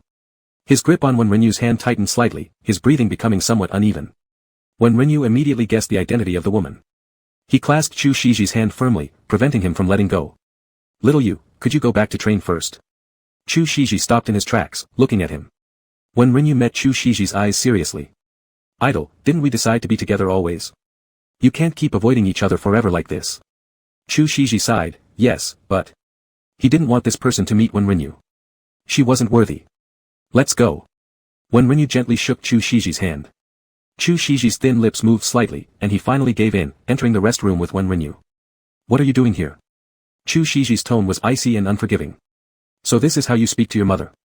Yang Shi remained seated, merely raising her gaze to look at Chu Shiji. Wen Renyu looked at the woman before them, his heart struck by an involuntary admiration. How beautiful. She shared the same almond-shaped eyes as Chu Shiji. But whereas those eyes radiated sharpness on Chu Shiji, on her they exuded a natural grace, filled with alluring femininity. She leaned elegantly against the wind, utterly enchanting. Hearing Chu Shiji's previous descriptions, Wen Renyu never expected Yang Shi to be such a woman. Upon further thought, however, it made perfect sense, a woman who loved herself deeply, and a woman capable of making wealthy young men lose their minds for her, would she not possess something unique about her? "Yang Shi, I thought we agreed last time that we wouldn't have any further contact." Chu Shiji's voice was clear and cold, his grip on Wen Renyu's hand growing tighter. "This time, I came for nothing else except, well, shouldn't I at least be allowed to take a look at my son's future?" Yang Shi paused, then stood gracefully, turning to Wen Renyu and smiling with elegance, the person who will share their life with him. Wen Renyu looked at Yang Shi and greeted her politely, "Hello." "Hi. Are you Wen Renyu?" You're even better looking than on TV. No wonder Shiji likes you, Yangshi smiled faintly. He has always had a soft spot for good-looking people since he was little. Thank you. Wenrinyu accepted the compliment frankly, but I think what attracts him goes beyond looks. Yangshi laughed aloud, her charming smile illuminating her beauty. Sorry, I spoke out of turn. Chu Shiji pulled Wenrinyu behind him. You've seen him now, so can you leave? What? Am I supposed to come up and fight him or something? Yangshi scolded softly. She took a jade bracelet from her small bag and handed it to Wenrinyu. This is an old heirloom originally meant for my daughter-in-law, but I didn't expect you to be male. Since I have no use for it, I might as well give it to you. No thanks. Chu Shiji refused outright. Yangshi looked very sincere. Ji, I have already married Jian Yao's father. I know you don't want others to know about the relationship between me and you, so I didn't tell anyone that you're my son. Mom sincerely blesses you and Rinyu. Chu Shiji silently stared at Yangshi. He had never thought of not letting others know their relationship, it was she herself who wanted to clear things up with him. So later on, he stopped acknowledging her as well. Seeing Chu Shiji's silence, Yangshi picked up a delicate handbag from the sofa and said, if you don't want the jade bracelet, how about this? A pair of wine glasses. They are gifts for you both. When Rinyu stepped forward and took the wine glasses from Yangshi's hand, saying, thank you for your blessings, Aunt. And Shi and I will always be happy together. But Aunt, we are still recording a variety show, so maybe. When Rinyu paused there and looked at Yangshi. Yangshi immediately understood the unspoken meaning in Wen Rinyu's words and sighed. Since Chu Shiji had told everything to Wen Rinyu, it showed how much he truly liked this boy. There was no point in staying longer. Yangshi smiled and said, all right then. I won't disturb you any further. She closed her small bag and turned to leave. Seeing her go, Chu Shiji grabbed the bag from Wen Rinyu's hands and put it on the nearby table before embracing Wen Rinyu. Idle. Wen Rinyu lightly stroked his soft hair ends. Chu Shiji buried his head into Wen Rinyu's neck and mumbled after a while, I don't want anything from her. It always felt like if he accepted something, he would owe her more. I know. Wen Rinyu hugged him and comforted him by rubbing his back, but Idle, those gifts are what she should give us. We don't owe her anything. In fact, he even thought it wasn't enough, whatever gift she gave felt inadequate. For the person he cherished, even being the mother of his idol couldn't gain his favor. It was Yangshi who owed Chu Shiji. Can you stop calling me idol? Chu Shiji brought up the subject again, sounding pitifully aggrieved. When Rinyu hearing Chu Shiji mention this topic again found himself almost laughing through his tears. After some consideration, he asked, then what should I call you, idol, Ji? Chu Shiji declined instantly and firmly, no. My friends also call me Ji. Even Yangshi called him that. Then, brother. When Rinyu's ears turned slightly red. Xiao Yu, can you call me brother in front of the live broadcast? Chu Shiji chuckled lowly, pinching the back of Wen Rinyu's neck with his big hand. No, let's skip that. Wen Rinyu, with his shy nature, blushed furiously, how about Shishi? Ji. As Wen Rinyu kept suggesting new nicknames, he started laughing himself first. Xiao Yu. Chu Shiji released Wen Rinyu and stared into his eyes with a slightly deeper voice, looking deeply mysterious. Wen Rinyu was extremely familiar with such a gaze. He suddenly trembled all over, his face flushed red. Chapter 136, The Haunted House. You said you wanted to call me what? Chu Shiji moved closer to him, with a hint of danger in his tone. Nothing. Wen Rinyu tactically retreated. Cici. Ji. Seeing this, Wen Rinyu quickly hugged Chu Shiji and buried his head into the crook of Chu Shiji's neck, dodging his gaze and whispered teasingly in his ear, if the idol doesn't like it, calling Chu would be fine too. His voice sounded mischievous yet adorable. Being naughty, are we? Chu Shiji's large hand began tickling the soft spot on Wen Rinyu's waist. Ha wait, idol. Ha stop. Wen Rinyu was held tightly by Chu Shiji and couldn't escape. I'm sorry ha, not Cici. Not Ji. Wen Rinyu desperately pleaded for mercy while unable to break free from Chu Shiji. I'm sorry. Ha, idol haha it's not, husband I'm wrong. In haste, Wen Rinyu called out a term he would only use under certain conditions. Chu Shiji's eyes darkened as he paused his actions. Holding Wen Rinyu close, he chuckled softly, Xiaoyu, I think that name suits perfectly. No way. Wen Rinyu immediately blushed and refused. He could die before calling it out anywhere else. I thought so, Chu Shiji unsurprisingly pinched Wen Rinyu. Wen Rinyu nuzzled against Chu Shiji's neck like a cat, but couldn't suppress the smile curling at the corner of his lips. But. Chu, it does sound kind of cute. Though it seemed far-fetched for such a term to match his idol, just thinking about being able to call him that and getting an indulgent response brought a smile to Wen Rinyu's face. Chu Shiji cradled Wen Rinyu's gently shaking body, looking affectionately upon him, saying, fine, if you like it, that's good enough. Really? Wen Renyu looked up. Can I even refuse? There was laughter in Chu Shiji's eyes. No refusal allowed. Wen Renyu kissed Chu Shiji's lips briefly, then pulled him away. Come on, idol, we still have to broadcast live. Ah, no, Chu. Ah, how weird. Wen Renyu had flushed cheeks. Saying he wants to call Chu is one thing, but why does it feel so strange when it comes to actually doing it? Xiaoyu, Chu Shiji looked at the completely red ears of Wen Renyu, smiling slightly. The uneasiness left by Yang Shiro was gone without a trace. Ah right, wine glasses. Suddenly Wen Renyu remembered something he had forgotten, idol. Chu Shiji, please wait for me. I'll go get them. Alright. Chu Shiji stood there watching Wen Renyu's retreating back, his eyes filled with tenderness. It felt as though his heart were full, like an overflowing wine glass spilling sweetness onto his soul. Let's go. Wen Renyu returned holding a bag, interlocking fingers with Chu Shiji. Xiaoyu. Feeling the warmth in their hands, Chu Shiji exhaled softly. It's nothing. Let's get back to practice. Chu Shiji smiled warmly. Just because I like you so much, I can't help but want to call your name, asterisk. After lunch, the training was suddenly interrupted by the production team. Everyone looked perplexed. The situation is this. The staff member sent to notify them wore a broad grin. Somebody gave feedback to the director group stating the competition was too tense and stressful, making it difficult to perform at normal levels.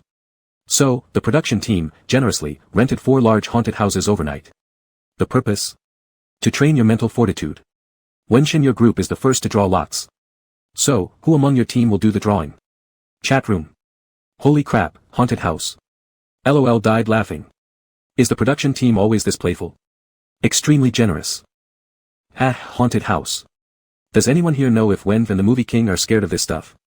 Movie King should probably not be afraid, right? Looks like Wenv isn't either.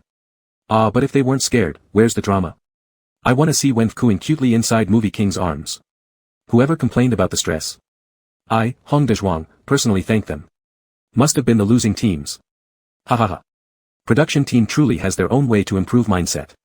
Yikes, last time I visited that horror hospital in Japan, I thought life would have no more obstacles after, even dog poop I accidentally stepped on seemed to sing, good luck, to me. Not everyone gets spooked by haunted houses though. Haunted house. Wen Renyu smiled. Haunted houses, these kinds of things, he hadn't set foot into since graduating from elementary school. Back then, it was a spring outing to the amusement park. The haunted house they entered only had mechanical devices and he, Wen Renyu, cried in fear. In the end, it was the teacher who came in to take him out, and unsurprisingly, he received mockery from his classmates. After the spring outing ended, other children were picked up by their parents, but he was taken home by the nanny who was taking care of him at that time.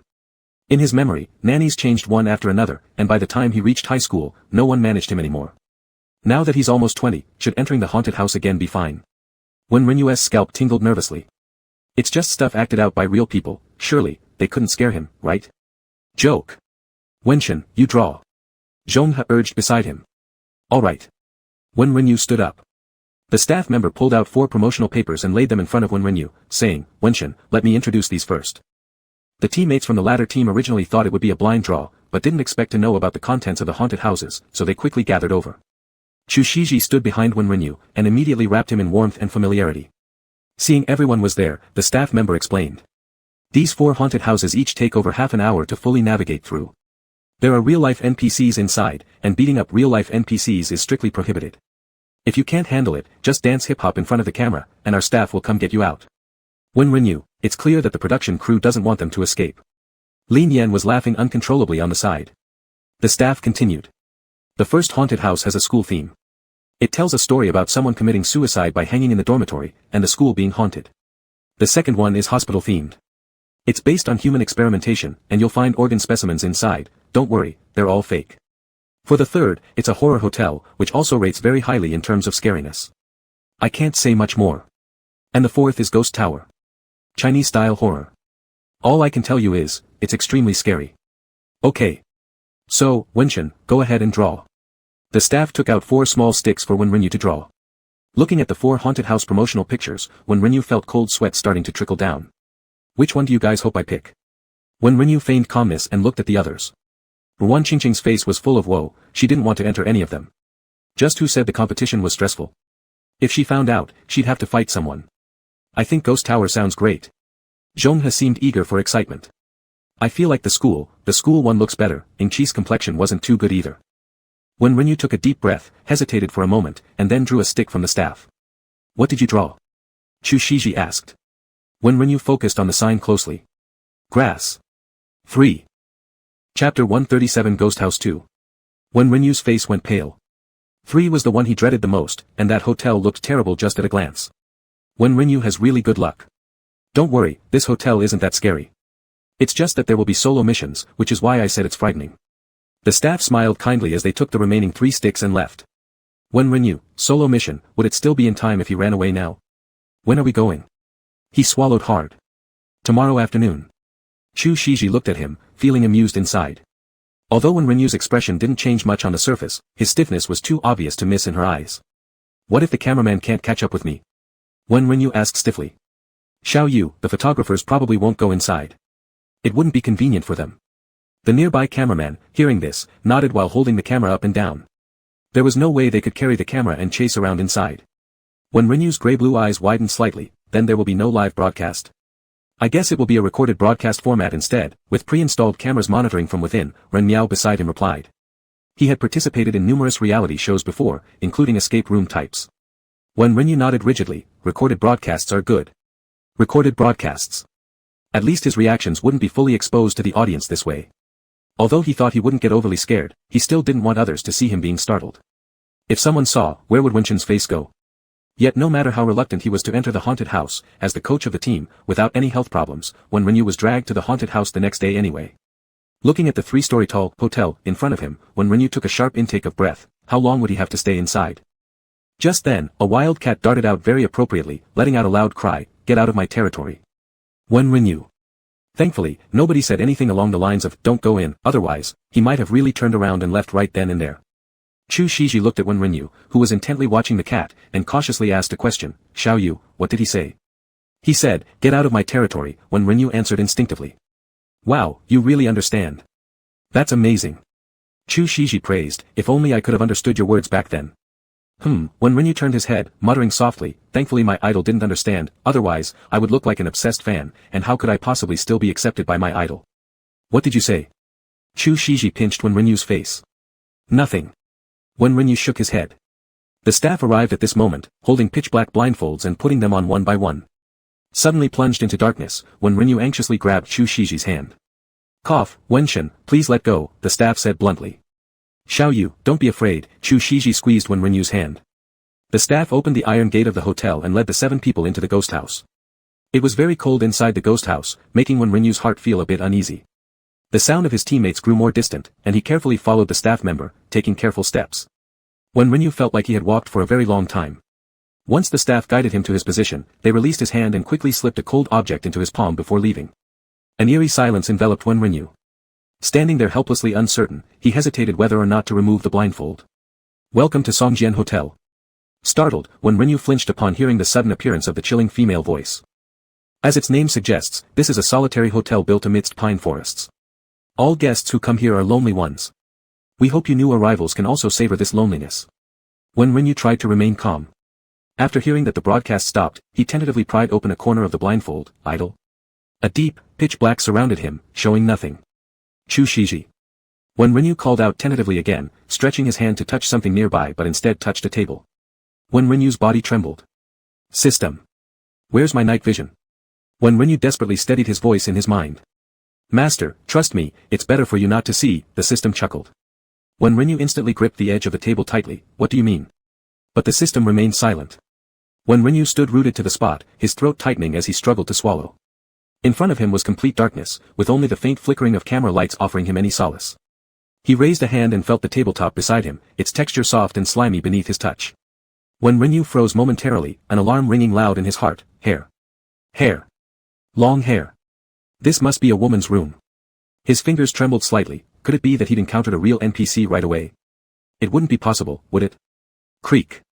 The sound of an aging wooden door opening echoed in Wen Renyu's ears, making his side feel suddenly cold. Who's there? Wen Renyu immediately turned around, his waist colliding directly with the table.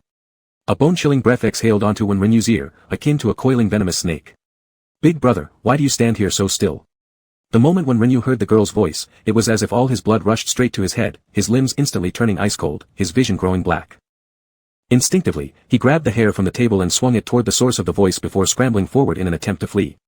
He hadn't expected to crash directly into the soft bed after only a few steps. When Rinyu fell face first onto the bed, cold sweat broke out over his entire body, and apart from his own rapid and panicked breathing and pounding heartbeat, no other sound reached his ears. The NPC behind remained motionless.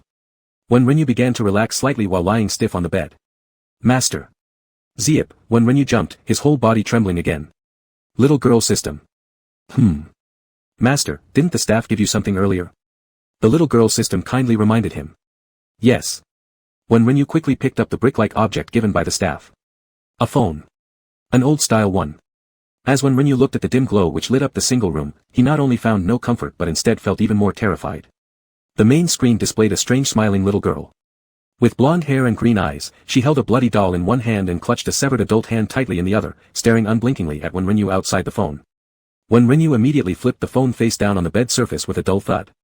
Could this girl have been the same NPC who spoke into his ear earlier? Even thinking about it now sent chills down when Rinyu's spine. She had been too close, it felt like her lips were almost touching his ear. If she appeared in front of his eyes directly, when Rinyu truly believed he might pass out. Taking a deep breath, he forced himself to hold the terrifying phone to light the sheet under him. The background color was dark red, decorated with extremely intricate patterns of a vividly classical European style. He was losing his mind. When Rinyu thought he must truly be insane for entering this haunted house. As a person always present in the arena, why had he come in here to practice mental resilience? Chime. The phone trapped beneath when Rinyu unexpectedly vibrated. He almost threw the device far away out of shock. Picking it up cautiously, he noticed that a text message had been received.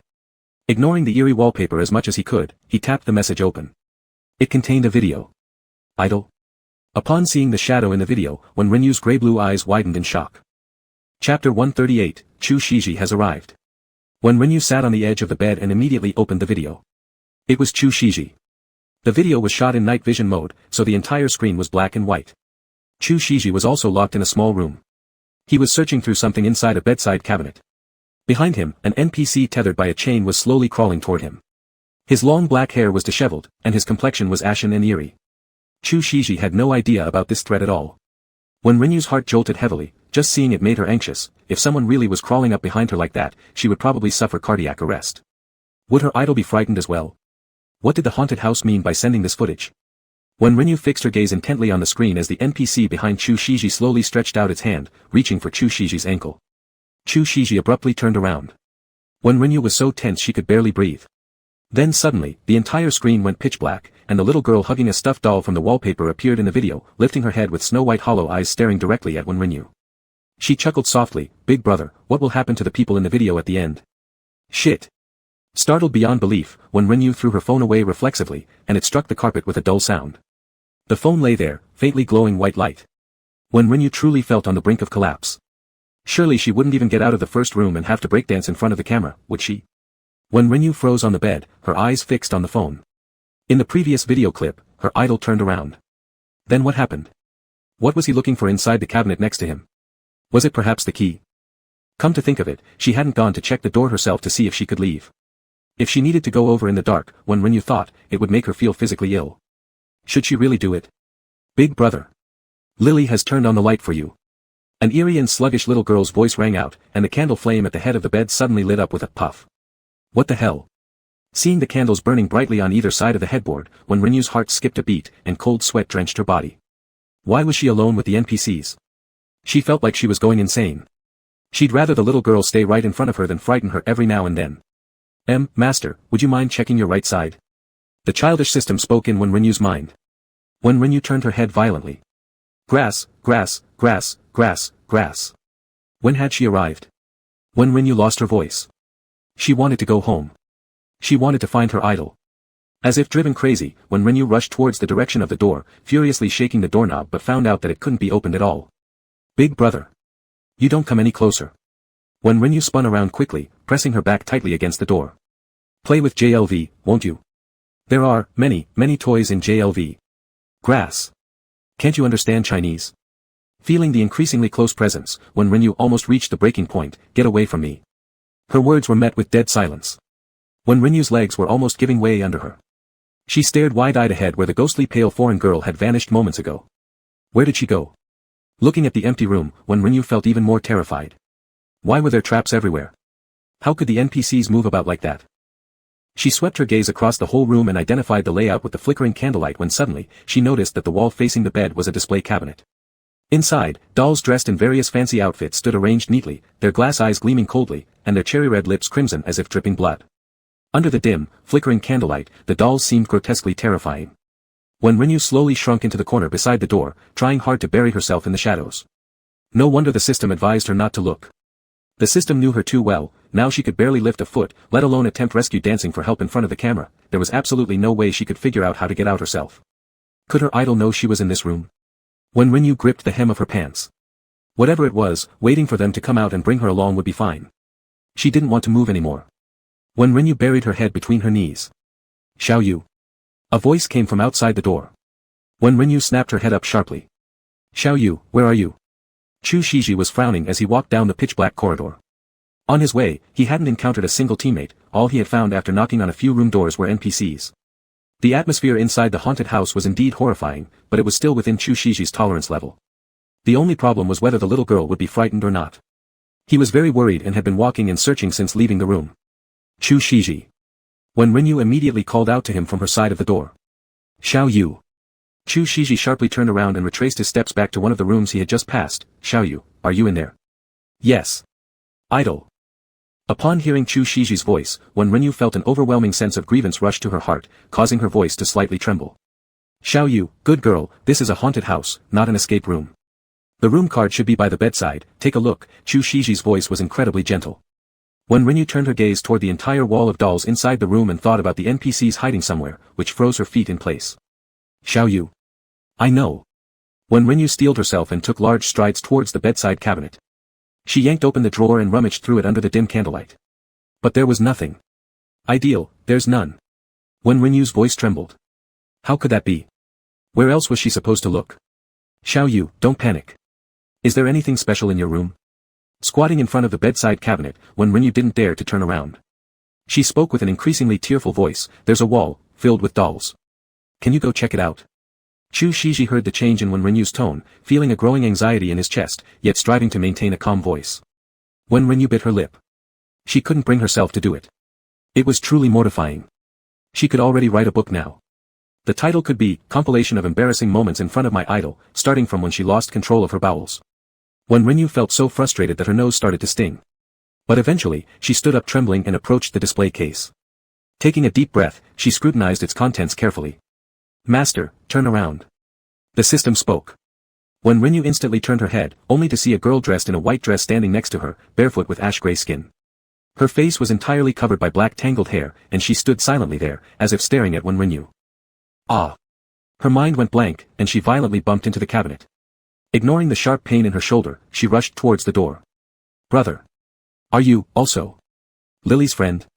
The eerie childlike voice echoed. No. No. I don't know Lily. When Rinyu's voice altered drastically. Where did she go? Could she be inside the cabinet? The little girl slowly turned, then extended her hand with long nails to open the cabinet door, and after taking a step forward, vanished from When Rinyu's sight. When Rinyu. How could she possibly find the key like this? Xiao Yu, what happened? Are you okay? Chu Shiji anxiously pounded on the door. Hearing Chu Shiji's voice, When Rinyu clenched her lips tightly, unable to utter a word. Chapter 139, Holding On. Director, I feel like Wen Shen is about to be scared out of his wits. A staff member of the variety show sitting in front of the live stream looked somewhat worried. This haunted house segment will be edited into a special episode to be placed online. The fans' top request was for more pairing between Wen Rinyu and Chu Shiji, so the staff have been paying close attention to them for a long time already. Director Wei stood next to the staff member, stroking his chin thoughtfully. After a while, he muttered deeply, they really are a couple. That's probably true, the staff member said with great surprise. He, as an entertainment circle worker, had never seen or heard Emperor Chu talk this way. Xiao Yu, good boy. Director Wei sighed. Previously, from Chu Shiji's attitude, it seems he wanted to go public with their relationship. Therefore, no matter whether Emperor Chu allows this haunted house part to be broadcast or not, we should definitely keep it well prepared. If allowed to broadcast, it would be the best scenario and bring big earnings. If not allowed to broadcast, then they'll have it prepared to take initiative and present it to the young couple first, thus earning favor. Anyway, back when Chu Shiji was together with Jianyao, Director Wei did it exactly the same way. Just didn't expect Emperor Chu could attract both men and women alike. Tut tut tut. The entertainment circle was indeed still familiar. When Renyu stared at the dark room, regretting how he didn't faint right away. He felt like he'd already suffered enough shock, yet his mind was painfully clear, even though he couldn't think at all. Chu Shiji on the outside didn't hear when Renyu's response, and frowned deeply. But then he remembered something and directly asked, Xiao Yu, was your room light on? When Renyu replied. Although it was only a flicker of candlelight, the upper JLV clearly stated that she had turned the light on. Xiao Yu, check if there's a card slot by the door. Card slot. That's right. When Renyu immediately got up and reached his hand towards the wall. There really was one. When Renyu grabbed a card. As soon as he pulled the card out, the room plunged into a suffocating pitch-black darkness. When Renyu instantly stopped moving. With a snap, the wall beside him suddenly lit up. Without warning, when Renyu came face to face with a girl inside the adjacent glass wall, causing his heart to nearly stop. Brother, why turn off the light? Her little hand pressed against the glass, leaving behind a bloody red palm print. Brother. The NPC's face twisted into horror as her hands hammered the glass violently, her voice growing increasingly shrill, are you leaving? Brother. Mysteriously, cracks appeared across the glass like a spider web, making the little girl inside seem like she would burst out any time now. When Renyu didn't have time to think about how this was happening, he squeezed his eyes tightly shut and stumbled towards jamming the card into the door, randomly pressing somewhere in the chaos. There was a beep, and the door opened. When Renyu rushed through the door like a madman and fell straight into a warm embrace. The door behind closed slowly. Xiao Yu. Chu Shiji held onto When Renyu tightly, it's alright. When Renyu sniffed at the familiar aroma and felt the comforting temperature, and the tightly strung nerves relaxed immediately. Feeling embarrassed, he wiped a tear involuntarily flowing due to his dryness-induced panic, but quickly embraced Chu Shiji again, burying his head into Chu Shiji's neck crevice. Good boy, let's go out first, okay? One of Chu Shiji's hands held onto him tightly, the other gently massaging When Renyu's hair ends. When Renyu took deep breaths and calmed down after quite a while before raising his head and softly responding. In the dimly lit hallway, When Renyu saw Chu Shiji's face full of concern. When Renyu felt that being able to see Chu Shiji first thing upon exiting that accursed room was simply the happiest thing in the world. Without hesitation, he leaned up and kissed. Chu Shiji didn't expect When Renyu to act this way in the haunted house, and he stared wide-eyed in bewilderment. But soon he responded, and his large hand caressed When Renyu's back soothingly, deepening the kiss. TSK, how can you two find time to kiss in a haunted house? A bright male voice nearby sounded, revealing it was Zhong-He. When Renyu startled and bit down hard on Chu Shiji's lips, tasting a touch of blood instantly on his tongue. Chu Shiji helplessly licked his lips. Idle. Sorry. When Renyu realized what he just did and apologized with immediate remorse. It's fine. Chu Shiji reached out to rub When Renyu's hair. Getting bitten by his little cat, that was pretty normal. There had been plenty of times when Renyu bit him too. But this title, it seemed like Xiao Yu still couldn't get used to the new way of addressing him. Well, no rush then. Zhong-He, seeing the two slightly parting, gave them a big thumbs up, you two are amazing. When he first came over, he thought it was a lump of alien NPCs and almost started running away. Turned out they were hugging. Where are the other four? Chu Shiji asked, his large hand still gripping When Renyu's waist. No idea. I reckon based on these room numbers we should be on the -1st floor, probably they're upstairs. Zhong-He replied. Alright then, let's hurry and find them so we can get out. Chu Shiji furrowed his brows and interlaced fingers with When Renyu's. Zhong-He walked beside them, curiously asking, hey, what theme was your room? Mine was dolls. When Renyu felt a chill just thinking about it. Ah, dolls. So the NPC was a cute little sister. A cute little sister. When Renyu's lips twitched. The lowly system inside his head giggled with joy at that moment. You're not allowed to laugh. You're not supposed to talk recently. When Renyu shouted angrily in his mind. The sound of a lowly in his head made him think of the two little lowly-s from the room. It truly stressed him out. Alright. Whatever you say, master. The lowly system rolled its eyes. Idle, did you encounter an NPC lying on the ground? When Renyu asked. Should be a cognitive disorder patient. He thinks he's a maggot. How could you tell? Zhong-He was shocked. We found his medical record. Chu Shiji answered succinctly, then he looked at Zhong-He and said, your room also had a patient, right? Yeah, but I only figured out the rough storyline before coming out. I'll tell you back later. Zhong-He pulled out his prop phone, by the way, did you receive my video, Shiji? Yeah. Chu Shiji nodded. When Renyu noticed the brick Zhong-He held in his hand and only then remembered he left his own phone in the room. Should that matter? When Renyu tightened his grip on Chu Shiji's hand slightly. What's wrong? Chu Shiji detected When Renyu's movement. I left my phone in the room. Is it important? When Renyu stopped in his tracks, looking back at the dark corridor they had just walked through. The show organizers provided the props, it might be quite crucial. Let's go back and get it. Zhong-He started walking back. The hallway was quiet, the candlelight on the walls dimmed to nearly invisible levels. When Renyu stopped at the door of the previous room, taking a deep breath, Chu Shiji pulled him behind himself and opened the door using Wen Renyu's room card. The room was pitch black, appearing completely empty. Chu Shiji frowned as he inserted the room card into the slot in the darkness. But the candles in the room didn't light up. Wen Renyu clung closely behind Chu Shiji.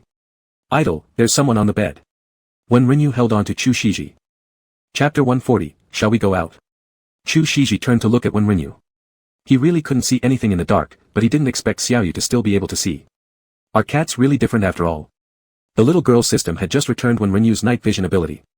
Although the system thought it would be better for Wen Renyu to not see too clearly while in the haunted house, now that they were looking for things, his ability was returned to him. Wen Renyu looked fearfully at the motionless NPC on the bed. Her bare feet hung limply by the side of the bed, so still that there seemed to be no rise and fall of breathing. Chu Shiji glanced at Wen Renyu, then looked at his hand that had gone white from gripping too hard, thinking that Wen Renyu was indeed cute. He consoled her, Xiaoyu, you and Zhong-He wait for me here. The phone is right in front of the bed, isn't it? Aha. Wen Renyu let go of Chu Shiji. Chu Shiji walked carefully. Right there, under the idol's foot. Wen Renyu kept her eyes tightly fixed on Chu Shiji's movements as she spoke. Aha. Chu Shiji bent down and felt around on the ground for a moment before finally touching the phone. The NPC's foot twitched. She leaned slightly forward, her long hair falling onto Chu Shiji's shoulder. Her face partly revealed showed empty, pale eyeballs surrounded by red bloodshot lines. Wen Renyu gasped audibly, and Chu Shiji paused momentarily. Without thinking, Wen Renyu stepped towards Chu Shiji, only to see Chu Shiji calmly brush the hair off his shoulder and pick up the phone as if nothing had happened. All done. Let's go. Wen Renyu froze in place. What's wrong? Chu Shiji didn't realize until he came close that Wen Renyu was still standing there stiffly.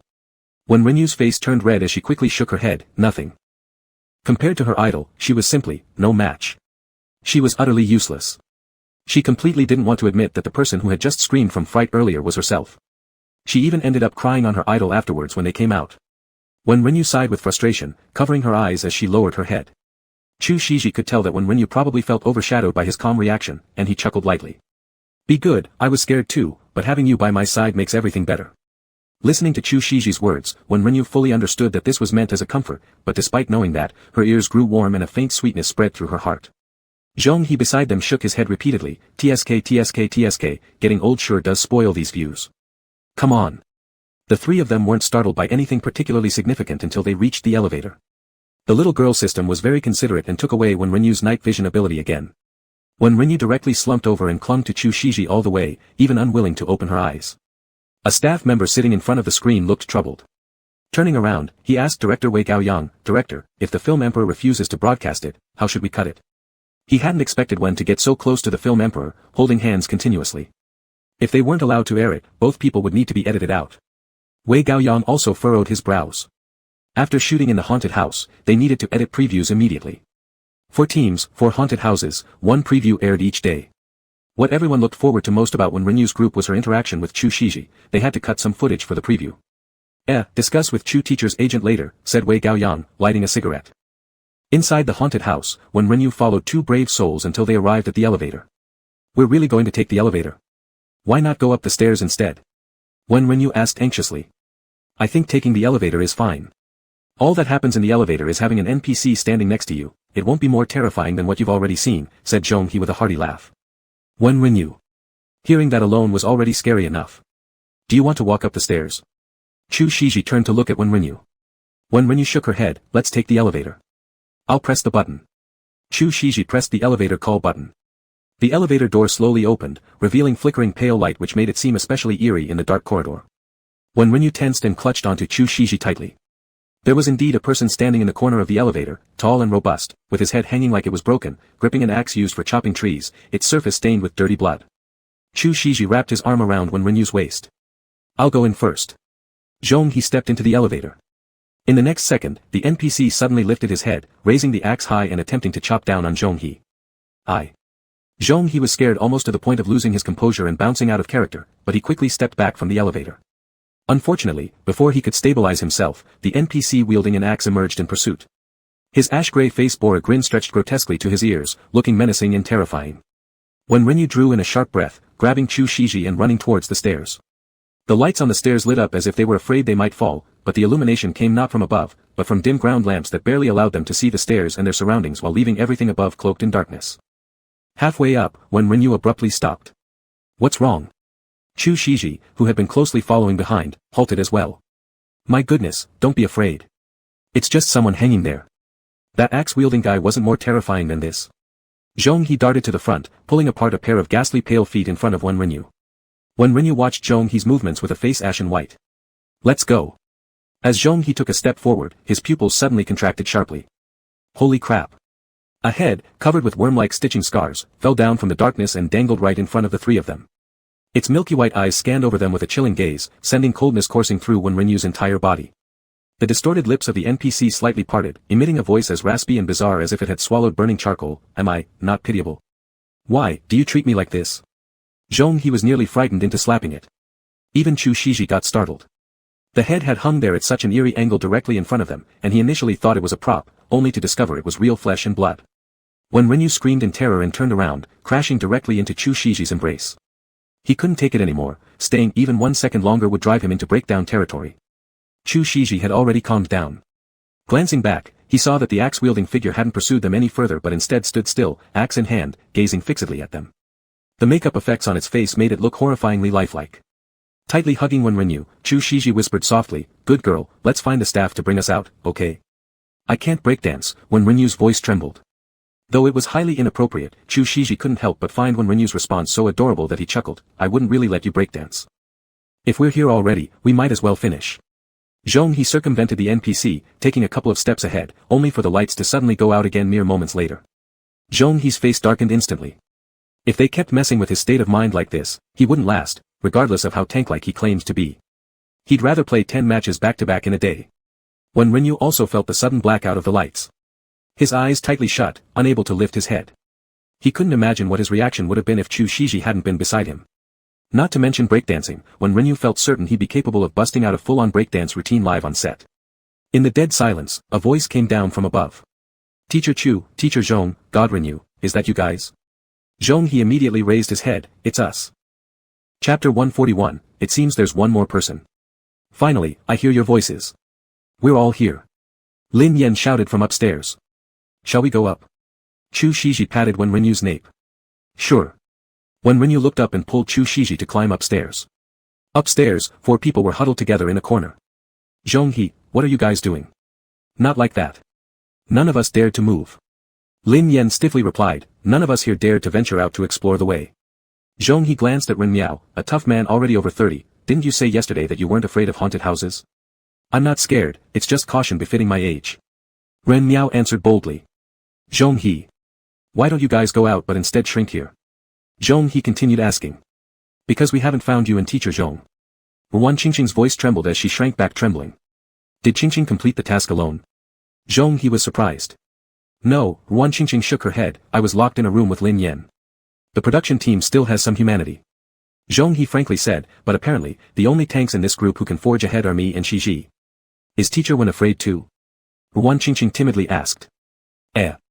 Listening to Wan Qingqing's slightly surprised tone, Wen Renyu, who had been gripping Chu Shiji's arm, was unsure whether to let go or continue holding on. However, Chu Shiji directly entwined his fingers with Wen Renyu's. Zhong He noticed their subtle moves and directly said, "Looks like the only tank in this group who can lead the way is just me since the other one probably doesn't want to leave our Teacher Wen behind."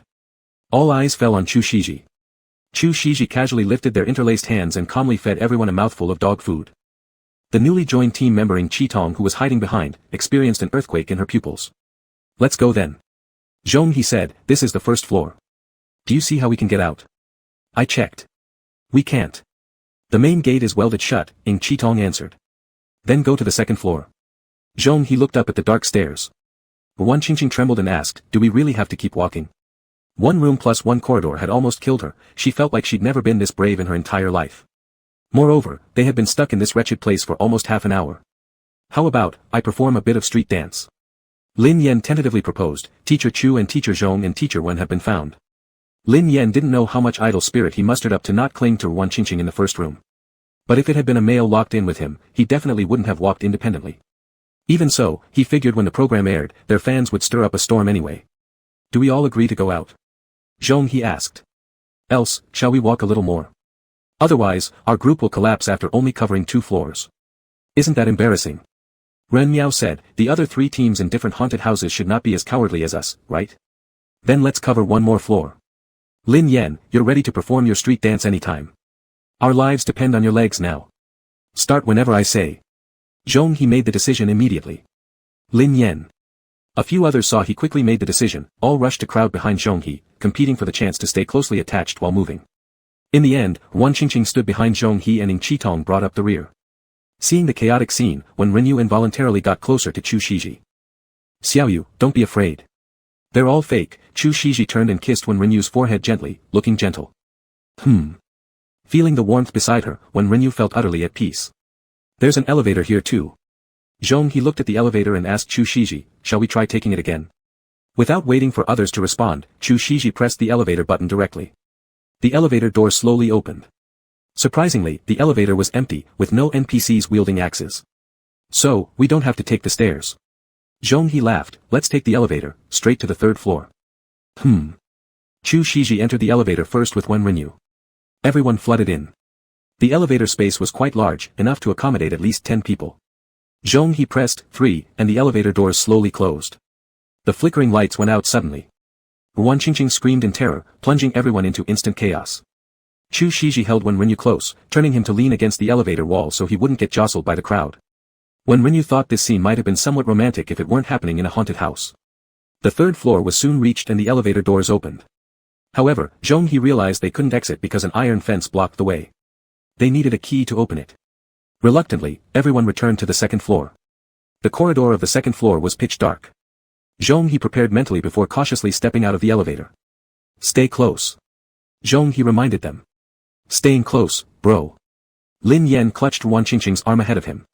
In the darkness, no one could clearly see the path. Zhong He felt his way forward by touch along the walls like an elephant feeling its surroundings. How does it feel like there are glass windows on both sides? Zhong He said. Ren Miao paused, windows? That means something inside can look out. Bro, can you stop saying that? Lin Yan was falling apart. Okay, I'll stop. Ren Miao also started to feel creeped out. Wan Qingqing closed her eyes tightly as she trembled and suggested, we should probably search the rooms behind these doors. There's likely no exit at the end of the corridor. Should we look for the key to go to the 3rd floor? Qingqing is right, Zhong He nodded. Let's find a door. Hearing this, Chu Shiji reached out to touch the window beside him and seemed to have found a switch. Xiaoyu, this appears to be a switch. Should I turn it on? Chu Shiji couldn't see Wen Renyu clearly but still turned around to ask him. Give it a try. Wen Renyu hesitated for a moment, thinking it might just turn on the lights. Chu Shiji pressed the switch. Suddenly, the entire corridor lit up, with aging bulbs flickering incessantly and emitting a tss sound of electric currents. On either side of the corridor, horrifying shadows lunged toward the windows. Twisted faces stuck onto the glass, screaming silently, looking like demons trapped in hell under the dim flashing lights. What did you press, Shiji? Zhong He became somewhat flustered. Lin Yan and Wan Qingqing were so terrified they fell directly to their knees, causing the few behind them to collapse as well and unable to rise. The only ones standing in the corridor were Chu Shiji and the other 2. Just a button, Chu Shiji replied calmly. Can you check if there's a door? The light is too dim and keeps flickering. Zhong He groaned as he felt his way forward. Chu Shiji narrowed his eyes, staring straight ahead when suddenly his body stiffened. What's wrong? Wen Renyu clung tightly to Chu Shiji, closing his eyes in panic. It seems there's one more person. Chu Shiji gazed down at the group huddled together on the ground. He had already suspected something was amiss about how easily they'd managed to ascend in the elevator earlier. For just that brief moment of flickering light, everything plunged back into complete darkness. Wan Qingqing let out another scream from the ground. Chapter 142, Out of the Haunted House. Teacher Chu, where did you say there was an extra person? The voice of Ing Qi on the ground was trembling. If I'm not mistaken, that person should be among you. As Chu Shiji spoke, she mercilessly took Wen Renyu and retreated a few steps, moving away from the group. While feeling fear in his heart, Wen Renyu couldn't help but find it a bit funny to be led backwards by Chu Shiji. Ah! I don't want to play anymore. I want to go back. Lin Yan was the first one to break down. I also want to get out. Tears were already streaming down Wan Qingqing's face. Ing Qi could now feel someone grabbing him from the side. However, Wen Shen, who had been behind him moments ago, was clearly standing over there with Chu Shiji. So, Ing Qi yelled as he started kicking and punching whoever was grabbing him, struggling hard to hide in Ren Miao's arms ahead, tightly shutting his eyes and shouting, Lin Yan, stop talking fast. Hurry up and jump. Where are the cameras? Jump quick. Everyone on the ground was in chaos. Ren Miao unwillingly hugged Ing Chi and dragged him forward in a distorted manner, attempting to escape the NPC behind them. Lin Yan fumbled to get up and started a frenzied dance in the corridor with his eyes closed. The staff in front of the screen were laughing so hard they were doubled over. Even Director Wei chuckled with his hand covering his eyes. Wearing headphones, the haunted house NPC asked the production team, "Should we go out there?" "Yes, yes, yes. Go out there and bring them back," said Director Wei, laughing so hard he could barely catch his breath. When Renyu couldn't clearly see what Lin Yan and the others were doing, all he knew was that they had decided to get out. "Xiao Yu, let's go out too," Chu Shiji held Wen Renyu and let him burrow into her neck. "Okay." Wen Renyu sighed in relief. Finally, they could leave. He vowed he would never step foot in a haunted house again in his life. The staff coming to take them out were the NPCs from the haunted house, exiting through an emergency passage. Once outside, everyone collapsed onto the bus. Wen Renyu tightly leaned against Chu Shiji. He had never felt how beautiful and bright the outside world was until now.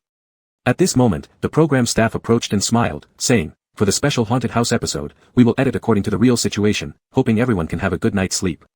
Hearing this, Ren Miao frowned and said, "Can we see it before you cut? Can we check it out first?" The staff, trying hard to keep a straight face while still fighting back laughter, said, "Sure. We'll send you an uncut version tonight to look at. Let's hope you don't end up too upset after watching. The preview should be ready the day after tomorrow." The staff then walked over to Chu Shiji and Wen Renyu, quietly asking, "Teacher Chu, how do you think your segments with Wen Shin should be edited?" Without hesitation, Wen Renyu answered, "Edit normally." "Normal editing, what about the kissing part? Can that go into the preview?" "That segment should be kept for now," Chu Shiji pondered carefully. Understood, the staff looked extremely excited. Being able to edit everything normally was already great news, they didn't even dare to ask for the kissing scene. Even without the kissing scene, this was going to blow everyone away. Hearing them talk about kissing, Wen Renyu only just realized he was blushing slightly. How had he forgotten that the whole production team was watching them? The staff got off the bus. The bus slowly started heading towards the base.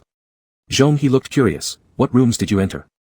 "I entered a Chinese-style room with Lin Yan, and the NPC seemed to be a bride. But we didn't quite figure out what exactly happened." Ruan Qingqing explained honestly. It wasn't so much that they hadn't figured it out, but rather that she was so scared her mind went completely blank, and she didn't even know what she was doing. In the end, the room card was found inside a drawer on the dressing table. While searching for it, a strange woman appeared in the mirror. Ruan Qingqing and Lin Yan both firmly agreed that they wouldn't want to see mirrors for the next month. "You didn't read the story in the rooms, did you?" Zhong He looked at the other two. Ren Miao couldn't find words. Ing Chi solemnly replied, "I used all my energy just standing there looking for the key. Alas, that's a pity. I wanted to hear the stories." Zhong He sighed. Lin Yan looked at Zhong He and asked, "Brother, what kind of room did you get?" "I entered a room of a couple." Zhong He turned around, the girl accidentally strangled her boyfriend on the bed with a belt and became very afraid afterward, eventually losing her sanity. When Renyu's eyes widened, "A belt? Why use a belt?" "I found an old military leather belt. The kind that's really hard to undo once it's buckled," Zhong He explained. "I think the girl didn't mean to do it. Because she was always crying whenever she showed up." Although Zhong He seemed nonchalant, when Renyu felt like he was being choked just by listening. If it were him locked inside there, he'd probably cry more tragically than the female ghost. "Scared?" Chu Shiji asked softly next to Wen Renyu's ear. "Yeah. It's a bit creepy," Wen Renyu nodded honestly, taking a sip of mineral water from a bottle beside him before continuing, "and I don't quite understand why she used a belt." Chu Shiji lightly chuckled at this and whispered into Wen Renyu's ear, "Xiao Yu, do you remember the ribbon on the maid outfit?" Upon hearing Chu Shiji's words, Wen Renyu directly choked on the water, turning bright red as he started coughing uncontrollably. Chu Shiji immediately took the water from his hands and gently patted his back. "Are you okay?" Zhong He turned around to ask. I'm fine," Wen Renyu had already recovered and quickly shook his head. "Xiao Yu, did this topic get you so worked up?" Chu Shiji looked at Wen Renyu with a smile tinged with mockery. "Idle. You're not allowed to mention that maid outfit again until the variety show is over." Wen Renyu lowered his voice, his ears red enough to almost drip blood. "Alright, then we'll talk about it after it ends." Chu Shiji lifted Wen Renyu's chin and gave him a quick peck near his lips. Wen Renyu anxiously glanced at their side. "Really envy you too. When will I have my sweet romance?" Zhong He openly remarked while shaking his head in envy. "Wen Renyu. Wen Shen, don't be shy. We've practically gone through life and death situations together." Zhong He's doll-like face grinned cheerfully. "Shiji, when should we call Chen out for a drink?" How about the day after the next match?" Chu Shiji nodded. Chu Shiji had noticed, just as Zhang Xingchen said earlier, Zhong He was utterly friendly and easygoing. They barely knew each other before the show, but Zhong He was already making plans for a drink within just a few days. "Ah, right, he told me he was invited by the production team to warm up the audience." Then it'll be on the day of the match. We must win. We won't lose for sure, Chu Shiji smiled faintly. Zhong He turned to look at Ren Miao beside them. Ren Ji, are you coming? No no no. You four go ahead without me, I won't interfere. Ren Miao hadn't fully recovered yet, leaning back against the chair and pulling at his white shirt which was now stained black. Chapter 143, Sleep Alone at Night. When everyone returned to the base, it was already dinner time. The production team had ordered takeout for them. Everyone sat in the meeting room eating while watching the original video footage of the haunted house. A few cameramen nearby filmed with their cameras, preparing to edit it into a blooper reel. The video was very high definition, most of it from a night vision perspective. Although there were no close-up shots of people, they could still clearly see the special effects makeup on the staff. When Renyu couldn't help but sigh that the production team had truly gone to great lengths to scare them. By the last segment in the hallway, Ing-chi couldn't help laughing when he saw himself on the ground. My goodness, I'm so embarrassed. He laughed as he joked about himself, good thing I didn't hit the NPC, or they would have had to count it as a workplace injury. Ren Miao patted his shoulder hard. You. How old are you? And you're still hiding in my arms? Ing-chi pointed at the screen with a straight face. Look at the NPC behind me. Would you hide if you were in my position? After this haunted house experience, Ing-chi became much more familiar with several members of Renyu's team. There was no more awkwardness, and he started speaking more freely. Ah. Ren Miao looked at the sinister NPC and sighed deeply. Once this is released, we'll be completely disgraced. We were supposed to be the calm and composed older brother duo. I don't care anymore. My fans already know I'm scared of haunted houses, I've lost face before, so losing it again doesn't matter. Ing-chi looked up with an expression of complete resignation. Ren Miao watched himself hugging Ing-chi forward on the screen and laughed. See how much I love you, I run away holding you together. This is the embrace I fought for. Ing-chi lifted his head. Lin Yen watched the screen and said, so intense back there, huh, guys. Ha ha ha, wasn't the front part just as intense? Ren Miao was transfixed by Lin Yan's random breakdance sequence and couldn't help but laugh out loud.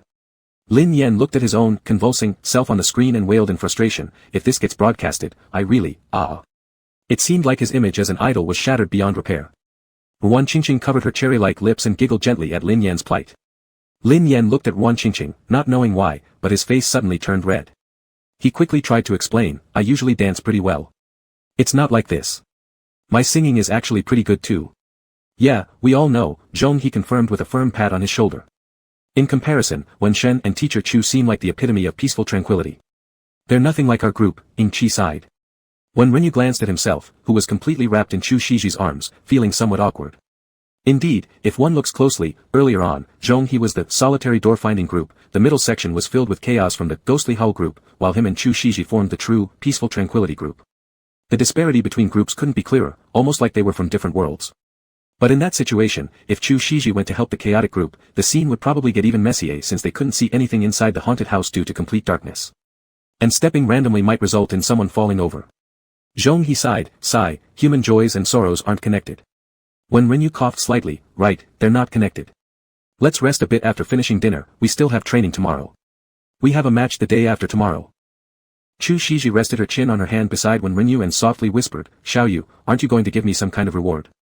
When Renyu was confused, what kind of reward? Chu Shiji stared at him intensely, her eyes brimming with tender feelings, wasn't my performance in the haunted house good enough? Can I possibly? No way. Wen Renyu cut her off immediately without hesitation. I won't be able to get up tomorrow. Xiaoyu, I haven't even told you what it is yet, Chu Shiji rubbed Wen Renyu's head and smiled lightly. Isn't it what I think it is? Wen Renyu felt a little flustered. Chu Shiji locked her gaze on him, staring intently until Wen Renyu's face started burning up. A moment later, Chu Shiji answered gently, yes, it is exactly what you thought. Wen Renyu felt tricked by Chu Shiji and was so embarrassed that he felt smoke coming off his head.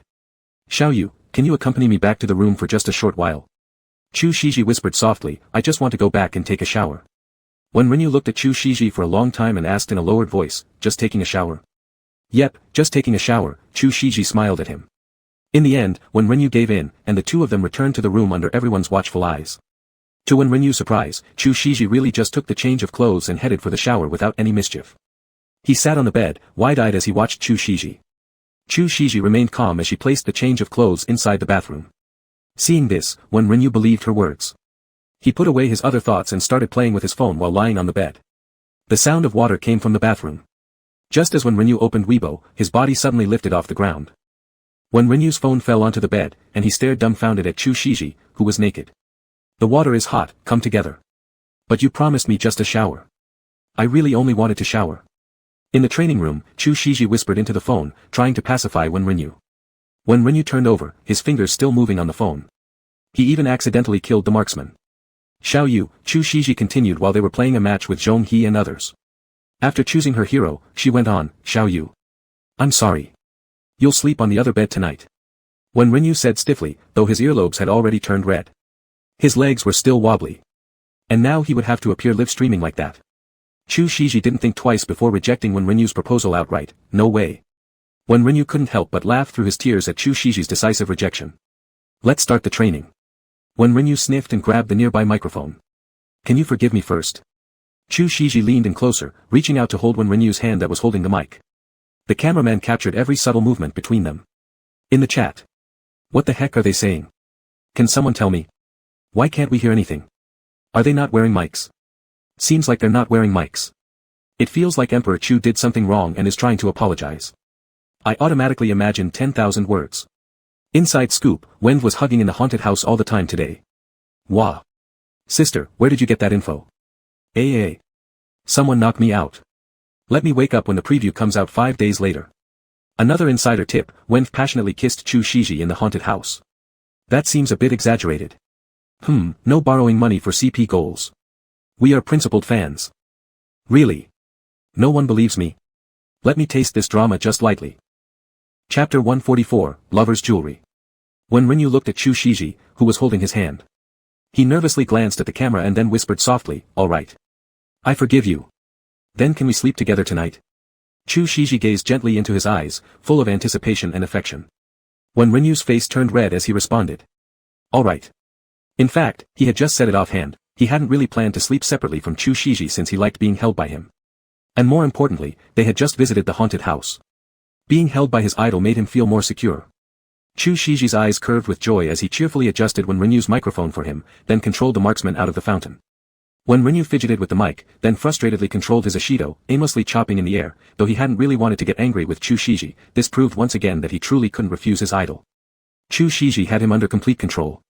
He could hardly hold up his defiance for 3 seconds. Wen Renyu felt his position in the relationship was indeed becoming precarious. The day of the competition arrived quickly. Wen Renyu brought them back to the esports arena. This match would not be determined by a single game but would use a best-of-3 format. There were 6 teams in total, split into 3 groups. Wen Renyu's team would compete in the second group against Hu Tianyi and Zhong Yanqing's team. The venue was already packed. The first group's competition had already started and reached the third deciding match. Hu Tianyi had been lingering around Wen Renyu all along, while Zhong Yanqing was leading the team. Hu Tianyi sat in the chair, rocking back and forth, never taking her eyes off Wen Renyu. Wen Renyu finally smiled faintly and asked, "What do you want to say?" "Did you guys go to the haunted house?" Hu Tianyi immediately asked. "We did." Wen Renyu nodded. "Ah. I asked Pang Lu and the others, and they didn't go. So, this is really the reward for the winners, huh?" Everyone listening to Hu Tianyi's words couldn't help but twitch their mouths slightly. Reward? Hu Tianyi was very excited. "We went to the ghost tower." "How about you two?" "Hotel." "Sigh, I'd also like to check out the hotel. I heard there were solo missions too." Hu Tianyi revealed an envious look. Wen Renyu. Our group split into 2 inside the ghost tower, regrouping halfway. There were coffins, spirit altars, and even live NPCs chasing us. It was super stimulating. In the end, it took a lot of effort to get out. "What about you?" Hu Tianyi's eyes gleamed brightly. Well, Wen Renyu couldn't bring himself to tell her the truth that their group hadn't actually completed it. "We had quite the thrill too." Ing Chi quickly interjected, "We got locked in small rooms with NPCs, couldn't escape. Every room had a different theme. It was super thrilling." "Teacher Ing, tell me more, tell me more." Hu Tianyi urged Ing Chi. Interrupted by Hu Tianyi, the tense atmosphere before the match dissipated instantly. Everyone began discussing the haunted house enthusiastically. Chu Shiji held Wen Renyu's hand and said softly, "It sounds like Hu Tianyi's group had quite a fun haunted house experience." "Any haunted house isn't fun." Wen Renyu immediately refuted. "Then, does little you dare to watch horror movies?" Chu Shiji turned and looked at Wen Renyu. "Horror movies? I think I can handle them." Wen Renyu nodded. Though he hadn't watched any, watching a horror movie wouldn't be scarier than going through a haunted house, right? Chu Shiji smiled warmly and said, "Then let's find time to watch some horror movies." Although he might be a little mean, he really loved how cute it was when the kid voluntarily buried himself in his arms. It made him want to pick him up and cuddle. Wen Renyu. He thought it wasn't necessary. But after some thought, Wen Renyu figured that watching a horror movie might help him regain some courage in front of his idol. While lost in thought, the cheers of congratulations for the winners of the first group suddenly echoed outside the arena. It's our turn. Lin Yen stood up. Hu Tianyi reluctantly bade farewell and returned to her own team. Let's go. Wen Renyu also stood up, thinking that Chu Shiji would soon participate in the Both 3, making him even more nervous than if he were competing himself. Chu Shiji lifted his hand, ruffled Wen Renyu's head, and flattened 2 of his stray hairs, smiling as he said, "Don't worry, remember I was taught by you step by step." Wen Renyu nodded seriously. Wan Qingqing softly exhaled and said, "Good luck." Lin Yen immediately chimed in, "Good luck. We won't lose." Everyone headed to the stage. The audience immediately began to boil with excitement. Wen Renyu looked down to see that there were plenty of first kiss signs. Wen Renyu, looking at the sea of pink and blue lights below, felt a bit happy inside. The previous match only had one person holding a light sign, which was confiscated by the security guard. This expanse of pink and blue was all blessings for him and his idol. After the trash talk session ended, both teams put on their headphones and started the ban/pick phase. The camera focused straight on Wen Renyu and Chu Shiji. At this moment, Wen Renyu was discussing the bans and picks with Chu Shiji. The two were very close as Chu Shiji raised his left hand and tapped the screen twice. Instantly, cries of shock erupted from the crowd below. Wen Renyu once again experienced the mysterious enthusiasm of the couple fans in the competition. He looked bewildered at the screaming crowd below. He hadn't done anything, had he? Couple. Jewelry. Ah. A familiar high-pitched dolphin sound answered Wen Renyu's confusion. When Renyu twitched at the corner of his mouth, he felt like he was getting to know this fan friend, though he had only ever heard her voice and never seen her face. But, couple jewelry. When Renyu looked at the bracelet on Chu Shiji's left wrist, his eyes widening. He hadn't paid any attention. His idol didn't wear it before because they said they would go step by step, so wearing it outright would be too obvious. Now that he had worn it today, wasn't this equivalent to an indirect announcement? When Renyu suddenly turned red in the face as he instinctively touched the collar necklace around his neck. Oh! First kiss. A wave of screams arose from below. The live broadcast was also boiling over at this moment. Really they are real So embarrassing, OMG, so embarrassing. Wen has a collar necklace, Emperor Chu has a bracelet. So embarrassing, Oh my god. Does Wen call Emperor Chu master in private? Holy sh*t my nosebleed. What's going on here? Is Emperor Chu into collars? Is there a whip? Mrs. Where are you, Mrs.? I want to see their play tonight. I can only scream now. So does this mean when Emperor Chu mentioned someone he liked during meals before, he was referring to Wen? Of course. He loves him so much. I can die without regrets now. I'm coming as a sole supporter of the Emperor.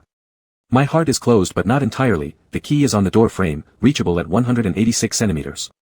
Grass. Chu Shiji smiled gently as he turned back and asked Wen Renyu softly, Xiao Yu, banning these heroes, okay? Chapter 145, Sister He. Alright. Wen Renyu quickly nodded. Good. Then I'll help Zhong He select Goku first, Chu Shiji said. Okay. Wen Renyu nodded. Chu Shiji locked in Goku. Both sides quickly selected their heroes. Don't be nervous. Wen Renyu gave a final reminder before stepping down. Zhong He smiled in the group voice chat and said, losing just means going home.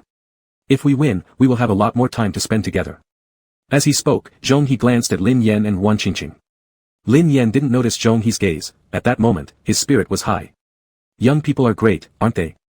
Zhong He withdrew his gaze and sighed. Chu Shiji showed no expression on his face, you're only 27. If Zhong He were calling himself old, wasn't that saying he was old too? Chu Shiji would never admit to being old. He isn't old, matching perfectly with Xiao Yu who is almost 20. Not old for me. Tonight, I still need to drink with Zhang Xingqian. We can't stay here for elimination. Zhong He's Goku charged down the bottom lane with an air of menace. Hu Tianyi nervously sweated below. Wen Renyu's team was probably the strongest in this show. The middle lane mage Wan Qingqing was a queen among female mages, directly reaching king rank level 40 during her qualifying matches. Ren Miao and Zhong He were friends who often duoed, maintaining above god rank each season, displaying impeccable teamwork. Together, they had chosen Wen Renyu. Lin Yen was originally a marksman but switched to support in the king rank division. Knowing the ins and outs of marksman positioning, as long as there was no need for him to initiate a team fight, he could protect Chu Shiji very effectively. Chu Shiji, on the other hand, was Wen Renyu's little apprentice. Even though she started as a novice, tutelage under the world champion hands-on meant her level wouldn't be low. Hu Tianyi analyzed the situation of the first game, feeling that her team would likely falter. Moreover, Hu Tianyi and Zhong Yanqing both belonged to the same team as Wen Renyu. Three of them shared similar play styles, resulting in aggressive teams being taught out of them. When two spears meet, only the sharper one reveals its edge. Zhong Yanqing wasn't overly concerned about the result. In his view, he had done his best. If game awareness was so easily improved, then everyone could become professional players. So, winning or losing was all normal. Seeing the perfect start, Wen Renyu relaxed slightly. It must be admitted, Chu Shiji and her team played more steadily than he did. Given an advantageous start, if there weren't any significant mistakes later, they rarely crumbled. Wen Renyu was a typical aggressive player, always charging ahead whenever there was an opportunity. For someone else, this could easily be suicidal attacks, but Wen Renyu solely relied on skill to cut through opponents. The coach had reprimanded Wen Renyu many times for this style, but since Wen Renyu was extremely strong and his teammates could keep up with his pace, eventually the coach let it go. Wen Renyu observed the operations of the 5 people on stage. Even though this appeared to be an average-level match to him, Wen Renyu was still quite tense. However, the game proceeded smoothly towards a win. For the best of 3, both 3, Zhong He's side won consecutively in the first 2 games, rendering the third match unnecessary. When Lin Yan went to shake hands after the match, he was literally beaming, unable to control his excitement. Ruan Qingqing glanced back at him. Lin Yan closed his gaping mouth and put on an experienced demeanor. This made Ruan Qingqing couldn't help but smile a bit. After stepping off the stage, Lin Yan struggled to hide his excitement. Teacher Zhong, are you heading out? Xingqian is already waiting for us.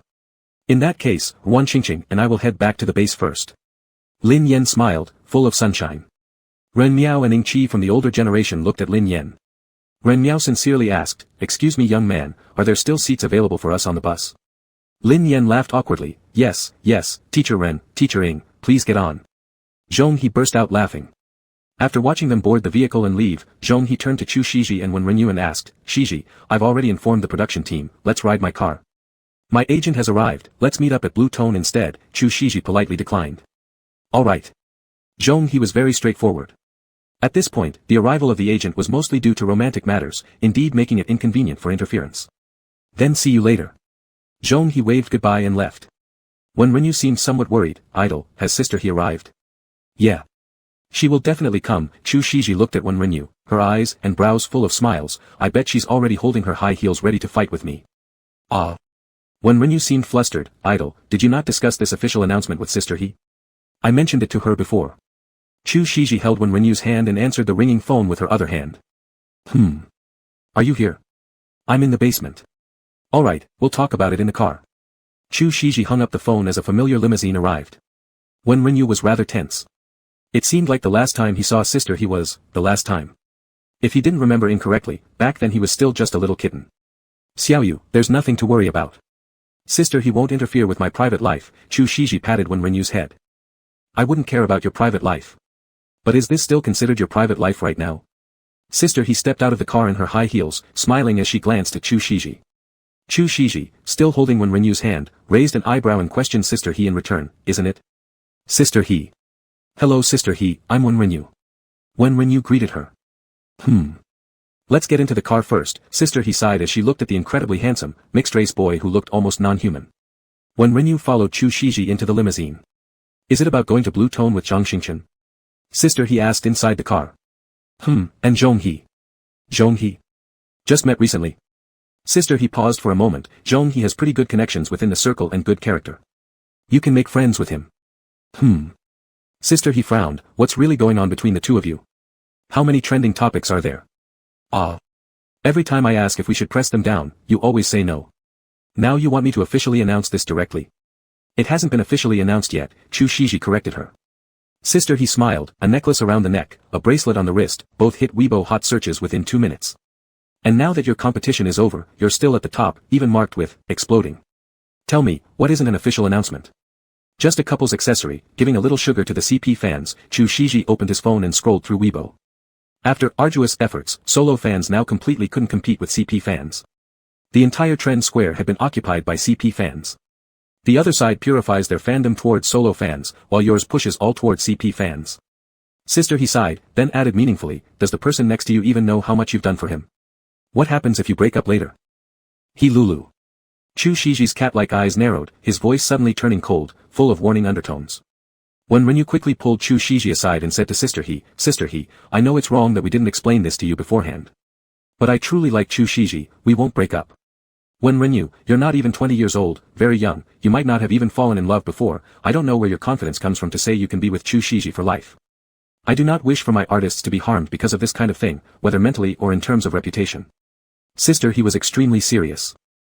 Chapter 146, Wife. Sister, he was actually a bit worried inside.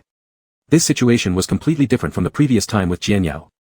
She could tell that Chu Shiji was really serious about wanting to make an official announcement and seriously dating this handsome boy.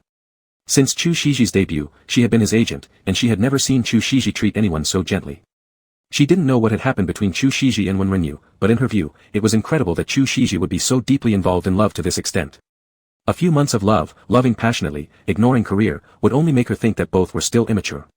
Wen Renyu was still young, but how could even Chu Shiji be like this? Did Wen really have such charm? Wen Renyu looked at Sister He, holding Chu Shiji's hand firmly and said, Sister He, I like Chu Shiji.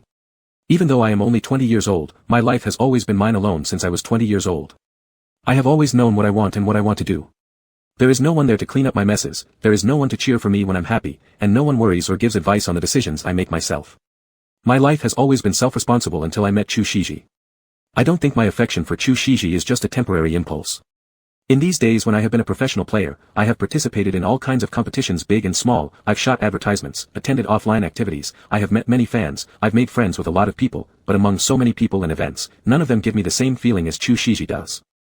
I don't know how I can prove my feelings for Chu Shiji to you, but all I can guarantee is that I'm extremely serious right now, extremely fond of him, and I want to be with him forever and ever. Xiaoyu. Chu Shiji's throat felt a little dry. He had heard Wen Renyu's confession, but even so, each time he heard it, it greatly touched him. This child had always been passionate and sincere. He got shy easily, yet he never hid his true feelings from him. Each time he said, I like you, he was incredibly earnest, with not an ounce of hesitation or wavering in his slate blue eyes. Ah. Sister, he sighed, then you two should find a good opportunity to make an official announcement quickly. Stop troubling me. Just give me a straightforward answer. What else could she say? It had come to this stage where the main person insisted on making the announcement. How could she stop them? If it were a small star, based on her reputation and status within the circle, she could suppress them a bit, but her client was Chu Shiji. Who could hold him down? She could only remind them not to lose their heads and then test Wen Renyu's resolve. It seemed Wen Renyu's awareness did not fall short of Chu Shiji's at all. If she kept going, she'd be unnecessarily meddling and breaking up a good thing. Thank you for your trouble. Chu Shiji held hands with Wen Renyu. Sister, he smiled as she saw their intertwined fingers, it's what I should do. Although Sister he started off very seriously, she actually quite liked Wen Renyu because he looked good. As an agent, she naturally has a soft spot for faces that are naturally beautiful and unique. Thus, after interrogating Wen Renyu, Sister he began chatting idly to ease the tense atmosphere from before. She asked, weren't you a fan of Chu Shiji back then? Wen Renyu nodded, yeah. I've liked Chu Shiji for a long time. Sister he curiously asked, have you participated in those messy promotions and data-related stuff on Weibo? Or offline activities? Both. Wen Renyu felt inexplicably nervous suddenly, probably because he had never told Chu Shiji that he had attended his offline activities. Chu Shiji turned to look at Wen Renyu, somewhat surprised. He hadn't publicly attended any events. There were only a few rare times just for promotional purposes. So, had Wen Renyu already met him before then? Stalking celebrity with a secondary account? Sister he casually asked. Yeah. My secondary account on D belongs to Chu Shiji. Wen Renyu felt slightly embarrassed. But in fact, he had some thoughts when revealing his secondary account at this moment. This account was relatively famous in Chu Shiji's fan circle, a major fan. Letting Sister he know that this account belonged to him could also show that he was not joking around, and was indeed sincerely liking Chu Shiji. Sister he was truly surprised, this account is yours. No wonder there's such an awesome fighting fan, originally because you're born to fight. Chu Shiji was also taken aback by Wen Renyu's words, then a warm stream of feeling passed through his heart. Whenever he was insulted online, he would always see, belongs to Chu Shiji, defending him.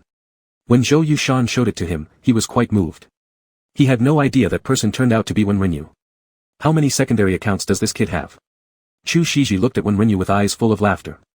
Wen Renyu felt Chu Shiji's gaze and became a little embarrassed. Since, belongs to Chu Shiji, has been exposed, he wouldn't be able to go wild with it anymore, he could only use, choose wild child, in the future. The car drove smoothly on the road and soon stopped in front of ZNWR, a landmark building in City A. We're here, you two go ahead. Be sure to tell me before making the official announcement so I can prepare. Sister he seriously instructed. Yeah. Thanks. Chu Shiji nodded. He put a baseball cap on Wen Renyu, gave him a mask, and got out of the car with him. Xiaoyu, if Zhong he tries to get you drunk, just refuse. Before entering the private room, Chu Shiji gently lifted Wen Renyu's hat brim and reminded him again. Don't worry idol, my alcohol tolerance is pretty good. I've tested it before during school reunions. Wen Renyu looked at Chu Shiji with bright eyes. Seeing this, Chu Shiji couldn't help but pull down his mask and kissed Wen Renyu's eyelashes. Wow, how come I keep running into you guys when you're kissing? Zhong He's voice echoed. Teacher Zhong. Wen Renyu was somewhat embarrassed. HJ. Aren't you coming in? Yes. Chu Shiji pushed open the heavy door to the private room. Blue Tune was a quiet, luxurious bar located on the top floor of the tower. It opened for dinner service. There was a hall outside where someone often played the piano. Inside were private rooms which were peaceful and not noisy, with an excellent view out of the window, making it very suitable for coming with friends for a drink. Coming alone was also comfortable. When Wen Renyu entered the private room, Zhang Xingchen was already seated inside. Hello. Zhang Xingchen stood up and greeted Wen Renyu. Hello, Teacher Zhang. Wen Renyu said like a student. Don't call me Teacher Zhang, just call me Brother Xingchen. Zhang Xingchen smiled warmly.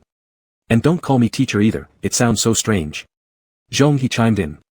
You're Shiji's OL, husband. Just follow what Shiji calls you. Husband. Upon hearing Zhong He's words, Wen Renyu instantly blushed. If the idol called him husband. Just thinking about it made Wen Renyu feel heat rush downwards. Chu Shiji's phoenix-like eyes slightly narrowed. Zhong He laughed awkwardly, calling you husband does seem a bit strange, so, should we say wife instead?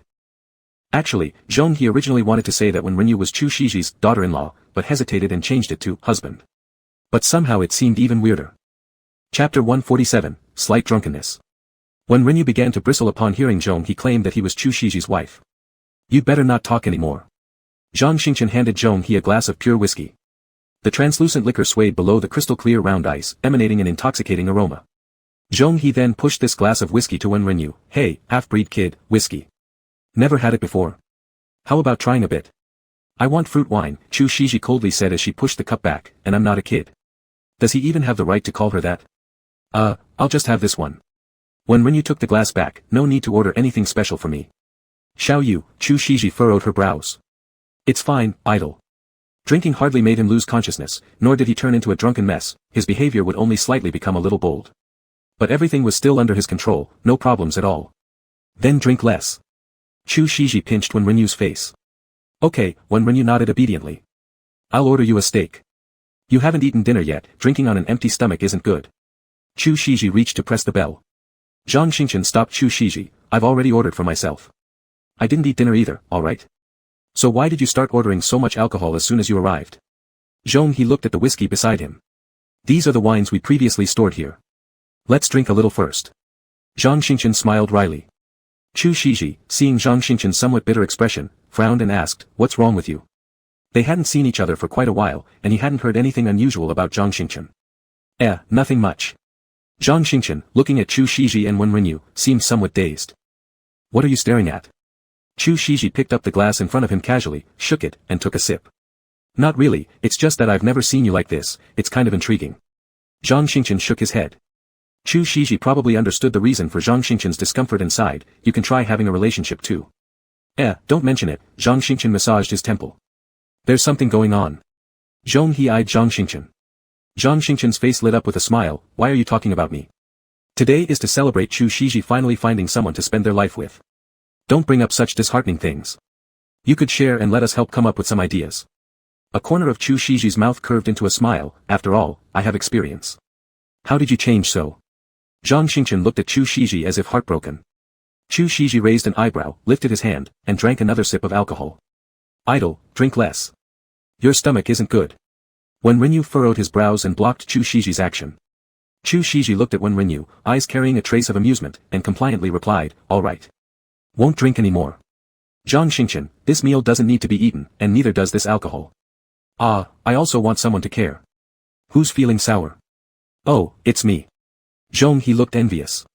He picked up the glass, clinked it against Wen Renyu's glass on his own, and said, drink. Neither of you two will be allowed to go home sober today. Wen Renyu liked Zhong He's personality. He raised the glass and took a sip of the liquid. Whiskey has a very high alcohol content, even with added ice cubes, Wen Renyu still felt a stream of heat from his throat down to his stomach. It was initially a bit uncomfortable, but soon his whole body warmed up, feeling pretty comfortable. Wen Renyu took another sip. Chu Shiji, watching Wen Renyu, decided to let him be. Seeing Zhong He starting to boast to Wenrinyu, Zhang Xingchen looked at Chu Shiji and asked, when do you plan to make your announcement? We'll announce in a few days. Chu Shiji idly played with the wineglass in one hand but didn't take another sip. Zhang Xingchen sighed, that's great. I also want to announce with her. Sumu. Chu Shiji frowned. Yeah, Zhang Xingchen bowed his head. Ah. Chu Shiji sighed again. Sumu was also from the entertainment circle but was a divorced female star who was older than Zhang Xingchen. I don't have the right to judge your relationship, but you've spent too much time on her. It's time to let go. Chu Shiji glanced at his wineglass. Yeah, I know. Zhang Xingchen gulped down a glass of wine and poured himself another. It's just a bit hard to swallow. Drinking won't solve anything. Chu Shiji knitted his brows slightly. Drinking actually isn't about feeling better, it's more about giving oneself a reason to vent emotions. Zhang Xingchen gave a bitter laugh. How could he not know that drinking would do no good at all? It's just that after getting drunk, whatever one does can be passed off as drunken madness. He could burst into laughter or dissolve into tears without any burden. After all, he's just a drunkard. Ah, Chu Shiji sighed while looking at Zhang Xingchen, placing his large hand over Wenrinyu's pale hand. Fortunately, he and Wenrinyu didn't have so many troubles. Idle? Wenrinyu turned his head upon sensing the warmth on his hand. In just a moment, he had already been persuaded by Zhong He to drink 2 glasses of liquor. His entire body was heated up, with enticing red flushes appearing on his face. To still say you have a good alcohol tolerance.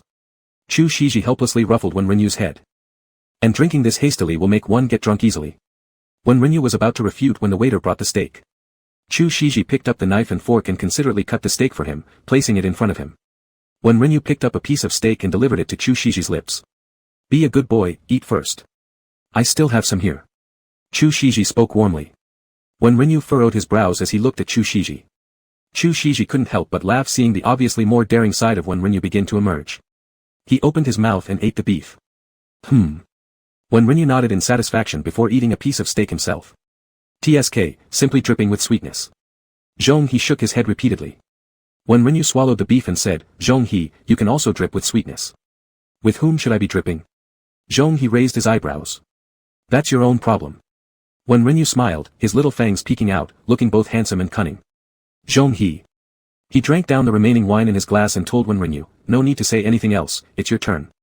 Without hesitation, Wenrinyu grabbed the wineglass and took 2 sips. Chu Shiji. You sure know how to encourage drinking. You drink a bottom shot and let someone else drink this much. Chu Shiji looked at Zhong He expressionlessly. Young man, you will eventually go through these experiences. Zhong He swayed his wineglass. Chu Shiji scoffed coldly, I won't let him go through these. Besides, does Zhong He even know how to pour drinks? Who pours whiskey like that? It's half a glass already. Frowning, Chu Shiji poured a little from Wenrinyu's cup into his own. Out of curiosity, Zhang Xingchen asked, how did you two meet? Didn't Wen go missing previously? Wenrinyu answered quickly, it's me. I begged the idol to take me in, and then we met. To take in? Both Zhang Xingchen and Zhong He looked surprised. Chu Shiji helplessly supported his forehead. He always felt like this scene was familiar, like seeing young wild cats drunk on mint. Chapter 148, Drunkenness 1. Chu Shiji held Wenrinyu and gave him a light kiss on the lips. The wine fragrance wafted through the air. Chu Shiji suppressed the urge to go deeper and let go of Wenrinyu. Wenrinyu, slightly dazed, licked his lips. Chu Shiji turned to the other two and said, it's me who pursued him. I begged him to take me in. Zhang Xingchen and Zhong He looked at Chu Shiji as if they were subway elders with flip phone faces. Zhong He smacked his lips and said, your romantic vibe is something we don't understand. You certainly wouldn't understand, Chu Shiji replied nonchalantly, then pressed the service bell. Zhong He. The waiter immediately came in, Mr. Chu, what do you need? Please prepare 2 glasses of WHJSKV highball, Chu Shiji pointed to the whiskey on the table. Alright, please wait a moment. The waiter took the whiskey and left. Don't highball. Zhong He raised an eyebrow. However, Chu Shiji ignored Zhong He. He looked at Wenrinyu beside him and gently said, shall we have some cocktails instead? Sure. Wenrinyu nodded. Zhong He. I give up. Zhang Xingchen directly gulped down a mouthful of wine, why did I choose this time to treat you guys to drinks? You'll regret it even more later, Chu Shiji smiled faintly. Zhang Xingchen. Chu Shiji leisurely carved the steak, graceful and composed. So handsome. Wenrinyu leaned on his head watching Chu Shiji, murmuring, his slightly misty grey-blue eyes filled with affection. Chu Shiji's hand cutting the steak stiffened for a moment. Pfft. Zhong He spurted out a mouthful of wine. Xiaoyu, Chu Shiji helplessly turned around to look at Wenrinyu, whose cheeks were flushed red.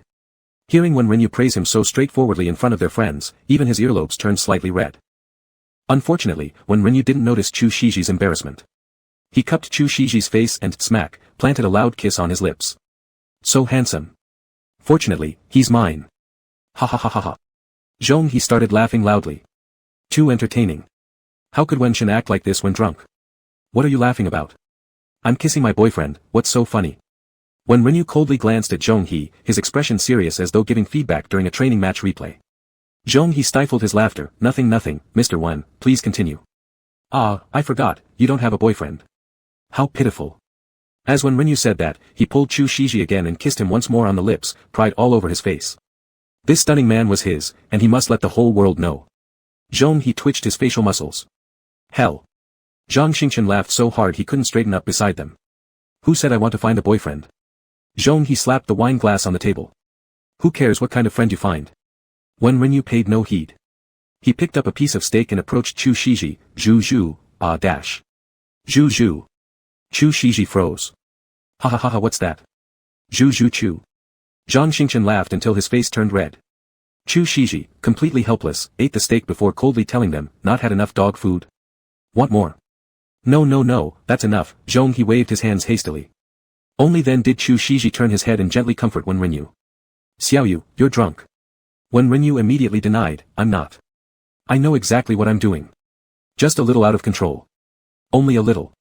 Chu Shiji looked at Zhong He. How much did you pour for him? Still not recovered from the heavy blow delivered by Wen Renyu, Zhong He took a sip of wine and replied, not much, half a glass including ice cubes. Maybe he drank 3.5 glasses. Chu Shiji. Whiskey is a strong liquor, drinking this much, with the ice barely melted, it would be strange if he wasn't dizzy.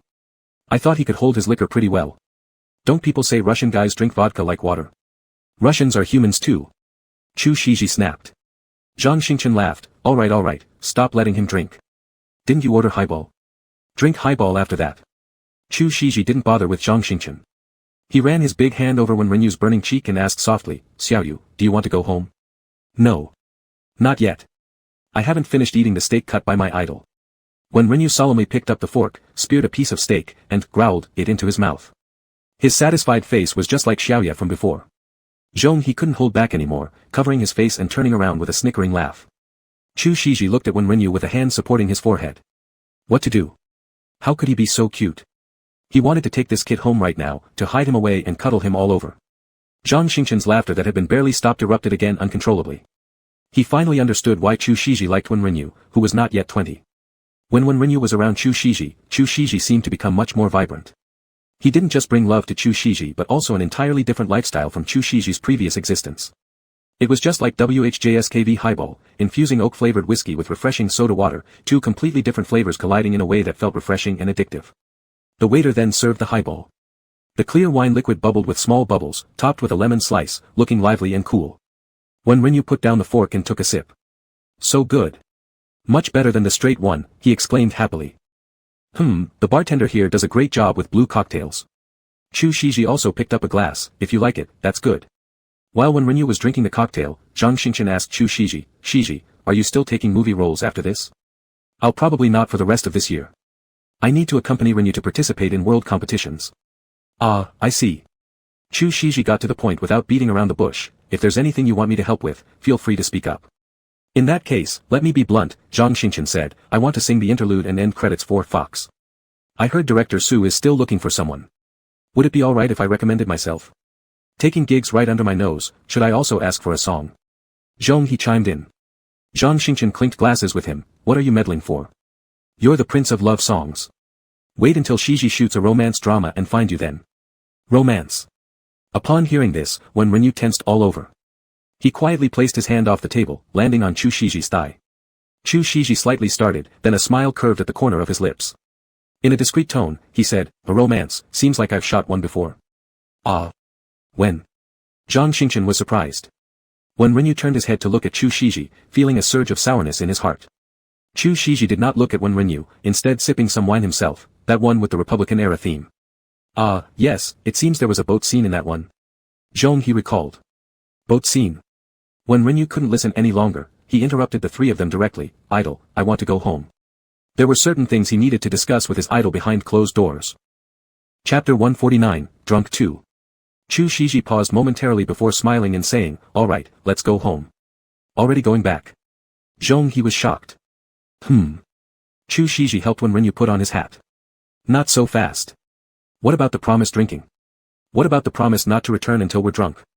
Didn't we already drink? Chu Shiji tapped the wine glass, creating a crisp sound, then he said to Zhang Xingchen, by the way, I'll mention your matter to Director Su.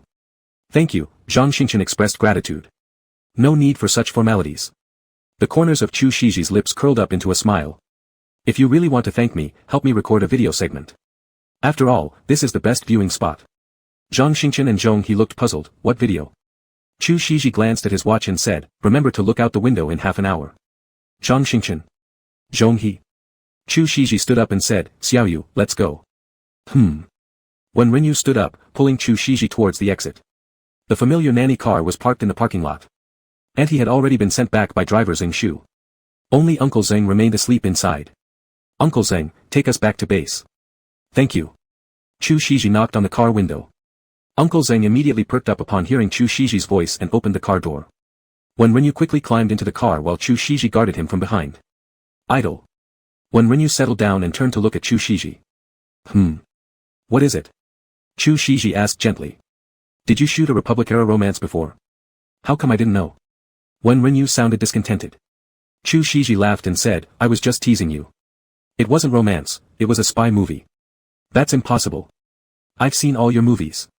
Wen Renyu thought carefully. Uncle Zheng interjected from the front, was it the final case? The final case? Wen Renyu frowned. The final case indeed had a female lead who died at the end. As for the boat scene, it was where the male protagonist Chu Shiji witnessed the female protagonist being forced to sell herself for intelligence, leading to a series of conflicts in the room. In a strict sense, it could also be considered a boat scene, though the atmosphere wasn't exactly pleasant. Idle. Wen Renyu gazed earnestly at Chu Shiji. Seeing Wen Renyu's drowsy but wide-open eyes, Chu Shiji felt amused inside but responded kindly, I don't want my idol to film romance dramas. Wen Renyu was serious, almost a little wronged, but doing so might hinder the idol's career since scripts with female leads always come your way. Can you not shoot boat scenes or kiss other people? Chu Shiji helplessly touched Wen Renyu's furry head, just as he was about to speak, Wen Renyu suddenly hugged him and jealously said. Forget it, idol. You should continue taking jobs. I won't feel jealous. After all, you're working hard to make money for me. Make money. Chu Shiji covered his eyes and burst out laughing, truly, too adorable. Uncle Zheng up front made a concerted effort not to pry. From the rearview mirror, he clearly saw that Wen Renyu was drunk. His face flushed pink, and he talked much more than usual.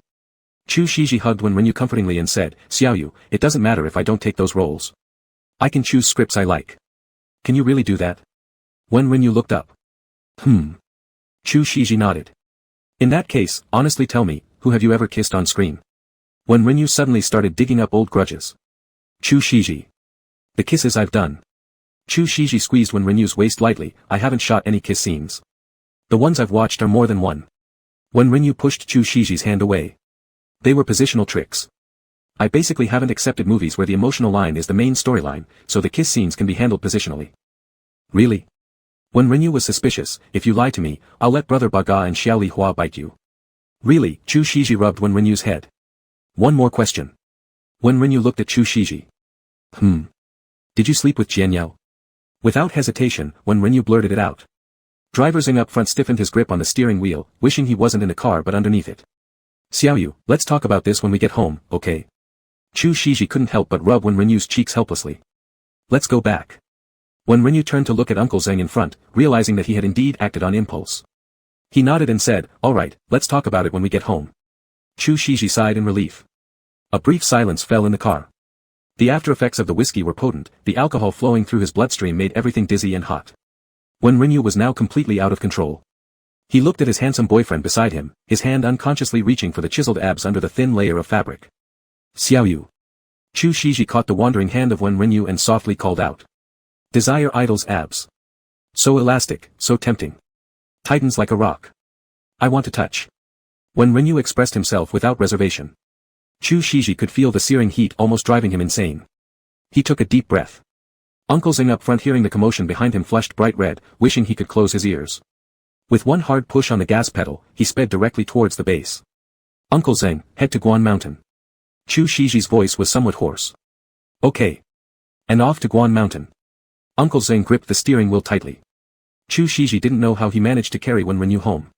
In his arms, Wen Renyu was like a switch had been flipped, there was an unbridled expression of love wherever his gaze landed on Chu Shiji, even in places best left untouched. Every inch of Chu Shiji was being praised by Wen Renyu, thoroughly and meticulously detailed along with descriptions and his own feelings, causing Chu Shiji's breathing to grow heavy, his blood boiling. Xiaoyu, you're not allowed to drink outside anymore, not even a drop. Chu Shiji held on to Wen Renyu, his voice low and thick.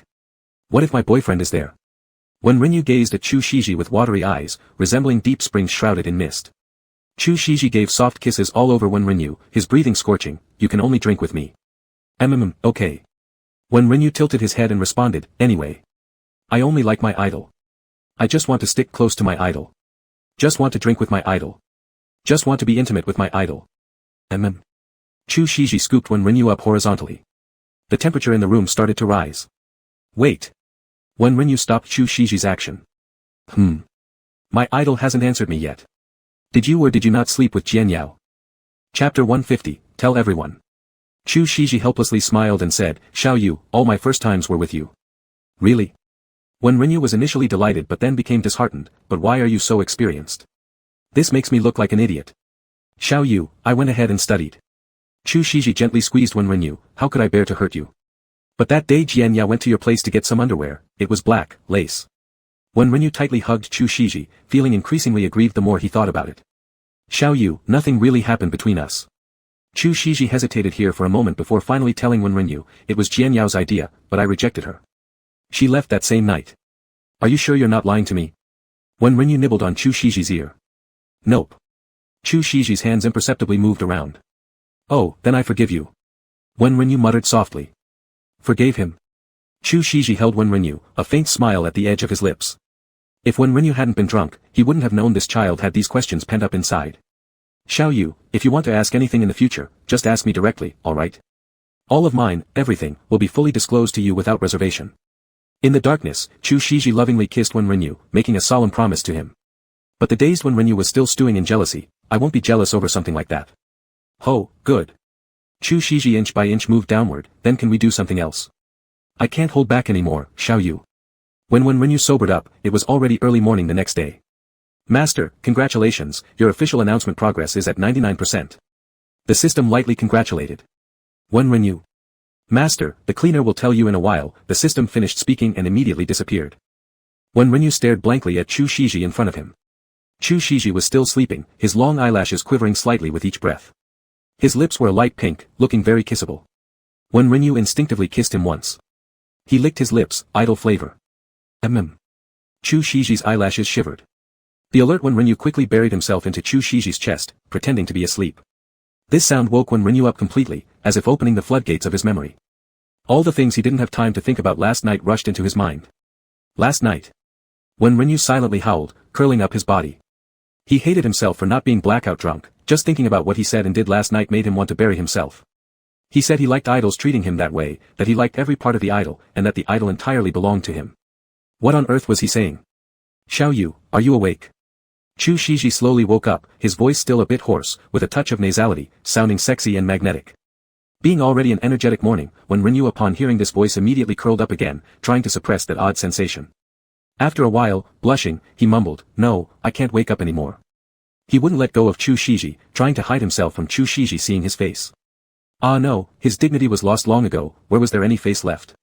Chu Shiji held Wen Renyu and kissed the top of his head, asking, Xiao Yu, do you remember what you said yesterday?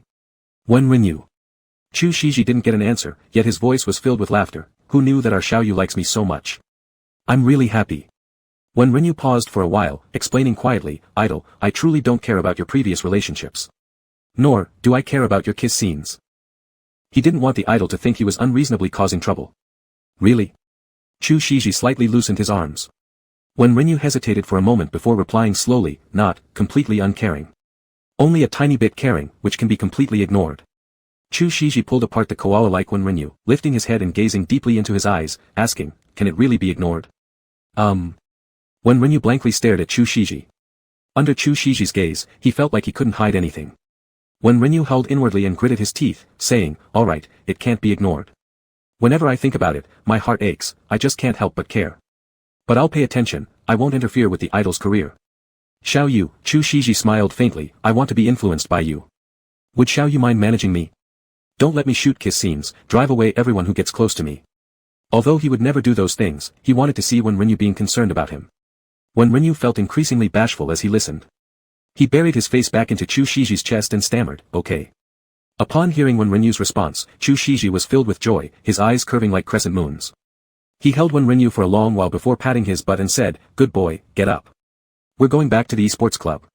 Wen Renyu immediately raised his head, ? He realized he was actually at home.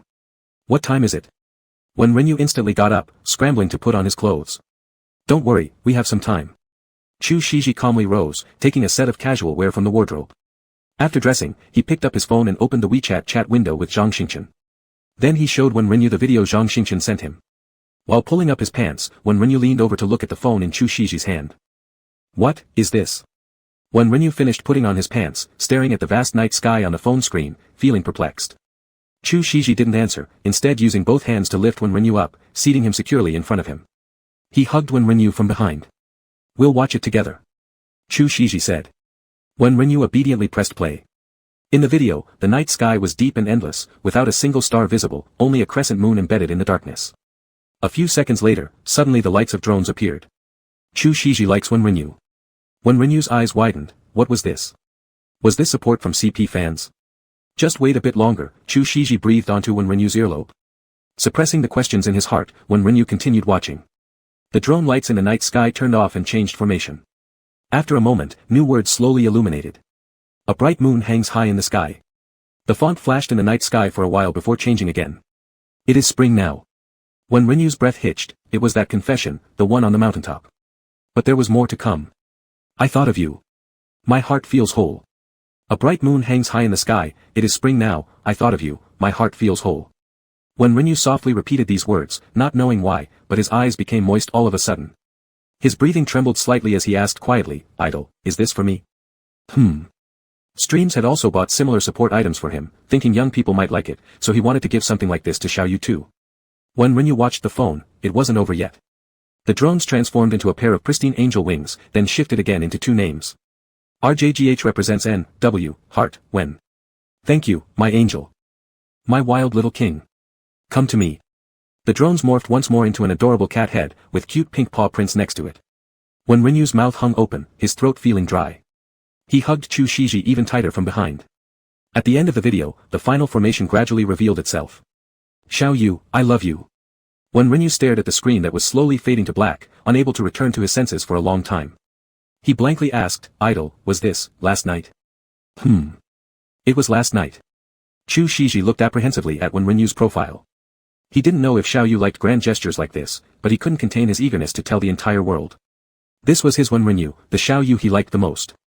Chapter 151, Official Announcement. When Renyu turned around and faced Chu Shiji, burying himself in Chu Shiji's neck. Chu Shiji held him and felt an unexpectedly warm dampness on his shoulder. Xiaoyu, what's wrong? Chu Shiji slightly turned his head to look at Wen Renyu beside him. No. I was just too excited. My idol. I didn't even see it. I was completely dazed last night. I didn't even see. When Renyu rubbed his eyes hard against Chu Shiji's shoulder. Chu Shiji gently pulled Wen Renyu away, looking at his reddened eyes, and tenderly kissed his moistened corner of the eye. When Renyu closed his eyes and bit his lips. Xiaoyu, it's only a drone. If you like, we can buy one again, and write what you want to say on it, alright? Chu Shiji held him and spoke softly. Last night, ZN Work WER was a great viewing spot, but Zhong and those two ruined the atmosphere. Moreover, Xiaoyu was drunk, so Chu Shiji directly took Wen Renyu home. Seeing Wen Renyu's current expression now made him regretful, he should have arranged a private box for Xiaoyu to watch. This is enough. When Renyu held his phone, lowering his head to look at the dark night sky inside it and the bright, Xiaoyu, I love you, unable to resist raising a happy smile at the corner of his lips. Okay. Chu Shiji tightened his arms around Wen Renyu, but, Xiaoyu, I'm sorry. Why is my idol apologizing? Wen Renyu looked up. Because I directly brought you home, to do that kind of thing, not letting you see the drone performance. When Renyu hugged Chu Shiji with a smile, what's there to apologize for? I like Chu Shiji, not drones. Having my idol by my side is already the best confession. Chu Shiji smiled at the corner of his lips. He hugged Wen Renyu even tighter, almost wishing to rub this child into his body. After being all mushy for a while, Chu Shiji spoke first, Xiaoyu, let's go to the esports base. Good. The two stood up and tidied themselves. Wen Renyu sat by the door, put on his shoes, and waited for Chu Shiji. He still held Chu Shiji's phone. He turned off the video and saw the chat interface between Chu Shiji and Zhang Xingchen. Xingchen awake, Chu Shiji. The video has been sent to you. Xingchen awake, you're truly my good buddy. Xingchen awake, next time if you do such things to dogs, Zhanghe and I will be angry. Wen Renyu replied with a smile, thank you, brother Xingchen, for helping us record the video. The reply came instantly. Xingchen awake, is it, Wen? No need to thank me. Xingchen awake, be together well. Alright. Wen Renyu sent a .k emoticon. On the other side, Zhang Xingchen stared at the suddenly cheerful emoticons appearing in Chu Shiji's chat window and sighed deeply. Knowing Chu Shiji for so many years, he hadn't seen him send many emoticons. Although it was from Renyu, it was still quite surprising. Baby, let's go. Chu Shiji finished tidying up and held Wen Renyu's hand. Wen Renyu opened the door, and the phone in his hand rang suddenly. Chu Shiji took the phone and turned on the speaker. Chu Shiji. Last night. Yesterday. Just before telling me about your official announcement, you pulled something like this. An explosive female voice. I haven't posted it on Weibo yet, fans don't know it was me who ordered the drone. Chu Shiji's mood was very pleasant. I'm asking you, apart from you, who else could call divine Xiaoyu? Huh. And then that spring, are you truly springing up? Sister, he exploded. Then I'll give you a little more preparation time, I'll hold out for these few days. Chu Shiji chuckled lightly. Chu Shiji. Sister, he lost her cool. 3 days, no more. After 3 days would be the final match. Sigh. Sister, he sighed heavily. Chu Shiji didn't respond. Sigh. Another sigh. Chu Shiji led Wen Renyu into the elevator and asked the phone, what do you want to say? Sister, he helplessly, sigh, you just announce it now. Announce it now. Should I help you come up with a statement? We've got a ready public relations team, besides, there's really no point in PR for an official announcement like this anyway, it's better to let fate take its course with netizens freaking out. No need for a statement. Alright, announce it. Announce it. Declare it. You're my breadwinner, whatever you say goes. Sister, he gave up completely. Chu Shiji hung up the phone. The elevator descended to the basement. Chu Shiji opened the car door and let Wen Renyu get in. Idol, are you going to announce it? Wen Renyu was gripping his phone nervously. Xiaoyu, is it okay? Chu Shiji sat in the driver's seat and turned to look at him. It's fine. Wen Renyu opened his Weibo app. The trending topics were dominated by Chu Shiji and Wen Renyu, with everyone guessing who had bought the drone. The girl who got the first kiss went viral online, but no one came forward to claim responsibility for the grand drone performance. Wen Renyu exhaled deeply, logged into his main account, and glanced nervously at Chu Shiji beside him. Chu Shiji, noticing Wen Renyu's tense demeanor, smiled softly, Xiaoyu, don't be nervous. We're just telling the people who love us. Okay. Wen Renyu nodded. Chu Shiji saved the video Zhang Xingchen took of him, then composed a Weibo post. My Xiaoyu. At cbg.wen. Below was the video of the drone show. Chu Shiji's lips curved up in a gentle smile as he clicked send. Wen Renyu took a deep breath, opened Chu Shiji's newly posted Weibo post, and clicked forward. My idol. At Chu Shiji. After sending the post, Wen Renyu quickly turned off his phone, his face burning red. Chu Shiji couldn't help but ruffle Wen Renyu's head and gently placed a kiss on his lips before driving out of the garage. The Weibo world immediately exploded. Brother Chu Chu Chu, come to claim my mom The real deal is here to claim ownership. My god, this was really Emperor Chu's show-off What kind of romantic idol drama plot is this? The entire drone show was Chu Shiji professing his love to Wen Renyu It was all about his affection for him. If someone confessed to me like this, I would marry them on the spot. I'm dying. I'm really dying. My CP they have announced officially. I swear, I saw this Weibo and cried straight out. Does anyone understand? I really, Emperor has accompanied my whole youth. I started liking him since junior high school. Don't say anything more, my Wenva, I really. Is my angel going to warm someone else? This is the fastest pairing I've fangirled over They will live stream at 9 o'clock. Wish the Emperor and Wen Renyu happiness. First kiss 99. First kiss 99. First kiss 99. Chapter 152, A Kiss on the Forehead. Upon arriving at the base, Hu Tianyi and the others were already waiting for Wen Renyu. Hu Tianyi had been making faces as soon as he saw Wen Renyu. Are you having a seizure? Wen Renyu said helplessly. Without answering, Hu Tianyi gave Wen Renyu a big hug. Wen Renyu, you've finally gotten married. What do you mean, gotten married? Wen Renyu blushed and pushed Hu Tianyi away. You two made an official announcement. We forwarded it right away. Lu Wozen also chimed in, Wen Renyu, when will we get to drink to your happiness? Let's drink to Tiany's first. Wen Renyu said. Chu Shiji smiled gently nearby, drinking to ours isn't out of the question either. Idle. Wen Renyu glanced at him. Chu Shiji didn't reply, but his lips couldn't suppress the grin as he took Wen Renyu's hand and led him into the base. Training time. Wen Renyu waved back. First kiss is worth 99. Hu Tianyi shouted behind Wen Renyu. 99. Lu Wozen and Gao Liang echoed together. Wen Renyu pulled up his shoulders, a little embarrassed on his face. Xiao Yu, the cameraman is here, Chu Shiji whispered quietly in his ear. Wen Renyu tried hard to present a look of, I'm so cool. The live stream chat was buzzing. Holy cow, finally here after 1,000 calls. Weibo is down, girls. Thankfully the live stream isn't yet. Let's switch over. Save me, their fingers are laced together. Holy cow, isn't the idol wearing that kitten? It's Xiao Yi.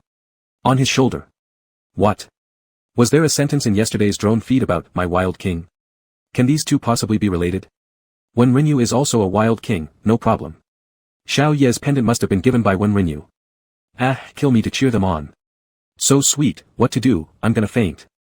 I ship this broken up couple, but fortunately my first kiss has ended well, Girls, stop shipping them, I'm scared.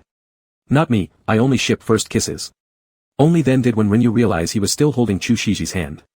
He subtly loosened it, covered his awkwardness, and quickly stepped into the meeting room in a few strides. Zhong He and a few others were already waiting for them, with a smile of unclear meaning on Zhong He's face.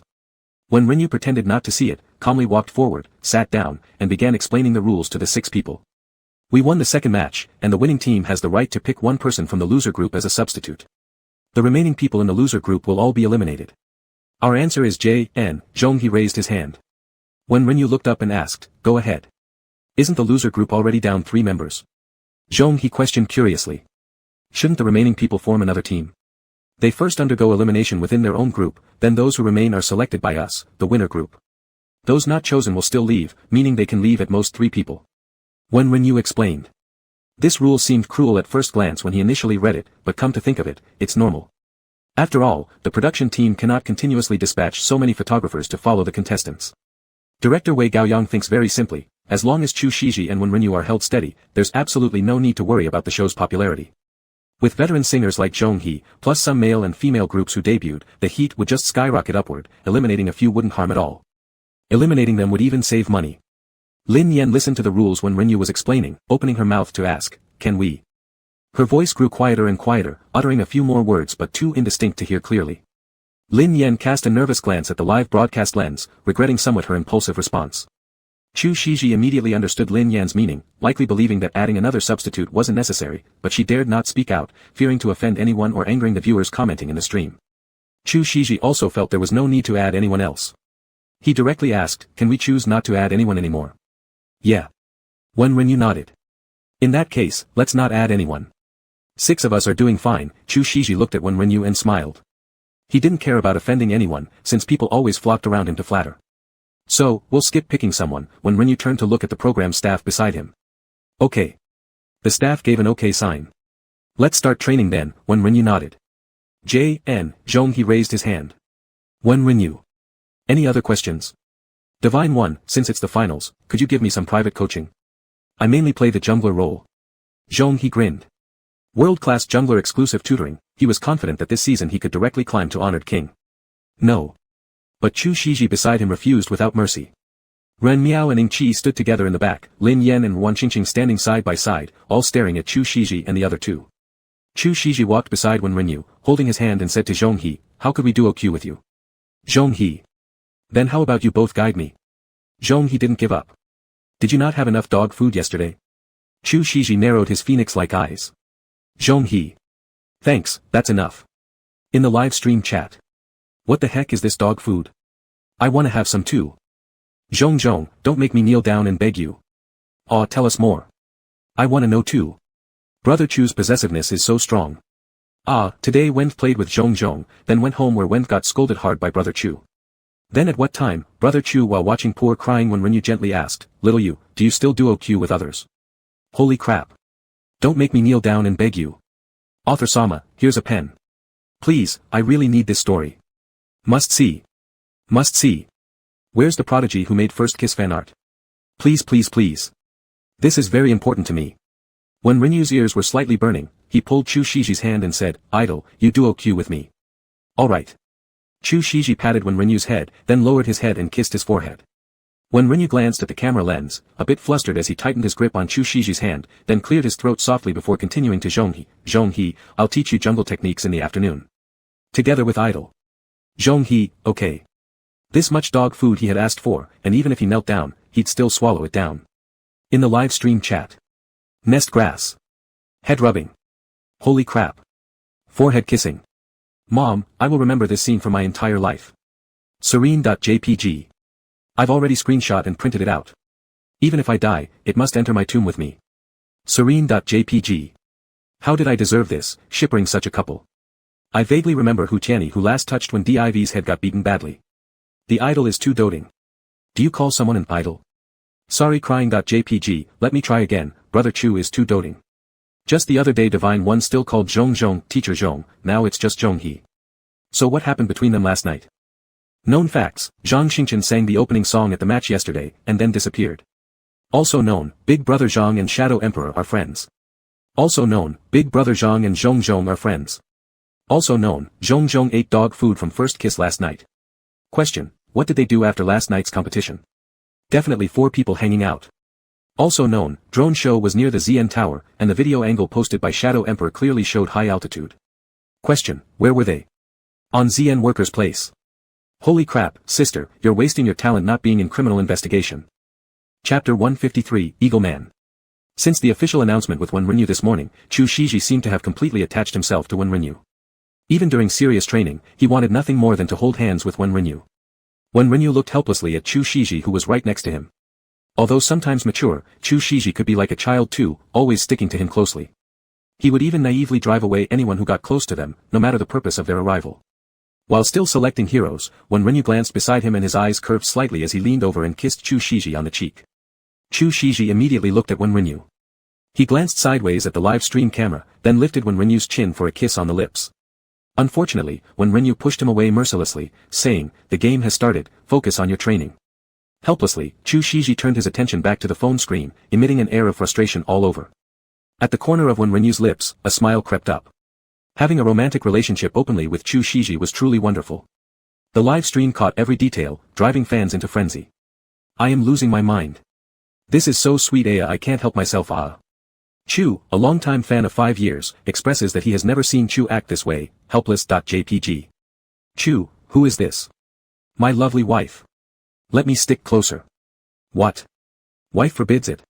Humph. Ignore her. Damn, this is so cute so cute. It seems Chu can't wait to cling on to Wenf. I originally thought it was Wenf who couldn't leave Chu alone. Wenf took the initiative to kiss the Emperor Aya. This love, crying.jpg sensing the nearby frustration, when Renyu finally relented. He gently grabbed Chu Shiji's chin, pulling him in for a soft kiss on the lips. Chu Shiji was surprised momentarily, but then his lips curled into a smile, his stern phoenix eyes brimming with tenderness. When Renyu's cheeks were slightly flushed as he said, "Hurry up, I'm going down the road." "Alright," Chu Shiji softly replied, focusing back on the game. When Renyu tilted his head and watched Chu Shiji's visibly improved mood, feeling as if flowers were blossoming all around him, releasing sweet scents in the air. He secretly observed Chu Shiji's situation and shook his head disapprovingly. Ren Miao and Ning Chi held their phones and came over to Zhonghe, asking, "Zhong, what happened yesterday between you two? When did you two get so close?" Zhonghe asked. "Isn't it just about mutual understanding among adults, akin to Boya meeting Ziqi?" Ren Miao responded. "You two are merely 30, Zhonghe smiled. Following Ren Miao's words, he too would join the midlife group within a few years. Ning Chi said, "Not important, age doesn't matter. What matters is our bond like Boya meeting Ziqi. And what does that make me?" Zhonghe smiled. "Whatever suits you," Ren Miao, familiar with Zhonghe, spoke rudely. Zhonghe. He had misjudged, playing countless ranked games with Ren Miao was wasted time. Looking back at Lin Yan and Wan Qingqing, who were playing rank matches, Zhonghe helplessly remarked, "What's happening? Is spring really here? The sun high in the sky, this feels like spring." Ren Miao recalled those words too, and he sighed. Didn't expect such romantic actions from Chu teacher who used to be so cold. As soon as he finished speaking, he seriously looked at Zhonghe and asked, "What are you talking about? Why do you say I resemble spring?" Looking at Ning Chi and then at him, Zhonghe said, "I think you represent pure springtime vibes." Chi also seriously replied, this is purely a deep friendship among middle-aged people, a comradely brotherhood under socialism, formed by shared experiences in haunted houses. Ah, yes indeed, should we send you both red scarves? Zhong He looked at the powerless Han Xian hopping around on his phone screen and smirked, start the game, old men. Let's play. Ren Miao, interrupted by Zhong He, completely forgot his original intention of snooping around Chu Shiji and Wen Renyu's affairs. In preparation for the last match, Director Wei released the teaser of the Ghost House adventure, predictably causing a storm online. Within a short 1-minute teaser, starting from teammates being split apart to Wen Renyu and Chu Shiji hugging each other at the end, various chilling scenes captured everyone's attention, making them fearful yet eagerly wanting more. An instant heated discussion began on Weibo. Holy shit, they hugged inside the ghost house. Aowa Wen really fears the ghost house. Can't wait, can't wait. When is the full episode coming out? I want to see it now. Haha, did you see Ren Miao and Ning Chi? I'm going to die laughing. What's so funny that makes me laugh uncontrollably? The Eagle Man couple is officially born. Ha ha ha, Eagle Man. I think Shadow Blade sounds better. In the training room, Ren Miao patted Ing Chi while laughing loudly, did you see it? We've got a CP name online. Ha ha ha. Ing Chi helplessly replied, I saw it. Eagle Man, what is this? But why does your name come first? Ren Miao suddenly noticed something and frowned.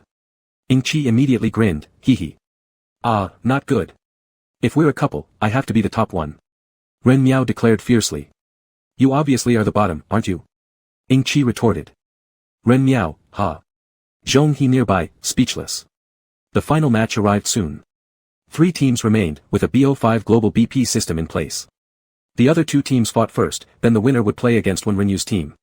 If Wen Renyu's team won, the rankings would be clear. Otherwise, there would be another game the next day. The competition was scheduled for the evening. Wen Renyu clutched Chu Shiji's hand nervously. Their opponents were the team led by Wen Ruixiang. Wen Ruixiang could be considered the person who understood Wen Renyu's playstyle best, aside from Hu Tianyi, even knowing better than them how to counter him.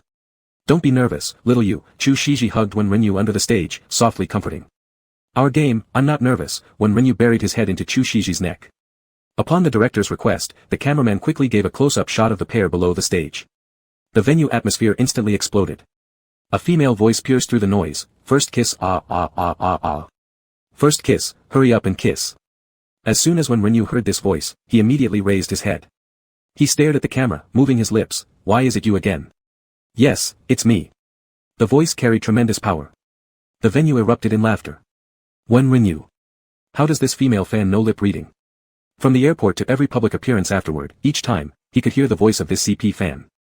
It was simply shocking. Chu Shiji couldn't help but chuckle upon hearing the fan's voice. He looked down at Wen Renyu and softly asked, little you, should we satisfy the fan's wish? Huh? Wen Renyu was momentarily dazed. Taking the opportunity, Chu Shiji lifted his chin and lightly kissed him. Their lips barely touched, soft like the willow catkins of spring, warm like the early summer breeze. Aya. Ah ah ah ah ah ah ah. The scene turned chaotic with frenzied screams. Amidst the roaring crowd, Wen Renyu gently closed his eyes. Chapter 154, Grandpa. The little girl system was silently adding 60 points to Wen Renyu's public announcement transformation value in his mind, totaling 289 points. Chu Shiji did not continue with the kiss. Reluctantly, he let go of Wen Renyu and ruffled his hair. My first kiss. Below, dazzling light signs were shining brightly.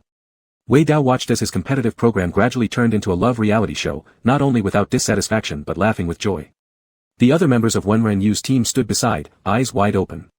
Ren Miao sighed, in the entertainment circle, such grandiose love, such grandiose official announcement, is really hard to come by.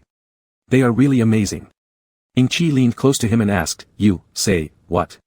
Ren Miao. He shouted at Ing Chi, I said, you should be the bottom one. Ing Chi. Those sitting nearby saw Ren Miao's interaction with someone and quietly called out, Eagle person. Eagle person. But it was drowned out by the screams of the first kiss girls. Let's go, the match is on, Chu Shiji held Wen Renyu's hand. Wen Renyu held his hand back, somewhat anxiously saying, idle, don't be nervous. Don't worry, Xiaoyu, you shouldn't be nervous. Chu Shiji looked at Wen Renyu with a gentle smile, then whispered softly into his ear, believe in your husband. I am the husband of a world champion. Wen Renyu's face instantly flushed, and he pulled Chu Shiji onto the stage. After both sides had finished trading trash talk and sat down, the BP phase began. Since it was a full BP phase, Wen Renyu was more cautious in selecting the lineup. This was very challenging for the player's hero pool, he hoped that his team wouldn't have to play until the end, preferably winning 3 matches directly. But it seemed a bit difficult. Wen Renyu looked towards their opponents, Wen Ruixiang's team. Wen Ruixiang proudly lifted his head toward him. Wen Renyu's lips curled into a challenging smile. After guiding them to select their heroes, Wen Renyu said, "Good luck," and descended from the stage to sit among the audience. A faint gasp of admiration came from the fans nearby. Sitting under the sea of lights, Wen Renyu slightly tilted his head upward looking at Chu Shiji on the stage, his gray-blue eyes filled with affection. The fans around him picked up their phones to take pictures. The game on stage started quickly. At the beginning, the situation was quite unfavorable. Wen Renyu was gripping his palms with worry. However, amateur players are usually less patient, especially on the competition stage. When the opposing team was pressing toward Wen Renyu's high ground, Lin Yan supporting Zhang Fei decisively initiated a key group battle, sacrificing himself alone to wipe out the opposing team during the high ground defense battle. The jungler Zhong He and marksman Chu Shiji quickly went out to take the dragon, while the top laner Ren Miao and mid laner Wan Qingqing quickly split and pushed the lane. The game ended in a narrow victory after nearly half an hour. Wen Renyu exhaled with relief. Just as he was about to get up to look for Chu Shiji and the others, a voice suddenly called him from the side, old and somewhat shaky, "Wen Renyu?" Wen Renyu turned back. All his attention was on Chu Shiji on the stage, he hadn't even noticed the elder sitting next to him. "Excuse me, who are you?" Wen Renyu nodded towards the man. "Hello." A pair of aged hands reached out. Wen Renyu briefly shook hands. The old man continued, "Hello, I'm Chu Shiji's grandpa." Wen Renyu suddenly widened his eyes. "Grandpa?" He hasn't prepared to meet the grandpa. Moreover, how did grandpa get in? How did he grab a ticket? "Grandpa, hello. I'm Wen Renyu, I'm Chu Shiji's, boyfriend." Wen Renyu quickly bowed his head. Chu Shiji was already back in the rest room, completely unaware of what was happening outside. Wen Renyu was so tense that his entire body tightened. He nervously looked at the elderly person before him. "Don't be nervous, child. I just wanted to take a look. That Chu Shiji boy has a lover but doesn't bring him home to show us." Lover. Listening to this rather outdated term, Wen Renyu felt a momentary daze. He was Chu Shiji's lover. The nearby fans watching this scene dared not make a sound, their faces red with excitement beyond measure. Wen Renyu suddenly came back to his senses. He hurriedly stood up and said to the grandpa, "Grandpa, let me take you backstage. It's quieter there, we can talk better." "No need, I'll just stay here, it's lively." The grandfather had a kind face. "You go ahead and do your work. I'll wait until you finish the match." "Ah, okay. Here, let me give you my pass. If you want to go backstage later, you can use this." Wen Renyu hurriedly took the pass off his neck and hung it around the grandfather's neck. "Then I'll go now. Grandpa, goodbye." Wen Renyu was so nervous he could barely get his words out properly. Wen Renyu left as if fleeing back to the rest room. Chu Shiji had already returned there but didn't see Wen Renyu, which made him slightly anxious. When Wen Renyu walked in, Chu Shiji immediately grabbed him and asked anxiously, "What's wrong, Xiaoyu?" "Idle. Grandpa is here." Wen Renyu held onto Chu Shiji's arm, still unable to calm down from his nervousness. "Grandpa?" "Just now outside, there was an old man who said he's your grandpa. He's currently in the audience watching us." Wen Renyu blurted out all at once. Chu Shiji arched an eyebrow in surprise. "How did grandpa come here?" "Meeting the family and all that," Zhong He muttered. "I haven't prepared any gifts, what should I do? And I'm dressed like this today. We were even making out under the stage before." Wen Renyu looked down at himself wearing a set of clothes that screamed, cool and esports. The exaggerated splashes and bold colors on his black crewneck caught his attention again, and his face grew hot as he remembered kissing Chu Shiji in front of his elder relative. "Xiaoyu, it's fine. My grandpa is a very nice person, and he will support us." Chu Shiji pinched his cheeks gently seeing how flustered he was. "Really?" Wen Renyu pouted dejectedly. "Really? Stop worrying about it. Right now what we need to focus on is the next game." Chu Shiji kissed his forehead lightly, this one was tough to win. Hearing Chu Shiji's words, Wen Renyu finally managed to calm down his anxiety. Turning back to everyone, he spoke gravely. "Zhong He, the problem with your game was mainly in the early game tempo. The enemy jungler was faster by one step, which allowed them to control the whole pace. We missed the opportunity when we should have taken the dragon, and Ren Miao got singled out while splitting lanes. That's why the first half was so hard fought. In the next round, Zhong He needs to speed up the jungle clearing. Don't hesitate if you can take the dragon. Clear the waves in mid lane then immediately rush to support, without worrying about Zhong He's position. But watch the location of the enemy jungler and avoid getting singled out." Lin Yan did a good job initiating the team fight this time, but only because the opponent was careless, giving you a chance. It won't be that easy in the next game. For the exact hero choices, we'll wait and see their BP decisions. Got it? Got it, God won. Lin Yan responded. Zhong He watched Wen Renyu instantly switch into professional mode, which made him space out a little. For some reason, he felt a bit envious. How did he not meet someone like Wen Renyu? Cool when they needed to be cool, and adorable when they could be adorable. Shining brightly in their own field, confident and powerful, yet easily shy in front of their boyfriend, showing only the softer side to Chu Shiji. He really envied Chu Shiji. Zhong He sighed. Chapter 155, Illegitimate. Chu Shiji looked at Zhong He, who was lost in thought. In an instant, his eyes narrowed and he raised an eyebrow, coldly saying, "What are you looking at?" He held tighter to Wen Renyu's hand, moving even closer to her. Zhong He. Are all men in love this sensitive? Not even a glance is allowed. I wasn't looking at anything, really, Zhong He said earnestly. You'd better not have been. Chu Shiji looked coldly at Zhong He. Zhong He. I can't take it anymore. It's all so funny, he's the prince of sweet love songs who has only sung sugary ballads but never had a real romance till now. Before seeing Wen Renyu and Chu Shiji, he always felt that being alone was wonderful and free, music was his lover. But since he saw how these two interacted, he inexplicably wanted a real human as a lover. Wen Renyu found Chu Shiji's childish behavior somewhat amusing. He embraced Chu Shiji and whispered in his ear, "Idol, let's do our best for the second match." Chu Shiji immediately turned his head and kissed Wen Renyu's lips. Everyone except Zhong He politely looked away. Wen Renyu's face was slightly flushed as he tightly gripped Chu Shiji's hand. Chu Shiji lightly bit Wen Renyu's lip before gently saying, "Encouragement received." Wen Renyu hesitated a moment before realizing what Chu Shiji meant by encouragement.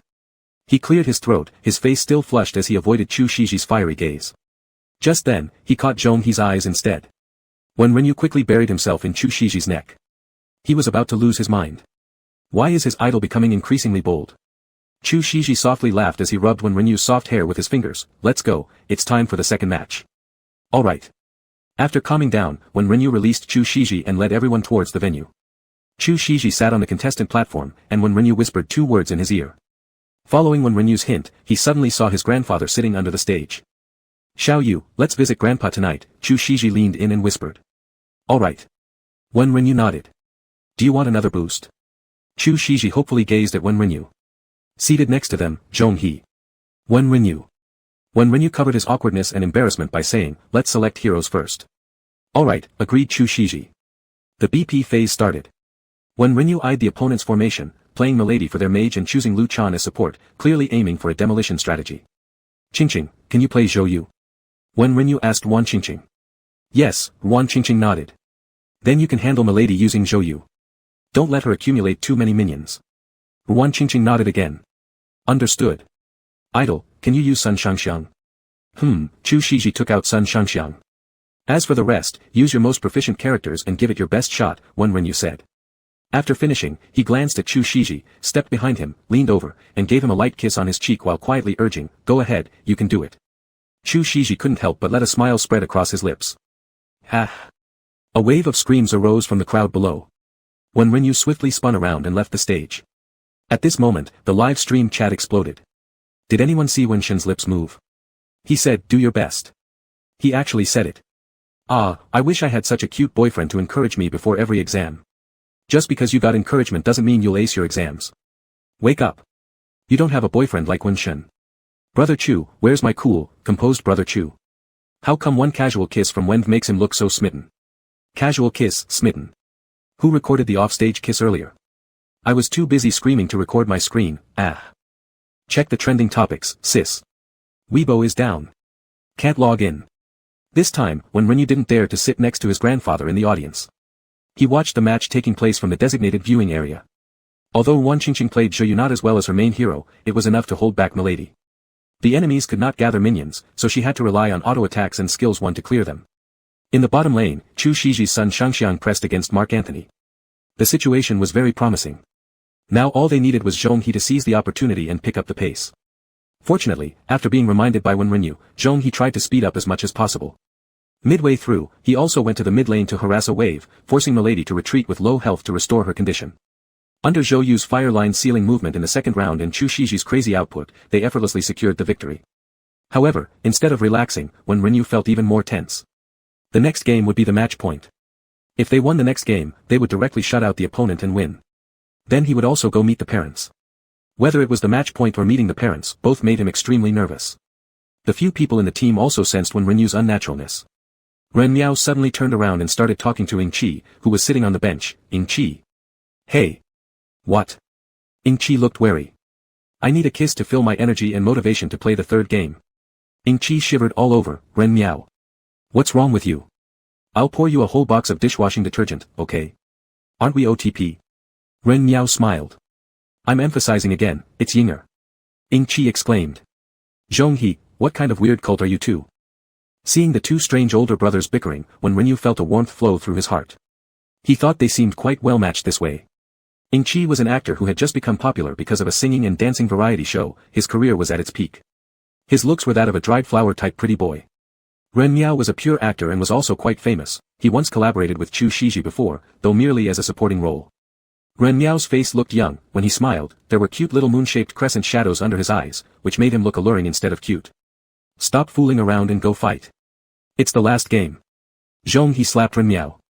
Let's go. Wen God. Ren Miao looked at Wen Renyu. Okay. Wen Renyu smiled as he stood up. When he walked towards the stage again, Wen Renyu's heart was surprisingly calm. He moved close to Chu Shiji beside him and stepped onto the stairs. Wen Renyu. How dare you be with Brother Chu? Just as Wen Renyu was walking upstairs, a man suddenly emerged from nowhere, pushed Zhonghe aside, and rushed straight towards Wen Renyu, roaring. Seeing the stranger suddenly charging towards him, Wen Renyu was completely stunned. Chapter 156, Going to the Hospital. The moment the man lunged forward, Chu Shiji pulled Wen Renyu behind him and raised his arm to block the punch.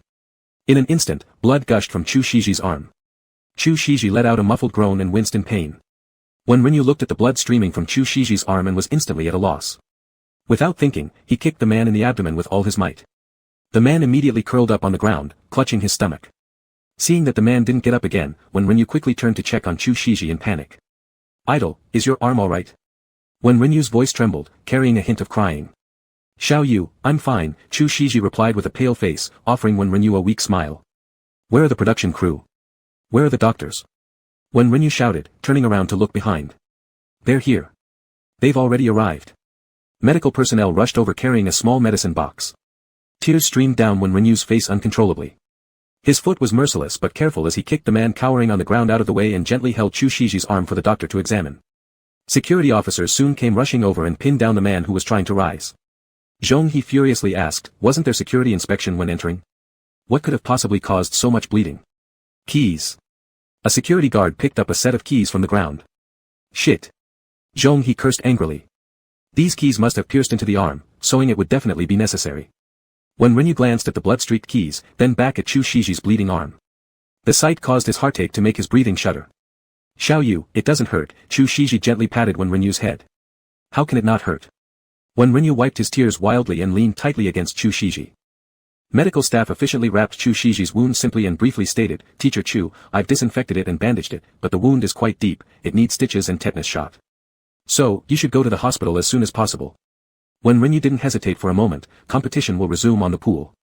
I'll leave with Teacher Chu first. Will you also leave, Brother Wen? Someone from the production team asked. Wen Renyu stared at him coldly, his gray-blue eyes like misty swamps. Sorry. The staff member immediately realized he said something wrong and stepped back. Director Wei rushed over at this point and said to Chu Shiji and Wen Renyu, Teacher Chu, you go ahead first, really sorry for such an unexpected event. Sorry indeed. Wen Renyu remained silent, only accepting the mask and hat handed over by a nearby staff member and putting them on Chu Shiji. Wen, don't worry, we will win, Ren Miao told Wen Renyu. Come on, Wen Renyu nodded at him. Xiao Yu, stop crying, Chu Shiji leaned close to kiss his forehead. I'm not crying, Wen Renyu glared at Chu Shiji, with red eyes, promise me not to do that again idol. Xiao Yu, your hands are much more important than mine. You still have the competition, you still need to shine on the stage. It's not supposed to be calculated like this. Wen Renyu couldn't suppress his tears after holding them back. Alright, it's not calculated like this, Chu Shiji used his uninjured left hand to wipe away Wen Renyu's tears. At this point, Chu Shiji's grandfather appeared hurriedly, leaning on his walking stick. He had been blocked outside by the staff members earlier, but once they noticed his badge saying, Wen Renyu, they allowed him in. Grandpa, Chu Shiji noticed his grandpa the moment he looked up, and laughed immediately, just a little injury, nothing serious. The surrounding staff looked curiously at this elder. He seemed full of energy, looking kind yet approachable. Director Wei also took a good look at the elder. Chu Shiji usually hid his family well. It was surprising to see his grandpa publicly present now. Grandpa, upon noticing the injuries on Chu Shiji's hand, tapped his cane onto the ground and frowned at those nearby. What exactly happened? Director Wei forced a smile. Grandpa, please calm down first. Let's go to the hospital first. The car is waiting outside, we'll leave through the back entrance. What are you smiling about? Does Shiji getting injured amuse you? Grandpa bristled with anger. Not smiling, not smiling, Director Wei hastily retracted his habitual commercial smile. Chu Shiji looked at his grandpa and said, "Grandpa, go home and wait for us, alright? I'll have Zhou Yushan come to pick you up. Xiao Yu will be accompanying me here, so no worries." "Grandpa, I will take good care of Chu Shiji." When Renyu's eyes were still red-rimmed, but his voice was firm. Grandpa frowned, glanced at Chu Shiji's arm, and felt that his presence might only be a burden, as the two of them would have to worry about taking care of him as an elderly man. So he decisively waved his cane, "Go quickly, and come home soon." The production team's car had already arrived, and when Renyu immediately took Chu Shiji through the back passage to the nearest hospital. Since the moment Chu Shiji was stabbed, when Renyu had not put down his arm, continuously cradling it. Chu Shiji's fingers were slightly cold, and the bloodstain on the bandage kept expanding, showing the depth of the wound. When Renyu seemed to have opened the floodgates, seeing Chu Shiji's arm, he could not control his tears. "Xiao Yu, you're going to turn into a teary-eyed person," Chu Shiji said helplessly. Tears just kept flowing no matter how much he wiped, so Chu Shiji stopped trying and simply held Wen Renyu with his uninjured arm. Wen Renyu didn't know why. When he was a kid, even when a fracture made him scream in pain, he never cried this badly. But when he saw Chu Shiji injured, he just couldn't help himself. "It's like the last time I had gastritis, and you cried just like this." Chu Shiji smiled faintly. "You picked me up right away. At that moment, I thought, how can this kid cry so softly while still being strong enough to pick me up, and also remember to open the door to the room? I was thinking then, if only this kid could be mine." Idle. When Renyu looked at Chu Shiji's arm, lowered his head, and his nose turned red. Chu Shiji gazed at Wen Renyu with pure affection. "Fortunately, I really managed to bring you home. I begged you to take me home," Wen Renyu murmured quietly. Relying on the fact that he acted like a cat, he hatched a mischievous plan to get the idol to take him in. He was the crafty one. "It's all the same," Chu Shiji tilted his head and kissed Wen Renyu's hair gently. "But, our Xiao Yu is truly remarkable." He had never expected that Wen Renyu would suddenly come from behind and kick down that tall and burly man with one swift blow. That single kick looked painful even to watch. Not remarkable at all. If I had been smarter, he wouldn't have gotten close in the first place, and idol wouldn't have been hurt. Wen Renyu blamed himself deeply. Chu Shiji sighed, reaching out to pinch Wen Renyu's cheeks. "Baby, it's not your fault." Wen Renyu tightened his grip on Chu Shiji's hand slightly. Seeing Wen Renyu's heartbroken expression, Chu Shiji felt as though the pain in his hand had lessened significantly.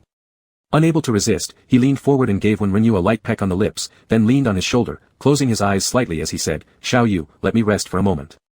Wen Renyu supported Chu Shiji's arm and leaned his head against Chu Shiji's scalp, rubbing gently. Chapter 157, Yuan Bao. The hospital arrived quickly. Chu Shiji's arm was stitched up by the doctor with 4 stitches on site and then bandaged like a dumpling. After that, she received a tetanus shot. Wen Renyu heartbreakingly held on to Chu Shiji's arm without letting go. Chu Shiji couldn't help but find Wen Renyu's actions amusing. "Are you hungry, idol?" Wen Renyu asked Chu Shiji. "Not hungry. Are you? If you're hungry, we can eat something outside before going back." "No need, let's just go back." Wen Renyu shook his head. "Grandpa is still waiting for us." Good idea." Chu Shiji took Wen Renyu to the nanny car, where Zhou Yushan was already sitting inside, looking profoundly troubled. "Who pissed you off?" Chu Shiji gave Zhou Yushan a sidelong glance. She sat at the last row of the nanny car with Wen Renyu next to her. "It's all because of that guy who used the key as a weapon. If I had been there, I would have killed him. But he's already been taken to the police station." Zhou Yushan was extremely angry, he even dared to hurt my Wen Shen. They could drown him with just one mouthful of spit from each of my idol's fans. "I think your spit alone would drown him." Chu Shiji said lightly, "And anyway, it's my Wen Shen." When Zhou Yushan heard the phrase emphasizing my, he immediately glared at Chu Shiji in deep anguish. Wen Renyu couldn't help but laugh and cry at the same time. But eventually, Zhou Yushan looked worriedly at Chu Shiji's arm and asked, "Shiji, is your arm okay?" Chu Shiji responded faintly with a soft hum. That's good, that's good." Zhou Yushan sighed in relief. Wen Renyu looked at Zhou Yushan and asked, "Zhou, did the competition end yet?" Zhou Yushan immediately nodded upon hearing Wen Renyu asking him, "Yes, yes. Of course, Wen Shen's team won in the end. Ing Chi plays well after all." "Good, then we don't have to compete again tomorrow." Wen Renyu sighed in relief. "Is this reality show over here?" Zhou Yushan asked. Wen Renyu nodded, Professional players will continue to participate in matches and training later and can't be involved in such entertainment shows for too long. Wen Shen has so much work to do," Zhou Yushan sighed, then worriedly added, "Wen Shen must rest well and take care of your body." Chu Shiji raised an eyelid to glance at Zhou Yushan. Did he not know that he should let Xiao Yu rest? "Zhou Yushan, stop talking." Chu Shiji opened his mouth. "Oh." Zhou Yushan frowned. Wen Renyu didn't expect Chu Shiji to also feel jealous towards Zhou Yushan, thinking that Chu Shiji was tired and wanted to rest. So he moved closer to Chu Shiji, wrapping Chu Shiji's head on his shoulder. Idle, rest for a while. I'll call you when we arrive, Wen Renyu whispered. Chu Shiji closed her eyes, a smile flickering on the corner of her lips. All right. Zhou Yushan, observing the quiet interaction behind, obediently shut up, closing his eyes and preparing to sleep. These past few days, Brother Chu had assigned him many tasks, and he was quite exhausted. Just that drone alone was ordered according to Chu Shiji's requirements. Brother Chu seemed possessed, confirming repeatedly with him about the formation arrangements for the drones, revising several versions of the confession message. This forced him to repeatedly liaise with the drone performance company. However, the drone operation wasn't the end. Brother Chu also made him customize a bunch of other stuff. Fortunately, after finishing up this busy period, he'd be able to go on vacation, a long one. He'd follow Wen Shen to finish the World Championship tournament. Thinking about the future filled him with beauty. Sitting in the front seat, Zhou Yushan chuckled softly to himself with eyes closed. He. Zhou Yushan. Wen Renyu quietly reminded him with dissatisfaction. Yes, ma'am. Zhou Yushan immediately stopped the sound. Listening to their interaction, Chu Shiji couldn't help but smile slightly, nuzzling against Wen Renyu's neck. Their grandfather's home was soon reached. Wen Renyu glanced sideways at the sleeping Chu Shiji, hesitating to wake him. Shoo. Wen Renyu gestured for silence to Zhou Yushan. Zhou Yushan nodded. Heartbroken, Wen Renyu gently stroked the bandage on Chu Shiji's hand, the car quiet except for the breathing of the few people inside. They stayed seated like that for a while, until Wen Renyu's phone suddenly rang. In a panic, Wen Renyu picked up the call. Chu Shiji slowly woke up, looking around somewhat confused. Wen Renyu looked at Chu Shiji, pointed to the phone, and then said into the phone, "Hello? Did you kick someone?" the coach's voice asked. Yes, Renyu Wen pursed his lips. The coach spoke sternly, a professional player must not fight. You should remember that, right? Fortunately, this time it was self-defense, so there won't be any punishment. But next time, don't be so impulsive. I understand, coach, Wen responded. That's all about this matter. CBG has already made an announcement on Weibo. Make sure to calm down your fans and your idol's fans too. Isn't Emperor Chu beside you? Get some rest early. Before Wen could reply, the coach hung up. Renyu Wen looked at Shiji Chu. No problems from the team side, right? Chu inquired with concern. No problem. The coach said it was self-defense. That's good. Let's go upstairs then. All right. Yushan Zhou immediately said, Brother Chu, when Renyu plays later, could you give me a ticket for the venue as well? I can't get a good seat. I'll pay for it. Don't worry about the money, I'll send one your way for each match, Renyu Wen smiled. Fantastic. Thanks, Renyu Wen. Why give him anything? Shiji Chu rubbed her head against Renyu Wen, her tone slightly dissatisfied. Hearing this, Yushan Zhou. He'd better leave quickly, or Renyu might change his mind. Without delay, Zhou jumped into the car and sped away with driver Uncle Zheng. With a helpless smile and a chuckle, Renyu held Chu's arm gently and walked towards the building. Upstairs, their maternal grandfather was busy preparing dumplings for them. When Renyu entered Grandpa's home, he saw an old friend, Yuan Bao. Yuan Bao was still fat, twisting his voluptuous backside to face away from them while sleeping. Shiji Chu glanced at Renyu Wen and softly chuckled, Don't you want to greet Yuan Bao? No, Renyu Wen shook his head frantically. He had never tried greeting a cat in human form before. Was it supposed to be a purring sound or meow? If he started meowing here to Yuan Bao, would Grandpa think he was crazy? Yes, the little girl system answered promptly. Renyu Wen. This kitten isn't calling you dumb, it's explaining that communicating with cats uses cat language. Try it, master. It's fun, the system giggled. Just as Renyu Wen was about to refuse, Yuan Bao suddenly whipped his head around to look at him. Meow. Meow. What's wrong with you? Why do you smell like that foreign cat? Chapter 158, Parents. Chu Shiji curiously asked, Xiao Yu, what did Yuan Bao say? When Renyu helplessly replied, he said, Why does my scent smell like Xiao Ye's? Phew. Chu Shiji burst into laughter. He ruffled Wen Renyu's head and said, Do you need to answer him? Grandpa is still in the kitchen. Wen Renyu hesitated for a moment. Actually, he was also curious about how he could communicate with the cat now. Since his idol was right there, trying to mimic a cat's meow should work fine too, right? Thus, when Renyu asked, System, how do I say it? The master just needs to say, meow, dot. The system cheerfully responded. It doesn't matter, she'll intervene if needed. When Renyu took a slight breath and spoke, I am your boss. Chu Shiji looked at Wen Renyu with surprise. As Wen Renyu moved closer to Yuan Bao and meowed twice, revealing a small pointed canine tooth, he appeared both fierce and adorable. Yet his voice was still babyish, like that of a newly born kitten. Chu Shiji lifted his left hand to cover his eyes, exhaling deeply. This was at Grandpa's house, he couldn't go too far. Yuan Bao looked at Wen Renyu in bewilderment, meow. What the? How come when you become human, I don't recognize you? Wen Renyu smiled. Yuanbao's pupils shrank into a thin line, meow. What the? Wen Renyu helplessly patted Yuanbao on the forehead. Seeing Wen Renyu act this way, Chu Shiji couldn't help himself and reached out with his uninjured left hand, lifting Wen Renyu onto his lap. Huh. Wen Renyu was caught off guard. Chu Shiji leaned down and kissed him. Xiao Yu, you're too cute. He simply couldn't hold back. Yuanbao watched as the two suddenly intertwined, stunned, meow. What the? Idle, Wen Renyu slightly gasped for air, Grandpa is still inside. I know, Chu Shiji held him with one hand, tenderly brushing his forehead against Wen Renyu's. Grandpa will come out soon. Wen Renyu, his face flushed, pushed Chu Shiji away. Feeling the empty embrace, Chu Shiji sighed regrettably. If it weren't for being at Grandpa's house. Just then, Grandpa quickly came out from the kitchen. He waved at the two of them and said, come, you two have some food. You've been going through so much, must be tired, right? Grandpa, Wen Renyu walked to the dining table and pulled out the chairs for Grandpa and Chu Shiji. Grandpa kindly smiled, that's good. Now we have such a handsome grandson-in-law. Grandpa, he's my wife, your granddaughter-in-law. Chu Shiji sat down and laughed while saying so. Wen Renyu blushed hearing this. What kind of wife? What kind of daughter-in-law? Isn't he a little boy? Grandpa fumed. Chu Shiji chuckled softly, Grandpa, it can also be called that way. Seeing that Wen Renyu didn't deny it, Grandpa sighed, I really don't understand you young ones anymore. As long as you two are happy, that's all that matters. Grandpa turned again toward Wen Renyu, Xiao Yu, Chu Shiji has always been alone since he was little, rarely seeing him get close to anyone. I hope you can take care of him well. Grandpa, I will, Wen Renyu nodded seriously. I'm not very eloquent with words, but if you two ever encounter difficulties, come back to Grandpa whenever you want. If you two quarrel, try to understand each other and avoid cold wars. Grandpa, I don't want to quarrel with him, Chu Shiji, in front of Grandpa, rubbed Wen Renyu's head, his eyes filled with affection, besides, he's great, I love every part of him.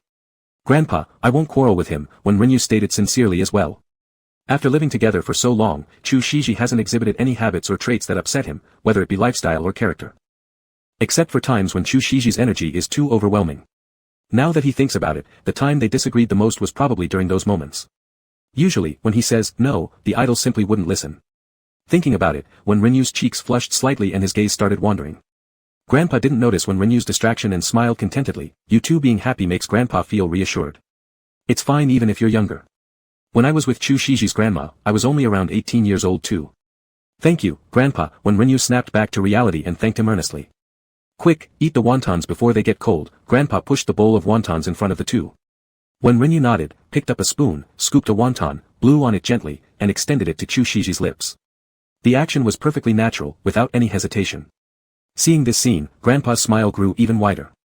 Chu Shiji, watching Wen Renyu's first thought of him, felt a warm stream in his heart. He opened his mouth to eat the wonton and then squinted his eyes as he licked his lips. Wen Renyu scooped another one and put it into his own mouth. So delicious. Wen Renyu looked at Grandpa, his eyes shining. Chu Shiji, tilted sideways, looked at Wen Renyu with that familiar appearance, full of laughter in his eyes. Watching Wen Renyu eat, even an ordinary cup of coffee every day could become fragrant and very good to drink. Idle. Wen Renyu scooped another one, carefully blew on it, and extended it to Chu Shiji's lips. They took turns eating, bite by bite, until they had unknowingly finished both bowls of wontons. Grandpa was laughing uncontrollably beside them. Yuanbao was sniffing around Wen Renyu's legs nearby. Wen Renyu couldn't bear it anymore and quietly growled at Yuanbao, I'll talk to you later. Then, he got up to wash the dishes. Grandpa conveniently handed over the bowls to Wen Renyu, then came out and sat opposite Chu Shiji. Shiji, tell Grandpa, what are your plans for the future? Grandpa, I want to marry him. Marriage is already possible overseas. Chu Shiji said softly. Grandpa was somewhat worried, Shiji, are you really sure that he's the person you want to spend your whole life with? As far as I know, you two haven't been together for very long. Although it hasn't been long, the events that have happened between us are very special. Special enough that I won't be able to see anyone else ever again. Although Chu Shiji deliberately spoke softly, his voice remained firm. All things in the world always depend on timing and fate. Besides Wen Renyu, no one else can turn into a little cat to act coquettish next to him. No one else would save him when he had gastritis and there was no one to accompany him. No one else would bring him to enjoy the beauty of the mountains when he was cyberbullied because of Jian Yao, in order to comfort him. No one would foolishly expose all their secrets in front of him. And no one would tear open their own wounds just to warm him. Perhaps their love wasn't so passionate, nor did they go through many trials, but he never believed true love was tested by trials. Love is the union of two souls, the poetry and the sun in life. It can burst forth in passionate embraces or flow gently in every small thing in daily life. Chu Shiji felt that Wen Renyu was his poetry, his son. Wen Renyu could give him the most passionate embrace and also the most comforting warmth. Chapter 159, Parents Part 2. Grandpa looked at Chu Shiji and kindly smiled, "It's good that you've thought it through." Chu Shiji looked at the back of Wen Renyu who was washing dishes in the kitchen and nodded. "So do I need to meet Xiaoyu's parents?" Grandpa asked. Chu Shiji saw Wen Renyu's body stiffen noticeably. Chu Shiji said to Grandpa, "Grandpa, Xiaoyu's family has some inconveniences regarding meeting the parents." Grandpa frowned slightly but chose not to ask further, changing the subject instead, "Are you two sleeping in the same room tonight?" "One room is enough. In that case, sleep in your room. Find Xiaoyu a toothbrush and such, I don't have to worry about it. My old bones are tired, and it's time for me to sleep." "Alright, Grandpa, good night." Chu Shiji got up and helped Grandpa return to the room. Wen Renyu heard the conversation outside loud and clear. The little girl system also initiated her broadcast after their conversation, "Congratulations, Master. Achieved milestone recognition from the family of the cat owner, gained 20 points in transformation value. Current transformation value is 309 points. Wen Renyu found great comfort in the system's announcement. He had originally thought that because Grandpa didn't meet his parents, there would be hesitation in accepting him, feeling they might consider them serious about relationships, but unexpectedly, he still received recognition for dating Chu Shiji. Wen Renyu exhaled a breath and wiped his hands dry as he exited the kitchen. Yuanbao had been following beside him all along and hadn't moved away. Wen Renyu squatted down and looked at Yuanbao, asking, "Yuanbao, what exactly do you want?" "Meow." Yuanbao howled, "Are you really that foreign cat? How about calling over Xiao Lihua to spar with you?" Wen Renyu smiled. "Yuanbao. That's unnecessary." "But why? Why did that foreign cat transform into an animal identical to the cat owner? Why?" Yuanbao spread out his little paws and began doubting feline life. Could he possibly grow human-like legs and reach the height of a cat tree? "Meow ao." Yuanbao stared at Wen Renyu and howled, "How do you manage this?" "I'm talented, so I'm the leader." "You're just a member of the cat cult," Wen Renyu grinned showing his small tiger teeth. Yuanbao. With disdain, he shook his whiskers and turned away, just a mere cat owner, how could he compare to his noble self? Sleeping was more practical anyway. Chu Shiji watched Wen Renyu's small figure crouch down speaking to the cat and couldn't help but approach, crouching down and circling his arms around him. "Idle?" Wen Renyu turned his head. "Xiaoyu, Grandpa is already asleep." Chu Shiji rubbed noses with Wen Renyu. Wen Renyu turned his head and rubbed against him. "Xiaoyu, from now on, I'll be your parent." Chu Shiji spoke somewhat sympathetically. Wen Renyu laughed softly and nodded, saying, "Let's go to sleep then." Chu Shiji responded softly, pulling Wen Renyu up and leaning his head on his shoulder, "Xiaoyu, but we just ate our late-night snack. Shouldn't we exercise a bit?" Wen Renyu. "Parent. Aren't you my parent?"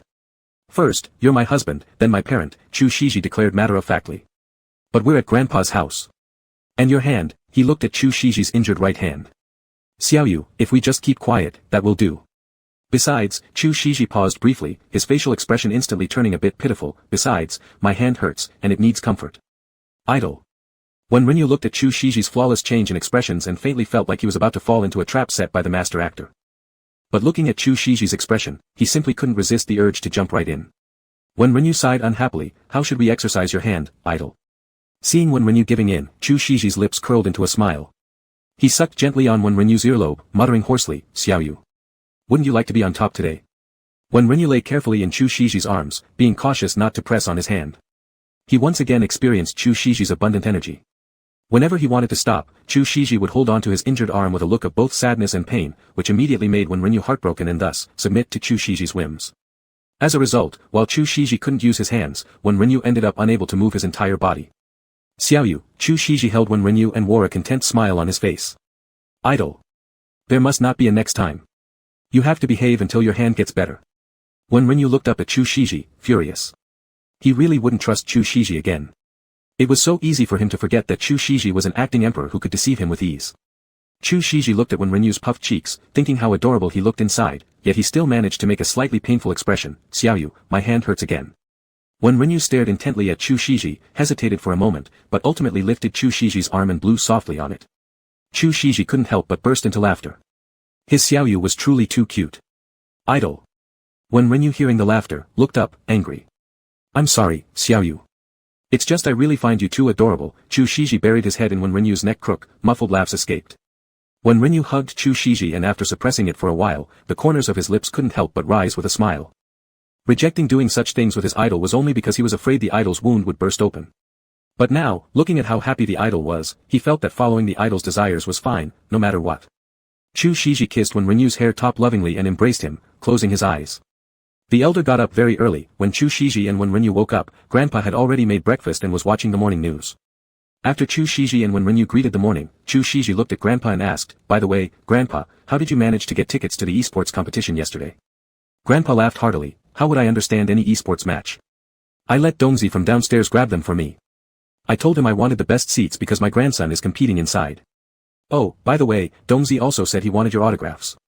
"Han Dong. Is it Xiaoyu's or mine?" Chu Shiji took out paper and pen.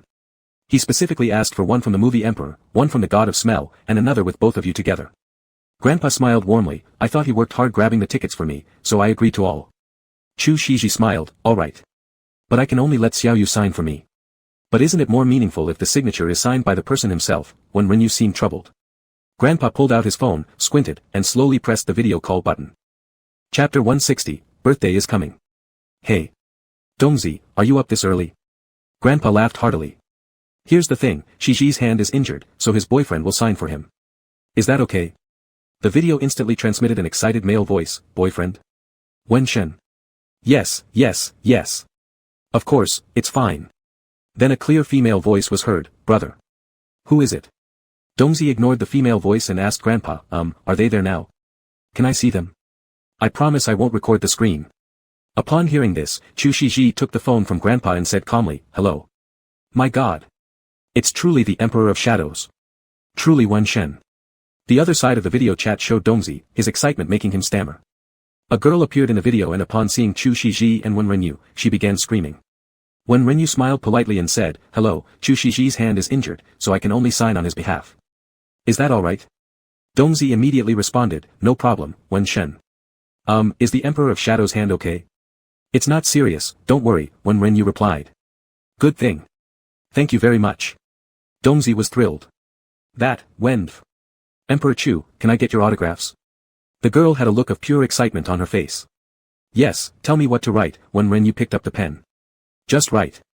The girl hesitated for a moment, then blurted out with confidence, "Production signatory Han Qing, that a first kiss CP is getting married tomorrow." Wen Renyu paused momentarily with the pen in his hand, then a slight blush appeared on his face. He looked at Chu Shiji and asked, "Are we really going to write this? Is it okay?" The girl inside was full of anticipation. "It's fine." Chu Shiji smiled. Wen Renyu hesitated briefly with the pen in hand but eventually wrote out the signature as requested. "Thank you so much." The video side was filled with excitement. "You're welcome." Wen Renyu handed the phone back to Grandpa. After exchanging a few more pleasantries with Dongzi, Grandpa ended the call. Grandpa looked at Wen Renyu and asked, "Is it true, Wen Shen is Xiaoyu?" "Yes, Grandpa. Perhaps because they think my gaming skills are decent, they call me that," Wen Renyu replied with a smile. Grandpa curiously asked, I saw the game you were playing. Grandpa doesn't understand it well, but Xiaoyu, are you good at it?" Chu Shiji softly smiled. "Yes, he's very good. Xiaoyu is the world champion." Grandpa lit up with surprise. "World champion? That's amazing." "Don't exaggerate," Wen Renyu blushed slightly in embarrassment. If he weren't a world champion, he would have felt unworthy to stand beside his idol. "Then, Grandpa, we'll go home first. Xiaoyu has another competition soon. We'll visit you again later," Chu Shiji said. "Alright, go ahead. Don't take Yuanbao back with you." Grandpa stood up. "No, let him stay here," Chu Shiji smiled. "One cat at home is enough." On their way back, Zhe Yushan was still the one picking them up. Chu Shiji sat in the car, and when Renyu was using both of their phones to respond to messages and care notes from various people. He also logged onto Weibo to reassure fans. Weibo had already uncovered everything about the man involved to the point where even his underwear brand was exposed. Seeing this made Wen Renyu furious, so he just turned off Weibo. When he opened his own phone, he received a message from Zhao Kur. "Kur sweetheart, Wenf, are you guys alright? Kur sweetheart, are you sure you're okay? Kur sweetheart, are you absolutely certain?" Looking at the long line of, "Are you alright?" Wen Renyu helplessly replied. "It's fine. Kur sweetheart, good to hear it. Kur sweetheart, how was your experience with the maid costume I bought you before?" Wen Renyu. He closed the phone, deciding to ignore her. But Zhao Kur's call came in right after. Wen Renyu, hello. Chu Shiji, noticing Wen Renyu answer the phone, leaned in close to listen together. Zhao Kur was very excited. "Tell me quickly. How was your experience wearing the maid outfit?" Upon hearing Zhao Kur's question, Chu Shiji smirked faintly. Wen Renyu's face flushed as he replied, if you do something like that next time. Zhao Ke interrupted quickly, are you giving me a maid costume too? Sure, Wang Yuzhen is into those kinds of things. Wen Renyu's face turned red with embarrassment. Why isn't this woman even a little bit embarrassed? Without missing a beat, Zhao Ke continued, Wenf, happy birthday. Wen Renyu was surprised for a moment before realizing that his birthday was coming up in a few days. Thanks, Wen Renyu sincerely thanked her. Don't thank me yet, wait until you receive the gift I'm sending you and then you can thank me. Zhao Ke grinned mischievously. Wen Renyu. Wen Renyu smiled, you'd better just tell me now, what have you bought this time? Zhao Ke giggled coquettishly, well. It's something that will enhance the feelings between husband and husband. Hee hee, hee hee, hee hee hee. Truth be told, she had seen some fan creations in the first kiss super chat that seemed too good not to try, so she could only take matters into her own hands and buy all the things used in those fan creations for the couple herself. Wen Renyu got a bad feeling about this. Chu Shiji raised an eyebrow though, and found himself looking forward to it a little bit. Still, they shouldn't let Zhao Ke shop like this again. Next time, he would personally pick out gifts for Xiaoyu. Wen Renyu immediately told Zhao Ke, I don't want to talk with you anymore. It's fine if you don't want to talk to me, but you must remember to accept the birthday present. Zhao Ke laughed, and hung up. Ugh, idle. Wen Renyu looked at Chu Shiji, gripping his phone tightly, did you hear everything? Yes, Chu Shiji chuckled softly, I heard it. Wen Renyu felt upset. If Chu Shiji hadn't overheard, he could always toss the gift out after receiving it, but since the idol had already heard. Chu Shiji glanced at Zhou Yushan ahead, and leaned close to Wen Renyu's ear, tell Zhao Ke not to send anything more. How can we accept such clothes from others meant for our boyfriend? Wen Renyu looked at Chu Shiji, his eyes slightly widening, so did the idol mean he should be the one giving the gift? It seemed Chu Shiji understood what Wen Renyu was thinking. He gently smiled, Xiaoyu, let me buy it for you, alright? Wen Renyu's face instantly flushed hot. But let's keep this year's birthday gift, alright? Is that okay? Chu Shiji pinched Wen Renyu's cheeks. Wen Renyu. Xiaoyu, how do you want to spend your birthday? With fans? Chu Shiji seriously asked. Wen Renyu shook his head, no, I want to spend it with my idol. Chu Shiji asked softly, do you have any place you particularly want to go? With my idol, anywhere is fine. Chu Shiji smiled lovingly at Wen Renyu, alright. Chapter 161, Birthday arrived. Wen Renyu was eagerly looking forward to his birthday. This would be the first birthday he spent with Chu Shiji. He felt it was significant enough that he even wanted to give a gift to his idol. Giving a gift to one's idol on one's own birthday, something about that felt off, but he still wanted to do it. What would the idol like? Wen Renyu, wearing an apron, was slicing vegetables in the kitchen while thinking, as Chu Shiji hovered around him, making trouble. Xiaoyu, this yam. Chu Shiji was about to touch the yam with bare hands. Wait. Wen Renyu immediately snapped back from his thoughts and stopped Chu Shiji. Chu Shiji, question mark. Idol, you can't possibly be 27 years old and not know that yams need special handling, right? Wen Renyu said with a smile in his eyes. Chu Shiji hesitated for a moment, then his ears turned slightly red as he pretended to be aloof and calm. Ahem, of course I know. Really? Wen Renyu looked skeptical. Chu Shiji lowered his brows and stepped forward, directly hugging Wen Renyu, pouting in his ear. Xiaoyu, don't make fun of me. In the kitchen, aside from making curry by just adding spices or preparing salad, he could only cook chicken breast or instant noodles at most. His chances to go into the kitchen were few, so how could he know how to handle yams? Wen Renyu burst out laughing. Idol, please wait outside, okay? I'll cook for you. No. Chu Shiji refused outright. I want to watch you, I want to help. His right arm was already able to move, though it couldn't exert too much force yet. Wen Renyu looked at Chu Shiji, a warm feeling passing through his heart. How had he not noticed before how clingy his idol could be? Then idol, wear gloves to peel the yam. Wen Renyu handed Chu Shiji a pair of gloves. Okay. Chu Shiji took the gloves. Wen Renyu worriedly said, be sure not to touch your own skin, it will cause intense itching. Don't worry, Xiaoyu. Chu Shiji began washing the yam. Wen Renyu decided that during ordinary cooking times, he should teach his idol some basic kitchen knowledge. Idol, for black fungus, if you ever want to cook it, there are things to note as well. Chu Shiji turned his head. Black fungus needs attention too. Wen Renyu took out a small handful of dried black fungus and soaked it in water before saying, black fungus must be soaked immediately before eating. If soaked ahead of time and left too long, it becomes highly toxic, a toxicity even high temperatures cannot eliminate. Therefore, avoid consuming black fungus soaked overnight. Xiaoyu really knows a lot, Chu Shiji sincerely praised. But then he added, but having Xiaoyu by my side is all I need. Wen Renyu, hearing Chu Shiji say that, smiled. Indeed, having him prepare food for his idol would be enough. The two cooked a few light dishes. Chu Shiji enjoyed being fed by Wen Renyu while cradling his injured arm, his face full of happiness. After finishing their meal, the couple lounged on the sofa watching TV. When Renyu found that Chu Shiji was increasingly unguarded in expressing his feelings in front of him. At the very beginning of their relationship, Chu Shiji would restrain his emotions and always display that gentle expression towards him. Now, though still gentle, Chu Shiji would speak softly and coquettishly, stick close to him, and unabashedly express his possessiveness. Getting cuter and cuter, his idol. When Renyu thought and couldn't help but hugged Chu Shiji. So, what would be good to give his idol tomorrow? Xiaoyu, what's wrong? Chu Shiji, stroking Wen Renyu's head, asked gently. Nothing, I was just thinking if there's anything the idol really likes, Wen Renyu replied. Really likes Wen Renyu, Chu Shiji answered without hesitation. He knew his idol would say that. Though Wen Renyu inwardly scolded himself for being predictable, his lips couldn't help but curl into a smile. Then, on his birthday tomorrow, he'd just use the outfit Zhao Kuo gave him. Wen Renyu thought, his face turning slightly red. Today, the base had already received Zhao Kuo's gift for him, and they directly sent it over to Guanshan. At that time, Chu Shiji was taking a shower, so Wen Renyu took the chance to open it when Chu Shiji wasn't paying attention. Seeing the content inside the box almost made Wen Renyu jump out of his skin. It was actually a quite inappropriate police uniform, with handcuffs provided on the side. Wen Renyu immediately threw it to the farthest corner of the wardrobe. Having Zhao Kuo as a friend was truly a blessing. The idol still didn't know that he had already accepted Zhao Kuo's gift. Then, on his birthday tomorrow, he would wear it for the idol to see. Wen Renyu blushed as he buried his head in Chu Shiji's arms. Xiaoyu, tomorrow, shall we go out and play? Chu Shiji played with Wen Renyu's hair tips. Okay. Wen Renyu nodded. Wen Renyu was woken up by the system the next day. Master. Happy birthday.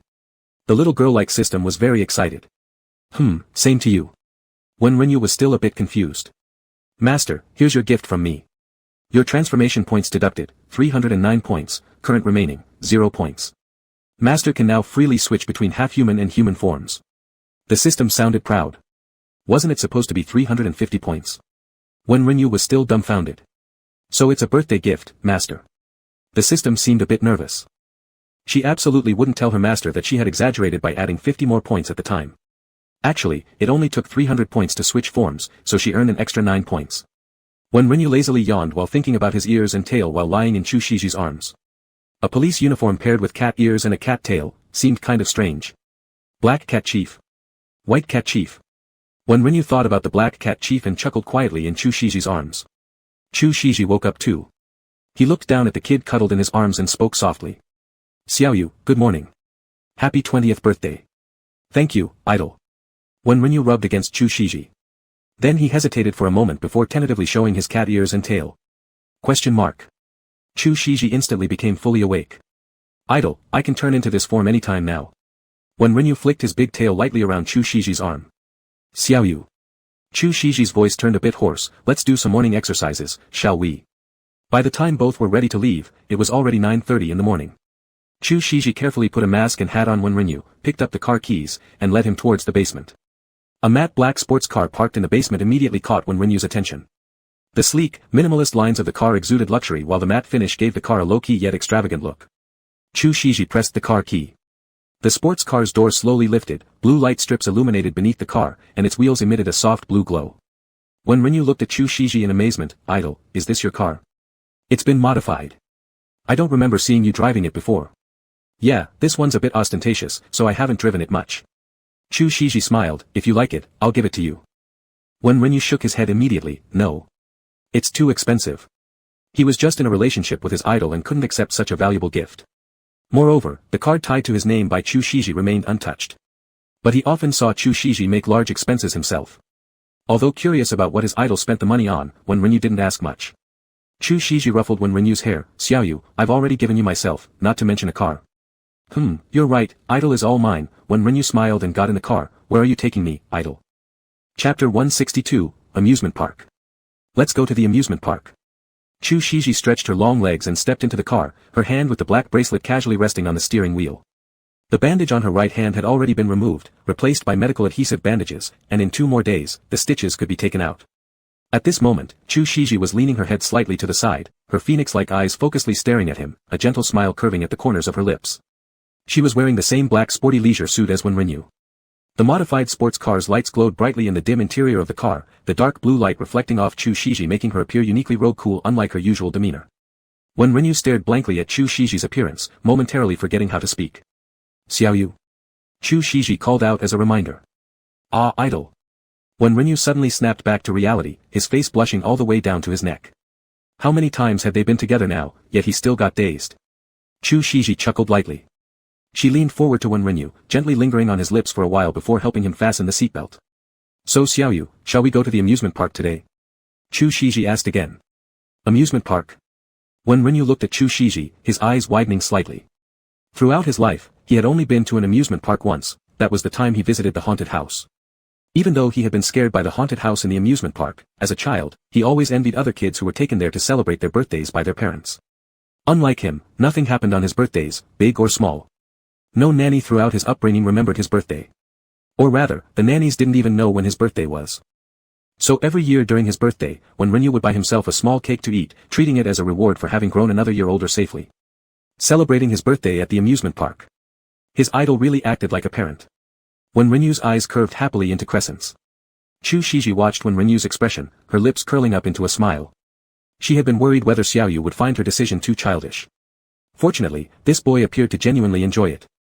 With a roar, the sports car departed from the basement. It wasn't long before a city's largest amusement park came into sight. When Rinyu looked outside at the throngs of people, showing slight concern. Idol, will they recognize us? Recognizing us is fine too, Chu Shiji said after parking the car. Her gaze towards Wen Rinyu was tender and loving. She wanted to visit places they both desired openly and freely with Wen Rinyu. Though, it wasn't easy given that they both had fans scattered across the globe.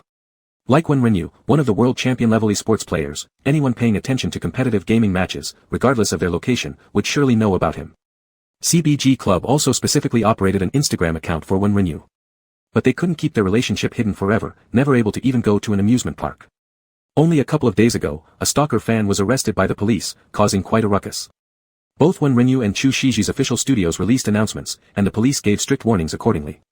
So for these few days, such reckless stalkers should not reappear. Then let's go. Wen Rinyu actually looked forward to it. Holding hands with his idol, walking alongside ordinary couples through the amusement park brought him genuine joy. Chu Shiji nodded with a and opened the car door. Wen Rinyu suddenly glanced toward the narrow back seat. Oh right, idol. I see there's a paper bag back there. What's inside? Chu Shiji froze mid-step getting out of the car, turning to block Wen Rinyu's view. Ahem. Not important. Let's just go to the amusement park. In fact, the paper bag was a birthday gift Zhou Yushan had sent over when delivering the car to Chu Shiji. It was intended for Wen Rinyu, and she had received it on his behalf. Zhou Yushan even told her specially that the gift was a pair of matching couple tees, which should be worn when visiting the amusement park. Before consulting with Wen Rinyu, Chu Shiji tore open the package herself. Afterwards, she almost struggled to contain her facial expressions. Because on the two t-shirts, one read, "Travel discreetly," and the other read, "Don't ask for autographs," while the backs featured identical cute ink-drawn cats. Chu Shiji stared at the 10 bold words reading, "Travel discreetly, don't ask for autographs," and couldn't figure out how to wear them out publicly. Neither did she know how to hand them over to Wen Rinyu. Her assistant sending such items left her truly, considering rescinding Zhou Yushan's holiday. So, those couple teas remained stowed in the car. Although Wen Rinyu was still curious in his heart after Chu Shiji said it was not important, he still took back his gaze and followed Chu Shiji out of the car. Chu Shiji and Wen Rinyu were extremely eye-catching. One was an international film emperor, the other a world champion, both had powerful presences. Just standing there could attract everyone's attention. People around immediately pulled out their phones to start taking pictures. The crowd gathered more and more, Chu Shiji helplessly sighed. They hadn't even gone in yet, but they were already surrounded. There were whispers of screams mixed in the crowd. Chu Shiji interlocked her fingers with Wen Rinyu, smiled at the surroundings, and said, "Sorry, Xiaoyu is having a birthday, so today we are off duty." "Rest assured, Brother Chu. We'll just take a look," someone in the crowd shouted. "Thank you." Chu Shiji slightly bowed her head and led Wen Rinyu into the amusement park. Behind them, the crowd surged, some people began recording videos with their phones. "Where do you want to go first?" Chu Shiji tilted her head and asked Wen Rinyu. "To the roller coaster." Wen Rinyu directly headed for the most thrilling attraction. Chu Shiji was surprised for a moment, then smiled and said, "All right." She didn't expect that Wen Rinyu was afraid of haunted houses but not afraid of these exciting entertainment projects. The two came to queue up for the roller coaster. Wen Rinyu looked at the fans who had been following behind, and casually took off his hat and mask, shaking his silver hair. Anyway, they were already attracting enough attention, a little more wouldn't matter. Chu Shiji saw Wen Rinyu removing his gear, so she also took off her hat and mask, holding them casually. The fans behind emitted small screams. Wen Rinyu moved forward with Chu Shiji as the line progressed. He hesitated for a moment, then quickly kissed Chu Shiji on the lips. Chu Shiji smiled and lifted her hand to ruffle Wen Rinyu's hair. The fans behind, who witnessed the whole process, began to scream. Fans further back, hearing the screams, all started asking what happened. F***ck, I'm dead. Mom, is this heaven? The girl closest to Wenrinyu and Chu Shiji covered her mouth and quietly went crazy. Wenrinyu couldn't help but laugh and said, this isn't heaven, it's an amusement park. Aha. The girl hearing Wenrinyu reply her got excited, her face turning red. Chapter 163, Ferris Wheel. The boyfriend of the girl was also very excited. However, it wasn't because of the first kiss couple, nor for Chu Shiji, but for Wenrinyu. Even though Chu Shiji was a well-known figure, he didn't usually follow the entertainment industry, so his understanding of Chu Shiji was limited to recognition. But Wenrinyu was different. Wenrinyu was the god of their esports circle. When God. Can you give me an autograph? The boy was clearly much bolder, and he directly asked with excitement. Just as Wenrinyu was about to get on the roller coaster, he hesitated for a moment and handed the cap in his hand to the boy, saying, well, we're not working today, but if you don't mind, I can give this cap to you. It's embroidered with the initials of Chu Shiji. Chu Shiji had customized many couple caps when they were just together. After all, caps were their essential items. No problem, no problem. The boy was almost dancing with joy. Chu Shiji, seeing that Wenrinyu gave his hat to the boy, then passed his own cap to the girl and said, since you two are also a couple, let the two caps be paired up. Good. The girl nodded furiously and excitedly accepted the hat, I will never let them be separated. As soon as I get home, I'll frame them. They must be buried together even if I die. Wenrinyu smiled slightly and did not say much more. It was their turn in line, he held Chu Shiji's hand and pulled her onto the roller coaster. Xiaoyu, are you scared? After Chu Shiji sat down properly, she tilted her head and asked Wenrinyu. Wenrinyu held the shoulders tightly with both hands and showed his small tiger teeth smiling, no fear. Chu Shiji nodded thoughtfully. The roller coaster left the station, slowly climbing upward. Chu Shiji took one of Wenrinyu's hands firmly and said, Xiaoyu, I am scared. Wenrinyu looked at Chu Shiji's laughing eyes and couldn't see where she was afraid. Just say you want to hold my hand. Wenrinyu blushed on the roller coaster, gripping Chu Shiji's hand tightly. There was a strong wind on the roller coaster, and the speed was fast. But the speed of the car didn't match his heart rate, and the cool breeze couldn't drive away the warmth brought by the big hand beside him. After a round trip, Wenrinyu was happy like a child. Idle. So exciting. This is my first time riding a roller coaster. Wenrinyu walked along the road with Chu Shiji, excitedly speaking while tilting his head. When he was younger, he wasn't tall enough to ride it. Good. Chu Shiji raised her hand tenderly and smoothed out Wenrinyu's messy hair. Do you want to play again? No. Let's go play on the giant swing. Wenrinyu bravely pulled Chu Shiji forward. 20 minutes later, the two people came off the giant swing in a disheveled state. Chu Shiji couldn't stop laughing as she saw Wenrinyu's random mess of hair sticking up everywhere. She led Wenrinyu into a nearby store selling small accessories, combed his hair a bit, and then placed a small angel headband on Wenrinyu's head. The white hair band was hidden in Wenrinyu's silver white hair, with a transparent holder supporting a pure white angel halo on top of his head, making him look like a real angel at a glance. Chu Shiji pinched the cheeks of the little angel. Wenrinyu approached the mirror to take a look, then found a little devil horn among various kinds of hair accessories and placed it on Chu Shiji's head. This makes us a pair. Wenrinyu took out his phone and snapped a close-up photo of the two, immediately posting it on Weibo. In the picture, little angel, Wenrinyu was smiling brightly, and little devil, Chu Shiji had a gentle expression. Chu Shiji opened her phone and forwarded Wenrinyu's Weibo, then saved the selfie of the two. She held Wenrinyu's hand and went to the front desk to pay, then left the accessory store. Idle. Wenrinyu's eyes were shining brightly. Idle. Let's go play something gentle next. Gentle? The merry-go-round? Chu Shiji glanced at the slow-paced carousel beside them. Let's play on the rotary swing. Wenrinyu pulled Chu Shiji towards the other side. After one round of playing, it was already afternoon. Wenrinyu finally played until he was tired, and he dragged Chu Shiji into KFC. Idle. When I was a kid, I often saw children celebrating birthdays in KFC. Back then, I used to think, if I could celebrate my birthday in KFC too. Wenrinyu was nibbling on his ice cream cone. Chu Shiji sat beside him, quietly listening. But now it's different. I have fans, teammates, and my idol is with me. Wenrinyu looked truly happy. Chu Shiji gently gazed at Wenrinyu and leaned in to take a bite from his ice cream cone. Wenrinyu, seeing the missing chunk from his ice cream, compulsively licked it back into shape. Xiaoyu. Chu Shiji lifted Wenrinyu's chin and kissed the corner of his lips. The milky scent of the ice cream lingered on their lips, its sweetness making Chu Shiji reluctant to let go. A long, soft kiss, delicate like the clouds in the sky. When Chu Shiji finally pulled away, Wenrinyu's ice cream had partially melted, dripping onto the table. Wenrinyu's face was flushed with red, and he shyly glanced around. Sure enough, there were fans holding phones taking photos. Wen Renyu forced himself to appear calm, quickly finishing off the ice cream in a few bites before starting on his burger. Take it slow, Chu Shiji said as he ruffled Wen Renyu's hair. Hearing Chu Shiji's babying tone, Wen Renyu's cheeks burned even more. In the evening, Wen Renyu pulled Chu Shiji to ride the Ferris wheel. In the past, people often said that the Ferris wheel was something for couples, and some claimed that kissing at the highest point meant being together forever. Wen Renyu always dismissed these ideas with contempt. But now it was his turn, and for some reason, he really wanted to believe. Like a child who believed such things. Wen Renyu's heart beat faster as he looked down at the scenery slowly shrinking. The dusk was a magical moment. The world was transitioning between light and darkness. The sun was still pouring out its last rays while the crescent moon had already begun to rise gently on the other side. Large patches of sunset clouds were dyed a brilliant rose color by the setting sun, and unknown birds soared through the rosy glow, their silhouettes graceful. In the small Ferris wheel cabin, Chu Shiji was enveloped by the warm light of the setting sun, his gaze on Wen Renyu tender and affectionate. Wen Renyu watched as the Ferris wheel slowly ascended to its peak, then quickly pulled Chu Shiji close for a quick kiss. Then, almost defensively, he explained. Idol, I just wanted to kiss you, not because of the Ferris wheel. Chu Shiji paused for a moment, then chuckled softly. He pulled Wen Renyu onto his lap, looking deeply into his eyes and softly promising, Xiao Yu, we will be together forever. Whether or not there was a kiss on the Ferris wheel, they would always be together. I know. Wen Renyu nodded with his face flushed. He buried his head into Chu Shiji's neck, inhaling deeply the scent of white sandalwood on him. Then he cupped Chu Shiji's face and kissed him again under the rose-colored twilight. Their breaths entwined. Chu Shiji's hand on Wen Renyu's waist tightened slightly. After a while, Wen Renyu let go of Chu Shiji, breathing heavily and blushing as he said, even if we will always be together, we still need to kiss on the Ferris wheel. Originally, he didn't believe in such superstitions, but since he cared about someone, he started to believe. He didn't want to miss any chance to make a wish. He wanted all the gods of heaven and earth to bless them. Chapter 164, The Parade. After getting off the Ferris wheel, Wen Renyu thought he would be going home, but unexpectedly Chu Shiji took him to have dinner at the amusement park.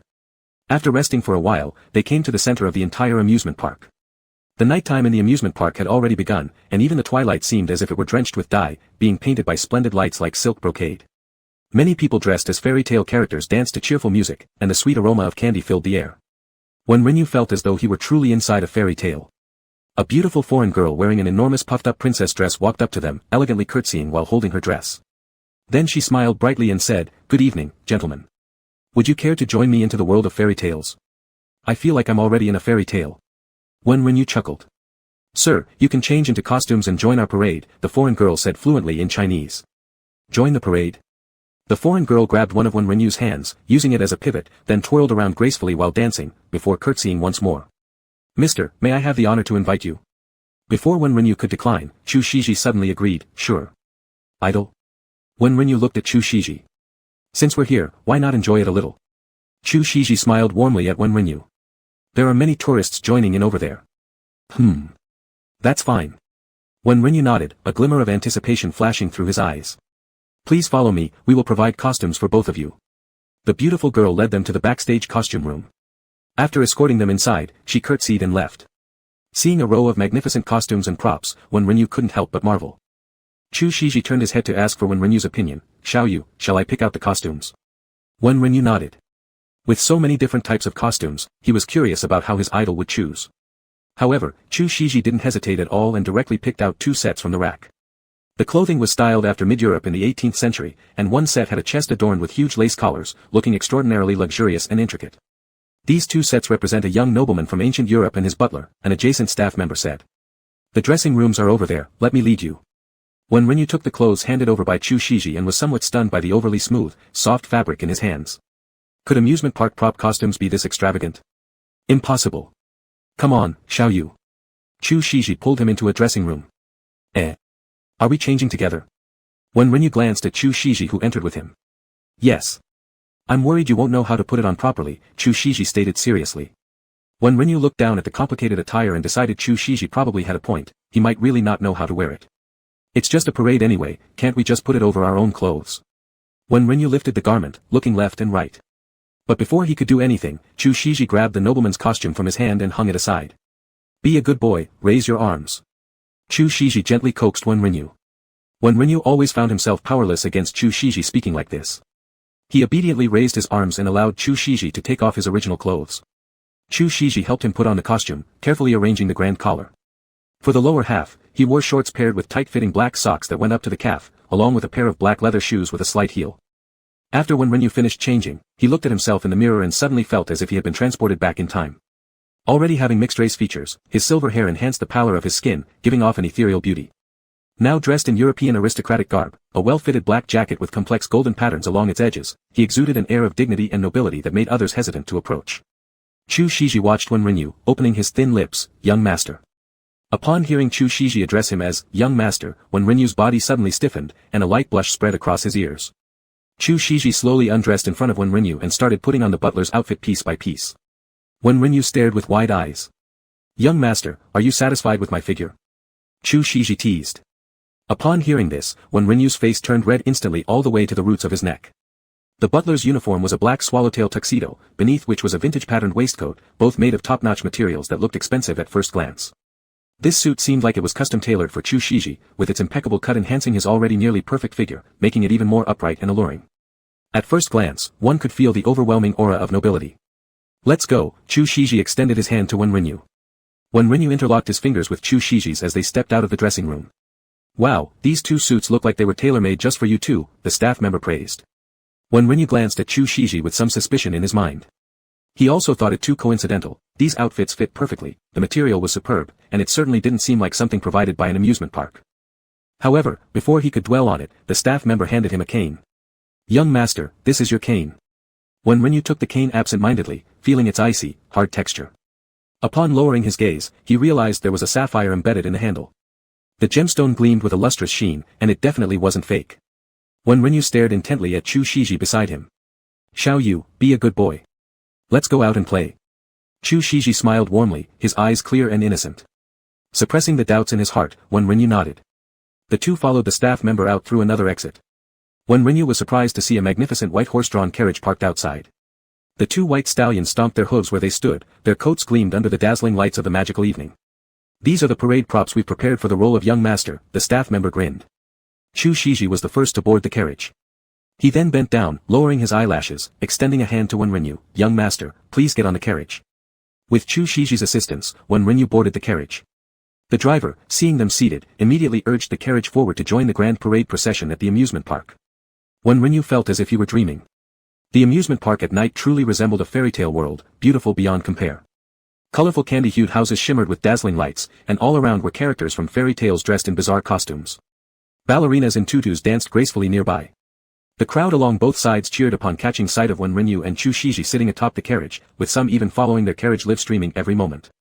Feeling shy, Wen Renyu drew closer to Chu Shiji by his side. The carriage moved slowly towards the majestic castle at the center of the amusement park. Chapter 165, Proposal. The carriage moved forward slowly. The fairy tale characters participating in the parade gradually changed formation. All the dancers in front of them moved aside, clearing a path for the central carriage. Red-clad tin soldiers with long spears stood on both sides of the road. Ballet dancers with flower baskets beside them scattered pink rose petals onto the middle of the road. Walnut cracker. When Renyu blankly looked at pairs of tin soldiers and female dancers, watching the white horse stepping through the ground covered in pink petals, smoothly galloping forward without any hindrance. When Renyu had thought he was already in the most dreamlike fairy tale until he saw a sea of brilliant roses at the end of the road, roses red like fire layered upon the steps of the ancient castle with engraved reliefs. Amongst them were arranged rows of silver candlesticks varying in height, with the candle flames flickering like countless fragments of gold. The carriage came to a slow halt. "Xiaoyu, from here onwards, shall we walk over?" Chu Shiji stepped down from the carriage and extended his hand to him. His eyes filled with love as he gazed at Wen Renyu. "Idol." Wen Renyu tightly gripped Chu Shiji's hand. A spotlight shone upon them from above. He led him, amidst the clamor of the crowd, up the castle stairs surrounded by blossoms. Wen Renyu, looking at the red roses scattered with gold dust on either side and the flickering candles set amongst them, felt as though Chu Shiji was leading him into an illusion, leaving behind a golden fairy tale amid the flourishing flowers inside the dreamlike castle. In a daze, Chu Shiji had already taken him to the balcony, stopping their movement. "Xiaoyu." Chu Shiji turned Wen Renyu to face him. "Idol, all these." Wen Renyu opened his mouth, but words failed him. People in the amusement park below watched the two people on the balcony. Someone shouted, "Proposal," first, then the shouts of the crowd merged into songs full of blessings and anticipation. "First kiss." "Proposal." "Idol." Hearing the cheering around him and staring into Chu Shiji's eyes which were focused yet tender, when Renyu's heart beat faster and faster. He fumbled to grasp something, then suddenly realized that he seemed to have left his cane on the carriage. Xiaoyu, Chu Shiji held Wen Renyu's hands. My Xiaoyu, happy birthday. Happy birthday. Happy birthday, idol. Wen Renyu responded incoherently with a red face. Xiaoyu, I've been thinking, Chu Shiji gazed at him, his phoenix-like eyes filled with gentleness. If we were in a fairy tale, what kind of roles would we be? After much thought, I feel that your appearance in my life has already been the most beautiful fairy tale written by heaven for me. Wen Renyu stared blankly at Chu Shiji. Xiaoyu, on that early spring afternoon, you entered my world. Since then, you have been my entire desire and fantasy. I yearn for the rest of my life to have you by my side. I fantasize about every night thereafter where you enter my dreams. Chu Shiji's gaze softened, with the most perfect light and darkness converging within his eyes, intertwining into a gentle starry radiance. His voice was soft yet firm. Xiaoyu, I love you. The bells of the amusement park rang at this moment, and spectacular fireworks ascended into the sky, illuminating the night with their dazzling brilliance. Chu Shiji raised Wen Renyu's hand and placed it on his chest. Closing his eyes, lowering his head, he exhaled deeply, seemingly calming his rapid heartbeat. After some time, he let go of Wen Renyu's hand and slowly kneeled on one knee. Wen Renyu's mind had gone blank. Chu Shiji took out a small box and slowly opened it. A silver ring was designed in the shape of wings, with a brilliant diamond in the center encased by the wing design. My noble young master. My cute and precious little kitten. Please forgive your butler's rudeness, but, will you spend the rest of your life with me? Can you give your poop scooper a chance to take care of you for a lifetime? In the night sky, brilliant fireworks burst open, displaying a string of glowing English letters, please marv me. Wen Renyu blankly looked at Chu Shiji. The fireworks reflected in his eyes, scattering into a brilliant starry river, and something crystalline and moist slid from the corner of his eye. He never thought that he could be so lucky, to meet someone who loves him this way. For him, Chu Shiji was like the bright moon in the sky, so pure and untouchable. But now, the bright moon shines its silver light only for him. Such a small, ordinary self is, in Chu Shiji's eyes, so incredibly precious. Wen Renyu looked at Chu Shiji, who was waiting for his answer, and his voice was choked with emotion. I do. The smile on Chu Shiji's lips grew wider. He took out the ring and held Wen Renyu's left hand, slowly sliding it onto his middle finger.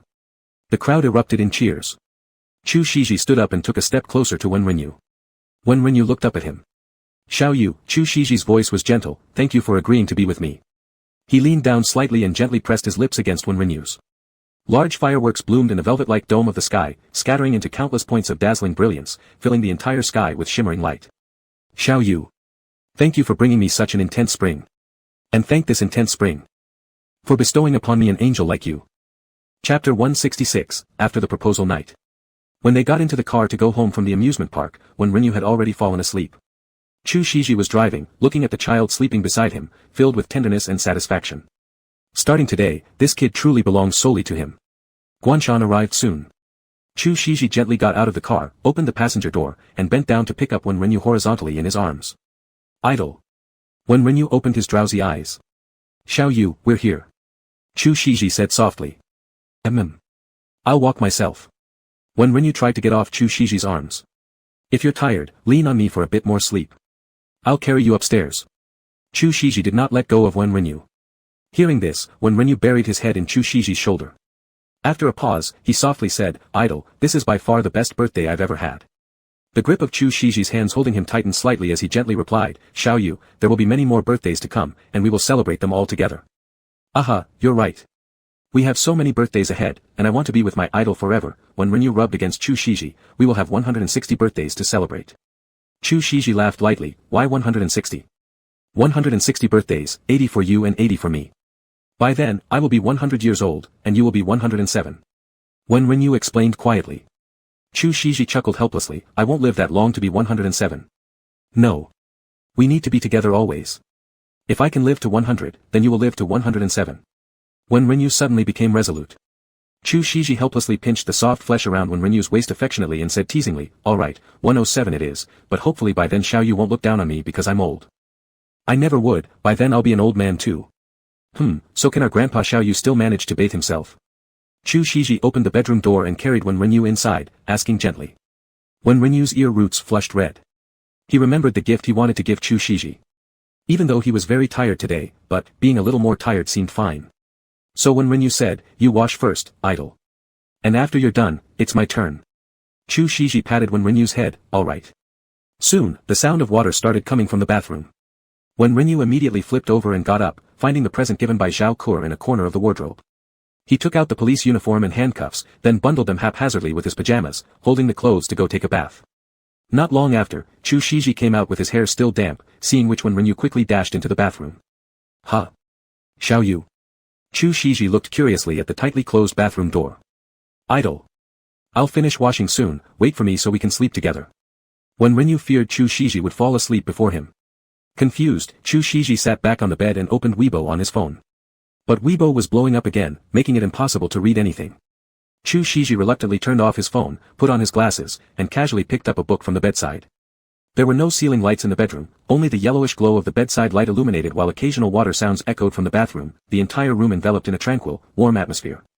After reading for a long time, Chu Shiji started feeling drowsy. When Wen Renyu came out, what he saw was Chu Shiji leaning against the headboard wearing silver-rimmed glasses. Silver-rimmed glasses. He hadn't seen them for quite a while. Wen Renyu felt a sense of nostalgia. The last time he'd seen them was when he first met his idol, who was wearing them while reading the script for The Fox. Later on, his idol always wore contact lenses or the colored lenses required by the production team. Wen Renyu tiptoed to Chu Shiji's side, leaning closer to look at his sleeping face. Chu Shiji had long eyelashes, a straight nose, and lips that looked as soft as cherry blossom petals. Wen Renyu, clutching his towel in both hands, slowly moved closer to Chu Shiji and kissed his lips. Xiao Yu. Chu Shiji woke up. Idol. Wen Renyu softly called out.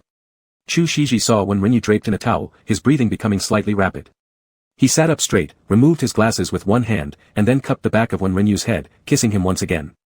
Wen Renyu closed his eyes. As he responded to Chu Shiji, he slowly slid off the towel covering his body.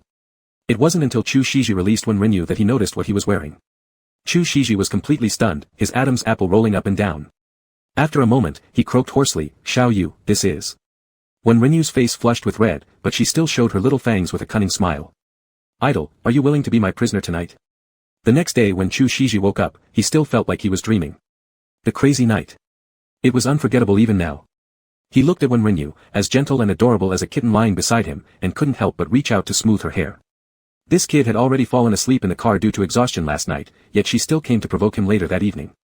Now it was noon, and she was still sound asleep in his arms. When Renyu seemed to feel someone playing with her hair, she frowned slightly, murmuring, husband. I'm sorry. Chu Shiji paused his hand, his breathing becoming slightly unstable. These words were what Wen Renyu said while begging for mercy last night. This kid. What exactly was she dreaming about? Xiao Yu. Chu Shiji called out softly by Wen Renyu's ear. Wen Renyu smacked her lips, subconsciously snuggling closer in Chu Shiji's embrace and holding onto him even tighter. Chu Shiji lowered his head and kissed Wen Renyu's forehead, his eyes tender and a soft smile gracing his lips. Be good, my treasure, go back to sleep. Chapter 167, Bonus Chapter, Changing Nicknames in Live Streaming. When Wen Renyu woke up, it was already afternoon. Chu Shiji was sitting by the window in the bedroom drinking coffee. The sunlight filtered through the gauze curtain and shone on him, wrapping him in a warm and brilliant halo. Wen Renyu turned his head and stared at him for a while before burying his head back into the pillow. Idle. He muttered, lying face down on the bed with no intention to move. Xiao Yu, are you awake? Chu Shiji immediately put down the book in his hand, got up, and sat next to Wen Renyu. Wen Renyu made a low sound upon feeling the dip beside the bed. His throat felt a bit hoarse. Are you hungry? Thirsty? Wen Renyu grunted again. Chu Shiji was about to go to the kitchen to fetch something for Wen Renyu, but as soon as he stood up, he was suddenly pulled back by a large tail. Are you still not moving? Chu Shiji looked at Wen Renyu, who was still lying face down. This kid was becoming more proficient at switching forms. Idle, don't go, you haven't hugged me yet, Wen Renyu's voice muffled under the pillow. Chu Shiji couldn't help but smile. He sat back down, leaned over, and wrapped Wen Renyu in his arms, saying gently, I've been hugging you all night. When I woke up, the idol was on the sofa drinking coffee. Wen Renyu could feel the warmth behind him, his fluffy ears hanging down obediently while his big tail swung happily. Yet his mouth didn't let Chu Shiji off the hook. Alright. Chu Shiji helplessly nuzzled Wen Renyu's soft hair and kissed it lightly. Wen Renyu retracted his tail and ears, flipped over in Chu Shiji's arms to face him, smiled slyly, and said, well, this officer will forgive your negligence this time. Thank you for your understanding, Officer Xiao Yu. Chu Shiji ruffled Wen Renyu's hair with a large hand and smiled, now can I go to the kitchen? I ordered takeout, it just needs heating up. Approved. Wen Renyu nodded. Good boy. Chu Shiji gave Wen Renyu's ear a nibble before getting up and walking out of the bedroom. Wen Renyu lazed around for a bit longer before flipping over and going to brush his teeth and wash his face. After eating, Chu Shiji received a phone call. With nothing else to do, Wen Renyu went to the study and turned on the live streaming equipment to extend his streaming duration. The fans went wild when they saw him, filling the chat with questions about the proposal. When Rinyu shyly showed his ring in front of the camera, the chat instantly exploded. Ayahawk, this is so beautiful. It's even shaped like angel wings. I didn't expect our Wendt to marry so soon. Marriage at such a young age, n. Two men whose looks dance in my fantasy world have become engaged, this feels so bad, who understands? I do. Before, I used to dream about them being with me, now my dreams are them together, ugh. Yesterday's medieval clothes were absolutely gorgeous. Wendt is truly a prince. Prince and prince overcoming all difficulties to live happily ever after. What a fairy tale. It's more like master and butler. Xiao Yu. Chu Shiji's voice came. Idle. When Rinyu turned his head towards the door of the study. Xiao Yu. Chu Shiji did not notice that the camera was on, he walked over, picked Wen Rinyu up from the stool to sit himself down instead, then had Wen Rinyu sit on his lap, hugging him from behind. Chu Shiji placed his chin on Wen Rinyu's shoulder and nibbled his ear, asking, Officer Xiao Yu, what are you doing? Upon hearing Chu Shiji call him officer, Wen Rinyu's whole body stiffened and his face instantly flushed red. He quickly twisted his body to cover Chu Shiji's mouth and tried to hide it, laughing nervously, ha ha ha, idle, what are you talking about? Chu Shiji pulled away Wen Rinyu's hand, pecked his lips, and said. Xiao Yu, stop calling me idle. Why don't you call me husband? Upon hearing Chu Shiji's words, Wen Rinyu was greatly startled and hurriedly responded. Idle. Before he could finish, I'm live streaming, Chu Shiji directly captured his lips. Wen Rinyu pushed against Chu Shiji urgently, but Chu Shiji lightly bit his lip and said, Xiao Yu, call me husband. Wen Rinyu's entire body was burning hot. Afraid that Chu Shiji would kiss him again, he softly called out, husband. Good boy. Chu Shiji's eyes crinkled with joy. Wen Rinyu finally said helplessly, idle. I'm live streaming. Live streaming? Chu Shiji raised an eyebrow and saw the lit-up camera on the desk. Are these Xiao Yu's raindrops? Hello everyone. Chu Shiji smiled warmly. The chat had already been overtaken by squeals. Ayaha, I'm dead. Ayaha, sweetness is making me lose my head. Ayaha, not raindrops. Its initial kiss girl. Good deeds in life all come back to this moment today. What have I done to deserve this? I'm being OTP to death, mommy. OTP to death. Officer Xiao Yu, what? Shadow King, why did you stop halfway through? Ayawa. I think I once read a fanfic about Officer X Criminal. Don't tell me they've seen it. Shadow King is so skilled at this. Will they flood the first kiss super topic? Call me husband. Holy crap, he's too cool. Xiao Yu's husband made my heart explode into chirps. Shadow King. Why are you guys acting like Lord and Butler? Is there anything else we shouldn't know? Chu Shiji noticed the questions in the chat and gave a subtle smile, this is confidential. The chat erupted with wails. In reality, this was an implication of Master Pooper Scooper and the Cat Master. Chu Shiji didn't want others to know that Wen Rinyu was his little kitty, so he used another format, Lord and Butler. Chu Shiji said to the live stream, that's all for today's stream. Goodbye. The chat responded. Wendt just started streaming. Excuse me. Our Wendt hasn't even opened the game yet. Chu Shiji unceremoniously turned off the live stream. Idle. Wen Rinyu couldn't help but laugh through tears. Xiao Yu, call me husband, Chu Shiji coaxed gently. Wen Rinyu. Chu Shiji felt slightly wronged, Xiao Yu, is it only then that you'll call me that? Shouldn't I try harder? Hub banned. To prevent Chu Shiji from continuing, Wen Rinyu clenched his eyes and called out firmly. Chu Shiji couldn't help but curl his lips into a smile. He lovingly nuzzled Wen Rinyu and chuckled softly, good girl, my wife. Chapter 168, Bonus Chapter, Chu Family Little Yi. Wen Rinyu had been feeling strange these past few days. Specifically, even though he was training at the base, Chu Shiji somehow always seemed to know some of his thoughts. Even though he hadn't told her anything. For instance, yesterday he saw Prussia, Hu Tiany's cat. Prussia used to be kept at the base but was later taken home by Hu Tiany's girlfriend. Seeing Prussia yesterday reminded Wen Rinyu of his past when he once acted like a cat. So, under the name, Chu Family Little Yi, he posted a Weibo saying, still want to be the little kitty in the poop scooper's arms. Chu Shiji seemingly knew this and that night asked him if he wanted to go back to Guan Mountain. She said she also wanted to hug her little kitty. If this was just coincidence, then there was another matter that baffled Wen Rinyu. He had posted on Weibo earlier saying, all stray cats get fish to eat, how come I don't, and the dinner at the base that day was luxurious sushi and sashimi. It was so sumptuous that Wen Rinyu almost thought Chu Shiji had emptied out an entire sushi shop. How could it be? Wen Rinyu couldn't figure it out. Could it be that the idol found out about his alternate account? Impossible. Chu Family Little Yi, no one knew about this except him, and Chu Shiji didn't usually play with his phone. How could she have known? When Renyu sat in his dormitory, fiddling with his phone as he flipped through the Weibo posts he made under Chu Family Little Yi. From posts like, "Today the poop scooper kissed me," to all sorts of trivial matters related to Chu Shiji, if she saw them, wouldn't all his little secrets be laid bare? Ah. Thinking about it gave him anxiety. Annoyed, when Renyu covered his face with his hands and flopped onto the bed. It must be unknown, right? It must be all coincidences, right? When Renyu rolled around on the bed. Ah, let's try one more time. Taking a deep breath, when Renyu opened his phone and sent out another Weibo post. Little Yi really misses the poop scooper, wants to sleep in the poop scooper's arms. With his phone clutched tightly, when Renyu lay restlessly in bed, anxious. 20 minutes passed, and nothing happened. Relieved, when Renyu began self-consoling.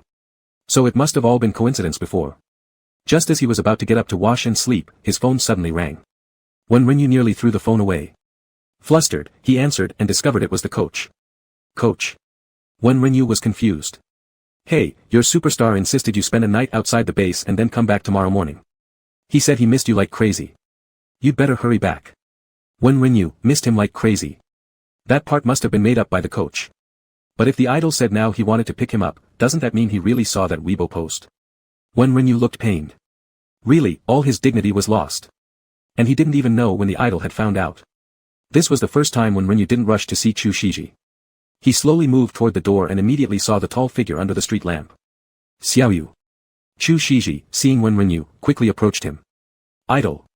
Though his shyness couldn't match his longing for Chu Shiji, Wen Renyu directly embraced her, throwing his arms around her neck. "Did you miss me?" Chu Shiji held him close and gently stroked his hair. Very much." Although, wants to sleep in the scooper's arms, was meant to test whether Chu Shiji knew his secondary account, it was actually what he truly felt. Chu Shiji indulgently took a deep breath, savoring Wen Renyu scent, and tightly hugged him for a while before pulling him into the car. Sitting in the car, Wen Renyu wondered how he should start talking. "Little you, what are you thinking about?" Chu Shiji immediately noticed Wen Renyu's concerns. Wen Renyu hesitated, his ears slightly red. Idol, why did you suddenly come to pick me up?" Chu Shiji didn't answer, simply driving into the underground garage at Guan Mountain and stopping the car. Then, she turned around to look at Wen Renyu, a hint of slight grievance on her face. "Because I missed you, honey." Listening to Chu Shiji's completely unreserved confession, Wen Renyu blushed deeply. After coughing lightly, he said, "Chu Shiji, admit it, I already know everything." "What did you find out?" Chu Shiji looked somewhat confused. Wen Renyu stared at the actor in front of her, opened his mouth but found himself unable to speak. "Let's go home, darling." Chu Shiji got out of the car. Wen Renyu followed behind Chu Shiji, with a look that suggested he wanted to say something but kept holding back. Chu Shiji smiled slightly at the corner of her lips. She had no idea how bashful this young man was feeling right now. After entering the house, Wen Renyu immediately threw himself into Chu Shiji's embrace and murmured, "Idol, have you discovered my alternate account?" Chu Shiji picked up Wen Renyu, pulling him close against her body and softly responded, "Yeah." Even though Wen Renyu had guessed Chu Shiji already knew about his secondary account, he still let out a groan, burying his burning face into the crook of Chu Shiji's neck. "Darling, stop being shy, okay?" Chu Shiji carried the sloth-like Wen Renyu into the bedroom. "How can I not be shy?" Wen Renyu felt scorching all over. Chu Shiji chuckled. "Little you, that secondary account is so adorable." "Idol, when exactly did you know?" Wen Renyu trembled as he asked. Little you, do you want the truth?" Chu Shiji pecked him on the lips lightly. Wen Renyu nodded like a soldier marching toward certain death. "That would be, while we were shooting." Chu Shiji laughed softly. "During filming." Wen Renyu turned completely rigid. He'd thought it might have been early, but never this early. That meant, before he even started dating Chu Shiji, she already knew about his little crush. Wen Renyu groaned loudly and buried himself under the blanket. Chu Shiji wrapped her arms around the lump of Wen Renyu under the quilt, her voice filled with amusement. "Baby, I was really happy back then. When you said you liked being kissed by me, when you called yourself Chu Family Little Yi, I was truly overjoyed." Wen Renyu remained silent, covering himself even more tightly. "Sweetie, don't suffocate yourself. Can you come out?" Chu Shiji cooed gently. No. Wen Renyu simply couldn't face this fact. It was too embarrassing. And he used diminutives inside those posts. Aerard, expressing his feelings in such an enthusiastic tone. Seriously, he just wanted to switch planets immediately. "Little you, I also have a secondary account. Do you want me to tell you?" Chu Shiji pulled the blanket off Wen Renyu's face. "Does the idol also have a secondary account?" Wen Renyu looked rather aggrieved, his grey-blue eyes shimmering with moisture. Chu Shiji gently pushed away the soft strands from Wen Renyu's temple and replied, "Yeah, mine is called Poop Scooper."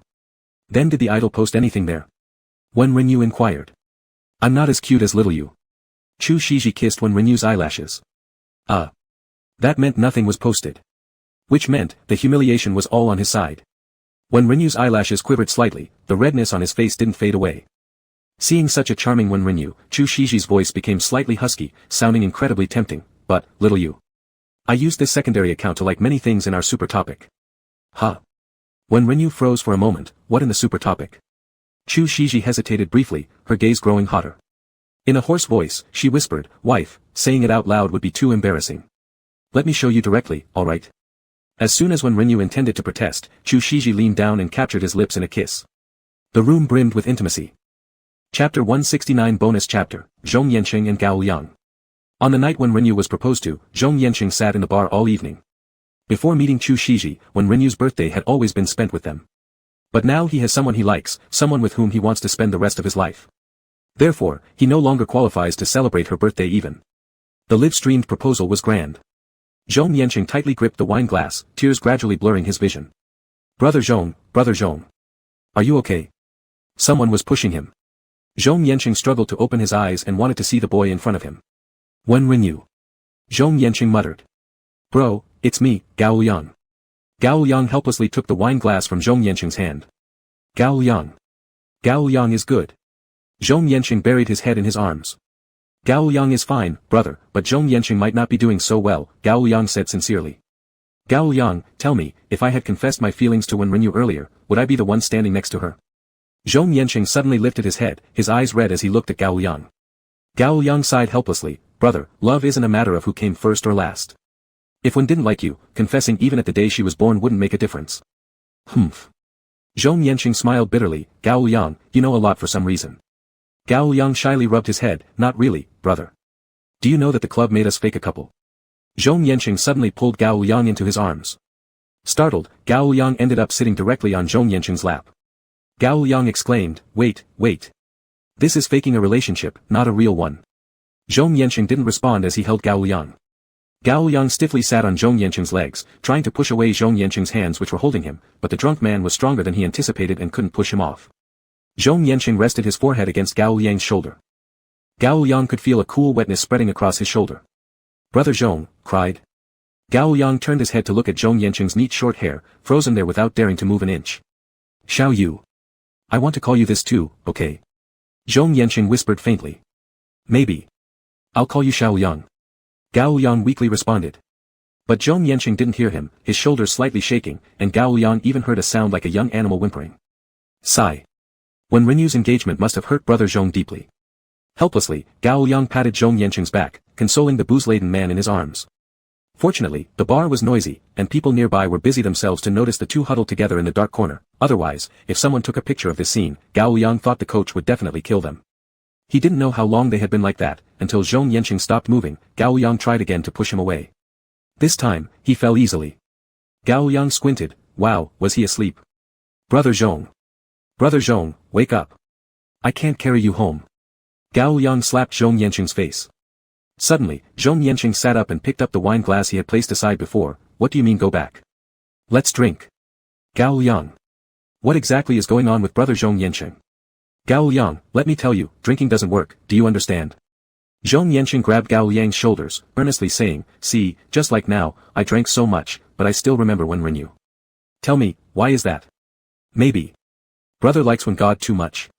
Gao Liang watched Zhong Yanqing intermittently acting crazy, looking miserable. That's right, I like him so much.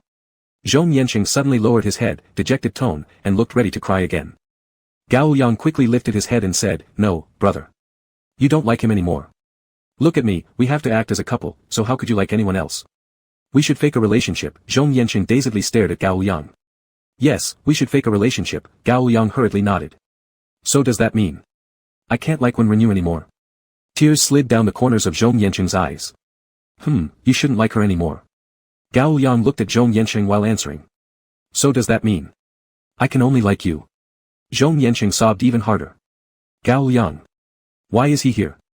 How come liking him has become a kind of grievance? Why did he not know that brother Zhong behaves like this when drunk? Zhong Yanqing, I hope you remember what you said tonight. Gao Liang angrily paid the bill and hoisted Zhong Yanqing up to leave. Xiao Yu. Zhong Yanqing's warm breath, filled with alcohol fumes, brushed against Gao Liang's ear. Gao Liang stumbled in his steps. Wen Renyu, let me kiss you one last time, alright?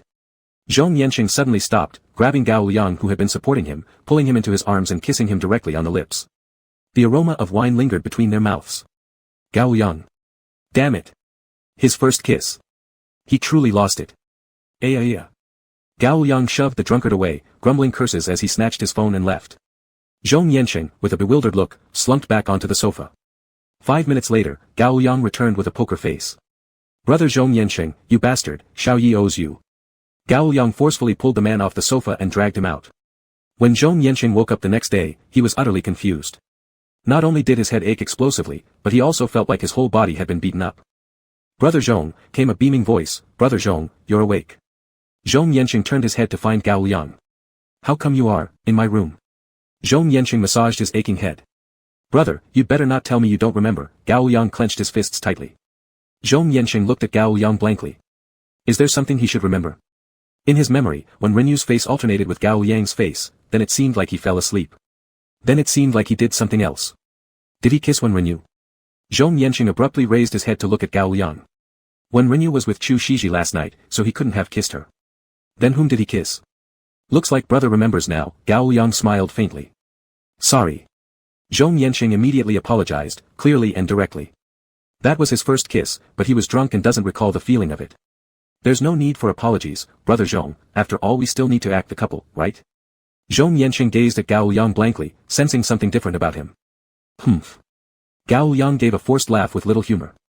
Then, brother, Gao Liang narrowed his eyes slightly as he looked at Zhong Yanqing, please look forward to our future cooperation. Chapter 170, Shrinking. When Wen Renyu woke up, he found himself in a completely baffling situation. Everything seemed abnormally large to him. Chu Shiji beside him also looked like a giant, he even felt like he could slide down Chu Shiji's nose bridge. What's going on? Wen Renyu was utterly confused. System. He called out mentally. Master, Miao doesn't know either. Maybe I'm malfunctioning. The little girl system giggled. She wasn't going to tell her master that this was her doing. Being tiny and cradled in the hands of the idol was simply wonderful. She wanted to see it badly. When will it go back to normal? Wen Renyu was furious. Probably tonight. The girl system casually estimated the time. Wen Renyu. He had planned to go out with his idol today. At this moment, Chu Shiji also woke up, looking bewildered at the empty bed beside him. Xiao Yu. Idol. Wen Renyu meekly called out, sticking close to Chu Shiji. Xiao Yu. Apparently, Chu Shiji didn't hear and got up on his own, searching for Wen Renyu. Where has he gone? After looking around without success, Chu Shiji furrowed his brows and went into the bathroom, taking out his toothbrush while unlocking his phone and calling Wen Renyu. Wen Renyu's phone rang on the bedside table. Question mark. Chu Shiji was confused. He instantly remembered the situation when Zhou Yushan had looked for them before. Could he be in the closet? With suspicion, Chu Shiji opened the wardrobe. There was no one. Wen Renyu watched Chu Shiji's actions, leaping around helplessly on the pillow, idle. Husband. Old, husband. Chu Shiji turned around and saw a tiny Wen Renyu. Xiao Yu. Chu Shiji walked forward and gently picked up Wen Renyu, placing him in his hand. Wen Renyu looked at Chu Shiji with a expression. How did you become like this? Chu Shiji restrained his urge to rub Wen Renyu and asked worriedly. The system, it was the system's fault, it said it can only return to normal tonight. Wen Renyu wanted to cry but couldn't. Chu Shiji stared at him blankly for a moment, then his voice carried a laugh, so cute. Wen Renyu. Chu Shiji extended a finger, gently tickling Wen Renyu in his palm, causing Wen Renyu to burst into uncontrollable laughter. Can't stand it, idle, ha ha ha. Chu Shiji stopped his actions, leaving Wen Renyu in his palm, whose hair all over the place, blushing and curling himself into a ball.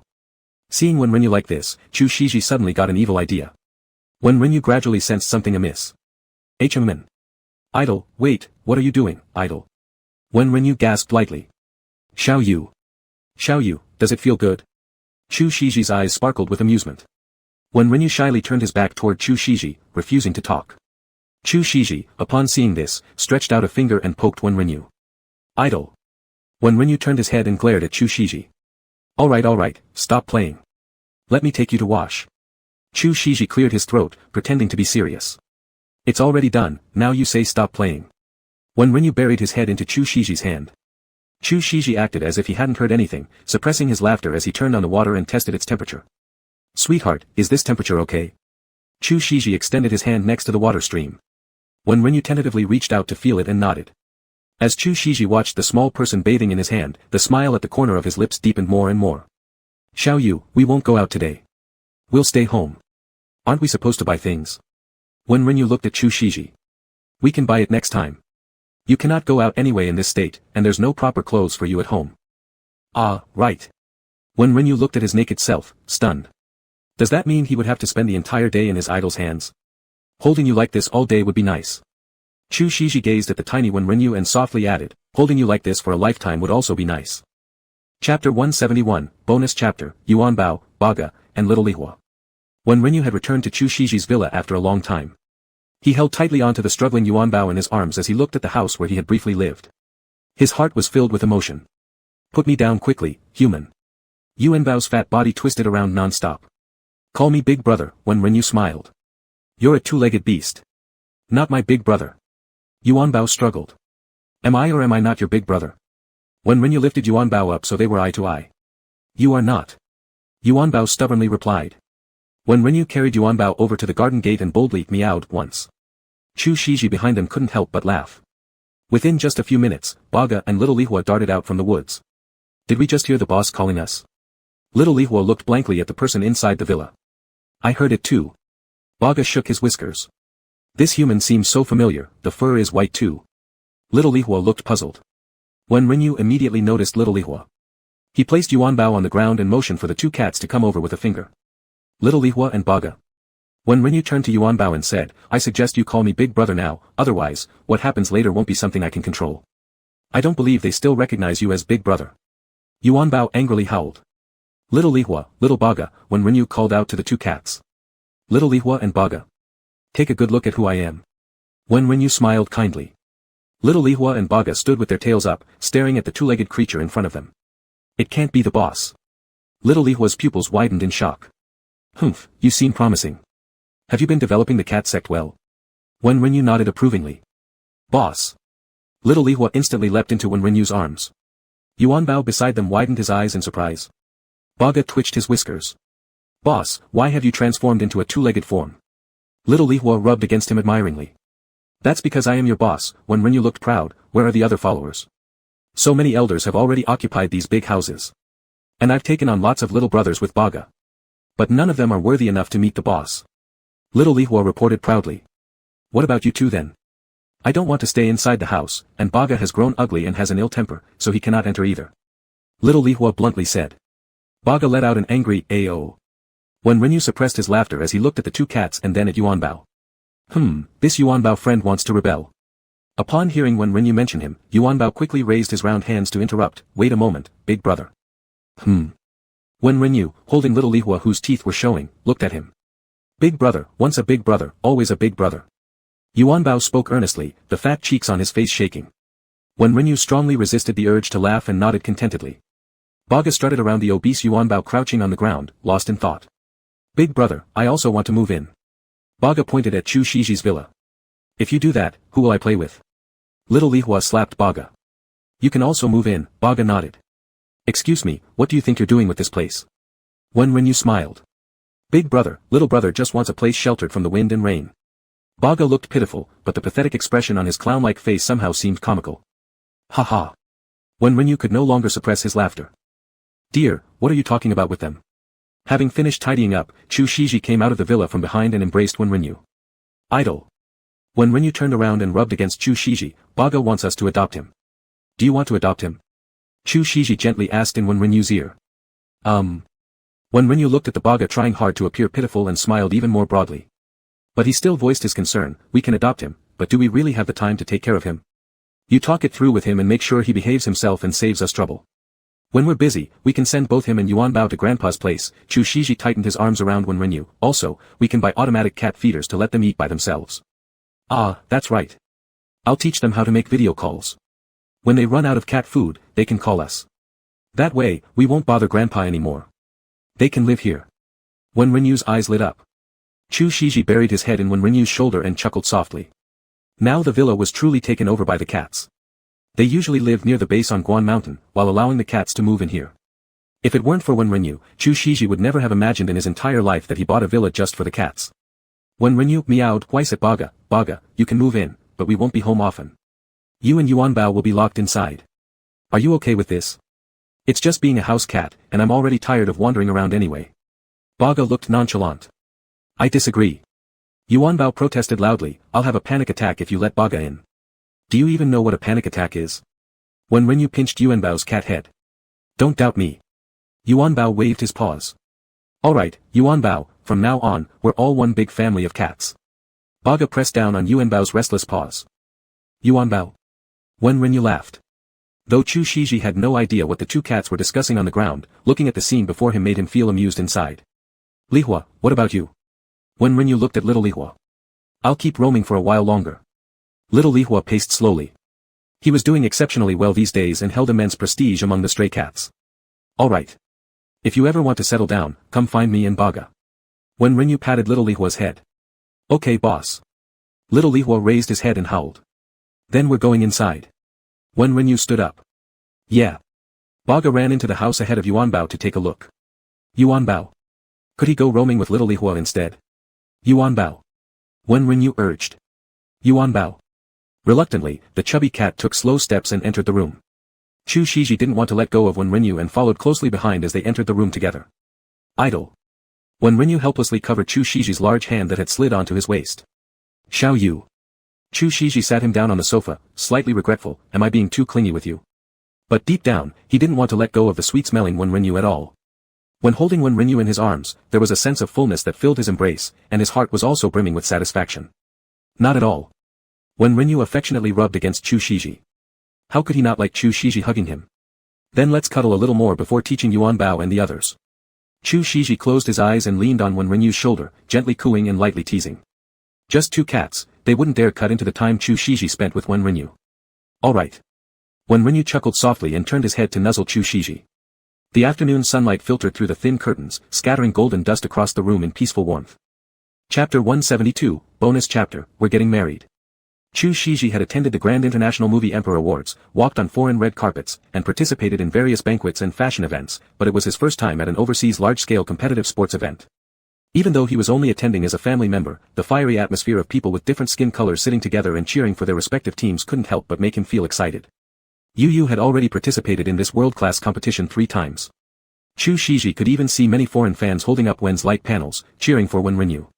They were all cheering for his little one. As expected, the CBG team became world champions once again. The host promptly interviewed the 5 individuals huddled together to get their thoughts after winning the world championship again. Hu Tianyi confidently grabbed the microphone and said, "This is ours." Gao Mingyang quickly chimed in, "Yes. It's ours." The host smiled at the boys and handed the microphone to Wen Renyu, asking in English, "Wen, do you have anything to share with your fans?" Wen Renyu took the microphone and with pure English, softly told the fans below who were looking at him, "This trophy belongs to all of CBG. I really appreciate my teammates, you guys know. Also, I want to take this opportunity to tell my fans that I'm getting married. The trophy belongs to all members of CBG. I really thank my teammates, you know. Besides, I also want to use this opportunity to tell my fans, I'm going to get married." Wen Renyu paused after saying this. The audience below gasped when they heard Wen Renyu's words. "When," someone shouted from below. It wasn't clear whether they were shouting Wen Renyu's name or asking when he would get married. Wen Renyu showed a hint of shyness on his face, his eyes full of anticipation for the future. He continued. "He is an amazing person, I couldn't ask for a more incredible boyfriend. I want to be a part of his life. I love him. The person is super great, and I couldn't ask for a better boyfriend. I want to be a part of his life. I love him." The audience below gasped again, "Oh my goodness, boyfriend. My god, it's actually a boyfriend. Yeah, that's all, thanks guys." Wen Renyu concluded by expressing his gratitude and then passed the microphone to the Lu Wozhen beside him. His 4 teammates held the trophy together and shouted into the microphone towards Wen Renyu, "Congratulations." Like flipping a switch, the crowd immediately erupted with well wishes in different languages, eventually converging into one unified chant, "Congratulations." Chu Shiji stood in the audience, watching the sea of lights and listening to the fans' blessings, feeling that the young man on stage was incredibly radiant. Wen Renyu announced their marriage news on the championship podium. In his own way, he shared their joy with the whole world using the most high-profile method possible. After stepping off the stage, Wen Renyu ran directly into Chu Shiji's arms. "Idol. Let's go. We're getting married." Wen Renyu enthusiastically rubbed his head against Chu Shiji, showing none of the shyness he displayed on stage. Chu Shiji smiled and hugged him under the gaze of numerous fans, gently patting his head and saying tenderly, "All right. We'll go register tonight. Mr. Chu." Is that Chu Shiji? A foreign fan asked uncertainly nearby. Chu Shiji looked at the fan and nodded with a smile, then took Wenrenyu's hand, and both of them left the venue together. Xiaoyu, are you sure about this? Chu Shiji stopped at the front of CJTV Hall and looked towards Wenrenyu beside him. Idol, isn't it too late for you to ask me now? Wenrenyu smiled while looking at Chu Shiji. Chu Shiji held Wenrenyu's hand even tighter. He turned his head and said gently, Wenrenyu, if we get married, I will never let you leave me. But you're only 20 years old. In the future, you'll see many handsome men, many beautiful girls, but you can only think of me. No matter what happens in your future life, I will be involved. Are you really ready? A mischievous smile curved at the corner of Wenrenyu's lips, then, maybe it's better not to. Chu Shiji's heart sank for a moment. He immediately pulled Wenrenyu into his arms and hugged him tightly as punishment, biting his ear lightly and saying, no. There is no turning back. You can only be mine. Wenrenyu immediately hugged Chu Shiji back and laughed softly, then let's get married. He paused briefly and added right away, moreover, Chu Shiji, I love you, not just because of how you look, but also because of who I am when I'm with you. You've brought all the beauty in the world to me, allowing me to taste the flavor of happiness. You made it impossible for me to see anyone else. So, Xiaoyu wants to spend a lifetime with his pet caretaker, Wenrenyu wants to spend a lifetime with Chu Shiji. Preferably, there'd be another life after this, and one more after that. As Chu Shiji listened to Wenrenyu's words, he embraced him even tighter. Hadn't he also become a better version of himself because of Wenrenyu? Hadn't he also experienced unprecedented happiness and sweetness through Wenrenyu? Chu Shiji rubbed against Wenrenyu and sighed softly, with so many lifetimes, you must not find me annoying. I would never. Wenrenyu bit down on Chu Shiji's Adam's apple. Chu Shiji let out a soft hum. So, Chu Shiji, will you marry me? Wenrenyu looked up at Chu Shiji, his face full of blissful smiles. Chu Shiji gazed intently at Wenrenyu, his voice melting in the warm, soft light of the twilight, infinitely tender. Yes, let's get married. Chapter 173, Bonus Chapter, Zhong Yanqing and Gao Liang 2. After that day, Zhong Yanqing would generally avoid Gao Liang. Even when eating, he avoided Gao Liang and ate in another lounge by himself. This state of affairs made Wenrenyu notice something was off. Considering the strange things he did only started after his engagement to Chu Shiji, Wenrenyu felt somewhat uneasy. But as the captain of the team, he still specially stopped Zhong Yanqing during a dinner break time, hesitating for a moment before asking. Brother Zhong, what's wrong with you recently? Zhong Yanqing looked at Wenrenyu, guilt surging up in his heart. Although he still liked Wenrenyu, he kissed Gao Liang in the bar. He was truly a scumbag. Scummy towards Wenrenyu, unfair to Gao Liang too. Zhong Yanqing bitterly smiled and said, nothing. That. I'm not avoiding you. Wenrenyu was taken aback for a moment, then said, then brother Zhong, if there's anything you can tell us, we can solve it together. If he was avoiding him, he would have explained it clearly to Zhong Yanqing. All right. Zhong Yanqing nodded. The two fell into silence. Wenrenyu spoke first, then I'll leave first, my idol is waiting for me. All right. Zhong Yanqing sighed in relief. He really didn't know how to face Wenrenyu. Watching Wenrenyu's back, he sat down on a nearby chair with some despondency. Big brother. A clear male voice sounded beside him. Zhong Yanqing sharply looked up. Gao Liang. How come you don't call me Xiaoyu anymore? Gao Liang grinned, sitting beside Zhong Yanqing with his long legs casually crossed. Zhong Yanqing immediately remembered the misunderstanding from the night in the bar when he mistook someone. His throat felt dry, his voice hoarse as he opened his mouth. Sorry. Xiao Yang. Upon hearing this nickname, Gao Yang paused momentarily, then laughed out loud, nah, big brother, I just threw it out there last night, didn't expect you to actually call me Xiao Yang. Zhong Yanqing, upon hearing this, froze slightly, his face turning a slight red with annoyance. He immediately stood up, intending to leave. Gao Yang quickly grabbed Zhong Yanqing's hand and said, big brother, after kissing me, you want to walk away? And keep avoiding me? Zhong Yanqing turned around sternly, I've already apologized to you. Besides, that was my first kiss. Gao Yang glanced around, stood up and fixed his gaze on Zhong Yanqing in front of him.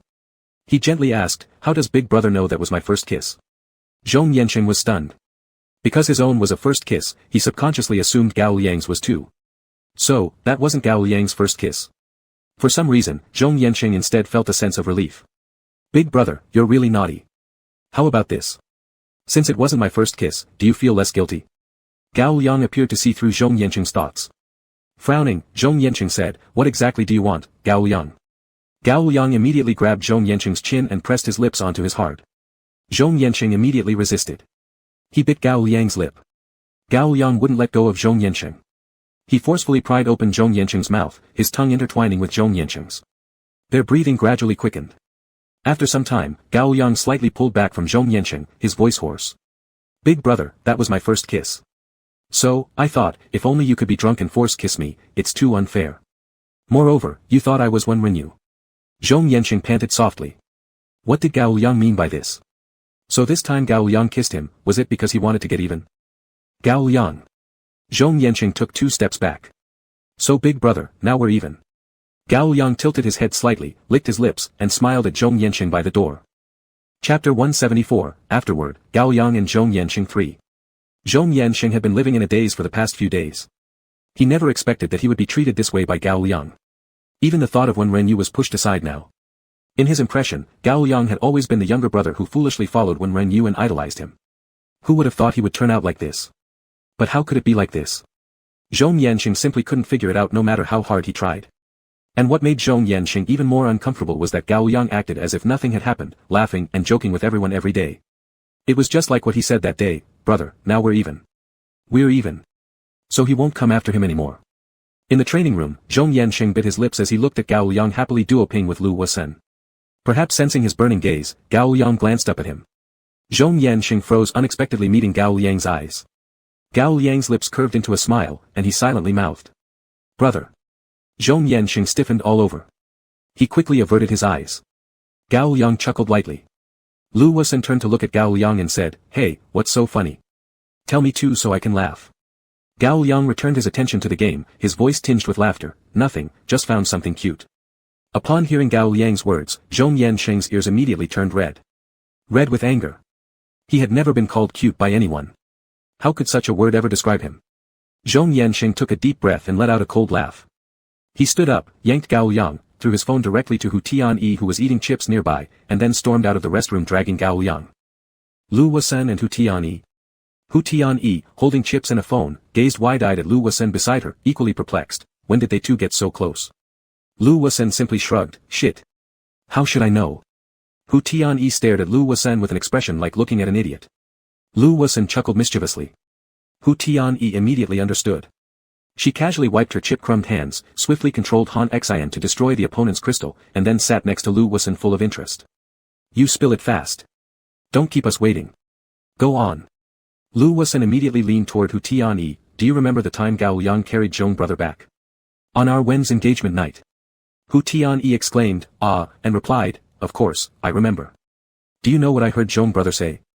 Hu Tianyi eagerly asked, what did he say? What did he say? Lu Wusen puckered his lips and mimicked, I heard Zhong brother say, one more kiss just one.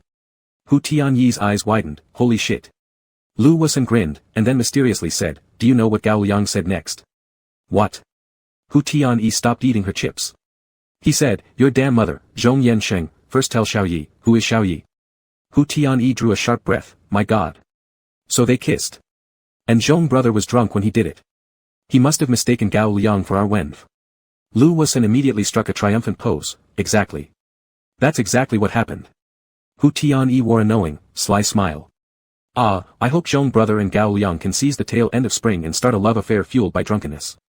Lu Wusen clenched his pudgy fists, his face filled with anticipation. Chapter 175 Bonus Story Gao Liang and Zhong Yanqing 4. Zhong Yanqing directly pulled Gao Liang and took large strides to the adjacent lounge. Brother, what's wrong? Gao Liang tilted his head. Zhong Yanqing glared at Gao Liang, looking dark and ominous, staying silent. Brother, if there's nothing, I'll go back to training then. Gao Liang was about to leave as he spoke. Zhong Yanqing immediately blocked him and said, Gao Liang, what do you mean by that? I don't mean anything. Gao Liang looked utterly confused. Zhong Yanqing continued to look at Gao Liang without saying a word. Is brother referring to the previous kiss? Gao Liang suddenly understood, then asked softly, brother, do you think I mean something by it? Zhong Yanqing inhaled deeply, expressionlessly, if I knew, would I still be asking you? A faint smile tugged at the corner of Gao Liang's lips, speaking gently, it seems brother, has been restless these few days because of me. Zhong Yanqing. Gao Liang lowered his voice, so, brother pulled me here, wanting me to mean something else.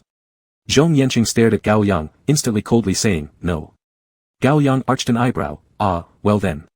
Since that's so, I'll head back for training then. As Gao Liang was about to leave, Zhong Yanqing directly grabbed him. Gao Liang, looking at Zhong Yanqing who was holding his hand, raised his eyebrows, brother, you're strange. Regarding this matter, I can't possibly act like it never happened. Zhong Yanqing looked at Gao Liang. I don't know if you truly like men or if you're just taking revenge on me, but I can clearly tell you that I still like Wen Renyu now. And, I'm number one. The two of us are impossible. So, I hope we can resolve this matter today clearly. Gao Yang gazed at Zhong Yanqing with a serious expression, suddenly laughing out loud. I like when Renyu too. Zhong Yanqing. Who doesn't like when Renyu? Gao Yang tilted his head. You know that the like I'm talking about isn't that kind of like. Zhong Yanqing directly said. Gao Yang deeply looked at Zhong Yanqing, then suddenly stepped forward, getting extremely close to Zhong Yanqing. Brother, why don't we give it a try? Zhong Yanqing immediately stepped back, saying, try what? Gao Yang, dating. Zhong Yanqing widened his eyes. Did you not hear what I said? I like when Renyu, and it seemed neither of them appeared to be willing to take a submissive role towards each other. At least he couldn't accept being the bottom one. Gao Yang didn't say much more. He directly reached out, grasped the back of Zhong Yanqing's head, and kissed him hard. Lips clashed. Passionate breaths entwined together. In the relatively small lounge, the ambiguous atmosphere was almost overflowing. Zhong Yanqing was startled. He wanted to forcefully push Gao Yang away but instead had his hands caught by Gao Yang. The two were evenly matched in strength, leaving Zhong Yanqing unable to break free while Gao Yang couldn't proceed further either. Gao Yang's nose gently rubbed against Zhong Yanqing, murmuring softly. Brother, you like when Renyu, but right here in the team's lounge, you're kissing me. Hearing this, Zhong Yanqing's breathing became slightly unsteady. Even brother's ears have turned red. Gao Yang's eyes were full of laughter. Zhong Yanqing gritted his teeth tightly. His breathing grew even more rapid. Brother, would you feel even more excited after kissing someone you don't like? Gao Yang's dark eyes watched Zhong Yanqing, as though seriously questioning him. Zhong Yanqing froze momentarily. Chapter 176 Epilogue, Gao Yang and Zhong Yanqing 5. Gao Yang looked at Zhong Yanqing, who was stiff all over and had been silent for a long time, and chuckled lightly. Brother, so, will you? Zhong Yanqing tightly pressed his lips. A wave of inexplicable guilt swept over him. He had an annoyed look on his face. Gao Yang. Don't make such jokes. Brother, I'm not joking. Gao Yang's expression suddenly became serious. He stepped forward closer to Zhong Yanqing, with dark eyes gazing at him. Brother, be with me, Gao Yang said softly. Aren't we just hyping up the CP? Zhong Yanqing glared hard at Gao Yang, then suddenly pushed him away and left in large strides. Gao Yang leaned against the doorframe, tilting his head as he looked at Zhong Yanqing's retreating back. In the following few days, Zhong Yanqing vented all his emotions into the game. Inside the live stream room, netizens' discussions were all over the place. Have you guys noticed that Ktten has seemed particularly distracted recently? And they seem much more aggressive. Has the treasure chamber changed tactics? Before, it was just Brother Zhong from the treasure chamber who seemed calm, now even Brother Zhong is going wild. Save me, I love it. I enjoy watching the treasure chamber beat the crap out of the opponents. Ktten is so manly, his cropped hair looks so cool. Everyone from the treasure chamber is handsome except Fat Lu who's a bit round. I won't allow you to talk about my little fatty this way. My Fat Lu is so cute and gives off such a sense of security. The representative from JGH has arrived. I just wanted to ask him under his Weibo to start a live stream. My first kiss CP has succeeded.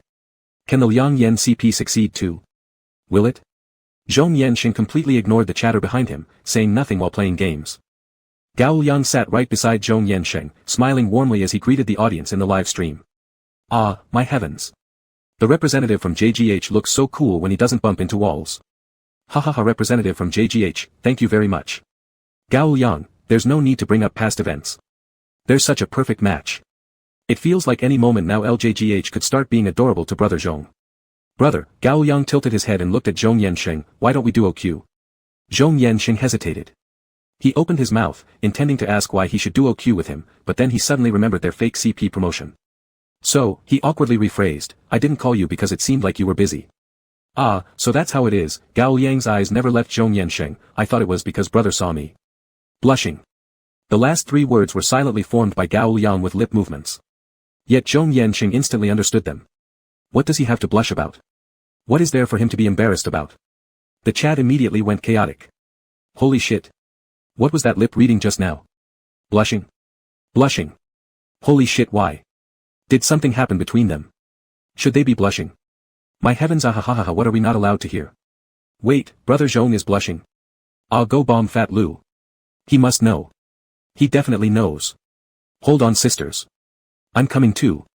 Zhong Yanqing slammed off the live stream with a pa sound, restraining his anger as he said. Gao Yang, what exactly do you want to do? Brother, I thought I had made myself clear enough. Gao Yang looked at him seriously, I want to be with brother. I've made myself clear too. Zhong Yanqing had an angry look on his face, it's impossible. I like when Renyu, and I am dominant. Brother, do you know that usually when someone truly rejects another, they wouldn't find so many reasons. Disliking is disliking. Gao Liang looked at Zhong Yansheng, with a faint smile playing around his lips. So brother, do you really have no feelings for me at all? The end.